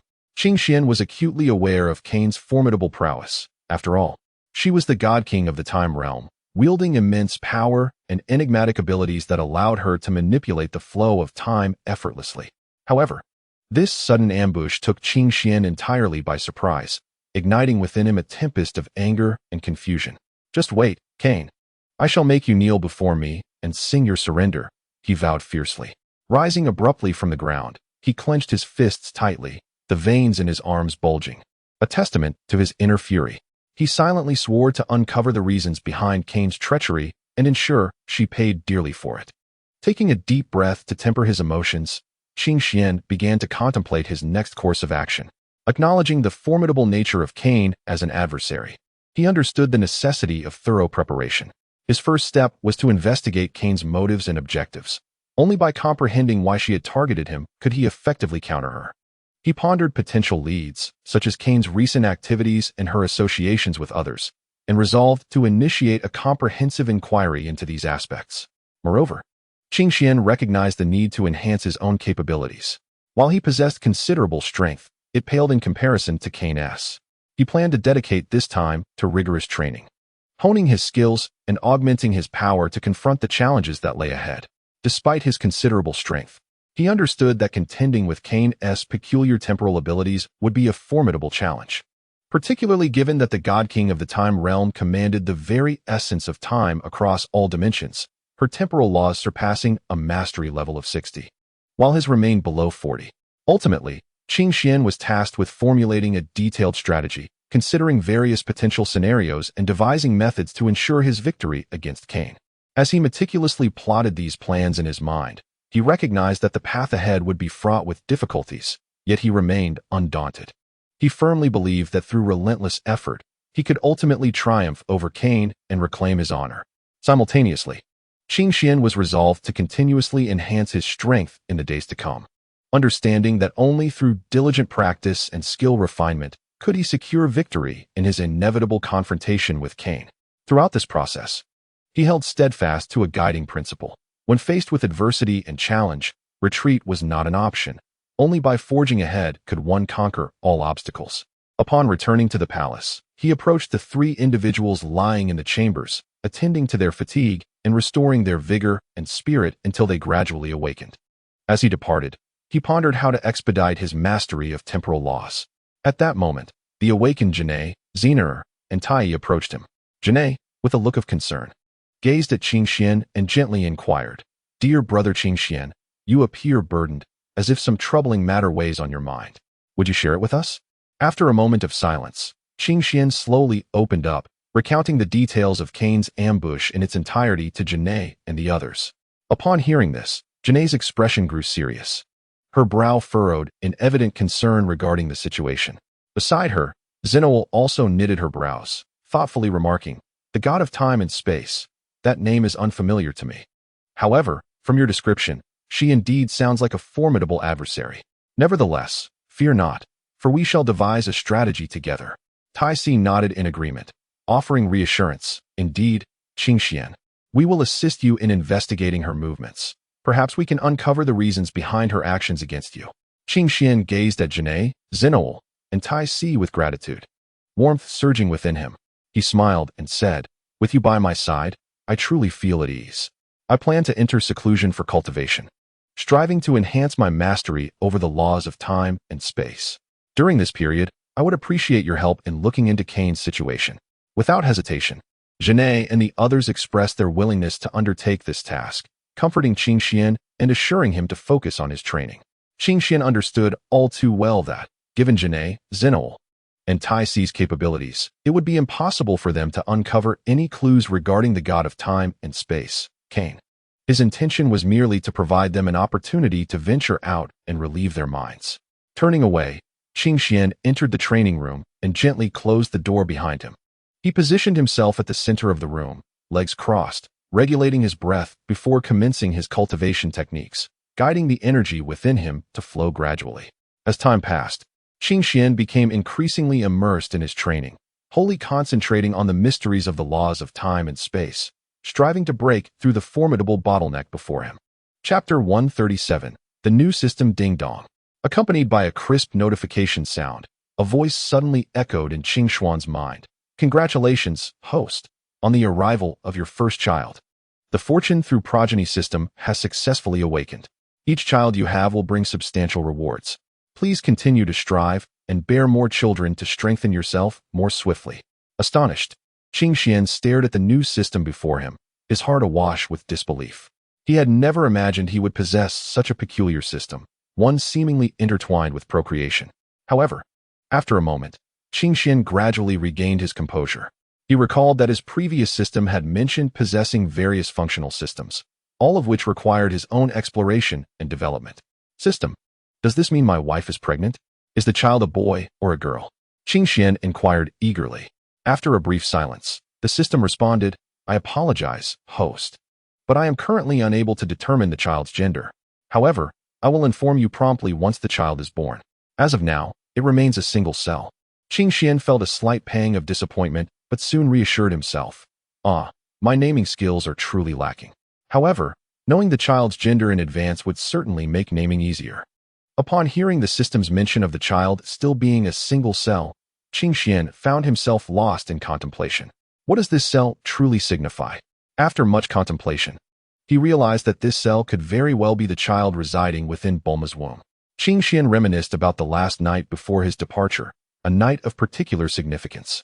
He had originally intended to make a brief stop at Bijini's before directly activating the time-space portal to leave. However, circumstances took an unexpected turn. After spending some time at Bijini's, Qing Xian did not immediately initiate the time-space portal. He resolved to first seek out Bulma, for their bond was indeed unique. Thus, he arrived at Bulma's chamber, where she was engrossed in her experiments. Her fervor and dedication to science filled Qing Xian with admiration. Although he was eager to engage with Bulma, he also understood her immersion in her work. With no other choice, Qing Xian decided to find Chi-Chi, hoping to converse with her and pass the time. This way, he could both avoid any awkwardness from their days apart and allow Bulma to complete her experiments. "Is that person truly Bulma?" Qing Xian murmured to himself. According to reason, at this point in the original narrative, Bulma should already be pregnant. Deep in thought, he reflected on the plot he was intimately familiar with. Recalling this timeline with particular clarity, he could not help but ponder that according to the current timeline, there were still approximately 11 months until the birth of the androids. In the original story, Trunks was indeed born at this very time. As he stroked his chin, Qing Xian fell into contemplation, pondering the reasons behind such circumstances. Suddenly, a thought flashed through his mind. Could it be the corrective powers of the world at play? The more he considered it, the more plausible it seemed. Perhaps this mysterious force had fused Bulma's genes with his, resulting in her pregnancy. After all, given his current strength, causing an ordinary woman to conceive effortlessly was no trivial feat. Moreover, the disparity in strength between him and Bulma was immense, and her lack of harm throughout this process was a testament to his remarkable control. Would the system provide any rewards now? Or would they only manifest after the child's birth? Ding dong. Host, rewards will be granted only after the child's birth. However, rest assured, the rewards are exceedingly generous. Well, that is fine, but there is no need to rush. I should check on Bulma first. She must not be in any jeopardy at this moment. Qingxian murmured, his anxiety surging like a tide within him. After all, having lived 2 lives, this was his first experience of fatherhood. The sensation was both foreign and exhilarating. He could hardly contain his excitement as he swiftly traversed the time-space portal, returning to the past. In the blink of an eye, he found himself in the laboratory. With keen eyes, Qingxian immediately spotted Bulma diligently immersed in her work, utterly oblivious to his arrival. Observing Bulma's unwavering focus on her work, a sudden surge of intense emotion welled up within Qingxian. He hurriedly approached her, eager to halt her experiment at once. Bulma, you mustn't proceed like this. Qingxuan's voice resonated with profound urgency. Bulma, taken aback by his unexpected exclamation, nearly fumbled the apparatus in her hands. She abruptly ceased her actions and looked at him, her expression a blend of confusion and surprise. Qingxian, what brings you back so suddenly? Is something amiss? She inquired, her face a canvas of astonishment. As her eyes widened in disbelief, a radiant smile gradually emerged. I'm pregnant. Am I truly? Bulma exclaimed, her voice brimming with joy. Observing her reaction, Qingxian felt the bitterness in his heart slowly giving way to a sense of relief. He understood that Bulma, ever passionate about her scientific pursuits, might not have recognized the changes in her body. However, her elation was a testament to her anticipation of the child. Of course, given that the baby was still merely a single cell, it was natural for her to remain unaware. Bulma, trust me, you are indeed pregnant. This child is immensely significant to you. You cannot afford to take any risks, Qingxian implored, his eyes shimmering with tenderness. Bulma gently caressed her abdomen, as if she could sense the rhythm of life within, her eyes aglow with maternal love. Qingxian, I am so happy. This is our child, the embodiment of our love, she said, tears glistening in her eyes. Qingxian stepped closer and enveloped her in a tight embrace, sharing in her joy and happiness. Bulma, I will always be by your side, caring for you and our child. Together, we shall welcome this new life, he vowed, his voice imbued with conviction. Bulma lifted her gaze to meet Qingxuan's eyes and smiled. I believe in you, Qingxian. We will undoubtedly be the best parents. In that moment, their hearts brimmed with anticipation and hope for the future, ready to embrace the arrival of this new life and to forge a blissful family together.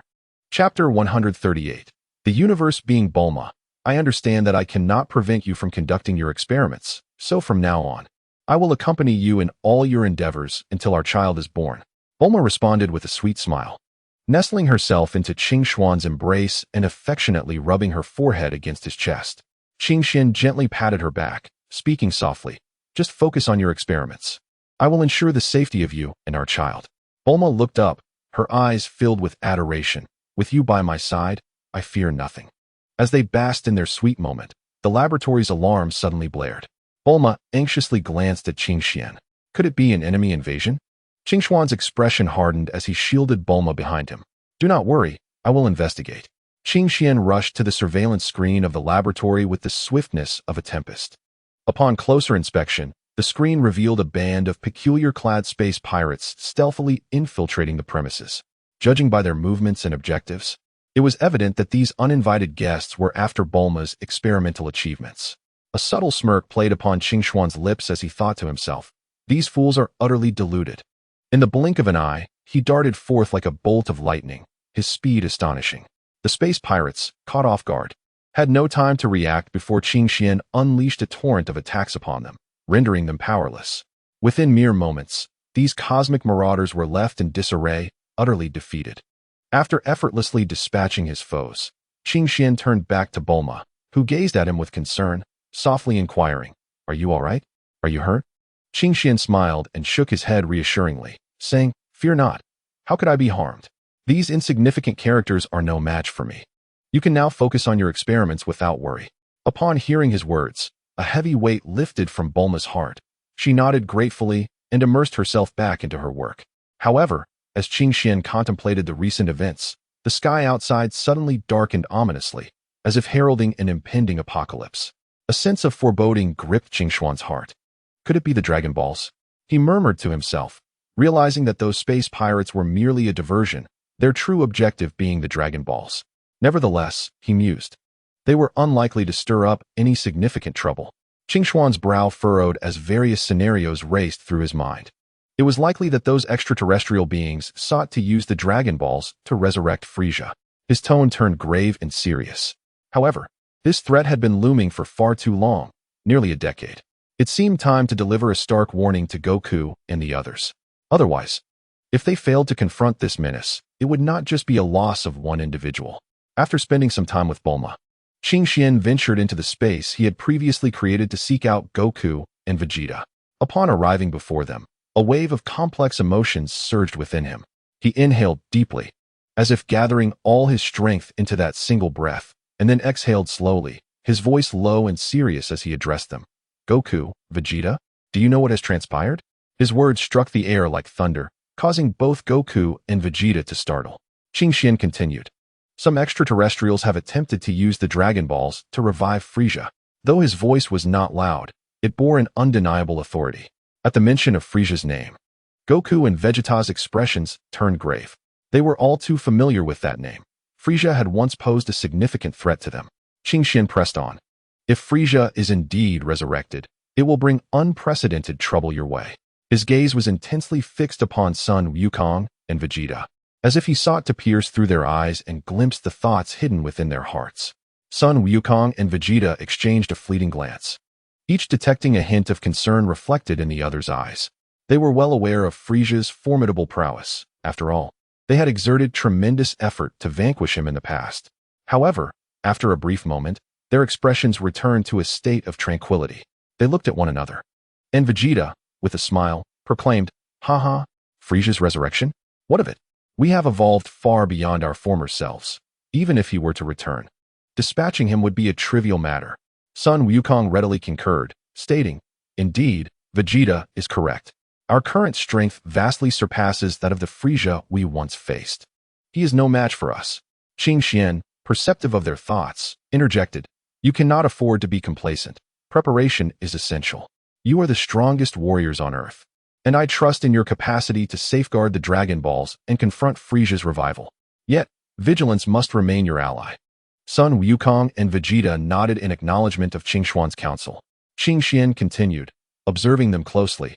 "I recognize your formidable strength, but reliance solely on power is insufficient. You must also wield wisdom and strategy to effectively counter your adversary's assaults. I implore you to engage in critical thinking during battle, to adapt swiftly, and not to be deceived by the enemy's facade." Qing Xian then revealed a startling revelation. The crux of the matter was that the Ice Demon clan had never undergone rigorous training. It was crucial to understand that their innate strength was exceptionally potent, and their potential was indeed formidable. Thus, he would undoubtedly return to his training. You need only wait patiently. With that, Qing Xuan's gaze sharpened, and he suddenly launched an attack against Son Wukong and Vegeta. Reacting instantaneously, they evaded Qing Xuan's assault with a swift movement and counterattacked. The three engaged in a fierce confrontation amidst the vastness of space, their fists colliding and sparks flying. Their movements were as swift as the wind, each strike imbued with tremendous power. Throughout the fray, Qing Xian imparted combat techniques and insights to Son Wukong and Vegeta, further enhancing their abilities. After an intense exchange, Qing Xian finally ceased his onslaught. He regarded Son Wukong and Vegeta with satisfaction, nodding approvingly. "Your performance is commendable, yet further effort is required. Remember, your enemy is exceedingly powerful, and you must not allow even a moment of laxity." Son Wukong and Vegeta exchanged resolute glances, each recognizing the unwavering determination within the other. "Rest assured, Qing Xian, we shall not disappoint you," Son Wukong declared. "Indeed, we will protect the Dragon Balls and thwart Frieza's revival," Vegeta affirmed. Qing Xian smiled and nodded, then turned to depart. leaving Sun Wukong and Vegeta to continue their training and preparations in the vastness of space. Chapter 139. A new training begins, however. Your dedication and effort are commendable. Qingxian paced slowly before Sun Wukong and Vegeta, his hands clasped behind his back. His voice emanated tranquility and warmth, exuding affirmation and encouragement towards the two. Sun Wukong and Vegeta stood silently, absorbing Qingxuan's teachings. With a curious expression, Sun Wukong scratched his head and eagerly inquired, Master Qingxian, aside from bloodline development, in what other areas can we improve? Qingxian halted his movement, turned to face Sun Wukong, and smiled, a glimmer of appreciation evident in his gaze. As if he were pleased with the question posed, he elucidated, combat skills are immensely significant. Although you both possess formidable power, the art of deftly wielding this strength to achieve maximum effectiveness in battle requires continuous honing. Vegeta, arms crossed, exhibited a hint of disdain in his eyes, yet listened intently to Qingxuan's words. Despite his skepticism towards Qingxuan's perspective, he recognized that he indeed had substantial room for improvement in combat techniques. Qingxian continued, moreover, mastering the control of Qi is essential. You should endeavor to manipulate your Qi with greater finesse, as this will not only enhance the precision of your attacks, but also conserve energy during defense. In this regard, Sun Wukong, you indeed surpassed Vegeta, yet it is important to remember that you were raised on Earth and trained under its martial artists. Such an environment has granted you an advantage over Vegeta, who has never learned about this aspect and has relied solely on his own exploration. Therefore, you must exercise caution, lest Vegeta catch up to you. Upon hearing this, a slight smirk crept upon Vegeta's lips, his eyes glinting with determination as he retorted, naturally. The pride of a Saiyan shall not remain behind him. Sun Wukong beamed brightly, slapping Vegeta on the shoulder, exclaiming, "Ha! Vegeta, I won't be easily overtaken by you. Let us compete earnestly." Observing their spirited demeanor, Qingxian nodded in satisfaction and continued, in addition to these elements, teamwork is critical. When faced with formidable foes, relying solely on individual strength will prove challenging. You must learn to collaborate, achieving a synergy where 1 + 1 exceeds 2. You have roughly 4 months ahead of you. Qingxian smiled, his gaze fixed on Sun Wukong and Vegeta as he seemingly analyzed their reactions. Then, his tone shifted to seriousness. Ultimately, it is contingent upon your own choices. After all, you have trained tirelessly without truly relaxing. Especially you, Sun Wukong. Do you not worry that your relentless training may cause your family distress? He paused briefly, then turned his attention to Vegeta, continuing, as for you, Vegeta, though you have yet to establish a family, you should also strive diligently. Therefore, I have decided to grant you both a half-month as respite to recuperate. However, to Master Qingxuan's surprise, Sun Wukong and Vegeta appeared rather indifferent to the prospect of a holiday. Sun Wukong scratched his head, a conflicted expression gracing his face as he remarked, Master Qingxian, perhaps we should forego this holiday. I believe I can utilize this time to further cultivate and enhance my strength. Vegeta snorted in agreement, affirming Wukong's sentiment. Humph, I have no time for frivolities. I must become stronger. With a resigned smile, Qingxian replied, you two are simply too relentless. Nevertheless, since you are so resolute, I shall arrange for you a more targeted training regimen over the next fortnight. With a wave of his hands, the surrounding environment transformed instantaneously, transporting them to a realm brimming with extraordinary energy. This is a training space specially crafted for you. The energy fluctuations here will significantly aid your mastery of Qi. From this moment forth, you shall train here. This space is unlike the previous one, so take your time to comprehend it. Exchanging a glance, Wukong and Vegeta's eyes ignited with fierce determination, a burning desire for strength and an unwavering commitment to transcend their limits. Without the need for words, a mere nod conveyed their shared resolve. They then surged toward each other like twin meteors, embarking on a fervent new round of training. Qingxian stood aside, quietly observing their dedication. A satisfied smile graced his lips. These two had not disappointed him.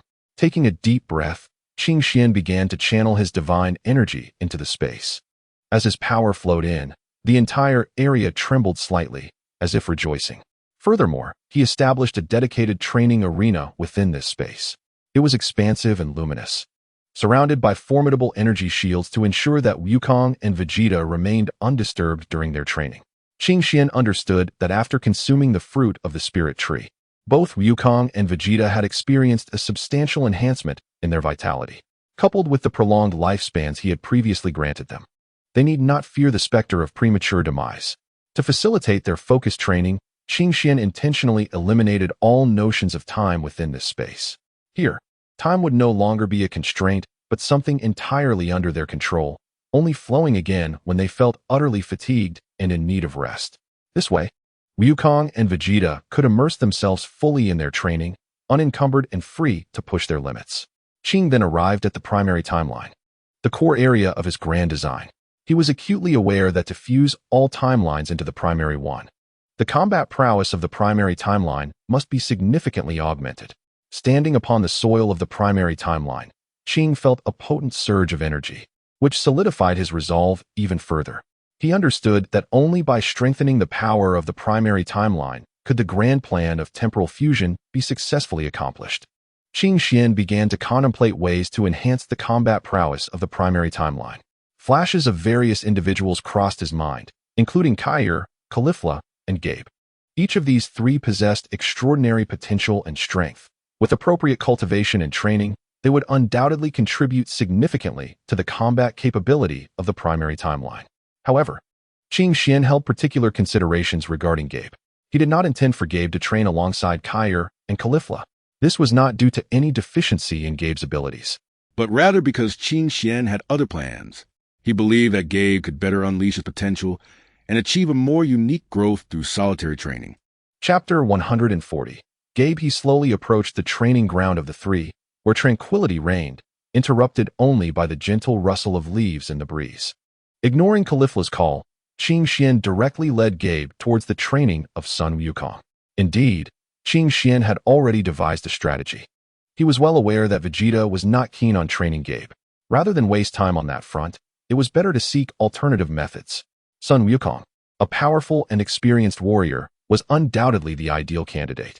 Without a moment's hesitation, Qing Xian straightforwardly addressed Sun Wukong, saying, "Wukong, I would like you to train Gabe. His potential is immense, and I believe that with your skills and experience, you can help him grow even stronger." Sun Wukong seemed somewhat taken aback, not anticipating such a request from Qing Xian. However, he quickly regained his composure, a gentle smile gracing his face as he nodded in agreement. "Sure, no problem. Helping him enhance his strength is certainly a good thing." Upon hearing Sun Wukong's response, Gabe was almost ready to leap with excitement. Initially apprehensive about training, he was now filled with anticipation and eager to showcase his abilities. Observing this, Sun Wukong smiled slightly and led him to an open area. The space was expansive and unobstructed, making it ideal for training. Standing at the center, Sun Wukong began to explain the fundamentals of combat techniques and energy control in detail. His explanations were clear and accessible, allowing Gabe to quickly grasp the key points. However, as this was Gabe's first encounter with such knowledge, he initially felt somewhat bewildered. Yet, Sun Wukong exhibited great patience, continuously demonstrating and correcting Gabe's movements, guiding him step by step to master the correct methods. Under Sun Wukong's meticulous guidance, Gabe gradually found his rhythm. His movements became increasingly refined, and his control over his energy grew more adept. Qing Xian watched from the sidelines, hopeful for a qualitative leap in their abilities within a short span, for he knew that more formidable foes might arise in the future, and every additional strength would offer greater assurance, while simultaneously providing them with a temporal barrier. Now, he had to personally guide Kair and Caulifla in their training, knowing that Kair was the legendary Super Saiyan of the 6th universe. In essence, he is a diminished version of Broly, yet his potential remains exceedingly formidable. However, his timid disposition serves as a significant hindrance to his progress. Consequently, he has resolved to focus his training efforts on Caulifla. Qing Xian approached Caulifla and Kale with a serious demeanor, stating, "Kale, you possess immense potential, but your cowardice will obstruct your advancement. From this moment forth, you must confront the fears that reside within you." With that, Qing Xian unleashed a formidable aura that instantly rendered Kale breathless, cold sweat cascading down her brow. Caulifla watched anxiously, yet she understood that this was Qing Xuan's method of training. Kale's legs trembled, nearly giving way beneath her, but she gritted her teeth, striving to maintain her stance. Qing Xian increased the pressure, causing Kale's body to tremble uncontrollably, tears welling in her eyes. Just as she was on the verge of breaking, Qingxian abruptly halted. Kale, this is merely the beginning. You must learn to unleash your power amidst fear. Understand that your adversaries will attack if you do not vanquish them, endangering you and those around you. His words struck Kale's heart like a heavy hammer. Taking a deep breath, she seemed to expel all her fear and hesitation. Her gaze gradually hardened, igniting a fierce determination within her. During the ensuing training, Kale transformed entirely. No longer timid, she proactively launched attacks against Qingxian. Each strike was imbued with unprecedented vigor, garnering the attention of onlookers. Caulifla, inspired by Kale's transformation, embraced the challenge wholeheartedly, her competitive spirit driving her to engage in the intense training alongside Kale. Qingxian observed their evolution with quiet satisfaction, skillfully countering their punches. He witnessed Kale's bravery and resolve, as well as Caulifla's tenacity and perseverance. Nodding approvingly, he mused to himself, these two little ones truly possess remarkable potential. Qingxian resolved to guide them on the path to divinity, shaping them into true warriors. He had no desire to witness a gaggle of furry female gorillas parading before him. That would be nothing short of an affront. At that moment, Jine, Sinoel, and Tai strolled through the bustling streets of Salad Star in the Sixth Universe. Shops lined the streets, teeming with activity and vibrancy. Their initial purpose was to seek information regarding the god of time, yet despite their efforts, they had come up empty-handed. Jine felt a twinge of anxiety, her brow furrowing slightly as her gaze flitted through the crowd, seemingly hoping to glean useful clues from passers-by. In contrast, Sinoel appeared more composed, gently patting Jine's shoulder with a reassuring smile. Do not fret, we shall inquire at a leisurely pace, and we will surely reap rewards. Thus, the trio resolved to gather information about the god of time while perusing the shops. They first approached a fruit vendor, who greeted them warmly. Janae promptly inquired, "Hello? May I ask if you have heard of the Time Realm deity?" The vendor scratched his head, a look of perplexity adorning his face as he replied, "The Time Realm deity? I have not heard of it." Janae felt a twinge of disappointment, but graciously thanked him and continued on her way. Soon after, they encountered an elderly passerby, and Xinor hastily approached him, asking, "Grandfather, do you know of the Time Realm deity?" The old man paused, pondering for a moment, before slowly shaking his head and saying, "I'm sorry, but I do not know." Seeing this, Tai felt somewhat disheartened, yet she refused to succumb to despair. Instead, she took Janae and Xinor's hands, encouraging them, "Do not lose heart. Let us inquire of others." Thus, the trio continued to traverse the streets, persistently seeking information about the Time Realm deity from passers-by. "Sisters, perhaps we should ask others from different planets. I suspect no one on this planet is aware," Tai suggested, contemplating the possibility that inhabitants of other celestial bodies might possess knowledge. Janae and Xinor found merit in Tai's reasoning and nodded in agreement. The three of them made their way to the spaceport of the planet and boarded a small spacecraft, setting forth towards a nearby planet. They first arrived at a technologically advanced mechanical planet, populated by beings of machinery, whose thoughts were precise and methodical. The trio inquired about the Time Realm deity from a mechanical resident, who scanned their database and responded, no information regarding the Time Realm deity was found. A hint of disappointment flickered across Janae and her companions' faces. However, they did not allow this setback to dissuade them. Instead, they swiftly rallied their spirits and resolutely boarded their ship, continuing their quest for the Time Realm deity. The spacecraft journeyed through the vast cosmos, eventually arriving at a magical planet brimming with fantastical colors. The inhabitants of this planet were skilled in various forms of magic, adept at effortlessly manipulating elements and conjuring astonishing miracles. With hearts full of anticipation, Janae and her companions sought clues about the Time Realm deity on this enchanting planet. After some inquiries, they finally found an elderly sorcerer, his hair as white as snow and his visage exuding a kind and profound aura. Janae politely inquired about the Time Realm deity, to which the sorcerer smiled faintly, closed his eyes, and began to gesticulate with his hands in the air. Incantations flowed from his lips as a powerful magical force emanated from him, and a mysterious light flickered in his hands. After a moment, the sorcerer slowly opened his eyes, his expression tinged with regret. He gently shook his head, saying, "I am sorry. I have done my utmost, but I have uncovered no leads regarding the Time Realm deity." Hearing this, Tai's countenance fell, and she lamented, "Is it truly the case that we cannot find any information about the Time Realm deity?" Janae quickly sought to console her, saying, "Do not be disheartened, Tai.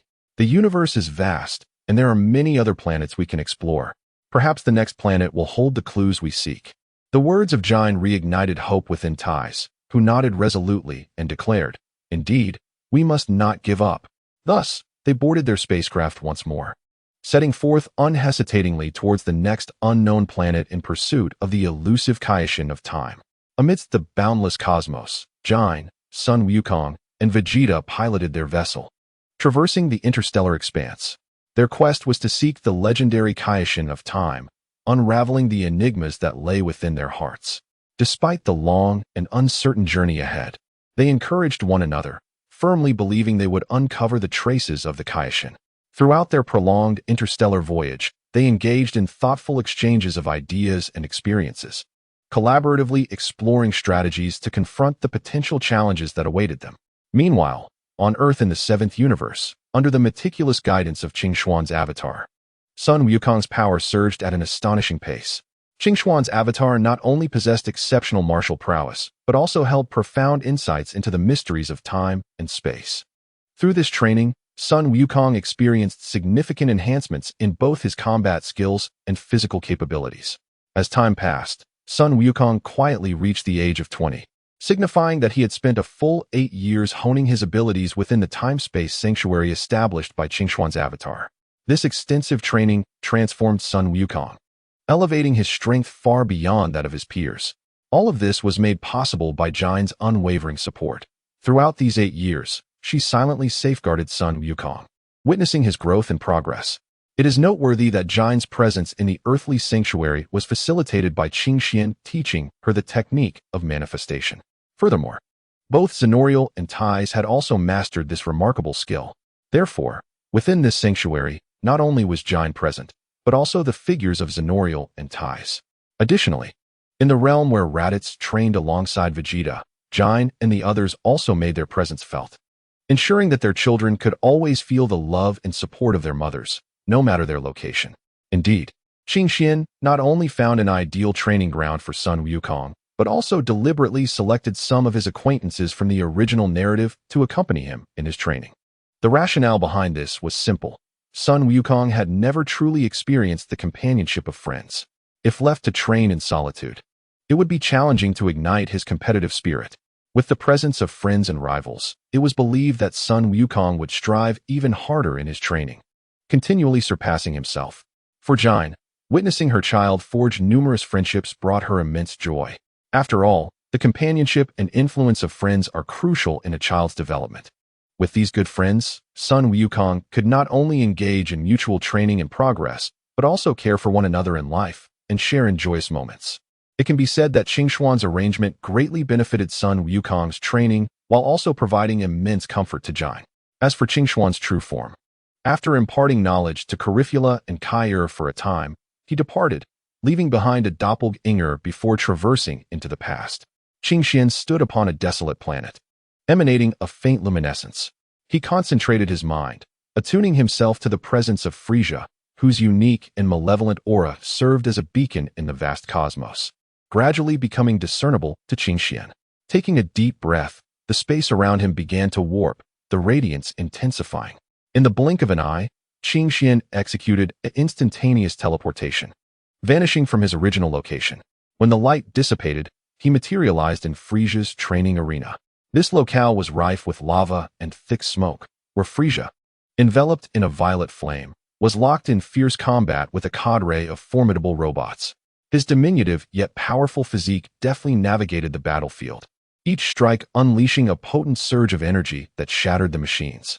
Qingxian observed this spectacle in silence, and it seemed Frisia sensed his presence, halting his assault and turning his head slowly. A flicker of surprise and vigilance danced in his crimson eyes. "How did you find this place?" Frisia inquired coldly. At that moment, he was not on the frozen planet of the demon, but rather on a planet he had previously subdued for his training.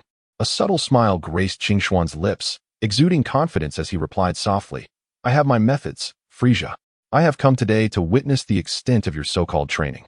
Upon hearing this, Frisia's lips curled into a cruel smile, a hint of frostiness lacing his voice. "Since you are so reckless as to present yourself, I shall allow you to experience the power I have recently acquired." No sooner had he spoken than the aura surrounding Frisia erupted like a volcanic explosion, the searing energy surging forth like a torrential flood towards Qingxian. In the face of Frisia's ferocious onslaught, Qingxian remained unerringly composed. With a swift movement, he evaded the attack with an ethereal grace. Infuriated by this, Frisia's rage intensified, and he roared, his arms flailing as powerful energy waves shot forth like lightning, overwhelming the space towards Qingxian. Chapter 142. The caress of a brother. Frisia charged towards Qingxian with incredible speed, his form surrounded by a sinister purple glow that resembled the eyes of a demon, sending chills down the spine. With each swing of his arms, he conjured fierce gales capable of uprooting objects nearby. Yet, Qingxian remained astonishingly serene. He inhaled gently, and the energy within him surged forth like a powder keg ignited. Just as Frisia was about to strike, Qingxian suddenly sidestepped with ghostly swiftness, his movement so rapid it was nearly imperceptible. In that instant, he raised his hand and clamped down on Frisia's arm with the grip of an iron vice. Frisia was evidently unprepared for the swiftness of Qingxian's reaction, a flicker of surprise crossing his countenance. However, Qingxian afforded him no respite. With a sudden, forceful sweep of his arm, an immense power erupted, propelling Frisia away like a cannonball. Frisia tumbled awkwardly through the air before managing to regain his balance. A glint of fury ignited in his eyes, clearly displeased at being so easily cast aside by Qingxian. He promptly gathered his energy once more, unleashing a colossal beam of purple light from his mouth, akin to a bolt of violet lightning, aimed directly at Qingxian. In that critical moment, a dazzling golden shield materialized before Qingxian, standing resolutely like an impenetrable fortress. The golden shield collided thunderously with Frisia's purple beam, erupting in a dazzling display of light and a deafening roar. Amidst this fierce clash, the golden shield trembled slightly but steadfastly withstood Frisia's onslaught, showing no signs of fracture. Seizing this fleeting opportunity, Qingxian darted forward with the speed of lightning, transforming into a blurred afterimage as he surged toward Frisia with breathtaking velocity. In the blink of an eye, Qingxian materialized before Frisia like a wraith, his speed astonishing. Frisia barely had time to react before Qingxian's fist, like a thunderous hammer, struck hard against his abdomen. The blow caught Frisia completely off guard, his eyes bulging as if they might pop from their sockets, a stream of water gushing from his mouth, and he flew backward like a marionette with cut strings. Observing Frisia's retreat, Qingxian's lips curled into a slight, disdainful smirk. He taunted, "With such meager abilities, you dare to challenge me? Truly a foolhardy endeavor." Frisia, struggling to stabilize himself midair, felt his anger ignite like a powder keg at Qingxian's derisive words. He glared at Qingxian, gritting his teeth as he hissed, "You wretched scoundrel. I will not let you escape my wrath." Qingxian merely raised an eyebrow, a sneer of indifference gracing his features, seemingly unfazed by Frisia's fury. He stood with arms crossed, exuding a relaxed confidence while locking his provocative gaze onto Frisia, as if to say, "Here I stand. If you possess the audacity, come forth." Frisia's rage flared even more intensely at this, his eyes widening as he focused intently on Qingxian, gathering energy with fervor, the air around him trembling in response to his formidable power. "Very well, if you are so oblivious to your impending doom, then do not blame me for being merciless." Frisia roared, his voice resonating thunderously. As he bellowed, a brilliant aura enveloped his form, a manifestation of the energy he had amassed with all his might. This power was so overwhelming that it seemed to warp the very fabric of the surrounding space. Yet, in the face of such a terrifying assault, Qingxian remained unflinching and composed. He remained utterly still, merely gazing at Frisia with an intensified smirk of derision upon his face. "Is this all you can muster?" Qingxian scoffed. "Frisia, you have disappointed me greatly." Frisia's expression instantly darkened, his pride severely wounded. With a furious roar, he unleashed every ounce of his energy, hurtling towards Qingxian like a blazing meteor. Yet, in the moment before Frisia's attack was set to strike, Qingxian deftly evaded the lethal blow, vanishing like a specter. Frisia's assault missed entirely, and he stumbled forward, nearly losing his balance. Meanwhile, Qingxian stood a short distance away, a knowing smile gracing his lips as he taunted. "Too slow. Is this truly your strength? Those words pierced Frisia's heart like a dagger, twisting his features into a more grotesque visage, his eyes bloodshot with fury, trembling with rage. You are utterly pathetic, Frisia. You can't even compare to your brother. What claim do you have to being the most gifted of the Ice Demon clan in a millennium? Qing Xian continued to hurl insults at him. Just as Frisia reached the zenith of his fury, Qing Xian snapped his fingers, and Metal Gula suddenly sprang forth, mockingly addressing Frisia. Oh, Frisia, how shameful to be toyed with by a mere human. Frisia was taken aback, unable to comprehend that anyone would dare to deride him so openly, leaving him momentarily flustered. However, his rage was soon reignited, burning even more fiercely than before. He did not stop to ponder why Gula had appeared. His anger clouded his judgment, and he sought to unleash his pent-up fury upon Metal Gula. With a thunderous roar, Frisia charged at Metal Gula like an enraged beast, his hands whirling like windmills. Each swing accompanied by surges of powerful energy waves that sliced through the air like lightning, aimed directly at Metal Gula. In the face of Frisia's frenzied onslaught, Metal Gula exhibited remarkable agility, gliding through the gaps between the energy waves, effortlessly dodging each of Frisia's attacks. Furthermore, Metal Gula seized the opportunities presented by Frisia's strikes, swiftly countering with its own assaults. The metallic body of Gula resonated with clear, crisp sounds under the relentless barrage of energy waves, as if performing a stirring symphony. Astonishingly, despite enduring such violent attacks, Metal Gula remained largely unscathed, standing firm like an indomitable fortress. Qing Xian, observing from a distance, wore a smile, keenly engrossed in the thrilling spectacle. It seemed he had anticipated the fierce clash between Frisia and Metal Gula, embodying the role of a mere spectator, quietly admiring this contest of power and finesse. As time progressed, Frisia gradually lost his sanity in the fierce confrontation with Metal Cooler. His attacks became increasingly frantic and chaotic, completely devoid of the rhythm and structure he had previously displayed. In stark contrast, Metal Cooler maintained an unwavering calmness, astutely seizing upon every flaw in Frisia's onslaught. Finally, seizing an opportunity during a momentary lapse in Frisia's aggression, Metal Cooler ascended with a powerful kick, striking Frisia's abdomen with the force of a cannonball. The impact was staggering, sending Frisia careening through the air like a kite severed from its string. He arced through the sky before crashing heavily to the ground, stirring up a cloud of dust. Struggling to rise from the earth, Frisia's body trembled from the excruciating pain. He glared at Metal Cooler and Qing Xian with a fierce hatred and fury, silently vowing that he would ensure these two would pay a grievous price for their actions that day. Chapter 143. The subjugation of Frisia. Each strike from Metal Cooler landed upon Frisia like the blows of a sledgehammer. Despite Frisia's desperate attempts to withstand the onslaught, the intense agony brought him to the brink of collapse. His body began to quiver, a searing power surged within him, hinting at the potential transformation into Golden Frisia. His eyes widened with resentment and rage, yet the overwhelming pressure from Metal Cooler hindered his metamorphosis. At that moment, Qing Xian stood nearby, his hands gesturing as an extraordinary light infused itself into Frisia. Frisia's combat power surged at a visible pace, his aura becoming increasingly ferocious, warping the air around him with its might. Metal Cooler, sensing this shift, furrowed his brow and intensified his assault. However, bolstered by Qing Xian's support, Frisia ultimately withstood the relentless barrage. He roared skyward, his energy erupting like a volcanic explosion, his skin gradually enveloped in a dazzling golden hue. The transformation into Golden Frisia was finally complete. His gaze sharpened, imbued with confidence and lethal intent.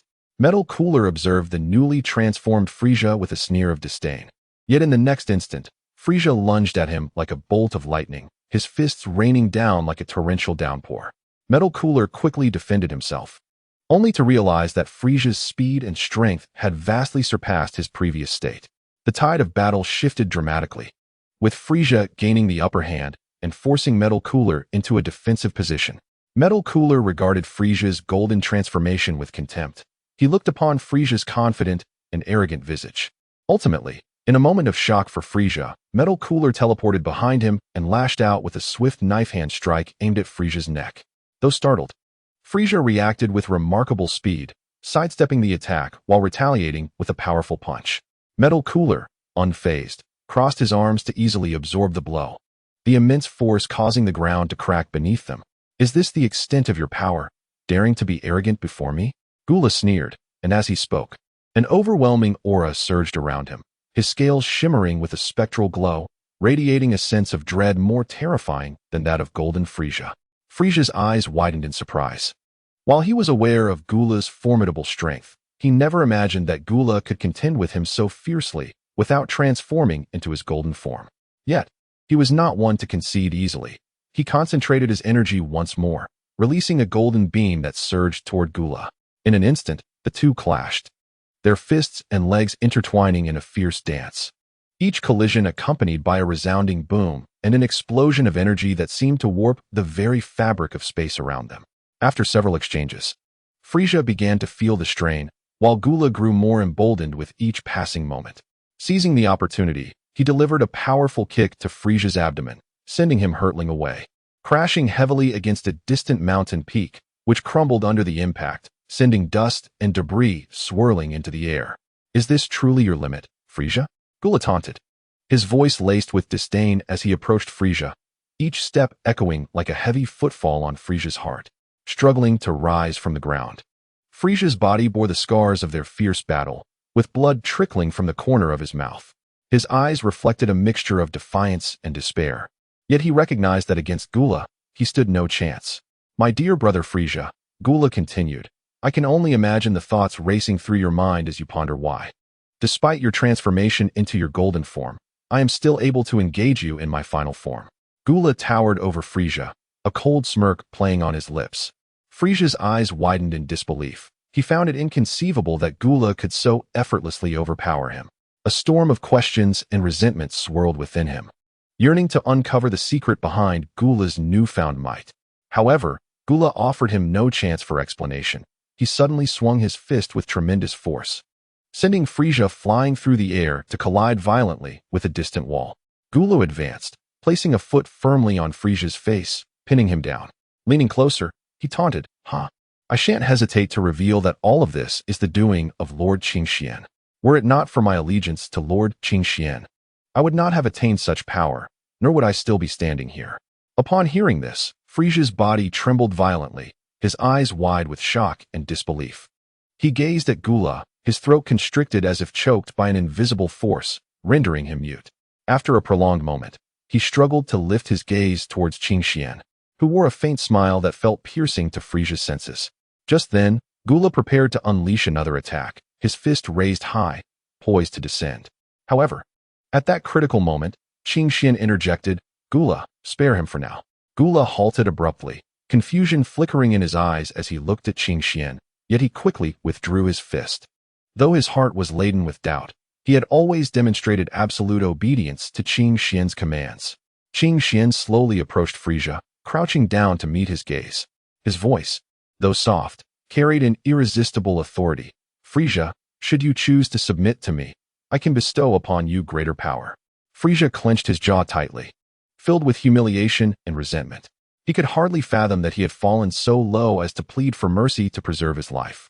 However, he was acutely aware that in his current state, resistance was futile. If he did not acquiesce to Qingxian's terms, only death awaited him. After a tumultuous internal struggle, Frisia finally nodded slowly, indicating his willingness to submit. Upon witnessing this, Qingxian's lips curled into a satisfied smile. Rising to his feet, he raised his hand, releasing a dazzling radiance that enveloped Frisia. Frisia felt a surge of formidable energy coursing through him, rapidly healing his previously grievous wounds.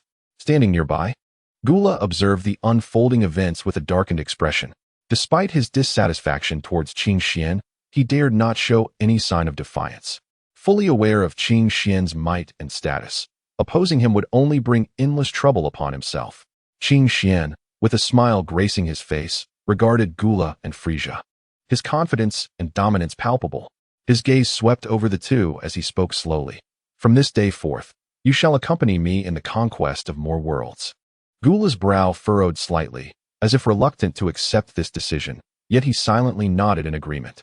Observing this, Qingxian smiled contentedly and turned to Gula, saying, Gula, in the days to come, you shall train Frisia diligently. After some time, once Bulma has completed her research, I shall assist you in restoring your physical form. Although Gula felt a twinge of displeasure within, he recognized that this was the most prudent arrangement. Taking a deep breath to quell his discontent, he replied, "Yes." Lord Qingxian. Chapter 144. Reunion. In the days that follow, you must calm your minds and devote yourselves entirely to your training. This harsh environment is exceptionally suited for your growth. I hope you will make the most of this time and continually enhance your abilities. When I return, it shall be the moment you conclude this phase of training, at which point you may challenge Sun Wukong and settle the score. However, I must remind you that I shall remain impartial, merely a spectator. Victory or defeat will depend solely on your own prowess. With these words, Qingxian vanished like a gust of wind, instantly disappearing from sight as if he had never been there, ultimately returning to Earth. The reason Qingxian did not establish a secret realm on the frozen demon planet was that he deemed it unnecessary. Both Frisia and Gula possessed extraordinary talent, and their rate of growth was remarkably swift, rendering the aid of a secret realm superfluous. In the depths of Qingxuan's thoughts, he pondered the implications of allowing Frisia and Cooler to cultivate in such an environment for decades. Their power would undoubtedly surge, perhaps even surpassing that of the god of destruction, Beerus. At that point, for Goku and Vegeta to catch up with Frisia and Cooler would seem an insurmountable challenge. Upon returning to Earth, Qingxian recalled someone he had long forgotten, his beloved Android 18, and he found himself yearning for her presence.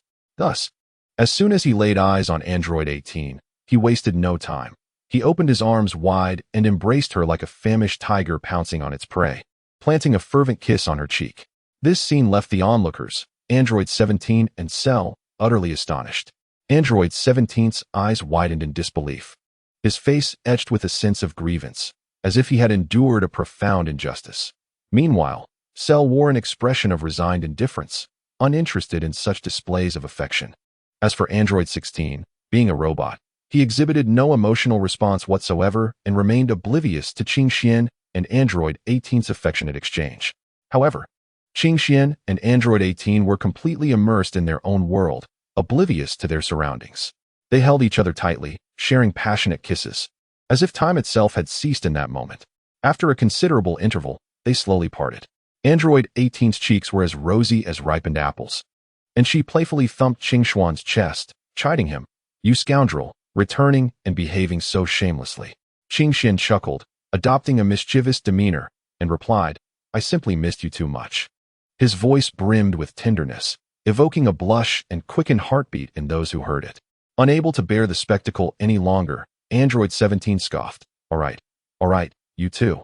Spare us the mushiness, it's unbearable." At that moment, Cell interjected, "Qingxian, I too wish to enhance my power. Do you have any effective methods?" His voice resonated with a yearning for strength. After a brief moment of contemplation, Qingxian responded, "You could train in the hyperbolic time chamber, where the flow of time differs from the outside world. A single day spent there equates to a year in the outside realm, allowing you to achieve significant growth in a short span." Cell's eyes lit up with excitement as he exclaimed, "Excellent, I shall go at once." Without missing a beat, he darted towards the hyperbolic time chamber like an arrow released from its bow. Observing this, Android 17 became intrigued as well and quickly declared, "I want to try too." She hurriedly followed in Cell's wake towards the chamber. Android 16, however, indicated that he did not require such training at this time. Qingxian took Android 18's hand gently, saying, "For now, I will stay by your side." Leaning against him, Android 18 beamed with happiness as they both quietly savored this tender moment, seemingly untouched by the turmoil of the outside world. When Qingxian and Android 18 arrived in Bulma's opulent living room, they found Bulma in jovial conversation with Chi-Chi and Bikini. Sunlight streamed through the floor-to-ceiling windows, casting reflections of their figures upon the polished floor. Bulma spotted Android 18 at a glance, her eyes instantly sparkling with excitement. She sprang to her feet and eagerly approached, warmly grasping 18's hand. "Wow, so this is Android 18. I've long admired your reputation. You are even more beautiful in person than in photographs." Android 18 responded with a polite smile, her demeanor cool and composed, harmoniously blending into the lively atmosphere. Chi-Chi also rose from the sofa, her face adorned with a gentle smile as she walked up to 18. "Hello, Android 18. I often hear Qingxian speak of you." Android 18 nodded slightly, her gaze softening with a hint of friendliness. Vegeta observed 18 quietly from the side, curiosity piqued. Qingxian stood nearby, watching the interactions with a warm heart. He smiled as he introduced, "This is Android 18, who enjoys hearing everyone's stories." Gathered in the living room, sunlight streamed through the windows, casting golden patches of light upon each person. Bulma animatedly recounted her latest invention, gesturing enthusiastically as if those marvelous ideas were right before her. Chi-Chi listened with a smile, occasionally interjecting with anecdotes about Gohan's school experiences, her voice soft and comforting, evoking a sense of warmth akin to home. Android 18 sat quietly, occasionally contributing to the conversation with tales of small adventures shared with Qingxian. Her tone was calm, yet every word brimmed with detail and intrigue, eliciting gasps of surprise from the group. Vegeta was fully absorbed in the discussions, her face radiating joy. Her laughter was a melodic chime, adding to the cheerful ambience of the room. Qingxian gazed at the scene with satisfaction, internally reflecting on the beauty of such moments. He understood that the women in his harem possessed formidable strength, and if he failed to foster a harmonious environment, the consequences could be dire. After all, should these women become irate, the entire earth might bear the brunt of their fury. Under Qingxuan's nurturing guidance, their powers would only grow, and if conflict ensued, the entirety of the seventh universe could be at stake. Thus, Qingxian resolved to maintain the harmony of his harem, ensuring that no one felt neglected or unjustly treated. Only then could he pursue more celestial companions, as his ambitions extended far beyond this. Furthermore, the prospect of venturing to other worlds thrilled him, knowing that a multitude of strong beings awaited him there. Chapter 145. Time's arrival. Time flows swiftly, like a fleeting shadow, and the brief span of 4 months slipped away in an instant. Yet, for him, these 4 months felt like a profound loss. The reasons behind such swift passage remained known only to him. During these long months, Qingxian experienced an unusual boredom. To alleviate the monotony, he had a sudden inspiration to delve into a completely unfamiliar realm, the creation of worlds. This realm is replete with uncertainties and challenges for him, yet it simultaneously ignites a profound desire for exploration within his heart. Qingxian quietly resolves to emulate the magnificent feats of his predecessors, aspiring to forge a brand new world within himself.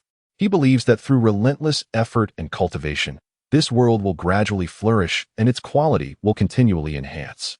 Ultimately, he hopes to emerge as a true powerhouse. He contemplates the resources he requires, noting the multitude of individuals seeking the world tree. Yet, he finds himself lacking in this regard, pondering how to proceed. Seated alone in the tranquil cave, enveloped in dimness, a flickering flame casts light upon his furrowed brow. He is deeply engrossed in deliberation on how to create a world within his being. Closing his eyes, he endeavors to perceive the mysterious and vast power residing within him, as if he were adrift in a chaotic void, devoid of direction and illumination. Qingxian concentrates his mind, attempting to outline the embryonic form of a world. He envisions an expansive land, adorned with towering mountains shrouded in mist, and rivers that surge with crystal-clear waters. However, each time he feels he has made progress, the power within him becomes tumultuous, causing the newly constructed imagery to collapse in an instant. Undeterred, Qingxian understands the arduous nature of this process. He begins to reflect upon the ancient texts he has studied, the chronicles of creation resurfacing in his mind. Deciding to adopt a different approach, he resolves to start with the fundamental elements. He aims to condense the formidable power that represents the earth, and subsequently channel the vibrant force symbolizing water.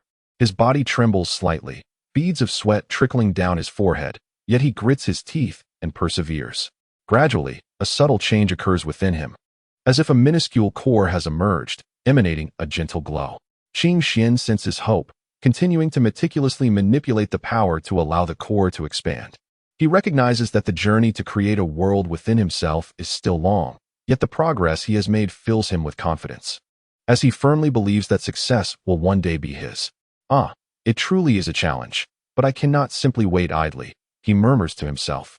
Suddenly, he recalls his original intention to merge fragments of other worlds within him, which might aid in the creation of a world. Thus, Qingxian rises from the cave and embarks on a quest to seek out these world fragments. Utilizing his keen perception, he searches diligently across various locales. Regrettably, Despite his tireless efforts to traverse every corner of the seventh universe, he is unable to locate any traces of the world fragments. Just as he begins to feel disheartened, a thought flickers through his mind. He remembers the existence of a unique world tree in the Dragon Ball universe. However, this world tree differs from others, as it requires the consumption of all the universes within the Dragon Ball realm to coalesce into a complete world. Furthermore, this world tree is beset by numerous constraints, and its path to ascension is incredibly arduous, making it nearly impossible to transcend to a higher level. Thus, it appears that he may only seek alternative methods after venturing into other worlds in the future. However, at present, it is indeed possible to gradually create more space, and then ponder which beings should ultimately govern this world. Qing Xian, deep in thought, subconsciously stroked his chin and murmured to himself. After a while, he stepped into the training space where Sun Wukong and the others were located. Upon entering the space, Qing Xian was astounded by the scene before him. He observed Sun Wukong and the others fully engrossed in their training, each radiating a formidable aura. With a smile, Qing Xian approached Sun Wukong and commended him. "Wukong, your progress is truly remarkable. In just a few decades, you have grown so much. It is indeed commendable." Sun Wukong scratched his head, revealing his characteristic silly grin, and replied, "Hee hee, it's all thanks to your guidance, brother Qing Xian, that we've made such strides." Qing Xian nodded and continued, "However, Wukong, your Navi demeanor remains unchanged. Nonetheless, it is precisely because of your innocent nature that you have been able to cultivate the ultimate freedom technique to perfection." Upon hearing Qing Xian's words, Sun Wukong bashfully scratched his head and smiled. Qing Xian then remarked, "Although there is still a long way to go before reaching the pinnacle, you have already achieved a commendable level. It is important to note that reaching such a realm is not something that just any angel can accomplish." Qing Xian's words struck Sun Wukong like a thunderclap, leaving him wide-eyed and incredulous. He had never considered that anyone besides Qing Xian and himself could attain such heights. Vegeta, equally astonished, stared in disbelief. After all, he had fought against Sun Wukong numerous times and was intimately familiar with the formidable strength he possessed in the state of ultimate freedom technique. Who is this angel? Is his power truly that formidable? Even if his base combat power is not strong, and even if his skills have reached their zenith, what does it matter? In the face of absolute power, everything else is but a fleeting illusion. With a single punch, I could send him flying. Vegeta scoffed. Although he often struggled to land a hit on Sun Wukong during their battles, it did not imply that he was entirely without opportunities. It is worth noting that the current Vegeta is no longer the same as he was in the original narrative. Due to Sun Wukong frequently losing control while training for the Super Saiyan 4 transformation, he found himself at a disadvantage during their confrontations. Whenever Sun Wukong fainted from his transformation, Vegeta seized the opportunity to secretly train. Day by day, Vegeta continually enhanced his strength. Gradually, he not only caught up with Sun Wukong, but even slightly surpassed him in terms of base combat power. This left Sun Wukong feeling quite regretful, as he had never anticipated that Vegeta would be this determined. Chapter 146, The Battle Between Vegeta and Frieza. This has resulted in the current Vegeta surpassing Goku in terms of combat power. Although their battles remain frequent, Goku's character has diverged significantly from that depicted in the original narrative, due to a myriad of complex interwoven factors. He is no longer capable of consistently suppressing Vegeta as described in the source material. In fact, in the vast majority of situations, Goku often finds himself defeated by Vegeta. However, only in exceedingly rare and exceptional circumstances, when Vegeta's deep-seated pride and arrogance come into play, does Goku manage to seize a fleeting and fortunate opportunity for victory. This can be regarded as one of the highlights of Vegeta's life, for in other timelines, he has always been firmly overshadowed by Goku, with no chance for resurgence. A perpetual second place in existence. At that moment, a buzzing sound from a spaceship suddenly echoed from above, as if heralding the impending occurrence of something significant. The presence of Frieza and his brother abruptly registered within the consciousness of Earth's warriors. "Frieza, how did he arrive here?" Gohan exclaimed. The atmosphere instantly grew tense, for Frieza had previously brought immense calamity to Namek, and his reappearance surely boded ill. Vegeta smirked, his eyes filled with disdain, just in time. "It seems I didn't finish him off last time. This time, I will ensure he doesn't return." With that, he readied himself to confront the foe. Goku intervened. Vegeta, hold on. Frieza has undoubtedly come prepared. We must proceed with caution. At that moment, Frieza and his brother emerged from their spaceship. Frieza surveying the gathered crowd with a wicked grin. Haha, Earthlings, it has been a while. I have come this time to make you pay dearly. Vegeta scoffed. You think you can challenge me? You are no match for me now. Frieza burst into laughter. Is that so? I shall see just how formidable you truly are, Vegeta-san. Ho ho ho. With that, he launched the first strike. Frieza and Vegeta engaged in a fierce clash. The battlefield ravaged by energy fluctuations. Each collision erupted with deafening sounds, as energy radiance intertwined and flickered through the night sky. The battle intensified, igniting an indomitable fighting spirit within Vegeta. He roared, his aura surging wildly, ultimately transforming into Super Saiyan 4. His crimson hair grew denser and more radiant. A powerful wave of energy lifting the surrounding debris, and Frieza was unyielding. With a fierce cry, he transformed into his golden form. His body shone in gold. Save for his head, face, hands, feet, and chest, which remained untouched, his gaze sharper and his overall presence more imposing and regal. Once again, the two collided, their fists meeting with palpable force, each attack capable of rending space itself. Utilizing the tremendous power of Super Saiyan 4 and his exceptional combat skills, Vegeta relentlessly launched fierce assaults against Frieza. Frieza countered with his nimble movements and cunning techniques, his strikes akin to a venomous serpent, compelling Vegeta to adopt a cautious approach. Explosions of energy echoed incessantly, with the surrounding planets succumbing to the aftershocks, swiftly transforming into cosmic dust. Both Vegeta and Frieza were consumed by their fervor, their minds solely fixated on vanquishing one another. Meanwhile, with the aid of Qingxian, Goku and Gohan had attained the ability to survive in the cosmos, and thus, they ventured forth alongside Vegeta and Frieza into the vastness of space. However, this fierce battle was not confined to the eyes of the few present. In the distant realm of the Kaioshin, Shin, the elder Kaioshin, and their attendant, Jebet, were intently observing the unfolding events. Simultaneously, in another enigmatic location, the realm of the Destroyers, another figure was quietly monitoring the proceedings. Indeed, it was the angel Vados, the celestial being of the seventh universe and the master and attendant of the Destroyer Beerus. At this moment, he sat poised upon a large stone, a staff radiating an unusual luminescence resting before him. The gem atop the staff flickered with a faint glow, projecting a vivid scene before Vados' eyes, depicting the intense clash between Vegeta and Frieza. Vados watched with keen interest, a subtle smile gracing his lips. This battle was proving increasingly captivating. It was evident to him that Vegeta possessed a slight edge in strength over Frieza, though not sufficiently overwhelming to dispatch him effortlessly. Amidst the desolation and the lingering echoes of combat in the cosmic battlefield, Vegeta and Frieza stood at an impasse, their energies swirling like a tempest. Vegeta gritted his teeth, determination and fury blazing in his eyes as he launched the first strike, akin to a violet lightning bolt surging towards Frieza, delivering a fierce punch aimed at his opponent's visage. Frieza deftly sidestepped, countering with a sharp elbow strike that landed squarely in Vegeta's abdomen. Vegeta let out a muffled grunt, but did not falter. He quickly repositioned himself and aimed a kick at Frieza. Unyielding, Frieza swiftly amassed energy in both hands, unleashing a barrage of ki blasts that shot towards Vegeta like meteors. Vegeta adeptly evaded in midair, while simultaneously raising his hands to retaliate with his own ki blasts. In an instant, a series of violent explosions erupted in the sky, blinding light and shockwaves enveloping the surroundings. The two engaged in close-quarters combat, each blow reverberating with the intensity that seemed capable of igniting the very air. Vegeta unleashed his utmost strength and speed, while Frieza relied on his cunning techniques to evade and counter.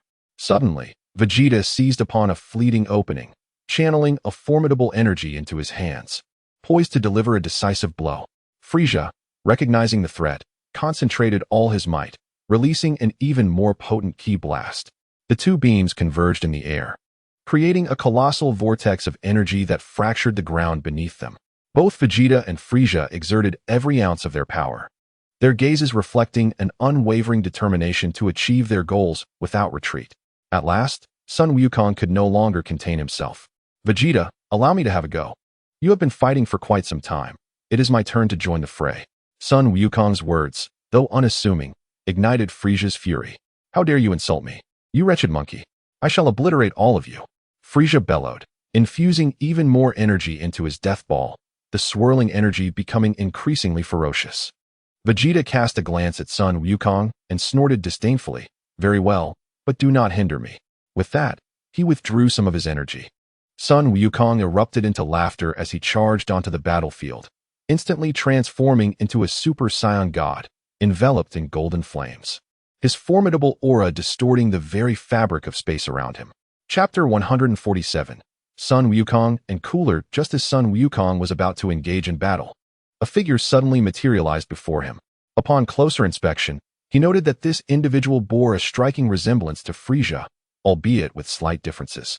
Indeed, it was Frisia's brother, Cooler. Ah, little monkey, do not interfere with their fierce battle.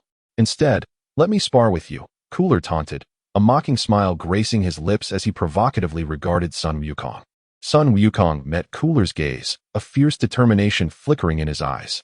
Fearlessly, he replied, since you are so eager, I shall indulge you. Without hesitation, he elevated his energy, a torrent of power surging through him. His muscles tensed, and every hair seemed to quiver, radiating immense strength. Cooler, undeterred, crossed his arms and smirked coldly, his own energy rising dramatically like a volcano ready to erupt. The atmosphere between them thickened with tension, as if an exhilarating battle was on the verge of erupting. Surprisingly, neither chose to transform. Sun Wukong maintained his base form, while Cooler revealed his final transformation. This decision clearly stemmed from their confidence in their respective powers, each believing they could triumph in their preferred state. In an instant, the two charged at one another like lightning, their speed astonishing. In the blink of an eye, their fists and feet collided in the air, producing a cacophony of fierce impacts, each strike resonating like thunder, shaking the very space around them. Cooler's attacks were fierce and swift, each punch imbued with formidable strength, while Sun Wukong nimbly countered, diligently seeking out Cooler's vulnerabilities. During the skirmish, Cooler unleashed his ultimate technique, a powerful beam aimed directly at Sun Wukong. Swiftly, Sun Wukong sidestepped, closing the distance to Cooler and delivering a heavy blow to his abdomen. Cooler grunted, his body swaying slightly. However, he quickly regained his composure and retaliated, launching a series of attacks that momentarily pressed Sun Wukong into a tight corner. Sun Wukong took a deep breath, honing his focus as he resolved to transform into a Super Saiyan of the first level. Instantly, his aura surged once more, amplifying his strength dramatically. Seizing upon a moment of Gula's misstep, he delivered a powerful kick to Gula's chest, sending him hurtling away. Gula crashed heavily onto a meteorite, gazing at Sun Wukong with eyes brimming with fighting spirit. Amidst the charged atmosphere of the battlefield, Gula witnessed Sun Wukong emanating a golden aura, completing his magnificent transformation into a first-level Super Saiyan. The golden radiance, akin to a blazing sun, dispelled the surrounding darkness, while a formidable wave of energy surged outward from Sun Wukong's core. Gula's eyes widened in astonishment for a fleeting moment, but soon, the pride and confidence inherent to a cosmic emperor surged back within him. He slightly raised his head, a cold smirk curling at the corners of his mouth. As his own aura began to rise sharply, the scales on his body shimmered with a chilling glow, each muscle expanding, rendering his already imposing figure even more formidable. The air around him warped under the release of his power, producing sharp, piercing howls. Gula's energy swelled like a torrent of black waves, churning and roiling. Yet, despite the continuous eruption of power, he refrained from assuming his black gold form. Instead, he fixated intently on Sun Wukong, a sneer of disdain and provocation in his gaze, as if to declare that he could easily defeat him without transformation. Clenching his fists, tremendous energy coalesced within his palms, ready to unleash an attack upon Sun Wukong. Sun Wukong immediately sensed the oppressive force emanating from Gula and swiftly transformed into a Super Saiyan 3. Observing Sun Wukong's new form, Gula wasted no time. He concentrated his terrifying energy into a sphere in his palm, the orb resembling a miniature sun on the verge of detonation, radiating an aura of annihilation. With a mighty shout, he hurled the energy sphere at Sun Wukong, its tail of flame trailing behind it like a comet, distorting the very fabric of space in its wake. Undaunted by Gula's formidable assault, Sun Wukong quickly positioned his hands before his chest, channeling all his strength into his palms. Gradually, a more potent wave of golden energy began to coalesce between his hands, resembling a roaring golden dragon imbued with boundless power. At the moment the golden energy wave was about to burst forth, Sun Wukong unleashed it like a cannonball, propelling it straight towards Gula's energy sphere. In an instant, the two forces collided in a spectacular explosion, akin to two meteors crashing together, producing a deafening roar that echoed throughout the universe as if to rend the cosmos asunder. The brilliant light illuminated the entire battlefield, blinding in its intensity. This overwhelming shockwave spread outward with astonishing speed, an invisible force wreaking havoc in its path. Meteorites were obliterated in an instant, reduced to cosmic dust, as if they were mere tofu before this overwhelming power. In this breathtaking clash, Sun Wukong and Gula gritted their teeth, exerting every ounce of their strength to sustain the flow of energy. Sun Wukong's golden aura flickered like a blazing flame, pulsating with the surging power within him. His gaze was resolute and unwavering, devoid of any hint of retreat, as an unrelenting force surged from his being, continuously infusing that stream of golden energy. Meanwhile, Gula's face contorted in a grimace, his bones creaking ominously from the strain, as though they might shatter at any moment. Yet, he showed no sign of yielding. Rather, he frantically unleashed his energy, striving to overpower Sun Wukong. Ultimately, Sun Wukong's tenacity prevailed, and the colossal force struck Gula with tremendous impact. A chorus of anguished cries erupted from Gula amidst the golden tempest. However, with Gula's formidable resilience, this energy was insufficient to inflict substantial harm. Just a second later, Gula ceased his cries, beginning to harness the terrifying power within him, transforming into his golden form. Gula's golden transformation exuded a far greater intensity than Frisia's, as his combat prowess surpassed that of his rival. Frisia acknowledged that were it not for his longer training period, he would have effortlessly subdued Gula. In Chapter 148, Super Blue vs. Golden, Sun Wukong gazed at the radiant figure of Gula, shimmering with golden light, and felt an unprecedented wave of pressure envelop him. He understood that against such a formidable adversary, the typical Super Saiyan form would be woefully inadequate. After considerable contemplation, Sun Wukong resolved to forego his usual transformation into Super Saiyan 4, opting instead to ascend directly to the divine Super Saiyan Blue state. Only in this elevated form could he hope to contend with the fearsome Golden Gula. Otherwise, he would surely face the relentless onslaught of defeat. As Sun Wukong's tumultuous blue aura gradually subsided, his hair transformed into a light blue hue, as if shrouded in a veil of mysterious power. Not only that, but even his pupils and eyebrows took on a delicate blue tint, bestowing upon him an ethereal presence. Strikingly, upon completing this astonishing transformation, the potent aura that once surrounded him vanished entirely, as though he had merged with the surrounding world. Yet, this seemingly tranquil state emanated a unique sense of pressure, instilling a chilling apprehension in all who beheld him. Observing this, Gula's lips curled into a sinister smile, clearly anticipating Sun Wukong's actions, fully aware that this heralded the onset of an epic confrontation.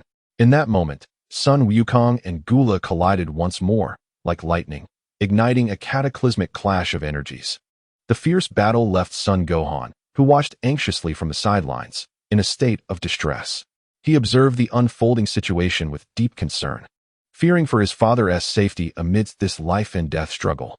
As the conflict between Sun Wukong and Gula escalated, each violent clash resonated like the impending apocalypse, causing severe distortions and tremors in space. Their attacks descended like a torrential storm, overwhelming the senses and leaving one dizzy with the chaos. Sun Wukong, enveloped in a radiant blue aura, resembled a blazing inferno. His fists brimmed with boundless power, striking Gula with the might of thunderbolts. Meanwhile, Gula, with a physique akin to gold, exhibited astonishing agility and nimbleness. Like a specter, he deftly evaded Sun Wukong's onslaught while launching swift counterattacks, leaving no respite for his opponent. The velocity of their combat was akin to lightning, so rapid that time seemed to stand still in the wake of their movements. Their figures darted through the vast cosmos, leaving trails of brilliant light, reminiscent of shooting stars streaking across the sky. Qing Xian stood nearby, silently observing this breathtaking duel. His strength flowed continuously, stabilizing the surrounding space to prevent it from collapsing under the weight of Sun Wukong and Gula's intense confrontation. He understood profoundly that the scale and ferocity of this battle far surpassed any previous encounters. This was not merely a clash of two formidable warriors. It was a decisive battle that concerned the very survival of the universe. A single misstep could yield irrevocable consequences, plunging the cosmos into an abyss of destruction. As the battle reached its most intense climax, both Sun Wukong and Gula simultaneously unleashed their ultimate techniques. A powerful surge of Super Saiyan God Blue energy erupted from Sun Wukong, coalescing into an immense Kamehameha wave that surged forth like a roaring beast, lunging fiercely at Gula. In response, Gula was undeterred. He harnessed the energy of his golden form to conjure an enormous orb of death energy, radiating a chilling aura, as if heralding the end of the universe. When the Kamehameha wave collided violently with the death energy orb, the entire cosmos seemed to tremble in response. The energies intertwined and clashed, producing a deafening roar. Both Sun Wukong and Gula poured forth every ounce of their strength, neither willing to yield. However, such relentless exertion has its limits, and as time progressed, their powers gradually approached their breaking point. Finally, in a singular moment, the energy became unbearable, erupting into a cataclysmic explosion. The force of this explosion was terrifying, illuminating the entire universe with its blinding light. Within this dazzling brilliance, the figures of Sun Wukong and Gula gradually blurred, ultimately vanishing without a trace, as if consumed by the infinite energy. Even the fierce battle between Vegeta and Frieza, taking place at a distance, was abruptly interrupted by the powerful shockwave of the explosion. Both warriors momentarily paused their fierce exchanges, casting a fleeting glance towards the source of the disturbance before resuming their intense combat, as if nothing had occurred. Meanwhile, on the other side of the battlefield, Qing Xian's eyes widened in disbelief, his expression a portrait of incredulity. He could scarcely fathom the scene unfolding before him. The ferocity of the confrontation had far surpassed his wildest imaginings. Anxiety began to creep into his mind as he pondered whether Sun Wukong and Gula would emerge unscathed from this heart-pounding clash. Qing Xian never anticipated that their duel would escalate to such an extreme. It was evident that they possessed alternative, less strenuous methods to secure victory. Yet it seemed they remained unable to bring this frenetic struggle to a decisive conclusion. As the blinding light gradually faded, the universe slowly returned to a semblance of calm. Observing this, a significant weight lifted from Qing Xian's heart. However, an undercurrent of relentless worry still resided within him. At that moment, the anxious voice of Son Gohan pierced through the air, calling out to him, "Dad, are you okay?" Son Gohan, in a state of urgent distress, yearned to rush towards the site of the explosion to ascertain Sun Wukong's condition. However, as he stepped forward, Qing Xian swiftly extended his arm, blocking Gohan's path with resolute determination. "Rest assured, Sun Wukong is fine. Your approach would only exacerbate the situation, and he would prefer no interruptions during their battle. Besides, I am here. There is no need for concern." Reassured by his uncle's words, Son Gohan refrained from advancing any further. In the distance, the god of destruction was utterly astonished by the earlier explosion, having nearly believed the universe was on the brink of annihilation. They had scarcely witnessed such a terrifying confrontation.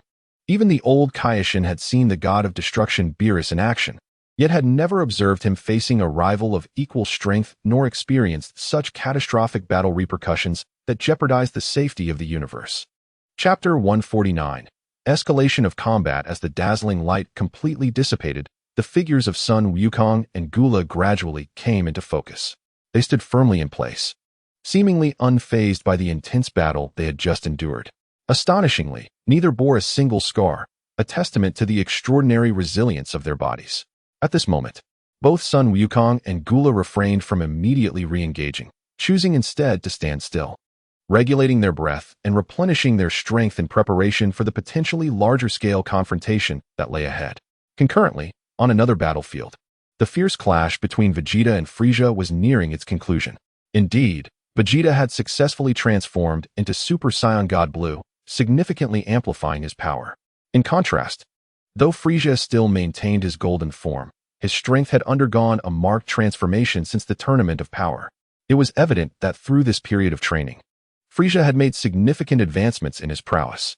Witnessing this scene, Qingxian couldn't help but exclaim, "Truly, he is the splendid younger brother of my esteemed brother." Under the relentless training of Gula, he had managed to cultivate the golden form within a mere 4 months, and to such an elevated level. Haha, Vegeta. You might as well concede. If you return to my side and serve me once more, I assure you, I shall spare your life. After sending Vegeta soaring, Frieza extended another tempting offer. As Vegeta landed upon a meteorite, he disdainfully sneered, "Frieza, do not harbor such delusions. How could I, Vegeta, ever submit to you again?"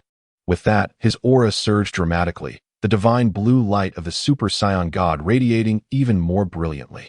In a flash, he appeared before Frieza, unleashing a fist that struck like lightning. Frieza hastily defended himself, and the two were soon embroiled in a fierce exchange of blows. Each collision generated formidable shockwaves, causing the surrounding planets to tremble in fear. At that moment, Son Goku and Gula had readied themselves, with Gula being the first to strike, transforming into a shadow that charged towards Son Goku. Goku effortlessly evaded and retaliated. Meanwhile, Vegeta seized an opening in Frieza's defenses, firing a powerful energy wave at him. Although Frieza narrowly dodged, he sustained some minor injuries. Enraged, he resolved to unleash his full might, intensifying the atmosphere of the battlefield. Son Goku donned his mysterious blue battle attire, radiating an azure light reminiscent of a vast ocean, tumultuous and majestic, seemingly harboring boundless power. Every movement he made emanated potent energy fluctuations, as if the entire universe trembled in response. Opposing him was the Golden Gula, his body aglow with resplendent golden light, akin to a blazing star, shining so brightly that it was nearly blinding.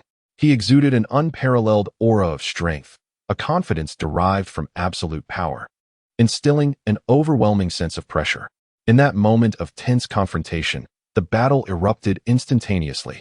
Like a bolt of lightning, Son Goku surged toward Golden Gula with astonishing speed, his fist striking with the force of a cannon, unleashed with thunderous might. The power of this punch was terrifying, even tearing the air apart, producing a sharp, piercing howl. Yet, in the face of Son Goku's ferocious assault, Golden Gula remained remarkably composed. He deftly sidestepped, his movements fluid and seamless, easily avoiding Goku's strike. In the same breath, he retaliated with a swift knife-hand strike aimed at Goku's neck, its speed akin to a tempest, leaving no time to react. However, Son Goku's reflexes were equally astounding. He agilely ducked to evade the lethal blow and immediately followed up with a kick aimed at Gula's abdomen. The force of that kick was akin to a volcanic eruption, unstoppable in its momentum. As Golden Gula perceived the situation, he swiftly contracted his abdomen, utilizing remarkable flexibility to dissipate much of the force from the kick. However, he did not relent. Seizing the opportunity, he grasped Sun Wukong's ankle and forcefully hurled him away like a cannonball. In midair, Sun Wukong executed a graceful somersault, stabilizing his form with the agility of a delicate swallow.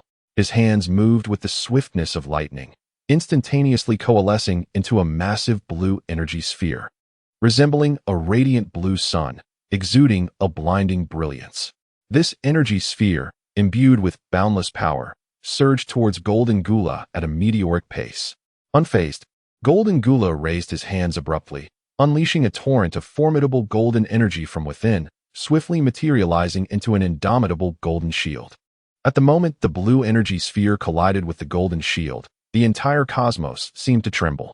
The dazzling light erupted like fireworks, resplendent and overwhelming, rendering it nearly impossible to behold. Yet, this was merely the beginning. Immediately thereafter, Golden Gula thrust his hands forward with great force, unleashing a golden energy ray akin to a laser, hurtling towards Sun Wukong with blinding speed. The ray moved with astonishing rapidity, its power so immense that the very void appeared to rend asunder in its wake. Observing this, Sun Wukong dared not hesitate. He flashed and instantaneously employed his teleportation technique, evading the lethal strike like a phantom. In the next moment, Sun Wukong materialized silently behind Golden Gula, denying his opponent any time to react, and launched a ferocious counterattack. Thus ensued a breathtaking clash within the cosmos, where each strike and maneuver resonated with infinite might. Every blow landed with visceral impact, generating colossal energy shockwaves. These shockwaves swept outward like tumultuous waves, shattering nearby asteroids into cosmic dust, as if they were fragile glass before such terrifying energy.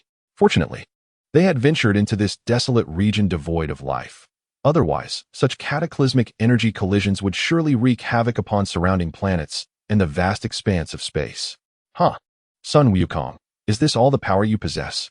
If so, prepare to meet your demise. Golden Gula's mocking voice echoed once more, yet Sun Wukong remained undeterred. Instead, he chose to manifest his strength through action. After distancing himself from Gula, he placed his hands on his hips, bent his body, and unleashed an astonishing roar. Allah! Oh! With each shout, his aura surged, culminating in a staggering escalation of power. Following his final cry, Sun Wukong's essence transformed dramatically, his once mysterious energy now radiating a ferocious intensity. His entire being was enveloped in a blazing aura, his fur igniting from its original black to a vibrant, flame-like red, enveloping him like a thick layer of battle armor. His tail grew more robust and flexible, akin to a sinuous python, gently swaying in the air. His eyes, once a deep black, now sparkled with a golden radiance, exuding an aura of boundless majesty and strength, as if they could pierce through the illusions of the world. The formerly black eyebrows had vanished, replaced by unique patterns on his forehead, rendering him even more formidable. His posture was upright, with muscular lines more defined, each muscle harboring the potential for cataclysmic power. The aura surrounding him surged like a tumultuous tide, distorting the air and producing a sizzling sound. In his Super Saiyan 4 form, Son Goku resembled a war deity emerging from ancient mythology, emanating an imposing presence that suggested that with a mere flick of his wrist, he could make the entire world tremble.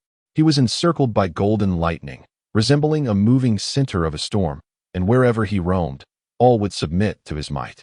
More importantly, he radiated a hint of blue light, intermingling with a distinct shade of red, which was not the same as the typical red of Super Saiyan 4.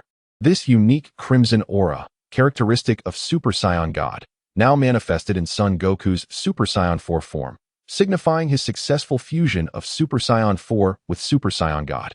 Cooler, as well as Frieza, who was engaged in combat with Vegeta in the distance, were both taken aback by this overwhelming presence, particularly Frieza, who felt a surge of fear due to this immense aura. For the first time, Frieza experienced such a terrifying energy. His body trembled uncontrollably, and his fighting spirit was nearly shattered before this force. Vegeta, sensing Frieza's unease, was momentarily startled, yet he quickly steadied himself and continued to engage Frieza. Meanwhile, Cooler fixated intently on Son Goku, his eyes brimming with astonishment and greed, yearning to possess Goku's formidable power. Son Goku slowly lifted his head, his gaze piercingly directed at Cooler and Frieza, devoid of any fear, filled instead with an insatiable combat spirit. He could distinctly sense the powerful aura that Cooler concealed within him. He advanced step by step towards Cooler, each stride seemingly resonating with the heartbeat of those around him, causing their pulses to quicken involuntarily. Cooler feigned composure, adopting a fighting stance, yet his legs quivered slightly.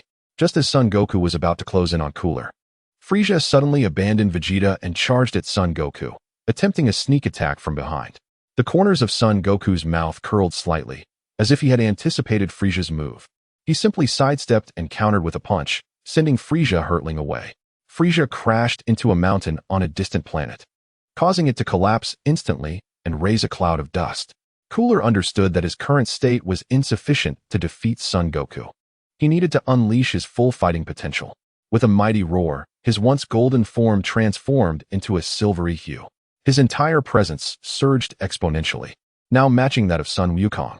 The reason for his avaricious expression was entirely due to Sun Wukong's successful fusion of divine essence and ferocious power, indicating he possessed exceptional methods. This was precisely what Gula required, as he was uncertain whether Qing Xian would impart his knowledge. He yearned to surpass Qing Xian, to subdue and torment him, to make him experience profound suffering. Thus, Gula resolved to defeat Sun Wukong at any cost and acquire his cultivation techniques. Sun Wukong, how about a wager? If you lose, you shall teach me your method of combining divine power with energy. Should I lose, I shall leave here with Frieza. What do you say? Gula taunted, yet he sensed an overwhelming threat emanating from Sun Wukong, making him doubt his chances of victory. A confident smile curled upon Sun Wukong's lips. Very well, I accept your challenge. No sooner had he spoken than he charged at Gula like a bolt of lightning, the force of his punch creating a gust that sent nearby stones tumbling. Gula, undeterred, met Sun Wukong's assault head-on.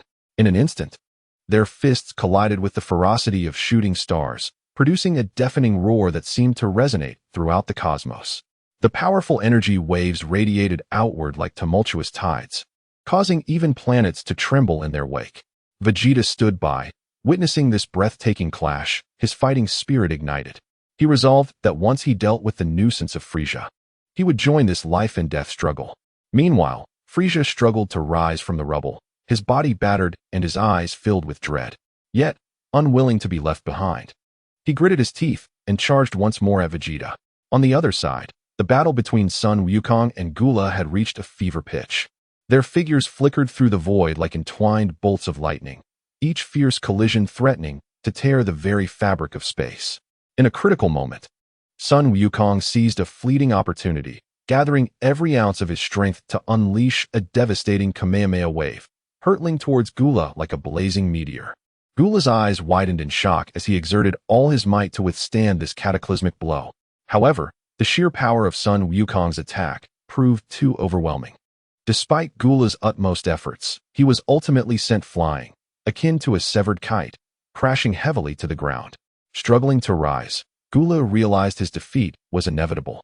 With no strength left to retaliate, reluctantly, he departed the battlefield, dragging the equally wounded Frieza with him. Qing Xian paid no heed to the retreating Gula and Frieza, instead leading Sun Wukong and the others back to Earth. Qing Xian was indifferent to Frieza and his cohorts, being quite unfamiliar with their cultivation methods. Thus, for an extended period, it has been a journey of self-discovery for Gula. There are merits and demerits to this approach. The advantage lies in the clarity it brings to one's cultivation, while the drawback is the slow and arduous path of exploration, fraught with the potential for missteps. Chapter 151, The Return.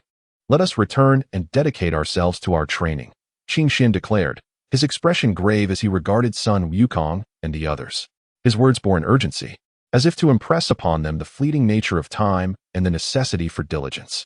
They instantaneously transported themselves back to Earth, arriving in the estate of Bulma. Before long, you may find yourselves in considerable peril. It would be prudent to exert yourselves, Qing Xian continued, a hint of concern lacing his voice. He was acutely aware of the formidable strength possessed by that individual, and although Sun Wukong and his companions demonstrated considerable power, they still fell short in comparison.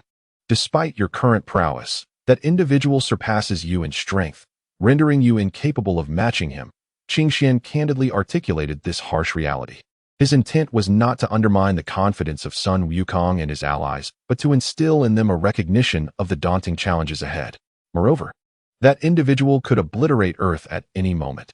If you wish to continue residing here, you must train earnestly, he emphasized, his words striking like a hammer upon the hearts of Sun Wukong and his companions. Earth, their cherished home, must not succumb to destruction. To safeguard their planet and ensure the safety of themselves and their families, Sun Wukong and his friends must intensify their training and bolster their abilities in anticipation of the impending crisis.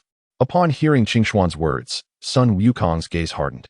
Ignited by an inner fire, he clenched his fists tightly, silently vowing to dedicate himself to his training and live up to the expectations of his elder brother, Qing Xian. Rest assured, brother Qing Xian. Sun Wukong's voice rang with conviction. No matter how powerful that individual may be, I will spare no effort in protecting Earth. His resolve was as unyielding as steel, stirring deep emotions within those who heard him. The others nodded in agreement, expressing their willingness to stand shoulder to shoulder with Sun Wukong. Their faces radiated a fervent dedication to justice and an unwavering love for their planet. Qing Xian observed them with a smile of satisfaction, patting Sun Wukong on the shoulder as he encouraged, "Well done, Wukong. With such determination, I believe we can overcome any adversary." Then, Qing Xuan's gaze turned to Vegeta, and he spoke earnestly. "Vegeta, you ought to contemplate your future. You are not young anymore. It is time to consider marriage and family." At this, Vegeta's countenance darkened instantaneously. With a disdainful huff, he retorted, "Marriage and children? I have no time for such trivialities. I shall devote every moment to my training. Only by surpassing Kakarot can I claim the title of the strongest." His words revealed a fierce competitive spirit directed towards Sun Wukong and an unwavering pursuit of strength. His demeanor was resolute, seemingly devoid of any interest in marriage and family. Sun Wukong scratched his head, a faint smile gracing his face as he turned to Vegeta and remarked, "Brother Qingxian has a point, Vegeta. Perhaps having a family could provide you with greater motivation." In response, Vegeta cast a disdainful glance at Sun Wukong, a smirk curling at the corners of his mouth. "Spare me your advice. I am not like you, content with a wife and children by a warm hearth." His tone dripped with contempt for Sun Wukong. At that moment, a bright and clear voice interrupted, "Vegeta, I believe Qingxian is right. It's time for you to settle down, and I am willing to assist you in finding someone." The crowd turned to see Bulma, hands on her hips, standing nearby with a serious expression directed at Vegeta, clearly taken aback by Bulma's unexpected arrival and her bold statement. Vegeta paused briefly before turning his head away, as if to conceal his expression from her. Nevertheless, he remained stubborn, retorting, "Who needs your help? However, given your slight usefulness, I suppose I could tolerate it." This elicited laughter from those around them. Qingxian smiled with satisfaction, nodding as he said, "That's good. After we return, let us all prepare diligently and enhance our abilities to face the impending crisis. Today, however, I shall treat everyone. Feel free to eat and order as you please." No sooner had Qingxian finished speaking than Bulma's servants appeared as if by magic, presenting a lavish array of delectable food, drinks, and exquisite snacks. Throughout the joyful day, everyone indulged in the delightful cuisine and shared laughter. Yet, when night fell and people began to prepare to leave, Sun Wukong suddenly grasped Chi-Chi's hand with eager anticipation. "Chi-Chi, let us go home together. It's been ages since we played a game." Chi-Chi, however, remained unmoved, casting a cold glance at Sun Wukong and responding nonchalantly, "I have no interest in playing games with you. You're hardly ever at home. It's so boring for me alone. Don't expect me to play with you again."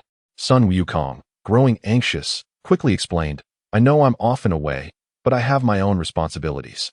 Now that I'm back, we can have some fun together." Chi-Chi remained unyielding, her frustration evident as she retorted, "I don't care what you have to do. I won't play games with you anymore. Do whatever you like. If you want to train, then train. I will be staying at Bulma's house from now on. And I refuse to go back with you." Feeling like a child caught in wrongdoing, Sun Wukong hung his head, unsure of how to proceed. At that moment, Gohan approached, addressing Chi-Chi with a plea, "Mom, Dad has finally returned. Let us go home together. I want to have dinner with both of you." Chi-Chi's gaze softened slightly as she looked at her adorable, handsome son, but she maintained her tough exterior, stating, "Humph, if it weren't for Gohan saying that, I wouldn't go back with him." Upon hearing the delightful news, Sun Wukong's eyes sparkled with excitement as he swiftly lifted Son Gohan into his arms, exclaiming with joy, "Wonderful! Let us return home together, indulge in delicious treats, and enjoy some games." Qingxian, observing this tender scene from the side, could not help but smile. He then addressed Sun Wukong, saying, "Wukong, make sure to spend ample time with your family, but do not neglect your training. We must all enhance our strength swiftly to confront the impending challenges." Sun Wukong nodded earnestly, assuring, "Rest assured, Brother Qingxian, I am well aware."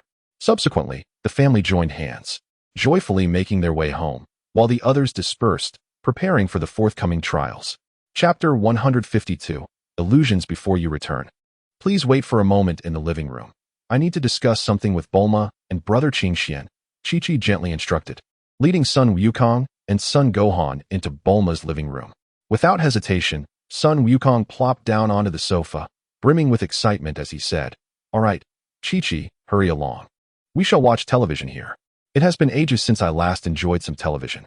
His gaze was fixated on the screen, as if it held some rare treasure. Son Gohan echoed his sentiment. "Indeed, Mother, please go ahead." His attention was equally captivated by the television, seemingly oblivious to everything else. As Chi-Chi's figure gradually receded, Son Gohan suddenly appeared to recall something. He hesitated for a moment, but ultimately settled beside Sun Wukong. He repeatedly opened his mouth to speak, yet faltered, his gaze wandering towards Sun Wukong intermittently, but in the end, he remained silent, merely watching the television with a distracted demeanor. Chi-Chi smoothly ascended to the second floor and soon found Qingxian and Bulma in the grand hall. However, upon witnessing the scene before her, her eyes widened in astonishment. Qingxian and Bulma were embracing one another, utterly unclothed.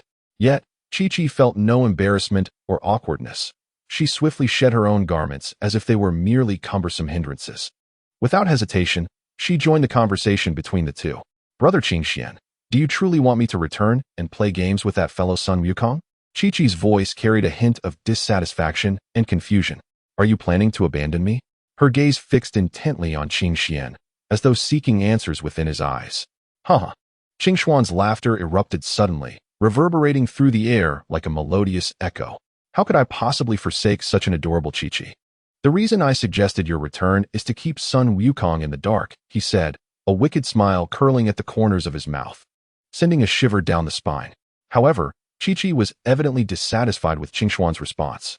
With her large, glistening eyes filled with concern, she pleaded. But if Sun Wukong insists on playing games with me, given my current strength, I have no capacity for resistance. My battle power is merely 1-500-000-000. As she spoke, Chi-Chi's voice trembled slightly, as if she had foreseen the impending events. She feared that he would undoubtedly demolish my home, the very sanctuary I had painstakingly built. Tears began to well in her eyes, swirling like a tempest, seemingly on the brink of spilling forth.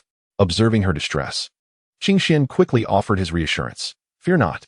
As long as I am here, nothing shall pose a problem. I shall weave an illusion specifically designed to safeguard you. He flashed a warm, sunlit smile, attempting to soothe Chi-Chi's anxiety. This illusion was remarkably potent. It ensnared any male, save for myself, rendering them utterly entrapped. Thus, no matter how formidable Sun Wukong might be, he would never lay a finger on you, Qingxian declared with unwavering confidence. Moreover, without my intervention, one could not awaken from it, not even under the most excruciating circumstances. Upon hearing this, Chi-Chi felt a modicum of her worry dissipate.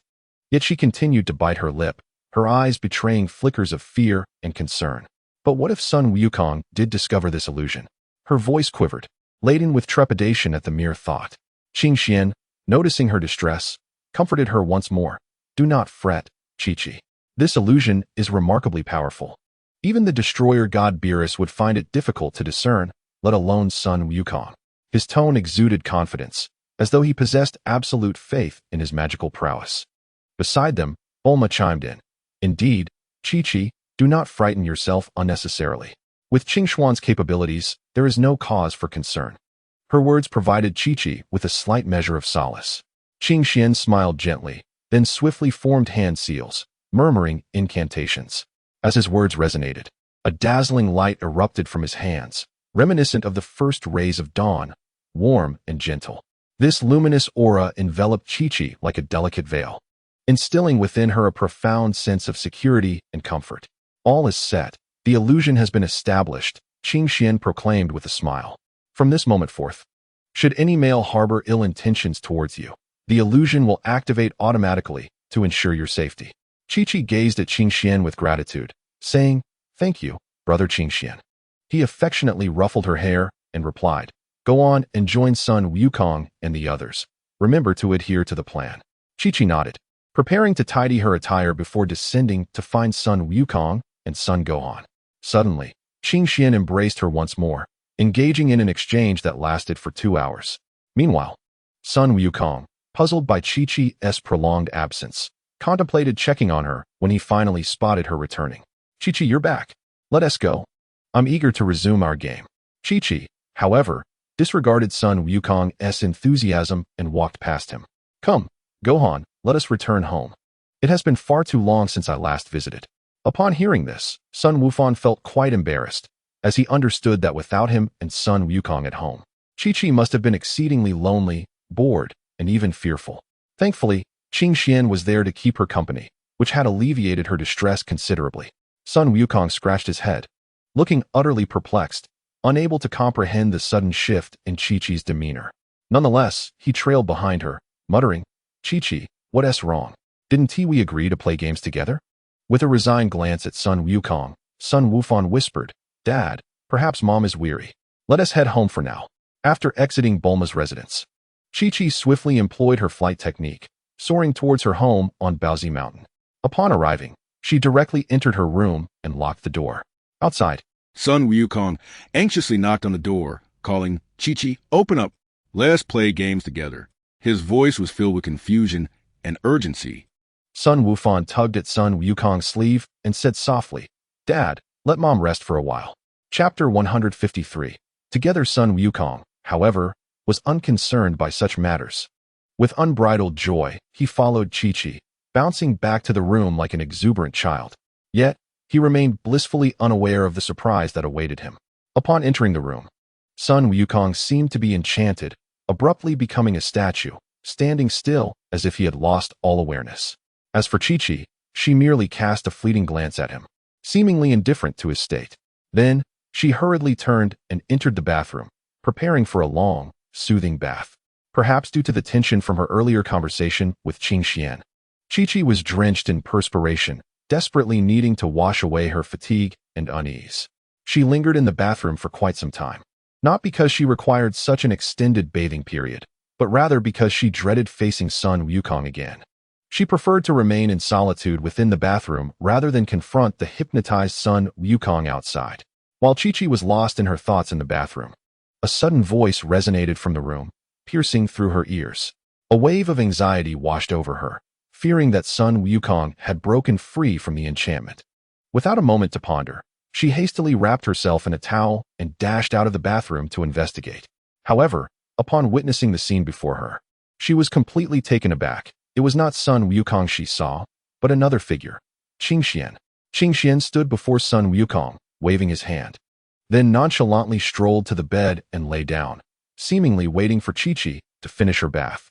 "Brother, why don't we think of a way to revive Father? I've heard that the Namekians, after leaving Earth, made a wish to the dragon to help them relocate to a planet suitable for their kind." Frisia stood quietly in the main control room of his spaceship, his figure appearing somewhat solitary against the backdrop of the transparent barrier. He gazed into the vastness of the universe, the endless darkness and twinkling stars mirroring the enigmas within his heart. "All I need is to find a planet suitable for the Namekians, and then I can bring Father back to life." Frisia's voice reverberated through the silent control room, imbued with a sense of determination and anticipation. He turned, facing away from Cooler, and continued, "Although our father's strength pales in comparison to ours now, his innate talent is not vastly inferior." Cooler did not respond immediately. He was lost in contemplation. He understood that their father, Kurd, was an exceedingly arrogant individual, a trait that often rendered him impulsive and reckless. Cooler couldn't help but recall certain memories when Kurd relentlessly pursued his ambitions, disregarding the consequences and even sacrificing the interests of others. Such behavior instilled in Cooler a sense of hesitation regarding the notion of resurrecting his father. Nonetheless, Kurd remained their father, and the bond of blood made it difficult for Cooler to arrive at a decisive conclusion. He weighed the pros and cons in his mind, contemplating the potential repercussions of bringing his father back to life. Ultimately, Cooler refrained from directly answering Frisia's inquiry, standing silently as he continued to deliberate over this formidable choice. After a prolonged period of reflection, Cooler finally spoke. "Frisia, reviving our father is no trivial matter. We cannot act so recklessly. After all, our father's pride is immense. Should he awaken to find that our powers have far surpassed his, he may harbor discontent." Frisia, upon hearing these words, furrowed his brow slightly and retorted, "Brother, he is, after all, our father. Resurrecting him can only bring us benefits, and with us by his side, what storms could he possibly stir?" However, Cooler was not as resolute as Frisia. He remained indecisive, acutely aware of their father's temperament, knowing that any dissatisfaction could lead to dire consequences. At that moment, the ship's alarm blared suddenly, and the screen displayed an extraordinarily powerful energy approaching rapidly. Frisia and Cooler immediately became alert, their focus sharpening as they prepared to confront this unknown adversary. Meanwhile, in another location, Chi-Chi gazed in astonishment at the suddenly appearing Qing Xian, her face etched with suspicion as she inquired, "What brings you here? What about Son Goku?" Qing Xuan's lips curled into a faint smile as he gently reassured her, "Fear not. He is unharmed. I have come to convey something of great importance." Despite her heart brimming with uncertainty, Chi-Chi resolved to listen to what Qing Xian had to say. "In some time, I shall journey to other worlds. I wanted to ask whether you would like to accompany me or wait for my return. Rest assured, my absence will not be prolonged, as I merely intend to observe and enhance my strength. Qing Xian spoke softly, cradling Chi-Chi. Her heart was a tumult of emotions upon hearing his words. On one hand, she was filled with curiosity about the unknown world and yearned to experience more alongside Qing Xian, perhaps even enhancing her own abilities. On the other hand, she was deeply concerned about son Wukong, uncertain of what would become of him in her absence, and worried that no one would care for him once she departed. Qing Xian seemed to perceive Chi-Chi's hesitation, gently stroking her head as he said, "Chi-Chi, you need not feel so troubled. If you wish to stay and look after son Wukong, I completely understand. Upon my return, I will seek you out first. Should you decide to accompany me, I will ensure your safety." Chi-Chi bit her lip, pondering for a moment before lifting her gaze to meet Qing Xuan's sincere eyes. Ultimately, after considerable reflection, she made her decision, looking at Qing Xian with unwavering resolve as she declared, "Qing Xian, I have decided to go with you. Given Wukong's current situation, I am uncertain as to what more I could accomplish by remaining here. I trust he will be safe." Hearing her words, Qing Xian felt an overwhelming warmth in his heart. He nodded with a smile, indicating his agreement. Chi-Chi continued, "Moreover, I wish to explore the broader world with you, continually striving for self-improvement." A smile of reassurance graced Qing Xuan's face as he gently took Chi-Chi's hand and said tenderly, "Very well, let us embark together. This shall be a journey filled with wondrous adventures." Just as they were about to set off, Chi-Chi suddenly recalled something and inquired, "By the way, will Bulma and Bikini not be joining us?" Chapter 154, A Strange World. Qing Xian, accompanied by the Chi-Chi of the past, traversed the time-space portal to a realm strikingly reminiscent of West City. However, this place was rife with carnage, echoing with cries of despair. Numerous corpses arose from the ground, their decayed bodies still animated, alongside long-dead soldiers who had inexplicably returned to life.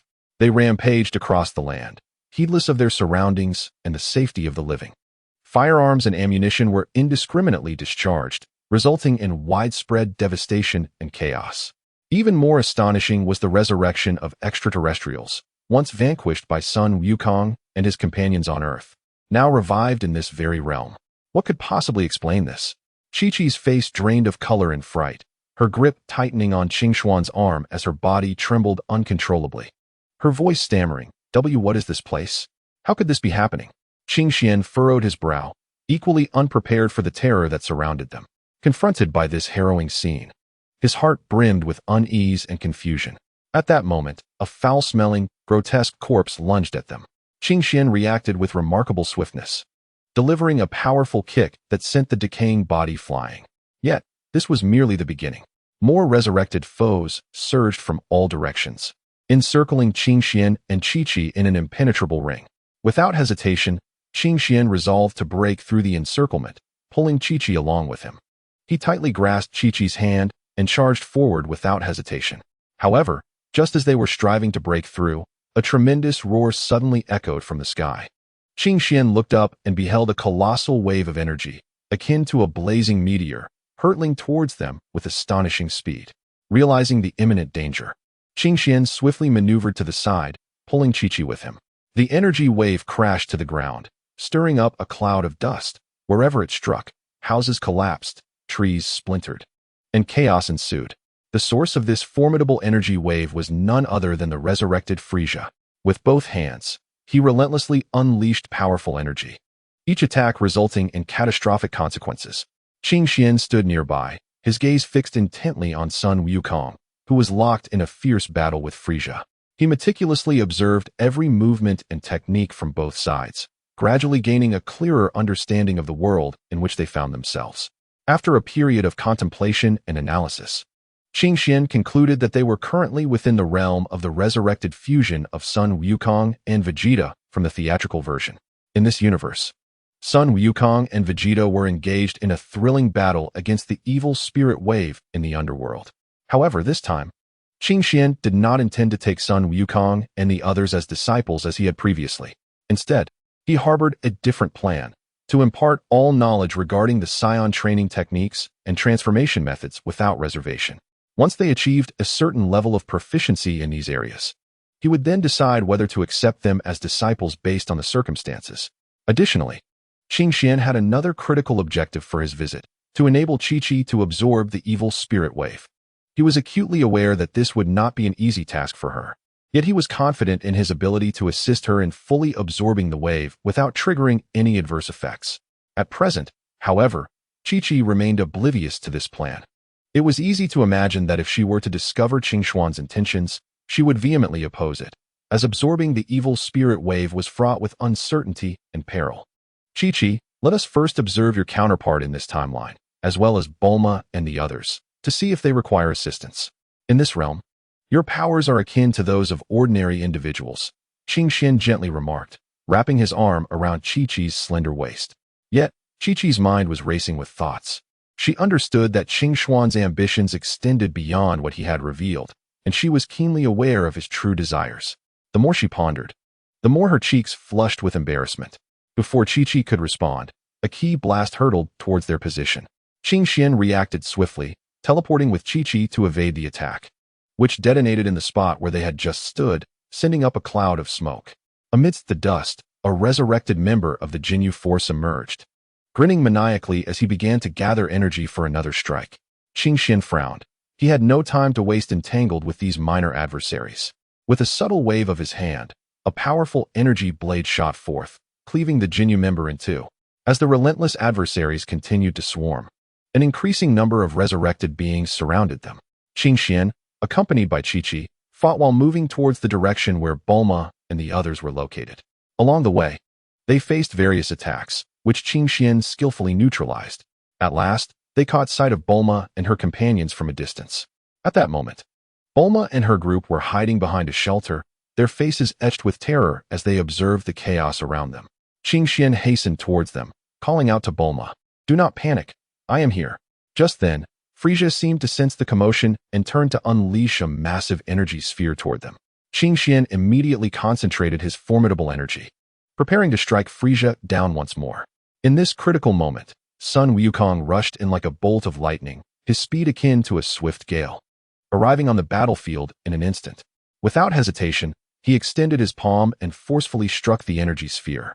With a thunderous roar, the energy sphere was sent hurtling away like leaves caught in a tempest, vanishing into the distant horizon. Sun Wukong successfully averted the crisis, exhaling a sigh of relief before turning his gaze to Chi-Chi, his face reflecting astonishment. "Mother, how did you end up here?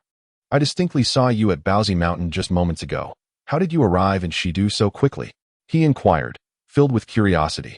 However, before Chi-Chi could respond, Frisia unleashed a new wave of attacks, pouring down like a torrential storm.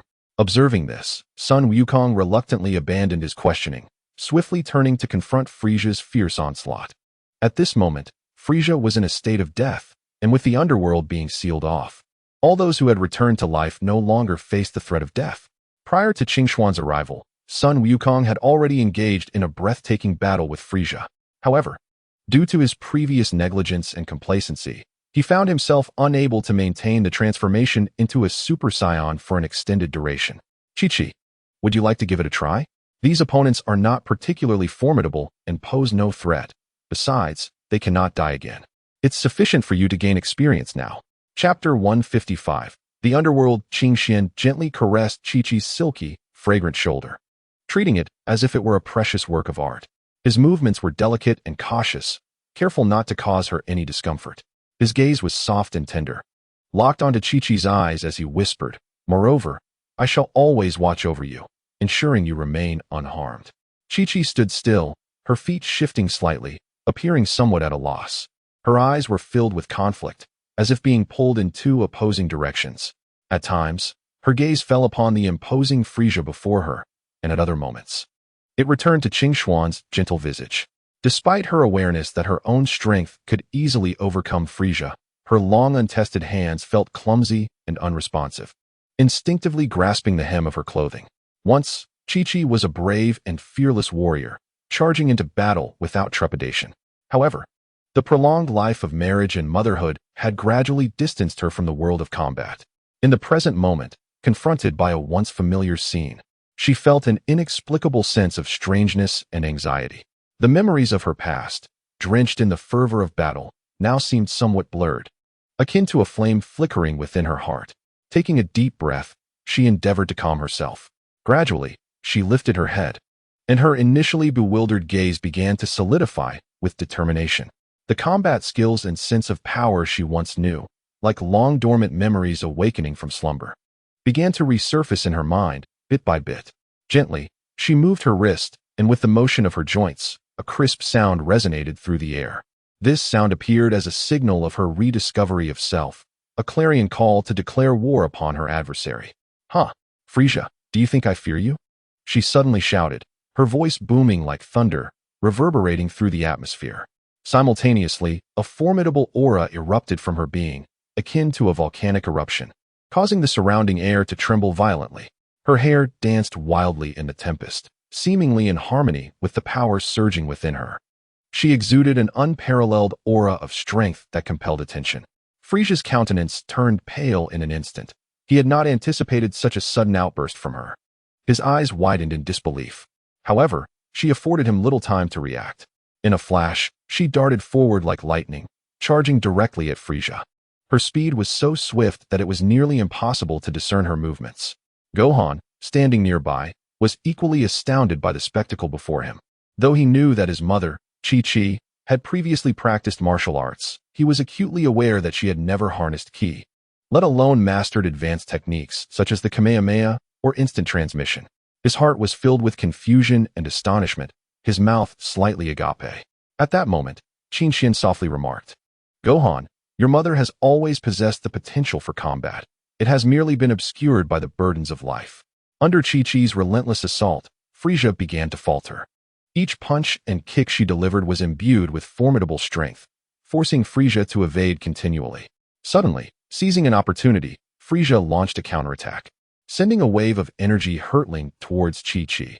She responded with remarkable swiftness, sidestepping the attack, while simultaneously channeling a powerful energy in her hands, hurling it back at Frisia. The energy struck him, sending his body careening uncontrollably backward. Chi-Chi pressed her advantage, charging once more at Frisia. Just as she was about to strike again, Frisia vanished from sight. In a swift maneuver, he reappeared behind her, delivering a kick that caught her off guard. Though she stumbled forward a few steps from the impact, she quickly regained her balance, her gaze resolute as she prepared to face the battle anew. On this desolate battlefield, steeped in tension, Chi-Chi and Frisia faced each other. Frisia, still exuding an air of disdain, radiated an ominous purple aura, laughing maniacally as if Chi-Chi were nothing more than an insignificant insect before him. However, in the next moment, Kiki sprang into action. Her body erupted with formidable energy, radiating brilliance akin to the sun. In the blink of an eye, she appeared before Frisia, delivering a punch imbued with the force of a thunderous storm. Frisia, taken aback, hastily raised his hand to defend himself, yet was compelled to retreat repeatedly under the onslaught of her overwhelming power. Seizing the moment, Kiki relentlessly pursued him, unleashing a barrage of fists and kicks like a tempest upon Frisia.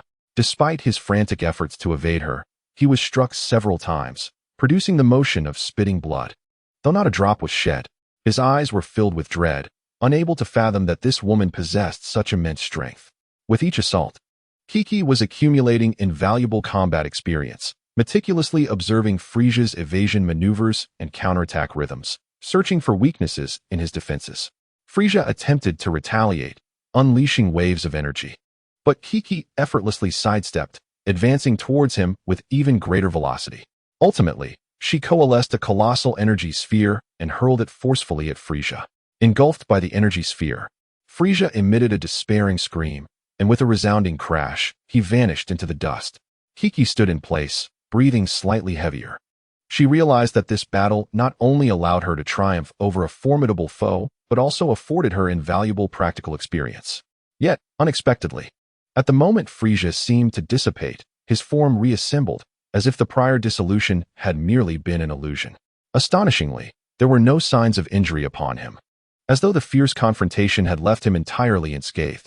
Amidst the astonishment of the onlookers, Qin approached slowly, his face betraying a sense of resignation and fatigue. Observing Frisia in pristine condition, Qin spoke softly, "Let us go. This fellow cannot be killed for now. Unless we utilize destructive energy and sealing techniques, we are utterly powerless against him." Hearing Qin words, although Kiki felt a twinge of reluctance, she understood the truth in his statement. Taking a deep breath, She resolved to follow Qingshuan's lead. Very well, let us depart, Kiki replied. But before we do, we must first restore Gohan's strength. She turned to the side, glancing at Gohan, who was panting heavily, a flicker of concern in her eyes. Qingxian promptly offered him a senzu bean, and without uttering another word, he transported Kiki instantaneously to the underworld. They arrived directly in Hell, where Sun Wukong and others were engaged in battle against the malevolent energy wave. They observed quietly from a distance. Chapter 156. Kiki's devouring Kiki. We have arrived. Qingxian exclaimed excitedly. Look, they are engaged in a fierce battle, completely oblivious to our presence. At that moment, the malevolent energy wave still manifested in the form of a large, corpulent figure, with Sun Wukong clashing against it while Vegeta watched from the sidelines. Kiki watched the scene before her with mounting anxiety, noting the brutal exchanges of blows and the rampant energy as the battle cries echoed around her. She furrowed her brow, anxiously voicing her concern. This doesn't seem wise. What if they discover us? Qingxian, however, remained unfazed, a wicked smile curling at the corners of his lips as he addressed Chi-Chi. Do not worry, Chi-Chi. Shall we engage in something thrilling? Please indulge this small wish of mine. I have never experienced such a thing. Upon hearing Qingshuan's words, Chi-Chi's face instantly flushed crimson, her shyness compelling her to lower her gaze, while her hands nervously fidgeted with the hem of her clothing. Deep down, she understood the implications of Qingshuan's playful suggestion. Yet in the presence of so many, she found it exceedingly difficult to articulate her thoughts, especially when she caught sight of Sun Wukong, Vegeta, and that nefarious entity.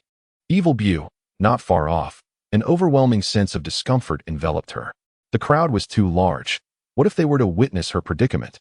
Nonetheless, as her eyes met Qingshuan's, which sparkled with anticipation and excitement, she abruptly realized that denying his request felt increasingly implausible. Ultimately, with a resigned sigh, Chi-Chi slowly knelt down, trembling hands working to untie Qingshuan's shoelaces. This process felt interminably lengthy to her, as though time itself had ceased to flow. During this interval, any gaze cast in their direction would be rendered invisible by the protective barrier's reflection, completely concealing their figures. Despite the duration, Qingxian relished the moment. Had it not been for Evil Bu's imminent demise at the hands of Vegeta, he would have contemplated delving into even more exhilarating and delightful escapades. Regrettably, time was of the essence. Although he could manipulate time to freeze, he believed it would be far more gratifying to indulge afterward, without any waste of opportunity. For this was indeed a rare boon. Gently caressing Chi-Chi's hair, he spoke tenderly. Chi-Chi merely shot him a glance, saying nothing, yet quietly complied. Now, let us observe their battle, which is nearing its conclusion. It is the perfect moment for you to absorb Evil Bu's energy, magic, and combat techniques, he said with a hint of concern. His voice revealed a trace of anxiety, clearly fixated on the outcome of the conflict. Standing by, Chi-Chi listened intently to their exchange, nodding softly in agreement with his proposal. In truth, she understood well that this was not merely an opportunity for observation and learning, but a pivotal moment for enhancing her own abilities. The energy, magic, and combat style of Evil Bu were exceptionally unique. Experiencing and absorbing them firsthand would undoubtedly contribute significantly to her growth. Thus, despite her underlying nervousness, she resolutely chose to accompany them to witness the confrontation. Quietly, Qingxian led Chi-Chi closer to the battlefield, where Vegeta was unleashing his full might against Evil Bu, who was gradually faltering. Just as Evil Bu was on the brink of annihilation by Vegeta's powerful energy blast, Qingxian harnessed his abilities to extract Evil Bu's energy and skills, infusing them into Chi-Chi's being. She felt a surge of formidable power coursing through her, her eyes tightly shut as she endeavored to digest and assimilate the influx. Sun Wukong, Vegeta, and their companions remained oblivious to these developments, lost in the euphoria of their impending victory over Evil Bu, unaware of anything amiss during the creature's demise. They felt the malevolent wave's presence completely dissipate, and thus they naturally assumed that they had vanquished it themselves. While they reveled in the euphoria of their victorious battle, in the distance, Kiki had fully absorbed the malevolent wave. Qingxian gazed at her, his eyes brimming with anticipation. How do you feel? Your strength should have increased significantly. Kiki slowly opened her eyes, a smile gracing her lips. I feel invigorated. Thank you, brother Qingxian. Qingxian chuckled softly. See, I told you it would be so. He reassured her, rest assured, as long as I am here, I will never allow anyone to harm you. Kiki's heart swelled with emotion. Qingshuan's selfless devotion was like a warm ray of sunlight, illuminating her spirit. Unable to contain herself, she drew closer to him, her eyes shimmering with gratitude. Brother Qingxian, you always give so much for me. I truly don't know how to repay you. Kiki's voice quivered slightly, tinged with a hint of emotion. Qingxian looked at her tenderly, gently patting her shoulder. Kiki, you need not repay me. Protecting you is my duty. As long as you grow stronger, I will be content. Tears welled in Kiki's eyes, and she fought to restrain them. She understood that Qingshuan's efforts were not solely for her strength, but stemmed from his genuine concern and care for her. Brother Qingxian, you are too kind to me, Kiki murmured, her voice imbued with heartfelt sincerity. Qingxian smiled, a hint of affection glimmering in his eyes. Kiki, you are my friend and someone I wish to protect. I will always be by your side whenever you need me. A warm current seemed to surge within Kiki's heart, swiftly enveloping her entire being, allowing her to feel Qingxian's sincerity and unwavering resolve. Since following Qingxian, she had come to realize that in this perilous world filled with endless dangers, having someone as reliable as him by her side meant she could face any challenge without fear. Taking a deep breath, she clenched her fists.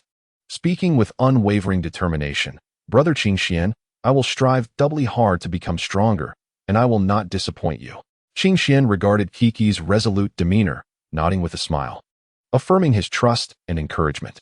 Then, a faint smile graced his lips as he softly remarked, Actually, your tying my shoelaces earlier was already a form of repayment. However, if you wish to further repay me, then diligently practice the seated meditation, the splits, and the handstand that I have taught you. He paused before continuing. After all, only through relentless training can you truly enhance your strength, and thus better repay me. Kiki's face flushed at his words, recalling the earlier scene and the challenges of the training he mentioned. Chapter 157. Training with Kiki. As Qingxian guided Kiki in her training, he suddenly summoned the clone he had previously separated, unleashing an aura that swept towards them like a whirlwind, rapidly reaching their presence. At the very moment when Qingshuan's doppelganger released its formidable aura, both Sun Wukong and Vegeta immediately sensed the powerful fluctuation of energy. They had no time to catch their breath or to contemplate their next move. Their bodies instinctively reacted, adopting a combat stance. Sun Wukong and Vegeta fixed their intense gaze upon the approaching doppelganger of Qingxian, their muscles taut and ready to unleash astonishing strength at any moment. Their eyes, like lightning, were locked onto Qingshuan's doppelganger, not daring to show even the slightest hint of relaxation. Rest assured, there was no concern that Sun Wukong and Vegeta would discover the secret training between Qingxian and Chi-Chi. This was because Qingxian had meticulously arranged a translucent barrier, akin to a transparent wall that completely isolated the outside world from the interior. From the outside, the barrier appeared as if it did not exist, allowing people to pass through it unhindered, revealing the scenes behind the barrier. However, once one entered the confines of the translucent barrier, they would find themselves in a wholly independent space, where outsiders could neither see nor hear anything within. Yet, within this barrier, Qingxian and his companions could clearly observe everything outside, including every movement of those beyond, and hear every sound distinctly. As Qingxian and Chi-Chi commenced their training, Qingshuan's doppelganger addressed Sun Wukong and Vegeta, stating, You truly are inept. It takes you so long to merge with a mere malevolent thought and a small underworld spirit. You are a disgrace to the Saiyan lineage. A smirk of disdain graced the doppelganger's lips, its eyes brimming with contempt as it continued to taunt. Look at your pathetic state. It's an utter humiliation for the Saiyans. A proud Saiyan, reduced to merging against such a feeble opponent. And taking so long to do so, how utterly laughable. The voice dripped with unmasked scorn, as if mocking Sun Wukong and Vegeta's inadequacies. With arms crossed, the doppelganger leaned back slightly, adopting an arrogant posture as it gazed down upon them, seemingly declaring that they were unworthy of the Saiyan bloodline. This mockery darkened the expressions of Sun Wukong and Vegeta, their jaws clenched, filled with fury and resentment. Yet, in the face of Qingshuan's doppelganger, they found themselves unable to retort, for the truth was evident. Their performance in battle had indeed fallen short. Sun Wukong remained relatively composed, but Vegeta was a different matter entirely. Infuriated by the doppelganger's derision, Vegeta let out a furious roar, charging at Qingxuan's doppelganger like a rampaging beast, his eyes ablaze with anger and a desire for vengeance. However, the doppelganger effortlessly evaded Vegeta's assaults, occasionally casting him provocative glances. Vegeta's attacks grew increasingly fierce. Yet Qingxuan's doppelganger maintained an air of effortless superiority. Though Vegeta's body was weary, his fighting spirit remained undiminished as he gritted his teeth and continued to engage in battle with Qingxuan's doppelganger. Each assault was imbued with his fury, and every evasion only exacerbated his fatigue. Nevertheless, Vegeta found himself unable to conquer the doppelganger of Qingxian. His strikes, though fierce, were deftly sidestepped by the doppelganger, which retaliated with formidable counterattacks. Amidst this fierce conflict, Vegeta gradually recognized the chasm that lay between himself and Qingxuan's clone. Yet, he did not surrender. Instead, his resolve to triumph over his adversary only intensified. Just when Vegeta was on the brink of exhaustion, Goku suddenly roared, surging forth like a bolt of lightning to join the fray. Flanking each other, Goku and Vegeta synchronously executed their assaults, their combined onslaught resembling a torrential storm, relentlessly hammering down upon Qingxuan's doppelganger.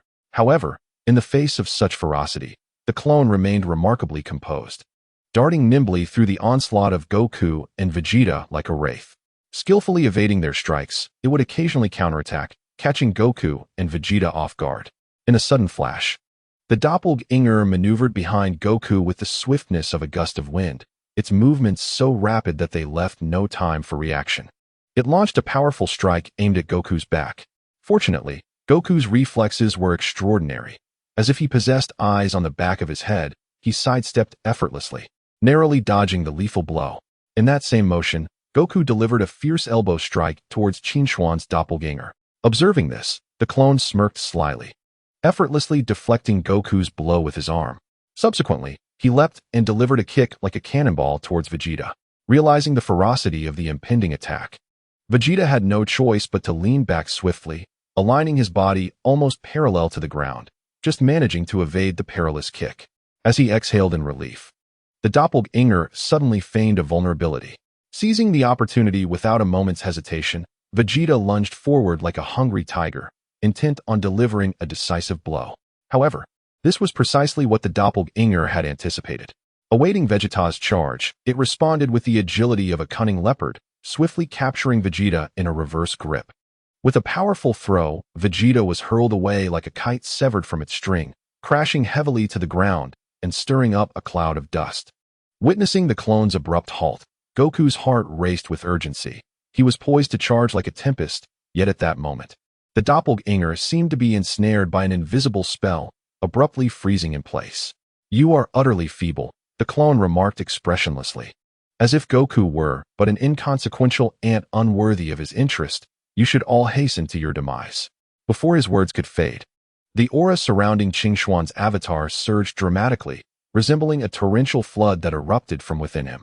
This formidable presence penetrated the seemingly indestructible barriers of the underworld, sweeping across the entire earth like a tempest. Qingxuan's mastery over this terrifying force was unparalleled. He deftly contained it within the confines of the earth, preventing its spread to other planets and ensuring that neither the Kaioshin nor the angels sensed any anomaly. Son Wukong and Vegeta were the first to bear the brunt of this overwhelming aura, crushed to the ground as if two mountains had descended upon them, rendering them breathless. Chapter 158. Abandonment. Alas, I had intended to fulfill my mission by taking you as my disciples. Regrettably, the multitude of parallel universes in this world is vast. To recruit each disciple individually would be a waste of time. Hence I have resolved to select a portion of you to become my students. Qingxian's avatar gazed down at the dejected figures sprawled on the ground, stating coldly, "You are the two most inadequate individuals I have encountered in your era, without exception. Thus, I do not plan to take you as my disciples. However, I can offer you an opportunity. I shall bestow upon you certain cultivation resources and guidance to aid in your swift ascension in strength." Qingxuan's voice was calm and indifferent, as if these matters held no significance for him.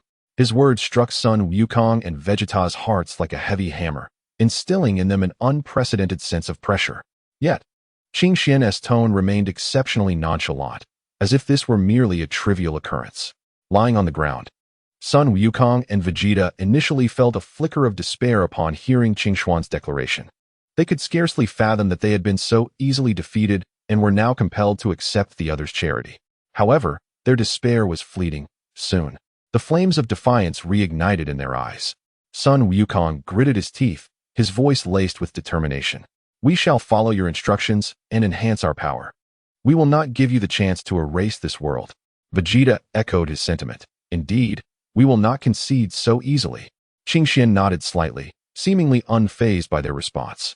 With a gentle wave of his hands, a soft radiance enveloped Sun Wukong and Vegeta. Under this luminous glow, their injuries vanished without a trace, restoring their vitality as if all they had endured was merely a fleeting nightmare. This is a selection of cultivation resources. Take them well.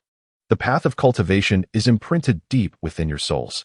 Remember, time is of the essence. Do not grow complacent, he continued, conjuring two ancient bags from thin air and tossing them to the duo. Sun Wukong and Vegeta hurriedly caught the bags, their eyes brimming with resolve. They bowed deeply to Qingxian and spoke in unison. "Thank you, esteemed elder. We shall not fail to meet your expectations." Now, they dare not show any disrespect towards Qingxian, for they have been thoroughly awed by his formidable power. They understand that he will grant them but this singular opportunity. Should they miss it, only death awaits them. Qingxuan's avatar is acutely aware of the personalities of Sun Wukong and his companions. Their aspirations not only lie in becoming stronger, but also in safeguarding their families on Earth. Within this pouch lie over 100,000 immortal beings, so there is no need for concern about depleting them. Furthermore, the two of you can train together in the hyperbolic time chamber, where time is limitless for your cultivation. Once you achieve the power of Super Saiyan 3, you will be able to breach the spatial barriers of the chamber. Thus, as long as you do not lose yourselves within, you can enter and exit at will. As Qingxuan's avatar spoke with a nonchalant air, Sun Wukong and Vegeta's eyes widened in astonishment, filled with exhilaration. Over 100,000 immortal beings, each brimming with potent energy, are indeed coveted treasures for Sun Wukong and Vegeta. The prospect of training without temporal constraints in the hyperbolic time chamber sent waves of excitement through them, as it promised a significant enhancement of their powers in a short span. "Senior, we shall commence our training at once," Sun Wukong exclaimed, barely able to contain his excitement, his voice trembling slightly.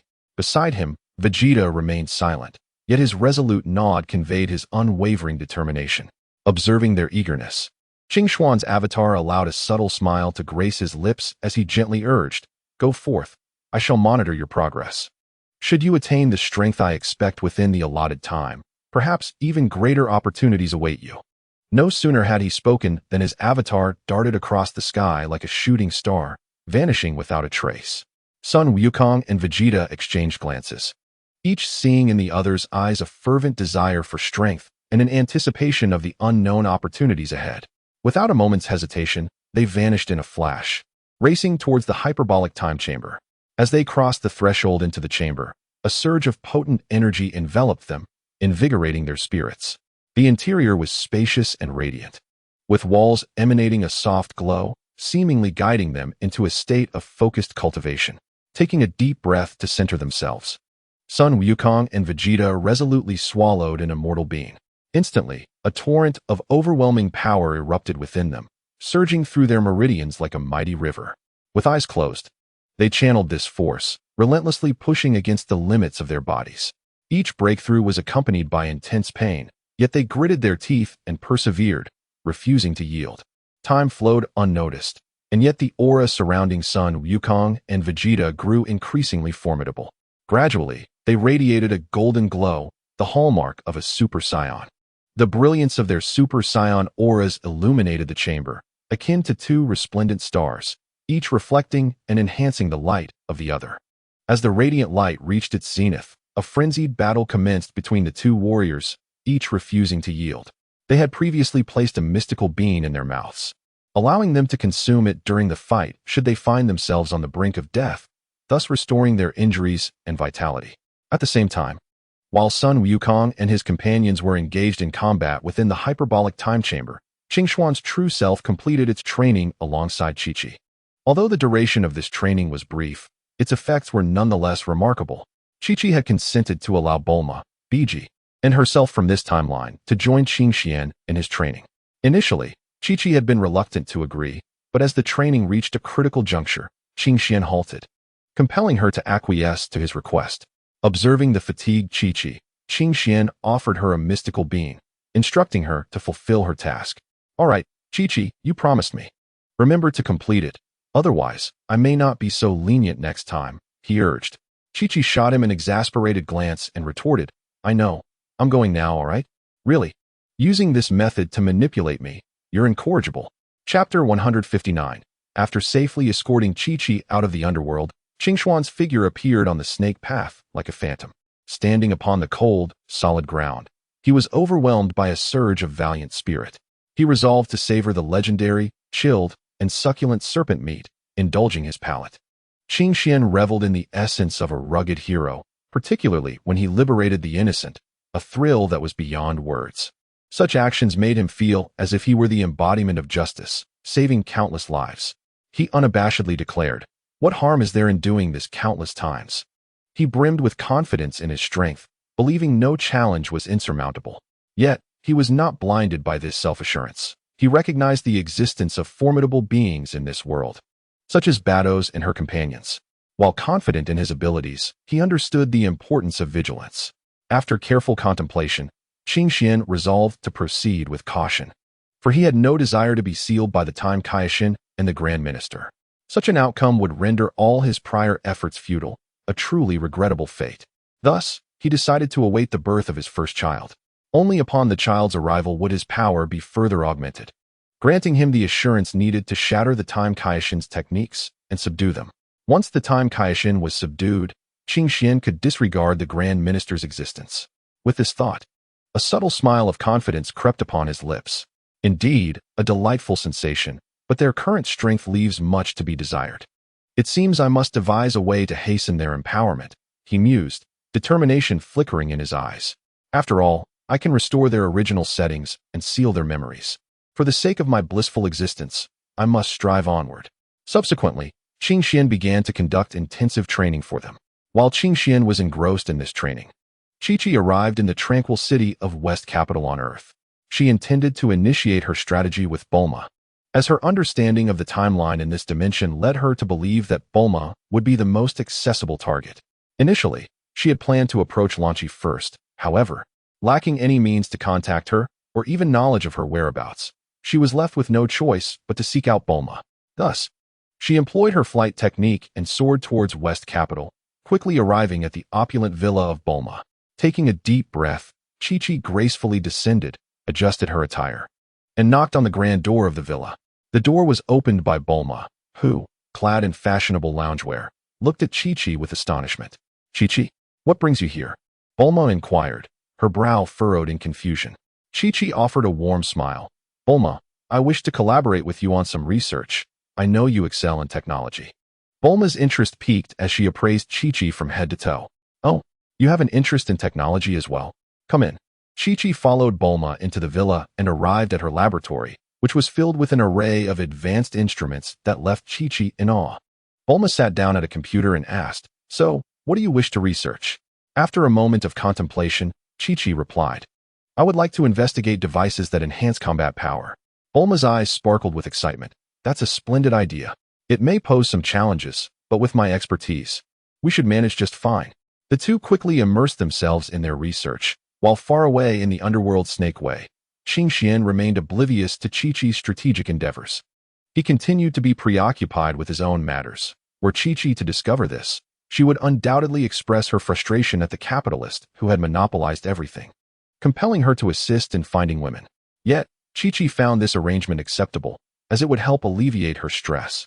After several days on Snake Way, Qingxian ventured into another time space.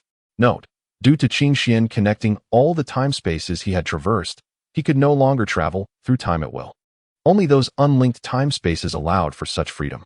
This time, he appeared to step into an entirely unfamiliar realm, one starkly distinct from the world he knew. Here, there were no angels, nor any trace of the Omni King. This realm resembled a self-contained parallel universe, isolated from others. In this unique time space, Many familiar elements had vanished. Even the formidable Super Dragon Balls were nowhere to be found. However, just as he presumed this world would be utterly mundane, he stumbled upon a chilling discovery, a Dark Dragon Ball. This Dragon Ball bore resemblance to the Super Dragon Balls, possessing the ability to grant any wish. Yet it concealed a terrifying flaw. Should someone make a wish using the Dark Dragon Ball on a certain planet, if the Dark Dragon Ball was not recovered within a year, that planet would suffer catastrophic consequences, ultimately vanishing from the cosmos entirely. Indeed, this realm is a tapestry of time and space, where Qing Xian must remain particularly vigilant of the time realm god, who has been closely observing the fabric of existence. Thus, Qing Xian resolves to seize an opportunity to neutralize the time realm god. Otherwise, the ensuing chaos would become a source of great distress. Quietly, he descends into this temporal domain, crafting a cloaking barrier that envelopes the entirety of time and space. Observers outside can perceive only what they wish, with the true nature of events only accessible within the cosmos. Upon his arrival, Qing Xian swiftly sets his course toward the direction of planet Vampa, home to Broly. He seeks to ascertain whether Broly has perished in this world, as his absence from the original narrative raises questions. After confirming his trajectory, Qing Xian lands on planet Vampa, where the harshness of the environment prompts a frown and deep discomfort within him. Despite having heard tales of the planet's extreme conditions, it is only upon setting foot on this land that he comprehends the true nightmare it presents to humanity. The climate is brutally inhospitable, with howling winds and swirling dust, as if the entire planet is unleashing its wrath upon humankind. The air is so thin that each breath feels like a brush with death.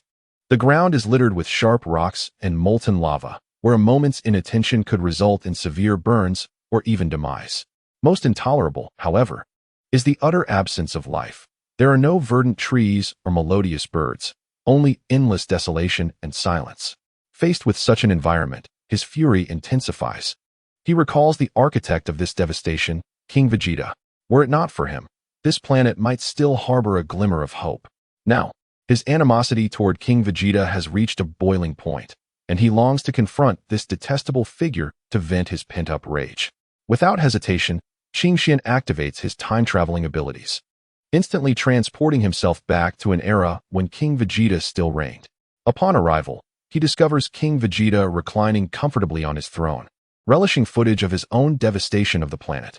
On the screen, the once beautiful world is reduced to ash under King Vegeta's assault, and a satisfied smile graces his lips. Chapter 160. The beginning of a dream come forth, Dragon Shenron, and grant my wish. I want to be rich. The diminutive figure stands upon a vast grassy expanse, clutching the 7 shimmering orbs with fervent intensity, as if they are the most precious possessions of his life. Each orb contains a distinct black star, gleaming brilliantly within the yellow glass. This small figure summoning the dragon is none other than Pilaf, accompanied by a small dog and an adorable girl. The dog's name is Shu, and the girl is named Mai. Together, they form a trio known as the Pilaf Gang. Despite their diminutive stature, they are, in fact, well into their 30s. The passage of time has left little mark upon their faces, rendering them instead more mature and composed. Pilaf inhaled deeply, summoning all his strength to voice his wish. As he awaited the emergence of the dragon with bated breath, 7 yellow glass orbs suddenly blazed with brilliance, the dazzling light forcing Pilaf to squint. The surrounding air began to tremble violently, as if a formidable force was coalescing. Pilaf, Xiaowu, and Ashu fixed their anxious gazes upon the 7 orbs, their hearts brimming with a mixture of anticipation and trepidation. In an instant, a colossal red dragon gradually materialized from the radiant glow. Its massive form exuded power, with crimson scales shimmering coldly under the sunlight, and eyes glinting with an eerie red light, emanating an aura of mystery and authority. The abruptness of this spectacle nearly caused Pilaf to collapse, while Xiaowu and Ashu huddled closely together. Insignificant human, articulate your desire. The dragon's voice resonated, deep and commanding, as if it hailed from another realm. Pilaf swallowed hard and stammered, I wish for great wealth. Just at that moment, Son Goku, who had been training the reincarnation of Majin Buu, OOB, atop the temple, darted towards the trio as the dragon was summoned. Alarmed, Pilaf hastily altered his wish. No, not that. My wish is to turn Son Goku into a child. Pilaf quickly amended his desire, and the dragon's eyes flickered with a crimson light before it bellowed, "Your wish is granted." In a flash, Son Goku, who had just approached, dramatically shrank, instantly reverting to his youthful form. The trio was momentarily taken aback, then erupted in jubilant exclamations. "Haha, it worked! Son Goku has become a child. Now no one can thwart our quest for dominion over the world." Pilaf cackled with triumph. However, astonishingly, despite his transformation into a child, Son Goku's combat instincts remained unscathed. He scratched his small head, a perplexed expression gracing his features, as if bewildered by the sudden change. His gaze then fell upon his petite hands, seemingly striving to acclimate to this new physical state. Yet, this adjustment did not linger long. Suddenly, as if recalling something of great significance, the young Son Goku's eyes sparkled with clarity, and he dashed towards Pilaf and his companions like a bolt of lightning. Pilaf and his associates were utterly unprepared for this turn of events. They had no time to react before the youthful Son Goku effortlessly knocked them to the ground with astonishing speed. How infuriating! How can he still be so formidable even as a child? Pilaf cried in despair, unable to comprehend why Son Goku retained such strength despite his juvenile form. Just as Pilaf and his companions found themselves mired in hopelessness, the dragon's voice echoed once more. "Your wish has been fulfilled. I shall take my leave." As soon as the words left his lips, the colossal crimson dragon streaked across the sky like a meteor, instantly transforming into a dazzling light before vanishing without a trace. Simultaneously, the 7 scattered red star Dragon Balls seemed to be drawn by an unseen force, each soaring off in different directions across the cosmos, disappearing from sight in the blink of an eye. Observing this, young Son Wukong placed his hands on his hips, a triumphant smile spreading across his face as he grinned at the fallen Pilaf trio, teasingly remarking, "Next time, don't entertain any nefarious ideas." Upon hearing his words, Pilaf and his companions felt utterly humiliated. They scrambled to their feet, hastily gathering their small dog and little girl, and fled in utter disarray, not daring to look back. At that moment, the divine Dandy and Bobo arrived on the scene. "Mr. Wukong, this is terrible. Just moments ago, Mr. Bobo informed me that this red dragon is a harbinger of destruction. Its powers are extraordinary. It can indeed grant any wish. However, once a wish is fulfilled, if the 7 Dragon Balls are not gathered again within a year on the planet that made the wish, that planet will face annihilation, blown to smithereens, with no recourse whatsoever." Upon hearing this, Son Wukong blinked his youthful eyes, scratching the back of his head with a serious expression. "We cannot allow Earth to be destroyed. I must retrieve the Dragon Balls quickly." Dandy expressed his concern. "Mr. Wukong, the Dragon Balls are scattered throughout the universe. Finding them may prove quite challenging." With a broad smile, Son Wukong replied, "No worries, I have a plan." He then summoned his Nimbus cloud and leapt onto it. "Oh, and there's the Dragon Radar." But searching the entire universe for the Dragon Balls is indeed a hassle. Dandy, regaining his composure, allowed a faint smile to grace his lips. As though the recent events were trifles, Dandy had absolute faith in Son Wukong's prowess, convinced that with Wukong around, any difficulty could be surmounted. However, he had not anticipated that Wukong's powers would be significantly diminished upon his transformation into a smaller form. This alteration led to numerous obstacles and challenges during Wukong's quest for the Dragon Balls. Yet, all of this merely constituted the original unfolding of events. Now, the arrival of Qing Xian introduced unexpected twists to the narrative. Qing Xian had been quietly observing everything that transpired at the temple from a distance, his presence seemingly heralding the dawn of a new chapter. He was acutely aware that in this temporal realm, it was all too easy to be discovered by the Kaioshin of time. However, cloaked under his protective barrier, detection was nearly impossible. Thus, he could freely indulge in playful antics within this time and space. Moreover, he sensed that once this temporal phase concluded, he could commence the orchestration of a dance festival for his disciples. Following the successful completion of this event, he would possess the strength required for a grand temporal fusion. Chapter 161. Materials. Son Wukong, akin to a bolt of lightning, sped from the divine palace towards the West City, arriving at the doorstep of Bulma's residence in the blink of an eye. In his mind, a singular thought consumed him: the urgent need for Bulma to craft an enhanced version of the Dragon Balls and a spacecraft. Time was of the essence, and every fleeting moment was crucial. He was acutely aware of the vastness of the universe, which would demand an extensive amount of time for travel. Just then, Bulma emerged from the Capsule Corporation's laboratory, cradling a steaming cup of coffee. She walked gracefully, relishing this moment of tranquility. However, a familiar figure suddenly darted past her like a gust of wind. Upon closer inspection, Bulma recognized the iconic spiky black hair and the unmistakably ill-fitting orange martial arts uniform that barely reached her knees. Startled, she nearly spilled her hot coffee on her limited edition sneakers. "Hey, whose child are you? Why are you wearing Goku's clothes?" Before she could finish her sentence, the child looked up, revealing a youthful yet strikingly familiar face, scratching the back of his head with a sheepish grin. "Bulma, it's me, Goku." The coffee cup clattered to the marble floor, the scalding liquid spreading perilously close to her prized sneakers. In the living room, Vegeta, engrossed in financial news, turned at the sound, his brow furrowed. Upon seeing the miniature version of Kakarot, the Saiyan's instincts kicked in, and his dark pupils narrowed in alarm. "What is happening? Who is this little brat?" "I already told you. It's me, Vegeta," the small Goku said, rising on his toes to reach for something on the entrance cabinet, only to grasp at air, his ears turning red with frustration. "It was that rascal Pilaf who wished on the Black Star Dragon Balls and turned me into this." Vegeta's brow furrowed, and he strode towards Goku, a crimson aura flickering in his palm. "What nonsense are you spouting? A Saiyan's body cannot." Before he could finish, he caught sight of the unmistakable pure light in the child's clear eyes, a trait unique to Kakarot. "Black Star Dragon Balls." Bulma finally snapped out of her shock, crouching down to poke the soft cheek of small Goku, the texture reminiscent of baby Goten. "That old fool hasn't he given up yet, making such an absurd wish." With a pout, small Goku rubbed his reddened cheek. "He wanted to wish to rule the world, but as soon as I appeared, he had the dragon change me into this." Sunlight streamed through the floor-to-ceiling windows, casting a small shadow behind him, the sleeves of his martial arts uniform swaying loosely, resembling a little monkey lost in an adult's clothes. "So, you wish to obtain the Dragon Radar to locate the Dragon Balls, with the ultimate goal of wishing to restore your body, correct?" Small Goku nodded vigorously, a serious expression adorning his face. "Exactly. And if we don't find the Dragon Balls, Earth will explode and be destroyed. This is no joke. We must act swiftly," he continued earnestly. "I also need your assistance in creating an enhanced Dragon Radar and a spacecraft, so I can be more efficient in my search for the Dragon Balls.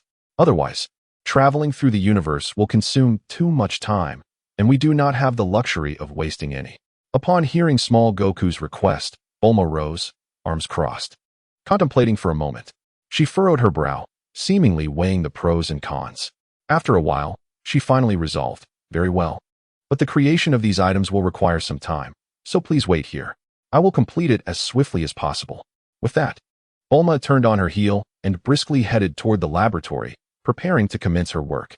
Vegeta stood to the side, watching her retreating figure, and scoffed, "Humph. What an annoying individual. However, if the Earth were to explode, I would not have relished the thrill of defeating you enough. So I shall also keep a watchful eye on the safety of this planet." Upon hearing Vegeta's words, Goku's eyes sparkled with excitement, and a joyful smile spread across his face. "That's wonderful. With your help, Vegeta, we are all the more assured. I believe we will surely find the Dragon Balls and save the Earth." Just then, Bulma's startled voice echoed from the laboratory. "Oh no. The crucial materials for crafting the enhanced Dragon Ball radar were given to Trunks for the construction of the Space Explorer, and now we have run out of stock." Goku anxiously paced in place, exclaiming, "What are we going to do? Time is running out." Vegeta crossed his arms and smirked coldly. "Humph, do not panic. I know where to find these materials. Follow me." With that, he led Goku toward the door, and Goku hurriedly kept pace with him. The two swiftly arrived at an abandoned space base. A musty atmosphere enveloped the place, with dust coating the surrounding equipment. "Where's this? I don't recall such a location existing on Earth," Goku remarked, gazing at the unfamiliar surroundings. "Humph, stop wasting time, and keep up," Vegeta snapped impatiently. Consequently, Goku obediently fell silent and quietly trailed behind Vegeta. Relying on his memory, Vegeta navigated rapidly through the base, with Goku closely following. Suddenly, a group of mechanical guards emerged from a corner, emitting a sharp alarm. These mechanical sentinels were imposing in size, glistening with a cold metallic sheen, wielding laser weapons in their hands. Goku excitedly rubbed his hands together, ready to charge into battle, but Vegeta acted first. instantly unleashing a powerful aura and lunging toward the mechanical guards. His strikes were swift and precise, and before long, he had incapacitated the majority of them. However, a large mechanical chief remained, firing potent lasers that Vegeta struggled to withstand. Upon witnessing this, Goku joined the fray, and the two exhibited a seamless synergy, ultimately vanquishing the mechanical chief. In the secret chamber behind the chief, they discovered the vital materials needed for the enhanced Dragon Ball radar. Vegeta, can you now enlighten me as to why these things have appeared on Earth? Goku inquired once more, eliciting further impatience from Vegeta. Yet this time, he chose to answer Goku's question. These beings are subordinates of Frieza. Before Buu's emergence, when you had yet to be resurrected, Frieza's minions came to collect the Dragon Balls in hopes of resurrecting him. They were quite brazen, piloting their spacecraft without a hint of discretion. The situation is quite apparent. They were defeated by Son Wukong and Piccolo, while I merely observed from a distance for a brief moment. Son Wukong felt immense joy upon hearing that Son Gohan and Piccolo had averted a minor crisis on Earth. To him, it signified that Son Gohan was still capable of fighting and safeguarding the planet, which put his mind at ease. Thank you, Vegeta, he expressed gratefully. Vegeta merely scoffed, pridefully indicating that no thanks were necessary. Aware of Vegeta's temperament, Son Wukong refrained from further conversation and set out to gather the necessary materials. With a buoyant spirit, he collected the items and swiftly returned to Bulma's laboratory with Vegeta, eager for her to commence the manufacturing process without delay.